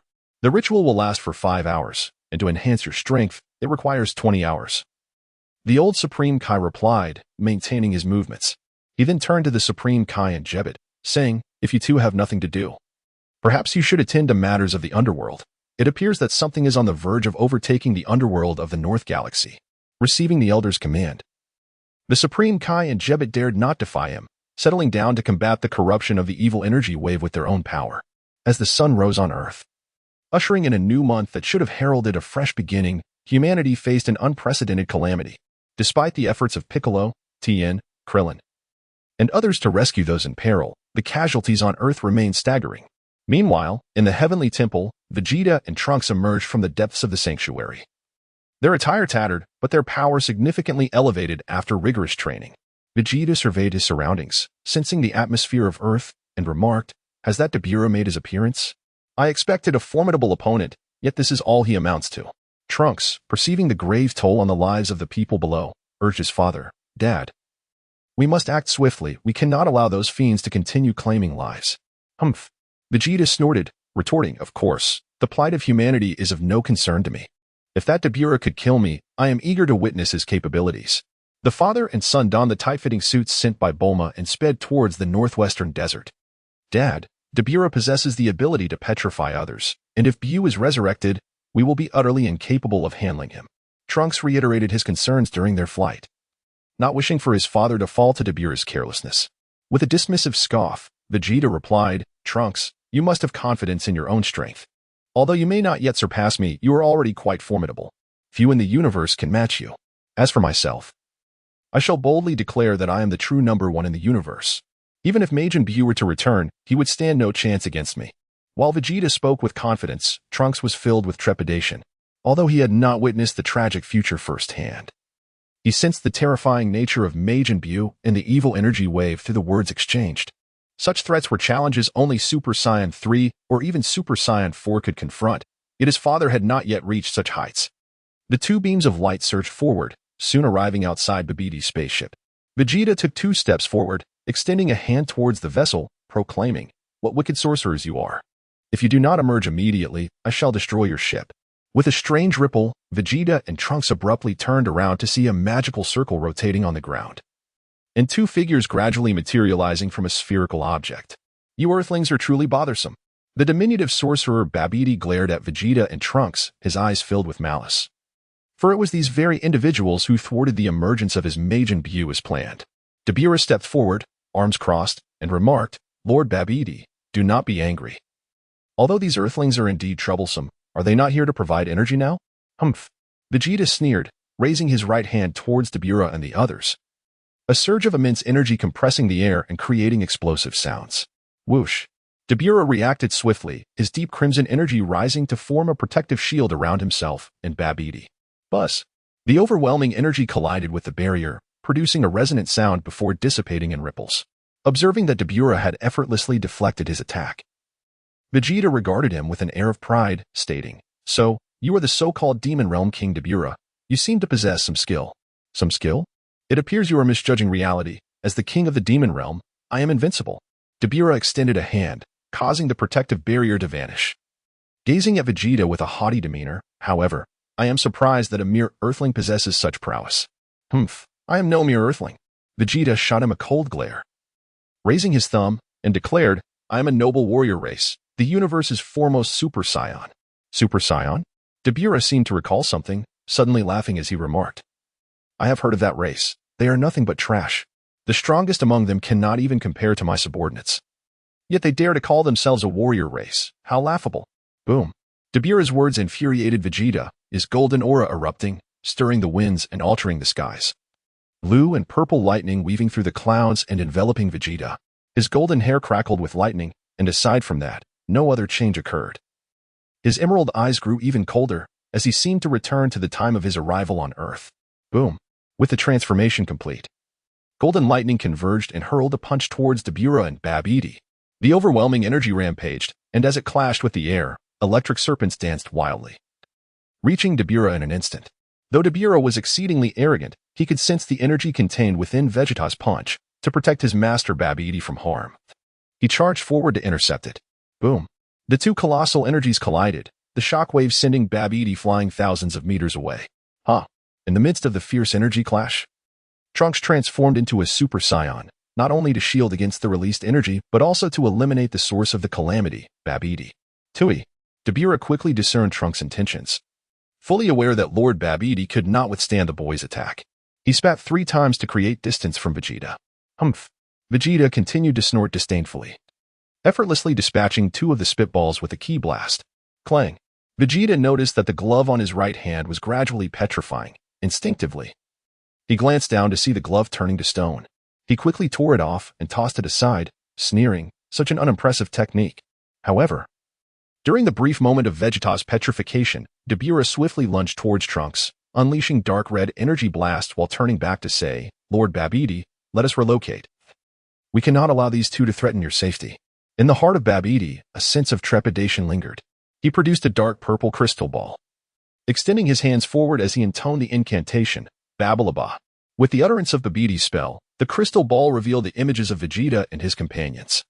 In the next moment, a magical array emerged upon the ground, and with an eerie ripple, the 3 figures vanished from the scene. Babidi returned before the incubation chamber. Gazing at the energy bar that was more than half depleted, he proclaimed, My mage imbue, emerge swiftly. With you by my side, we shall conquer any adversary. Thousands of kilometers away, in a desolate wilderness, a magical array manifested upon the ground. The next instant, 3 figures materialized in midair. Vegeta surveyed his surroundings before fixing his gaze upon Dabura, declaring, I expected a formidable opponent, yet you turn out to be merely a dog for a sorcerer. What do you understand? Serving Lord Babidi is my honor. Dabura, adorned with an M insignia on his forehead, was not angered by Vegeta's mockery. Instead, a hint of delight graced his countenance. How could someone as shallow as you comprehend the greatness of Lord Babidi? Humph. Vegeta dismissed Dabura's retort, unleashing his power and charging at Dabura like a shooting star. Unfazed, Dabura surged forward, and the self-proclaimed universe's strongest collided with the self-styled ruler of the demon realm. An immense energy was compressed to its limits before erupting in a cataclysmic explosion, sending both combatants retreating 100 meters through the air. Submit your energy to Lord Babidi. Scion. As Dabura pressed the attack, a stream of crimson energy flowed from his right hand, ultimately forming a demonic blade. Vegeta remained silent, his body crackling with electricity as he initiated a fierce assault against Dabura. The intense energy blast filled the sky, instilling dread in the hearts of onlookers. Yet, Dabura remained undeterred. With his blade, he rendered all energy blasts into mere illusions, advancing steadily toward Vegeta. Boom. The clash of their energies resonated through the air, tiny energy blasts creating craters, while the sharp glint of the blade severed mountain peaks and shattered boulders. Trunks, although positioned at a distance, could feel the searing energy, a force that incessantly pushed him toward the periphery. It seems my father is no longer inferior to Dabura. I must first eliminate Babidi. After observing the situation, Trunks comprehended the gravity of the scenario, recalling Babidi, the source of calamity. It was the existence of that malevolent sorcerer that had plunged this earth and the entire universe into peril. Whoosh. Trunks surged into the sky, transforming into a Super Saiyan as he headed to confront Babidi with the intent to end him. You shall not harm Lord Babidi. Noticing Trunks' movement, Dabura grew anxious, unleashing a flurry of blade strikes as he pursued Trunks. Humph. Vegeta snorted disdainfully, parrying and kicking aside a blade, leaving behind erratic marks in a mound of sand. In the blink of an eye, Vegeta transformed into a flash of lightning, catching up to Dabura. He then leapt, landing his feet squarely on Dabura's waist. Boom. Dabura's protective barrier shattered under Vegeta's assault, and the overwhelming force propelled Dabura into the earth below. Do you think you are fighting against whom? Vegeta scoffed, extending his arms downward. In an instant, an endless barrage of energy blast rained down upon the ground. Boom. The sound of explosions echoed, stirring up clouds of dust, amidst which anguished cries could be heard. Nevertheless, Vegeta showed no signs of relenting, continuing until silence enveloped the dust. Coldly surveying below, is this the extent of the so-called Demon Realm King? Boom. A cacophony of roars erupted from below, followed by an explosion of dark red energy. The earth crumbled, molten lava spewing forth, and a bloodied figure slowly ascended from the depths. It was Dabura, the Demon Realm King, now torn and bloodied. With eyes ablaze with fury and murderous intent, Vegeta, maintaining a posture of indifference, looked down upon him, chuckling. Is this the legendary Demon Realm King? The world's strongest? How utterly pathetic. Boom. Dabura's rage seemed to reach its zenith as he extended his right hand, gathering a dazzling energy within his palm. In an instant, a robust beam of light shot forth, a force potent enough to obliterate multiple planets. While Vegeta was taken aback by the energy's might, he merely tilted his head, allowing the energy to veer past him towards the heavens, feeling its intense heat on one side. Yet, he feigned nonchalance, sneering, with such meager power. It is no wonder that Babidi seeks to resurrect Majin Buu. Dabura, consumed with fury, unleashed his full strength and charged at Vegeta. Vegeta retreated rapidly. Yet he could not create sufficient distance and crossed his arms defensively in front of him. Boom. A punch infused with Dabura's boundless rage struck Vegeta, sending powerful ripples through the air, causing the ground to tremble and forcing Vegeta back several dozen meters. Still possesses some strength. After being pushed back, Vegeta spat out a mouthful of blood, retaliating with a swift strike. Brilliant energy once more collided in the air, igniting brilliant sparks. The earth fractured, mountains crumbled, and the very atmosphere shifted as the planet quaked violently. The clash between the two continued, as Dabura unleashed his full potential for the first time in his life. Yet, even so, Vegeta remained superior, now firmly in control of the battle. In the western desert, Babidi observed the rapidly escalating energy levels with exhilaration. Undeterred by Dabura's plight against Vegeta, merely exclaiming, "Keep up the effort, my Majin Buu is about to emerge." Suddenly, Babidi sensed something amiss. He looked into the distance and muttered, "Those accursed humans are approaching again. What a nuisance." Babalaba.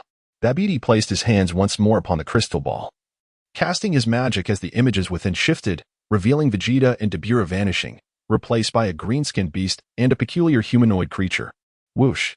A golden streak dashed across the sky. Standing several dozen meters away from Babidi, Trunks had arrived in haste. "You shall not disrupt Lord Babidi's plans." Fei made his grand entrance, his form transforming into a bolt of lightning, his speed far surpassing that of Bart, once hailed as the fastest in the universe. However, in comparison to Trunks at that moment, such velocity was utterly insignificant. Trunks, with a piercing gaze, clenched his fist and unleashed a forceful strike that collided perfectly with Fei, who was soaring from a distance. To an observer, it appeared as though Trunks had thrown a punch, and Fei had intentionally collided with it. With a resounding boom, Fei was sent flying thousands of meters, his body carving a deep gash into the desert, before erupting in a cloud of flying sand. What? Although Babidi had anticipated that Fei would not be a match for this young man, he was still taken aback that Fei could not withstand even a single blow. "Yagan, quickly entangle him. I will transport you back to your planet for battle." Babidi, witnessing Fei's demise, felt a twinge of panic and hastily called out to Yagan. He certainly did not wish for Majin Buu to be revived, only to lose his own life in the process. Swish, swish, swish. The beast Yagan swung its sharp claws, sending streaks of light slicing through the air as it charged toward Trunks. "The peace of this world shall not be usurped by scoundrels like you." Trunks' expression grew severe, his golden aura surging with intensity. Merely relying on his explosive energy, he repelled Yagan's assault. "Is that light? How rare and delightful."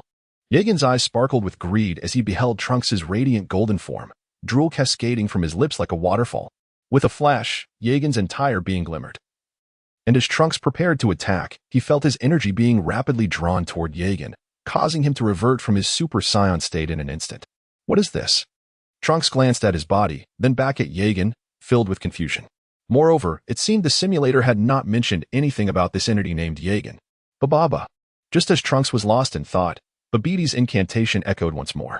Magical runes inscribed upon the ground activated, and a peculiar wave of energy washed over Trunks, plunging him into a realm of darkness. "Success. That wretched boy shall be slowly tormented by Yagan," Babidi exclaimed with glee, leaping in excitement at the effectiveness of his magic. With no obstacles left in his path, he awaited the revival of Majin Buu, ready to eliminate all hindrances and ascend as the new ruler of the universe. But where is the Supreme Kai? Has he been plotting something? Suddenly, Babidi recalled something that instilled a fleeting moment of fear within him. Yet, upon witnessing the energy gauge nearing fullness for Majin Buu, he found solace. After all, Majin Buu was about to emerge.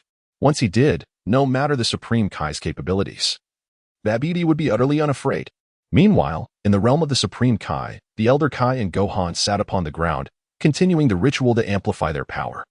The Supreme Kai was utilizing divine energy to prevent the evil energy waves from invading other realms of hell. Among them lay a crystal ball displaying the ongoing battle on Earth, where Vegeta, bathed in electric light, relentlessly pursued Dabura. As the Supreme Kai contended with the malevolent energy, he could not help but marvel. Indeed, the Saiyan race is formidable. I never anticipated it was not just Mr. Gohan. Even Vegeta and Trunks possess power that leaves even the gods in awe. It appears that both Uncle Vegeta and Trunks have undergone rigorous training, perhaps rendering my intervention unnecessary. As Son Wukong observed Vegeta's relentless advance, he sensed Trunks' energy dissipating, which brought him a sense of relief. It would be for the best. Yet I can't shake the feeling that it won't be this simple. The Kaioshin remarked. Humph, I expected more from you. On the screen, Vegeta, despite his tattered and bloodied form, faced off against Dabura, who was in an even more pitiful state, his body a grotesque sight, barely recognizable. With most of his bones shattered by Vegeta's blows, he could not even stand, only roaring in defiance. Impossible. I am the Demon King. I should rightfully be the strongest in both the demon realm and this universe. With a thunderous crash, Vegeta chose not to engage further in dialogue. With a surge of energy, he unleashed a powerful wave that engulfed Dabura, reducing the Demon King's body to dust that danced in the air. Turning away, Vegeta took a couple of steps forward, proclaiming, "It seems my training has allowed me to far surpass these beings. I wonder if Majin Buu is truly formidable enough." Suddenly, as Vegeta basked in his own satisfaction, he realized Trunks' presence had vanished from the planet. Without a moment's hesitation, he soared into the sky, heading toward Babidi. Meanwhile, Trunks found the scenery around him shifting, rendering everything invisible. A sense of dread gripped him, prompting him to transform into a Super Saiyan once more. Energy surged within him, the golden flames illuminating the surrounding darkness, revealing the drooling beast, Yagern, not far away. In the next moment, Trunks' golden aura dissipated, returning him to his usual state. Filled with confusion as he wondered, what is happening? Why can I not transform into a Super Saiyan? Delicious. You must transform into that radiant form again. Yagern's voice echoed through the darkness, brimming with anticipation. Trunks, discerning the source of the voice, replied, "It appears you possess the ability to absorb energy, which makes you quite the troublesome adversary." "No, I merely absorb your light. It is simply delectable. Hurry and transform." Yagern lunged from the shadows, his claws slicing through the air to compel Trunks to transform once more. "Absorbing light, you say?" Trunks murmured, closing his eyes. Instantly, Yagern's movements crystallized in his mind. With a sudden leap, Trunks sidestepped and retaliated with a fierce punch, the resultant pressure striking Yagern squarely and causing him immense pain. Yagern, feeling the impact, burrowed into the ground, preparing to launch a surprise attack from below. The earth cracked as claw marks tore through it. However, Trunks, relying on his instinctive sense of energy, deftly evaded each strike and retaliated with a powerful blow against the ground. "Can you see me?" Yagern, evidently shaken, ascended into the air, gasping for breath. Trunks did not respond. Instead, he advanced 2 steps, transforming into a flash of lightning, appearing before Yagern in an instant. In the next moment, he radiated golden light, embodying the form of a Super Saiyan. "Are you a fool? This is merely my sustenance." Just as Yagern attempted to absorb energy, Trunks' iron fist collided with his face. Following that, a barrage of punches rained down upon Yagern, reducing him to a mere pile of pulp in moments. Afterward, Trunks landed atop a rock. Glancing around at the enveloping darkness, his frustration mounting. "Damn it, how on earth do I get back?" On Earth, Babidi watched in disbelief as Trunks overcame Yagern. Shaking his head, "Impossible. Yagern is one of the most ferocious beasts in the universe, especially in his familiar dark domain. He cannot be defeated." Babidi's fear reached its zenith, for his 3 powerful subordinates had all succumbed. If the Kaioshin were to arrive now, his efforts would be in vain. Just a little more. How infuriating. Babidi gazed at the nearly depleted energy meter, despair settling in as his minions lay defeated, leaving him utterly powerless to face the impending threats. "Hey, you scoundrel. Where did you send Trunks?" A golden light blazed like a comet, one moment soaring across the sky, the next standing before Babidi. Babidi, upon seeing the gleaming Super Saiyan, hurriedly hid behind a spherical object, declaring, "That little brat has been sent to another planet and will never return. Then you shall perish." Vegeta's eyes glinted with ferocity as he extended his right hand, fingers aligned, releasing a brilliant light that compressed formidable energy into a singular sphere. "If you kill me, he will never return. That is the Dark Planet, a place you will never find." Babidi, Suffocated by the overwhelming energy, desperately threatened Vegeta, his eyes darting wildly. With a frown, Vegeta was about to respond when the fabric of space shifted, and two figures materialized beside him. What? Babidi, upon seeing the two, felt a cold shiver run down his spine. He recognized one as a servant of the Kaioshin, and with that presence, it was clear the Kaioshin could not be far behind. Trunks. Babidi's attention was drawn to the servant, Jebet, while Vegeta remained oblivious to the identity of the newcomer. Focusing instead on Trunks. Father, I was sent back by Mr. Jebet at Gohan's request, Trunks explained, noticing his father's expression was tinged with urgency and confusion. Humph. Vegeta let out a cold snort, regaining his composure as he turned to Jebet. I heard Gohan is training in your Kaioshin realm. Why has he not come along? Gohan's power enhancement has not yet concluded, Jebet replied, though somewhat irked by Vegeta's demeanor. He then pointed a finger at Babidi. However, Gohan's intervention may not be necessary. Babidi. It seems your end is nigh. Damn it. Just a little more. Just a little more. If my Majin Buu were to be resurrected, you lot would stand no chance. Babidi lamented, while Jebet pronounced judgment, prompting Trunks to step forward, his energy surging, while Babidi retreated, his face a mask of despondency and defiance. Oh. So you mean to say that Majin Buu is quite powerful? Hearing Babidi's desperate wails, Vegeta stepped closer, lowering himself to peer down at him. Do you think he has a chance against me? Seizing upon Vegeta's inquiry, Babidi seemed to grasp a thread of hope, eagerly nodding, of course. A being of your caliber would be easily dealt with by my Majin Buu. Humph, such boastful words. Vegeta naturally dismissed Babidi's words. Sensing the abundant energy within himself, a level that no one could possibly surpass, Trunks swiftly charged forward, urging his father, Dad, do not fall for his trick. We absolutely cannot allow that Majin Buu to emerge. Babidi seemed to have grasped their weakness, smiling as he remarked, You Scions relish battle, don't you? Majin Buu is an unparalleled warrior. Trunks, aware of his father's temperament, feared that Babidi's manipulation could lead to dire consequences once again. Thus, he launched an attack on Babidi. At that moment, Vegeta acted first, gathering energy in his palm and releasing a powerful wave that engulfed Babidi and the egg containing Majin Buu. Retracting his right hand, Vegeta gazed at the brilliance obscuring Babidi and declared, I indeed desire to battle Majin Buu. It has nothing to do with a lowly creature like you. Observing his father's decisive handling of Babidi, Trunks felt a wave of relief wash over him. He returned to his position, exhaling deeply. Finally, it is over. At that instant, a gentle sound echoed from the illuminated area, and pink smoke began to rise, coalescing into a mass. Trunks and the others, who had just relaxed, felt tension return as they used their energy to disperse the smoke, revealing that the egg containing Majin Buu had cracked in two, with pink mist swirling skyward. Jebet, astonished, looked around and exclaimed, Could it be that Majin Buu has resurrected? Trunks sighed, observing the pink clouds overhead and the cracked egg, finally stating, It appears that Dad's attack has directly obliterated Majin Buu. Now we can focus on combating the malicious energy from hell. However, Vegeta's expression darkened as he fixed his emerald gaze on the pink mist for an extended time before declaring that energy is rapidly expanding. Majin Buu has revived. But how did he come back to life? Jebet and Trunks were puzzled, completely unaware of how Majin Buu was resurrected, suspecting that Vegeta's strike had not merely unsealed him. I do not know, but be prepared for battle, Vegeta replied, stretching his body, his eyes radiating combativeness. With a cold smile, he said, I have longed to confront Majin Buu. His revival is fortuitous, for I shall defeat him with my own hands. At that moment, Trunks seemed to recall something. He fished a Senza bean from his pocket and tossed it to his father, saying, Dad, this is a Senza bean. We must not be careless in our battle against Majin Buu. Vegeta caught it deftly and consumed the bean, a surge of pure energy emanating from him, restoring him to peak condition. Meanwhile, the pink smoke in the sky began to gather, gradually taking on a humanoid shape. Finally, the mist coalesced entirely, forming a rotund figure who shouted, Buu. The air trembled as if it would tear apart, and the pink being landed on the ground. Paying no heed to Vegeta and the others, instead dancing joyfully. That was Majin Buu. Jebet, having never encountered Majin Buu, found the sight and antics of the creature amusing. Could such a being truly pose a threat to the universe? Despite sensing immense power, it seemed he was not insurmountable. Vegeta observed Majin Buu for a long while before a smile crept across his face. He charged towards Majin Buu, exclaiming, Come, Majin Buu, let me witness your strength. Majin Buu, engaged in his peculiar antics, noticed Vegeta's approach but remained unfazed. He leaped backward, landing on the ground with a thud, cheerfully shouting, Buu.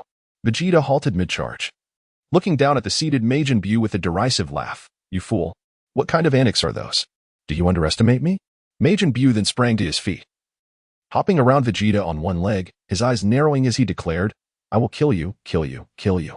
Jebbit, bewildered, gazed at Majin Buu, struggling to comprehend the situation. Was this truly the Majin Buu that the Supreme Kai feared? He seemed rather foolish. I need to consult the Supreme Kai and check on Mr. Gohan. I'll leave this to you. Jebbit informed Trunks before instantly teleporting away. Are you mocking me? You pink monster? Vegeta, growing impatient, clenched his fist and hurled a punch at Majin Buu. Suddenly, Majin Buu's energy surged. He made a face at Vegeta before vanishing. In the next moment, Buu's energy flickered behind Vegeta, and before he could react to defend himself, boom. Majin Buu's fist struck Vegeta's face, shattering through his defensive energy. Vegeta's body was sent flying, skidding along the ground for hundreds of meters before barely coming to a stop. Damn it! Vegeta struggled to rise, feeling an alien energy wreaking havoc within him, causing him to stumble. He touched his right cheek, feeling no pain but finding his hand stained with blood. Ugh! Vegeta gathered his breath, golden energy swirling around him, dispelling the foreign energy within. Pain surged through him like never before, yet he managed to stand, resting his right hand on his left arm, remarking, Is the gap between us already so vast? What a terrifying foe. Ha ha hey. Majin Buu, seemingly unconcerned about having blasted Vegeta away, merely examined his fist before resuming his playful dance towards Vegeta. In that fleeting moment, Trunks also sensed the immense surge in Majin Buu's power. Though fear gripped his heart, he could not sit idly by while his father lay there. Masenko, resolute, Trunks stepped forward, crossing his hands before his forehead as bright energy gathered, releasing a beam of light. Boom. The Masenko illuminated the entire area, piercing through Majin Buu's abdomen and obliterating a nearby sand mound. Success. Trunks rejoiced, seeing the beam penetrate Majin Buu's torso, his heart swelling with elation. He lowered his hands, preparing to press the attack and eliminate Majin Buu in one go. Majin Buu regarded the gaping hole in his belly, holding his breath as his body rapidly regenerated, returning to its original form in an instant. Then he turned to Trunks, stating, I am hungry. I will eat you. Eat me? As Trunks prepared to strike, he was momentarily startled by the menacing gaze of Majin Buu. Nevertheless, he summoned his energy to its utmost limit and launched the first assault against the formidable foe. With a resounding boom, Trunks' energy surged, causing each of his attacks to shatter the air around him. Even a slight misfire of his energy resulted in numerous craters on the ground. Yet, Majin Buu remained stationary, absorbing the blows without resistance. With a powerful kick, Trunks sent Majin Buu hurtling through the air, his rotund form spinning gracefully. Suddenly, the antennae on his forehead flickered, unleashing a dazzling purple light akin to lightning. A tremendous energy blast surged forward, propelling Trunks back several hundred meters. In that moment, Vegeta positioned himself defiantly in front of Majin Buu, declaring, Hey, you overgrown lump. I am your true adversary. Majin Buu, incensed by Vegeta's taunt, began to puff up, his body expanding dramatically. In an instant, a white gas erupted from the hollow atop his head, creating a peculiar spectacle in the sky. The great door of the hyperbolic time chamber, once present in Trunks' future, had vanished, leaving behind an endless expanse of white space where two golden silhouettes collided repeatedly, unleashing a myriad of energies that erupted around them like brilliant fireworks. The air crackled with energy as golden lightning rampaged through the scene. The speed of the two figures had reached an extraordinary peak, suggesting that even the fabric of space itself was on the verge of collapsing. After yet another collision, the two figures broke apart, and as the golden light faded, their forms were revealed to be Goten and Trunks, who had been training in the time chamber. At this moment, both had undergone significant transformations. Goten had grown an impressive 20 centimeters taller, his hair cascading down his back, no longer able to maintain his previous spiky style. Trunks, on the other hand, was equally transformed, his attire tattered and his long black hair flowing down to his waist. As he transformed into a Super Saiyan, his appearance became even more striking and fierce. Son Goten absent-mindedly tousled his hair before casually finding a spot to sit, gazing at Trunks as he remarked, It truly is not as simple as it seems. I apologize for making you endure this hardship alongside me, Trunks.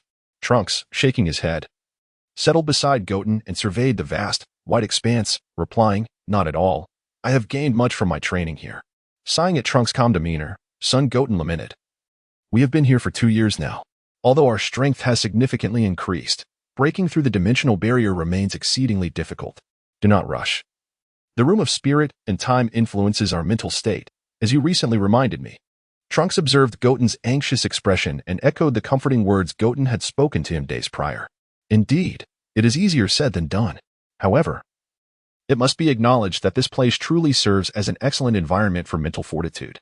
Glancing around, Sun Goten chuckled ruefully, yet, to endure in such a place for an extended period, one's spirit and mind must be robust, lest they succumb to madness. Trunks reclined backward, expressing, indeed. Had I not been training alongside you, Goten, I would have likely lost my sanity long ago. Sun Goten was well aware that his counterpart was merely being modest. Yet he chose not to call him out on it. Lying on the ground, he remarked, I truly wonder when I will surpass my current level. Just a year ago, I felt I had reached my limits, only to discover that after a year of training, those limits have been obliterated. That indicates you possess considerable potential. Trunks tilted his head, catching Goten's gaze, and continued, training is inherently a journey of endless mountains. When I initially trained alongside Gohan, I believed he was the pinnacle of my journey.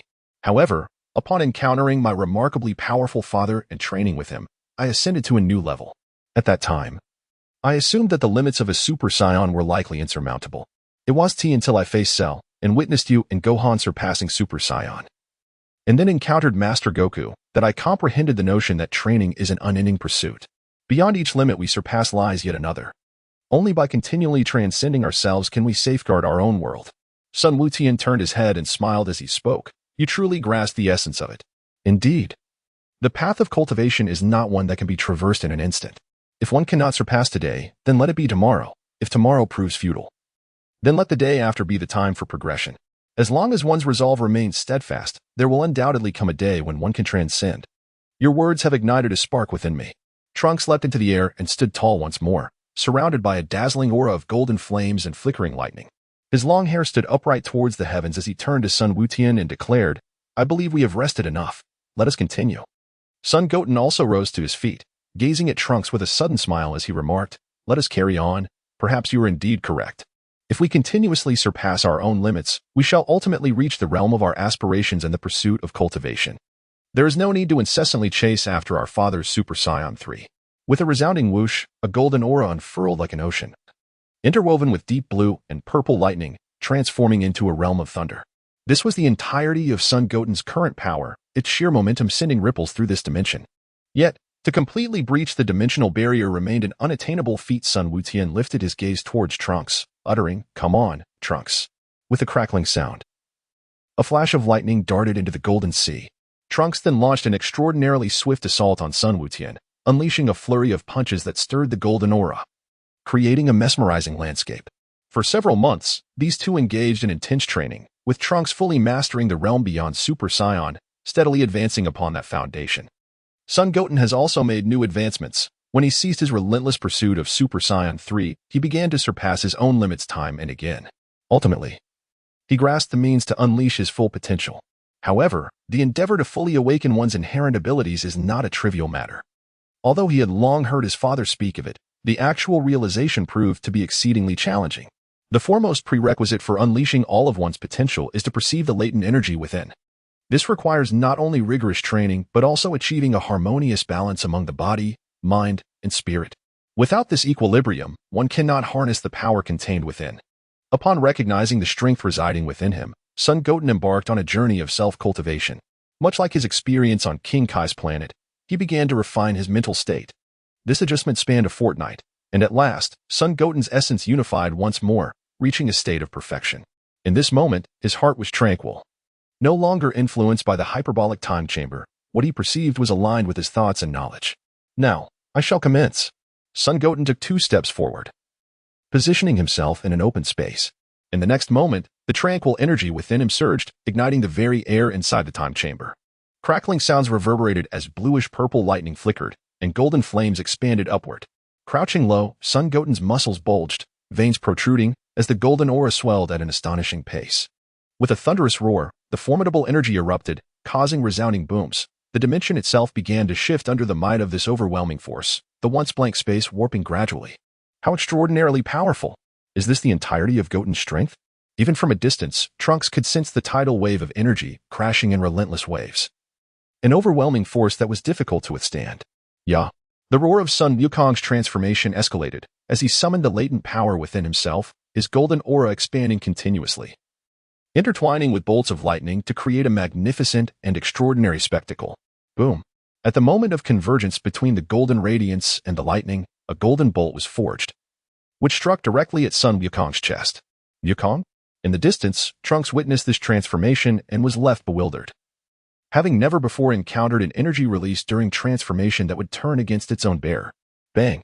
Sun Wukong's son appeared to have sustained a grievous blow, blood seeping from his chest. He knelt on his right knee, and as it made contact with the ground, waves of energy rippled outward, surging into the depths of the time chamber. Boom! Sun Wukong rose once more, striving to awaken the latent power within him, yearning to unleash his full potential.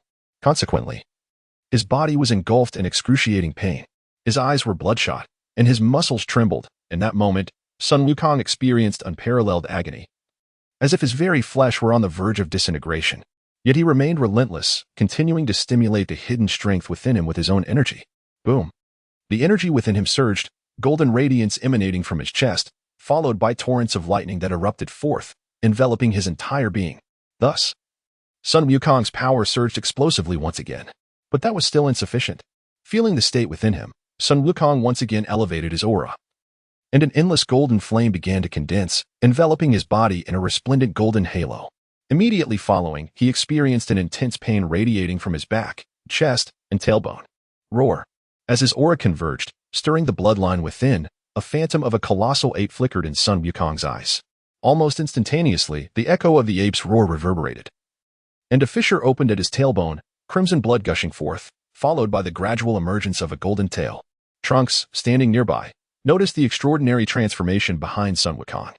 Initially taken aback, he soon remarked, "So this is Goten's Super Saiyan 3. But why does he possess a tail?" As the golden tail sprouted, the golden lightning coursing through Sun Wukong's body intensified, forming a golden sphere of lightning that encircled him, flowing back into his being in a continuous cycle. Crash! Amidst the chaotic golden lightning, Sun Wukong's eyebrows vanished, his brow bone pressing closely against his eye sockets, while golden fur sprouted from his wrists. And the overwhelming aura that could shake the universe suddenly fell into tranquility. "Have you succeeded?" Trunks, observing Sun Wukong's newfound calm, leaped forward and inquired. "By the looks of it, you must have succeeded, Goten." Sun Goten surveyed his own form, feeling the surging energy within him. Yet, he remained somewhat perplexed by the nature of this transformation. In response to Trunks, he merely nodded and remarked, "Though I am uncertain about this state, it seems I have succeeded. Trunks, would you kindly step aside?"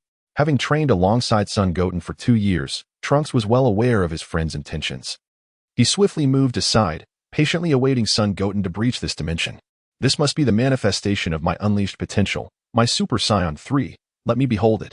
With his right hand extended, Sun Wukong's fingers crackled with golden electricity. Then, as he clenched his fist, he prepared to shatter this dimension. Boom! A tremendous surge of energy erupted, fracturing the fabric of reality and revealing a vast circular void between Sun Wukong and Trunks, showcasing the scenery beyond the temple.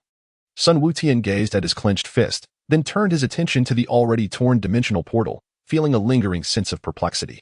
How could it be that the portal had opened without him having made a move? Suddenly, a golden figure traversed the dimensional rift and stood before Sun Wutian and Trunks. Adorned in an orange martial arts uniform, with a halo above his head and golden hair cascading down to his waist, it was none other than Sun Wutian's father. Transformed into Super Saiyan 3, Sun Wukong scrutinized Sun Wutian for a moment, then suddenly chuckled and said, "By the looks of you, it seems you have succeeded. Is this your Super Saiyan 3 form?" "I would venture to say so."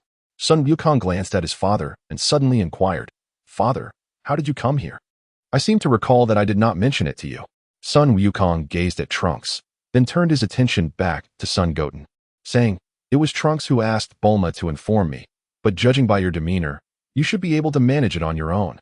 With his entire being enveloped in a radiant golden lightning, Sun Wutian smiled and remarked, "I have just completed this transformation and have yet to experiment with it. But I believe it should allow me to venture outside." At that moment, the dimension that Sun Wukong had shattered began to close, and the flow of time within the hyperbolic time chamber gradually returned to its previous pace. Sun Wukong swiftly sidestepped, a smile gracing his lips as he declared, "Although I sense your strength is formidable, one must always test the waters to truly ascertain it. Go forth, Wutian." Kamehameha. Sun Goten stepped forward, his feet slightly apart. As golden arcs of electricity enveloped his form, an overwhelming force surged forth, distorting dimensions and causing the very fabric of space to collapse. At last, Sun Goten clasped his hands together at his waist, concentrating the golden radiance.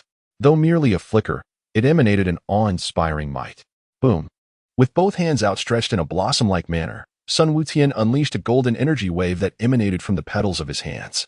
The fabric of dimensions warped, and in the next moment it shattered like glass, revealing a passage to another realm.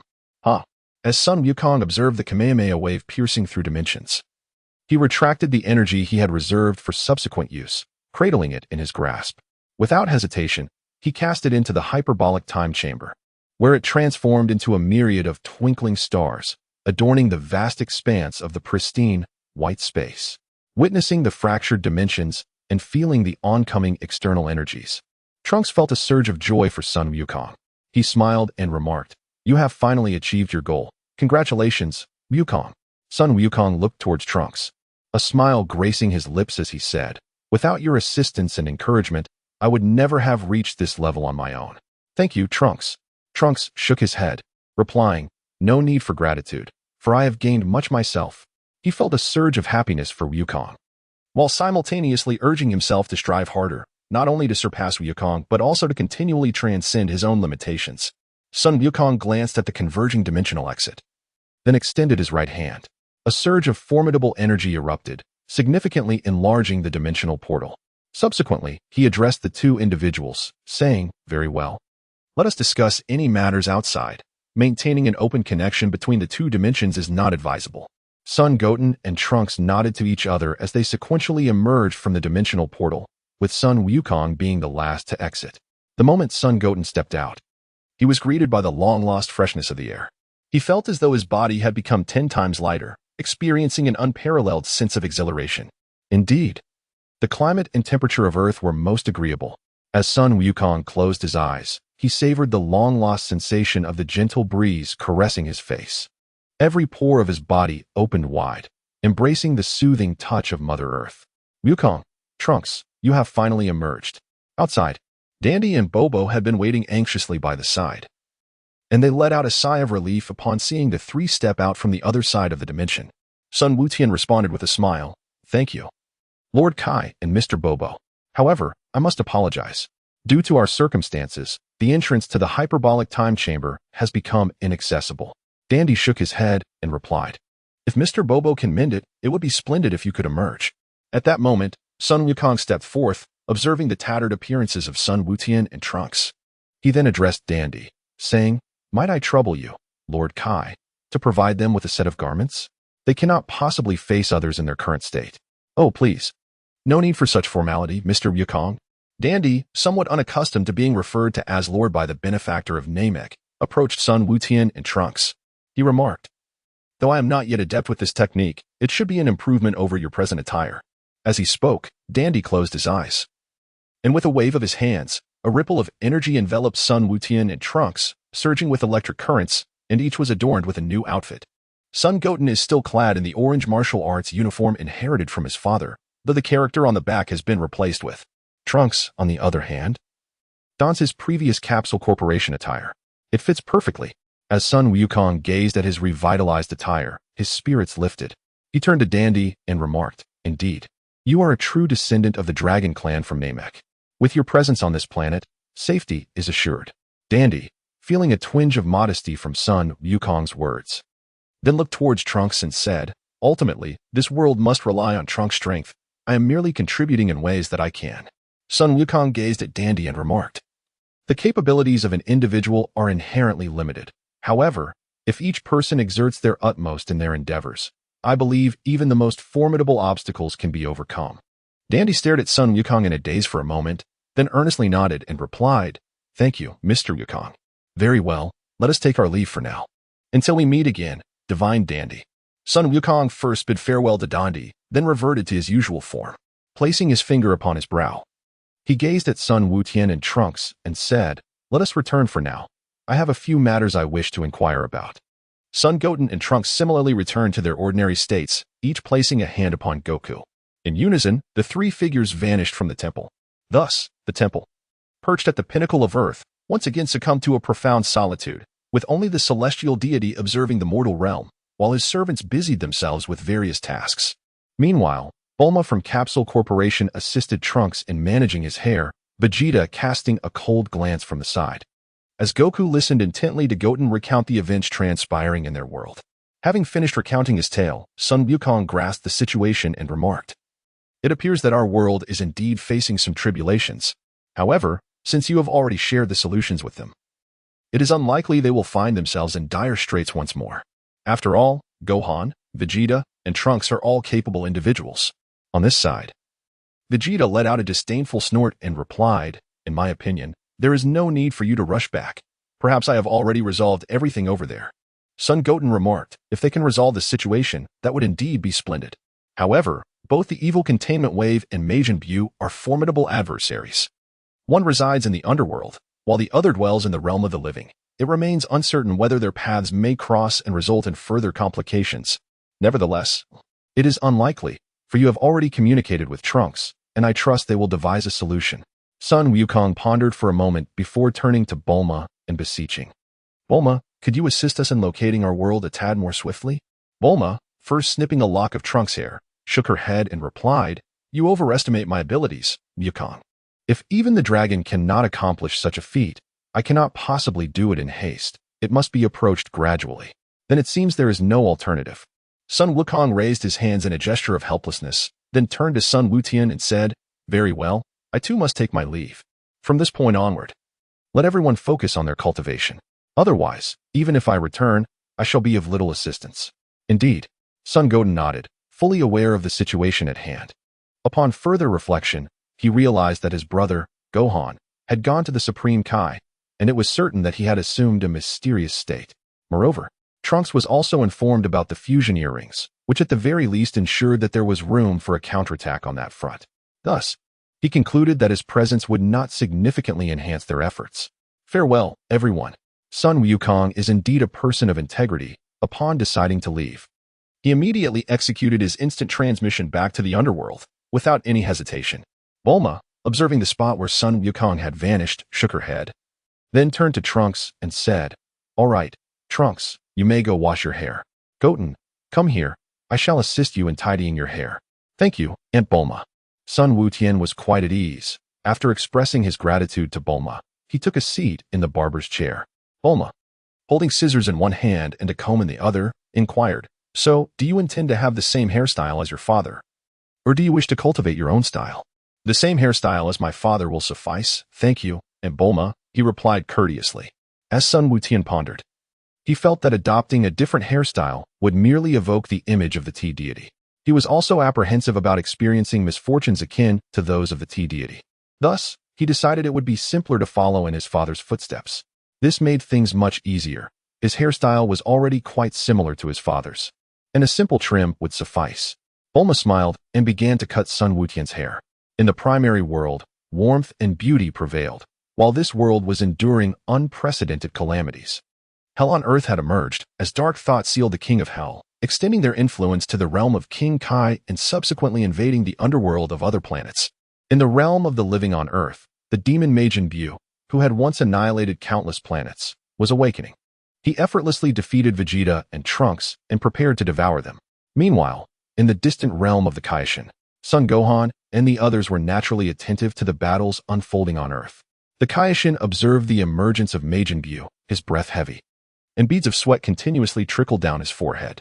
Son Gohan, filled with urgency, turned to the old Kai and inquired, "Is it not done yet, Grandpa? If it takes any longer, we are all doomed." To everyone's astonishment, the old Kai merely turned a page in a yellowed tome and responded with a smile, "Haha, it's all set. You may proceed now. The ritual was completed long ago." "Really?" Not only Gohan, but even the Kai and Jebbet were taken aback, gazing incredulously at the old Kai and asking, "Completed? When did that happen?" The old Kai, with his hands resting at his sides, casually continued to peruse the pages of the book, replying nonchalantly, "Oh, about 5 minutes ago, right when Majin Buu emerged." Sun Wukong blinked twice and inquired, "But why mention it now? Fool." The old Kai glanced at him and replied, "Isn't it far more impressive for a righteous savior to appear at the most critical moment?" Son Gohan, momentarily bewildered, rose to his feet. He glanced at his hands, then closed his eyes in concentration, attempting to transform into a Super Saiyan. In the next instant, an overwhelming surge of energy erupted forth. Boom! A brilliant aura, akin to a volcanic eruption, radiated outward, and that immense power swiftly transformed into a tempest, propelling the old Kaioshin away. The realm of the Kaioshins began to tremble. Is this truly the extent of my power? It is simply astonishing. Sun Gohan gazed at his hands, and in that moment, intricate bolts of lightning danced wildly within his palms. He lifted his gaze towards the old Kai, exclaiming, "Grandfather, my power has indeed undergone a remarkable transformation. However, it seems that I can no longer transform into a Super Saiyan. That misguided transformation is now unnecessary. The current you is the strongest." As the old Kai began to rise from the ground, he endeavored to explain to Son Gohan. Suddenly, recalling the incident where he had been blown away, he erupted in a fit of indignation. "You impudent little brat.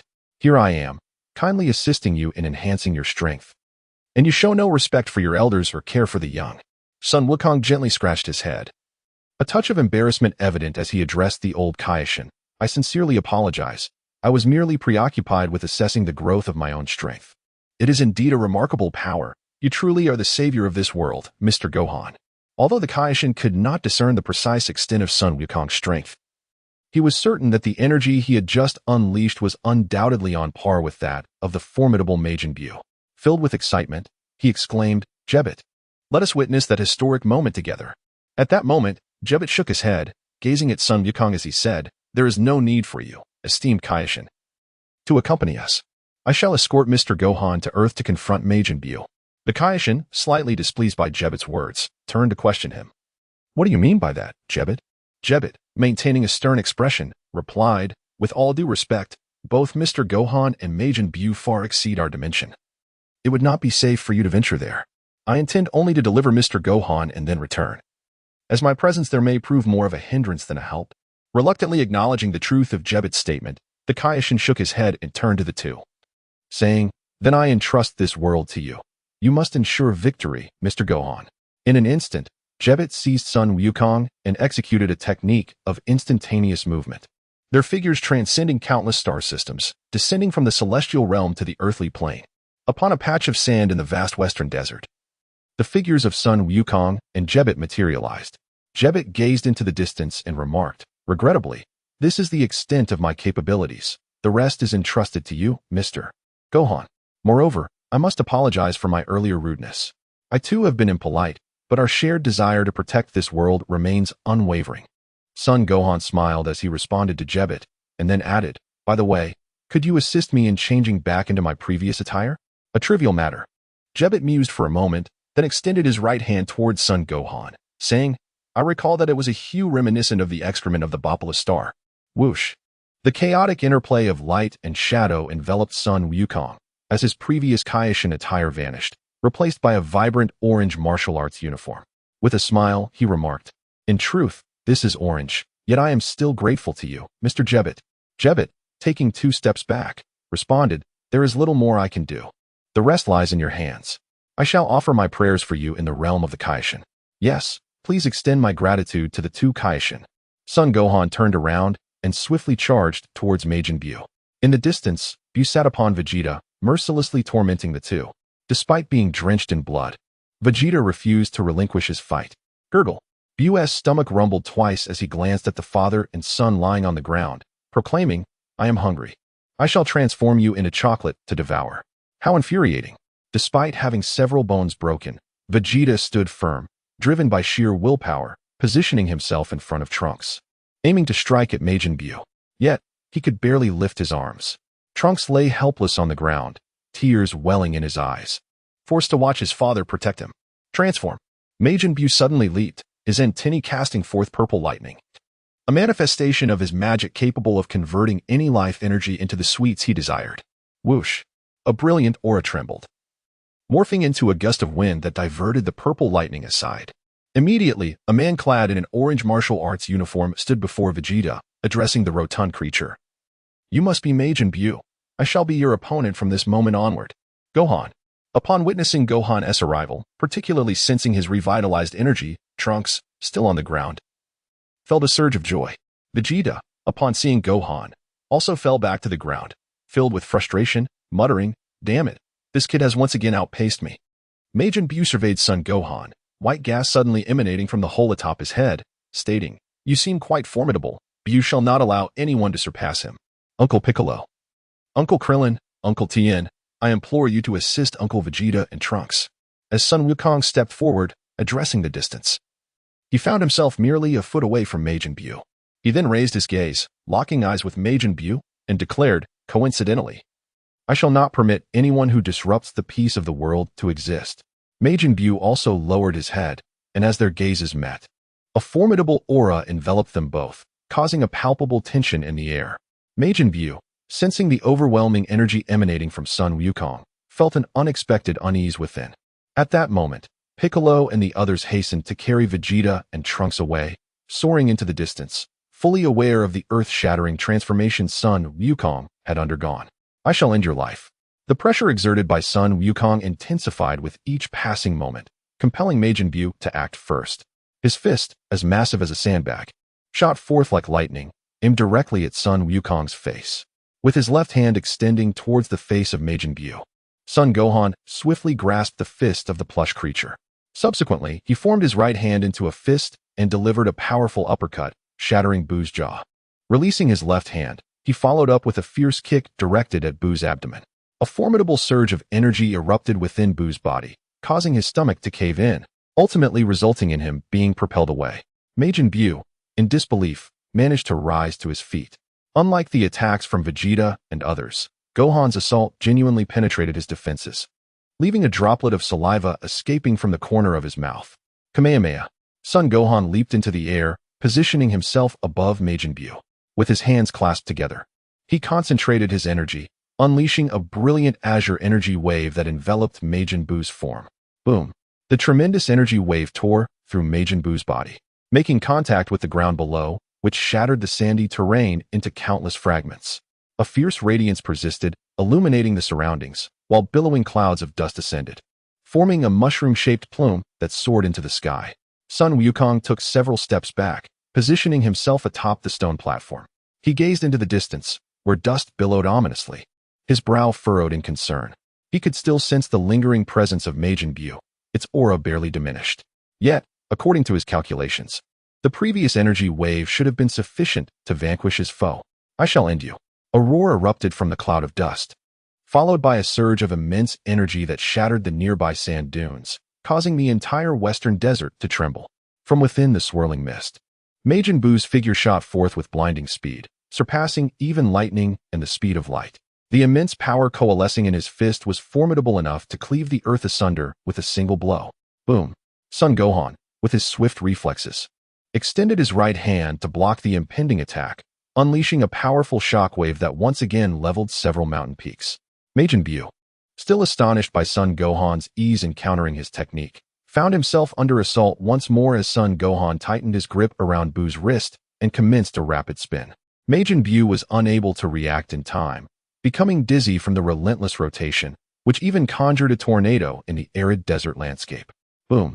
Suddenly, Son Gohan released his hold, sending Majin Buu spiraling away, crashing into one mountain after another until the rugged terrain was rendered flat. Dazed and disoriented, Majin Buu lay in a state of confusion, while Son Gohan seized the moment to leap into the air, positioning himself beside Buu. With his right fist clenched, an energy potent enough to obliterate stars coiled around Son Gohan's hand like a tempest. Boom! Son Gohan struck Majin Buu's head with a powerful punch, an overwhelming force penetrating through and causing Buu's head to vaporize in an instant. Yet, Son Gohan's energy remained unspent, reaching the Earth's core and causing the entire planet to tremble. The inhabitants of the cities felt the continuous quaking, plunging them into profound fear, as even the Martial Arts Alliance could not provide an explanation. At Capsule Corporation, Bulma, observing in slow motion, discerned that Son Gohan held the upper hand. She quickly instructed her team to transmit the footage captured by satellites and small cameras into the simulated battle system, subsequently issuing an announcement. Consequently, a multitude of people flocked to the simulation, witnessing the valiant warriors engaged in combat.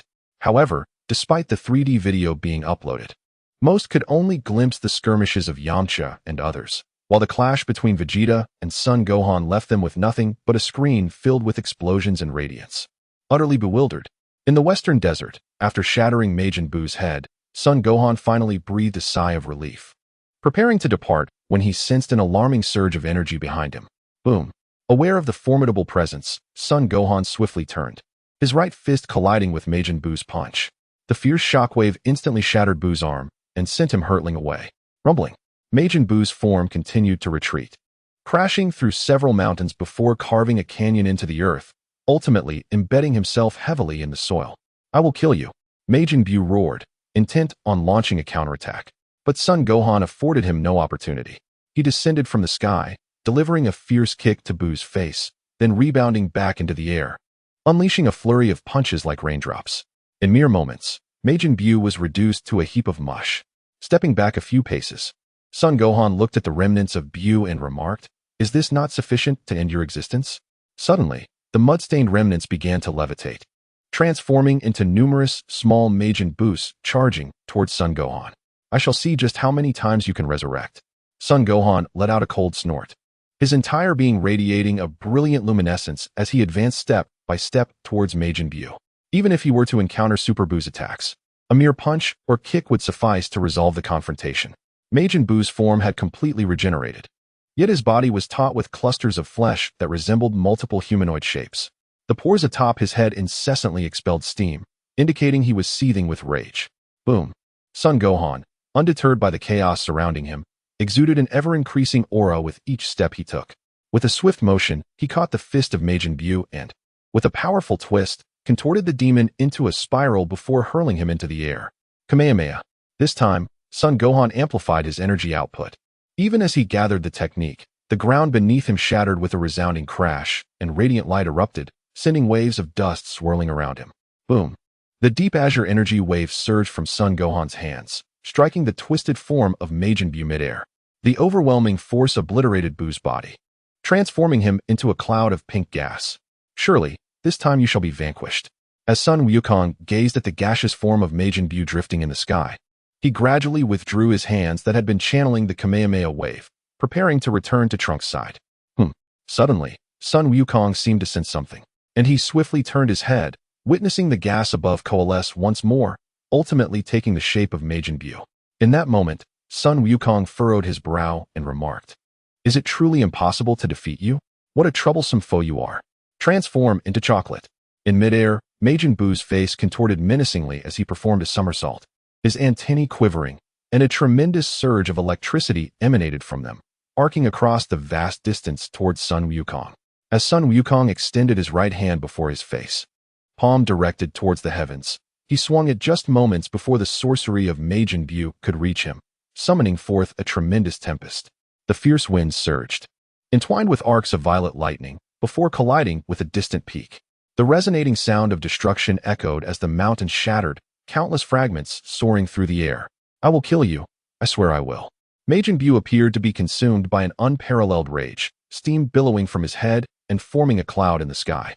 At this juncture, Majin Buu's aura surged to unprecedented heights. With a thunderous roar, he plummeted from the heavens, an overwhelming force barreling towards Sun Wukong, causing the very ground around him to fracture and rise into the atmosphere. As Sun Wukong adjusted his body position, at the instant when Majin Buu was about to land, he suddenly shifted his form, evading the collision with Buu's body. He then raised his right knee and struck directly into Buu's abdomen. A resounding poof echoed as the tremendous force shattered Buu's defenses, causing a dent in his midsection and saliva to dribble from the corner of his mouth. However, Sun Wukong's assault continued unabated. He locked his fingers together and swiftly hammered down upon Majin Buu's head. With a thunderous crash, Buu was driven into the earth, creating a vast crater. Sun Wukong leaped high into the air, preparing to deliver another punishing blow to the fiend. In the distance, Vegeta and Trunks, having consumed the Senzu beans, had recovered and watched in disbelief as Sun Wukong dominated Majin Buu. His strength was astonishing. Was this truly the potential unlocked by the Kaishin? It was utterly incomprehensible. Witnessing their foe being so thoroughly overpowered, Trunks felt a surge of excitement, for in that moment, he glimpsed the dawn of victory.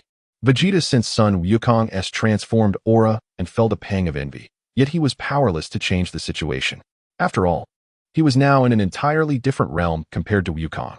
Krillin furrowed his brow and remarked, though Wukong has become immensely powerful, Bu's regenerative abilities are alarmingly formidable. At this rate, we cannot conclude this battle. Piccolo shook his head and replied, did you not notice? Majin Buu's energy is steadily declining. Wukong must have recognized this. His relentless attacks are likely aimed at exhausting Bu's strength. Tianjin Han, with his 3 eyes flickering, smiled and said, it appears that Wukong is once again saving the Earth. Humph. Vegeta clenched his fists so tightly that his knuckles cracked, a manifestation of the fury boiling within him. In a distant spectacle, Sun Wukong once more reduced Majin Buu to a cloud of pink mist, but predictably, Bu restored himself, albeit with noticeably diminished energy. I will kill you. I will annihilate this world. Majin Buu declared, his entire being flushed with rage, white steam coalescing into ominous clouds above him, a vile energy radiating from within. At that moment, Buu's expression twisted in agony. Piccolo, you all need to keep your distance. I am about to unleash my full power to conclude this battle. Sun Wukong shouted towards Piccolo, having sensed Bu's transformation. He then amplified his strength, preparing to eradicate every last trace of Majin Buu. As for the potential devastation to the Earth, that was a concern he could no longer afford to ponder. Boom. As Sun Wukong fully unleashed his aura, an unfathomable energy surged throughout the universe in an instant. Not only did Earth feel this tremendous force, but the entire cosmos erupted in a fervor. The God of Destruction realm, a sanctum of utmost significance within the universe, held a status equivalent to that of the Supreme Kai realm, a place that mortals and even Supreme Kais might never set foot in during their lifetimes. Yet, this hallowed domain was now trembling under the impact of Sun Wukong's aura. The holy sanctuary quivered several times, causing the slumbering God of Destruction to tumble from his bed. Seemingly half awake, he rubbed his sleepy eyes and called out, Weiss, Weiss. Yes, Lord Beerus. A tall man emerged from within the room. His white, curly hair stood erect, and his bluish-green skin appeared rather eerie in the dim light. He wore a deep crimson classical robe with a black armored mantle adorned with ancient patterns, seemingly inscribed with divine script. The God of Destruction rubbed his eyes, attempting to rise, but failing repeatedly.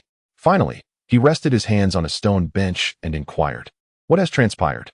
Did my alarm bomb go off? Weiss took a couple of steps forward and replied, Lord Beerus, the time you set has not yet arrived. That was merely a tremor from a battle occurring below. Oh, quite impressive. Is Frisia fighting in the vicinity? Beerus shook his head and slowly attempted to return to his bed, stating, never mind. If the time hasn't come, I'll just take a quick nap. Weiss approached Beerus with a smile, saying, actually, it is not Frisia. It is a small planet within the North Galaxy territory. By the way, it seems the Supreme Kai is also involved in the battle. Are you truly all right to continue sleeping, Lord Beerus? Upon hearing that the Supreme Kai was participating, Beerus stirred slightly, his eyes half closed from fatigue. He responded, do not worry. The current Supreme Kai has only inherited a fraction of the divine duties. The one whose fate is truly intertwined with mine has been sealed within the sword in the Supreme Kai realm. Noticing that Beerus was about to doze off again, Weiss glanced into the distance and remarked with a smile, are you not afraid that someone might draw that sword, Lord Beerus? Impossible, absolutely impossible. Beerus rolled over once more, struggling to keep his eyes open. He stated, I employed a few tricks with that sword. An ordinary person would need to possess over 100 times Frisia's strength to even budge it. As for a god, activating their divine power would require strength surpassing mine to draw it forth. It's utterly foolproof. After delivering this lengthy explanation, Beerus felt drowsy again and concluded, enough of this. I must rise to attend to matters in a couple of years. As Weiss observed Beerus slumbering once more, he shook his head. With a flick of his wrist, a long staff appeared, the black spell book atop it spinning, and Beerus's chamber returned to its previous state. In the depths of hell, a colossal yellow beast sat upon the throne of the King of Hell, its dominion over the underworld firmly established. Currently, it felt a pang of hunger and prepared to venture into other realms of hell to seize malevolent thoughts. Suddenly, sensing an overwhelming surge of evil energy, a delicacy it craved, the creature leaped from the King of Hell's domain, its form rippling like waves, vanishing from the underworld. On Earth, Sun Wukong's aura reached its zenith, invoking celestial phenomena. Dark clouds obscured the sun, and blue-violet lightning danced within the clouds, resembling divine retribution. What immense pressure! Is this truly Wukong's full strength? It's truly terrifying. Even far from the desert, Piccolo and the others felt the formidable pressure emanating from Sun Wukong, astonished within their hearts. They could hardly fathom someone possessing such overwhelming power. Boom. While Piccolo and the others were in awe, the nearby city was ravaged by a tremendous storm, buildings swaying precariously. Fortunately, after the android incident, reconstruction efforts had fortified the structures against tremors and explosions, preventing collapse. In the western desert, Majin Buu, his body glowing red, felt a release of energy and momentarily became dazed, while the white mist atop his head swiftly coalesced, an evil aura expanding within him. Witnessing Buu's strange manifestation, Sun Wukong, having perfected his power, no longer hesitated. He extended his hands forward, then returned them to his waist, blue-violet lightning erupting with the potential to devastate the world. As the energy within Sun Wukong's body converged, a slight amount of it dissipated into the surroundings. Yet, even this minuscule release of energy stirred up tremendous turbulence around him. Not far away, several sand dunes were flattened beneath the overwhelming pressure of Sun Wukong's aura, rendering the vast desert a seemingly endless expanse of smooth terrain. The formidable accumulation of energy completed, and on the other side, Majin Buu's face was etched with fear. However, sensing the malevolence emanating from his opponent, Sun Wukong showed no mercy. The cerulean energy wave surged forth, carrying with it the power to annihilate. Dark energy wave. The sky rippled like water, and with a resonant wave, a yellow figure resembling a small mountain emerged, positioning itself directly in front of Majin Buu. Boom. The azure energy wave collided with the yellow giant, causing Sun Wukong to momentarily pause, only to then detect the sinister aura emanating from the massive form. Unreservedly, he unleashed his full power. The blue energy cascaded down like a waterfall, engulfing the yellow giant entirely. In the next instant, a deafening roar erupted, and the earth trembled once more as the desert was torn apart, revealing numerous ravines. As the dust settled, the yellow figure transformed into purple smoke, swirling in the air, and behind the haze emerged yet another Majin Buu,